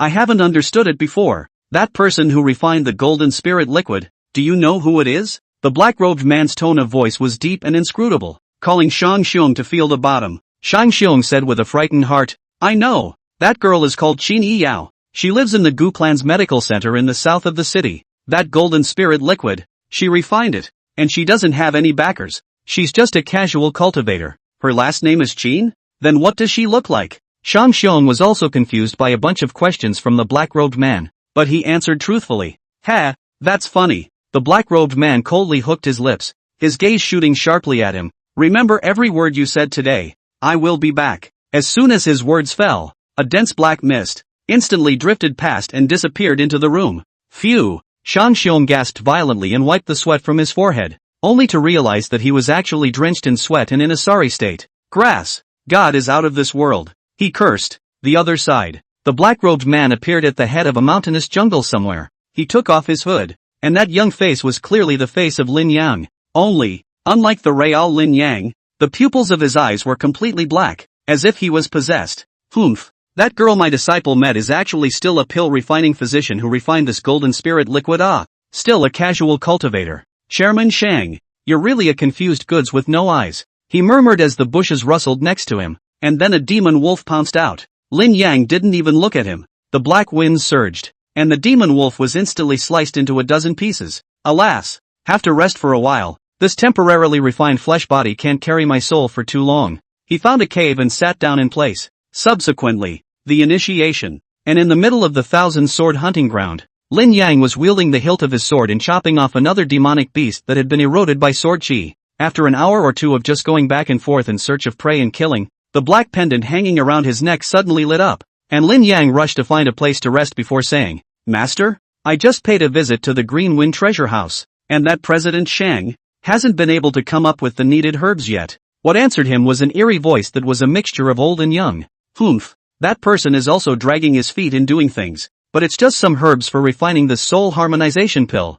and he still can't find all of them after giving him so many days. Lin Yang's eyebrows tightened. But I poked around and found out something very interesting. What? The girl you met outside the thousand-sword hunting ground today, she's the pill-refining physician who refined the golden spirit liquid, called Qin Yi Yao. Lin Yang sniffed and was silent for a moment. That Jiedan one girl? The golden spirit liquid, she made it? Lin Yang now also knew that he had completely looked away before. Although that Qin Yi Yao, with a cultivation level of first Jiedan, had slapped that Hua Yao into a pig's face without even using his sword. He was a bit shaken by his finalization at first, but now that he had heard what his master teacher had said, that proved that that tugging and arrogant young girl was really something. According to my master, that girl's saber is the heavenly grade, although to my master, the heavenly grade weapon is nothing but garbage, but in such a small place, she is just a Jiedan cultivator. She can use this kind of thing. She must have a backer of great importance, most likely her master. Chapter 122, Reparation and Apology.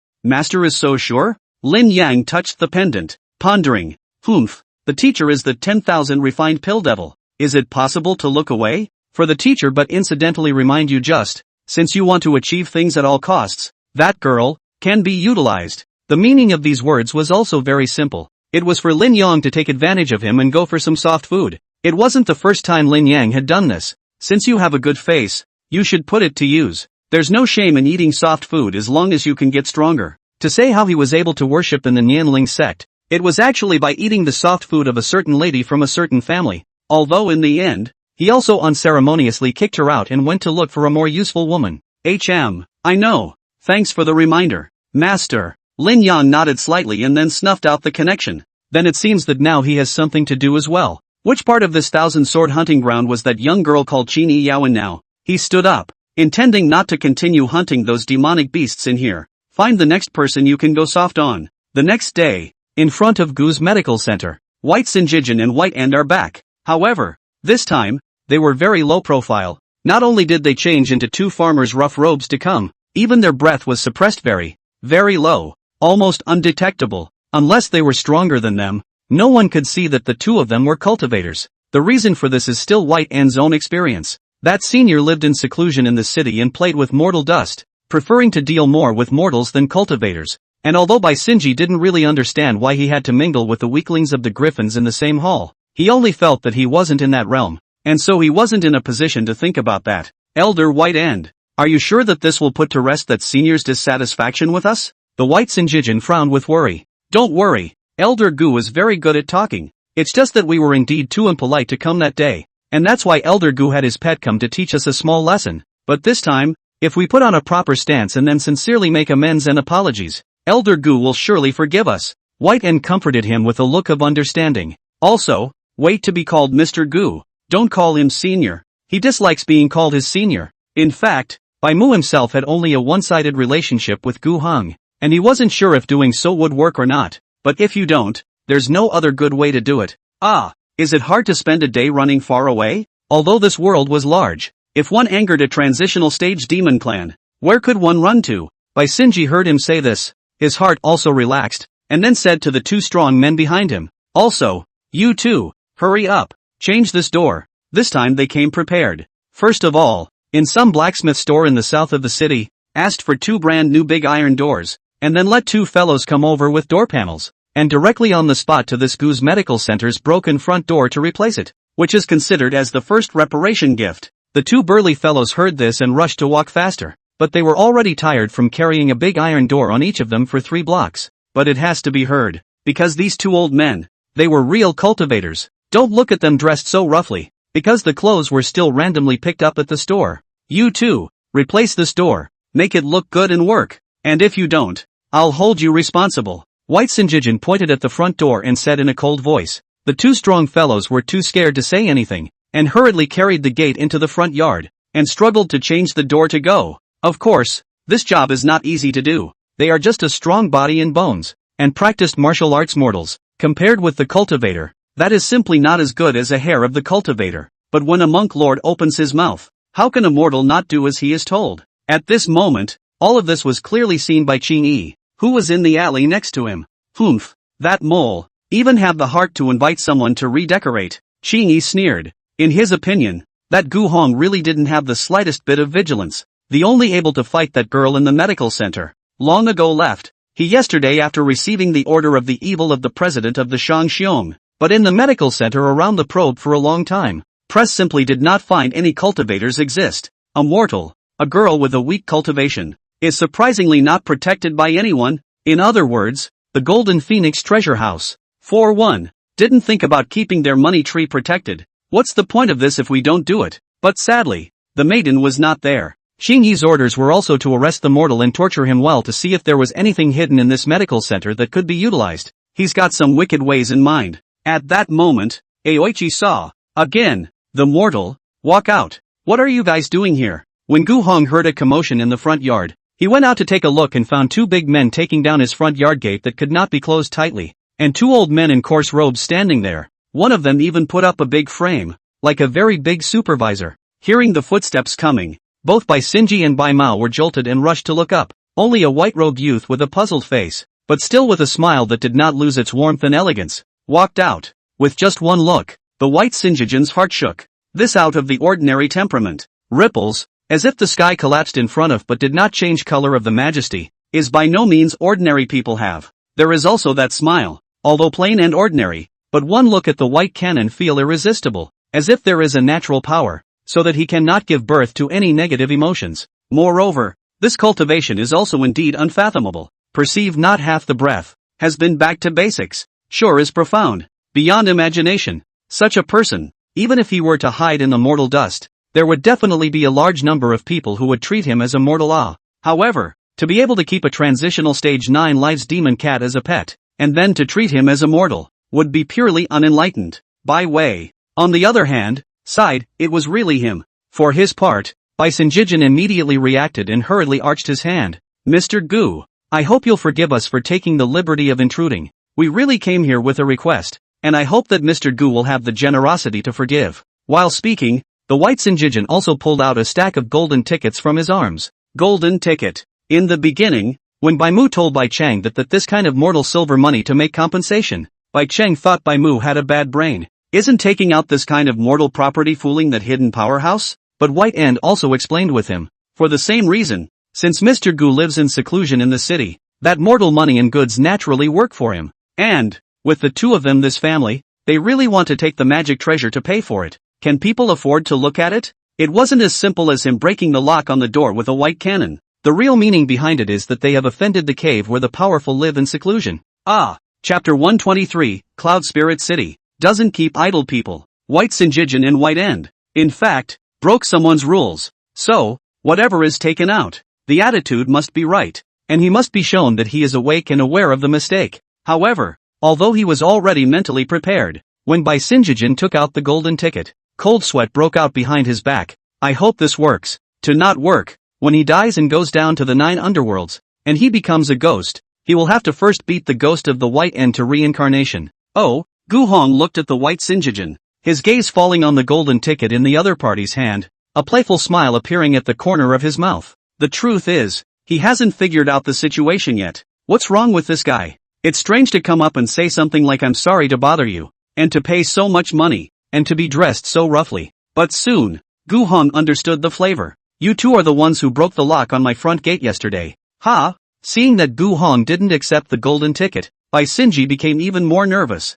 In his heart, he cursed Bai Mu for having a bad idea, but on the surface, he was still sincere and humble. His legs couldn't stop trembling, and it wouldn't even be strange if he just fell to his knees. Mr. Gu, yesterday I was too ignorant of my manners and rushed you. I hope you'll forgive me. Gu Hong looked at this old man he didn't recognize. After a long time, he smiled and pushed the golden ticket back. This old gentleman is polite. This matter is not a big deal. With this apology from you, it's enough. In fact, it was just a broken door lock, and Gu Hong didn't care that much, although he was very angry yesterday. But since he apologized, then this matter was settled. After all, he did not need to make things difficult with an old man. Thank you, sir. White Sinjijin was ecstatic in his heart, but his face remained respectful, even bending his head and bowing in gratitude. With his words, there was no need to be afraid of that demonic cat wanting his life anymore.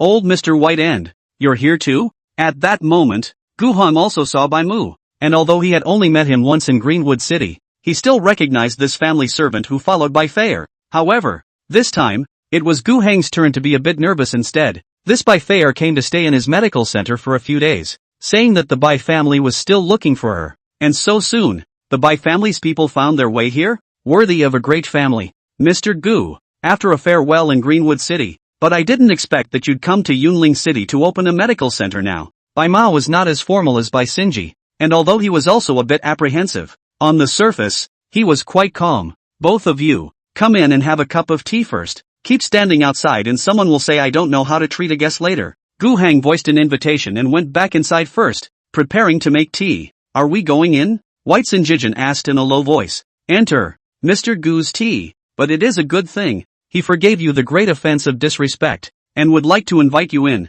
This is a good thing that you cannot enjoy in your life. Bai Mo glanced at him coldly. Although in terms of cultivation, 3 Bai Mo were not enough for 1 Bai Sinji to fight, but just because he was familiar with Mr. Gu, he was the one who dominated now. So, White End has no qualms about taking advantage of the situation. At that moment, Aoichi, who stayed on the sidelines, heard that conversation clearly. These two old things, they're just mortals. To be so respectful to that Gu Hong was doubly ridiculous. Slaughter together. Qingyi stepped out from the shadows, not even pulling out the short sword he was so adept at using. This medical center was full of guys he could pinch to death with a single finger. Where was the need for a weapon? He was idly walking around without any pressure at all. And the two old things both noticed him and looked over, their faces sinking one after the other. Humph, seeing as you two are so old, I'll give you two a good beating later, even if I, Xing-yi, honor the elderly. Aoichi thought this without stopping his pace. White End and White Sinjijin looked at each other. Just now,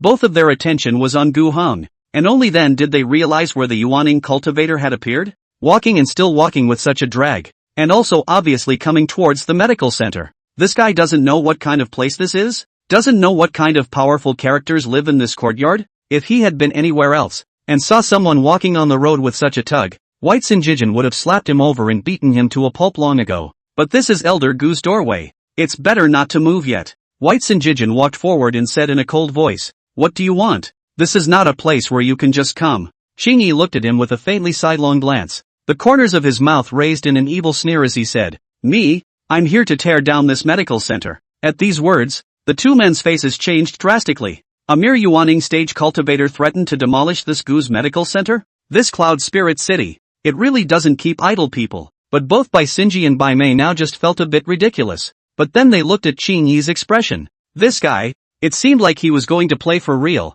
Is this person a cutie? I don't know how many terrifying powers there are in this medical center. Bai Sinjijin took a deep breath, trying to figure out if this guy was sick in the head. He whispered, "You want to tear down this medical center? Are you sick in the head?" Aoichi raised his eyebrows. This old thing, he's quite bold, daring to speak to him like this. How dare you be so arrogant when you don't have any cultivation? What? No? He asked contemptuously, calculating in his heart how to kill this old guy, in order to make himself relieved of his anger. Now he did not want to give any more pain, not to be properly abused, can be sorry for his own this status. Nonsense, you're either stupid or crazy. Bai Mu also picked up on this, sneering, hurry up and get out. Don't want to dirty this place. Aoichi was really pissed off now. These two old things are tired of living, aren't they? How dare you stop him here and tell him to get lost? Let's take the lives of you two first to lower the fire. Xing overnight no longer nonsense. Face cold anger. His fingers together. It is toward the White Sinjijin face zipped, but is too no cultivation of old man. Kill them is not easy. He suddenly felt chills run down his spine, because there were two heavy auras that were unitedly pressing down on his body at this moment. Aoichi couldn't control it right away and fell to his knees. Looking over again, those two old men's faces were gloomy to the extreme at this time, seemingly completely enraged, and an invisible pressure surrounded them, as if there was an invisible giant mountain pressing down on his shoulders. Xing Yi's spine instantly tensed up. These two old men, they were not mortals, but cultivators. The two of them just hid their cultivation just now. Moreover, Xing Yi couldn't see through their cultivation right now. Xing Yi was horrified in his heart, and even though his teeth were chattering, he immediately begged for mercy. Two masters, I was wrong. I just talked nonsense. You mustn't take it to heart. You're a big man. White Foam and White N's eyes were filled with contempt, and a kind of pity. This guy is really stupid. Chapter 124, It's useless to repent in one's intestines. Aoichi was also covered in cold sweat now, and he forced himself to hold back so that he didn't spurt out. Otherwise he'd be all over the place. It could only be described as the last bit of dignity he had to maintain. These two old men, just the momentum let him feel there are mountains pressing on the body. He is at least Yuaning stage cultivator. If only this kind of pressure can make him not be able to give birth to half of the heart of resistance. Divine separation? Harmonization stage? This was all the strength that could already be used as an elder in the Nianling sect, or some great family.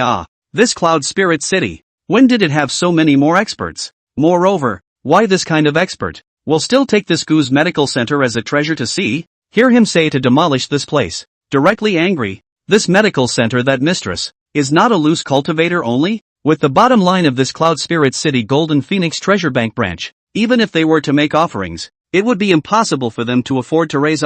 So, these two old men in rough robes, where did they come from? Say again, what do you want? Bai Mo's tone was icy cold, and his eyes were even narrowed into slits as he stared menacingly at Qing Yi, who was kneeling on the ground. Qing Yi immediately trembled. His face grew paler and paler. His heartbeat accelerated. A layer of fine sweat seeped out from the corner of his forehead. His body trembled slightly, trying to squeeze out a smile that was even worse than crying. Two masters? I didn't mean to do it. I'm just drunk. I'm just joking around. How would I dare to demolish this Gu's medical center? A mocking sneer appeared on the faces of the two men. The fact that he looked so flustered drew even more disgust from Bai Sinji and Bai Mei. This guy, it seems, is not crazy. If you were really crazy, where would you be wagging your tail and begging for mercy so much right now? So, he's serious. He really planned to tear down Elder Gu's medical center. How in heaven's name can there be such stupid people who don't know what's going on? Humph. A mere mole cricket. And you presume to harm Senior Gu. Are you worthy? White N snorted coldly, killing intent flashing in his eyes. Elder Gu has such heavenly cultivation that he can turn his hand to cover the sky and turn his hand to plunder the earth. As long as he wants to, this Rion dynasty will be turned into no one's withered earth. He's just living in seclusion, just looking for a clean slate. And today, a tiny yawning stage dares to speak out in front of his door. WH? What? Elder Gu? Qing Yi was now even more terrified, because he knew that the senior Gu that this old man was talking about was obviously the mortal called Gu Heng. He also now realized what was wrong. All old like this, there is such a powerful cultivation, but also to another so young mortals respectfully called senior. This is not to say that Gu Heng, not at all mortals? Instead, a super old monster? It's just that he is pretending to be young, and opening this medical hall is just for the sake of seclusion. Originally, he thought that Gu's medical hall was just an inconspicuous small clinic, but he did not think that there was such a powerful old ancestor sitting in it.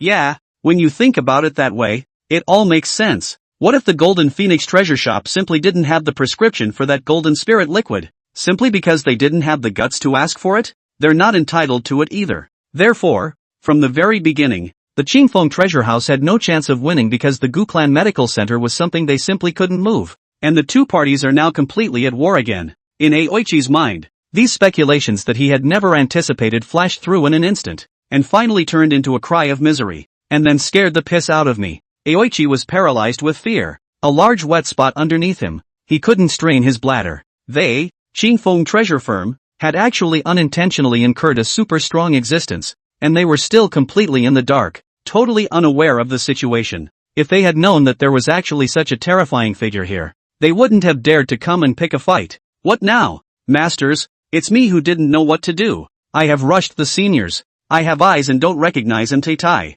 Please forgive me, senior. Qing Yi begged bitterly, regret in his heart to the extreme. White End and White Sinjijin glanced at each other and both frowned in disgust. This guy, he couldn't even hold that crotch thing in his pants. He peed directly on Senior Gu's front door. What is this, not an insult? Forgiveness is not necessary. The two exchanged good words with just their eyes. And then Hakujin stepped forward and looked down at him coldly. Qing Yi thought he had been spared, and his hanging heart fell halfway to the ground. But he heard the White Sinjijin say, "You're going to die anyway, so I'll just have to give you a ride." With that, he raised his foot and kicked towards Qing Yi. No!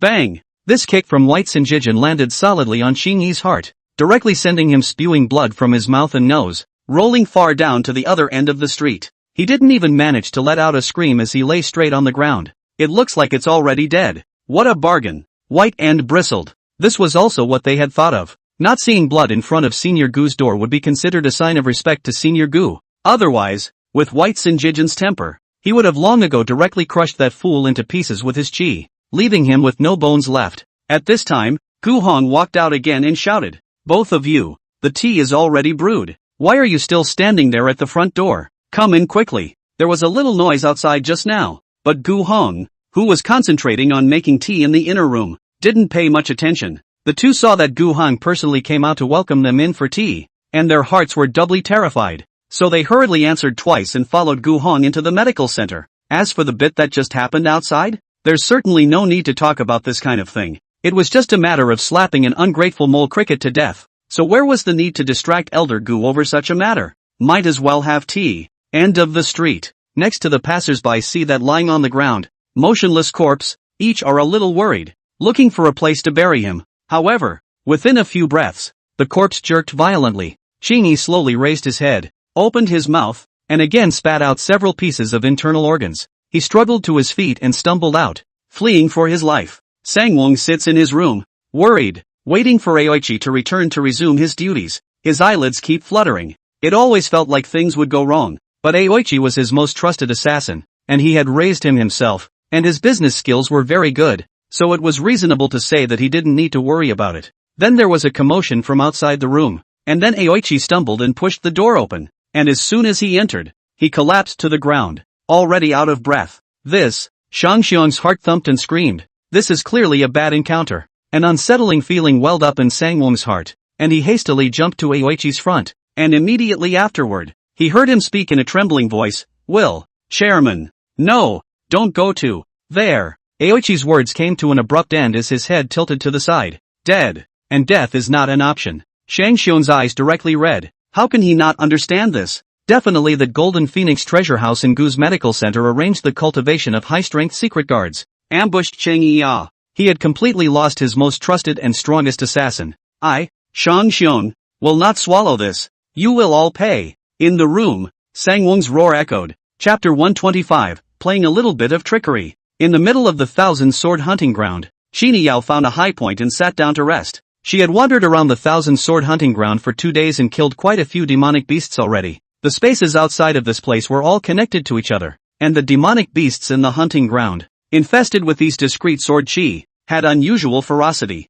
After killing these demonic beasts and absorbing the sword chi, with the aid of Qin Yao's own unique gongfu and physique, this cultivation was also skyrocketing. It's only been 2 days since she came in, and she's had another breakthrough. However, these are not the most important. Most importantly, it was those treasures in this Thousand Sword hunting ground that belonged to the Great Qin Imperial Dynasty. Even if the Great Qin Imperial Dynasty had long gone up in smoke now, these treasures wouldn't have disappeared along with the Imperial Dynasty's demise, and it wouldn't be easy to open the doors of those hidden treasure vaults. In her hand, she holds the only key. Even if she couldn't retrieve all of it, but only a tenth of it, she would have the capital to make a comeback. Now that she had taken away the treasures in the Thousand Sword hunting ground and made her cultivation a bit higher, she had enough certainty to directly make the Rian dynasty her own. Qin Yao was resting when suddenly there was a commotion from the side. Her brows furrowed as she sheathed her sword, the sword energy directly cutting off all the short bushes next to her. And then she heard a panicked voice, "Miss Qin, wait." Qin Yao narrowed her eyes slightly. That voice sounded a bit familiar. Qin Yao retrieved her sword and looked in the direction of the voice, and saw that it was a man in a brocade coat who was running out from behind the bushes in a bit of a sorry state. It's that guy called Lin Yang. The impression was slightly deeper because this person spoke rather eerily, especially when he was outside the Thousand Sword hunting ground. With a single sentence, he mobilized the negative emotions of the others, and caused a female disciple to want to spar with her. In reality, he was just trying to give her a bit of an undercurrent. Therefore, towards Lin Yang, Qin Yao didn't have a good impression. She raised an eyebrow. "What are you sneaking around for?" Lin Yang wiped off the dust on his face and reluctantly smiled. "Miss Qin, earlier outside the hunting grounds, you really made us so curious. A Jiedan first level you. Yet you were able to make that Huayao be beaten up without any power to fight back. With a heavenly pride of such strength exploring this secret realm with us, wouldn't it be doubly lacking if we didn't learn about it?" He believes that he has 2 advantages.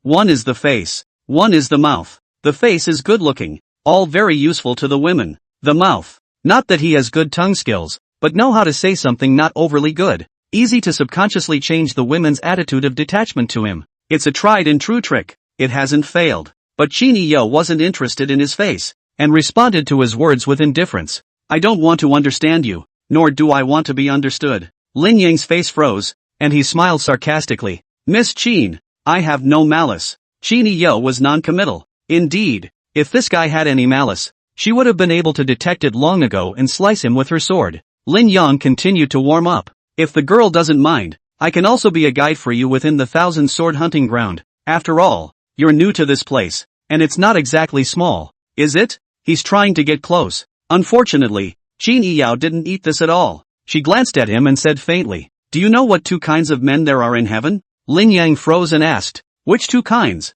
Qin Yao hooked her lips slightly. "The first one, I trust. The second one, I don't trust. Guess which one you are." The atmosphere was awkward as soon as those words were spoken, but Qin Yao didn't give Lin Yang any more time to deliberate on his words. She put her sword back into its sheath and indifferently said, "I'll occupy this place. If you want to take a rest, go and find another place. Don't come and bother me, otherwise I won't be polite."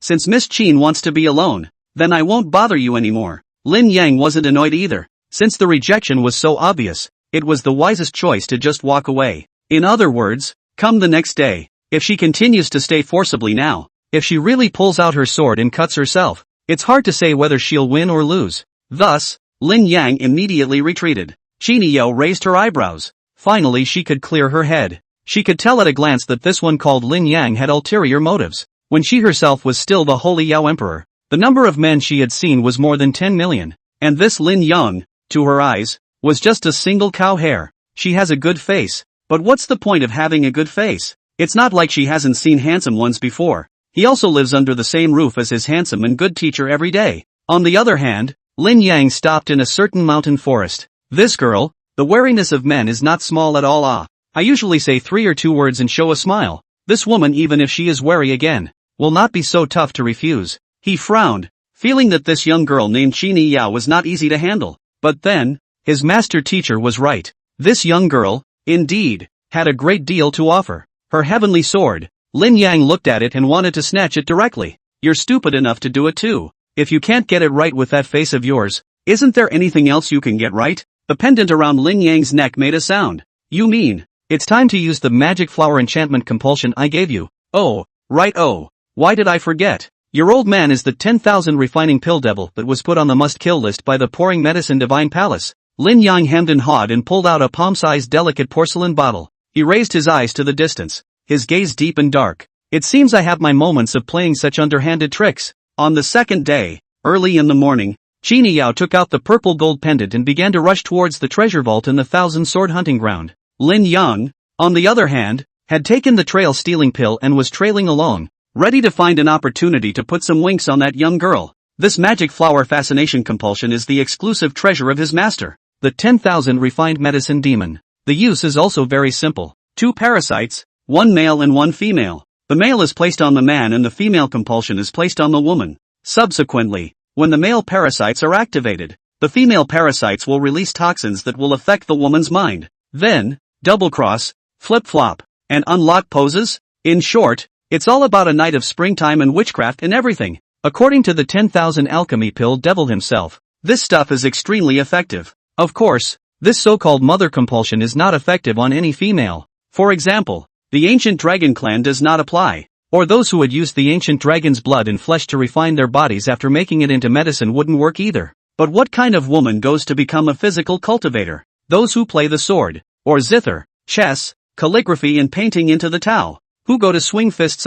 Anyway, it works for human women. Lin Yang carefully tailed Qini Yao all the way, waiting for the right moment to strike. Chapter 126, Why do you mess up everything like this? Lin Yang's purpose was actually quite simple. It was to see if this young girl called Qini Yao could squeeze out something that would be beneficial to him. Pills, treasures, whatever. As for after it's extracted, this girl doesn't need to be bothered. It wasn't once or twice that he had taken advantage of women. Anyway, it's just a woman. After being coaxed into their hands, they use it up and throw it away. And it's easy to find the next one. Lin Yang has the face and the eloquence, plus a good disguise, so there's always someone who eats him up. Master, this demonic flower fascination compulsion, will it really not make people notice the problem afterward? Lin Yang's gaze fell on Qini Yao's leisurely rushing back, and he communicated with the 10,000 refining pill demon in his heart. I'm a 9th grade pill refining physician. Those under the heavens who can see my demon flower fascination compulsion are the best of the best in the world. That little girl, it's impossible for her to detect it. So be it. With these words from his master, Lin Yang naturally made up his mind. Since this face of his, and his eloquence couldn't make Qini Yao drop her guard against him, it was okay to use this kind of trick. Although the 10,000 alchemy pill devil only had a soul left, he was after all a 9th grade pill refining physician.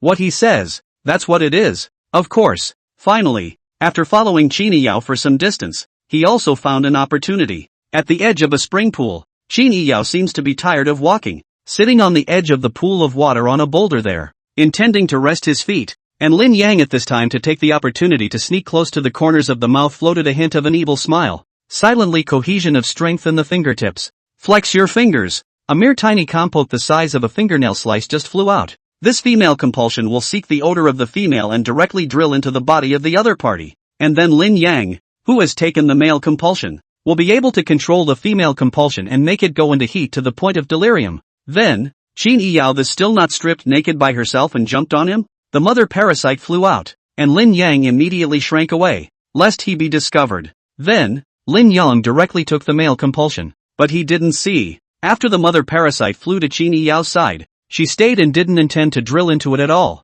but trembled and flew in another direction. Qini Yao looked to the side, but realized that in the forest, there was a ferocious leopard demon that was staring at her before suddenly pouncing. Her face changed slightly, but not in fear, but in resentment. After all, being disturbed by demonic beasts to rest their feet in their leisure time would upset anyone. Roar! The leopard demon growled and slammed into her, killing her with that might. However, Qini Yao did not draw her sword, but instead threw a punch. This leopard demon's claws slapped on her fist peak, failing to leave half a scratch. But instead, Qini Yao's palm bones were shattered. Ow! The leopard demon let out a cry of pain, and Qini Yao threw another punch, hitting this leopard demon straight in the face, directly knocking him out.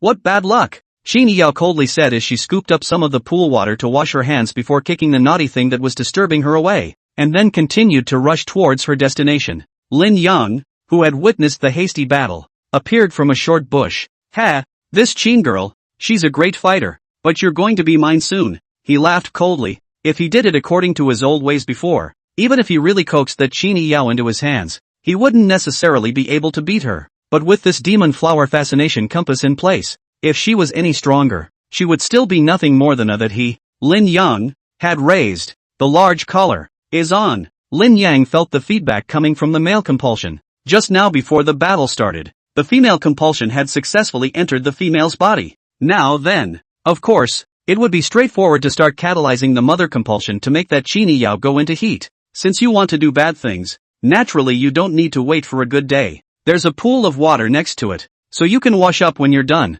Lin Yang immediately catalyzed the public compulsion. The male compulsion will then control that female compulsion. After waiting quietly for a dozen or so breaths, feeling the feedback coming from the mother compulsion, Lin Yang's body was also starting to heat up. The effect produced by this demon flower fascination compulsion was naturally to make men and women run in both directions. The main attraction is a cool fly for both sides. Only then, the leopard demon that had been knocked unconscious by Qin Yao suddenly scurried up and stared at Lin Yang with red eyes. Lin Yang frowned. This beast woke up? He just wanted to draw his sword and kill this leopard demon first, so as not to disturb his beauty of fish and water with Qin Yao later, but immediately afterward, his face suddenly changed, because when Lin Yang looked at this leopard demon, his own whole body quickly started to heat up, as if all the power had converged to his little brother. Wait, how is the mother compulsion on you? He blanched. The mother compulsion, not in Qin Yao's body, and in the body of this leopard demon. This leopard demon, a female. No, why didn't the female parasite directly drill into Qin Yao's body,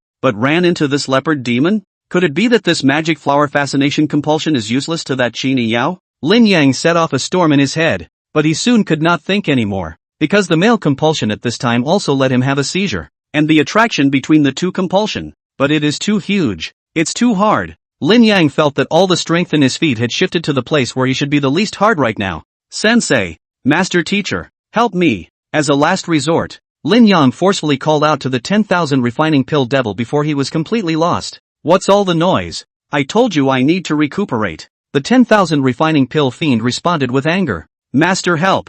This demonic flower enchantment compound is in trouble. Lin Yang wailed, looking at the leopard demon with red eyes and drooling toward him. Not to eat him, but to... What trouble? The method of using this compulsion is so simple that you can still mess up. After the consciousness of the 10,000 alchemy pill demon sensed the kind of lust in Lin Yang and the leopard demon that were madly attracted to each other, he too fell silent. What kind of disciple did himself take? Why can you confuse a fair maiden with a female leopard demon? I obviously released that female parasite. Why didn't it go to Qin Yao instead of coming to that female leopard? Lin Yang wanted to cry. This time, one alchemy pill devil cannot answer, because he just cut off the connection. Is recuperating the soul? Simply do not know what happened, which had thought that the district to release compulsion this kind of thing, Lin Yang have done into this ghost appearance? But there wasn't much he could do about it. As long as this demon flower fascination compulsion is catalyzed, it will definitely cause both parties to go into heat together first, and without lifting this state, it's useless to do anything.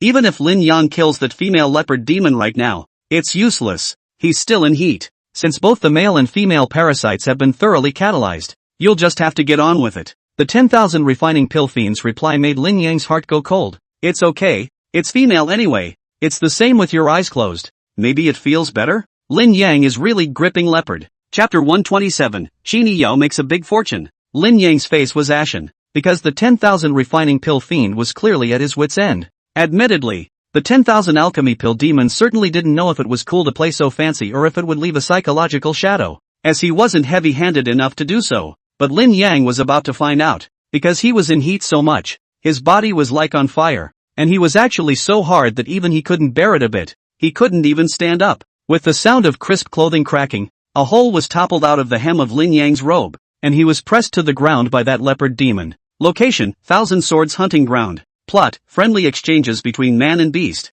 One man and one beast. The battle was that the sky was dark, shouting continuously. The voice of the beast and the man never broke, as if the magic sound interplayed with each other. Relying on the guidance of the purple gold pendant, Qin Yao traveled all the way to an unsurprisingly lonely mountain somewhere in the Thousand Sword Hunting Ground. The mountain blended in with its surroundings, and without the purple and gold pendant, she probably wouldn't have been able to find it even if she had walked to the end of the world. She looked around to make sure no one was there, then cut her finger and dropped her blood onto the purple gold pendant, which instantly formed a blood formation that shimmered with red light. Following closely, she pressed the pendant against the mountain wall. Rumble! There was a loud bang. It was like there were organs and formations being undone in the lonely mountain. Click click click. A stone wall slowly rose, revealing a dark tunnel. Qini Yao took a deep breath, moved her lotus feet, and walked in towards this tunnel. It wasn't long before she successfully entered within this cave that hid a formation. And at the entrance, there were 5 other mediocre-looking black-armored puppets. But Qini Yao's face revealed joy when she saw these puppets.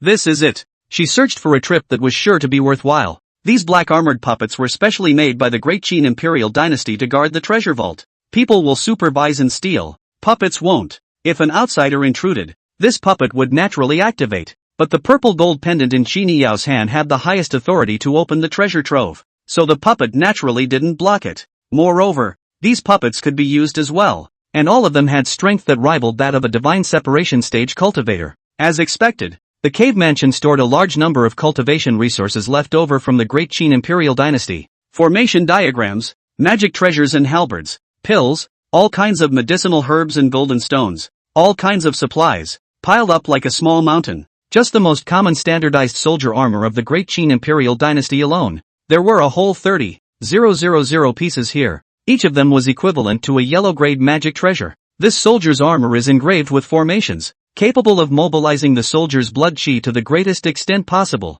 and can also cooperate with the commander-in-chief of the war army, allowing the commander-in-chief to manipulate the blood chi of the army formation as if it were his own. The reason why the once Great Qin Imperial Dynasty was able to occupy half of the Xian Heavenly Realm with the power of a single country was because of this extremely large number of war armies. And she never skimped on matching these war armies with the most suitable weapons and armor. The yellow grade sounds like the lowest of the 4 grades, but what if there are tens of millions of soldiers wearing yellow armor? Sometimes quantity can overwhelm quality, at least until one actually ascends to the immortal steps. Quantity still matters. The supplies in this small treasure trove alone would allow the Rian dynasty to arm an unprecedented elite war army overnight. Give it to whichever power will be so powerful. Of course, Qini Yao was going to keep all these things for herself. She immediately loaded everything in the treasury, all of it, into her spatial Xian ring, and then she took it all away. After these things were taken back, Qini Yao herself would definitely not be able to use them, so naturally she would have to sell them all. And as the Golden Phoenix Treasure House was doing a big business, handing these things over to Feng Wuxin, she would definitely understand what an opportunity to rise. In this way, Qini Yao was also considered to continue deepening her cooperation with Feng Wuxian. It's a win-win situation for everyone. And when she ascends to a high position, there's another helper who eats her own favors and ascends to a high position together. And she wasn't afraid of getting in trouble, because he has a good teacher yet. Emptying the treasury completely, Qini Yao grinned. This time she was loaded. By leaving the lone mountain, the mountain was transformed back into its original form. She planned to hunt casually in the 1,000-sword hunting ground for a few days, killing some demonic beasts and giving herself a little more practice in this skill of making swords. South of Yunling City, Gu's medical center. Gu Hong made a good tea, and opposite him, sat 2 formal and timid coarse-robe old men. Of course, White End is to see Gu Heng's atmosphere, so have adaptability. And White Sinjijin just stared blankly at the tea in front of his eyes. Just look, did not dare to drink. He smiled slightly. Both of you, don't stare. Have a cup of hot tea to warm you up. The tea I have here is all good. It's been cold in Yunling City lately. Gu Hong was worried that these 2 old men were dressed so roughly and not warm enough to freeze later. Bai Sinjijin smiled awkwardly. Oh, you're joking. We're just poor people. This tea is too good for us to drink. He thought to himself. White End really didn't lie before. This Mr. Gu, he really does take fine linden leaves to make tea. The linden leaves were so precious that even the Bai family didn't have them. But in his case, they were only worthy of being used to make tea, and weren't even qualified to be used in medicine. Drink when I tell you to, and cut the crap. The one who opened his mouth wasn't Gu Hong, but Bai Mo, who directly took a sip of this golden and expensive Bodhi tea, and then secretly stomped on Bai Siki's foot violently. This White Sinjijin really doesn't know how to read the atmosphere. Elder Gu can take this thing to make tea. It means that it doesn't care about this Bodhi leaves at all. This thing is just as precious as you think it is. You can't show it in front of Elder Gu. White End whispered his voice to White Sinjijin, sort of scolding this rigid to the point of not knowing how to change. Elder Gu has invited you in and made the tea himself. so if you don't drink it, that's not disrespectful. As for this linden leaf, Elder Gu thought that this thing could only make tea, so it could only make tea. It's useless to think so much. Being scolded like this, Bai Sinjijin also put down his hanging heart, holding up the teacup and drinking it very carefully. This tea is indeed good. Taking a sip, there seemed to be warm currents traveling throughout the body, and that was the medicinal power of the linden leaf radiating out. Shio, come here, Gu Hong called out, and the little silver cat Su Jinshi jumped down from the top of the medicine cabinet in the front hall, then ran all the way into the back room with her short legs, jumping into Gu Heng's arms amidst the suddenly tightened eyes of Bai Chichi and Bai Mu. Then Gu Hong began to brush her fur. Su Jinshi also quietly enjoyed her master's gentle touch. The two old men, on the other hand, didn't dare to relax a bit. Their whole body was tensed up, and that loose face was squeezed up. This was a great demon of the ferrying stage. But now it's just a house cat that's being jerked around nicely in Senior Gu's hands. But she was indeed technically a domesticated 9 lives demon cat. The pets Gu Senpai kept well. Get to business. Gu Heng's voice suddenly sank. Chapter 128, the word is out. Ha? Oh, you have something to say? The two Bai family elders hurriedly came back to their senses, an inexplicable feeling of nervousness striking them, causing both of them to breathe a little more sharply. Gu Hong nodded indifferently, with little extra expression. But it is so simple. The ancient well of the face, let the white Sinjijin heart straight hair, especially in Gu Heng's arms holding the 9-life demon cat that is able to crush him just by its aura, but it really makes the pressure pull full. So, no matter what Gu Hong was going to say next, the two of them would have to listen very carefully. In case there's a little wandering off, that cat might have to do something about it after the fact. Gu Hong gently patted Su Jinshi's head before slowly speaking. Both of you, you're here for that great lady of your family, right? Here we go. This senior had indeed discerned the purpose of their long journey here from the White Emperor Prefecture. After all, if such a strong person wanted to gain insight into the two of them, wouldn't it be simple? Bai Sinji and Bai Mei looked at each other. I'm not, but he is. Baixian pointed directly at Bai Sinji with a face full of "This guy has nothing to do with me." He's not pretending either. The White family wanted to take the young lady back and ground her, and the White Sinjijin was the one who followed the family's orders to the letter. Originally, White End was toward Bai Feier. Originally, he had put up a rotten fight and not worked along the way in order to give Bai Feier a chance to stall and run farther away. But since Bai Feier had already begged for Elder Gu's shelter, the Bai family wouldn't be able to take her away even if they exerted all their strength. White Sinjijin was alarmed at this point. It's over. This White End is trying to sell him. When she saw Gu Heng's indifferent eyes fall on her, Bai Sinji stiffened. The pressure of this hidden master was not ordinary. That 9 lives demon cat was showing absolute suppression in terms of cultivation. Although Gu Hong couldn't feel the presence of half of his cultivation on his body, but he merely swept his gaze, as if some kind of supreme greatness had pierced through the heavens and then landed on him, a weakling who was as small as a grain of sand. It's too oppressive. Oh, Gu Hong nodded. Well, it seems kind of interesting. This White End he did remember. This old house servant was very old and mortal, but White Feier respected him. Look at this reluctant look on his face. Well, it must have been the White family that forced him out and then tried to play the emotional card to persuade Fei White to go back. As for the one next to him, called Bai Sinji, he should be the one who followed to supervise, because Bai Mu and Bai Feier were on good terms. So wouldn't it be awkward in case Bai Mu directly came with a reverse persuasion and made Bai Feier run farther away? Gu Heng's heart was as clear as a mirror when he thought about it. Oh, old Mr. White Sinjijin, I have something to say. I don't know if I should say it or not. He stroked Su Jinshi's silver fur and faintly said. Immediately afterward, the White Sinjijin let out a dry smile and nodded his head in a hurry, so fast that it staggered White End. I still ask for your guidance, Mr. Gu. Gu Hong looked at him and found it funny. This old man, he's kinda funny. First of all, you're Bai family. You don't think things through enough. How can you make such a hasty decision about her marriage without asking her opinion? In fact, none of it is just not thoughtful enough. I should say it's too relentless. But Gu Hong was too embarrassed to put words in his mouth. Well, Bai Sinji's face stiffened slightly, looking at Bai Mu and then at Gu Hong, a little speechless, because it's true that they didn't consider Fei White's opinion. It was difficult to find an in-law willing to take her in when she was a waste, so how could she have the heart to ask her if she was willing? Bai Sinji didn't feel that the Bai family had done anything wrong either. The family interests for the top. Originally also did not expect Bai Feier that after the loss of cultivation, but also back to the peak, and now it makes a very embarrassing. Moreover, being lectured by Elder Gu, he wouldn't dare to talk back even if he was given 10,000 guts. Don't panic, I don't mean anything else. Of course, I can understand if the White family wants to take her back, but forcing her forcefully, it probably won't end well.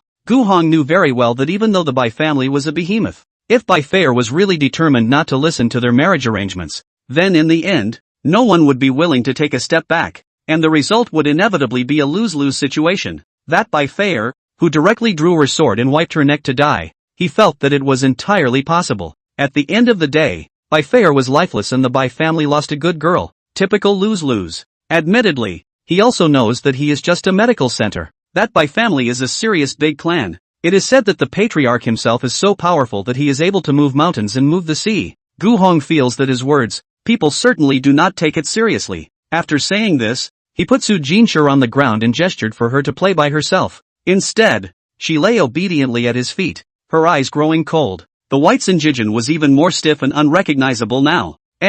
This elder Gu's words have come to this, obviously not giving any wiggle room. What do you mean? If you do it the hard way, it might not end well? Wasn't it clear that if the Bai family dared to play hardball, this reclusive powerhouse would have to directly strike and give the Bai family a painful lesson? Moreover, he didn't even need to personally make a move himself. Just that demonic cat at his feet would be able to make the Bai family suffer. This Gu senior seems to be small in age, but it must be a great power that has lived for thousands of years, pretending to be young only. What he said, that is not what? Mr. Gu. In that case, White Sinjijin was sweating coldly. The wrinkles at the corners of his forehead were almost stacked on top of each other, and White N laughed straight inside. Humph, with Elder Gu backing you up, you people still want to call out to Miss? It can't be. Hey, I'm just saying, what you guys have in mind for yourselves, then I can't stop you. Gu Hong took a sip of tea and waved his hand, looking at Bai Sinji so nervous. This old man was afraid that he didn't still think that he was going to be unfavorable to him.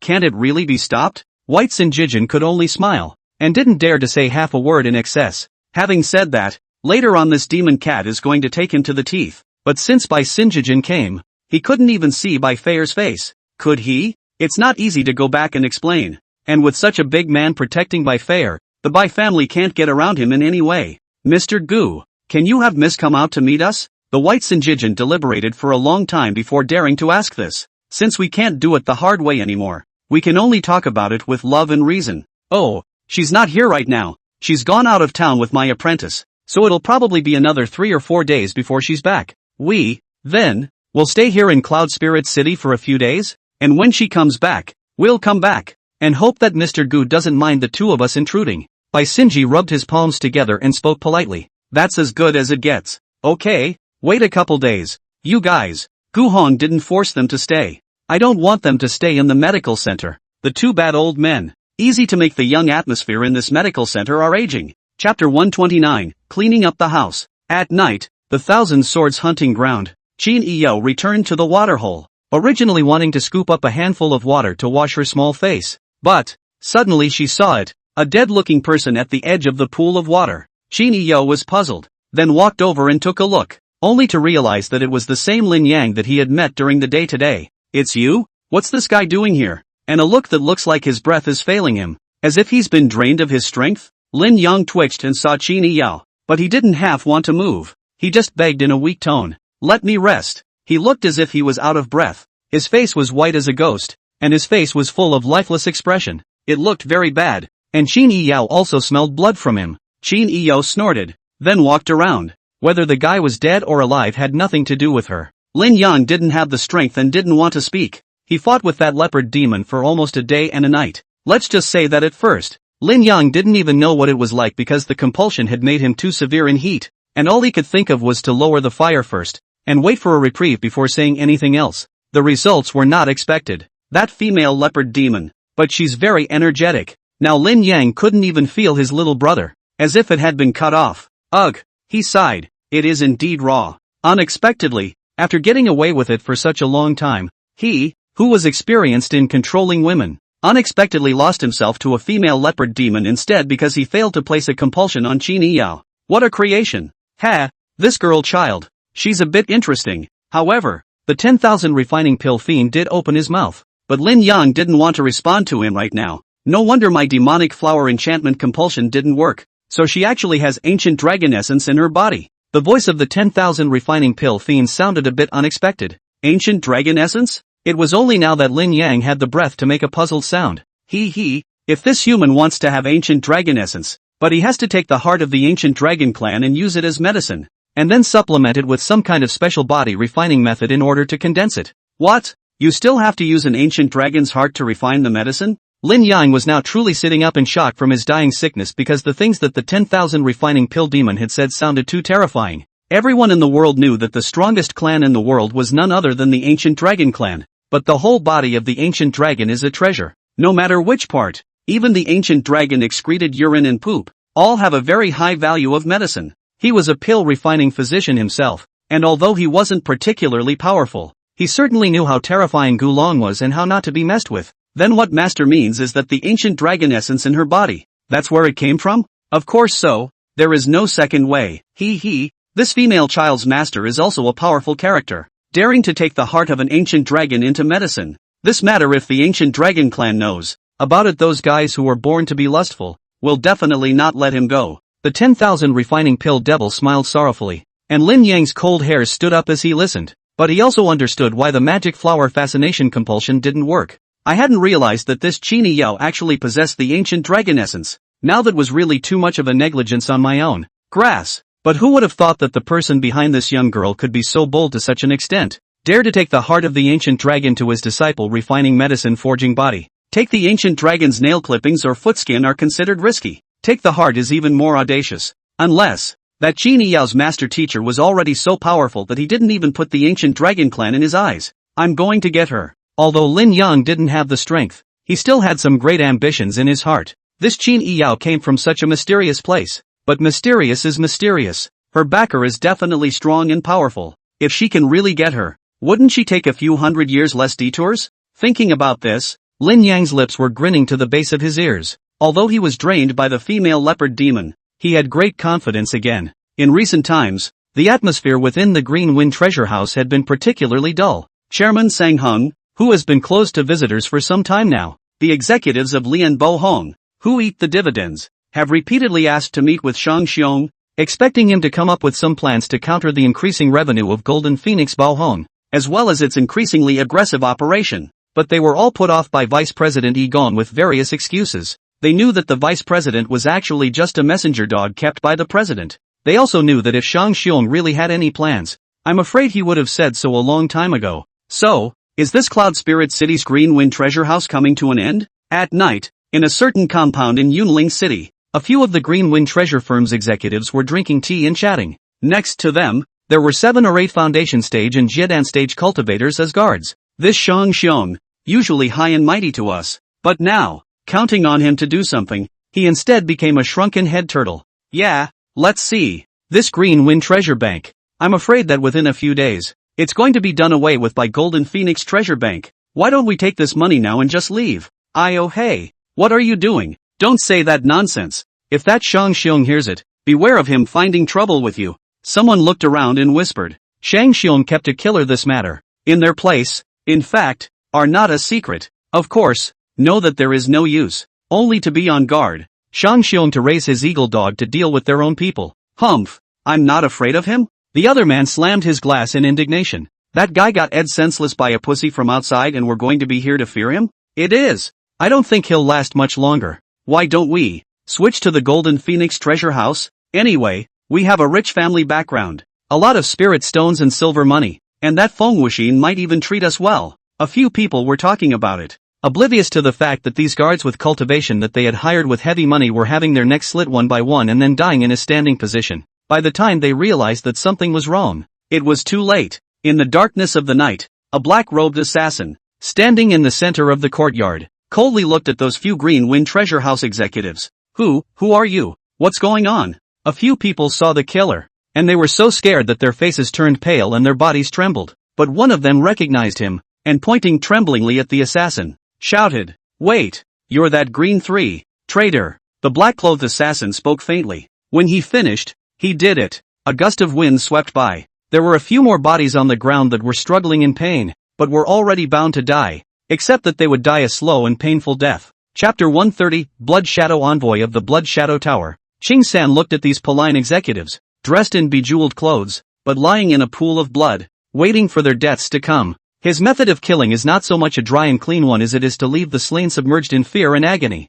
dying in peace. You all deserve to die. he said coldly, then disappeared into the night sky. Ching San quickly returned to Qingfeng treasure house. At this moment, Shang Xiong was sitting on a chair without saying a word, his gaze coldly looking at the night outside the window. President, the traitors have been cleared. Ching San entered and reported. At those words, Shang Xiong gave a slight sideways glance. Aha! He nodded with satisfaction, extremely pleased with Ching San's performance. Shang Xiong to the Qingfeng treasure line of those senior has always been monitoring very well, and this night was killed that several senior. In fact, on weekdays often with Shang Xiong do not deal with, said not deal with, in fact, is very like to sway the wall grass. This kind of person, deal with them before it's too late, and in the future, Greenwing Treasure House will have fewer rebels, and they won't have to share the cake with them. And, your guest has arrived. After Ching San reported, he retreated, and outside the door, there happened to be two blood-clothed men walking in, their aura thick and sharp, with a blood-slaying fury. Seeing the visitor, Shang Xiong didn't dare to be half-hearted. He immediately changed into a respectful and humble appearance and personally greeted the front. The two Blood Shadow ambassadors are here. Please forgive me for not welcoming you from afar. Please take your seats. The two of them headed straight towards the main seat, and when they took their seats at the high seat, two maids came forward and served tea. However, one of the Blood Shadow ambassadors did not drink the tea, but instead, his gaze was fixed on the pretty-faced maid, and then his left hand became a claw, which blatantly probed out and directly clasped the maid's heavenly aura. There was a soft pop. The maid's head was pinched like a large watermelon and blood splattered all over his face, but he was oblivious to it and instead licked the blood staining the corners of his mouth, revealing a look of satisfaction. Subsequently, this headless corpse body was rapidly shrinking and drying up at a speed visible to the naked eye, and in the end, only skin and bones remained. Flesh and blood were sucked dry. The other maid was shocked by his action and froze in place like a wooden chicken.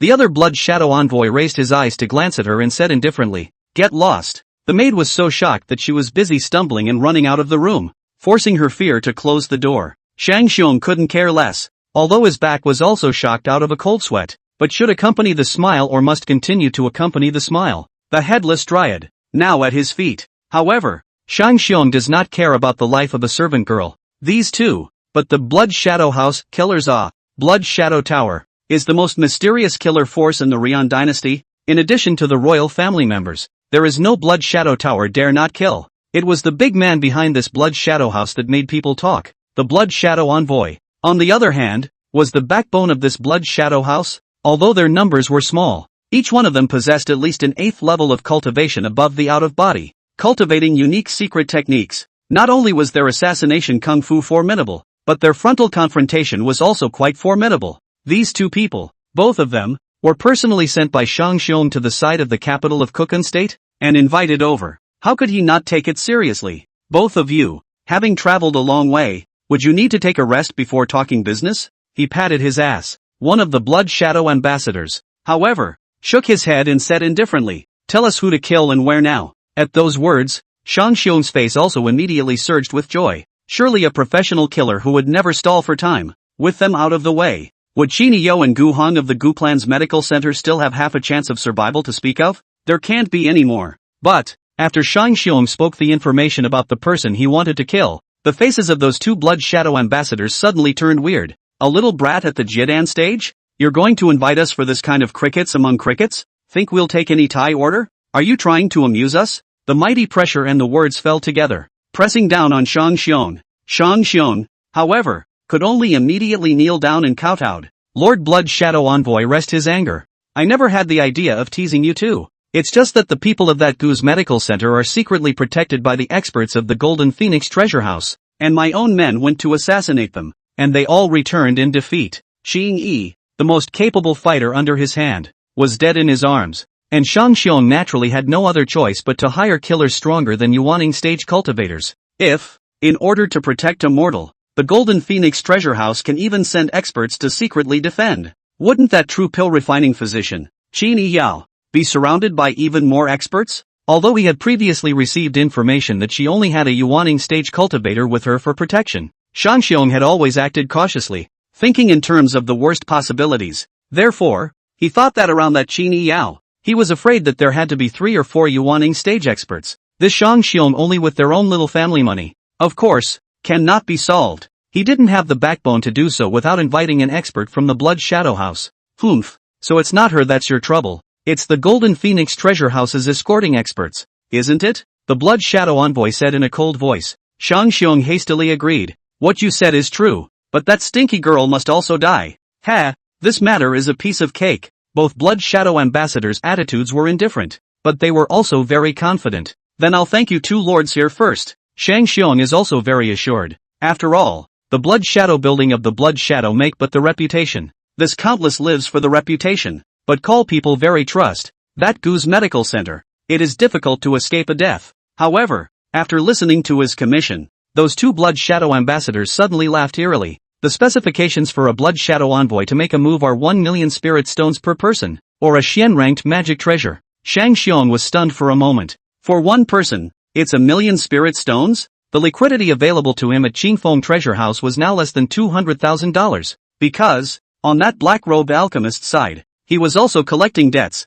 and the arcane grade of the magic treasure. Neither did he. Shang Xiong's own crushing treasures were only yellow products. But things have come to this point. The words of hesitation absolutely cannot be said. Otherwise the two of them brush their sleeves away as small. On the spot blood-washed Qingfeng treasure line is big. Shang Xiong nodded his head without moving and said, Don't worry, 2 million spirit stones. I will prepare them immediately. That Blood Shadow Envoy nodded his head, and the other Blood Shadow Envoy, who hadn't opened his mouth to speak from start to finish and had only killed a maid, instantly transformed into a mist of blood and disappeared into the room. The other one, who is in charge of communication, continues to sit in the room. My companion went to kill that girl who is not in Cloud Spirit City. While I am waiting here for you, if you can't come up with 2 million spirit stones, then I will be responsible for killing you, the Blood Shadow Envoy said faintly, his tone devoid of any warmth. Shang Xiong was instantly drenched in cold sweat and nodded his head in a hurry. He's numb. This driving a tiger to devour a wolf, in the end, should not make him into meat and feed him into other people's mouths, right? Shang Xiong immediately left and went to think of a way to gather the spirit stones. Chapter 131, Xini Yao's Gift. Meanwhile, outside of Sword Desolate Mountain, today was the day that the Thousand Swords hunting ground secret exploration ended. Wu Rong paced back and forth outside the stone door, pinching his fingers and counting the time, and finally arrived at the point. He took out the key and reopened the stone door. The stone door was wide open. Then the spatial portal was also reopened. Less than half an hour. Inside, one after another, several elite disciples of the Nianling sect came out. Looking at the expressions on their faces, it was thought that they were all harvesting a lot, but it wasn't them that Wu Rong was waiting for. What he was waiting for was Xini Yao. The only person who needed his attention the most in this Thousand Sword hunting ground exploration was just Xini Yao. The other disciples were less than a hanging hair compared to her. Only when she was happy would Elder Gu be happy, and only when Elder Gu was happy would the survival of the Nianling sect beg to be safeguarded by him. Finally, only after Wu Rong saw that Lin Yang had also come out did Xini Yao's figure slowly walk out of the space portal. Seeing her in this unhurried manner, not even dirtying her little skirt, Wu Rong could be relieved. Okay, Elder Gu's beloved disciple wasn't injured in this secret realm. He hurriedly greeted him and respectfully said, Miss Qin, you're inside. Are you alright? Xini Yao nodded gently. Quite well. Third Elder need not worry about me. She had made a good trip. Although Xini Yao is still only at the Jiedan stage, she is already thinking about restoring the former dynasty. Originally, there was a good master. If she just cultivated in the future, cultivated to the level she was at before she died, and went to travel the world idly, it would not be bad. But Xini Yao's ambition remained. Why not when you can be a great emperor with power over half the world? All the hidden treasures left behind in this realm by the great Qin imperial dynasty, she had to refine them, and then recycle the supplies. These supplies, the ones that can't be used were given to Feng Wuxin to collect or sell, and the ones that can be used were used to make preparations for later. When she gathered a large number of appendages, these things would come in handy. Now, only the first one has been found. There's still a long way to go. Well then, since you've all come out, this Thousand Sword hunting ground exploration is over. When Wu Rong looked at the number of people, there was no mistake, so he closed the stone door. Miss Qin, I see you like this. You should have some gains, Wu Rong quietly whispered. When we go back this time, on Elder Gu's side, you must say something good about our Nianling sect. He had a look that revealed a hint of ingratiation. It's no good not pleasing. Xini Yao's eyes flashed as she teased. Is your grandson okay? Hearing her mention Wu Jia, Wu Rong's face stiffened for a split second, but next he lowered himself even more. After that brat was taught a lesson by you, he's now a lot more at peace, and doesn't do all that bullying crap, but also thanks to Miss Qin's heart of hearts, sparing his life. and giving him the chance to correct his mistakes. She hooked her lips slightly and said with a smirk, "It's good to know how to be peaceful, or else the next woman he tries to molest might have his hang cut off." Wu Rong didn't reply either, because he felt that Qini Yo was pointing the finger. "You're the one who spoiled your grandson, aren't you?" It was said that he was teaching Wu Jie a lesson. "Don't worry, you guys did what you needed to do, and on Master's side, I won't deliberately say anything bad." Qini Yo waved her hand, indicating that she didn't take it to heart. With these words, Wu Rong truly relaxed. The black-robed Bai Feier, who had also waited for a week outside of this secret place, saw that she had finished striking up a conversation with Wu Rong before she came up and left Sword Wasteland Mountain with Qini Yao in tow. Bai Feier directly brought Qini Yao, Imperial Sword, and rushed towards Cloud Spirit City. "You didn't get tired of waiting, did you?" On the sword, Qini Yao casually asked. "No, it's only been a week. When I lost all my cultivation, I was facing blank stares and cold shoulders for months." Qini Yao raised her eyebrows slightly. "Then it seems like you've developed patience now instead."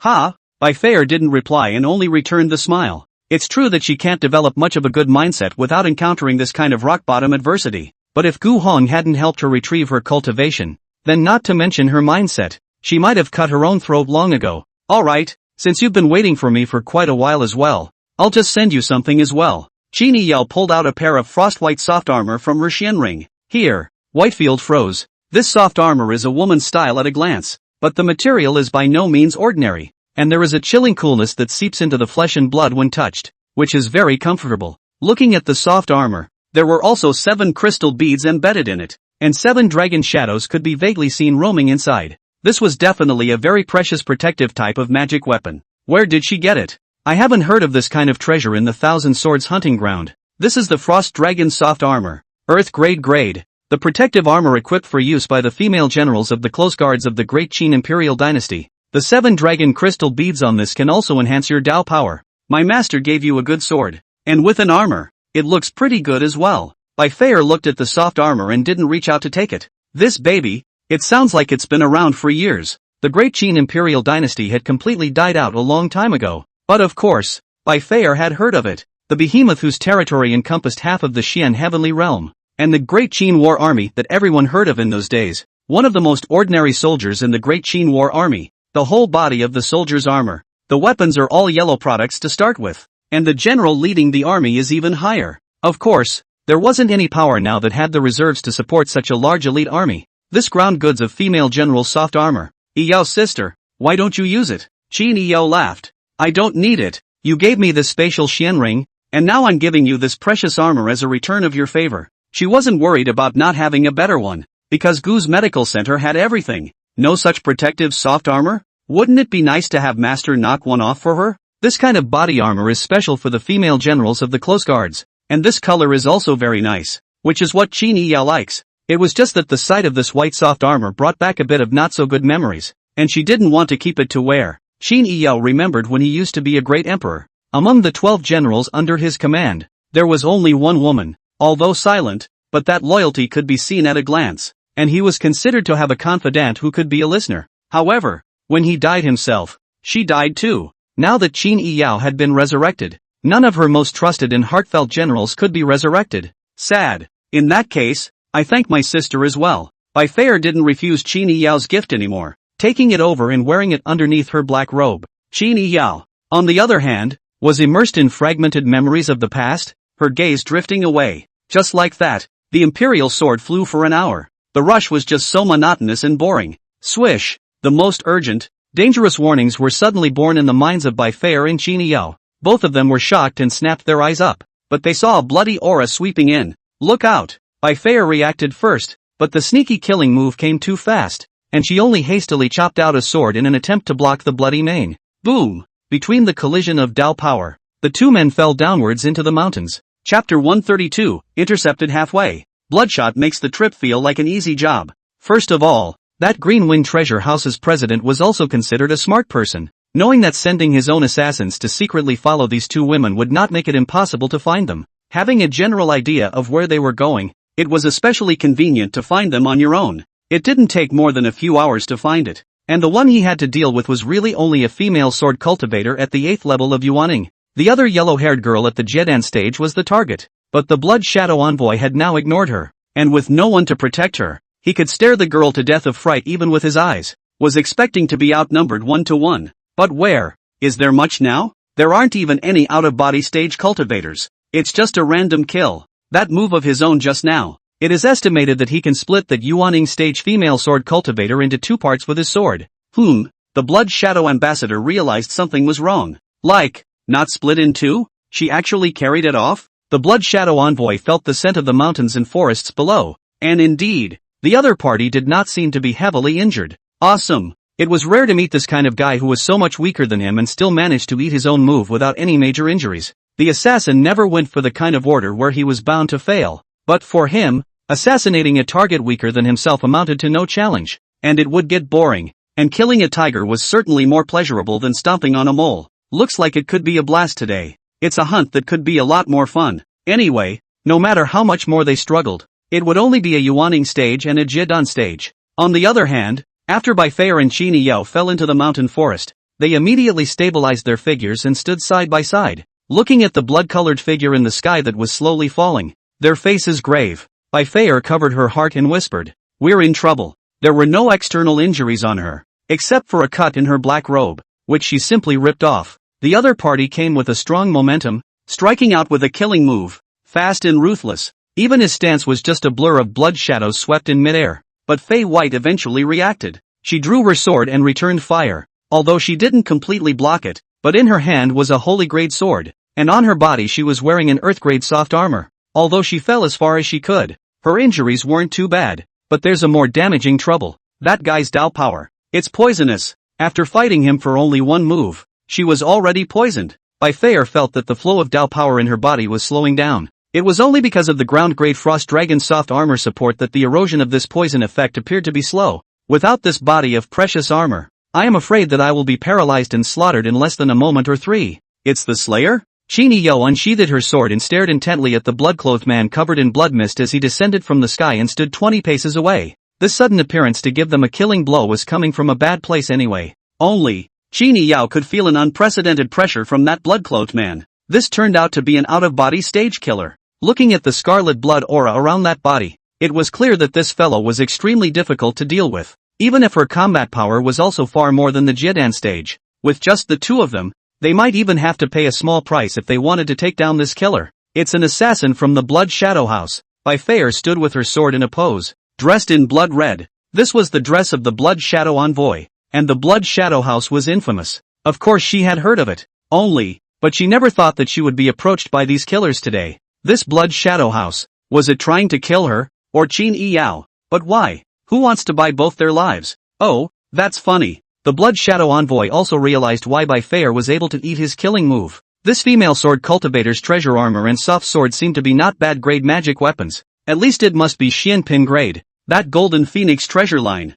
but also really willing to give their own experts with such a superior thing. But he didn't care. In the end, this was just a Yuaning stage. Unless this little was wearing some kind of earth-grade treasure armor and using a heaven-grade treasure sword. Otherwise, he would have no trouble killing her as usual. Not to mention, she's already been poisoned by her own blood. Who have you taken money from that you dare to come here to buy lives? You, Blood Shadow Tower, are going to offend someone you can't afford to mess with. Baifeir snapped, her wrist turning and shaking, the tip of her sword pointing straight at that Blood Shadow Envoy. This is business, and I do not know you too, nor do I mean you any harm. The Blood Shadow Envoy was unperturbed and approached at a slow pace, and with each step closer, the surrounding grass and leaves withered and rotted when they touched the blood mist that surrounded him, withering and withering in an instant. You'd better last a little longer, though, because it's been a long time since I've properly abused someone who entertained me. He wanted to see what these 2 women could surprise him with, as well as, after killing someone, these treasures, won't they be his? That's 2 birds with 1 stone. This Blood Shadow Envoys are all above the 8th level of out-of-body cultivation. He took the head order and will definitely kill us. You and I will combine our efforts in order to have a way out. Baifeir took a deep breath. Qin Yao also understood this. This killer came prepared. If you want to have something to live for, you have to give it your all, if not more than that. In the next moment, she and Baifeir raised their swords to kill at the same time, only to see the forest suddenly flooded with cold sword light. Like a messy storm, they came up to full strength, leaving no room for maneuver. The Blood Shadow Envoy, on the other hand, calmly watched as they attacked, his bloody aura churning and so thick that it couldn't be melted. and with his palms spread out and his 5 fingers pointing upwards, gently flinging them across, there were blood shadow blades and awnings that came from all over the sky. Clank! The Tao forces collided and sparks flew everywhere. The huge impact rushed the surrounding forests and trees were already shaking. The 2 figures flew out backwards in the exchange of blows. Golden Phoenix Treasure Line. Fengwu Xian looked at the amount of this month's revenue and nodded with satisfaction. This golden spirit liquid is really a huge profit. Just 1 month, the revenue of this treasure bank has increased by 40%. Continuing like this, in another 2 months' time, Qingfeng Treasure House will be unable to fight off their full-scale attack, and in the end, the Qingfeng Treasure House branch in Cloud Spirit City can only be taken down completely by her in disgrace. Moreover, what they had been selling all week was actually the golden spirit liquid provided by that senior Gu. Being a master is, after all, to be more than a disciple. It was because all those concentrated gold spirit liquids he brought with him were of a much better quality. After all, such top-notch pill refining masters, refining this kind of low-ranked healing medicine was nothing more than a matter of passing through. Just when Fengwu Xian was satisfied with the prospect, Ant Edge came in. Miss, our scouts have received news that 2 assassins from the Blood Shadow House, who seem to have traveled specifically from over in the Kukun Prefecture's capital, have entered the city today. Fengwu Xian's brows tightened. The assassin from the Blood Shadow Tower actually came to Cloud Spirit City? Who did they meet? Went to the Green Wind Treasure House. As the words fell, Fengwu Xian was even more certain of what was in her heart. It seems that Shang Xiong, or not dead heart he raised his own killers cannot handle. Now instead of spending a lot of money to invite this infamous Blood Shadow building to do things, only, at whom is it directed? Chapter 133, Return. Shang Xiong hired 2 assassins. Is he planning to come to the Golden Phoenix treasure shop, and directly wash this branch in blood? But it's against the rules. Green Wind Treasure Bank and Golden Phoenix Treasure Bank, that are business open Xian Tianjie's behemoth. Business to do this part. Sometimes the strength is not the main. The rules are, if we say that in order to compete for profits, regardless of any bottom line, in the end it will become you cut off my goods, I kill your people. The more serious. No one can do business. And under the sky, they were not the only 2 chambers of commerce and treasure houses that could do business. Therefore, in order to ensure that we do not go too far, and that we are not disturbed to the extent that we are unable to operate our business, the Xiantian Chamber of Commerce has set up strict and ironclad rules. One of the provisions is that the branches of the respective subordinate chapters shall not resort to violence to kill their competitors. If the Green Wind Treasure House branch in Cloud Spirit City was because it had been completely crushed in terms of operation, this could be, but if that Shang Xiong dared to hire an assassin to bloodbath their branch, it would be against the rules of the Xiantian Chamber of Commerce. Those who break the rules, die. Therefore, that Shang Xiong would never let the assassin target the Golden Phoenix Treasure House even for the sake of turning over a new leaf. Dare to do so, and the end result will be that he will be dealt with by someone higher up than him. Then there is only one possibility. Even if this possibility, in the eyes of Feng Wuxin and Anti-Yuan, was quite horrifying and frightening. What can Greenwind Brewery do to salvage the disadvantage? There's only one way. Completely cut off the source of the Golden Phoenix Treasure Line Golden Spirit Liquid,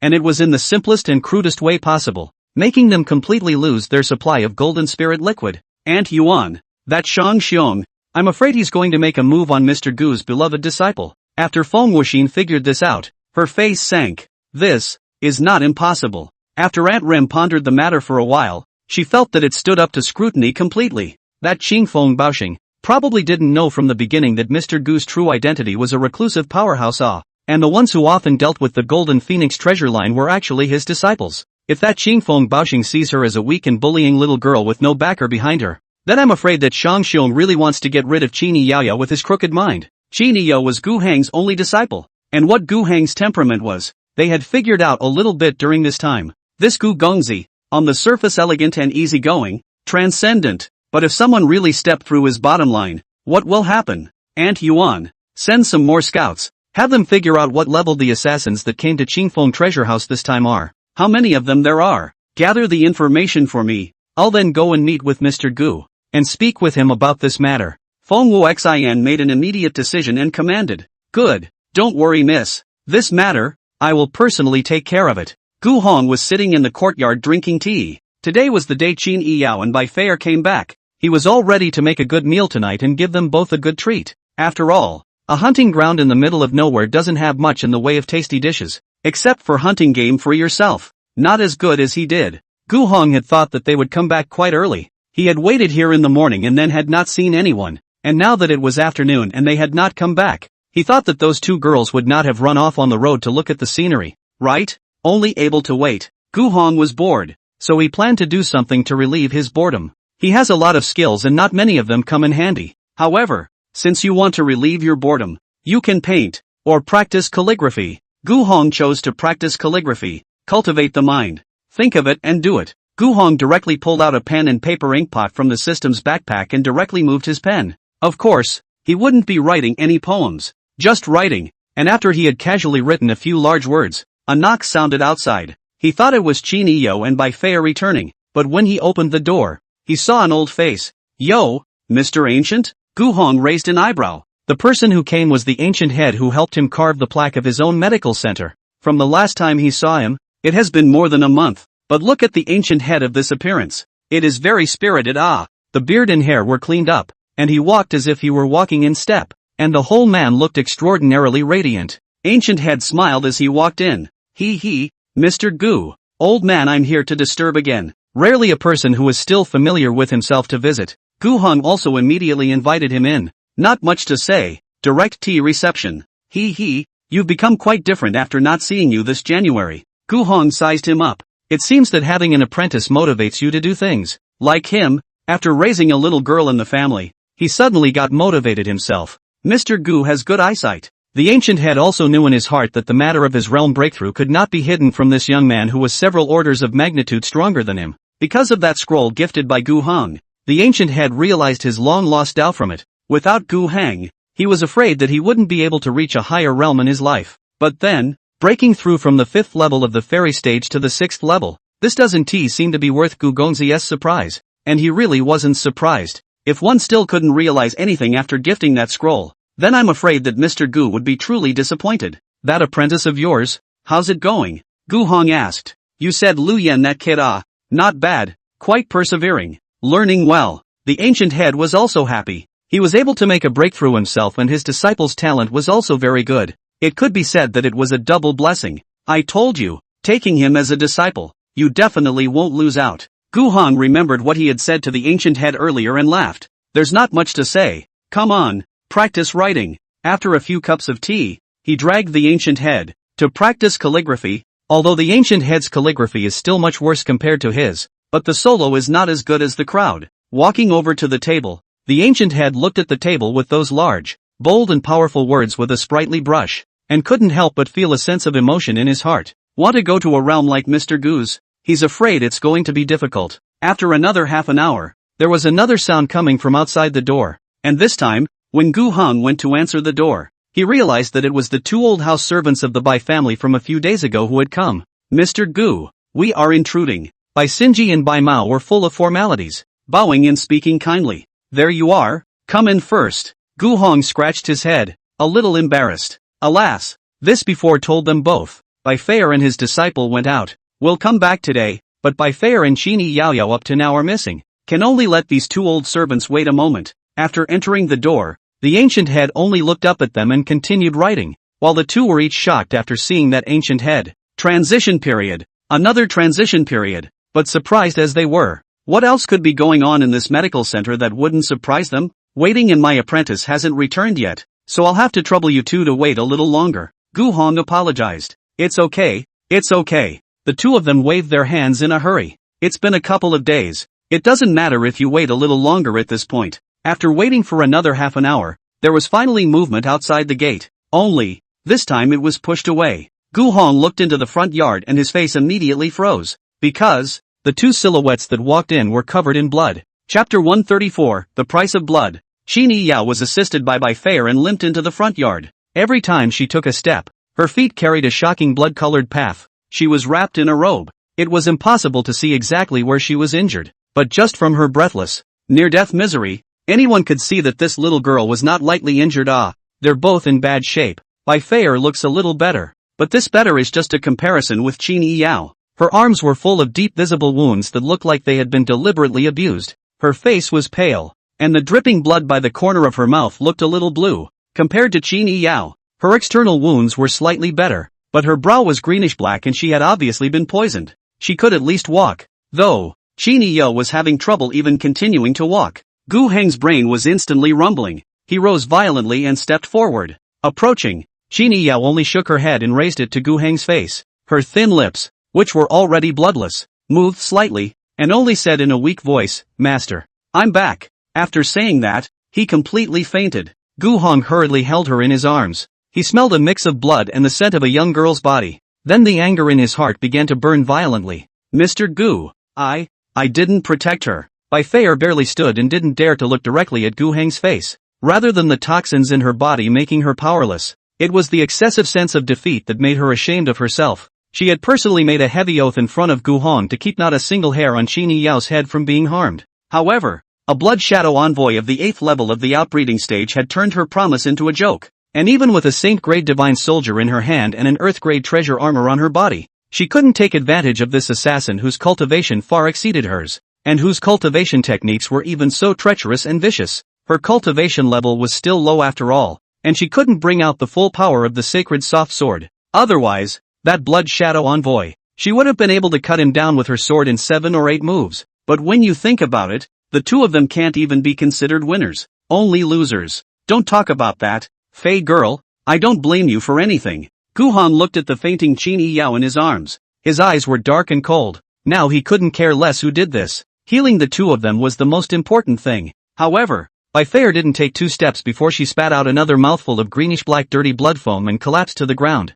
Gu Hong had no choice but to call out to the others from the house. When Bai Xinji and Bai Mao saw the unconscious Bai Fei, who had collapsed on the ground, their respective faces were completely twisted. What's going on here? With his eyes wide open, Bai Mu rushed to the front and picked up Bai Fei, reached out and took her pulse, and his heart skipped a beat. It's a blood poison that transforms the qi and rots the veins. How come Miss is poisoned again? Take them upstairs first. Gu Heng's expression was grave as he directly gave orders, and Bai Mu also reacted and hurriedly followed Gu Hong up to the 2nd floor, placing Qin Yao and Bai Fei on the bed before leaving Gu Hong alone to treat the two of them. He undid Qin Yao's wrapped robe, then tore off the tattered skirt, and saw the bruise-strewn, youthful and delicate body. Qin Yao's body lines were exceptionally wonderful, but Gu Hong didn't have the heart to pay attention to the scenery in front of him, because she had at least countless wounds on her body, ranging from deep to shallow, almost coloring her into a bloodied person. Her chest and abdomen were all bruised and purple. She had suffered a heavy blow and definitely had internal injuries.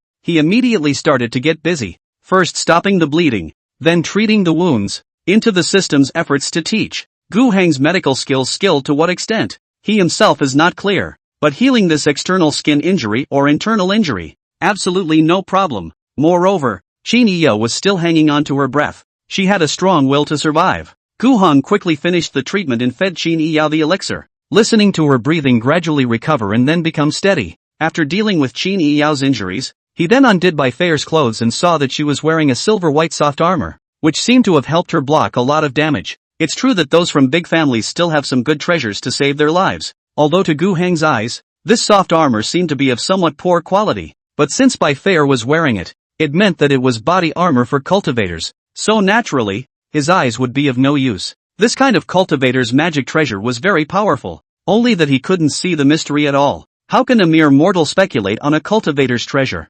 However, Gu Hong very much hoped that his medical skills would be able to help Bai Fei, even if a cultivator had suffered a flesh wound. Mortal medical skills would be able to treat a flesh wound and get rid of a poison or something, which shouldn't be a problem. At least as the system personally taught medical skills it does not give himself to practice. At least do not let his skills really chicken ribs to only help mortals. Otherwise, who else could help Philip White? The 3 bad old men downstairs, all of them old bamboo sticks. The only useful one in this medical center is him. Expecting in his heart that the system would not let him down at a time like this, Gu Hong began to treat Bai Fei's injuries. After half an hour of work, it was almost dark. Finally, he stopped and wiped the beads of sweat from his forehead, letting out a long breath. All the medicines that should be used are used. After the worry gradually receded, what rose was the anger that had been suppressed by the worry. Who, exactly, would use such ruthless tactics on 2 women? Looking at the little girl he raised lying on the bed with such a weak breath, Gu Heng's fingers pinched into fists and clicked.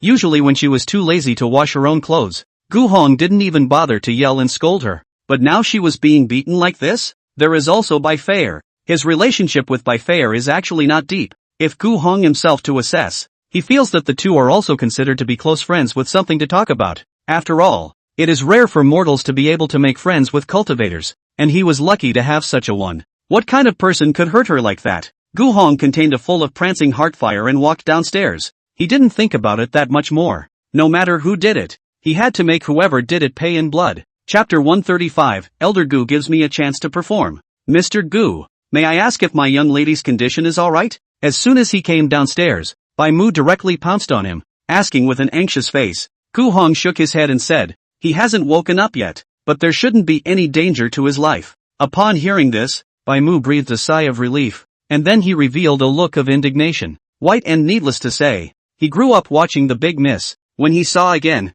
but the injury is so serious, how can he not be angry? Even the White Sinjijin was filled with gloom. Although Bai Fair had fallen out with the family and he was responsible for coming to take her back, this matter, to put it bluntly, was still the Bai family's own business. But now, Bai Fair was injured like this, no matter who did it. This is a hard slap in the face of the Bai family. Although Ancient Head was staying out of the way and neither of those two women had anything to do with him, he had been helped by Gu Hong to break through the realm, so he didn't hesitate to stay here to see what Gu Hong planned to do and what he could do to help. If anyone dares to hurt his disciples like this, to the Ancient Head of the past dry pen to kill the deviled nature to do, that is the culprit is not cut into 1,000 pieces cannot be pacified hate. Mr. Gu! Mr. Gu! At that moment, another shout came from over the front yard, causing several people to look over. It's Feng Wu Xin and Auntie Yuan. They both came in a hurry and looked like they knew something. Before they entered the door, they saw the blood road that stretched all the way from the far end of the street, and immediately,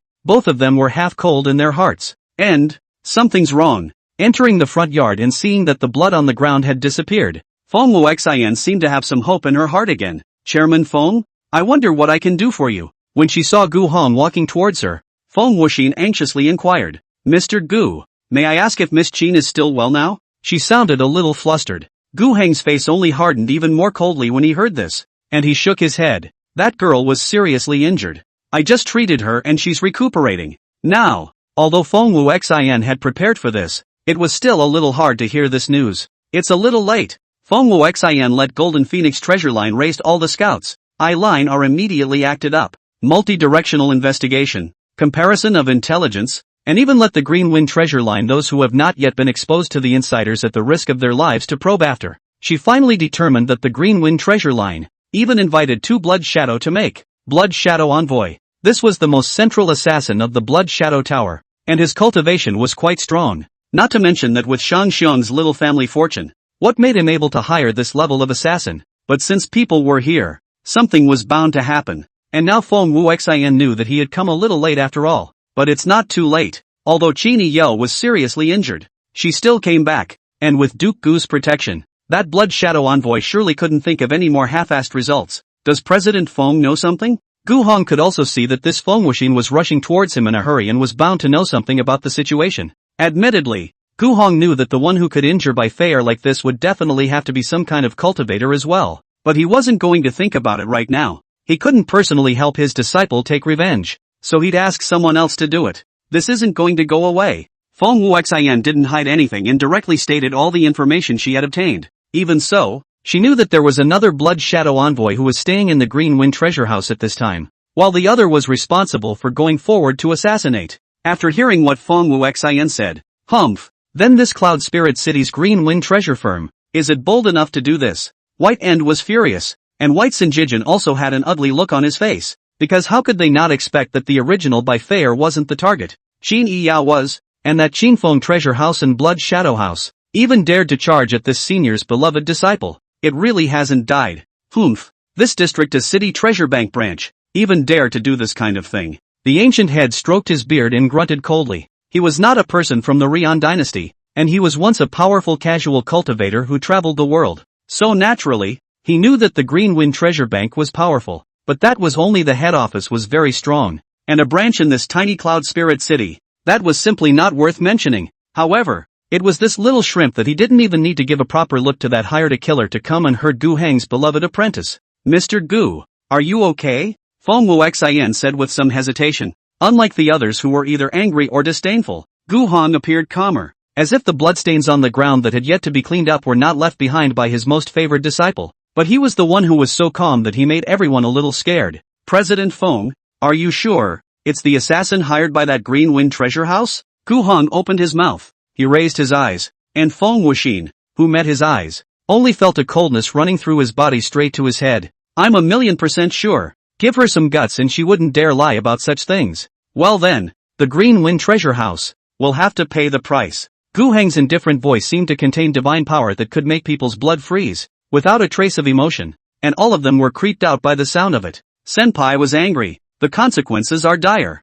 This Cloud Spirit City, it's going to change dash. But, Gu Hong was sober. Qingfeng Baoxing must return blood for blood. But he was just a mortal who ran a medical center. How could he fight with that huge Green Wind treasure house? People can afford to hire a monk to be an assassin. Can he? Gu Hong could also choose to refine more blood-seeing poisons and run off as a self-exploding truck. But then, who would take care of Qin Yi Yao? The only person who can ask for help is actually only this Golden Phoenix treasure bank. Between them, it's a win-win. Now that Qin Yi Yao was seriously injured, the Golden Phoenix treasure bank was also considered to have a stake in it. And with Gu Heng's view of Feng Wuxian, she naturally wouldn't sit idly by and do nothing about it. Or else why would she have to rush here in such a hurry to inform him that the Qingfeng treasure bank had hired a killer? Though this notice, belated as it was, she came at last. President Feng, this matter, I still want to ask you to do. After all, since Feng Wuxian was now present, Gu Hong did not delay and spoke directly. He didn't finish his sentence,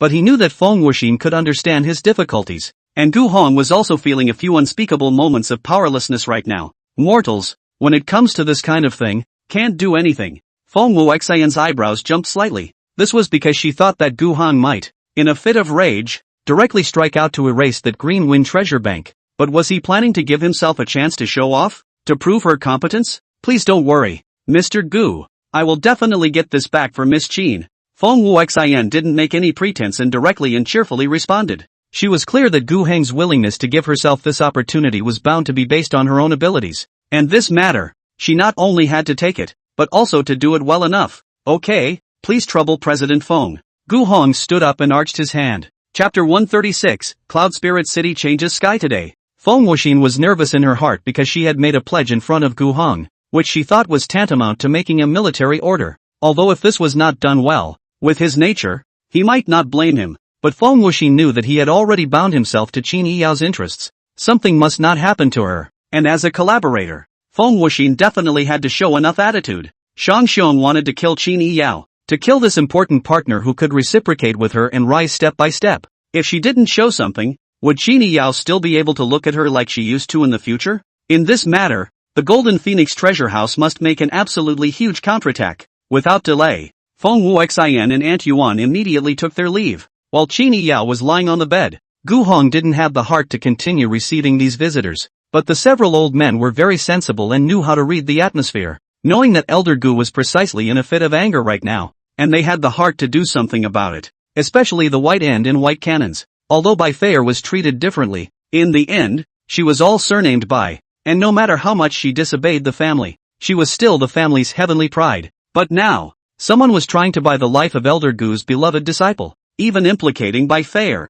They were both so angry their lungs hurt. This Cloud Spirit City's Green Wind treasure house must be bloodied, and right away. And that Blood Shadow house, they have to die together too. Although the mystery of the Blood Shadow Tower, even the Bai family had heard of it, and it seemed that there was a big gold master and a big backer behind this Blood Shadow Tower. But now that their Bai family's most precious daughter of Heaven's Pride was nearly dead, and in the heat of the moment, they were going to make a move. So where would they care about its bull ****** backer? The Bai family elders all looked like they were rubbing their fists together, as if their fists were hard to resist. This matter is kind of disturbing. I'm sorry. Gu Hong sat in the front yard somewhat disheveled, and the little silver cat ran over and jumped into his arms, letting him pet it. The cat was so well behaved that Gu Hong was in a slightly better mood. It's fine, Mr. Gu. If there's anything we can do to help, please speak up. The ancient head patted his chest and said with a righteous look. His words caused both White End and White Sinjijin to secretly nod their heads. They didn't want to stand idly by in this matter,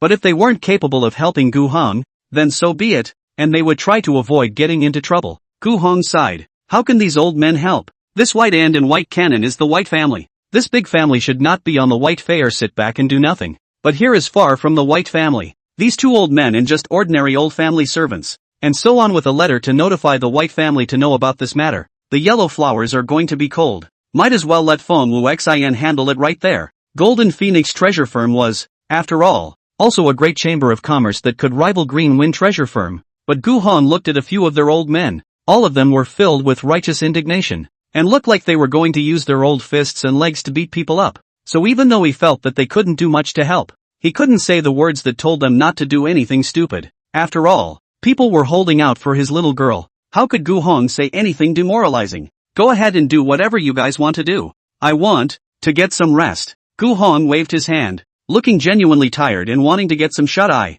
and casually said something to send these old men away. What do you want to do, Elder Gu? Doesn't this mean that he's clearly telling us that it's time to make a move? So what is waiting for? Then, Mr. Gu, you have a good rest. The three bad old men looked at each other, greeted each other, and left the medical center. Leaving the medical center, all three of them had something in mind, and went straight to the Golden Phoenix Treasure House in the east of the city. Went in, and directly found Feng Wuxian and Auntie Rim, who were in the president's study, discussing their strategies. Several seniors, this is the intention. Seeing the arrival of these old men, Feng Wuxian immediately raised her spirits. These are strong men. Just now, Auntie Rim had told him that these few old men who seemed to be unassuming were considered pretty strong cultivators, and one of them was still in the transitional stage. Little girl, Mr. Gu has spoken, and we have comprehended his meaning. Ancient Head stood out, the voice in the air thick, as if deeply repressed the heart of that fierce intent and surged out,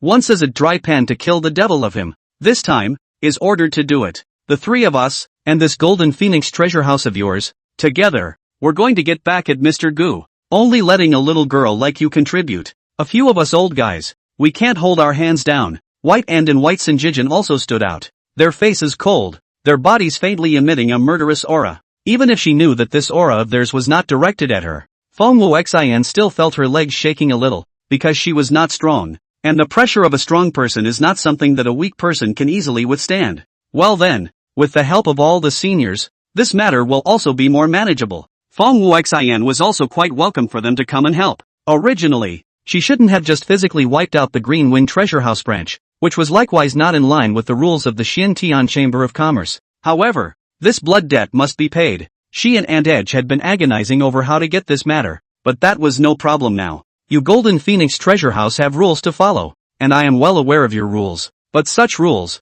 to us old men, are waste paper. White and sneered. The rules of the Chamber of Commerce only work for the chamber. These family clans of theirs, they don't care at all. Besides, it's only a matter of destroying a small branch. This is something that the two of them can still make a decision instead of the White family. After all, this account of by fair must also be counted. And it's not just the Green Wind Treasure House. Then there's no need for the Blood Shadow House to continue to exist. The Ancient Head picked up the conversation. Feng Wuxian raised her eyebrows and whispered, even the Blood Shadow Tower will be exterminated together? This Cloud Spirit City's Green Wind Treasure House was easy to deal with. But that Blood Shadow House, it wasn't so easy to deal with anymore. After all, although this Blood Shadow Tower is notorious, but it is relatively mysterious. No one knows where the Blood Shadow Tower's main altar is, and the so-called backer and gold master behind it are unknown. Of course, that Blood Shadow Tower, which several of us old men don't even care about, must be destroyed together. The Ancient Head's words were decisive.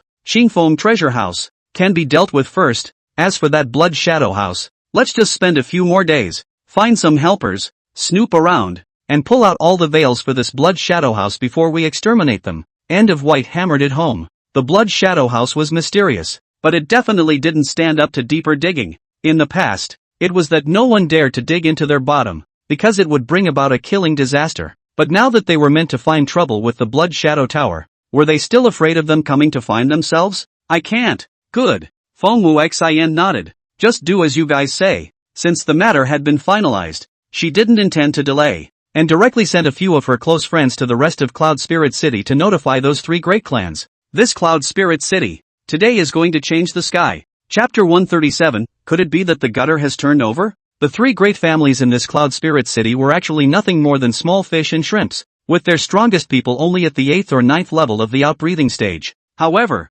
Feng Wuxian also had to let them make a statement and then contribute. If they wanted to destroy the Green Wind Treasure House, it would be best for these three great clans to contribute, and these three old-timers, standing on the sidelines to give a bit of momentum. Then Shang Xiong would definitely not have the power to fight. Golden Phoenix Treasure Shop. just be a pushover behind the scenes. This way, it is not a violation of the rules of the Xiantian Chamber of Commerce. And after this Yunling City is the Golden Phoenix Treasure Shop is a dominant one. These three big families can also help Fengwuxin expand business. The best of both worlds. Seniors, after the three great clans agree to step in, there's absolutely no chance that Qingfeng Baoxing will get away. But that Blood Shadow envoy that Xiong Xiong invited may be a problem. And that's something you'll need to deal with. When Fengwuxin finished speaking, Ancient Head and the others nodded. This little girl, her thoughts are quite comprehensive. The weather suddenly changed. Yunling City was then shrouded in a layer of gloom, with a faint dampness in the air. Feng Wuxian's close friend, the Golden Phoenix Treasure Bank's precious ambassador, was a superior guest who could get the best courtesy with the three great clans. The Lu family. In the parlor. President. Feng, is he trying to get us to contribute to the destruction of the Greenwind Treasure House? The patriarch of the Lu family had a grave expression on his face. Listening to the Golden Phoenix noble envoy's proposal, it was natural for him to start thinking carefully in his heart. That's right, the Golden Phoenix noble envoy nodded, his tone serious. The president said that the Greenwind Treasure House even plotted against our honorable guests. If we don't give an explanation for this matter, how can my Golden Phoenix Treasure House lose face? The president also has a death order. Greenwind Treasure House. Never live past tonight. If the Lu family is willing to participate, it will be greatly beneficial and will never suffer. The patriarch of the Lu family was silent while the surrounding elders whispered. The Golden Phoenix Treasure House wanted them to be the pawns to go and take on the Greenwind Treasure House. Because the rules of the Chamber of Commerce were widely circulated and everyone was aware of them,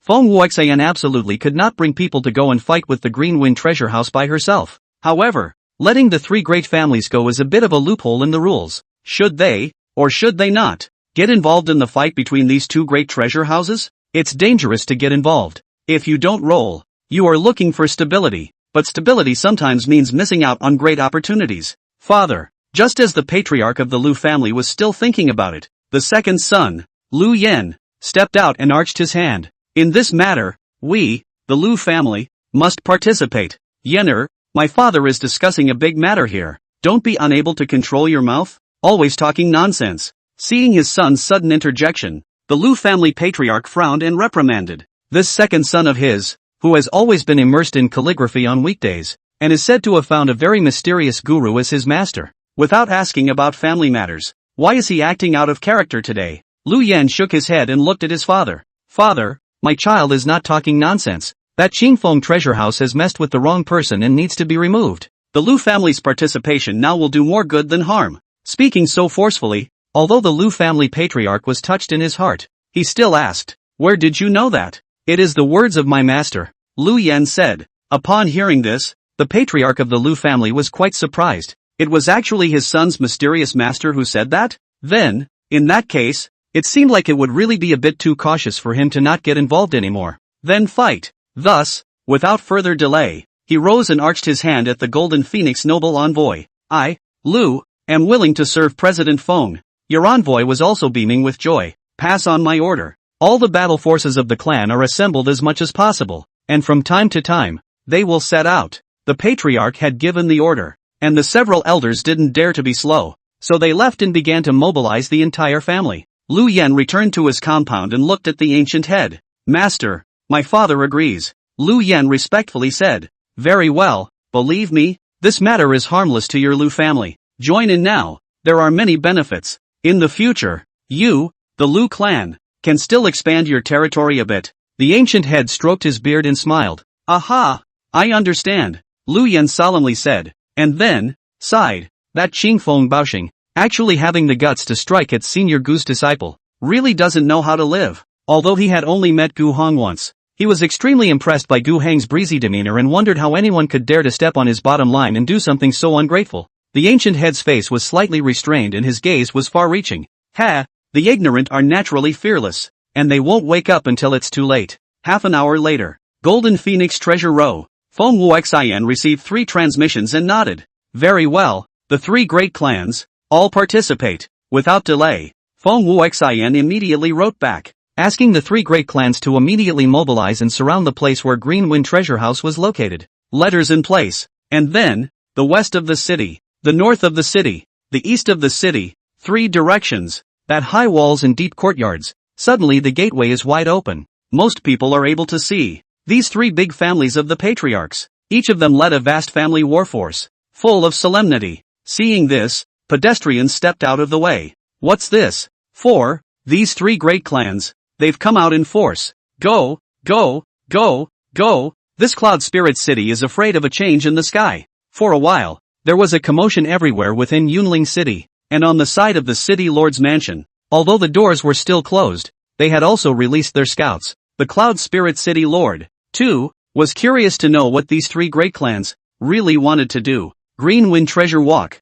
At the gate of the treasure bank, countless people came and went, carrying boxes of spirit stones into it. Shang Xiong was in the lobby, counting the number of spirit stones that had been delivered. This place has just scraped together about 1,200,000 spirit stones. He sold most of the assets under his treasure line, but also deliberately sent people to the outside of Yunling City, looking for those small gangs and factions occupying the mountain to ask for spirit stones, plus Shang Xiong's own small treasury of coffins, as well as the assets of all the top management of the treasure line. 2 million spirit stones, barely enough to scrape it together. The Blood Shadow Envoy, on the other hand, was sitting on a high seat, drinking tea and watching with interest as Shang Xiong so bitterly pieced together the spirit stones. President Shang, counting the time. My companion is about to return, the Blood Shadow Ambassador said slowly. Shang Xiong coldly shuddered. Cold sweat continued to flow as he turned back, bowing and arching his hand with a compensatory smile. Don't worry, 2 million spirit stones. Absolutely. Oh, then I wish I could have gotten it together earlier. The Blood Shadow Envoy smiled. Sangwon hurriedly wiped his sweat and nodded that it would be quick. The Blood Shadow Envoy looked at Shang Xiong, his eyes as deep as the sea. In fact, he also felt something was wrong in his heart. His own companion, the 9th level of the outbreathing stage, skilled in assassination, but also proficient in frontal combat, never missed. How did he go to kill a Jidan stage girl, and did not come back until now? It's not like a gutter, is it? It was in this again apprehensive and skeptical wait. A loud noise came from the doorway, only to see a bloody shadow darting into the treasure house before stopping in the lobby. After taking a good look at this figure that was in a complete mess and had a weak breath, the Blood Shadow Envoy's face changed drastically. Even the teacup in his hand instantly became broken into pieces. Chapter 138, What a Big Mouth. Another Bloodshot Ambassador. Back. Only, he didn't come back in one piece. This Blood Shadow make a broken leg. Less cut off hand. Face also broken half.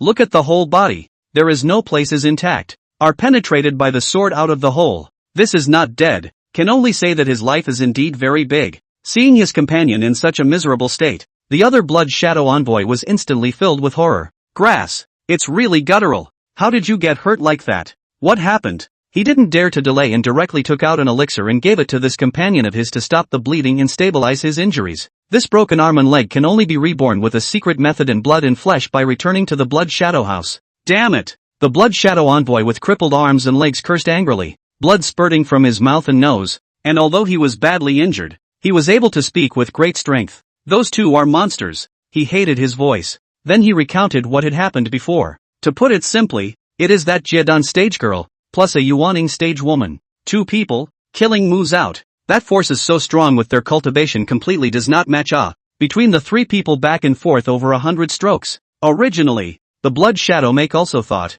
he was sure to win, but that's not the most important thing. Importantly, that Chini Yo actually had the exterminating Void Thunder in her hand. This kind of disposable magic treasure that can blow up out-of-body stage cultivators, or even split spirit stage cultivators to the point where their bones are gone, should obviously be a very rare thing, but it will actually be in the hands of a Jidan stage girl. Bloodshot Ambassador didn't see that coming. Then he was blown up into this mess. If not for the fact that he himself had retained a few moments of caution after all, he would have been a pile of broken meat by now. But then, before he was crippled by the blast, he had actually severely and seriously injured those 2 women, injuring them to the point where it was almost impossible for them to stay alive. So the assassination, he felt, was a success. It's just that it's a success at a terrible and woeful cost. I can't believe this is happening. After hearing this, the other Blood Shadow Envoy sat down with a grave expression on his face, while that Shang Xiong was scared out of his wits. That Qini Yao turned out to be such a powerful character?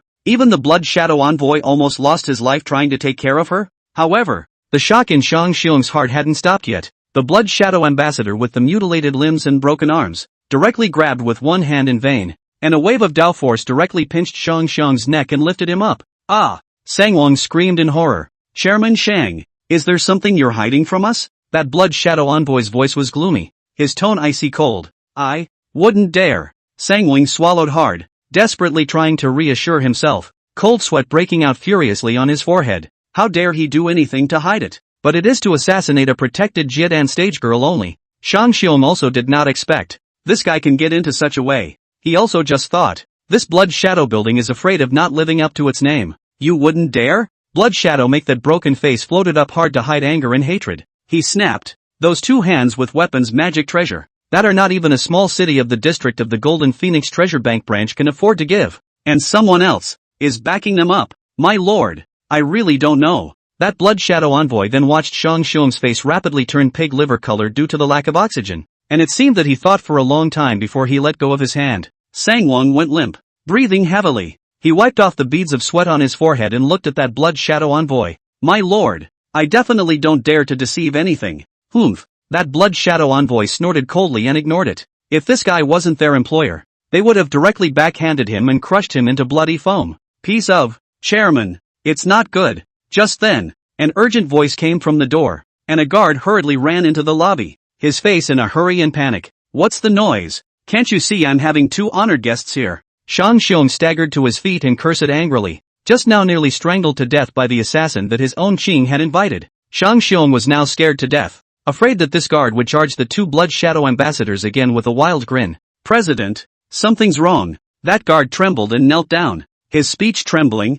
We are surrounded. What? Shang Xiong froze for a second, then became furious. What's going on? Who is so audacious? It's not clear. It seems like people from the three big families. They're all here. At that moment, there seemed to be a thunderclap in Shang Xiong's mind. The three families? This Cloud Spirit City's three strongest local ground snakes had surrounded their Green Wind treasure firm at this very moment. It's hard to believe that. Is the Golden Phoenix treasure house behind the line? Rumble. There was a loud roar that resounded outside. That seemed to move thousands of people. There were also several auras enveloping the entire Qingfeng Baoxing's head at this time, and Shang Xiong knew that those should be the patriarchs of the three great clans. Asshole. Shang Xiong couldn't help but curse. But no matter how much he cursed, he couldn't hide the despair that filled his heart. These three big families are definitely coming from a bad place, but Qingfeng Baoxing, now there is nothing that can resist them except for this last Blood Shadow Envoy who is able-bodied, but he has no idea of moving at all, because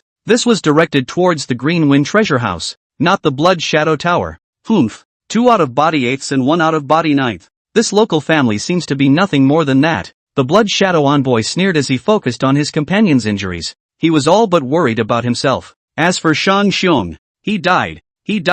Anyway, their mission is completed. Take the reward and retreat. This what bull asterisk 3 big families. Do they have the guts to dare to stop the killer of the Blood Shadow House? If you dare to stop, within a few days, Cloud Spirit City will have to change its master. President Shang, hurry up and count this spirit stone to settle both of our rewards. His unsavory and indifferent words caused anger to continue and fear to continue piling up in Shang Xiong's heart. But Sangwang was out of options. He directly knelt down and begged this Blood Shadow Envoy, my lord, please make another move to save my Green Wind treasure bank. Stupid. You can't afford us a second time. The Blood Shadow Envoy's face was stoic and he directly refused. At the same time, his aura pressed down on Shang Xiong's head. You'd better hurry up and get the spirit stones together. Otherwise the one who kills you won't be them, but me. Now, Shang Xiong really despaired. The only thing that saved his life didn't give a damn about him. Shang Xiong, quickly come out to die. Hand over the damned assassin from the Blood Shadow Tower. Pay for the life of Mr. Gu's beloved disciple. There was a shout like a flood of bells from outside. At those words, the Blood Shadow Envoy finally narrowed his eyes slightly, clearly angered by this arrogant to the extreme shout. Killer of the Crossbleed Studios? You want him to pay for that death? These guys, where did they get the nerve? Humph. What a big mouth. The Blood Shadow Envoy rose with a huff, the killing intent in his eyes causing the temperature in the lobby to plummet. Chapter 139, Want to run? Blood Shadows. After so many years in business, I've heard of employers being settling scores, but I've never heard of anyone who dared to look for them to pay for their lives at the Blood Shadow Tower. This local power of Cloud Spirit City was too impolite. Do you really think he's a vegetarian? Shang Xiong, on the other hand, seems to have found a silver lining. Originally, if these three great clans were only thinking of asking Shang Xiong and Qingfeng Baobei to pay the price for this Blood Shadow Envoy naturally wouldn't bother. But now it was good. They were going to make this Blood Shadow ambassador have to pay for his life as well. Where did these three great families get the bear heart and leopard guts to dare to say such words? But it didn't matter because Shang Xiong knew that the Blood Shadow Envoy had already been enraged by these three great clans shouting so arrogantly. Why doesn't he add more wood to the fire? Between thoughts of lightning, Shang Xiong immediately strikes while the iron is hot, crying in mourning, "Lord, you quickly go. These three big families are raging. I'm afraid this rotten life can't be saved. Any more delays, I'm afraid you can't go away." With that, he also violently kowtowed a few times. It's natural to make a play that's full and deep enough. Sangwong's head hit the floor, an imperceptible curve to his mouth, and the Blood Shadow Envoy glanced at him, casually waving his hand. The Dao Force lifted Shang Xiong up, and said contemptuously, "Can't get away? I'll go out and see how they plan to leave me behind." Chairman Shang, count yourself lucky this time. These people have messed with me. Your life, I'll guarantee it. With that said, the Blood Shadow Envoy looked at his companion, another assassin who had broken his hand and lacked a leg. "You stay here and heal your wounds. I'm going to meet these fools who don't know what's good for them." The Blood Shadow Envoy's gaze was filled with an intense fury, and this scene fell into Shang Xiong's eyes, causing him to be even more ecstatic. He quickly nodded. "My lord, please." The Blood Shadow Envoy walked directly towards the gate with a steady gait, carrying a strong aura of arrogance and lofty fury, and when he arrived at the gate, he took a step into the air and stood on the dome of the Green Wind Treasure House. Across from him, 17 or 18 cultivators with different robes also stood in midair, their faces full of murderous anger, all staring at him angrily. Among this group of people, there were both men and women. All of them were not young, all of them were existences at the out-of-body stage, and among them, there were also three people who were the strongest. It is the patriarchs of the three great families. As for the Green Wind Treasure House, it was already surrounded at this time. It was densely packed with cultivators. There are people from the three great clans, as well as casual cultivators who have been temporarily invited, and possibly people from the Golden Phoenix Treasure House. They, all of them, were armed and had a ferocious look about them. I'm afraid these people won't rest until they step on this building. You're that Blood Shadow Envoy who was invited by Shang Xiong? A beautiful woman in a long white dress snapped. Her body was covered in a cold aura, and her eyes seemed to be burning with icy flames. The Blood Shadow Ambassador looked at the jade pendant at her waist. "This is the head of the Yun family. Out of body 8. It's me, Under Blood Luo, one of the 24 Blood Shadow Ambassadors of the Blood Shadow Tower." Bloodrose put his hands behind his back and fearlessly gave his name. "Humph, pretending to be fearless, do you think you can walk away unscathed this time?" When the Lu family patriarch saw how arrogant he was, an expression of disgust flashed across his brow as he said in a cold voice, "Today, the Green Wind Treasure House will have to pay the price, and so will you. We'll give you a chance to scrap your own cultivation, sever your limbs, and be at your mercy." After speaking, the crowd of their cultivators directly exerted their strongest auras. All of a sudden, the wind and clouds surged, and the air around them seemed to solidify, as a strong pressure converged from all of them and pressed towards that Blood Luo. The roar came from far away, cascading sonic booms one after another. But this kind of aura oppression was useless to Bloodrock. He was a member of the elite of the Blood Shadow Building, and his cultivation of 9 levels of out-of-body experience was real. So even if there were 2 cultivators equal to him on the opposite side of the room, he would have no fear to speak of. Blood Luo took a step forward, his aura rising steeply, and a blood aura appeared. The pressure that was about to come down like a boulder was broken in an instant. He let out a cold laugh and swept his gaze towards those people. The bottom of his eyes were filled with sinister. But he said disdainfully, "Ha, the price? You ignorant people who sit around and watch the sky. Do you know what the cost of messing with the Blood Shadow Tower is? The strength of the Blood Shadow Tower exceeds all of your imaginations. This so-called 3 great families of yours, I, the Blood Shadow Tower, can exterminate them with but a single finger." Bloodrose's tone was morose. "One word at a time." And listening to Blood Luo's words, the faces of the 3 great clans all turned ugly. And he does make a good point. There are 24 Blood Shadow Ambassadors in the Blood Shadow Tower, and on top of the Blood Shadow Ambassadors, there are 12 Blood Flag Captains at the Divine Separation stage, 6 Blood Shadow Chiefs at the Conjunction stage, and the last and most mysterious Blood Shadow Tower Master. The last one is the most mysterious Blood Shadow Master. Not to mention the ones in the back. The Blood Shadow Ambassadors come in 3s and 4s. They, the 3 great clans, can then be slaughtered with their entire families, with no chickens or dogs left behind. Although the faces of the 3 patriarchs did not look good, especially now. They were the ones who surrounded the place and had the advantage, but instead, they had to be intimidated by the other side. But soon enough, they returned to normalcy. If they didn't have the backbone, how would they dare to listen to Feng Wuxin and come here to surround the Qingfeng treasure house? And also make the Blood Shadow Tower pay the price as well? Very well. Obsessive. The patriarch of the Lu family laughed coldly, his eyes shady. Give him a chance to tie his own hands, but won't, right? Since he is not willing to do so, there are naturally people who will help him to tie his hands. With that, the Lu family patriarch turned his head, arching his hand in respect to the empty place. This thief is obstinate. Please take action. Senior. The moment these words came out, all the gazes inside and outside the Green Wind treasure house were focused somewhere. Bloodrose furrowed his brows and tensed up a bit as well. And the masters? There, a ripple rippled out, and a moment later, 3 figures emerged from within.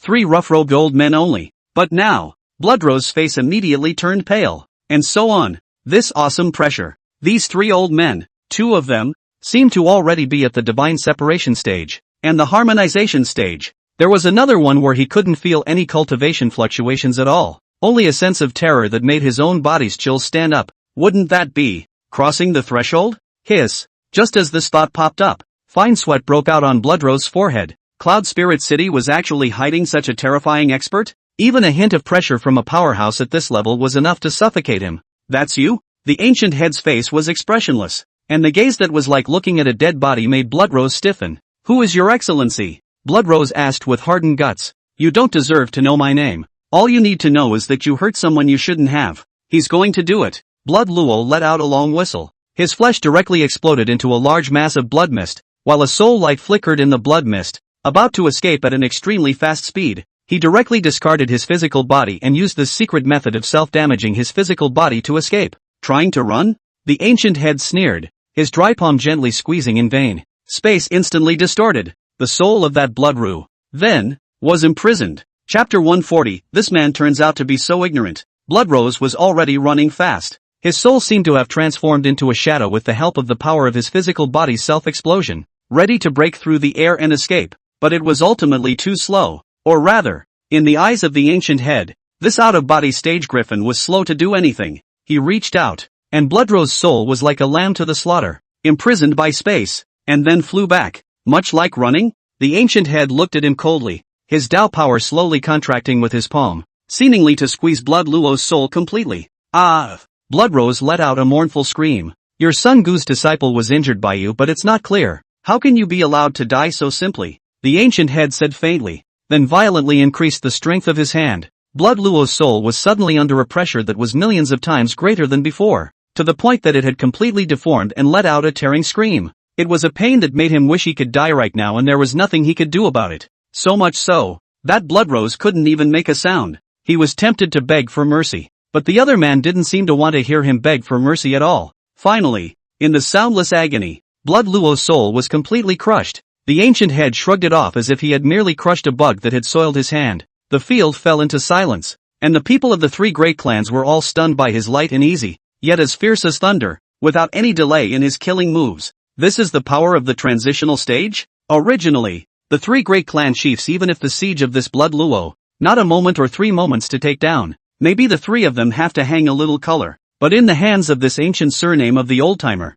he did not take seriously. The Blood Luo as a bedbug pinched to death. Many thanks to Ancient Elder for stepping in. The patriarchs of the 3 great clans bowed in unison, their awe for the ancient head deepening a few points. At the same time, the other 2 looked at the Lu family patriarch with more than a little envy and jealousy, and even the Lu family patriarch himself was all smiles, because, as everyone knew, the Lu family's second son, Lu Yen, was this old senior's only disciple. Isn't this equivalent to the Lu family having a super leg up? In the future, the Lu family does not say that a step to heaven, a step in the clouds is certain. At least there is this master in the protection. Lu Yen future achievements are bound to be not low. However, behind this ancient senior, there was an even more secretive and powerful figure. It is said that this Qingfeng Baoxing's brain is twitching, and he asked the killer of the Blood Shadow House to get that person's favorite disciple. And then, it became like this now. The great man that even Ancient Head had to bow down to, his disciple could actually be assassinated by the Blood Shadow House?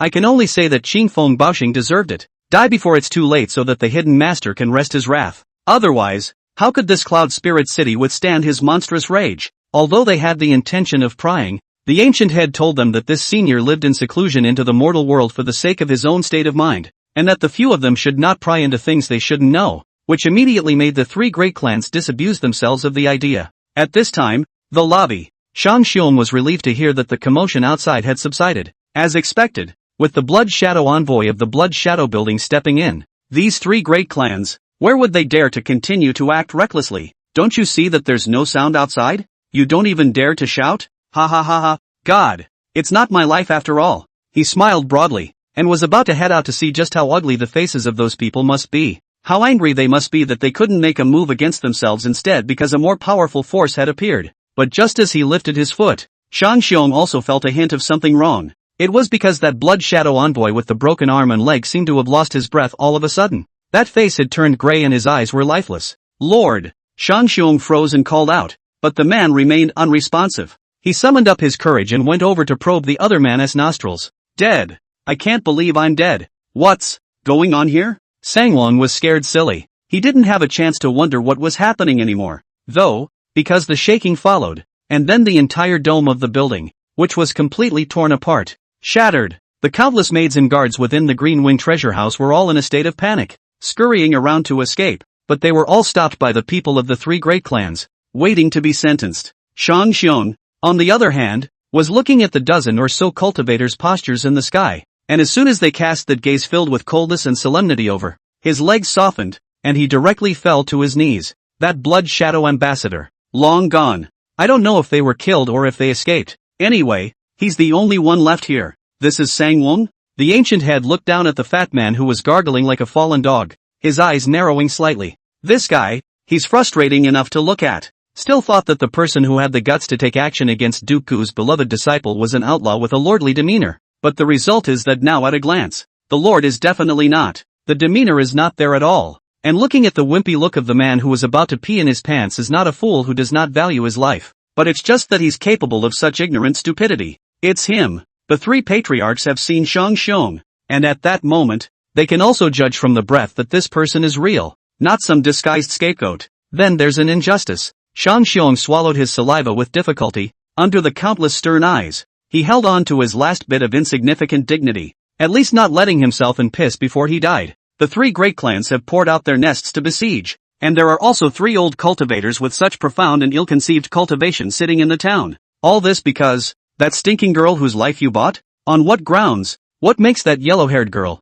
Who can cause such a big reaction? Sangwon is not willing to die like this, at least not to die so ignorantly, so unknowingly, without even knowing what existence he had actually implicated himself in. This senior, the ancient head looked at him and said indifferently, "There are last words, yes? That girl, who the hell is she?" Sangwon asked shakily. He knew he was going to die hard, and he just hoped the question would be answered. Her? She's Lord Gu's only beloved disciple. That's all. Ancient head word for word. That Gu Heng's disciple? Sangwon was confused. That Gu Heng? Isn't he just a stupid mortal who doesn't know what he's talking about? And so on. What if he wasn't a mortal, but a well-hidden, powerful cultivator? Waiting for Shang Xiong finally his thoughts clear. He suddenly realized that the original from the beginning, his own defeat has been a foregone conclusion. Either way, he was going to lose, and by himself, he just chose the saddest, stupidest way to lose. Put. Unable to withstand this blow, Shang Xiong was so furious that he sprayed blood from his mouth.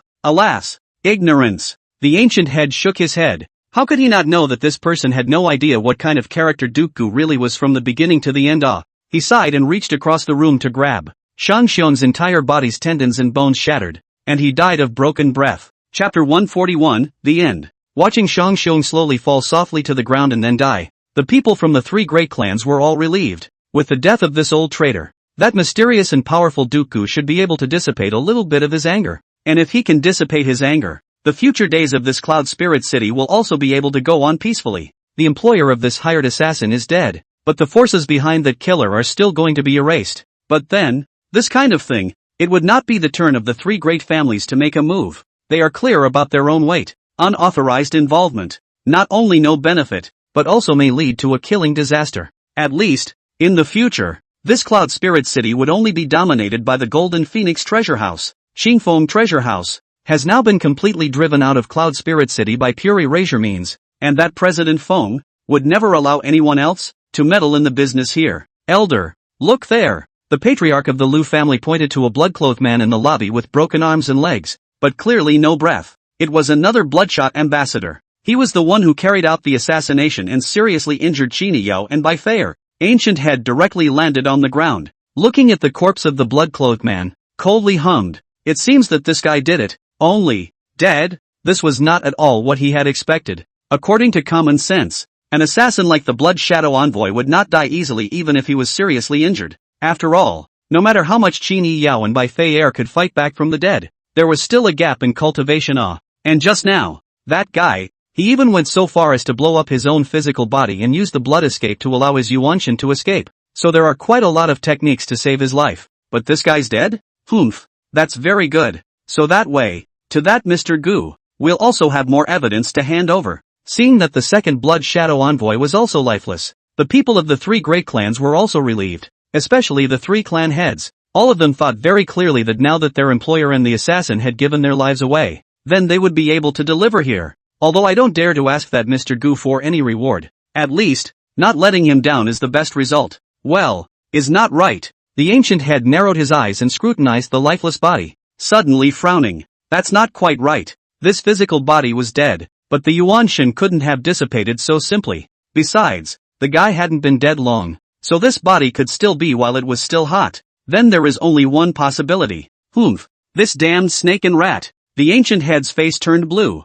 And under his anger, he directly slapped this flesh body and completely crushed it into blood foam all over the ground. Elder, what does that mean? Seeing that he was furious, and the waves of his aura shook everyone so much that they almost didn't stand still, the Lu family patriarch hurriedly asked, wondering what the ancient head was angry about again. This guy, cut off his own fleshly vitality. The Yuan Shan has escaped. Ancient head said in a deep voice. This person is afraid that he has performed some secret method. The Yuan Shan stripped off the original physical body, found another body to carry, and then ran away. The crowd was in an uproar. This actually ran a culprit? And by the looks of it, I'm afraid it's too late to chase after it. Ancient head sneered, but said nonchalantly, but it doesn't matter. If this Blood Shadow House dares to take this kind of order, then there's no need for it to continue to exist. It's true that he's in no hurry. If the Blood Shadow Envoy could run, he was bound to return to the Blood Shadow House as well. Otherwise wouldn't he become a lonely ghost after a long time? And where can Bloodshot House run to? Can't we just disband and go back to the mountains? It's not possible. If you dare to take orders to kill people, will you be afraid of becoming a bedbug? Anyway, the Golden Phoenix treasure line side has begun to explore around. All can mobilize, all mobilized. Heavy reward. There will be brave. Not a few days, we'll be able to find the roots of this Blood Shadow building. Everyone, this Cloud Spirit City matter has come to an end for now. At this point, the ancient head waved his hand and declared that the matter was closed for the time being. You, Lu Yan's old man, come here. He looked at the patriarch of the Lu family, and when the patriarch of the Lu family heard him call out to him, he hurriedly walked over to the ancient head and respectfully said, Senior, please command. You take this Shang Xiang's head and hand it over to the Golden Phoenix treasure house so that they can go and hand it over to Mr. Gu. The ancient head said. The patriarch of the Lu family naturally did as he was told, but he still asked one more question. So, where are these other people? This Qingfeng treasure house is not just Shang Xiong alone. The ancient head looked at the building that had been completely demolished to some bits and pieces, as well as those who had been arrested by the people of various families and thrown aside to wait for their fate. There are maids of honor, there are hired guards and servants, and there are also the middle level of those treasure houses, and there is even a vice president. What should we do with these guys? Sang Wong hired killers, but it may have nothing to do with them. After a long time of contemplation, the ancient head said directly, catch them first, don't miss a single one, and let that girl from the Golden Phoenix treasure house go and ask for permission to ask for Duke Gu. Yes, the patriarch of the Lu family respectfully complied. Chapter 142, You Watch, Cloud Spirit City, the wilderness. The figure of the killer Azora leaned against a tree somewhere and took a long time to catch his breath. He almost exerted his strength and fled far, far away. It was really the exhaustion of the Taoist power that he had to stop, because this body was really too weak, and he himself was forced to take over the body in a hurry. And this fleshly body carried his Yuanshan, which itself was somewhat less compatible, and it could only be said that it was an urgent illness that could not be taken care of. However, after making sure that there were no more pursuers behind them, Qing San dared to relax his guard a little bit. He's still in a state of shock from the robbery. This place, it's so weird. He just came to the Cloud Spirit City less than a day only, but did not expect. He thought he had taken a list without difficulty, but did not expect. 2 stinky girls, according to the reason he wanted to kill them but sprinkled only. Then, His original physical body completely broke an arm, lost a foot, and almost lost his life. But it's no different than losing your life now. Because just now, the Green Wind treasure house was surprisingly surrounded, and there were people outside shouting for them to pay for their lives. Originally, he thought that this was just the ungratefulness of these locals in Cloud Spirit City, so he let his companions go out to stabilize the scene and tell them that the Blood Shadow Tower was not something they could mess with, and the matter would be over. But his companion, immediately, died. The kind of death where all the Yuan Shen are crushed. At the time he was terrified. Because even the Blood Shadow House is not afraid. This is certainly not a normal person. The heavy fist cannot be out. Can only run away. Damn! Why did you mess with this monster? Ching San's face was cloudy. The more he thought about it, the more scared he became, and he felt very aggrieved. Those two girls, they were able to involve so many powerful people. It was really evil. But no matter what, he didn't want to stay in Cloud Spirit City. One had to hurry back to the General Altar and inform the Blood Shadow Tower's master that someone was eyeing the entire Blood Shadow Tower and had to respond. Or else what awaited the Blood Shadow Tower would be doomed. Being claimed by a powerful person of the transitional succession stage was no joke. Moreover, that Blood Shadow Tower master was extremely mysterious even within the Blood Shadow Tower. But if he was even more mysterious, would he be able to fight with a transitional succession stage cultivator? After thinking about it for a long time, Ching San stopped resting and continued to run. It's nightfall. Gu Hong slowly brought the 2 bowls of boiled tonics upstairs. He lifted the quilt and checked Bai Fei's injuries first. The injuries she suffered were actually not light at all. Just compared to Qin Yi Yao, it seemed a bit better. Her arms were wrapped in thick bandages, and if there weren't still tendons attached to them, Gu Hong was afraid that the flesh and blood of her arms would be chipped away. But other than that, okay. The poison he had gotten into had also been forced out with medicine, and now his face wasn't green, just exceptionally pale. After slowly feeding the medicine to Bai Fei, Gu Hong came to check on Qin Yi Yao's condition, the little girl who was hurt the most. Now her breath is stable and out of danger of life, but it is really hard to say when she will wake up. Thinking about this, Gu Hong hated that Qingfeng Bao Heng more and more. It was hard to look forward to the little girl back, specially bought a lot of food to make a table of sumptuous. As a result, a good cause, all ruined. After settling the 2 girls, Gu Hong went downstairs and sat in the front yard. Just in time to see Feng Wuxin walk in with a few guards again. She cupped her fists and bowed. Mr. Gu, fortunately, it's been taken care of. Gu Hong was slightly stunned. Is it taken care of? These girls came back in the afternoon and this culprit was taken down in the evening? That fast? Feng Wuxian waved his hand. The guard behind him walked up. He was carrying a bloody cloth bag in his hand. It was not hard to imagine that it must contain a human head. This is the Chang Xiang's head, as well as the Green Wind treasure house, which has since been completely removed from Cloud Spirit City as well. Feng Wuxin carefully observed the expression on Gu Heng's face and was able to see that he revealed a hint of satisfaction and smoothness, and couldn't help but let out a sigh of relief. Gu Hong nodded. That's good. President Feng's efficiency is beyond his imagination. If there was no her this time, I'm afraid that Gu Hong himself, no matter how angry he was, in addition to being a self-exploding truck, he would only have the option of holding his breath. But he's not one to hold back. But then, we are all connected by interests. Feng Wuxin is attached to this matter. Naturally, it is also for the purpose of eradicating future problems. If not dealt with now, then sooner or later, the Qingfeng treasure house will have to come back again. So it would be better to take the first step. Gu Heng's mood became more and more comfortable. Sort of avenge this for the little girl. She'll be glad to hear that when she wakes up. President Feng did this very well. Although I'm not a person with a rich family, if you have any needs, I can do what I can do. I will satisfy you. Things are done so efficiently. That pay is of course not less. After all, you cannot expect people to do all the work. They sit back and enjoy the benefits. This can also be, but eat a girl's family cheap. Gu Hong is still not too happy. Though, he didn't have much to hold on to either. These silver money of his own, or the Golden Phoenix Treasure Bank gave. Mr. Gu is talking too much. I don't need anything, and I'm doing this just to take out this bad anger for Miss Qin. Feng Wuxian directly refused, although she understood very well that if Mr. Gu made a move, then she would definitely get whatever she wanted. But sometimes, you can't be too greedy. Just deepening the cooperation was enough for her. Asking for too much sometimes tends to cause trouble instead. Really? That's fine. Gu Hong didn't insist when he heard her refuse so dryly. People might not even look at their own shabby family background. Also, for those remaining people from the Green Wind treasure house, does Mr. Gu have any plans on what to do with them? Feng Wuxian suddenly asked. Gu Hong froze. What about the rest of the Green Wind treasure house? That's where he knows. The rest of the people. Those quite innocent. You might as well receive the Golden Phoenix treasure house to use. Those damned. Do not keep. Anyway, you look at it. I do not ask so much. He casually waved his hand and said what he thought. And it was just as Feng Wuxin wanted it to be. Golden Phoenix Treasure Bank is now a good time to expand. Shang Xiong died. Qingfeng Treasure Bank originally left the class. She would like to be able to use them to pull under their own command, or to add some strength. But this matter does not have his nod. Feng Wuxian would not dare to make a decision without authorization. Now that she had his permission, Feng Wuxian dared to do it with confidence. Integrate the remnants of that Green Wind treasure house into yourself. President Feng will please return first. I still have to take care of the injured, so please come and sit down some other time when you are free. Gu Hong sends off the guests. Feng Wuxian nodded and turned to leave. Now that the Blood Shadow House hadn't been destroyed, she still had a lot to do. Xingfeng Baoxing has fallen. Blood Shadow House. It won't be long before it's right behind them.